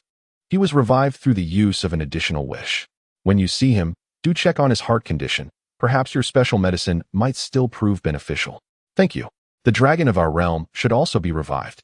Should other issues arise, we shall manage them ourselves, Trunks said, but as he spoke, tears unexpectedly brimmed in his eyes. For he sensed a familiar energy approaching. Wu Ren, too, recognized this energy. It was Sun Wukong, the Wukong of this world, truly a warrior deserving of respect. Trunks gazed upward, allowing his tears to flow freely. In that moment, he felt as though he had returned to his childhood. To prevent any unforeseen incidents upon Sun Wukong's encounter with the androids, Wu Ren interjected, So, shall I take androids 17 and 18? By all means, Trunks replied. The hatred that had once consumed him had largely dissipated, and he no longer cared about the fate of the androids. Though he was curious to see how Wu Ren would handle them. Trunks watched as Wu Ren produced a gourd from the capsule, then opened it and called out 2 names, successfully capturing the androids within. What remarkable technology is this? Trunks exclaimed. This gourd feels as impressive as a time machine. Huh. Calm down. It's not high technology, just a little gadget, Wu Ren chuckled, then pointed toward the sky. Sun Wukong is coming. Trunks looked up and indeed saw the familiar silhouette of Sun Wukong becoming clearer, though the sight of his form missing an arm stirred deep emotions within him. Wukong. Trunks could not contain his emotions, tears welling up in his eyes once more. Gohan descended to the ground, cast a glance at Wu Ren, and then embraced Trunks tightly. Wu Ren remained silent, unwilling to intrude upon their tender moment. The two wept in each other's arms for a considerable time before finally releasing one another. Trunks, what about the androids? Gohan asked, wiping the tears from Trunks' eyes. They're taken care of. They shall no longer appear, Trunks replied. Well done. I never imagined you would become this powerful. It feels like you surpass me by a great margin, Gohan said, his laughter mingled with tears. Blushing from such praise, Trunks responded, Actually, it wasn't solely my achievement. The greatest credit should go to the esteemed individual beside us. Him? Gohan inquired, glancing at Wu Ren. Sensing that Wu Ren's aura seemed somewhat subdued, yet his presence exuded an extraordinary essence, distinct from the ordinary. Hello, Gohan. Wu Ren waved in greeting. Ah, hello. How do you know my name? Gohan asked, perplexed. As he did not recognize Wu Ren, the time machine appeared long after his demise. And there were many things he was unaware of. Not just your name, but that is of little importance, Wu Ren replied, extending his hand to emit a beam of green light. The green glow enveloped the area where Gohan's arm was missing, and in no time, his arm remarkably restored to its original state. What? This is amazing, Gohan exclaimed in astonishment, moving his newly regenerated arm, which indeed felt as good as new. It's nothing. You could achieve this with a wish from the Dragon Balls, Wu Ren said, gazing into the distance as if contemplating something. Gohan was momentarily at a loss for words. So much had transpired that day, he struggled to process it all. This is incredible, big brother Gohan, Trunks exclaimed, jumping with excitement. Yes, it truly is wonderful. Gohan felt not only rejuvenated but also sensed that Goku and the others had been revived as well. It was a dreamlike reality. Had it not been for the concern that Trunks might be battling the androids, Gohan would have rushed back to his family instead of lingering here. Let us not celebrate too soon, Wu Ren interjected, his words somewhat out of place. There is still one android alive. We must resolve this swiftly. Another android, Trunks and Gohan exclaimed in unison. The mere mention of the term android igniting a deep-seated animosity within them. There is no time to explain. Extend your hands. Quickly, Wu Ren commanded, extending his own hand. Without hesitation, Trunks placed his hand upon Wu Ren's. Gohan, unsure of the reasoning behind the action, mirrored Trunks, and soon their hands were stacked together. In an instant, they teleported to a dimly lit alleyway. There, beside a trash bin, stood a green, spotted creature, an initial stage cell. Chapter 113, The Legendary Super Saiyan. Broly, this cell belonged to Trunks' universe and was not the same as the one that traversed into Wu Ren's universe. Here, Cell lived a rather miserable existence. Upon awakening, he found that almost all humans had been annihilated by androids 17 and 18, leaving him without any energy to evolve. It yearned to consume androids 17 and 18, yet found itself unable to confront them, living as if it were a rat scurrying through the streets. Just as it contemplated rummaging through a trash bin in hopes of fortune, it was caught red-handed by Wu Ren and his companions. Cornered in fear, Cell cursed inwardly, lamenting that after narrowly surviving to the final circle, it had been cornered by these formidable adversaries. Setting aside Wu Ren and Son Gohan for the moment, even Trunks alone was enough to instill dread in Cell. Now, 3 formidable warriors had arrived, trapping Cell in a corner. It was truly a case of calling out to the heavens in vain and the earth remaining unresponsive. Unfamiliar with Cell, Trunks turned to Wu Ren and inquired, "Sir, is this the artificial being?" Wu Ren nodded affirmatively, stating, "Indeed, that is it. If my assumptions are correct, you have yet to exact your revenge on the androids. Thus, I leave this one to you. Dispatch it." Drawing his mighty sword, Trunks approached Cell, determining that if this was the last of the androids, he would bring matters to a close. Having been unable to eliminate androids 17 and 18, Trunks harbored resentment and now sought to slay Cell to alleviate his grievances. Observing calmly, Son Gohan interjected, "Trunks, are you certain you're ready? This creature exudes immense power." "Fear not, Gohan," Trunks replied, his body radiating golden light as he maximized his energy. "Oh my goodness." Cell crumpled to the ground, exclaiming, "How can I fight? I cannot defeat it nor escape." Desperately, Cell waved its grotesque claws, pleading, "Please, spare my life." In a swift motion, Trunks' sword separated Cell's claws from its body, sending them crashing to the ground. The sword glimmered with a faint, ethereal light. "Do not compel me." Cell's eyes blazed red, contemplating self-destruction to take everyone with it. Thinking of self-detonation, Wu Ren discerned Cell's intentions and unleashed a mental assault on Cell's core system, momentarily paralyzing it. Though merely an instant, it was sufficient for Trunks to swing his sword multiple times. With a series of swift strikes, flesh flew, including cuts of pork and chunks of meat. In that fleeting moment, Cell's wretched existence was abruptly concluded. "Very well, I'll take this meat," Wu Ren declared, beckoning with his fingers as the remnants soared toward him. Being stored in a specialized container, which he subsequently sealed into a universal capsule, Trunks sheathed his sword and inquired, "Sir, what purpose do you have for this meat?" "It serves a purpose for me. Moreover, I remain uncertain if this creature could be revived. Even a 1 in 1,000 chance of revival could pose a threat to your world." "Oh, I cannot thank you enough. Your foresight is truly commendable. No need for gratitude. Please escort me back, and then return." so as not to delay your reunion with your family.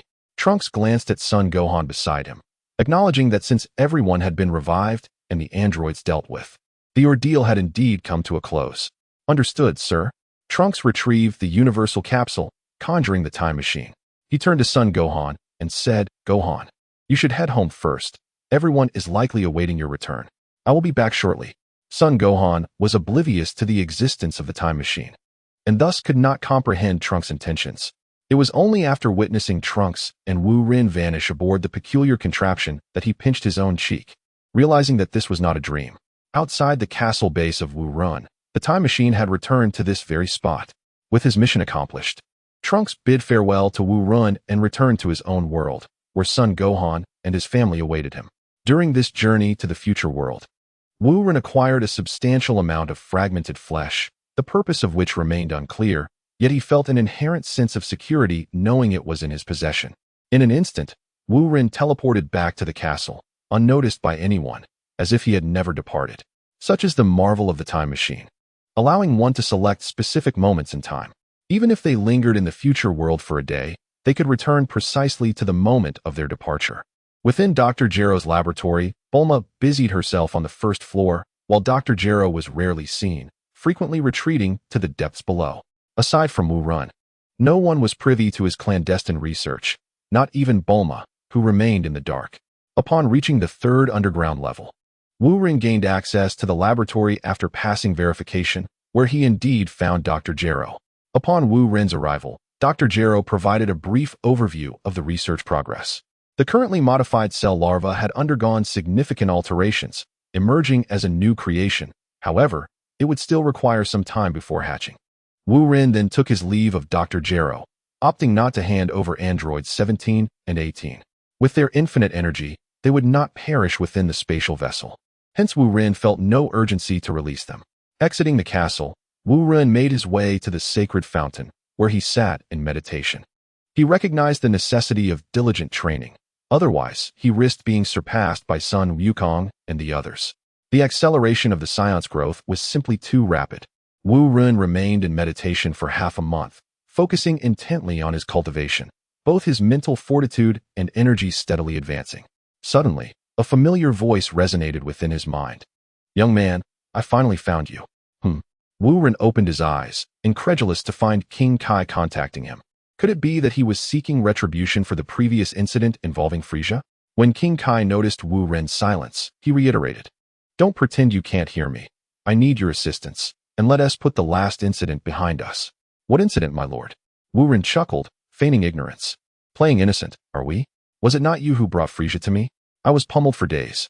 Your shamelessness knows no bounds. King Kai fumed, his frustration palpable. Ahem. Let us not dwell on that. What brings you to me, King Kai? Wu Ren cleared his throat. Well, it is thus. A super scion has emerged in the South Galaxy, and he is exceedingly brutal, laying waste to countless planets. If this continues, it won't be long before the North Galaxy faces his wrath. The South Galaxy? A super scion? Wu Ren suddenly recalled a name, that of the legendary Super Saiyan. Broly. Indeed, the Super Saiyan possesses immense strength, and you might be the only one in the galaxy capable of halting him, which is why I am imploring for your aid. After the King of the North finished speaking, he grinned mischievously. Having been deceived by Wu Ren once, he was determined to turn the tables this time. Wu Ren's mind raced. He was open to agreeing with the king, but surely there must be some benefit for him. To toil without reward was decidedly not in Wu Ren's character. Thus, he inquired, What can I gain from this endeavor? The King of the North, sensing a glimmer of hope, quickly replied, If you can resolve this troublesome matter, I shall recommend you to the great king. You will receive his guidance. What do you think? Quite a generous offer, wouldn't you agree? Chapter 114, What is potential? This is it. I beg your pardon, but I am not interested in making the acquaintance of the great king, nor do I require his guidance. Wu Ren firmly declined, leaving the King of the North somewhat bewildered. Rubbing his eyes in disbelief, the king said, Are you sure? He is the esteemed great king. Receiving his guidance would undoubtedly enhance your combat prowess. Unnecessary. If there is nothing else, I shall continue my training. Please do not disturb me. Wait. You are welcome to propose your own conditions. The king, undeterred, pressed on. Wu Ren's interest piqued. He smiled and said, Very well, then. I ask that you inquire about the heart of nature. That is what I need most at present. Everything else holds no allure for me. The heart of nature? The king of the north expressed his confusion, clearly unfamiliar with it. However, fearing rejection, he hastily assured, I will investigate this for you.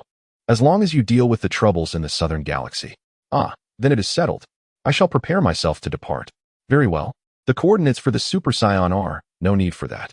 By the time we fly there, the opportunity will have passed. Wu Ren interrupted, swiftly returning to the castle base and ignoring the king's further remarks.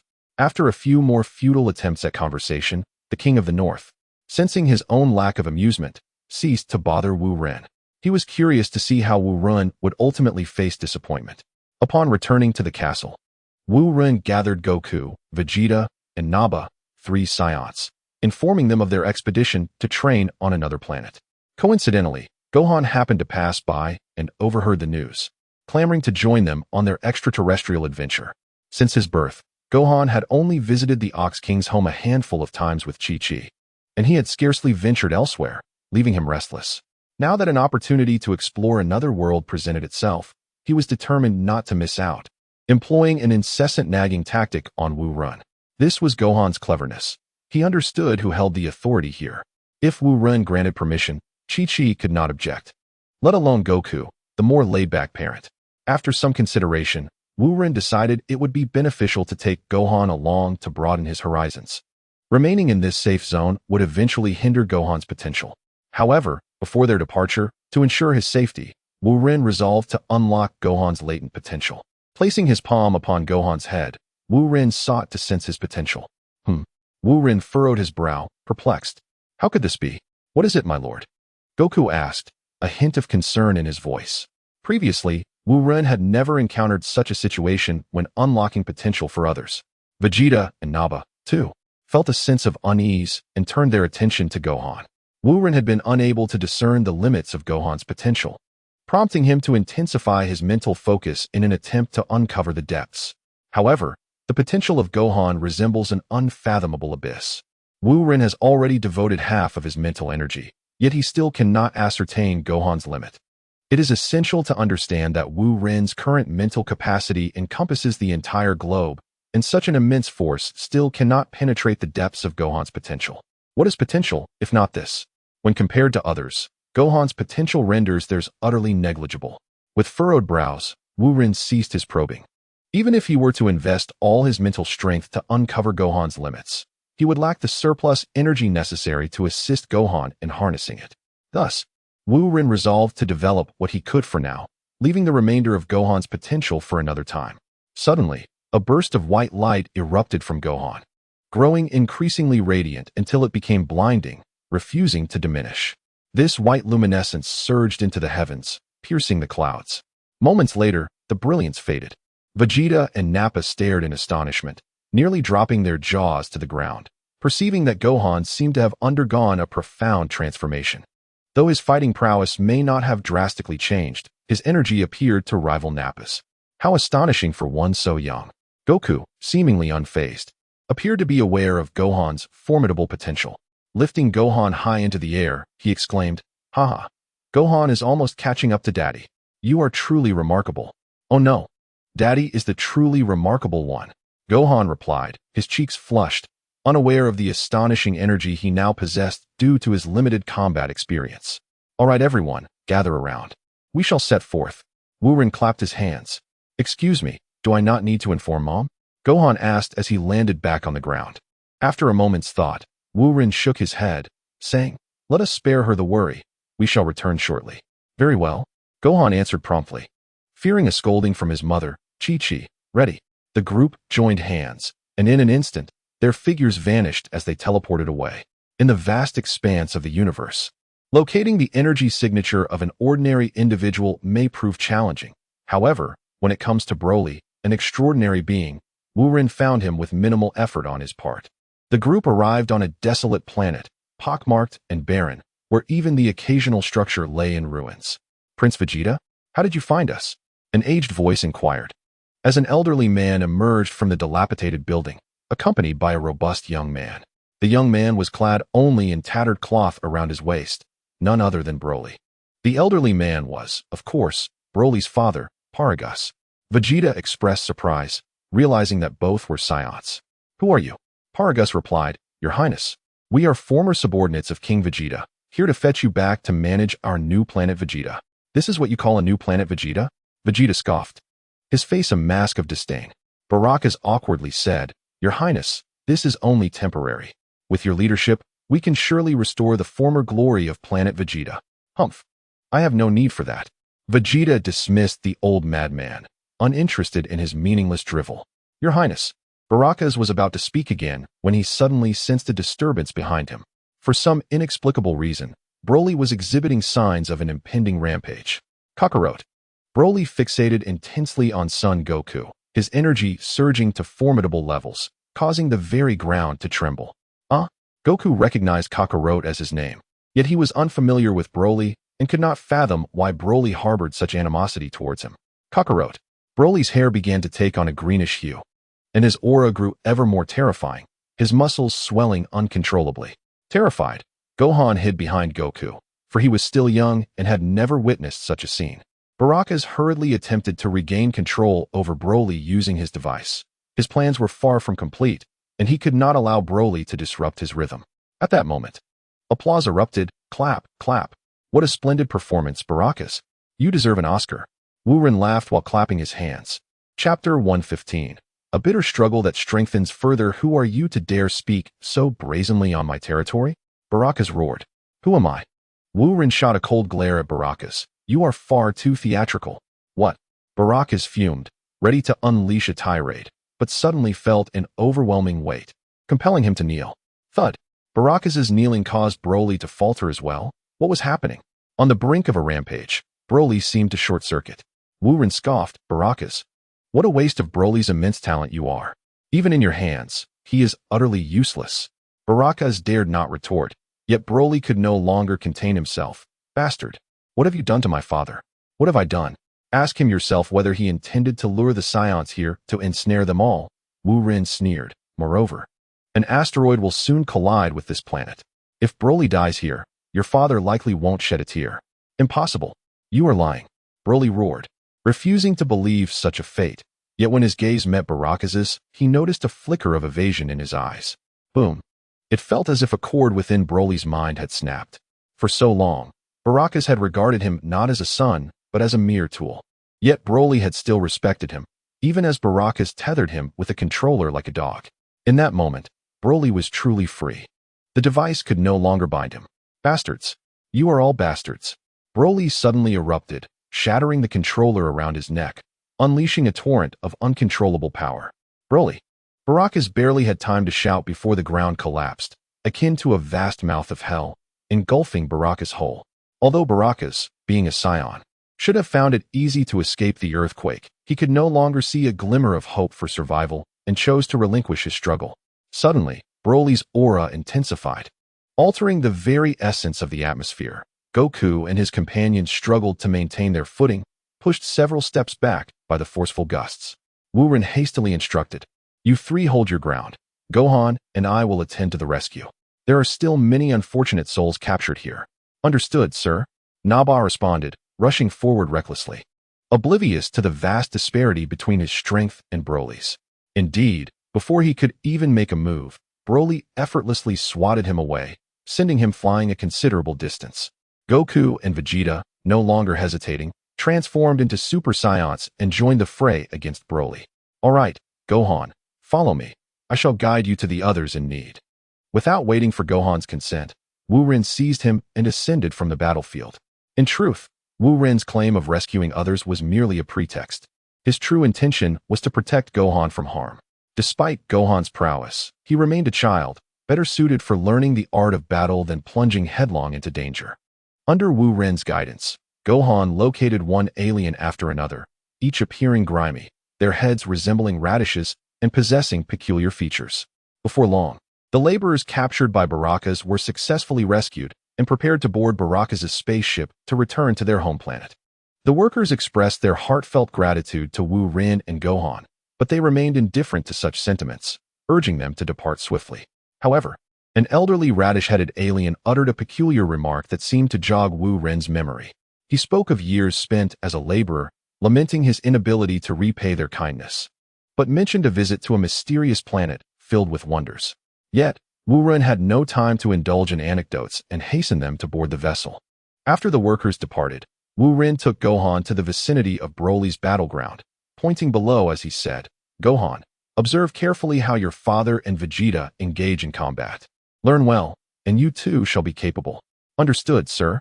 Though Gohan yearned to assist, he recognized his own limitations. Perhaps with more combat knowledge, the outcome would differ. On the ground, the battlefield lay in ruins, with Goku and Vegeta, even in their Super Saiyan forms, being mercilessly overpowered by Broly, nearly ground into the earth. The disparity in strength among Saiyans was starkly evident. Namek, unable to even transform into a Super Saiyan, lay beaten and bruised amidst the debris, barely clinging to life. "Sir, my father is on the brink. Please help him," Gohan exclaimed in distress. "Do not fret, simply observe.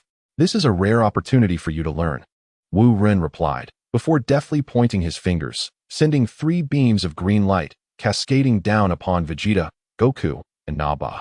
Suddenly, the 3 Saiyans appeared revitalized. Their injuries completely mended. Not only did their wounds heal, but their energy also surged. While Goku and Vegeta experienced a modest increase, Namek's power amplified significantly. Nappa remains far from reaching the pinnacle of the Saiyans, thus his potential for growth is considerable, especially following his revival from the brink of death. Upon his return, Nappa felt invigorated, charging towards Broly with fervor. Alas, after a mere exchange, he found himself thoroughly overwhelmed by Broly's might, utterly lost in the disparity of their strength. The ground trembled as buildings crumbled and debris flew. Broly stood unyielding amidst the chaos, clutching the heads of Vegeta and Goku, colliding them together with a resounding thud. Goku and Vegeta, disoriented and bloodied, could only wonder at the monstrous figure before them. What kind of creature is this? Vegeta spat blood, while Goku, grasped by his hair, managed a rueful smile, confessing, I have no idea. This guy is terrifyingly strong. Damn it, how can you still laugh?" Vegeta retorted before losing consciousness, his Super Saiyan form fading back to his dark-haired state. Both he and Goku succumbed to unconsciousness, reverting to their ordinary forms. Sensing his prey's apparent demise, Broly roared in frustration, discarding them to the ground before leaping high and crashing down upon them, embedding them into the earth. "Get up, there's no time for rest," echoed Wu Ren's voice as 3 beams of green light descended upon them. As Goku and the others awakened, struggling from the soil, they hesitated before the seemingly insurmountable challenge posed by Broly. Was there any merit in this battle? Suddenly, Wu Ren's commanding voice resonated in their minds, urging them to fight with all their might, even if victory over Broly seemed impossible. Vegeta appeared to grasp the intent behind Wu Ren's words. Was this a form of training? If so, it was perilously dangerous, as a single misstep could lead to their end at Broly's hands. Chapter 116. Is this a competition? Fight Saiyans. At this moment, Vegeta finally comprehended Wu Ren's true purpose. The arrow was drawn. He had no choice but to release it. Should Vegeta fail to exert himself, he would surely be left behind by Goku. Perhaps this was what they termed involution. With this thought, Vegeta, disregarding his pain, charged at Broly once more, firmly believing that if he could endure longer than Kakarot, he would surely emerge stronger. Meanwhile, Goku, under Wu Ren's healing, fought tirelessly as if wound up like a spring. Even the frenzied Broly could not withstand the relentless onslaught from both Vegeta and Goku. Gradually, their strength burgeoned and their endurance extended. Broly, finally unleashing his fury, saw his green hair lengthen and his form swell, resembling a small tank in weight. Together, Vegeta and Goku could not match Broly's sheer mass. With a thunderous crash, they were sent crashing into the mountainside, leaving a colossal circular crater in their wake. Exhausted, their Super Saiyan forms faded. "This guy is truly a madman. How can he not tire?" Goku murmured, his eyelids growing heavier. Vegeta, embedded in the rocks and aching all over, paid no heed to Goku, his gaze sharpening on the increasingly distinct figure of Broly. Bang! Uffed! Broly soared before the two, unleashing a devastating punch that sent them both reeling, blood spewing from their mouths as their bodies sank deep into the mountainside, their figures vanishing from sight. "Ha ha, Kakarot. Vegeta, you are truly pathetic. With such meager strength, You dare to confront me? Broly laughed heartily. Suddenly, Nappa flew in from behind, delivering a knife-hand strike to Broly's neck. Bang, bang, bang. Nappa repeatedly attempted his assault, but not only did Broly remain unscathed, he felt no pain whatsoever. Nanny? How could this be? Nappa exclaimed, having waited patiently for this moment, only to find his efforts utterly futile against Broly. Hey, isn't this amusing? Broly turned with a smile, seizing Nappa by the head and giving it a gentle twist. Nappa spun away like a top, flying far off. Die, fly, Broly declared, unleashing a wave of green energy from his mouth, pursuing Nappa. Should this energy wave strike Nappa, it could very well lead to his demise. If Nappa were to perish, Wu-Ren would be unable to heal him. Buzz. The world shifted in hue as time and space momentarily crystallized, leaving only Wu-Ren capable of movement. This was Guldo's time freeze, now wielded by Wu-Ren with even greater potency. Nappa was relocated and his stamina restored by Wu-Ren. Buzz. As the time freeze lifted, Broly regained his senses, yet the anticipated explosion did not occur. The energy wave had inexplicably missed its target. What a joke! With Wu-Ren controlling the battlefield. If he could still allow their side to suffer casualties, what was the point of his leadership? He might as well return to Earth and play in the mud. Huh, where did he go? Broly searched frantically for Nappa's silhouette, but found nothing. At that moment, Goku and Vegeta were once again rejuvenated by Wu-Ren. Boom. Two figures burst forth from the mountainside, one to the left and one to the right, launching an assault on Broly. Their punches and kicks were as swift as lightning, capable of shattering mountains, yet striking Broly felt akin to merely scratching an itch. Damn it, how are you two back again? Broly seethed, his pupils turning a shade of gray as a green protective barrier enveloped him, deflecting the attacks of Vegeta and Goku. The duo's strikes met the barrier, only to be repelled, with no sign of it fracturing. High above, Wu-Ren chuckled, thinking to himself, this barrier is impressive, even superior to Tien's. Excellent. It belongs to me now.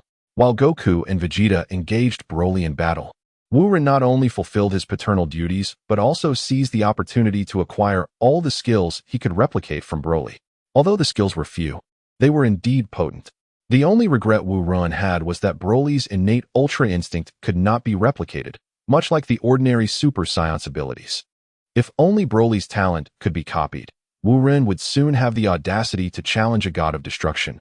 But the universe is just, allowing no loopholes for him to exploit. Inside the protective barrier, Broly remained unaffected by Goku and Vegeta's onslaught, focusing solely on amplifying his power. Boom, boom, boom. Broly's energy surged ever stronger, shattering mountains and causing the very earth to collapse, resembling an apocalyptic scene. What? How can he continue to grow stronger? Sun Wukong stood in stunned silence. Even after transforming into a Super Saiyan, brimming with confidence, he found himself overwhelmed in the presence of Broly. Vegeta clenched his teeth and declared, Kakarot, if you wish to surrender, then leave it to me to fight. Huh, I want to back down. Sun Wukong replied with a hearty laugh. I've realized that fighting him has elevated our own strength. I refuse to retreat. What? How infuriating. You've also noticed this. You're merely a lower-class warrior. Vegeta growled. No need to argue. Conserve your strength. Broly has grown even stronger, and soon it will be us who suffer. Sun Wukong shrugged, unfazed by the insult. Do I need to tell you that? Vegeta retorted. Suddenly, he caught sight of Broly's protective barrier shattering, his aura surging forth like an ocean tide. With a thunderous roar, Broly's mere presence toppled both Vegeta and Sun Wukong. They struggled to regain their footing, forcing their bodies to stand upright once more. What a monster is this guy? Vegeta lamented. In an instant, Broly vanished, his enhanced speed incongruous with his massive physique. Whoosh! Broly appeared before Vegeta, the two facing each other mere centimeters apart. Vegeta, perish! Broly unleashed a devastating punch to Vegeta's abdomen, causing him to double over in agony, clutching his stomach, unable to utter a sound. Yet, this was not the end. Broly seized the opportunity to strike Vegeta's head with both hands, blood gushing forth as if from a watermelon, nearly causing a fatal blow. Vegeta succumbed to unconsciousness, his Super Saiyan form dissipating. Humph. Useless. Broly discarded Vegeta and turned his gaze towards Sun Wukong. The sequence from Broly's attack to Vegeta's unconsciousness transpired in less than 2 seconds. It was all too swift for even Sun Wukong, standing nearby, to intervene. Kakarot, it's your turn. Broly bellowed, his energy surging once more. It was as if he harbored a deep-seated grudge against Sun Wukong, akin to a vendetta. With gritted teeth, Sun Wukong resolved, I'll give it my all. He soared toward Broly, shimmering with golden light. Huh, you dare to attack? Broly mocked, his fury turning to derision. Crackling sounds ensued as Sun Wukong unleashed a flurry of erratic strikes. Yet Broly sustained no damage. What? Sun Wukong realized his ordinary attacks were futile, prompting him to employ the afterimage technique to confound Broly. His true form distanced itself, hands converging in a circular embrace, channeling a Kamehameha wave. Chapter 117, Breakthrough, Sun Gohan. A Kamehameha wave, as thick as a barrel, erupted from Sun Wukong's hands, hurtling toward Broly. Just as Broly obliterated Sun Wukong's afterimage, he turned to face the Kamehameha wave. Unperturbed, choosing to confront it head-on. Boom. The Kamehameha struck, a blinding brilliance transforming the entire sky into a shimmering golden hue. Huh. Direct hit. Sun Wukong cheered in exhilaration. At that moment, Vegeta was revived by Wu Run. Upon opening his eyes, he beheld Broly being struck by the Kamehameha. Does it have any effect? Vegeta clenched his fists tightly. Although he despised the notion of being surpassed by Kakarot, at this very moment, he found himself secretly hoping to defeat Broly, even if it meant that he himself would not be the one to achieve it. After enduring a prolonged period of intense combat, even as the Prince of the Saiyans, he was utterly fatigued. While Wu Ren possessed the ability to heal their injuries, he could not alleviate the exhaustion that weighed heavily on their souls. In the sky, the remnants of the Kamehameha gradually faded, drawing everyone's attention. As the smoke dissipated, Broly's tall and imposing figure emerged, seemingly unscathed. This was the Kamehameha wave unleashed at full power by Son Goku. What? A failure? Son Goku scratched his head, a wry smile crossing his face. This was a predicament indeed, and he felt utterly helpless. Curse him. This guy was truly a headache. Vegeta transformed into a Super Saiyan, soaring into the air and unleashing a barrage of energy blasts towards Broly. Broly, undeterred, allowed the blasts to explode upon him without flinching, charging straight towards Vegeta. Seizing the opportunity while Vegeta drew Broly's attention, Son Goku maneuvered behind Broly, prepared to strike.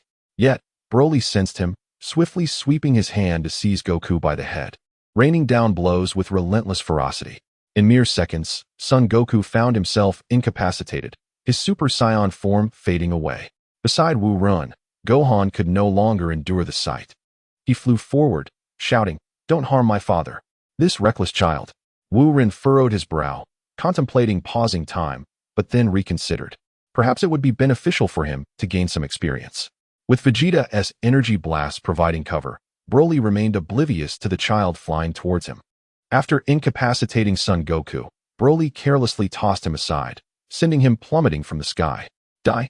Broly gathered a colossal green energy sphere in his hand, which continued to swell until it reached the size of a house before he hurled it at Son Goku, seemingly intent on delivering a fatal blow. It's over, Kakarot. Vegeta thought despairingly, uncertain how Goku could withstand such a massive energy blast, praying inwardly that Wu Run would intervene.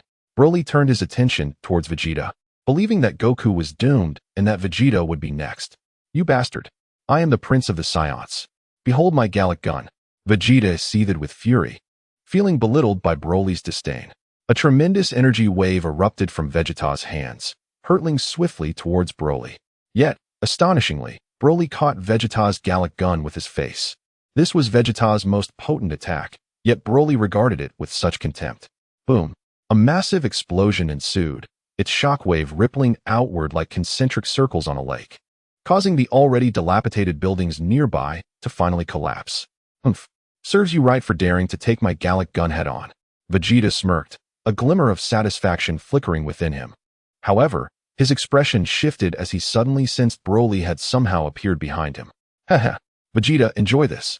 Broly struck downwards with both hands, aiming a devastating blow at the top of Vegeta's head.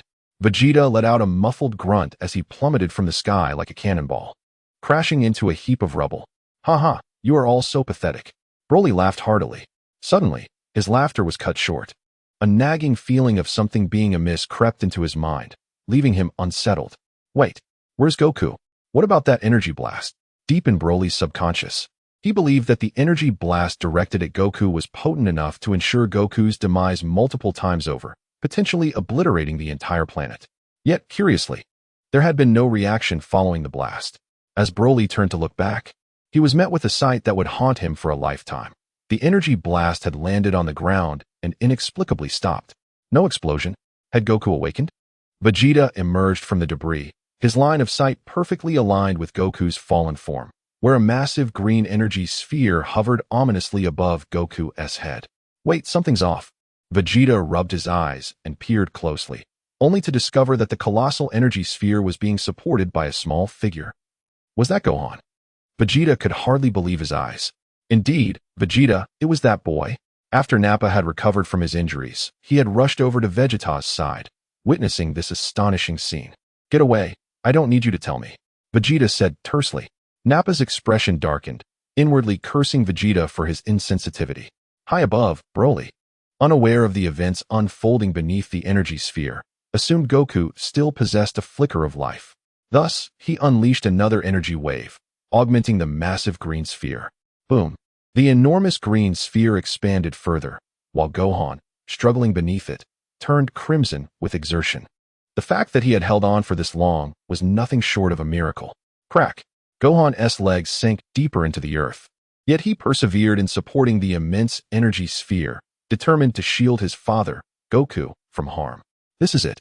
Vegeta shut his eyes, unable to bear the sight.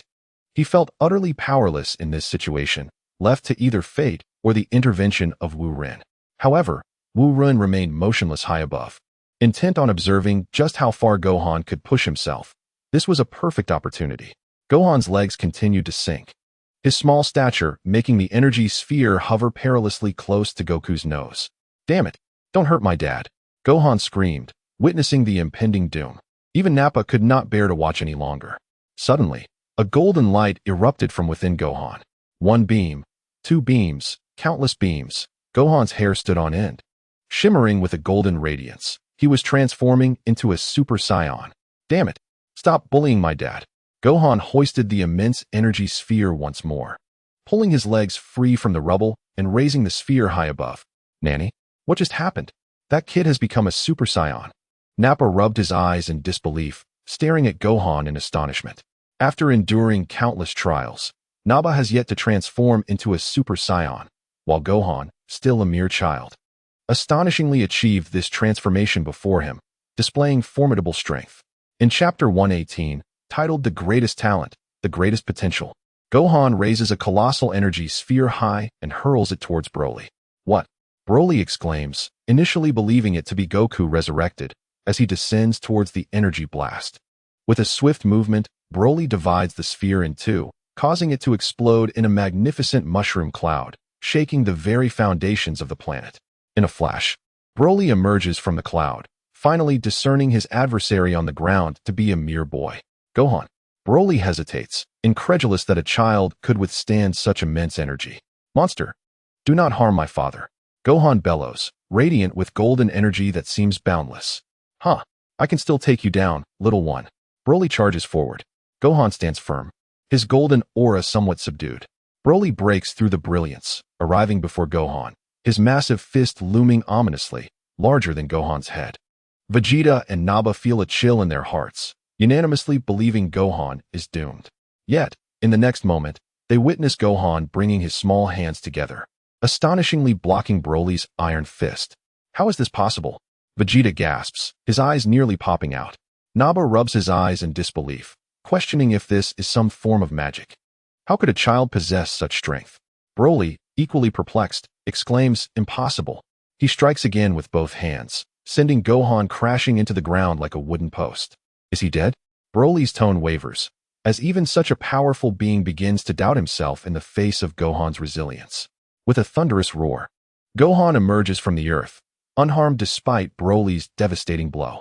He leaps high, seizing the moment before Broly can react, mimicking Broly's earlier move, and strikes the top of Broly's head with both hands. Thud! The impact resonates with a dull sound. Broly's world turns crimson as he touches his head, discovering it is bleeding. How dare you? Broly growls, his mouth agape, as if to devour Gohan. In a moment of danger, Vegeta contemplates intervening, but realizes that with his current strength, he would be no match for Broly and unable to save Gohan. He then wonders why Wu Ren has yet to awaken Kakarot. Could this be part of Wu Ren's strategy? Broly, now in a rage-fueled state, delivers a punch that sends Gohan crashing into the ruins. Unwilling to yield, Gohan ascends from the debris, returning the blow with equal ferocity. The two engage in a fierce exchange, neither able to claim victory. Naba, watching in awe, is flooded with emotion, suddenly struck with inspiration. A spark ignites in his mind. I, Naba, shall also become a Super Saiyan. With a resounding boom, the earth trembles, and waves of energy surge forth, radiating a golden light from Naba's form. Though Naba lacked hair, he was not unattractive after transforming into a Super Saiyan, albeit his appearance was rather peculiar. Haha, I can become a Super Saiyan too. Naba laughed heartily, reveling in his newfound power. Congratulations, Naba, you have finally surpassed yourself. Vegeta remarked coldly. His words of congratulation were insincere, lacking genuine warmth. Just as Naba was about to boast, he heard Broly roar, "Shut your mouth." In an instant, a wave of green energy surged toward Naba. Caught off guard, Naba was struck on the head by the green energy wave. Overwhelmed by pain, the golden glow surrounding him faded, and his Super Saiyan form dissipated as he staggered and fell to the ground. How can there be such a vast disparity among Super Saiyans? Why, oh why? Must I always be the one to suffer? In anguish, Naba pounded the ground, oblivious to the dirt that filled his mouth. Seeing Naba's dire predicament, Wu Ren finally remembered to heal everyone, while Sun Wukong regained his strength. In his focus on observing Son Gohan, Wu Ren had neglected the healing of the others. Upon waking, Sun Wukong saw someone battling Broly and mistakenly thought it was Wu Ren. However, noticing the discrepancy in stature, he realized it was Son Gohan who was fighting Broly. Gohan. Without a moment to spare, Sun Wukong transformed into a Super Saiyan and charged back into the fray. The father and son joined forces against Broly, though Gohan's fighting techniques were rather unpolished, putting him at a disadvantage over time. The tide turned with Sun Wukong's involvement. Together, they gained the upper hand, forcing Broly to retreat repeatedly. Observing this, Vegeta sensed the opportune moment and transformed into a Super Saiyan to join the battle. After Wu Ren had healed him, Naba roared and transformed into a Super Saiyan, rushing into the heart of the conflict. For Super Saiyans against a lone Broly. At last, Broly began to show signs of faltering, repeatedly knocked down. Though he managed to rise each time, his energy was evidently waning. It became clear that Broly's power was not boundless. After prolonged combat, even he was beginning to feel the strain. This was not a testament to Broly's inadequacy, but rather a tribute to Wu Ren's exceptional skills. From a distance, Wu Ren played the role of a caretaker, continuously healing while the four Super Saiyans battled Broly alone. It was improbable that Broly could withstand such relentless onslaught. Before long, Broly finally succumbed to exhaustion, collapsing and falling into unconsciousness. With no one to heal him, it might take an extended period for Broly to awaken.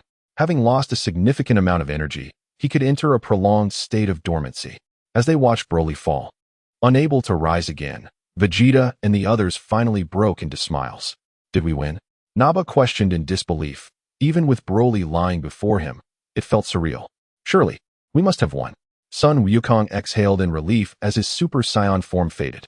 We won. That's a relief. Son Gohan, feeling utterly drained, fell into unconsciousness as his Super Saiyan form vanished.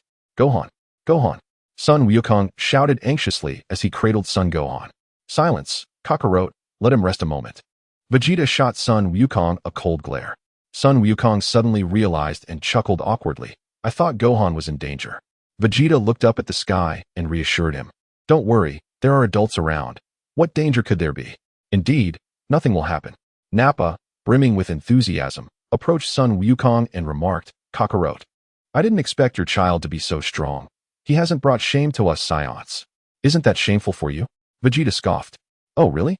But I can transform into a Super Saiyan now. Look, Vegeta.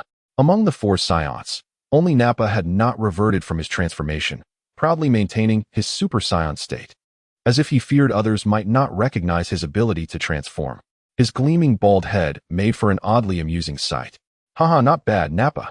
Sun Wukong laughed heartily. Absolutely. I am a Super Saiyan, Nappa. Nappa placed his hands on his hips, momentarily lost in pride. Just then, Wu Jin descended from the sky and landed beside Broly. Observing Broly lying on the ground, Wu Jin pondered how best to handle him. Chapter 119. Cell's Evolution, Stage 2. My lord, how should we deal with this fellow? Vegeta inquired. Bowing respectfully. Let me think. Wu Jin mused for a moment. Let us take him back. It would be a pity to kill him. Vegeta's expression darkened at the thought of what would transpire if they brought Broly back to Earth. Nappa hastily interjected, My lord, that might not be wise. Don't worry. I have my plans. Everyone, gather around, Wu Jin instructed, and then seized Broly by the belt, only to discover that a tail was wrapped around it. Wu Jin had always believed that an adult Broly was tailless, and now, discovering he had a tail only deepened his curiosity about Broly's limits. The group clustered around Wu Jin and swiftly teleported back to Earth. On King Kai's planet, North Kai sat slumped on the ground, drenched in sweat, repeatedly muttering. How did he bring Broly to Earth? What if he wreaks havoc in our North Galaxy? This is reckless. After a considerable time, North Kai wiped the sweat from his brow and stood up, saying, This young man is truly formidable. He could even capture Broly. I wonder if this is a blessing or a curse. Outside the castle base, beside the Fountain of Spirit, Wu Jin returned and separated from Sun Wukong and the others. Taking Broly to this secluded spot, the aura of the fountain might be able to suppress Broly's violent tendencies.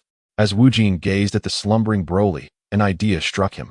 He invaded Broly's mind with his spiritual energy, meeting him in a dreamlike state. The moment they encountered each other, a battle ensued. Broly, true to his nature, remained a frenzied fighter even in dreams. This dream was crafted by Wu Jin. Thus Broly's strength was significantly suppressed. Poor Broly, even in slumber, was utilized by Wu Jin as a sharpening stone. Wu Jin fought with Broly in the dream for several minutes. However, due to Broly's diminished power, Wu Jin found it rather uninteresting. Even a victory felt devoid of accomplishment. Consequently, Wu Jin chose to dissolve the dream and return to reality to meditate. Soon, a week passed, yet Broly remained unresponsive. Suddenly, Wu Ren received a message from Dr. Gero, indicating significant progress in the research on the cell larva. Wu Ren left a clone to oversee Broly and instantly transported himself to Dr. Gero's laboratory. In the secret research chamber located 3 levels underground, Dr. Gero was beaming with excitement, fixated on the enormous container before him, within which the cell larva lay quietly. What is the good news? Wu Ren inquired directly. Dr. Gero caressed the container and replied, My lord, this creation has been transformed by my modifications and has nearly reached a state of perfection. Nearly perfect? Wu Ren discerned the implied meaning in Dr. Gero's words, realizing it was not entirely flawless. One could say that, but I believe that is not an issue, Dr. Gero responded. What exactly is the problem? Spare us the suspense, Wu Ren urged. Dr. Gero turned to the computer screen and remarked, My lord, I have modified the evolutionary path of this larva. However, the data is extensive, and I have only completed half of the modifications. And what of it? Get to the point, Wu Ren pressed. The crux of the matter is that the larva's evolution requires an immense amount of energy, perhaps even infinite energy. Where shall we procure such a resource? Dr. Gero lamented. It appeared that Dr. Gero had indeed succeeded, yet not entirely. Energy? Power sources? Wu Ren seemed to have an epiphany and continued, Open the container. I shall give it a try. Give it a try? How do you intend to do that? Dr. Gero was perplexed by Wu Ren's intentions, yet he could not defy his command. As Dr. Gero opened the container, Wu Ren summoned a collection of green meat chunks from his universal capsule.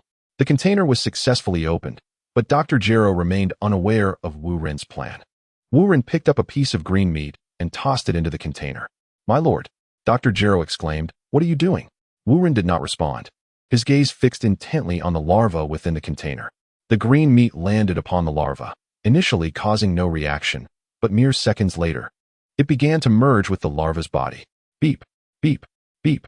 The computer's alarm sounded, and Dr. Gero turned to see that the data concerning the larva had changed. The readings indicated a substantial increase in the larva's energy levels. How is this possible? This is quite peculiar, Dr. Gero remarked, glancing back at the green meat on the ground, feeling an eerie sense of familiarity, though he could not pinpoint why. Is everything all right? Wu Ren, unable to decipher the data on the screen, inquired of Dr. Gero. Dr. Gero nodded. Everything is fine, my lord. Please proceed. Very well, Wu Ren replied. picking up 2 pieces of the meat and casting them into the container once more. The fragments were absorbed by the larva, and its exterior began to loosen, revealing a crack. Is it about to break free from its shell? Dr. Gero gasped, his voice rising in surprise, causing him to hastily cover his mouth. Observing this, Wu Ren gathered all the remaining meat chunks and cast them into the container in one go. The pieces vanished one by one, fully absorbed and transformed by the larva. Crack! Crack! The cell larva shattered the confines of its shell, emerging as a newly formed entity. Within the container appeared a creature adorned with green spots. Cell. The cell that Goku and Trunks vanquished is distinctly different from the one before, in appearance. It is indeed Cell's second form. Such formidable energy. Even with the specially designed container as a barrier, Wu Ren could still keenly perceive the overwhelming aura emanating from Cell's second transformation. Thus, he hurriedly shielded Cell's energy with his mental power, preventing any alarm among the others. "My lord, have we succeeded?" Dr. Gero inquired, his voice tinged with apprehension. Though he was more attuned to the data, he chose to place his trust in Wu Ren. Wu Ren nodded, acknowledging the success, yet added, "It is not yet perfect." "Not perfect?" Dr. Gero queried, perplexed. However, before Wu Ren could respond, Cell spoke from within the container. "Indeed, I am not yet complete. I still require an energy core." Wu Ren attuned himself to Cell's energy, sensing no trace of hostility, confirming that Dr. Gero's modifications had indeed been successful. "Who is your master?" Wu Ren inquired, locking eyes with Cell. With a bow, Cell replied, "It is you, my lord."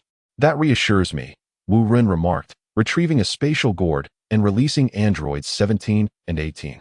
Having lost consciousness within the gourd for quite some time, they would have perished long ago if not for their infinite energy reserves. Upon seeing 17 and 18, Cell's emotions surged, his tail pressed against the container's edge as he exclaimed, "Energy! It is energy!"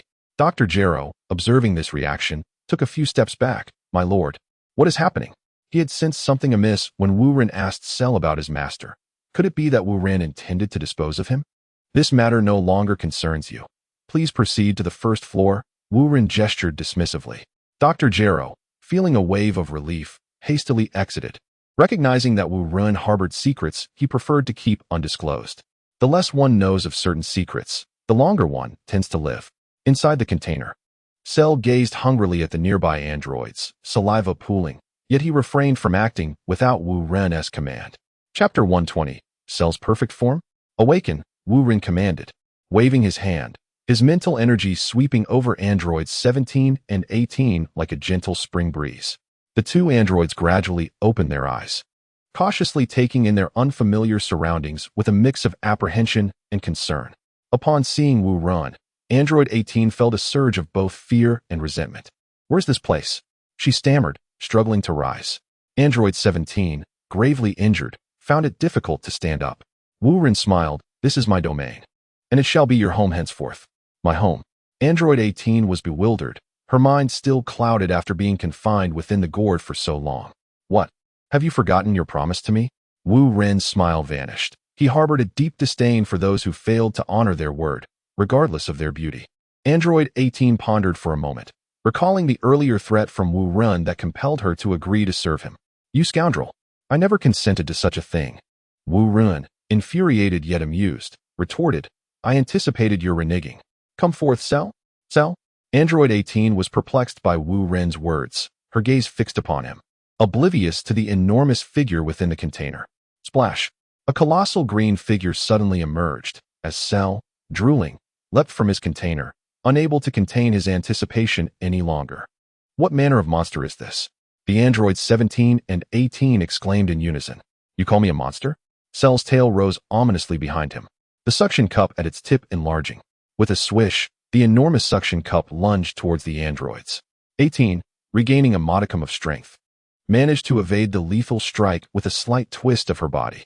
However, 17, gravely injured and unable to move swiftly, was ensnared by the suction cup and drawn into Cell's being. 17. Seeing this, 18 rushed towards Cell in a frenzy, only to collide with an invisible barrier, rendering her unable to advance further. As 17 was drawn into Cell's body, a blinding light erupted from within Cell, compelling even Wu Ren to momentarily close his eyes. 18 shielded her eyes with her left arm while gathering energy for an attack with her right hand, only to find her energy wave dissipated by an unseen force. In that moment, 18 resigned herself to the reality that neither close-quarters combat nor ranged attacks could rescue 17. Moments later, the dazzling light faded, revealing a dramatic transformation in Cell's appearance. His face bore a resemblance to that of a human, with an air of rugged handsomeness. His tail had shortened, now concealed beneath new wings. Upon opening his eyes, Wu Ren contemplated, is this not the perfect form of Cell? Has he succeeded? He consumed 17, yet spared 18. Could this be the result of Dr. Jero's modifications? The newly evolved Cell shifted his form and addressed Wu Ren, stating, Master, my evolution is complete. Indeed, quite impressive. Wu Ren replied, turning to 18. So, can we now establish a genuine master-servant relationship? 18's complexion shifted between shades of green and red, gritting her teeth as she retorted, no, kill me instead. Oh, such spirited defiance is intriguing, Wu Ren mused, nodding with a smile. It appeared that 17 was 18's Achilles heel, with 17 gone. 18 no longer feared the specter of death. No need for further words, let us proceed. 18 closed her eyes, awaiting her fate with a tranquil acceptance of death. Wu Ren scratched his head, feeling the situation was rather delicate. After a moment's contemplation, he proposed, very well, 18. If you sincerely serve me, may 17th one day be resurrected. Otherwise, you understand the consequences. Really? 18 expressed skepticism, glancing at Wu Ren and then at the green humanoid creature beside him. Hesitant to place her trust in anyone. Regardless of the truth, you have no alternative, do you? Moreover, this is the punishment you and your brother deserve. Do not think that the lives you took will absolve your sins upon their return. Resurrection? 18 recalled the resurrected individuals and the bizarre spectacle, which far exceeded her imagination. Perhaps this individual before her was not lying. The possibility of 17's return one day was not entirely implausible.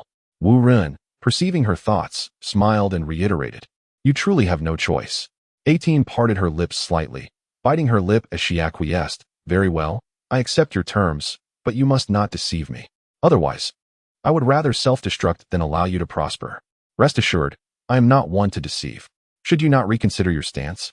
Wu Ren chuckled, observing the once notorious female killer now reduced to a submissive demeanor. Indeed, a rather amusing sight. Number 18 lowered her head in shame, managing to utter a few words. Master. Master. That's more like it, obedient one. Wu Ren smiled, noticing number 18's tattered garments, and with a flick of his wrist, he conjured a maid's outfit for her, complete with a pair of sheer black stockings. What is this? Number 18 was bewildered by the sudden change in her attire, donning a dress she hadn't worn in many years. Wu Ren nodded approvingly. Not bad. This will be your new look. As my servant, you may roam freely on earth, but you must refrain from revealing your powers. Otherwise, do not blame me for the consequences. Yes, master, number 18 bowed respectfully, recognizing Wu Ren's overwhelming strength that far surpassed her expectations. Submission was her only option at present. Very well, then. As for your daily duties, Xiao Wu will instruct you. After informing Xiao Wu about number 18, Wu Ren encountered another dilemma: how to accommodate Cell with such a formidable presence and a frightful appearance. His mere presence could incite panic wherever he went. Suddenly, an idea struck Wu Ren. Cell, can you shrink? Indeed, master, Cell replied, filled with reverence. Then, please reduce yourself to a size of 10 centimeters and accompany me closely. Understood, master, Cell exclaimed, and with that, his form began to diminish until he was palm-sized, flapping his wings and perching on Wu Ren's shoulder. This form suits you. From now on, you shall be known as Cell Beast. With that, Wu Ren took number 18 and, utilizing instant transmission, found Xiao Wu, handing over number 18 before swiftly departing the castle. Wu Ren harbored no concerns about number 18 betraying him or going on a rampage. As long as she remained on Earth, he could effortlessly locate her through instant transmission. Despite her being an artificial being and incapable of sensing energy, Wu Ren could easily track her down. Xiao Wu gazed at the newly arrived maid, only to realize that number 18's attire was strikingly similar to her own, the difference being that Xiao Wu's maid outfit was adorned with bare legs, lacking the black stockings. Moreover, there was a significant distinction. Xiao Wu had willingly chosen her maid outfit, while number 18's was a product of Wu Ren's magic. Wu Ren had no intention of explaining these nuances to Xiao Wu. Such trivialities were far from his concerns. However, Xiao Wu was seething with frustration, which she could only vent towards number 18. Under Xiao Wu's direction, number 18 was tasked with cleaning tables, mopping floors, and attending to all manner of menial labor. Every tedious task was assigned to her. Many of these responsibilities had previously been performed by robots, now transferred to number 18. Xiao Wu treated her as little more than a laborer, unaware of the true extent of number 18's formidable abilities. Chapter 121, Broly vs. Cell. Who is stronger? Wu Ren brought the miniature Cell to the spring of the gods, merging with his clone. Broly remained in slumber, exhibiting no signs of disturbance. Wu Ren extended his mental energy, delving into Broly's dreams to glean fragments of information about him. Despite Broly's intimidating exterior, within lay the heart of a child. Even in his dreams, he was engulfed in a state of panic. Alas, this fellow is indeed a pitiable child. Wu Ren sighed softly, withdrawing his mental energy. He pondered that the ethereal essence of the divine spring might not wholly cleanse Broly of his ferocity. After all, a heart's affliction requires a remedy for the heart. Moreover, keeping Broly here indefinitely was not a viable solution. Suddenly, a spark of inspiration illuminated Wu Ren's mind as he conceived a splendid destination. The following day, Wu Ren summoned Son Wukong, Vegeta, Nappa, and Son Gohan to gather. With a flash, he transported them to the temple. After communicating with the deity of Earth, they all entered the hyperbolic time chamber. This time, it was not merely the members of the castle base who accompanied him. Wu Ren also brought along Broly and Mini Cell. Within the confines of the chamber, Wu Ren had a whole year at his disposal, ample time to accomplish numerous tasks.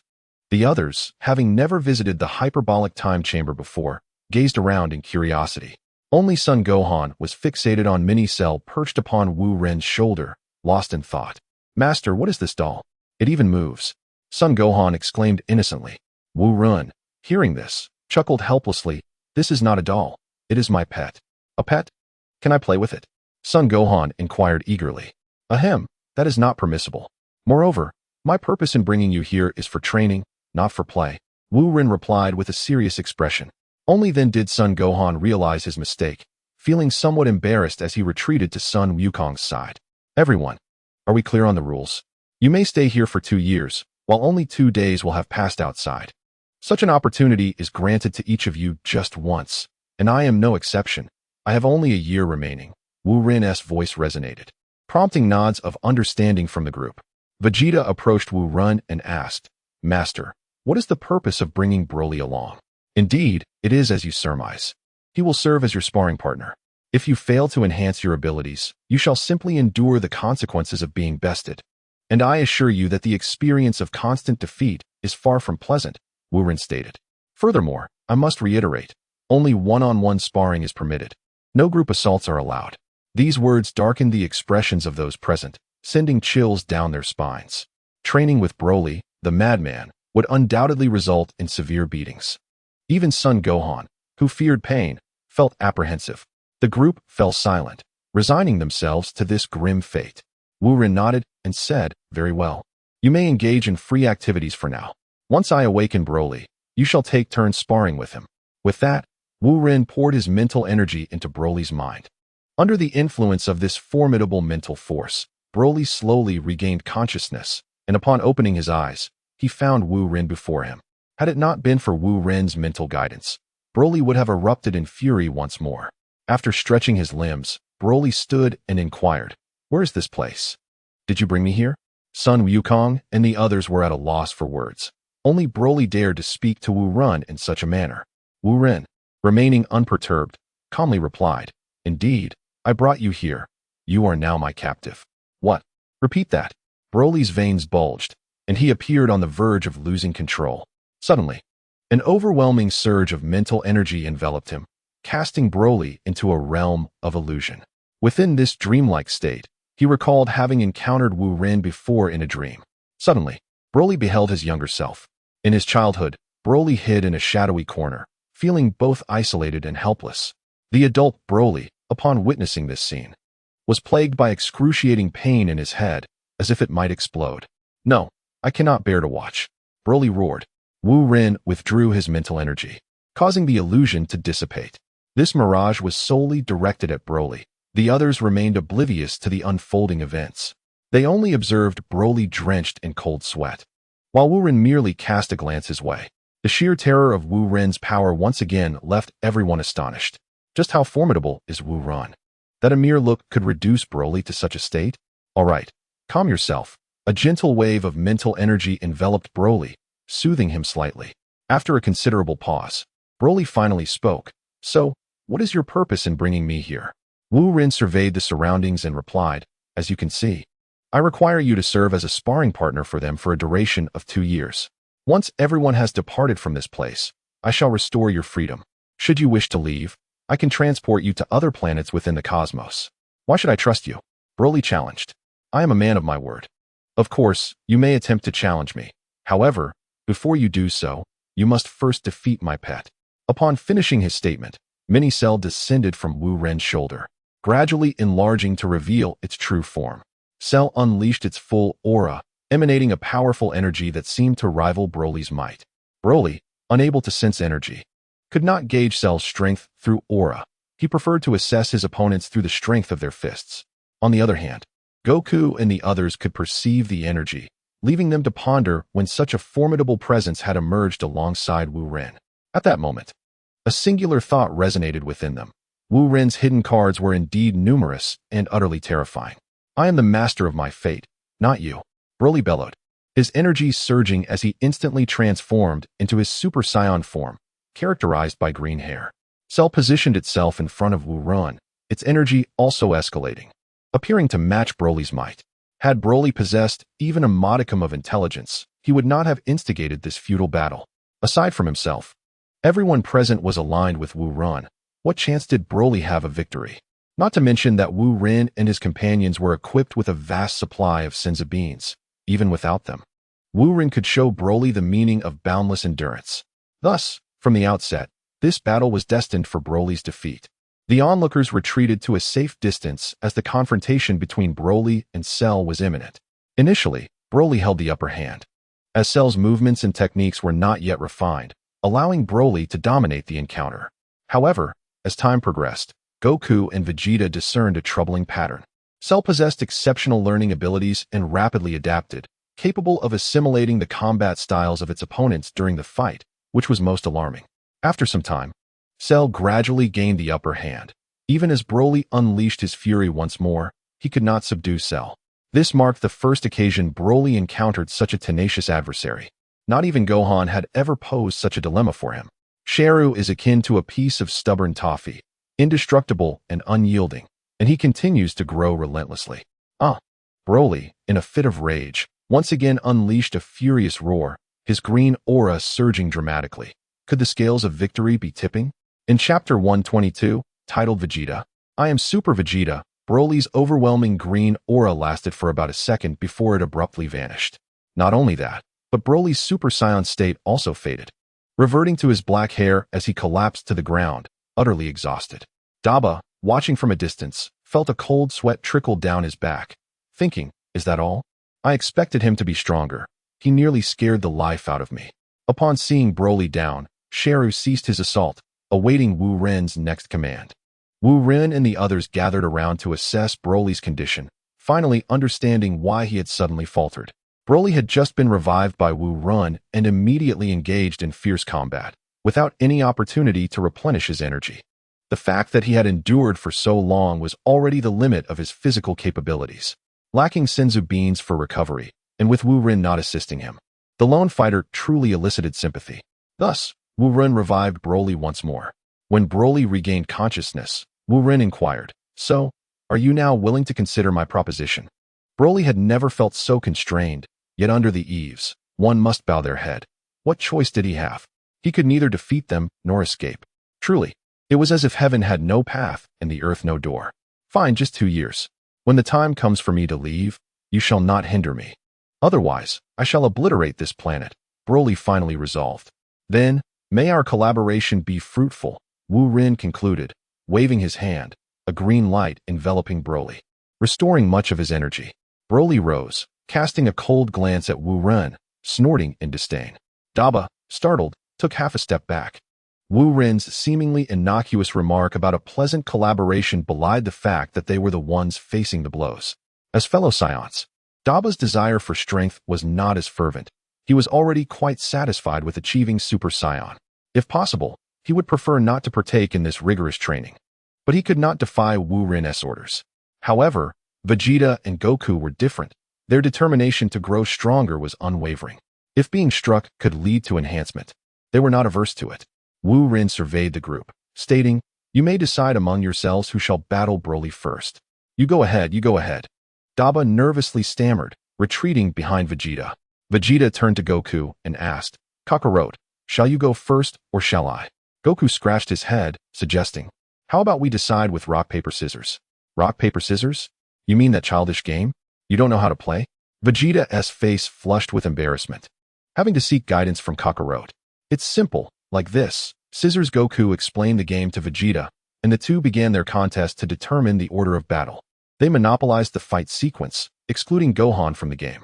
Gohan, however, didn't mind, watching the two adults with a bemused expression. The outcome was in Goku's favor, leaving Vegeta to take the next turn. All right, we can commence at any time.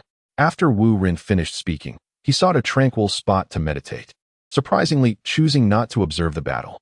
Shala transformed into a miniature form and once again settled upon Wu Ren's shoulder. The onlookers could only marvel at the scene. Even Broly was no exception. "Wow, sir, your toy is remarkably powerful," exclaimed Son Gohan as he approached Wu Ren. He truly was a child, filled with playful curiosity, often more so than adults. "All right, Gohan, focus on their fight and learn as much as you can. One day, perhaps the weight of protecting this world will rest upon your shoulders." Wu Ren's words echoed in Gohan's ears. Yet, being so young, he could not grasp Wu Ren's meaning and dutifully squatted nearby, watching his father, Sun Wukong, battle Broly. Sun Wukong transformed into a Super Saiyan and charged at Broly, who, astonishingly, remained in his ordinary black-haired form to face him. Broly's stance was nothing short of blatant disdain. "Broly, take this seriously," Sun Wukong exclaimed, leaving multiple afterimages in his wake, each indistinguishable from the real thing, delivering countless punches and kicks upon Broly. Even someone as formidable as Broly could not withstand this flurry of strikes in his black-haired state. "Aya!" Broly roared, his green hair erupting as he surged with power, engaging Sun Wukong in combat. "Now that's more like it." Sun Wukong laughed heartily, only to suddenly wince in pain. "Ouch! Ease up, you're hitting too hard. This is a friendly spar, understand? No need to go all out." Broly, however, paid little mind, striking with nearly all his might each time. Sun Wukong soon found himself unable to keep up, dodging left and right, unable to last even a minute in the match. "All right, stop. I concede. Let Vegeta take my place." With that, Sun Wukong leaped out of the ring, reverting to his black-haired form. As Broly prepared to pursue, he recalled Wu Ren's voice. Realizing this battle was primarily a sparring session, not one to be pursued relentlessly, Vegeta cast a disdainful glance at Sun Wukong. "Humph, Kakarot, is this all you've got?" Defeated by Broly in just a few moves. "Heh, it's your turn, Vegeta," Sun Wukong chuckled, scratching his head without further comment. "Humph, watch me," Vegeta declared, transforming into a Super Saiyan and striking a cool pose. "I am Super Vegeta." Sun Wukong shrugged helplessly, watching as Vegeta soared towards Broly. However, no sooner had Vegeta finished his grand proclamation than he was seized by Broly and slammed into the ground. "Broly, can't you let me at least put on a good show?" Vegeta groaned, blood spilling from his mouth as he lay on the ground. In response, Broly delivered a punch the size of a cauldron. Boom. Vegeta was driven into the floor, his Super Saiyan form vanishing, temporarily incapacitating him. Broly surveyed the spectators, asking silently, "Who's next?"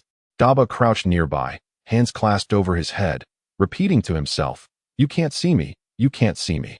Observing Daba's fearful demeanor, Sun Wukong glanced back at the young Son Gohan and boldly stepped forward, declaring, "I'll take the next round. Dad, shouldn't it be me or Mr. Daba next?" Son Gohan stood up, questioning. Upon hearing this, Naba was startled and exclaimed, "Oh, my little ancestor, if you are capable, then step up. Please, don't mention me." Son Gohan, with a slight pout, replied, "If it's my turn, then so be it." "No, Gohan, you still have much to learn.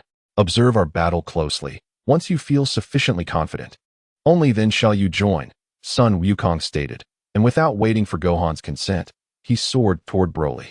However, prior to the clash, Sun Wukong first carried Vegeta aside and fed him a Senzu bean before turning back to face Broly. Before the battle commenced, Broly was taken aback to see Vegeta fully revived. What could this mean? It seemed that the esteemed figure had not healed Vegeta. Could it be due to that peculiar bean? A myriad of questions swirled in Broly's mind, distracting him from fully engaging in combat. Consequently, during his confrontation with Sun Wukong, Broly found his focus wavering, significantly diminishing his power.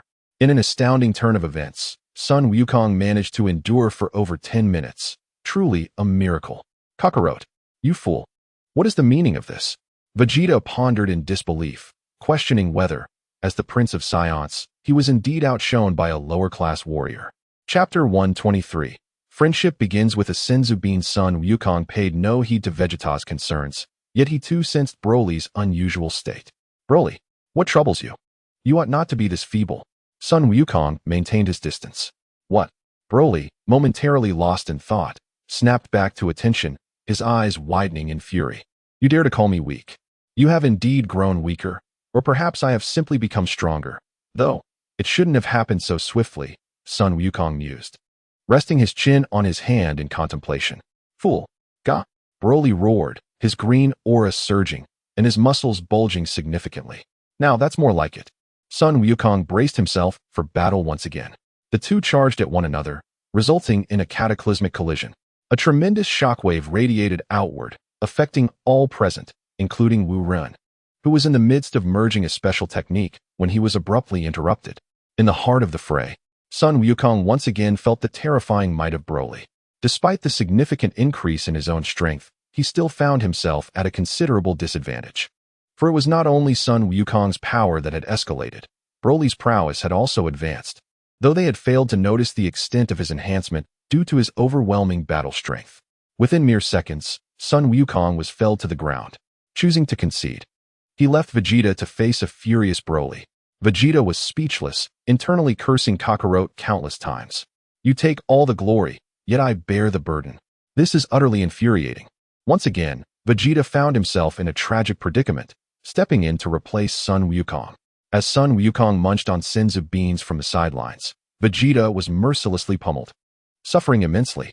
Unsurprisingly, Vegeta lived up to the title of Speedy Prince, soon finding himself on the ground. When Sun Wukong re-entered the fray, he found Broly's rage had considerably diminished, allowing him to seize a fortuitous moment. The battle became somewhat more balanced, granting Vegeta additional respite. Thus, the two warriors, Vegeta and Sun Wukong, took turns battling Broly for several hours.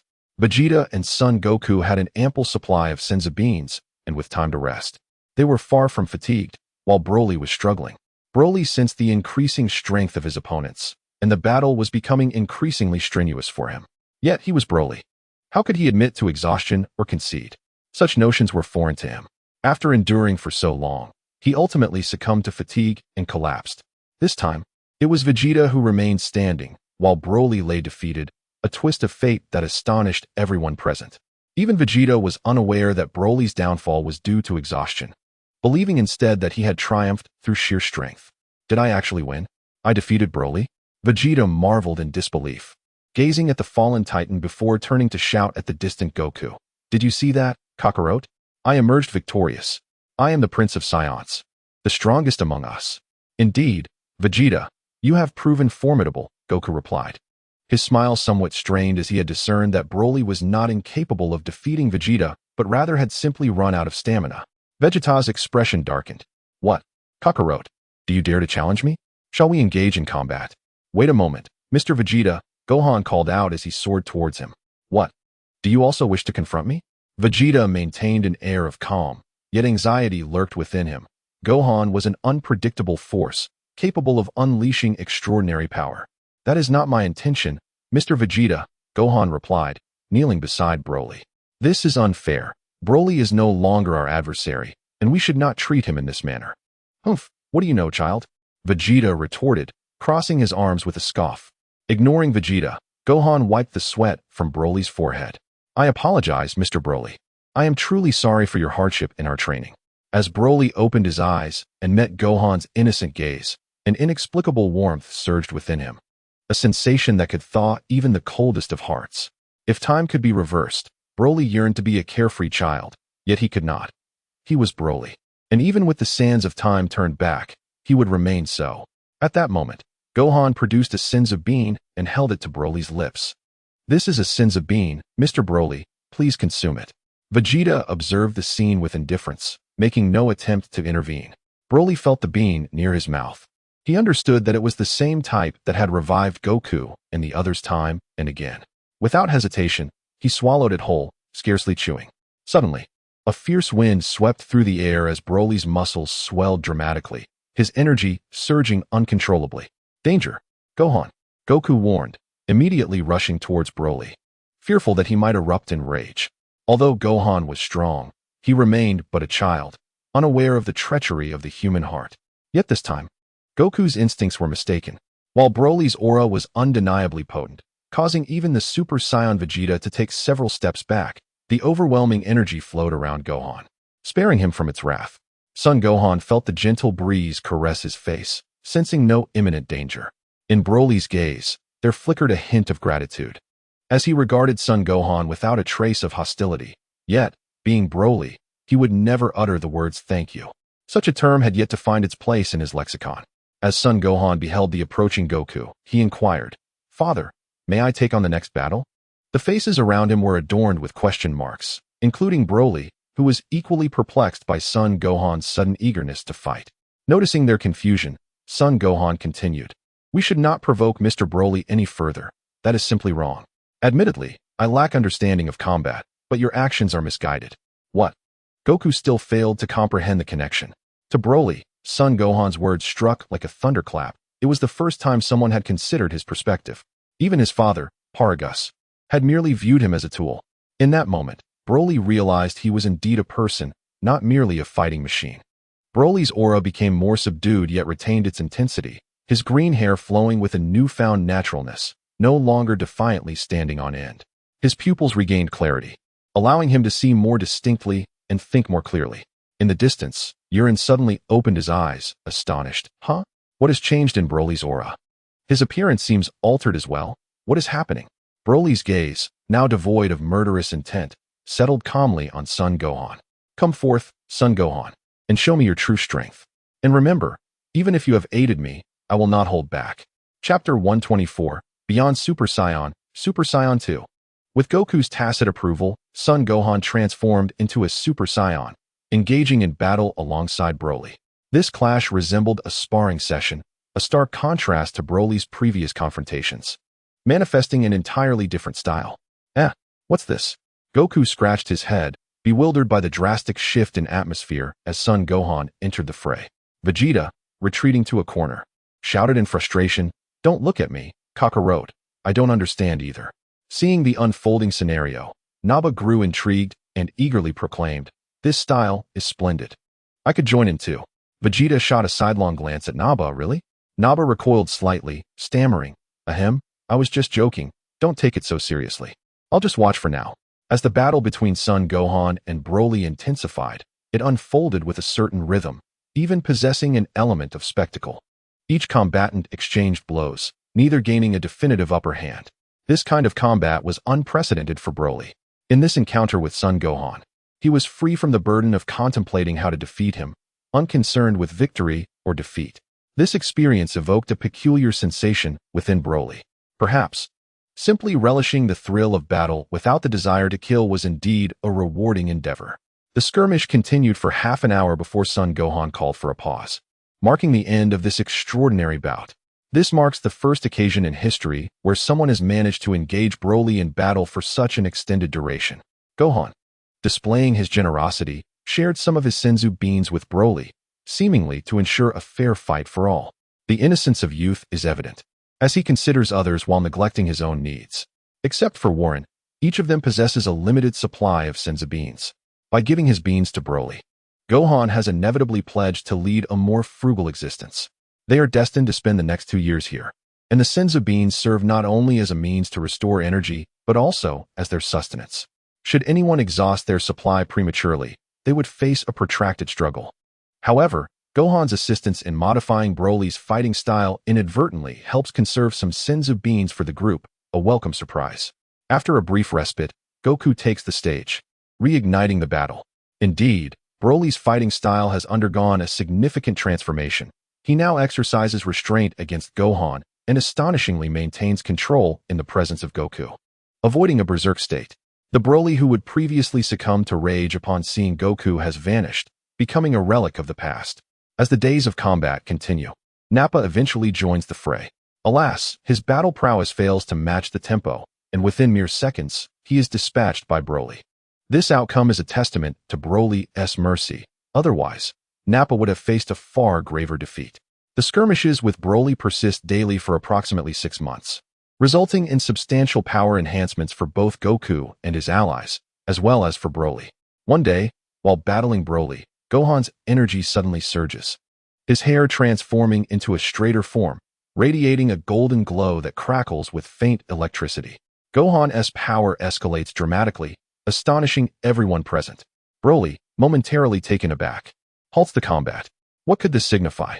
Vegeta soars to Gohan's side, scrutinizing him intently, but aside from Gohan's formidable aura, he discerns nothing unusual.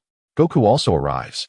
Equally perplexed, he recalls their earlier conversation, where Gohan mentioned that to defeat Broly alone, he must surpass Super Saiyan form. Has Gohan truly achieved a breakthrough?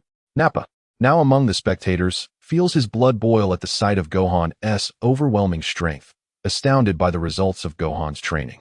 Gohan, how did you accomplish this? Nappa exclaims, wiping away drool, contemplating that if he could achieve Gohan's level, surpassing Vegeta would be within reach.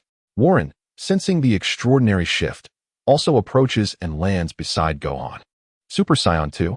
Warren blurts out, observing Gohan's current state. Super Saiyan 2? The crowd echoes in unison. Warren nods affirmatively. Indeed, this is a transformation beyond Super Saiyan, a more powerful state. Super Saiyan 2, just as I thought. Goku exclaims, elated to witness Gohan surpassing all other Saiyans, taking that pivotal step ahead. Isn't it merely surpassing the Super Saiyan? Vegeta, can achieve that as well. Vegeta turned his head away, refusing to look at Gohan, exuding a sense of sulkiness. Gohan, upon hearing the evaluations from the crowd, felt somewhat bewildered. He could sense his own power, having not only surpassed Broly but even feeling stronger than Warren. This left Gohan in a state of confusion, a peculiar sensation swelling within him. Warren, noticing Gohan's inner turmoil, placed a reassuring hand on his shoulder and remarked, "Do not let pride consume you. The journey ahead is still long. If you become complacent over such minor achievements, it would truly disappoint me." However, Gohan hesitated. For at that moment, he genuinely experienced the feeling of standing atop the pinnacle, gazing down upon the mountains below. You wish to convey that you have grown formidable, do you not? Warren chuckled, his laughter imbued with a hint of profundity. Is that not the case? Gohan retorted, emboldened by his newfound strength. Daring to speak thus to Warren, Warren silently scoffed, recognizing the age-old flaw of the Saiyans, riding high on the winds of fortune, an irksome trait indeed. After a moment of contemplation, Warren spoke. No, you are still not strong enough. Not strong enough. Both Gohan and the others exchanged bewildered glances, questioning whether they had misheard. Gohan's Super Saiyan 2 form was undeniably powerful. Who could rival it? Yet, Warren casually dismissed it with a mere remark of inadequacy. Indeed, it is insufficient. Observe closely. Upon uttering these words, Warren concentrated all his mental energy, manifesting an illusion resembling another Goku. The crowd, witnessing this apparition, remained uncertain of Warren's intentions. Suddenly, the illusion of Goku transformed into a Super Saiyan, then into Super Saiyan 2, yet it did not cease there. Just then, the entire hyperbolic time chamber began to tremble. The illusion of Goku's eyebrows vanished, and his golden hair grew longer, cascading down to his waist.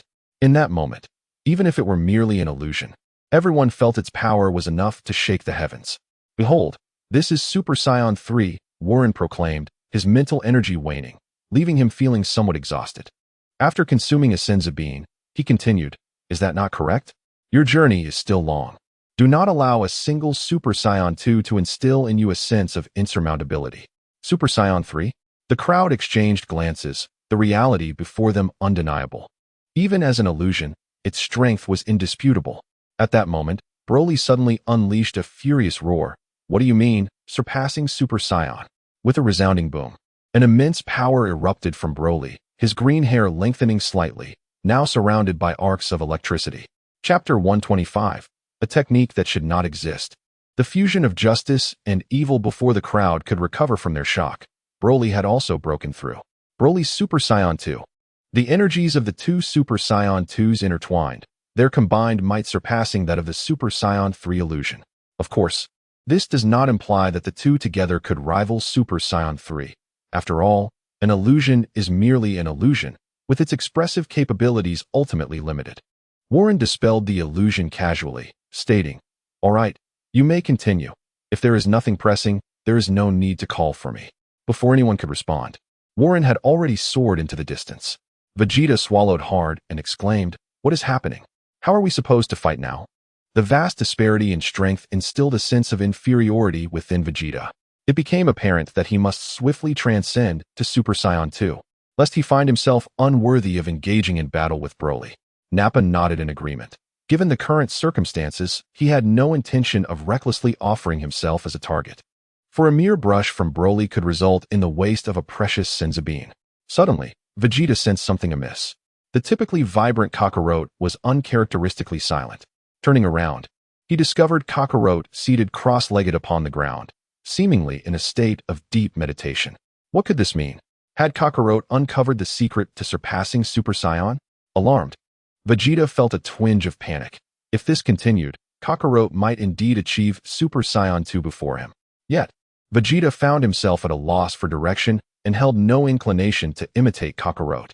Thus, he resorted to anxiously pacing in circles, akin to an ant on a hot skillet. As it so happened, Goku had indeed reached the threshold of Super Saiyan 2. Coupled with the illusion of Super Saiyan 3, which bore his likeness, he meticulously observed and absorbed knowledge, akin to a divine revelation. At that moment, even without engaging in combat, he felt poised to transcend into Super Saiyan 2 at any instant. The battle between Super Saiyan 2 Gohan and Broly was titanic, their every movement resonating with immense power, rendering it unfit for spectators to observe from close quarters. To avoid disturbing Goku, Gohan led Broly to a distant locale for their clash. The confrontation between Super Saiyan 2 warriors was cataclysmic in its intensity. As Vegeta and Nappa watched, they felt insignificantly small, even as the Prince of Saiyans. Vegeta experienced no sense of superiority in this moment. Furthermore, Nappa, despite possessing a Super Saiyan 1 level, was wholly unqualified to contend with Broly. Meanwhile, what was Wu Rin doing? As Gohan and Broly's energy intensified, surpassing his own, was he not anxious? In truth, he was indeed anxious, but such feelings were futile. Wu Rin was engaged in meditation, crafting a brilliant combination of skills that he aspired to successfully merge. At present, he could think of nothing else. Even though the battle of Super Saiyan 2 was dazzling, he had no desire to watch. The skills he sought to fuse were the Spirit Bomb and the Evil Heart. The Spirit Bomb is a formidable technique against evil forces, while the Evil Heart serves as a trump card to suppress malevolence. These two techniques share commonalities, presenting a possibility for successful fusion. However, the Spirit Bomb represents the pinnacle of righteous power, and the Evil Heart embodies the extremity of evil power. The dichotomy of good and evil added significant complexity to the fusion endeavor. Upon reflection, should he succeed in merging them, the resultant power would be formidable. After determining his approach, Wu Rin instructed Cell to revert to his original form for testing purposes. Each trial required meticulous care, as he needed to minimize damage to the least extent possible. Otherwise, whether through the Spirit Bomb or the Evil Heart, Cell could be completely annihilated. Despite his caution, Cell faced numerous near-death experiences, and had it not been for Wu Rin's timely interventions, he would have lost this formidable ally. The battle between the Super Saiyans captivated the attention of Vegeta and the others, who remained oblivious to the events unfolding with Wu Rin. Thus, they remained oblivious to the fact that Wu Rin was honing his skills, expending a considerable amount of celestial beings, and elevating both his energy and mental fortitude to unprecedented heights. Meanwhile, Cell had evolved into Lightning Cell, his prowess rivaling that of a Super Saiyan 2. However, under the deliberate control of Wu Rin and Cell, The others remained unaware of these developments. Since the day Son Gohan transcended to Super Saiyan 2, approximately half a month had elapsed, during which Son Goku also achieved a breakthrough to Super Saiyan 2. Although both were at the same level, Goku's strength still paled in comparison to that of Gohan and Broly. At this moment, Son Goku finally possessed the qualifications to challenge Broly once more. Vegeta, witnessing Goku transform into Super Saiyan 2 and engage in battle with Broly, was momentarily consumed by fury, which propelled him to a breakthrough of his own. Consequently, among those present, only the unfortunate Nappa had yet to attain Super Saiyan 2. In despair, Nappa lamented, "Why must I suffer so?" Time flew by, and in the blink of an eye, Wu Rin and the others had been here for nearly a year. Except for Nappa, who had shown little progress, the others had made significant advancements. Son Gohan and Broly had reached the zenith of Super Saiyan 2 and were merely a catalyst away from transcending to Super Saiyan 3. However, such a catalyst was elusive and could not be summoned with mere words. Vegeta and Son Goku were likely at the mid-level of Super Saiyan 2. They were not in a hurry to ascend to Super Saiyan 3, as they often took advantage of Broly's rest to indulge in their own private training sessions. Truly, they were the strongest bond, existing in a perpetual cycle of rivalry and camaraderie, even in Wu Rin's world. It was difficult to ascertain who was stronger, as they were in a constant state of surpassing one another. As for Wu Rin's new skills, perhaps they were too formidable. He had yet to successfully merge them before departing the hyperbolic time chamber. Nevertheless, he had not left empty-handed. After consuming vast quantities of celestial beings, his strength had significantly increased. Should Wu Rin's energy fully erupt, it would undoubtedly surpass the level of Super Saiyan 2. However, being a non-Saiyan, he could not be quantified by their standards, only estimated. Moreover, with Wu Rin's augmented mental prowess, even if Son Goku were to break through to Super Saiyan 3, he would likely fall short against Wu Rin. Thus, even without the successful fusion of his skills, Wu Rin felt content. At the very least, he had acquired the strength to confront Majin Buu when the time came. Before leaving the hyperbolic time chamber, Wu Rin gathered everyone present. "My time has come to an end. However, you may continue your training here for another year. Best of luck." As soon as Wu Rin finished speaking, Nappa suddenly knelt on the ground and pleaded, "Master, please take me out of here. I can't bear to train any longer." "A Saiyan who does not wish to train? What kind of Saiyan is that?" Wu Rin frowned. Nappa, keeping his gaze lowered, summoned his courage to reply, "Master, it's not that I don't want to train. It's just that they are far too monstrous. I no longer wish to compete with them." Wu Rin pondered for a moment and then replied, "Very well, but only if you can defeat Cell. Otherwise, you shall remain here." "Cell? Is it that one?" Nappa raised his head, looking at the creature perched upon Wu Rin's shoulder. "Indeed, you may leave Cell behind." Sheru descended to the ground, reverting to his true form as Lightning Sheru. "Very well, Master." In Chapter 126 of Super Saiyan 3, The Shattering of Space Barriers, Goku eagerly proposed, "You are incredibly strong. Sheru, shall we engage in a friendly spar?" Having grown weary of daily training with Vegeta, Goku was pleasantly surprised by Sheru's formidable prowess, which naturally piqued his interest. Nappa felt a sense of relief, thinking to himself that it was good someone was stepping up, yet he still found himself trapped. Sheru did not respond to Goku immediately. Instead, he turned his gaze towards Wu Rin. Upon receiving Wu Rin's approval, he nodded in agreement. Wu Rin waved his hand, saying, "Feel free to spar. Just ensure no one is harmed." "That sounds splendid, Sheru. Come on." Before Wu Rin could depart, Goku was already brimming with anticipation. Outside the hyperbolic time chamber, upon exiting, Wu Rin chose not to return directly to the castle base. He decided to wait at the temple for a day, as time passed swiftly outside, and he would return with everyone when the time came. In the temple square, Wu Rin sat cross-legged, meditating, exuding no discernible aura, appearing to be an ordinary individual with a mere power level of 5. The Earth God and Mr. Popo whispered to each other nearby, hesitant to disturb Wu Rin, fearful of provoking him inadvertently. The Earth God remarked, "Mr. Popo, could you assess the strength of this esteemed individual?" Mr. Popo pondered for a moment before replying, "It's difficult to ascertain. Long ago, his power surpassed that of all previous Earth deities. As for now, I dare not speculate." "Indeed, Mr. Popo. I wonder if this esteemed individual could resolve the issue in the demon realm?" The Earth God, cautious of being overheard, communicated telepathically with Mr. Popo. Suddenly, Mr. Popo broke into a cold sweat and conveyed, "Are you referring to that matter? We must not. If this esteemed individual loses his focus, it could spell disaster not just for our planet, but potentially for the entire universe." The Earth God realized the gravity of the situation and refrained from further contemplation, narrowly avoiding a catastrophe. Wu Run, with keen ears, wondered what the two divine beings were discussing so mysteriously. Time passed swiftly, and half a day flew by, equating to another 6 months within the hyperbolic time chamber. Suddenly, Wu Ren opened his eyes, sensing that something significant was about to transpire. This sensation was peculiar, akin to a form of precognition, yet also reminiscent of primal instinct. Indeed, moments later, the entire temple began to tremble, cracks appearing in the air. Through these fissures, the interior of the hyperbolic time chamber was visible. "What is happening?" The Earth God and Mr. Popo exclaimed in unison. Wu Ren pointed at the crack, stating, "It appears there is a problem within the hyperbolic time chamber." "How could this be?" The Earth God replied, drenched in sweat, feeling as though the entire temple were on the verge of destruction. Since his arrival on Earth, he had never encountered such an occurrence. Not only the Earth God, but even Mr. Popo, who had served alongside several generations of deities, had never witnessed anything like it. Fortunately, Mr. Popo's expression was sufficiently grave that others could not discern the extent of his alarm. Suddenly, a figure emerged from the crack, radiating a brilliant green light.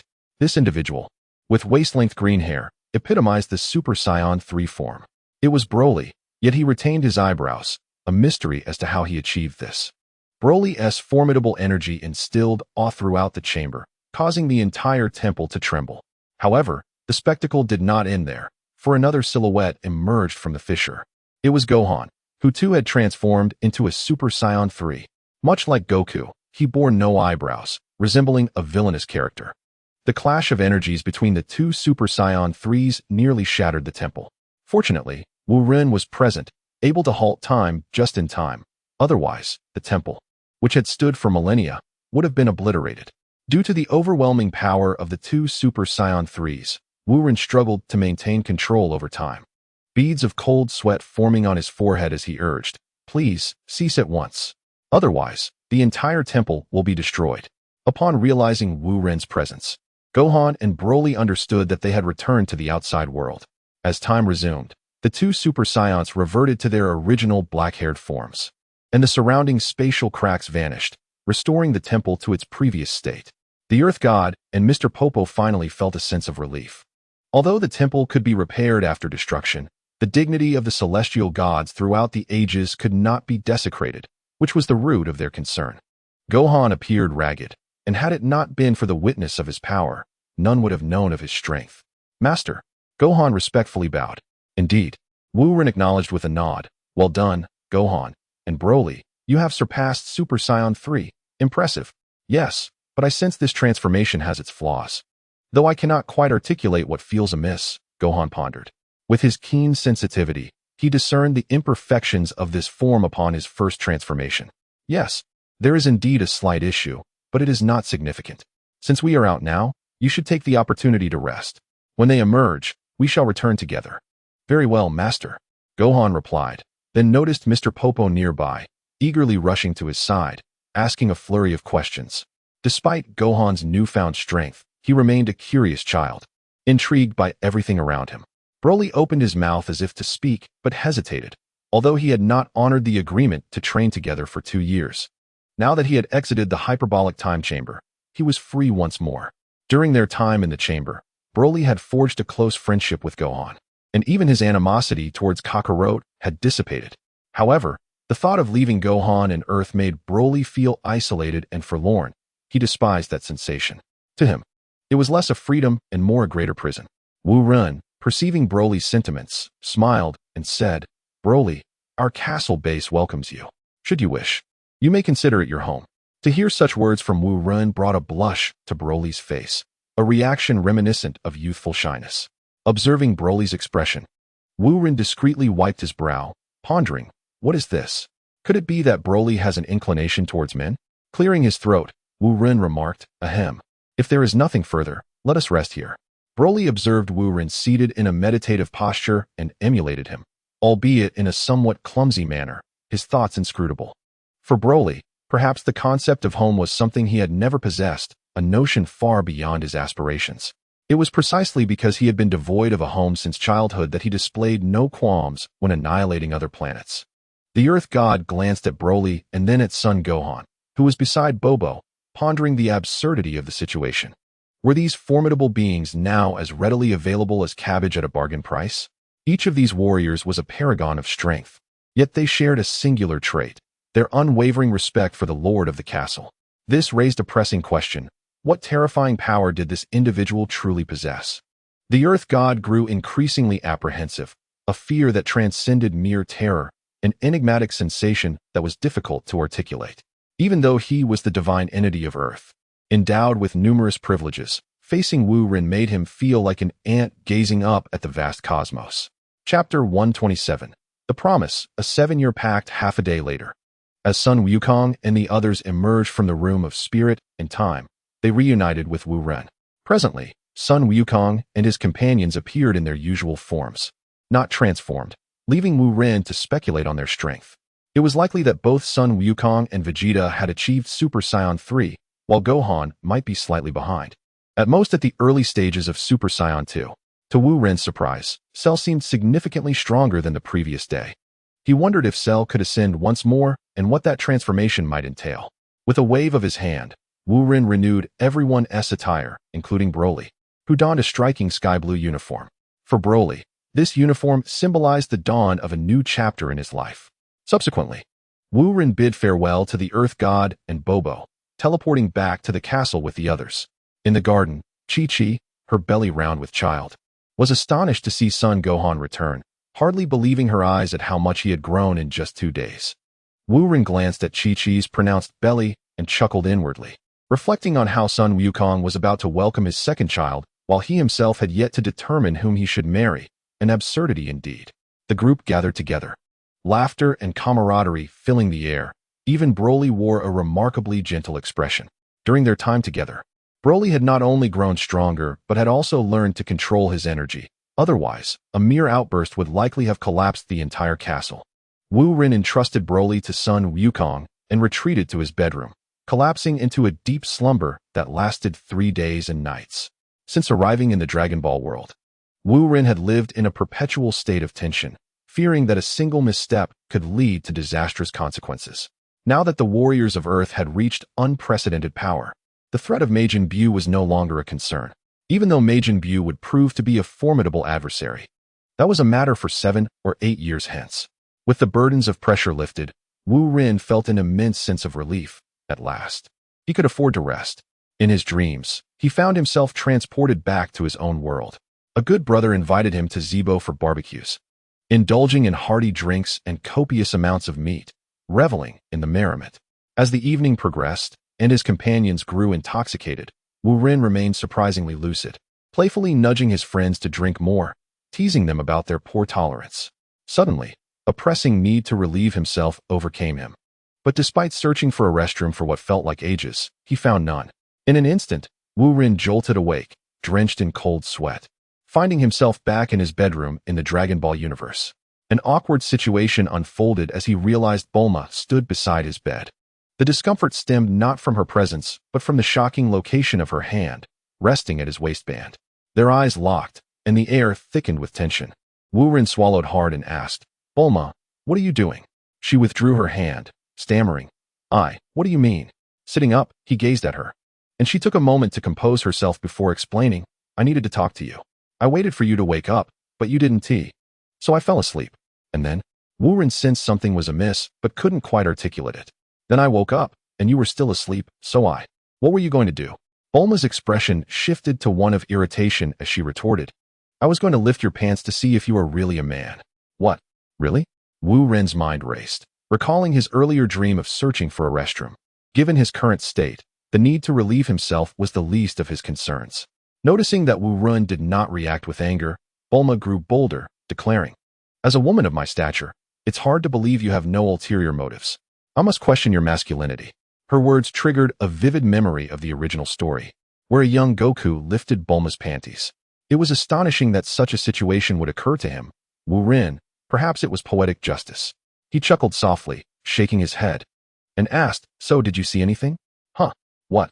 Bulma looked perplexed, sensing a shift in Wu Ren's tone. "Did you see or not?" "And no, not really. You woke up just as I was about to." Her cheeks flushed as she realized the absurdity of her actions as a young woman. Wu Ren nodded, taking in her appearance. She wore a loose work uniform, with her gloves discarded on the nearby table, indicating she had truly been waiting for a long time. Despite the bagginess of the outfit, her graceful figure was still evident in her movements. Suddenly, an idea struck Wu Ren. Why should he hesitate over choices? In this vast universe, few could challenge him, save for the possibility of Beerus awakening prematurely. Thus, he realized he could act freely.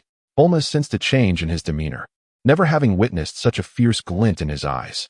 With a swift gesture, he sealed the doors and windows, his mental energy creating a barrier that rendered the entire room impervious to outside scrutiny. "What are you planning to do?" Bulma felt the atmosphere shift and instinctively took a couple of steps back. "What am I going to do? Allow me to demonstrate whether I am indeed a man." With a flick of his finger, Wu Ren effortlessly stripped Bulma of her garments, leaving her utterly exposed before his gaze.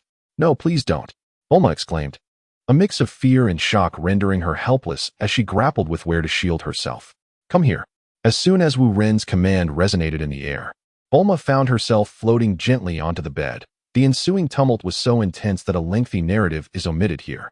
The following day, Bulma supported herself against the wall as she exited Wu Ren's chamber, her doubts about him now seemingly quashed.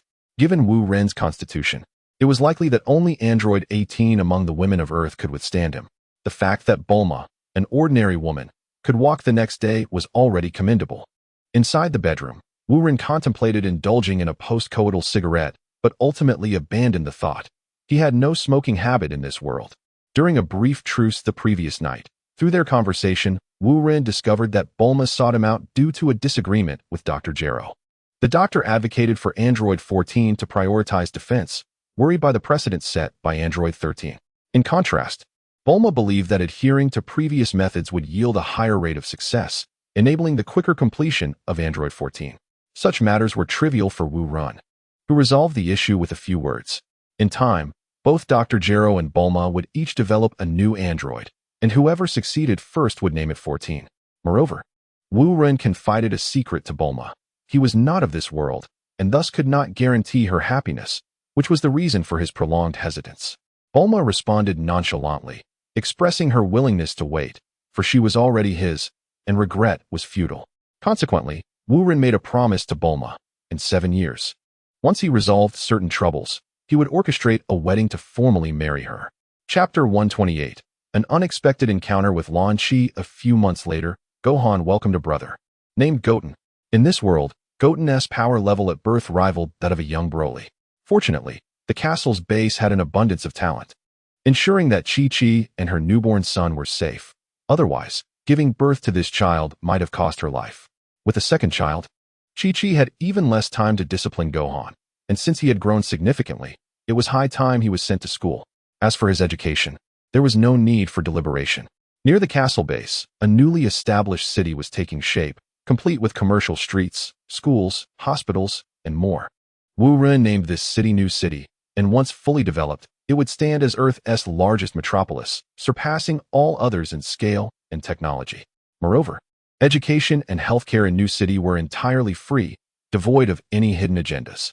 However, acquiring property in New City was quite challenging, as ordinary individuals could hardly navigate the purchase process and had to rely on relevant agencies to lease homes. The schools in New City had been completed, boasting an unprecedented level of teaching staff that was beyond the imagination of common folk. Across the globe, countless individuals have relocated to the new city, swelling its population to an impressive 3 million residents in just a month. Once the city is fully completed, it is likely to surpass 10 million inhabitants. Chi-Chi and her family have moved to the new city, where it promises to be a more nurturing environment for her children. On the same day, the elite training program was disbanded, with most of the participants relocating to the new city, leaving only Master Rashi, accustomed to his leisurely lifestyle, to return to his small island. The castle base felt significantly emptier after everyone departed. Broly remained, yet he was reticent, resembling a taciturn hermit. Moreover, the absence of Goku's cheerful voice left Wu Ren feeling as though something vital was missing. One day, overwhelmed by boredom. Wu Ren invited Xiaowu, an android 18, to accompany him to the new city for a change of scenery. Both Xiaowu and 18 donned casual attire, as it would be rather conspicuous for two beauties to stroll the streets in maid outfits. The trio arrived at the heart of the new city, where they encountered its iconic structure, the new city tower, standing at an impressive 108 stories. The top floor belonged to Wu Ren, yet he had never visited, leaving it perpetually vacant. As Wu Ren gazed upward at the colossal building, completed in mere months, he marveled at its astonishing scale. Just as he was lost in thought, he noticed two letters emblazoned on the tower's facade. What on earth is that? Wu Ren inquired, pointing at the building.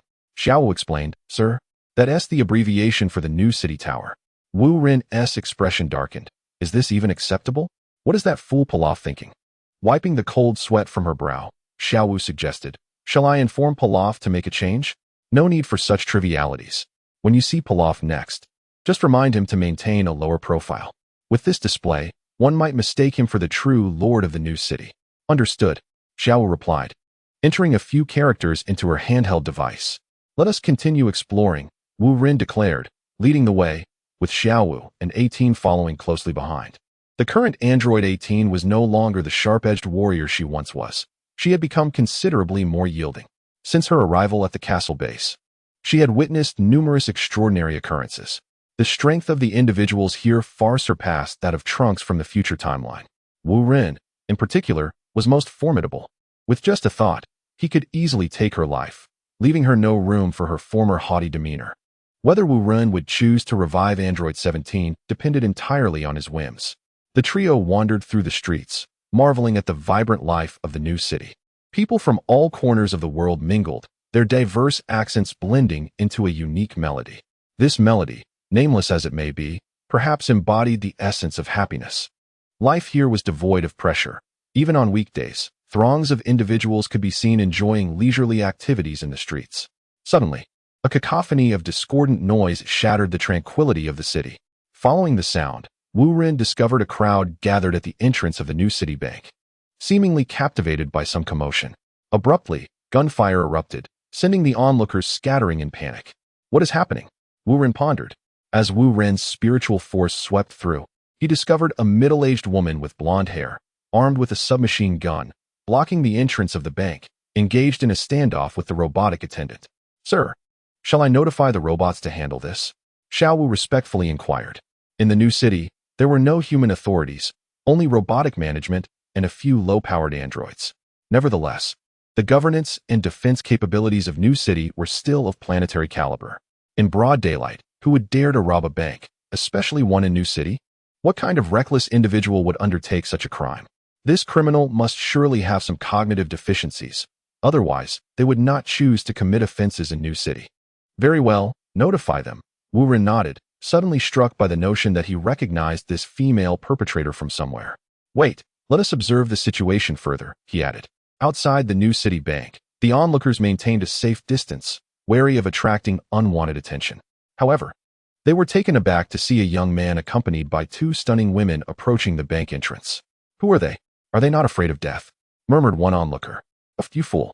Those three must either be allies of the criminal or possess some remarkable skills, another replied. This is quite intriguing. I shall go live and gain some followers, one declared. Upon hearing this, Wu Ren cast a glance at the two murmuring individuals, and their phones suddenly went dark. Not only theirs, but all electronic devices in the vicinity ceased functioning. Having managed this situation, Wu Ren turned his gaze back to the bank entrance. Upon closer inspection, he realized this was none other than Lan Qi. It seemed she had transformed into a blonde and attempted to rob a bank for thrill, only to run into Wu Ren. Typically, he would not involve himself in such matters, yet today fate had intertwined their paths. Wu Ren snapped his fingers, and a gentle breeze tousled Lan Qi's hair, causing a few strands to drift onto her nose. Achoo! With that, the blonde Lan Qi sneezed and reverted to her black-haired self. Huh, what was I doing?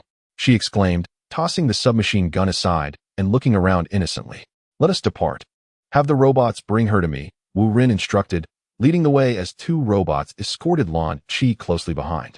The onlookers were left in bewilderment, questioning what had just transpired. How had the blonde beauty transformed back to a brunette? After their moment of confusion, They could not help but marvel at New City's impressive security. From the moment the blonde beauty brandished her weapon to her apprehension, no more than 5 minutes had elapsed. Even if she had managed to succeed in her crime, she would have had no time to escape. The bank's attendants were robots, rendering Lan Chi's submachine gun ineffective, thus resulting in the standoff. Chapter 129. Another traveler at the top floor of the New City building, within the office. It was Wu Ren's first visit. Yet the office was impeccably tidy, the furniture appearing as if it had just been polished, indicating that it was meticulously maintained daily. "Please, have a seat, Miss Lan Chi," Wu Ren said, taking his place behind the desk, with number 18 and Xiao Wu stationed on either side. Although the black-haired Lan Chi had aged somewhat, her mental state remained that of a youthful girl. "Who are you? Why have you brought me here?" she asked timidly, hesitant to take a seat. "So, you do not recall anything about your previous actions?" Wu Ren felt a twinge of curiosity regarding Lan Chi. If she indeed possessed a dual personality, she ought to recall the events that transpired. Lan Chi shook her head, displaying a visage of innocence and a hint of navet. "Xiao Wu, show her the footage," Wu Ren instructed, scrutinizing Lan Chi from head to toe. Lan Chi appeared slightly younger than Xiao Wu, yet her features and figure had deviated from their former grace. If the two stood side by side, one might easily mistake them for mother and daughter. Xiao Wu retrieved the recording and projected it onto the wall, revealing the scene of the blonde Lan Chi blocking the bank entrance. Why is she wearing the same clothes as me?" Lan Chi observed the projection and then glanced at her own attire, evidently missing the crux of the matter. Wu Ren chuckled, shaking his head. "Ah, typical of you, Lan Chi, to be so adorably oblivious." "What?" Lan Chi was left in a state of bewilderment, utterly perplexed about her presence there and the circumstances surrounding it. Xiao Wu turned off the projection and spoke softly. "Sir, what should we do? Should we confine her?" "No need. Let her go," Wu Ren replied with a wry smile. Unable to comprehend how Lan Chi had managed to survive, with her intellect, it seemed she would have been easily deceived and exploited. Xiao Wu waved her hand at Lan Chi. "You may leave now." "Oh, thank you," Lan Chi responded, turning to depart as Wu Ren watched her go. Suddenly, he noticed something amiss with Lan Chi's shadow. Possessing formidable mental acuity, he was certain he was not mistaken. "Wait, come back," Wu Ren called out sharply, startling the 3 ladies present. Lan Chi, having just stepped out, hesitated. "What is it?" "Just a moment," Wu Ren replied, channeling his mental energy into Lan Chi's mind to probe her consciousness. Upon this exploration, he discovered that Lan Chi was not merely a simple case of duality. There truly existed another entity within her. Wu Ren employed his mental prowess to manifest a projection within her mind, confronting the concealed version of Lan Chi, the blonde one. Initially in a dormant state, the blonde Lan Chi stirred upon being activated by Wu Ren, startled to find an unfamiliar presence before her. Assuming she was in a dream, a situation she had encountered frequently, she inquired, "Who are you?" Both spoke in unison, an extraordinary coincidence. Wu Ren remained silent, smiling as he awaited the blonde Lan Chi's response. Enraged, she produced a submachine gun from seemingly nowhere, demanding, "Who the hell are you?" Wu Ren's expression darkened, begrudgingly admiring Lan Chi's mysterious talent for conjuring weapons out of thin air. "You won't tell me, huh?" The blonde Lan Chi pulled the trigger. Rat-a-tat-tat. A barrage of bullets was unleashed, yet none inflicted harm upon Wu Ren. The bullets hovered mid-air, as if frozen in time. With a snap of his fingers, Wu Ren sent them cascading to the ground. Rather than being deterred, the blonde Lan Chi's fury intensified. "Damn it, I don't believe this. In my dream, you think you can overpower me? What? How?" Wu Ren was taken aback, realizing the blonde Lan Chi believed this to be a dream. She then reached behind her to retrieve a rocket launcher. "My, what extraordinary abilities you possess," Wu Ren marveled, contemplating that were it not for the rather lackluster nature of the weapon transformation skill, he would have desired to replicate it. "Watch as I obliterate you." The golden-haired Lan Chi, having finished reloading, aimed her weapon at Wu Ren. He chuckled, thinking that since she wished to engage, he would indulge her. With a mere wave of his hand, an array of explosives materialized around them. Nuclear bombs, hydrogen bombs, spread about as if they were mere trifles. More amusingly, Lan Chi stood atop 2 landmines. Although these devices were conjured by Wu Ren, their power was convincingly real. "Isn't this delightful? Are you not moved?" Wu Ren proclaimed, standing atop a nuclear warhead with a grin. Lan Chi's expression darkened to a carbon-like hue. This was far from what one would call moving. She was utterly paralyzed with fear. She could not fathom how Wu Run had accomplished this, in her eyes. This was her dream, one that should be under her control. Yet, the bombs strewn about and the landmines beneath her feet left her utterly bewildered. Lan Shi stowed her rocket launcher and, in a subdued tone, conceded, "You win. I am at your mercy." Now it was Wu Ren's turn to be speechless, pondering her unusual demeanor, suspecting it may be some form of seduction. "What? Do you find me unattractive? Do not let my age deceive you. I am still a blossoming maiden." Lan Shi pouted, too afraid to move, still precariously perched atop the landmines. Quite impressive. Wu Ren couldn't help but admire her cunning. Yet he mused that attempting to deceive him was still a youthful folly. "What? Don't believe me?" Seeing his skepticism, Lan Shi reached for her clothing, insisting, "If you don't believe me, come and see." "Stop. No tricks. It is only the two of us here, and attempting to swindle me would be pointless." Upon saying this, Wu Ren waved his hand, causing all the bombs and landmines to vanish. Lan Shi adjusted her attire and remarked, "I never expected that there would be someone in this world who is indifferent to allure. Say, my dear, have you never glanced in a mirror? Did you believe you were still the version of yourself from a decade past?" Wu Ren said, his expression a mix of incredulity and amusement. Lan Shi was momentarily taken aback by his words. She had indeed neglected her appearance while outside, typically leaving such matters to her counterpart, the black-haired Lan Shi. Noticing her silence, Wu Ren sensed he had overlooked something important and began to reassess her previous comments. Suddenly, an epiphany struck him. Was the term blossoming maiden present in the Dragon Ball realm? If it were absent, could it imply that Lan Shi hailed from another world? When Lan Shi noticed his peculiar gaze, she instinctively took a few steps back, a hint of trepidation in her eyes. Wu Ren, addressing the matter directly, inquired, "Are you from another world? What other world? How many worlds are there?" Lan Shi responded with a perplexed expression, unable to comprehend his query.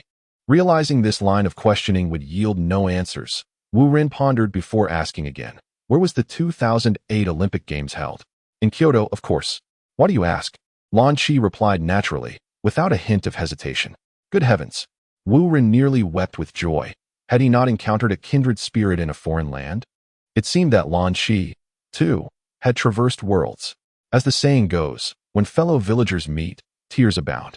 However, the circumstances surrounding Wu Ren and Lan Shi went beyond mere familiarity. Chapter 130. Two Lankies. Wu Ren's mind raced as he discerned the true identity of the golden-haired Lan Shi. There was no need for further inquiry, nor was there any necessity for an acknowledgement between fellow villagers to avoid unnecessary complications. While Wu Ren could confide in Bulma, he could not extend the same trust to the golden-haired Lan Shi. Her indiscreet nature made it implausible to share secrets with her. Suddenly, the golden-haired Lan Shi found that Wu Ren had vanished, plunging her surroundings into darkness. In the office atop the new city, Wu Ren retracted his mental energy, contemplating the black-haired Lan Shi with a thoughtful gaze.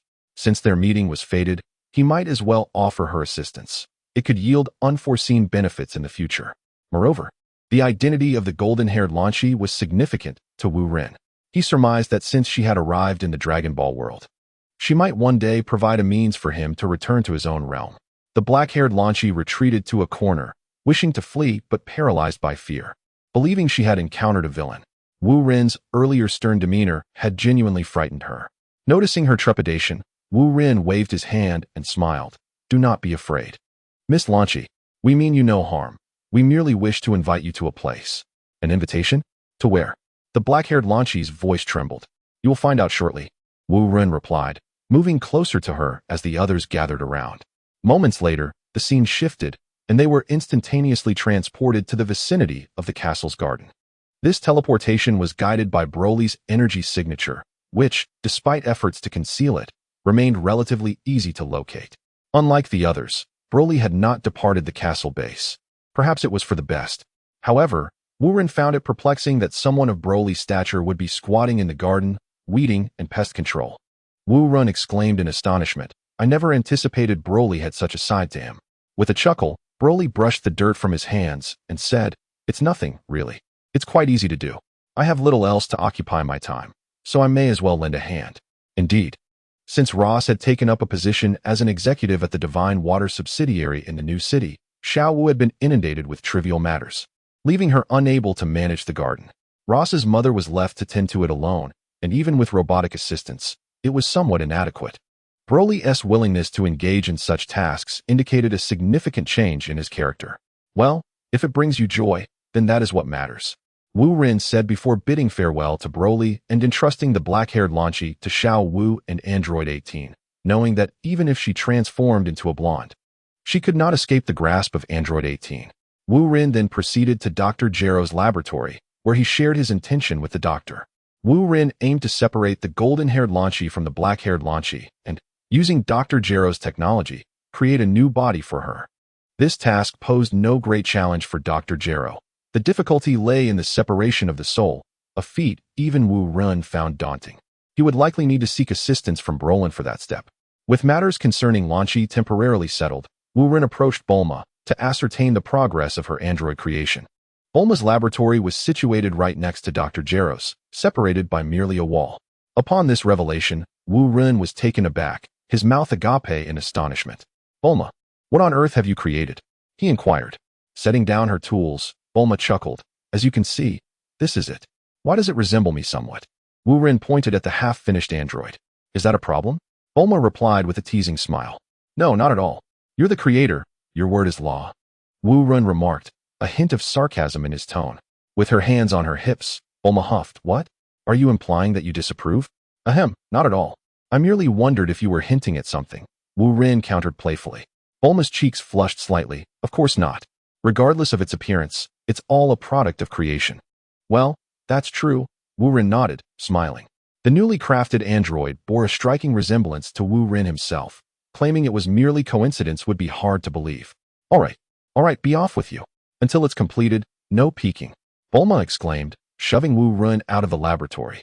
He shook his head in resignation and teleported away. Upon returning to the vegetable garden, Wu Ren was met with an unexpected sight. How had Broly and the black-haired Lan Chi ended up together? Strictly speaking, both Broly and Lan Chi were rather introverted individuals, yet here they were, squatting side by side, weeding and sharing laughter. Was this a case of two negatives producing a positive, transforming two socially anxious souls into social butterflies? Given their newfound camaraderie, Wu Ren did not intervene. He discreetly cast a spell, placing a restriction on Lan Chi's nose to prevent her from sneezing, thus averting any potential mishaps that could turn her hair golden. It must be said, Lan Chi possessed a natural dexterity. Despite it being her first time working in the garden, she performed far more adeptly than Broly. Of course, it could also be that Broly's hands were rather clumsy. After a month of toil in the garden, Lan Chi's skin and overall vitality showed remarkable improvement. Rejuvenated by the essence of the celestial spirits, Broly, having spent every day with her, failed to notice any changes. With the help of these two, Rose's mother found herself with much more leisure time. One day, while Lan Chi was diligently at work, Wu Ren approached her. He led the black-haired Lan Chi to Namek, where he made a wish to Purunga, requesting the separation of the golden-haired Lan Chi's soul. Dr. Jero crafted a new body for Lan Chi, ensuring it resembled her original form, with her hair intentionally styled in golden hues. Thus, the golden-haired Lan Chi acquired her own physical form. When the two Lan Chis finally met, they were dressed differently for the first time. The golden-haired Lan Chi wore a sky-blue uniform, while the black-haired Lan Chi remained in her own attire. Until they were escorted back to the castle base, neither fully comprehended the magnitude of the situation. Both shared a single essence, yet had never encountered one another, akin to the positive and negative poles of a battery. Black-haired Lan Chi returned to Broly's side in a state of confusion, unable to comprehend what had transpired. However, her capacity for acceptance was remarkable. She chose not to dwell on the incomprehensible. Broly noticed an additional presence resembling black-haired Lan Chi, but thought little of it. As to him, all women seemed somewhat alike. Blonde Lan Chi glanced at black-haired Lan Chi, then turned to Wu Ren, finally realizing, You are that someone, aren't you?" "What?" Wu Ren replied with a smile. "It's you. I have seen you in my dreams," Blonde Lan Chi asserted with conviction. "What dream?" Wu Ren recalled his entry into Lan Chi's mind. It appeared she truly believed it had been a dream. Yet, Blonde Lan Chi abruptly shook her head. "No, that's not it. That was a dream. And now this is a dream. A dream within a dream." Chapter 131. The Birth of Androids 14 and 15.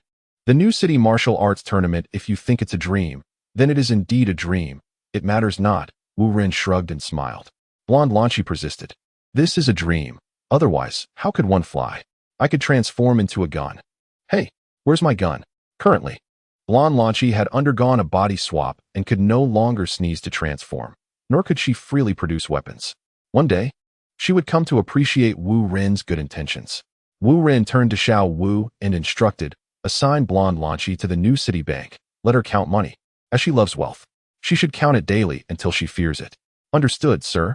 Xiao Wu waved her hand, summoning 2 robots to escort Blonde Lanchi to a small aircraft. With Lanchi's matters finally settled, Wu Rin flew to the spring of eternal life to meditate, as he needed to continue his training in preparation for the battles 7 years hence. Even though the power on Earth had grown formidable, one must always exert their utmost, as a lion does when hunting a hare. In the second year, Bulma completed the creation of Android 14, a diminutive version of Wu Run, standing under 1 meter tall. Android 14 bore the genes of Scionts, Frisia, and Namekians, and housed an infinite energy core, promising an unlimited future if nurtured properly. His small stature might be seen as a flaw, but it was by no means a weakness. In the third year, Dr. Gero successfully produced Android 15. This android was purely defensive, equipped with an infinite energy core and energy absorption capabilities, allowing for dual systems to coexist. While its offensive capabilities were minimal, its defensive potential was undeniable.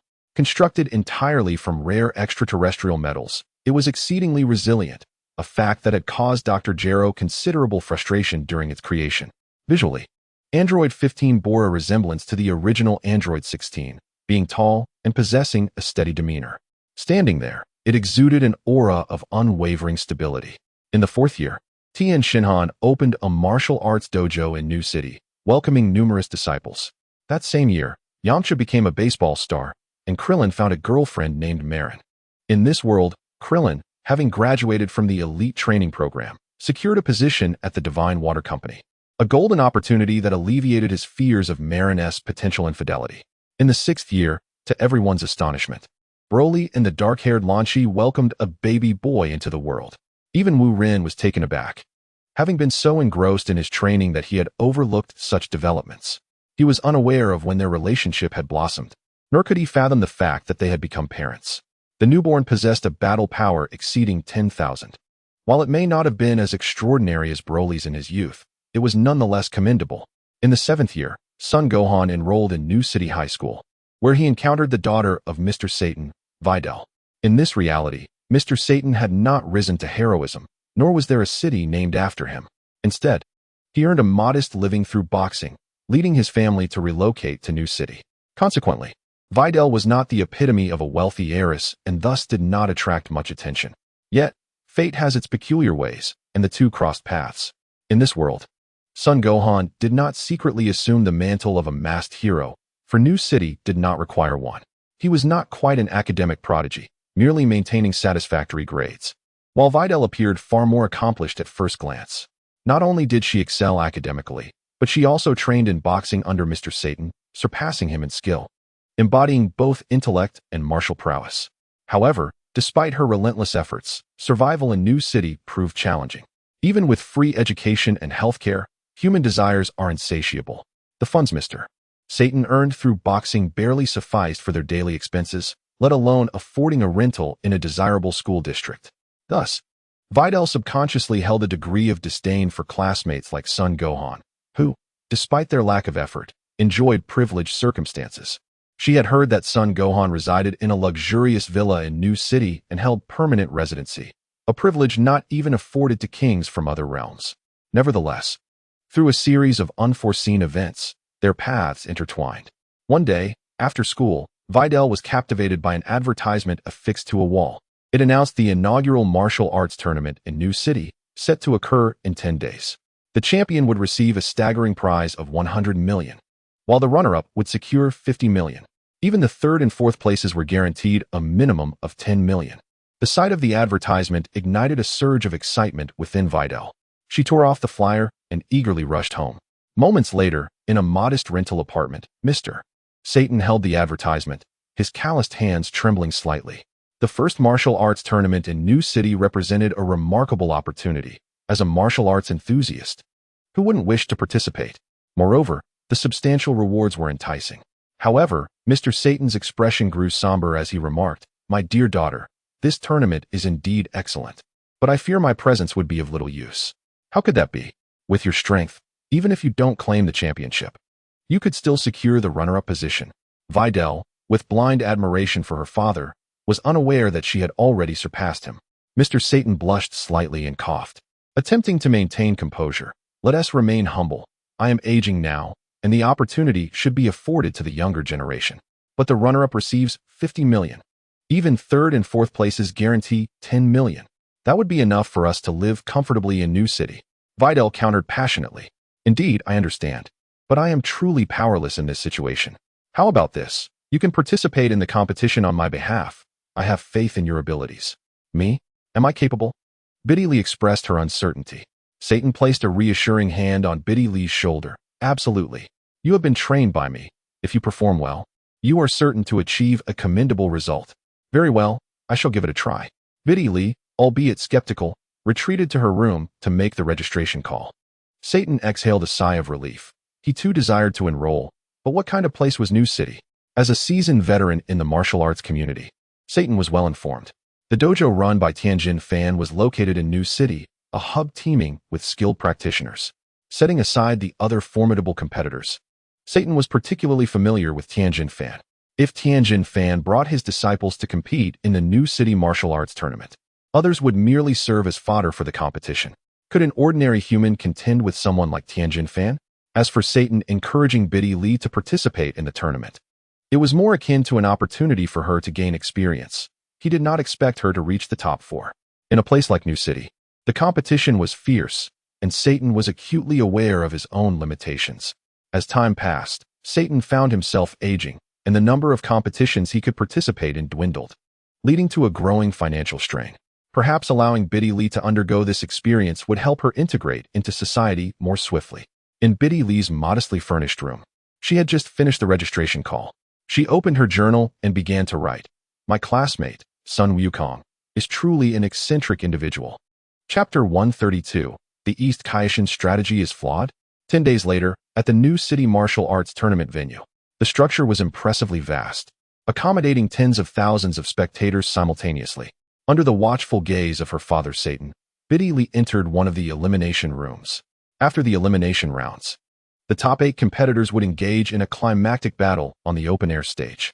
After a morning of fierce competition, Biddy Lee emerged victorious, securing her place among the top 8. This, however, was not solely due to her prowess, but rather because the majority of the formidable fighters, including Sun Wukong, were absent.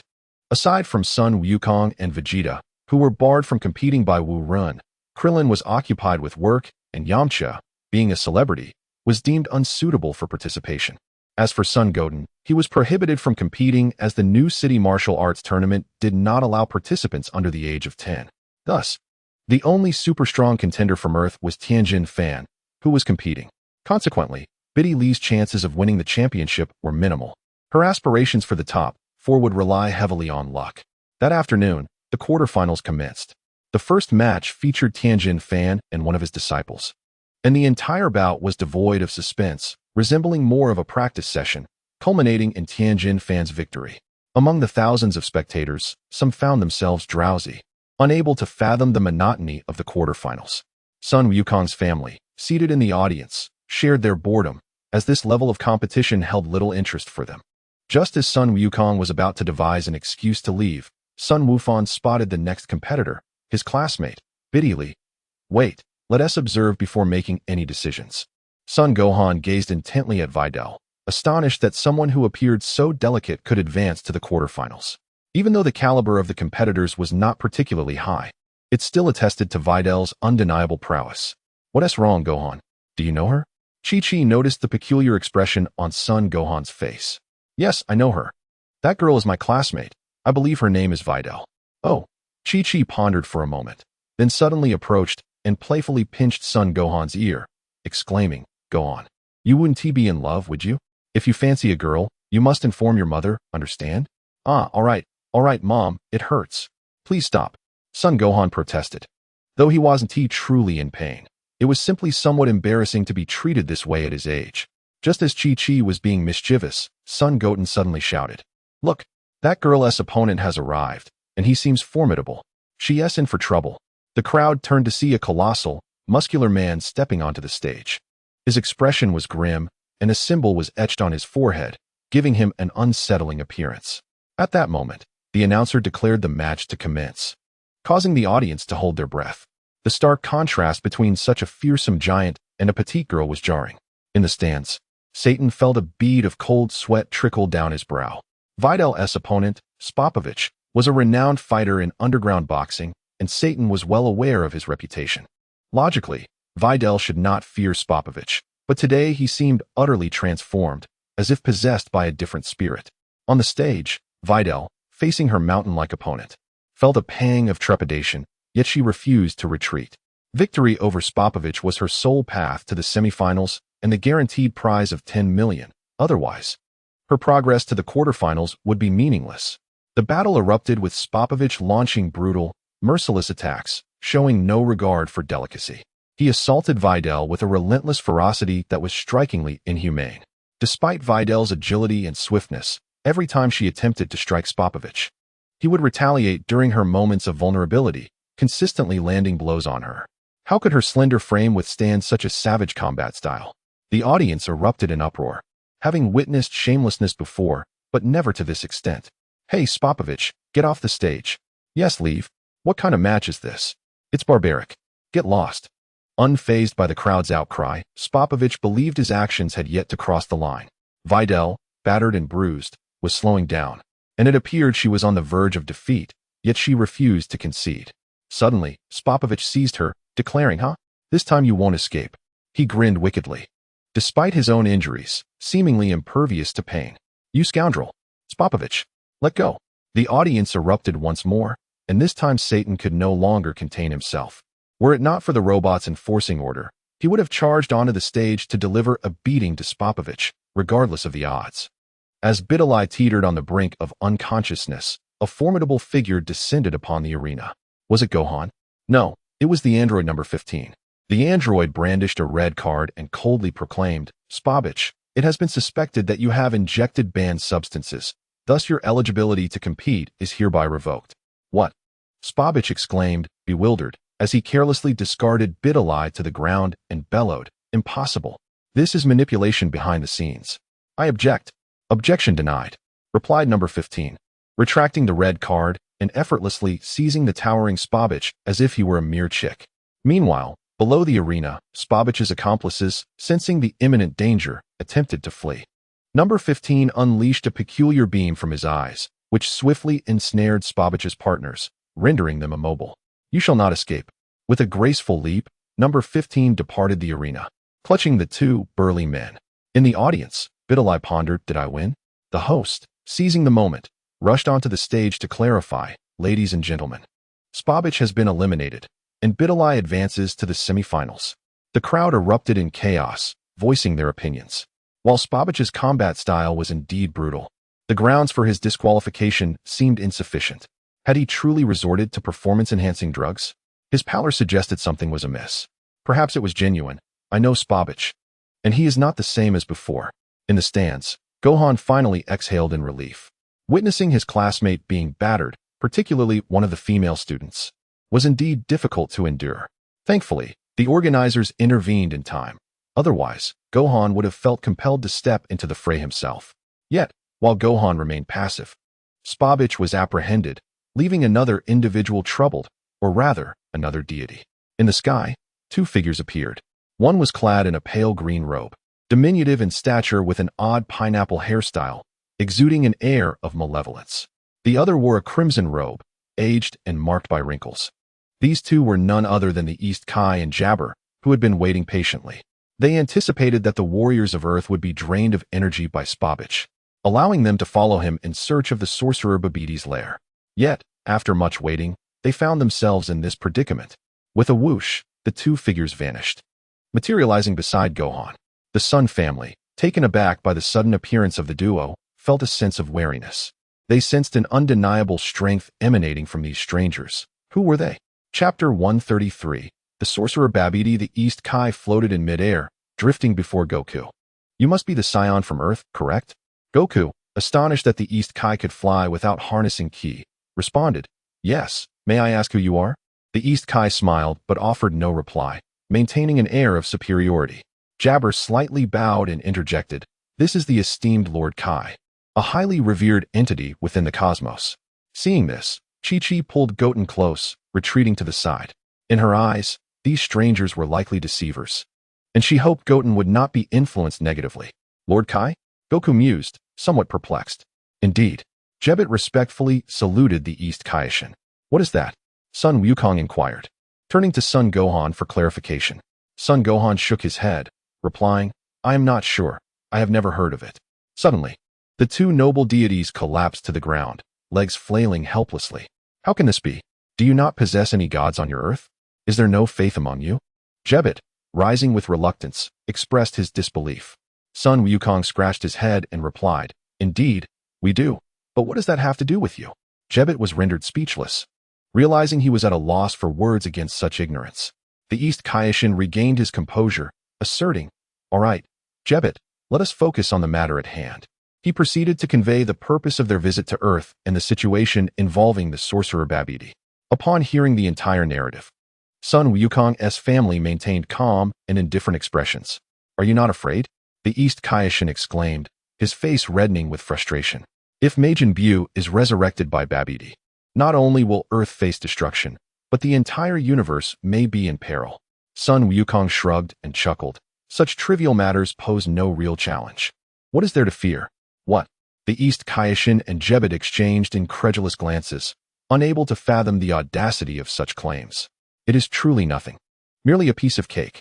Sun Goten broke free from Chi-Chi's embrace, shouting, "Even if that Majin Buu were revived, I could easily subdue him, without needing my father or brother's assistance." The East Kaishin's expression shifted from confusion to sorrow, lamenting, "You scions are indeed beyond saving. It is over. All is lost." Jebbet shook his head repeatedly, astonished by the scion's arrogance. It seemed that no one could prevent Majin Buu's resurrection. Was everything truly doomed? Seeing the distress on the faces of the two strangers, Sun Wukong smiled reassuringly. "There is no need for such despair. This Babidi truly poses no threat. I suspect he will be dealt with shortly." "What do you mean?" The East Kaishin looked bewildered, struggling to comprehend Sun Wukong's nonsensical words, glancing at Jebbet, who mirrored his confusion. "Gohan, perhaps you should explain," Sun Wukong suggested with a resigned smile, acknowledging his own limitations in articulation. The East Kaishin and Jebbet turned their attention to Sun Gohan. "Gentlemen, if I am not mistaken, you have come to seek our assistance, believing that we are the strongest forces on this earth," Sun Gohan proposed. "Is that not correct?" The East Kaishin gulped, uncertainly responding, "Certainly not. We have a mysterious individual on our planet who has already gone to confront Babidi. I even worry that Babidi may meet a rather grim fate." As Sun Gohan spoke of Wu Ruan, a look of reverence naturally adorned his face, mirrored by the other members of the Sun family. However, the East Kaishin had no time to ponder these details, as his expression suddenly shifted to one of dread. "This is bad. We must leave at once." He took flight, with Jebbet closely following, fearing that with each passing second, Majin Buu would soon emerge. In their view, Wu Ren was unaware of the key to resurrecting the demon Majin Buu, and any misstep could lead to disastrous consequences.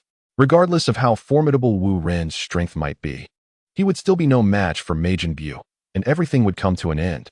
Indeed, as Sun Wukong had mentioned, the current Wu Ren was neither spectating at the martial arts tournament nor training at the castle base. He had approached the vicinity of Babidi's spaceship.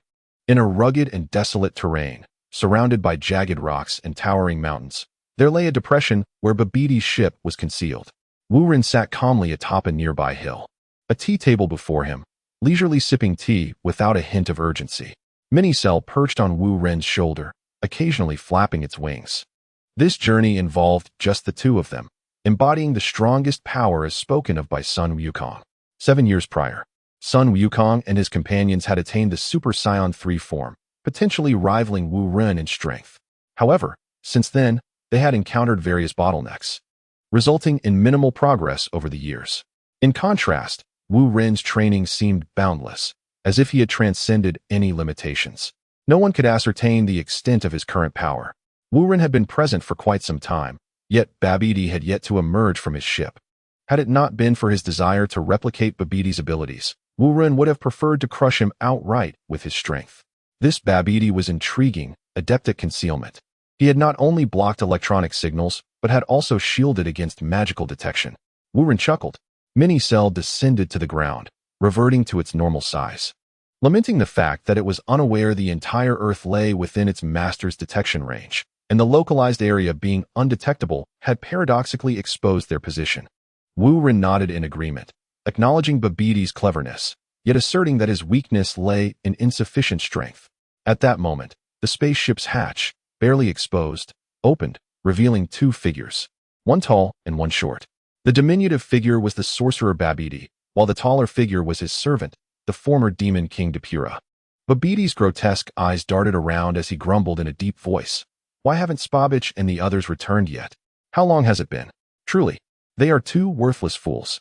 Depura bowed respectfully and replied, Yes, Master Babiti. Perhaps the Earthlings are too weak. Even with your magical enhancement, they still lack strength. It might be better if we had brought our own warriors. Babiti shot a sidelong glance at Depura, who trembled and quickly responded, No, of course not. Master Babiti. Humph. Do not let it happen again, or you know the consequences. Understood, Master Babiti. Depura lowered his head, drenched in cold sweat, aware that he was under Babiti's control. If Babiti wished for his demise, he would undoubtedly meet it. Now, let us return to the ship and wait. It is not wise to linger outside, Babiti declared, turning to head back inside. Just then, Depura sensed something amiss and cautioned, Master Babiti, it seems there is someone on the nearby hill. Chapter 134. Lightning Salu upon the mountaintop. Wu Ren continuously activated the heart of nature, replicating Babiti's myriad skills. However, the subtle fluctuations of spiritual energy were soon detected by Depura. True to his reputation as the king of the demon realm, Depura's prowess was not to be underestimated. Salu, handle this, Wu Ren instructed, furrowing his brow while his hands remained in motion, persistently copying skills. Once he had fully assimilated Babiti's abilities, he would turn his attention to Depura, a process that required a considerable amount of time. Salu gathered his energy, transforming into Lightning Salu, and soared downward. At this moment, Salu had reached the pinnacle of Super Saiyan 2, with only a thin veil separating him from his next breakthrough. Thus, a confrontation with Depura posed no challenge for Salu. Wu Ren remained uncertain if Salu could attain Super Saiyan 3, as he was not a true Saiyan. Landing a short distance from Depura, Salu's formidable aura stirred the air, sending dust swirling. Babiti, upon witnessing Lightning Salu, displayed neither panic nor concern. Instead, he expressed a glimmer of delight. Depura, seize him. It would be best to make him my new subordinate. Understood, Lord Babiti. Depura replied, extending his hand into the void to summon a long, gleaming blade. The sight of the radiant weapon was indeed fearsome. Just two weaklings, Salu declared, crossing his arms defiantly, dismissing his adversaries entirely. How dare you show disrespect to Lord Babiti? Depura roared in fury, unleashing a flurry of strikes with his blade, sending countless beams of cutting light spiraling towards Salu. In an instant, the deadly light reached Salu, who stood his ground and countered with a swift motion of his right hand. The sound of clashing metal rang out, echoing like a symphony of steel, as numerous beams were shattered, leaving Salu unscathed. What remarkable physical prowess! Babiti chuckled gleefully, gesturing with his hands and murmuring incantations. Become my servant. A peculiar glow emanated from Babiti's hands, enveloping Salu. The light flickered momentarily before extinguishing. What? It has failed? Babiti exclaimed in disbelief, his pride wounded. His mental magic had never faltered before. Even the mighty Depura had succumbed to his control. Taking advantage of Depura's engagement with Salu, Babiti attempted to cast his spell once more, only to feel as though he were tossing stones into the ocean, with no effect whatsoever. Meanwhile, on the mountaintop, Wu Ren chuckled. That fool Babiti still thinks he can control Salu? Salu is a computer life form, devoid of true human thought. How could you possibly exert control over him? At this juncture, Wu Ren had nearly finished replicating all of Babiti's skills, and soon he would turn his focus to Depura. In the valley below, Babiti's expression grew increasingly grim. Not only had his magic failed, but Depura's attacks had also proven ineffective, failing to force Salu to move even a single step. How could this be? Babiti murmured, suddenly struck by inspiration. He communicated telepathically with Depura, instructing him to lure Salu into the spaceship. Depura nodded, comprehending Babiti's intent. With his blade in hand, he unleashed a relentless barrage of strikes, a veritable tempest of blades directed at Salu. Yet, Salu was undeterred. He erupted with power, dispersing Depura's ocean of blades through sheer force of will. And this was not the end. A wave of emerald light erupted from Shalu's fingertips. Magic convergence like cannon. Whoosh. The green beam swiftly transcended the barriers of distance, striking Depura's right arm that clutched a blade. Hiss. A wisp of azure smoke ascended from Depura's shoulder, causing him to grimace in pain as his long sword slipped from his grasp, vanishing into nothingness. Depura! Babiti exclaimed in alarm, for Depura was his foremost warrior, and he could hardly fathom the strength of his opponent if even Depura faltered. I am unscathed, my lord. This is but a trifle. Depura retorted darkly, waving his left hand to sever the smoking right arm. The severed limb fell to the ground, still emitting tendrils of azure smoke. Shala squinted, a smile playing on his lips. Not bad. I underestimated you. You possess some courage. I, Depura, am the king of the demon realm and require no flattery from you. Depura declared, ascending higher into the air, and suddenly spat a mouthful of saliva. Wuren had just successfully replicated Babiti's ability when he witnessed this scene and wished to warn, but it was too late. Shalu waved his hand dismissively, intending to disperse the vile liquid, yet to his surprise, it did not dissipate. Instead, it traversed the gust, landing upon Shalu's arm. In an instant, Shalu's arm turned to stone, solidifying like cement, and the petrification spread rapidly, soon engulfing his entire arm with an expanding reach. Hey, huh? Shala mimicked the action, using his left hand to sever his right arm. Clang! Shalu's petrified limb fell to the ground, cracking in several places. What a disgusting technique. Truly despicable. Shalu's aura weakened slightly, beads of sweat forming on his brow. Haha, despicable?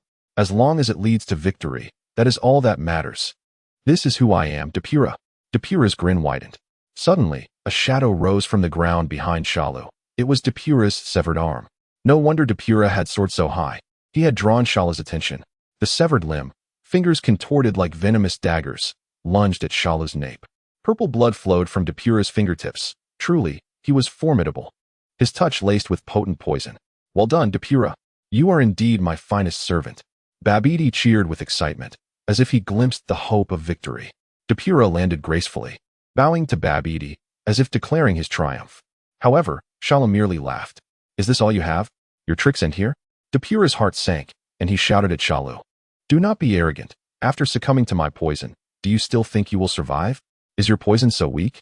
It merely tingles a bit, Shalu retorted. And then his tail elongated, unfurling its suction cups, and astonishingly, it devoured Depura's severed arm whole. Gulp, gulp, Depura's limb traversed Shalu's tail, becoming a part of him. Oh, huh, Shalu roared, his power surging stronger than before. Depura's severed arm had not harmed him, but instead amplified his strength. How could this be? This creature is a monster. Depura's forehead slicked with cold sweat. Shalu twisted his neck and chuckled. Thank you for the gift. It was quite delectable. You scoundrel. You infuriate me. Depura's countenance darkened significantly. Lord Babiti, you return to the spaceship. I shall detain this fellow. Yet, Depura received no response from Babiti. When he turned around, Babiti's shadow had vanished. Realizing the dire situation, Babiti had fled back to the ship without a care for Depura's fate. After retreating to the vessel, Babiti left the hatch open, and Depura understood his intent. He turned to face Cell. Do you dare to engage me in a decisive battle inside? Chapter 135. The vanished Majin Bu. As Cell prepared to respond, he received a command from Wu Run, instructing him to delay further.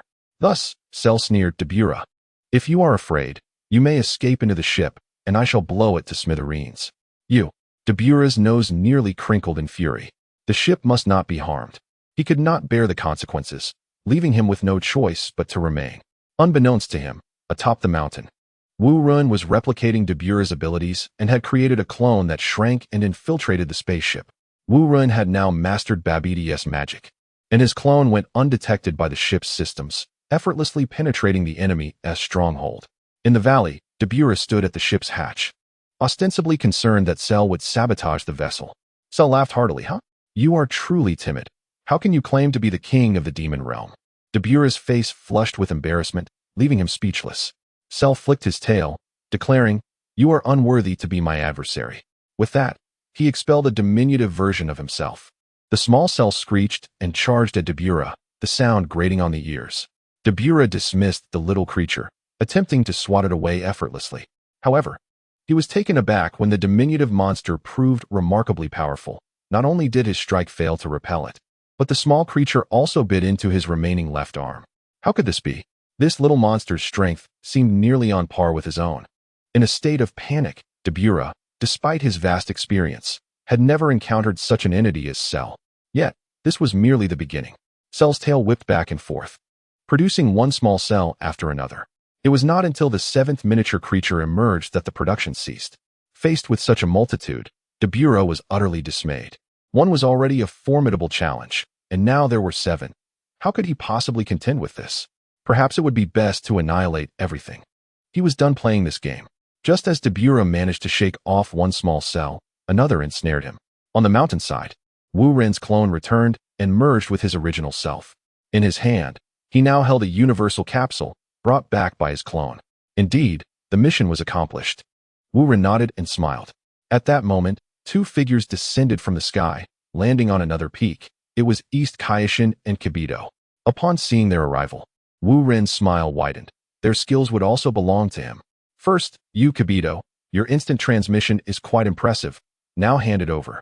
Jebet's instantaneous teleportation, distinct from Wu Ren's, resembles spatial positioning transfer, requiring only the coordinates without the necessity of a living presence at the destination. Thus, in terms of functionality, Jebet's teleportation proves to be far more convenient. Meanwhile, on another hill, East Kai and Jebet remained oblivious to Wu Ren's proximity, both startled by the events unfolding at the entrance of the spaceship. What is happening? How is Dabura being so severely overwhelmed by a horde of minuscule creatures? East Kai pondered, utterly perplexed. Jebet, equally bewildered, could not fathom a response and was too busy wiping the cold sweat from his brow. How peculiar, Dabura, the king of the demon realm, possesses formidable strength, yet he is being so thoroughly defeated. With one arm severed, if this continues, his defeat is inevitable, murmured East Kai. Jebet nodded in agreement, asking, "What should we do?" "Let us wait. We are unaware of the origins of these green creatures, so it is prudent to observe their actions." East Kai replied anxiously.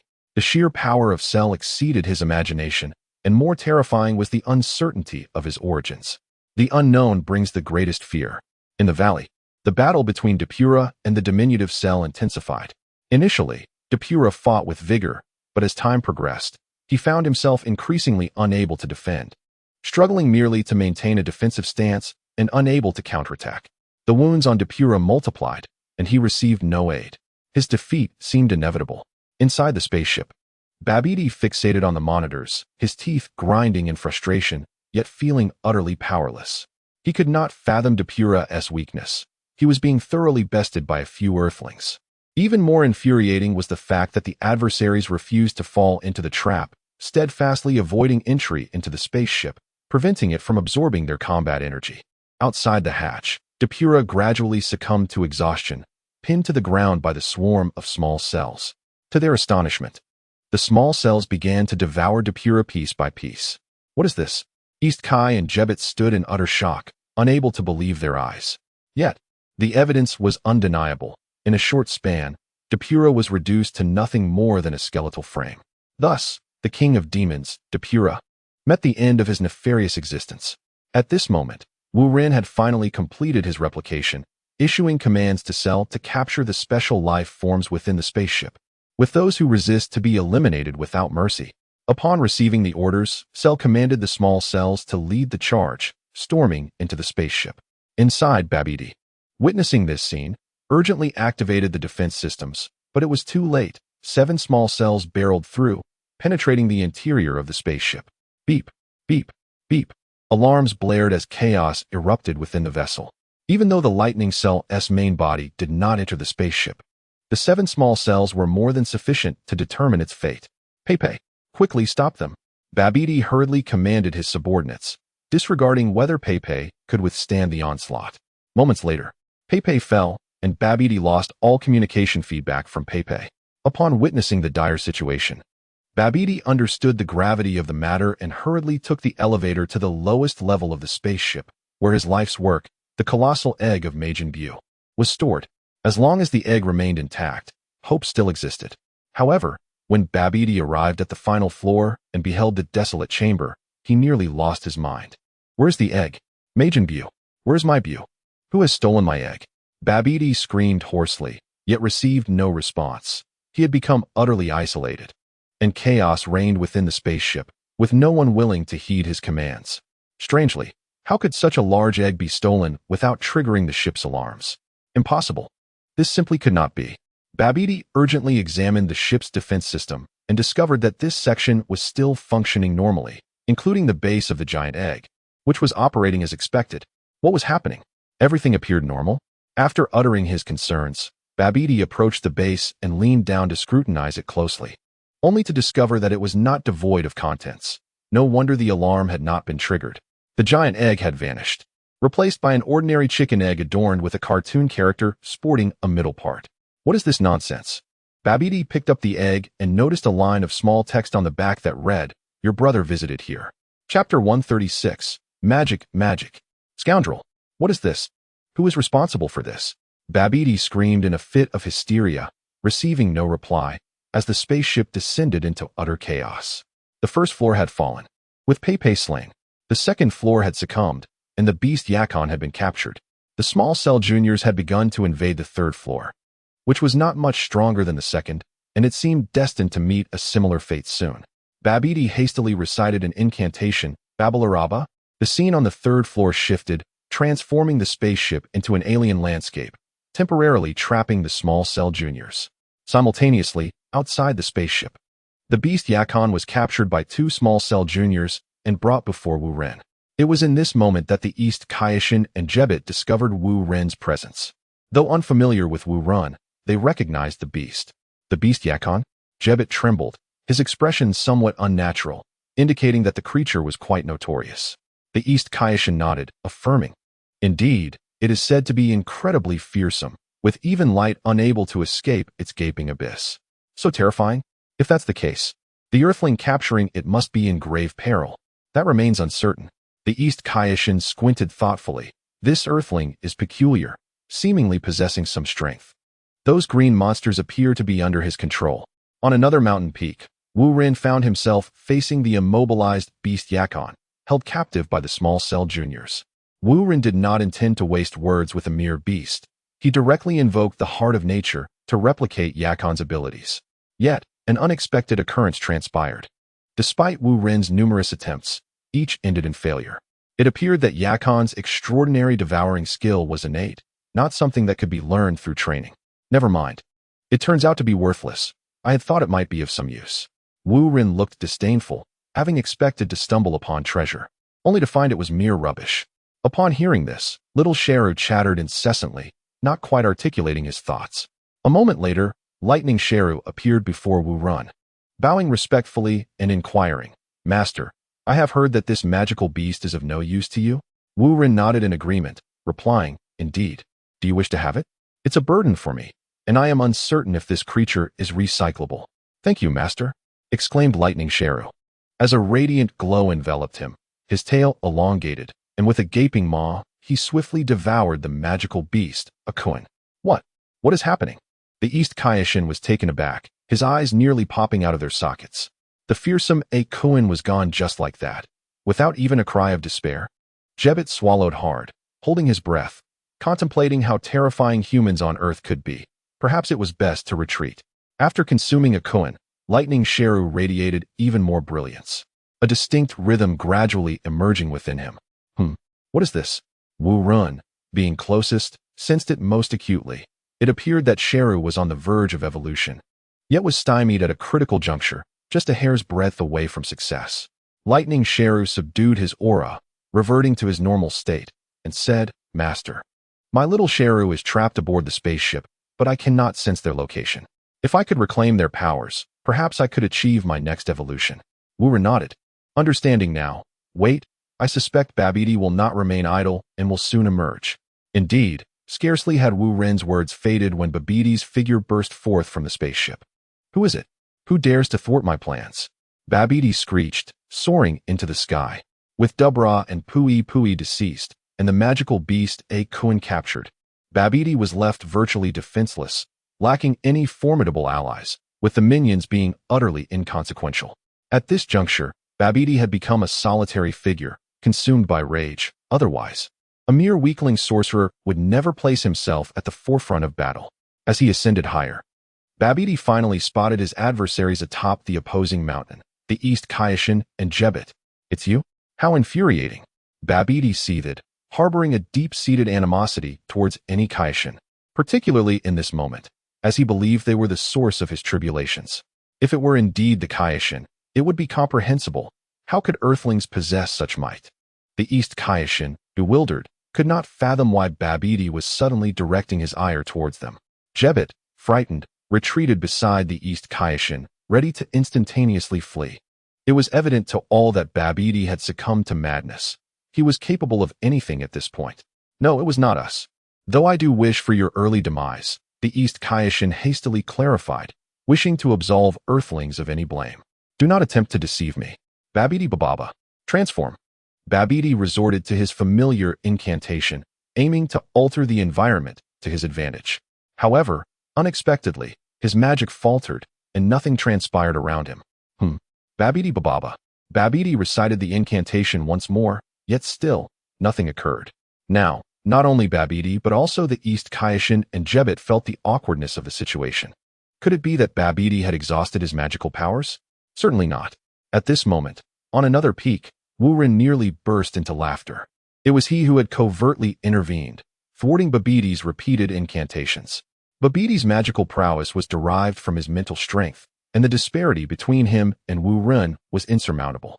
Even if Babidi's father, Babidi, were resurrected, their combined mental strength would still fall short of merely 1/10 of Wu Ren's. Hence, employing the same tactics, Wu Ren vastly outclassed Babidi, to the extent that he could not even discern how the magic had failed. Babidi found himself in a rather awkward predicament, hovering in the air and repeatedly reciting his spells, all to no avail. Suddenly, the East Kayashin launched an attack. If Babidi truly had no magic left, now was the time to act. A wave of energy surged from the East Kayashin's hand, swiftly hurtling towards Babidi. While this energy wave may not have been particularly formidable, it was more than sufficient to obliterate the feeble Babidi, provided he was indeed devoid of magical energy. Suddenly, a faint glow emanated from Babidi, and a shell-like shield materialized, repelling the East Kayashin's energy wave. This instantaneous magic required no incantation, and even Wu Ren was unable to intervene in time. Otherwise, Babidi would have surely met his demise at the hands of the East Kayashin. You scoundrels! I will undoubtedly annihilate all of you gods when I have the chance. Babidi, sheltered within his protective barrier, pointed an accusatory finger at the East Kayashin. As the East Kayashin prepared to retort, he noticed Babidi's shield dissipating. Could it be another trick? A cold sweat trickled down Babidi's brow as he pondered the inexplicable failures of his magic that day. Little did he know that just moments ago, his magical shield had been dismantled by Wu Ren. If the East Kayashin were to strike again, Babidi would likely be unable to conjure another shield in time. Realizing the gravity of his situation, Babidi's face turned pale with fear as he disregarded the East Kayashin and swiftly darted toward the spaceship's entrance. If he could return to the ship and activate it in haste, perhaps he might escape with his life. Chapter 137, Cell's Evolution, Perfect Cell. Just as Babidi was about to reach the hatch, he suddenly beheld 5 small creatures emerging from within. This is bad. Babidi urgently halted midair and attempted to cast a spell. Babalaraba. Unfortunately, his incantation once again failed. The 5 diminutive cells charged at him like a swarm of locusts. Babidi hastily activated his shield, but after a second, the small cells began to claw and bite at it. The shield grew increasingly tenuous, and even with Babidi continuously supplying magical energy, it proved futile. Crack! Crack! Babidi's shield shattered, and the 5 little cells, some gnawing at his hands and others at his neck, managed to deplete his already fragile life force in an instant, sending him to the underworld. What? The East Kayashin was utterly bewildered, as was Jebet. The once mighty sorcerer Babidi had been so summarily vanquished? Earth is truly terrifying, Jebet stammered, momentarily forgetting the purpose of his arrival. The East Kayashin, witnessing Babidi being devoured by a horde of small creatures, was left in shock, having completely forgotten about the matter of Majin Buu. In mere seconds, the remnants of Babidi vanished entirely, leaving only a magical robe to drift away with the wind. 5 small cell creatures, still savoring the moment, licked their lips, sensing the call of their original form, and soared into the sky. Not good. We must flee. Jebit grasped the shoulder of East Kaioshin, intending to teleport away, believing that the next target of the small cells was the 2 of them. However, once the small cells ascended, they altered their course and headed towards Wurun. It was then that East Kaioshin and Jebit breathed a sigh of relief. At that moment, they remembered the menace of Majin Buu and found themselves unable to determine who was more terrifying, Cell or Buu. The small cells merged with their original form, disappearing once more. Suddenly, a tremendous force radiated outward, causing the nearby mountains to tremble, as if an earthquake had struck. What is happening? East Kaioshin exclaimed in alarm. Sensing an ominous premonition, it would be best to escape with Jebit. Beside Wurun, Cell, having absorbed the small cells, began another evolution. A brilliant white light erupted from Cell, blinding in its intensity. The overwhelming power was so palpable that even Wurun felt a shudder of awe. This strength seemed to rival that of Super Saiyan Gohan, perhaps even equaling Super Saiyan Broly. Wurun furrowed his brow, silently marveling. He felt a twinge of concern. Should Cell lose control after this evolution, it would spell trouble. Yet, regardless of the outcome, the evolution had commenced, and Wurun could only wait patiently. Cell's stature diminished, approximately losing 20 centimeters in height. The wings and tail that had once adorned his back vanished completely, and his spots transformed into a solid white, protruding and merging into a cohesive white bone armor. Now, Cell was encased in this pristine armor reminiscent of the one-star dragon, with an overall appearance somewhat akin to Cooler, though devoid of a tail. With this, Cell had finally completed his evolution, achieving an even more perfect form and unparalleled strength. Upon closer inspection, Wurun discerned that despite Cell's enhanced perfection and might, his demeanor towards Wurun remained one of profound respect, indicating that Cell had not transcended the limitations of the system to become a free entity. This revelation eased Wurun's mind. The emergence of a new threat in the form of Cell was a scenario he wished to avoid. On another mountaintop, East Kaioshin, upon witnessing the newly perfected Cell, collapsed to the ground in terror, gasping, "How is this possible?" Jebit, drenched in sweat, could also feel the formidable power of the perfected Cell. However, he could not fathom why East Kaioshin was so frightened. If Cell was indeed an adversary, they could easily teleport away, posing no immediate danger to their lives. Why such dread? Lord Kaioshin. Jebit was baffled. Rising to his feet and wiping the sweat from his brow, East Kaioshin replied, "You do not understand. This newly emerged monster seems even more powerful than Majin Buu of yore. We have witnessed his birth firsthand. More powerful than Majin Buu? How can that be?" Jebit exclaimed, incredulous. In any rational sense, such a notion appeared impossible.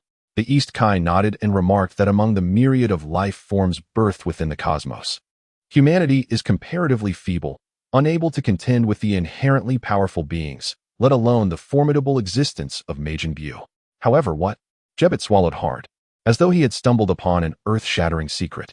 The East Kai cast a distant glance at Cell before continuing. "I sense that this humanoid entity has transcended the limits of life, evolving into a new form of existence, one that ought not to inhabit the universe. Is it truly that formidable? If so, this matter has indeed surpassed our capacity to manage," Jebit expressed, growing increasingly apprehensive. The situation with Majin Buu had already been a considerable source of concern, and now the emergence of the perfect Cell felt like a deluge upon a leaky roof. The East Kai, too, felt the urge to flee, yet bound by duty, he remained steadfast. "Let us not dwell on it for now. Such matters are beyond our jurisdiction. We must prioritize locating Majin Buu's egg. That is of utmost importance," Jebit suggested, glancing towards the entrance of the spaceship. "Indeed, that is the prudent course of action." The East Kai concurred, leading the way as Jebit followed closely behind. On another mountain peak, Wurun smiled and nodded, fully aware of the actions of the East Kai and Jebit, which fell entirely within his surveillance. However, Wurun was unconcerned, having acquired their skills. They held no further utility for him. His focus shifted to the current incarnation of Cell. Clapping his hands, Wurun exclaimed, "Excellent. Truly magnificent. Your post-evolution strength is remarkable. Cell knelt on one knee and expressed gratitude. Thank you, Master, for your guidance. Rise, there is no need for such formalities, Wu Run replied, casting a glance at Cell. Cell, according to your system's calculations, what level of power do you currently possess? Cell stood and, after contemplation, responded, Master, based on the system's assessment. There are likely no opponents for me on Earth. My strength has surpassed that of Gohan and Broly. Oh, so, you are the strongest on Earth? Wu Run raised an eyebrow, somewhat taken aback. The system's calculations could not be erroneous, and Cell would not lie, thus his assertion was likely true. Cell shook his head. That is not the case, Master.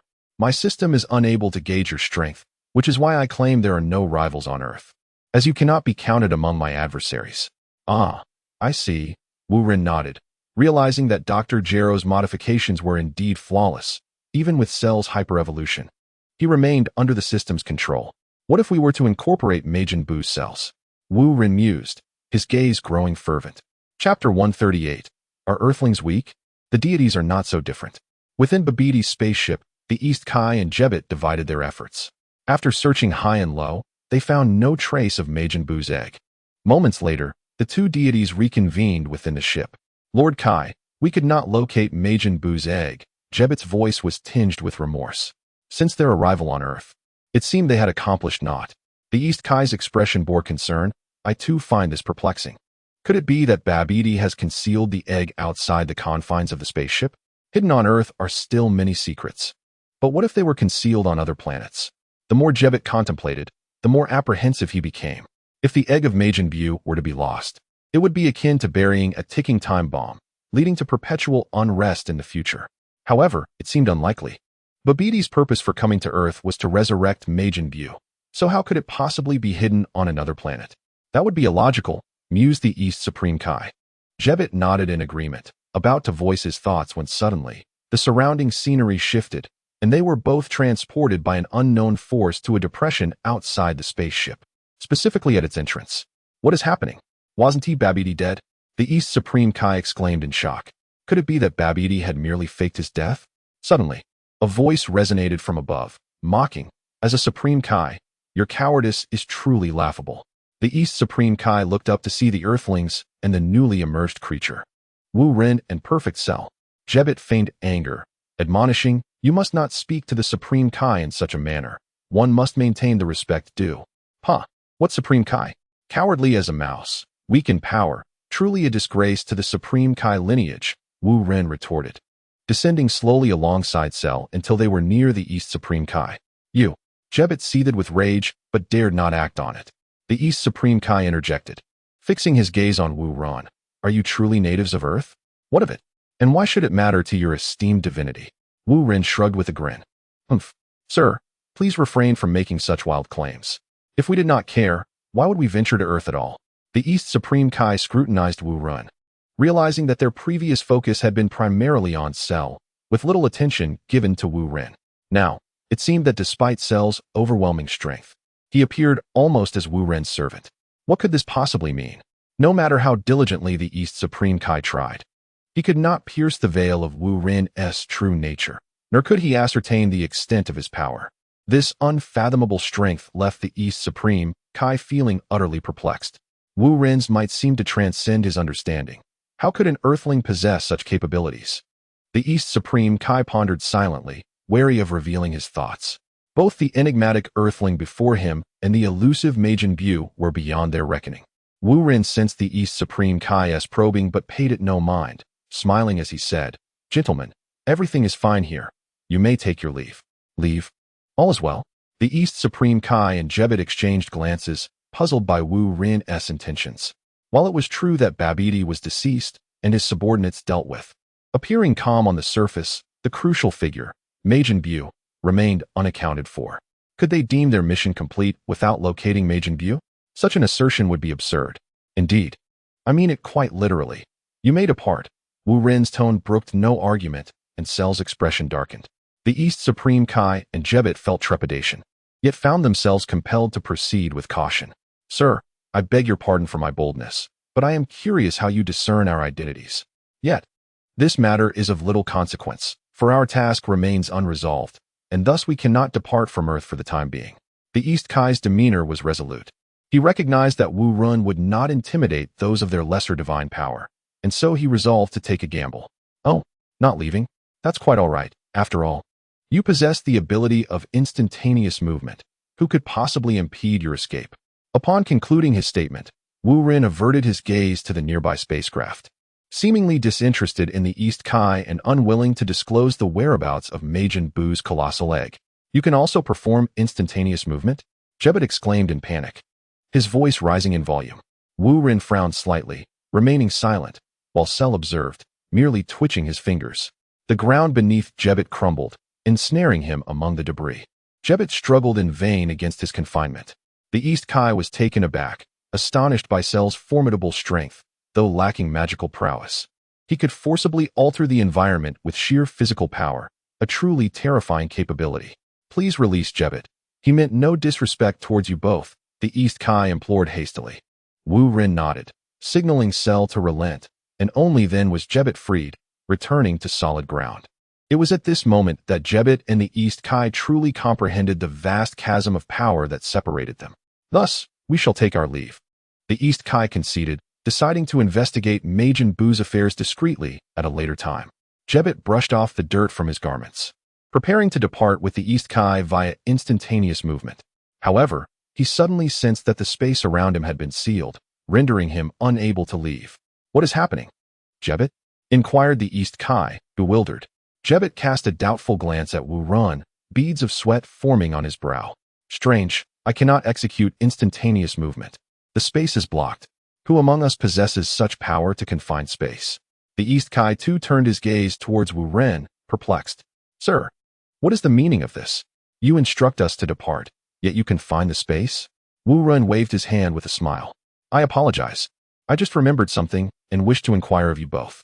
The East Kai and Jebet exchanged confused looks, uncertain of Wu Ren's intentions. Please, go ahead, sir, the East Kai said after a moment's hesitation. Wu Ren nodded with a smile. It is thus. You two have existed for quite an extensive period, holding considerable authority. I would like to ask if you have heard of the Heart of Nature? The Heart of Nature? The East Kai's expression revealed his puzzlement, clearly indicating that he was unfamiliar with the term. However, Jebet seemed hesitant, as though he possessed some knowledge on the matter. Wu Ren seized upon this subtlety.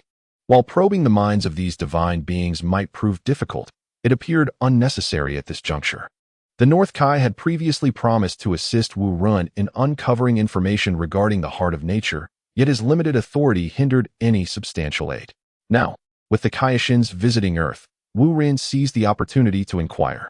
Jebet, it seems you have heard of it? Wu Ren's smile held a hint of significance. Despite Jebet having lived for millennia, his thoughts were not overly intricate, and Wu Ren effortlessly discerned his underlying intentions. Jebet contemplated for a moment, then nodded affirmatively, stating, I have heard a little, but as for the exchange of information, we must ascertain the whereabouts of Majin Buu. Chapter 139. The search for the Grand Kaishin. Wu Run raised his index finger, swaying it twice, and remarked, No, you do not possess the qualifications to negotiate terms. Furthermore, you do not have any concrete information, do you? Jebet's expression darkened, realizing he had been accurately discerned by Wu Ren, leaving him somewhat embarrassed. Indeed, he had merely heard rumors and could not confirm their validity. The East Kaishin hastily interjected, Jebet, do you have any definitive news? The gravity of the matter made the East Kaishin somewhat flustered. If Jebet was merely speaking offhandedly, there was little hope of obtaining information about Majin Buu from Wu Ren. Clearing his throat, Jebet responded, Lord Kaishin, I have merely heard. Heard? As a deity, how can you be so imprecise? The East Kaishin feigned anger, attempting to curry favor with Wu Ren, hoping for a shift in fortune. Wu Ren, seeing their antics, chose to disregard them and activated his communicator, issuing a series of commands. He believed that it would not be long before Babiti's spaceship was dismantled and taken away. Burying it would indeed be a waste. Concerning Jebet's words, Wu Ren did not entirely dismiss them. He had his own thoughts. Since Jebet had heard of this, was it possible that other Kaishins had also heard? The East Kaishin was unaware, but that was due to his inexperience. According to Wu Ren's knowledge, the universe was home to more than just the East Kaishin. There was also the Old Kaishin, sealed within the Kaishin sword. Naturally, Wu Ren had no intention of seeking out that charlatan, nor did he need to look far afield. For within Majin Buu resides the Grand Kaishin, who, although in a state of prolonged slumber, was not dead. With the egg of Majin Buu in his possession, Wu Ren could locate the Grand Kaishin at any moment. Thus there was no need to negotiate with Jebet, even if, for argument's sake, the Grand Kaishin was unaware of the heart of nature. It would not be too late to seek Jebet later. In any case, no matter how Wu Ren chose to proceed, he remained in an invulnerable position. Seeing that Wu Ren ignored their presence, the East Kaishin, as a deity, had his dignity to uphold, he could not lower himself to plead. Then, until we meet again, he declared, signaling to Jebet that they could depart. The two deities then instantaneously vanished. Observing their departure, Wu Ren discreetly searched for their energy signatures, shaking his head with a smile. These two seem rather relentless. Well, let us not concern ourselves with them for now. Come, let us return. With a swift motion, Wu Ren teleported away, and to his surprise, Cell imitated him, having also learned the technique of instant transmission. Within the castle base, Wu Ren gazed into the distance, reflecting, now that my wishes have been fulfilled, it is time to honor the promises made long ago. He summoned Xiao Wu to arrange the wedding with Bulma, but unexpectedly, Xiao Wu rejected Wu Ren's request and ran away in tears. Wu Ren's mind raced, as he began to comprehend the underlying issue, and he did not blame Xiao Wu. Consequently, he entrusted the responsibility of organizing the wedding to Pilaf. Pilaf is somewhat extravagant in his dealings. Had it not been for Xiao Wu's refusal, Wu Ren would not have sought him out. However, given the circumstances, Wu Ren had no alternative. Once the wedding was set in motion, he chose not to inform Bulma, believing that a surprise might be preferable. In an instant, Wu Ren teleported away, alone this time, without the company of Sheru or anyone else. In the North Galaxy, Wu Ren's figure materialized unexpectedly. The North Kai was dozing in a recliner when he suddenly felt an overwhelming pressure, startling him awake. Upon opening his eyes and discovering Wu Ren before him, he quickly leaped from his chair, exclaiming, "What brings you here?" During the previous incident involving the Super Scion from the Southern Galaxy, the North Kai had sought Wu Ren's assistance under the guise of a request, yet it had been a veiled act of retribution. With Wu Ren's arrival, the North Kai feared he might be facing the consequences of his actions. Additionally, he had failed to fulfill a promise made to Wu Ren, which only added to his anxiety. Despite the North Kai's inner turmoil, Wu Ren paid him no heed. As if he were invisible, he produced a universal capsule, and from it manifested a colossal egg. The egg, large and somewhat grotesque with a pockmarked surface, was unfamiliar to the North Kai, who found himself intrigued. "Is this your gift to me?" he inquired awkwardly. Wu Ren glanced at the North Kai and replied with a grin, "Indeed, it is for you. Do you dare accept it?" It is merely an egg. What is there to fear?" The North Kai, befuddled, proclaimed with certainty, for as the highest deity of the North Galaxy, he had encountered many wonders, and a peculiar egg seemed trivial. "Are you truly willing to accept it?" Wu Ren teased, tapping the eggshell with a playful smile. "Of course. What is there to hesitate about?" The North Kai circled the enormous egg, his confidence unwavering. "Do you know what kind of egg this is?" "What egg?" "Even ancient beasts are within my experience. It is the egg of Majin Buu." "Oh, Majin Buu, I have heard of him." The North Kai's expression swelled with pride, reveling in his extensive knowledge, but a moment later, he gasped, "What? Majin Buu?" "Indeed, that is correct." "My heavens, take it away quickly, I beg you." The North Kai, terrified, scampered into a small room, unable to bear another glance at the monstrous egg. Babarus, the baboon, shrieked and huddled beside the North Kai. Strictly speaking, the North Kai had never encountered Majin Buu, but he was well aware of the legends surrounding him. How can one possess such cowardice and still claim to be a deity? "Perhaps it is time for you to retire and enjoy your twilight years," Wu Ren mused, choosing to disregard the North Kai entirely as he placed his hand upon the giant egg. Wu Ren's mental energy penetrated the shell's barriers, delving into the interior. Inside the massive egg, darkness prevailed, with only a haze of smoke present. Wu Ren understood that this vapor was, in fact, Majin Buu, who had yet to gather sufficient energy and remained in a dormant state. "Awaken," he commanded, channeling his power into the shell, intent on rousing Majin Buu. Currently, Majin Buu existed in a vaporous form, akin to a myriad of dispersed cells, and locating the dormant Grand Kai within would require considerable time. Wu Ren found himself pressed for time, and thus chose to resurrect Majin Buu. How formidable was Wu Ren's power? In mere seconds, Majin Buu amassed sufficient energy. The pink mist coalesced within the shell, gradually taking on a humanoid form, ultimately transforming into a rotund pink figure reminiscent of Patrick Star. Indeed, it was the pudgy form of Majin Buu. However, due to the restrictions Wu Ren had placed upon the shell, Fat Buu was temporarily unable to break free. Wu Ren, manifesting his spiritual essence, entered the shell and subsequently infiltrated the body of Fat Buu. With Wu Ren's current might far exceeding that of Fat Buu, the latter was blissfully unaware of the intrusion. Fat Buu was left with but one perplexity. Why was he ensnared within the egg, unable to escape? As Wu Ren traversed the interior of Fat Buu's body, he encountered numerous resistance forces, all of which he effortlessly neutralized. After a series of twists and turns, Wu Ren beheld a plump figure bound tightly like a zongzi. It was the Grand Kaishin. Chapter 140, Cycle of Life and Death, Evil Energy Ball. In a state of apparent death, the Grand Kaishin was oblivious to Wu Ren's arrival and offered no response. Observing the Grand Kaishin in such a state ignited a spark of inspiration within Wu Ren. To avoid alarming Fat Buu, he directly penetrated the Grand Kaishin's body with his spiritual form. Inside the Grand Kaishin's being lay an entirely new realm, devoid of conflict or discord. Basking in the brilliance of sunlight, flowers bloomed, grass flourished, and the air was filled with the melodious songs of birds, a true paradise. Or rather, it was a dreamscape crafted by Majin Buu. Within this dream, the Grand Kaishin led a life of unending joy. As an intruder, Wu Ren was inevitably noticed by the Grand Kaishin within this dream. However, the Grand Kaishin's demeanor was serene, harboring no animosity towards Wu Ren. "Who are you, young man?" The Grand Kaishin's voice resonated, sounding somewhat endearing, devoid of the typical aloofness of a deity. A chubby elder materialized before Wu Ren, his comical appearance exuding a sense of warmth. Wu Ren felt a fondness for such a being and smiled. "Greetings, esteemed Grand Kaishin.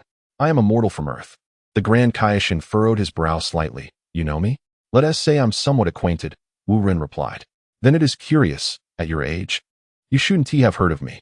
The Grand Kaishin scrutinized Wu Ren closely, but could not discern the extent of his combat prowess. He appeared to be merely an ordinary person. Yet how could an ordinary individual traverse into this realm? Clearly, it was an impossibility. Wu Ren shook his head with a smile. "Indeed, if Babidi and Majin Buu had not appeared on Earth, perhaps your legend would have remained forever unknown." What? Who is Babidi? Majin Buu has appeared on Earth." The Grand Kaishin's expression turned grave. "Babidi is the child of Babidi, inheriting his father's ambitions and making a resurgence." "Is that so? And what then? Has Earth been destroyed?" "No, it has not. Otherwise, I would not be here." The Great Kaishin appeared to be somewhat perplexed. He had not engaged with the outside world for an extended period, and perhaps the concept of time had faded from his mind. Nevertheless, he was acutely aware of the dread that Majin Buu instilled. Even though Majin Buu had absorbed him and had become considerably more tranquil, his formidable power remained intact. Destroying several planets was a trivial feat for him, let alone a remote place like Earth, which lacked the protection of a higher deity. "Are you suggesting that Majin Buu did not annihilate Earth?" the Great Kaishin inquired, his expression one of confusion. Wu Ren nodded affirmatively, stating, "Indeed, to be precise, he did not have the opportunity to devastate Earth. But Majin Buu is still alive, correct? Otherwise, this world would not exist." The Great Kaishin gazed around with a sense of resignation, reflecting on the beauty of this world, which was merely an illusion. "Yes, he remains alive, sealed within an egg, and has not ventured to wreak havoc upon the external world," Wu Ren explained with a smile. "Oh." The Great Kaishin's face brightened with relief. "That is fortunate. It seems that after being absorbed by Majin Buu, the other Kaishins accomplished something worthwhile." Observing the Great Kaishin's demeanor, Wu Ren was reminded of the late elder of Namek and felt a tinge of pity. He inquired, "Do you not wish to venture outside?" "Venture outside?" The Great Kaishin chuckled and shook his head. "Why would I not want to? However, I cannot do so. Otherwise, Majin Buu would enter a rampaging state, plunging the entire universe into peril. It appears you willingly allowed yourself to be absorbed by Majin Buu." "Indeed, I had no other choice. This was the only way for everyone to survive," he replied. Wu Ren gave a thumbs up in admiration. "Truly commendable. You are selfless. You flatter me." "It is merely my duty," the great Kaioshin said with a wry smile as he waved his hand dismissively. Now, let us not dwell on that. Wu Ren changed the subject, asking, have you heard of the heart of nature? The heart of nature? The great Kaioshin fell into deep thought before fixing his gaze on Wu Ren. I know a little about it, but why do you ask? Wu Ren felt a surge of joy within, yet maintained a composed exterior. You see, I possess a fragment of the heart of nature, albeit incomplete. Is that so? Please wait a moment. The great Kaioshin summoned his divine power and meticulously scanned Wu Ren. However, he found that he was unable to glean any information. Strange. How can this be? You are undoubtedly not an ordinary human. The great Kaioshin murmured to himself, perplexed by the lack of results. Wu Ren sensed the scrutiny and shook his head in resignation, pondering that if the great Kaioshin were outside, he could wield divine authority and perhaps discern his true nature. Yet, within Bu's body, the great Kaioshin possessed little divine power, rendering him incapable of utilizing his divine authority. If he were to uncover Wu Ren's true identity, it would spell disaster. Well then, no need for wild conjectures. I am merely an ordinary earthling. Wu Ren shrugged with a smile. The great Kaioshin's expression stiffened, and he replied coldly, that is unacceptable. Without knowing your identity, I cannot divulge such crucial information. Is that so? Wu Ren was at a loss for words, taken aback by the great Kaioshin's rigidity. What now? Am I to return to seek Jebit? Besides, who can guarantee that Jebit knows more? There is no point in prolonging this. You may leave, the great Kaioshin stated before turning away, preparing to depart. Wu Ren suddenly had a brilliant idea and exclaimed, wait, if I can release you, will you tell me? Release. The Grand Kai turned around, his face a mask of confusion. How is that even possible? Even if I could leave, I wouldn't, for what would become of Majin Bu? That's a simple matter. To me, Majin Bu poses no challenge. Provided you agree to my request, Wu Ren replied with unwavering confidence. Indeed, the current Wu Ren could effortlessly deal with Majin Bu. Really? The Grand Kai furrowed his brow, pondering that this young man, having arrived here, must possess extraordinary abilities. Perhaps he truly has a way to confront Majin Bu. The truth will reveal itself. You need only acquiesce to my request, Wu Ren insisted. Then I shall await your good news. The Grand Kai's gaze ignited with fervor. Who would wish to remain in this illusion eternally alone? Agreed, it is settled. With that, Wu Ren vanished, his spiritual essence withdrawing back into the eggshell. Inside the eggshell, darkness prevailed, rendering visibility exceedingly low. Wu Ren and the rotund Bu could only discern each other's positions through keen perception. Just as Bu was about to inquire about Wu Ren's identity, the interior of the eggshell suddenly brightened. The light intensified, becoming blindingly bright, rendering it impossible to look directly. Bu shielded his eyes, adorably exclaiming, "Who are you?" Wu Ren paid no heed to Bu, despite his charming exterior. It was merely a facade, and Wu Ren would not be deceived. He raised both hands high, summoning an energy sphere that shimmered in black and white. This peculiar energy sphere, entwined in black and white, resembled a Taiji diagram. Go forth, evil energy sphere. Chapter 141, Perfect Life. The Grand Kai's counterattack. This was a new skill that Wu Ren had painstakingly perfected over 7 years. The technique fused the essence of evil with the energy sphere, representing Wu Ren's most formidable offensive maneuver to date. Even though the power was significantly diminished when executed by his spiritual essence, it should suffice against the rotund Bu. The black and white energy sphere surged forward, rapidly spinning towards Bu, extracting air and free energy from within the eggshell. Even Bu, formidable as he was, found himself immobilized. Boom! The energy sphere struck Bu, resulting in a cataclysmic explosion. However, within the confined space, the explosive energy was compressed, triggering a chain reaction of detonations. Even Wu Ren's spiritual form was shattered by the blast, propelling him away from the eggshell. Fortunately, Wu Ren had allocated half of his strength to maintain the shell's stability. Otherwise, the colossal egg would have likely been obliterated alongside the Kaioshin planet. Outside the eggshell, Wu Ren's physical form glistened with beads of sweat upon his forehead. As formidable as he was, executing such a divine technique took its toll. After a brief moment, Wu Ren sensed the tumult within the eggshell gradually subsiding and reformed his spiritual essence to re-enter. Inside, the remnants of explosive power still lingered, with countless blade-like energies surging chaotically. Some struck Wu Ren's energy form, instantly depleting about 10% of his spiritual power. Just a few breaths later, Wu Ren could no longer endure and had to temporarily withdraw from the eggshell. The residual might of the evil energy sphere was astonishing had it occurred outside. It might have torn the very fabric of space itself. After consuming the mystical being, Wu Ren took a moment to recuperate before once again manifesting his spiritual energy and entering the eggshell. This time, the interior of the shell appeared significantly more stable, with the erratic energy blades almost entirely absent. However, the formidable Majin Buu was also nowhere to be found. Where has Buu gone? And the Grand Kaishin? Wu Ren pondered aloud, a chill creeping into his heart. If he had inadvertently obliterated the Grand Kaishin, it would indeed be a grave transgression. Extending his spiritual energy throughout the entire expanse of the eggshell, Wu Ren meticulously searched every inch, only to discover that Majin Buu had not perished. Now in a gaseous form once more, Buu had become so finely dispersed that he could not even coalesce into a mist. To the naked eye, one might mistakenly believe that the plump Buu had met his end. What a remarkable life form, Wu Ren mused. It is likely that even perfect Cell has yet to attain such a level of existence. After a moment of reflection, however, Wu Ren's thoughts turned to concern. In this state, Buu's countless manifestations made it nearly impossible to locate the true form of the Grand Kaishin. Moments later, Buu's cells began to coalesce again, gradually becoming visible to the naked eye.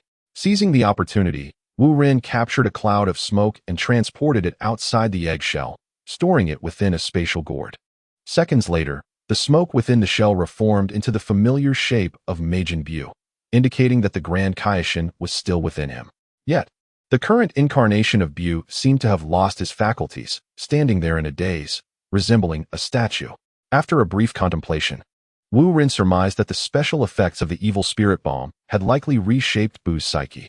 This was Wu Ren's first instance of wielding the evil spirit bomb against such a high-level life form, and even he found it difficult to predict the outcome. Although Majin Buu had not succumbed, he was no longer the Buu of old. His intelligence had regressed to that of an infant. Goodness, the Grand Kaishin can't have become a simpleton, can he? Wu Ren's heart tightened at the thought of having been too forceful. If the Grand Kaishin had also been rendered incapacitated, it would indeed be a monumental blunder.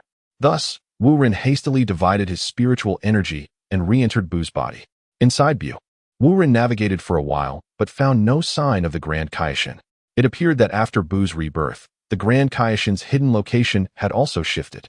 Wu Ren continued his search, and after a brief period, he finally discovered a massive cocoon. However, upon closer inspection, he realized that the being encased within was not the Grand Kaishin, but rather the South Kaishin, who, despite his towering stature, was not corpulent. Very well, I shall take him out first. Bringing him outside should not alter Buu's form, Wu Ren decided. With a swift motion, he sliced through the cocoon and extracted the encapsulated figure from Buu's body.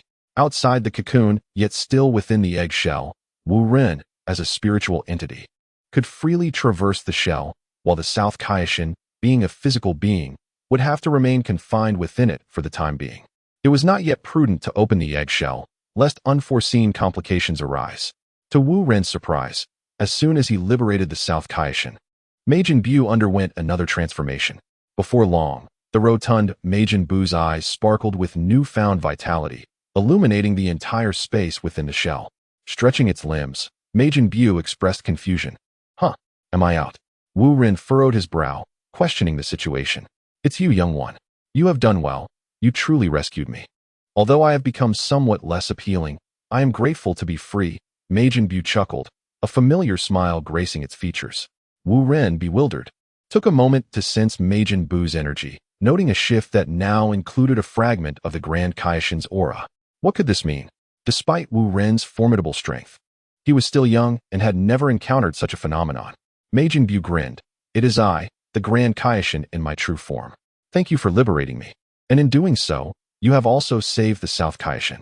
Truly, your deeds are immeasurable. Wu Ren was taken aback. What? The Grand Kaishin elaborated. It seems that for reasons unknown, my power has unexpectedly surpassed that of Buu, granting me control over its body while sealing it within. Now it made sense. Wu Ren felt the Grand Kaishin's energy intensifying while Buu's diminished.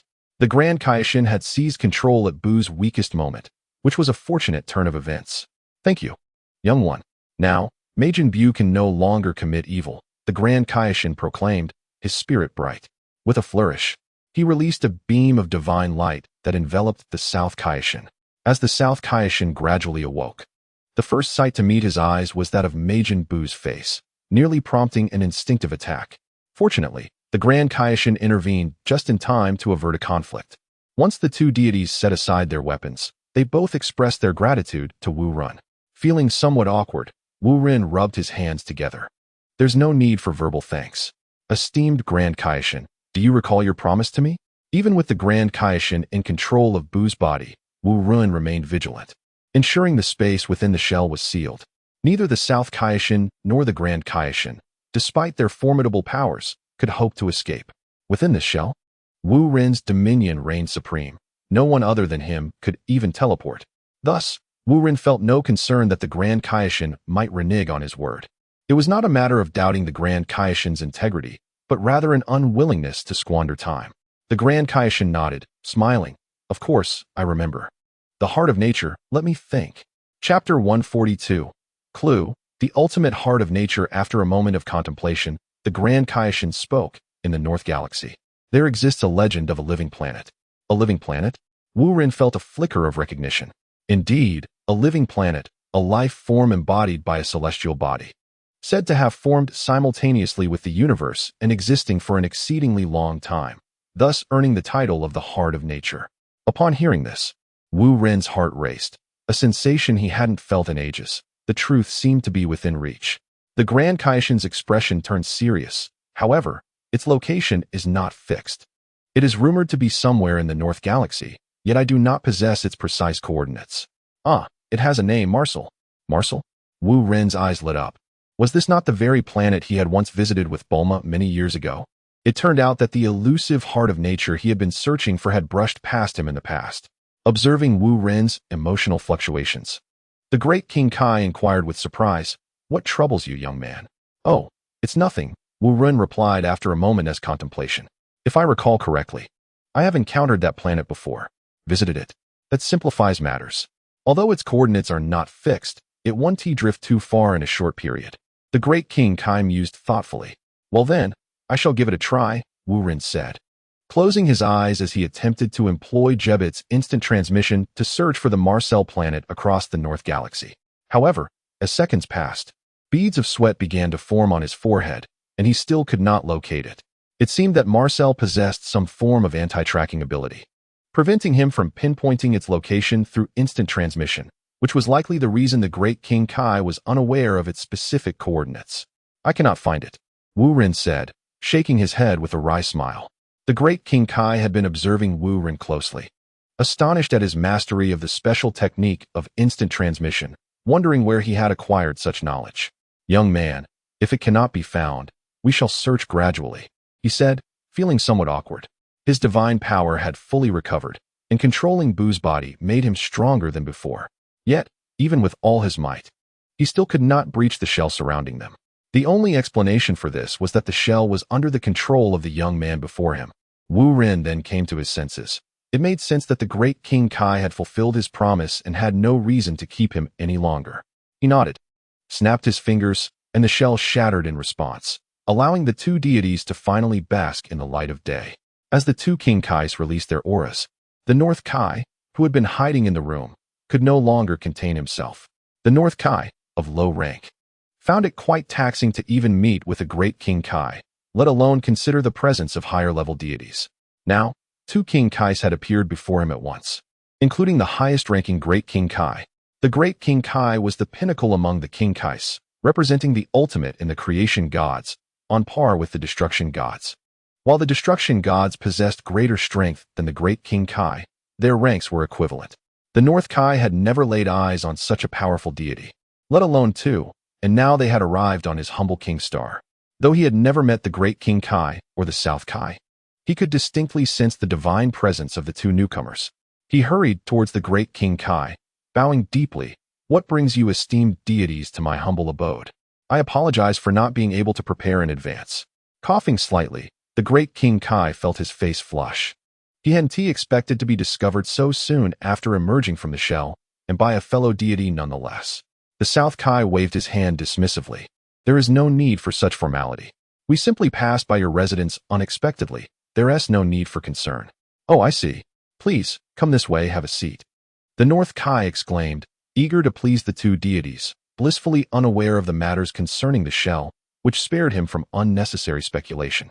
Wu Ren's expression darkened as he silently mused that it seemed the Northern Kai had completely forgotten about him, fixating solely on the two deities. Clearing his throat, Wu Ren inquired, Ahem, Northern Kai, might I ask if you are aware of the whereabouts of the Martial planet? It was only then that the Northern Kai recalled Wu Ren's presence. Upon hearing his question, he furrowed his brow and replied, This planet is quite peculiar. It indeed exists within our northern galaxy, yet I have no knowledge of its precise location. Wu Ren understood all too well. If the Grand Kai had no inkling, how could the lesser Northern Kai possibly know? The Northern Kai, puzzled, remarked, What do you mean by I also do not know? Could it be? His gaze flicked towards the Grand Kai and the Southern Kai, and he quickly deduced that their presence here was likely connected to Wu Ren. The Grand Kai and Southern Kai, feeling somewhat awkward, diverted their eyes elsewhere, feigning ignorance of the conversation. As exalted deities, it was indeed rather humiliating that they could not ascertain the location of a single planet. However, Wu Ren was not one to surrender easily. His mind raced through numerous possibilities as he pressed on. It seems the Martial planet lies within the domain of the Frisia Force, correct? I've encountered it before. The Northern Kai nodded affirmatively. Indeed, you are correct. However, I fear that you may not obtain any useful information from Frisia. Why is that? Wu Ren asked. Because, for reasons unknown, the Frisia Force has withdrawn from the Northern Galaxy, and it has been several years since, the Northern Kai explained. Good grief, Wu Ren exclaimed, frustration washing over him. He was well aware of the reasons behind the Frisia Force's departure. This was troublesome, if the Martial planet was indeed in motion. The challenge of locating a planet that could not be sensed by energy in the vast cosmos was formidable, even if it were within the Northern Galaxy. The area was expansive, making the search exceedingly difficult. The three deities present noted the increasing pallor of Wu Ren's face, feeling a sense of trepidation. Should Wu Ren become enraged, it seemed no one would be able to restrain him. Even the Grand Kai, the highest deity visible, found himself unable to gauge Wu Ren's true strength. Despite having inherited the powers of Bu, he still felt as though he were an ant attempting to halt a chariot when confronting Wu Ren. The fact that an ordinary mortal possessed such divine prowess was indeed confounding. Just as the atmosphere grew thick with tension, a spark of realization ignited in Wu Ren's mind.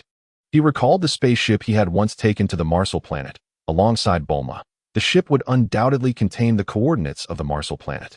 If he could locate that record, he could estimate the approximate area based on the coordinates. Even if the position of the Martial planet had shifted over the years, it would not have strayed too far. With a swift motion, Wu Ren vanished without so much as a farewell, leaving the Grand Kai feeling somewhat embarrassed. The Northern Kai, understanding the situation, thought to himself, I'm quite accustomed to this. Chapter 143, The Lost Star, Earth Arc Finale, on the planet Namek. Wu Ren encountered little difficulty in locating that very spaceship. Years ago, Wu Ren had abandoned it here, and today he found himself making use of it once again. After such a long absence, the spacecraft had gathered dust, its exterior draped in a cloak of moss. Fortunately, this would not impede its normal operation. Wu Ren boarded the vessel and, perusing the ship's database, discovered the previously charted course, with the coordinates of Martial planet included. Utilizing these coordinates, Wu Ren executed an instantaneous shift, arriving effortlessly. However, the destination was barren, engulfed by the void of cosmic space. It appeared the rumors were indeed accurate. Martial planet lacked a fixed position in the universe, devoid of any reference points. Now, Wu Ren possessed sufficient strength that even adrift in the cosmic expanse for months would pose no threat to his life. Yet, he was not inclined to squander time. Thus, he concentrated his mental energy, utilizing the current coordinates as a radius, and began to scan for even the faintest possibility. As seconds ticked away, fortune smiled upon him, and he indeed pinpointed the correct location. Whoosh! In an instant, Wu Ren vanished, reappearing on a desolate planet, Martial. This planet, barren and unadorned, resembled a smooth pebble floating in the infinite cosmos. Martial was slightly smaller than Earth and marginally larger than the Moon, rendering it rather inconspicuous in the universe. Yet, this unassuming planet was, in fact, one of the most extraordinary entities in existence. The moment Wu Ren set foot on Martial, The planet itself became aware of his presence. However, it chose to feign ignorance, turning a blind eye to Wu Rin's arrival. Wu Rin directly activated his mental powers, conveying his thoughts to Marcel. Marcel, it has been a long time. After a prolonged silence, Marcel responded telepathically, "You have returned. I remember you, though you seemed far less formidable then. So, you feigned ignorance of my arrival?" Wu Rin chuckled to himself, realizing that Marcel, though appearing stony, possessed considerable cleverness. Feigning? Perhaps. But that is a definition belonging to your kind. I hold a different perspective. As Marcel's voice resonated, a stone figure emerged from the ground nearby, standing at a height comparable to Wu Rin. After scrutinizing Wu Rin, the stone being spoke, "Indeed, it is you." Wu Rin responded with astonishment, "Marcel's avatar, I presume? You can speak our language?" "Language? Is that a challenge? My age is as ancient as the universe itself. What is there I cannot learn?" The stone figure's expression remained impassive, merely stating facts without a hint of arrogance. Wu Rin carefully assessed the strength of the stone being, yet gleaned no useful information, unable to gauge the true power of Marcel planet beneath his feet. Nevertheless, this did not deter Wu Rin. He was determined to confront the situation. "If I am not mistaken, you must be aware of my intentions," Wu Rin articulated with careful precision. The stone figure nodded, "Indeed. When we last met, you were weak, lacking in natural power, yet now you have attained the right to converse on equal footing with me. Hence, I shall refrain from further elaboration. Do you have any final words?" Even though Marcel exists like a stone, Wu Rin still accords it the respect it deserves, refraining from directly seizing its power. "A final message? Why? In my perspective, although you are formidable, you lack the ability to usurp my strength." The stone figure speaks candidly, which surprises Wu Rin. Nonetheless, Wu Rin is not easily deterred by mere words. Having arrived, he will not relinquish his pursuit effortlessly. Ignoring the stone being, Wu Rin concentrates his entire psychic energy, enveloping the entirety of the Marcel planet. The stone figure remains motionless, foolishly standing still, allowing Wu Rin to exert his influence. Wu Rin's psychic prowess is so profound that even while encompassing the whole of Marcel, he remains untroubled. Regrettably, Wu Rin receives no feedback, nor can he assimilate or absorb the powers of Marcel. It feels akin to striking a fist against cotton. Although he possesses strength, there is no avenue to exert it. How could this be? Wu Rin withdraws his psychic energy, muttering to himself. The stone figure shrugs, explaining, "It's quite simple. I am the embodiment of the natural heart of this universe. The power within you is merely a branch of my being. To devour me? That is impossible. Is that so?" Wu Rin's brow furrows. Indeed, Marcel has no reason to deceive him, nor does it care to lie. "You may depart. I will not retract your power. But do not expect to obtain mine," the stone figure asserts before transforming into a pile of rubble, returning to the earth. Wu Rin is unwilling to concede, yet feels powerless. Must he leave in such a manner? Certainly not. Wu Rin would never relinquish his ambitions so easily. Suddenly, he recalls a scene from his previous visit to Marcel. At that time, members of Frisia's army were on the planet searching for something. Could this be of assistance to him? Thus, Wu Rin inquires, "May I ask what the Frisia army seeks from you?" The voice of Marcel resonates once more in Wu Rin's mind. They merely covet a certain mineral from me, much like how humans sweat. That is what they harvest." Wu Rin's eyes brighten. "So, the Frisia army is unaware that you are a planetary being? Of course. Would you divulge your secrets to others?" Wu Rin seems to comprehend. This is likely Marcel's survival strategy, characterized by remarkable patience. Even though Marcel's strength surpasses that of Frisia by a great margin, it chooses to endure, allowing insignificant nuisances to extract minerals from it. However, this raises a question. Why does Marcel choose to endure? And why does it continually shift its coordinates, rendering itself nearly invisible in the cosmos? Even the King of the North, as the supreme authority of the Northern Galaxy, is oblivious to the precise location of Marcel. Thus, Wu Rin deduces an important piece of information. Marcel must harbor some fear. It is undoubtedly apprehensive of a certain individual or deity. As for humans, Wu Rin discards them one by one. It is impossible for anyone to be stronger than himself, leaving only the divine. The answer becomes apparent. It is the god of destruction, Beerus. Beerus certainly remains unaware of the existence of such a remarkable planet within the universe, one that is as ancient as the cosmos itself. With Beerus's temper, it is entirely plausible that a mere flicker of discontent could lead him to obliterate the planet Marcel, compelling the inhabitants to endure in silence. Based on the passage of time, it is estimated that Beerus will remain dormant for several years, during which Wu Ren can only await the moment of their encounter. Coming to terms with this reality, Wu Ren found solace in the notion that, in the absence of immediate solutions, he must return to Earth. In an instant, he teleported back to Earth and, 3 days later, married Bulma. On the day of the wedding, the castle base resonated with a vibrancy surpassing that of a festive new year. The guest list encompassed not only Wu Ren's acquaintances, but also some unexpected arrivals, such as the 3 Kaiashins and Jebet. With the participation of these 3 Kaiashins, the 4 Kaiashins from all directions, alongside the Grand Kaiashin, formed a remarkable assembly. The congregation of such divine beings on Earth sent shivers through the Earth God residing in the temple. He had never witnessed such a spectacle in his lifetime. Post-wedding, as the guests departed, Wu Ren stood on the balcony, leaning against the railing, gazing up at the starry sky. When the day arrives that Beerus awakens, what occurrences might transpire between him and Wu Ren? Thus concludes the Earth chapter. The end.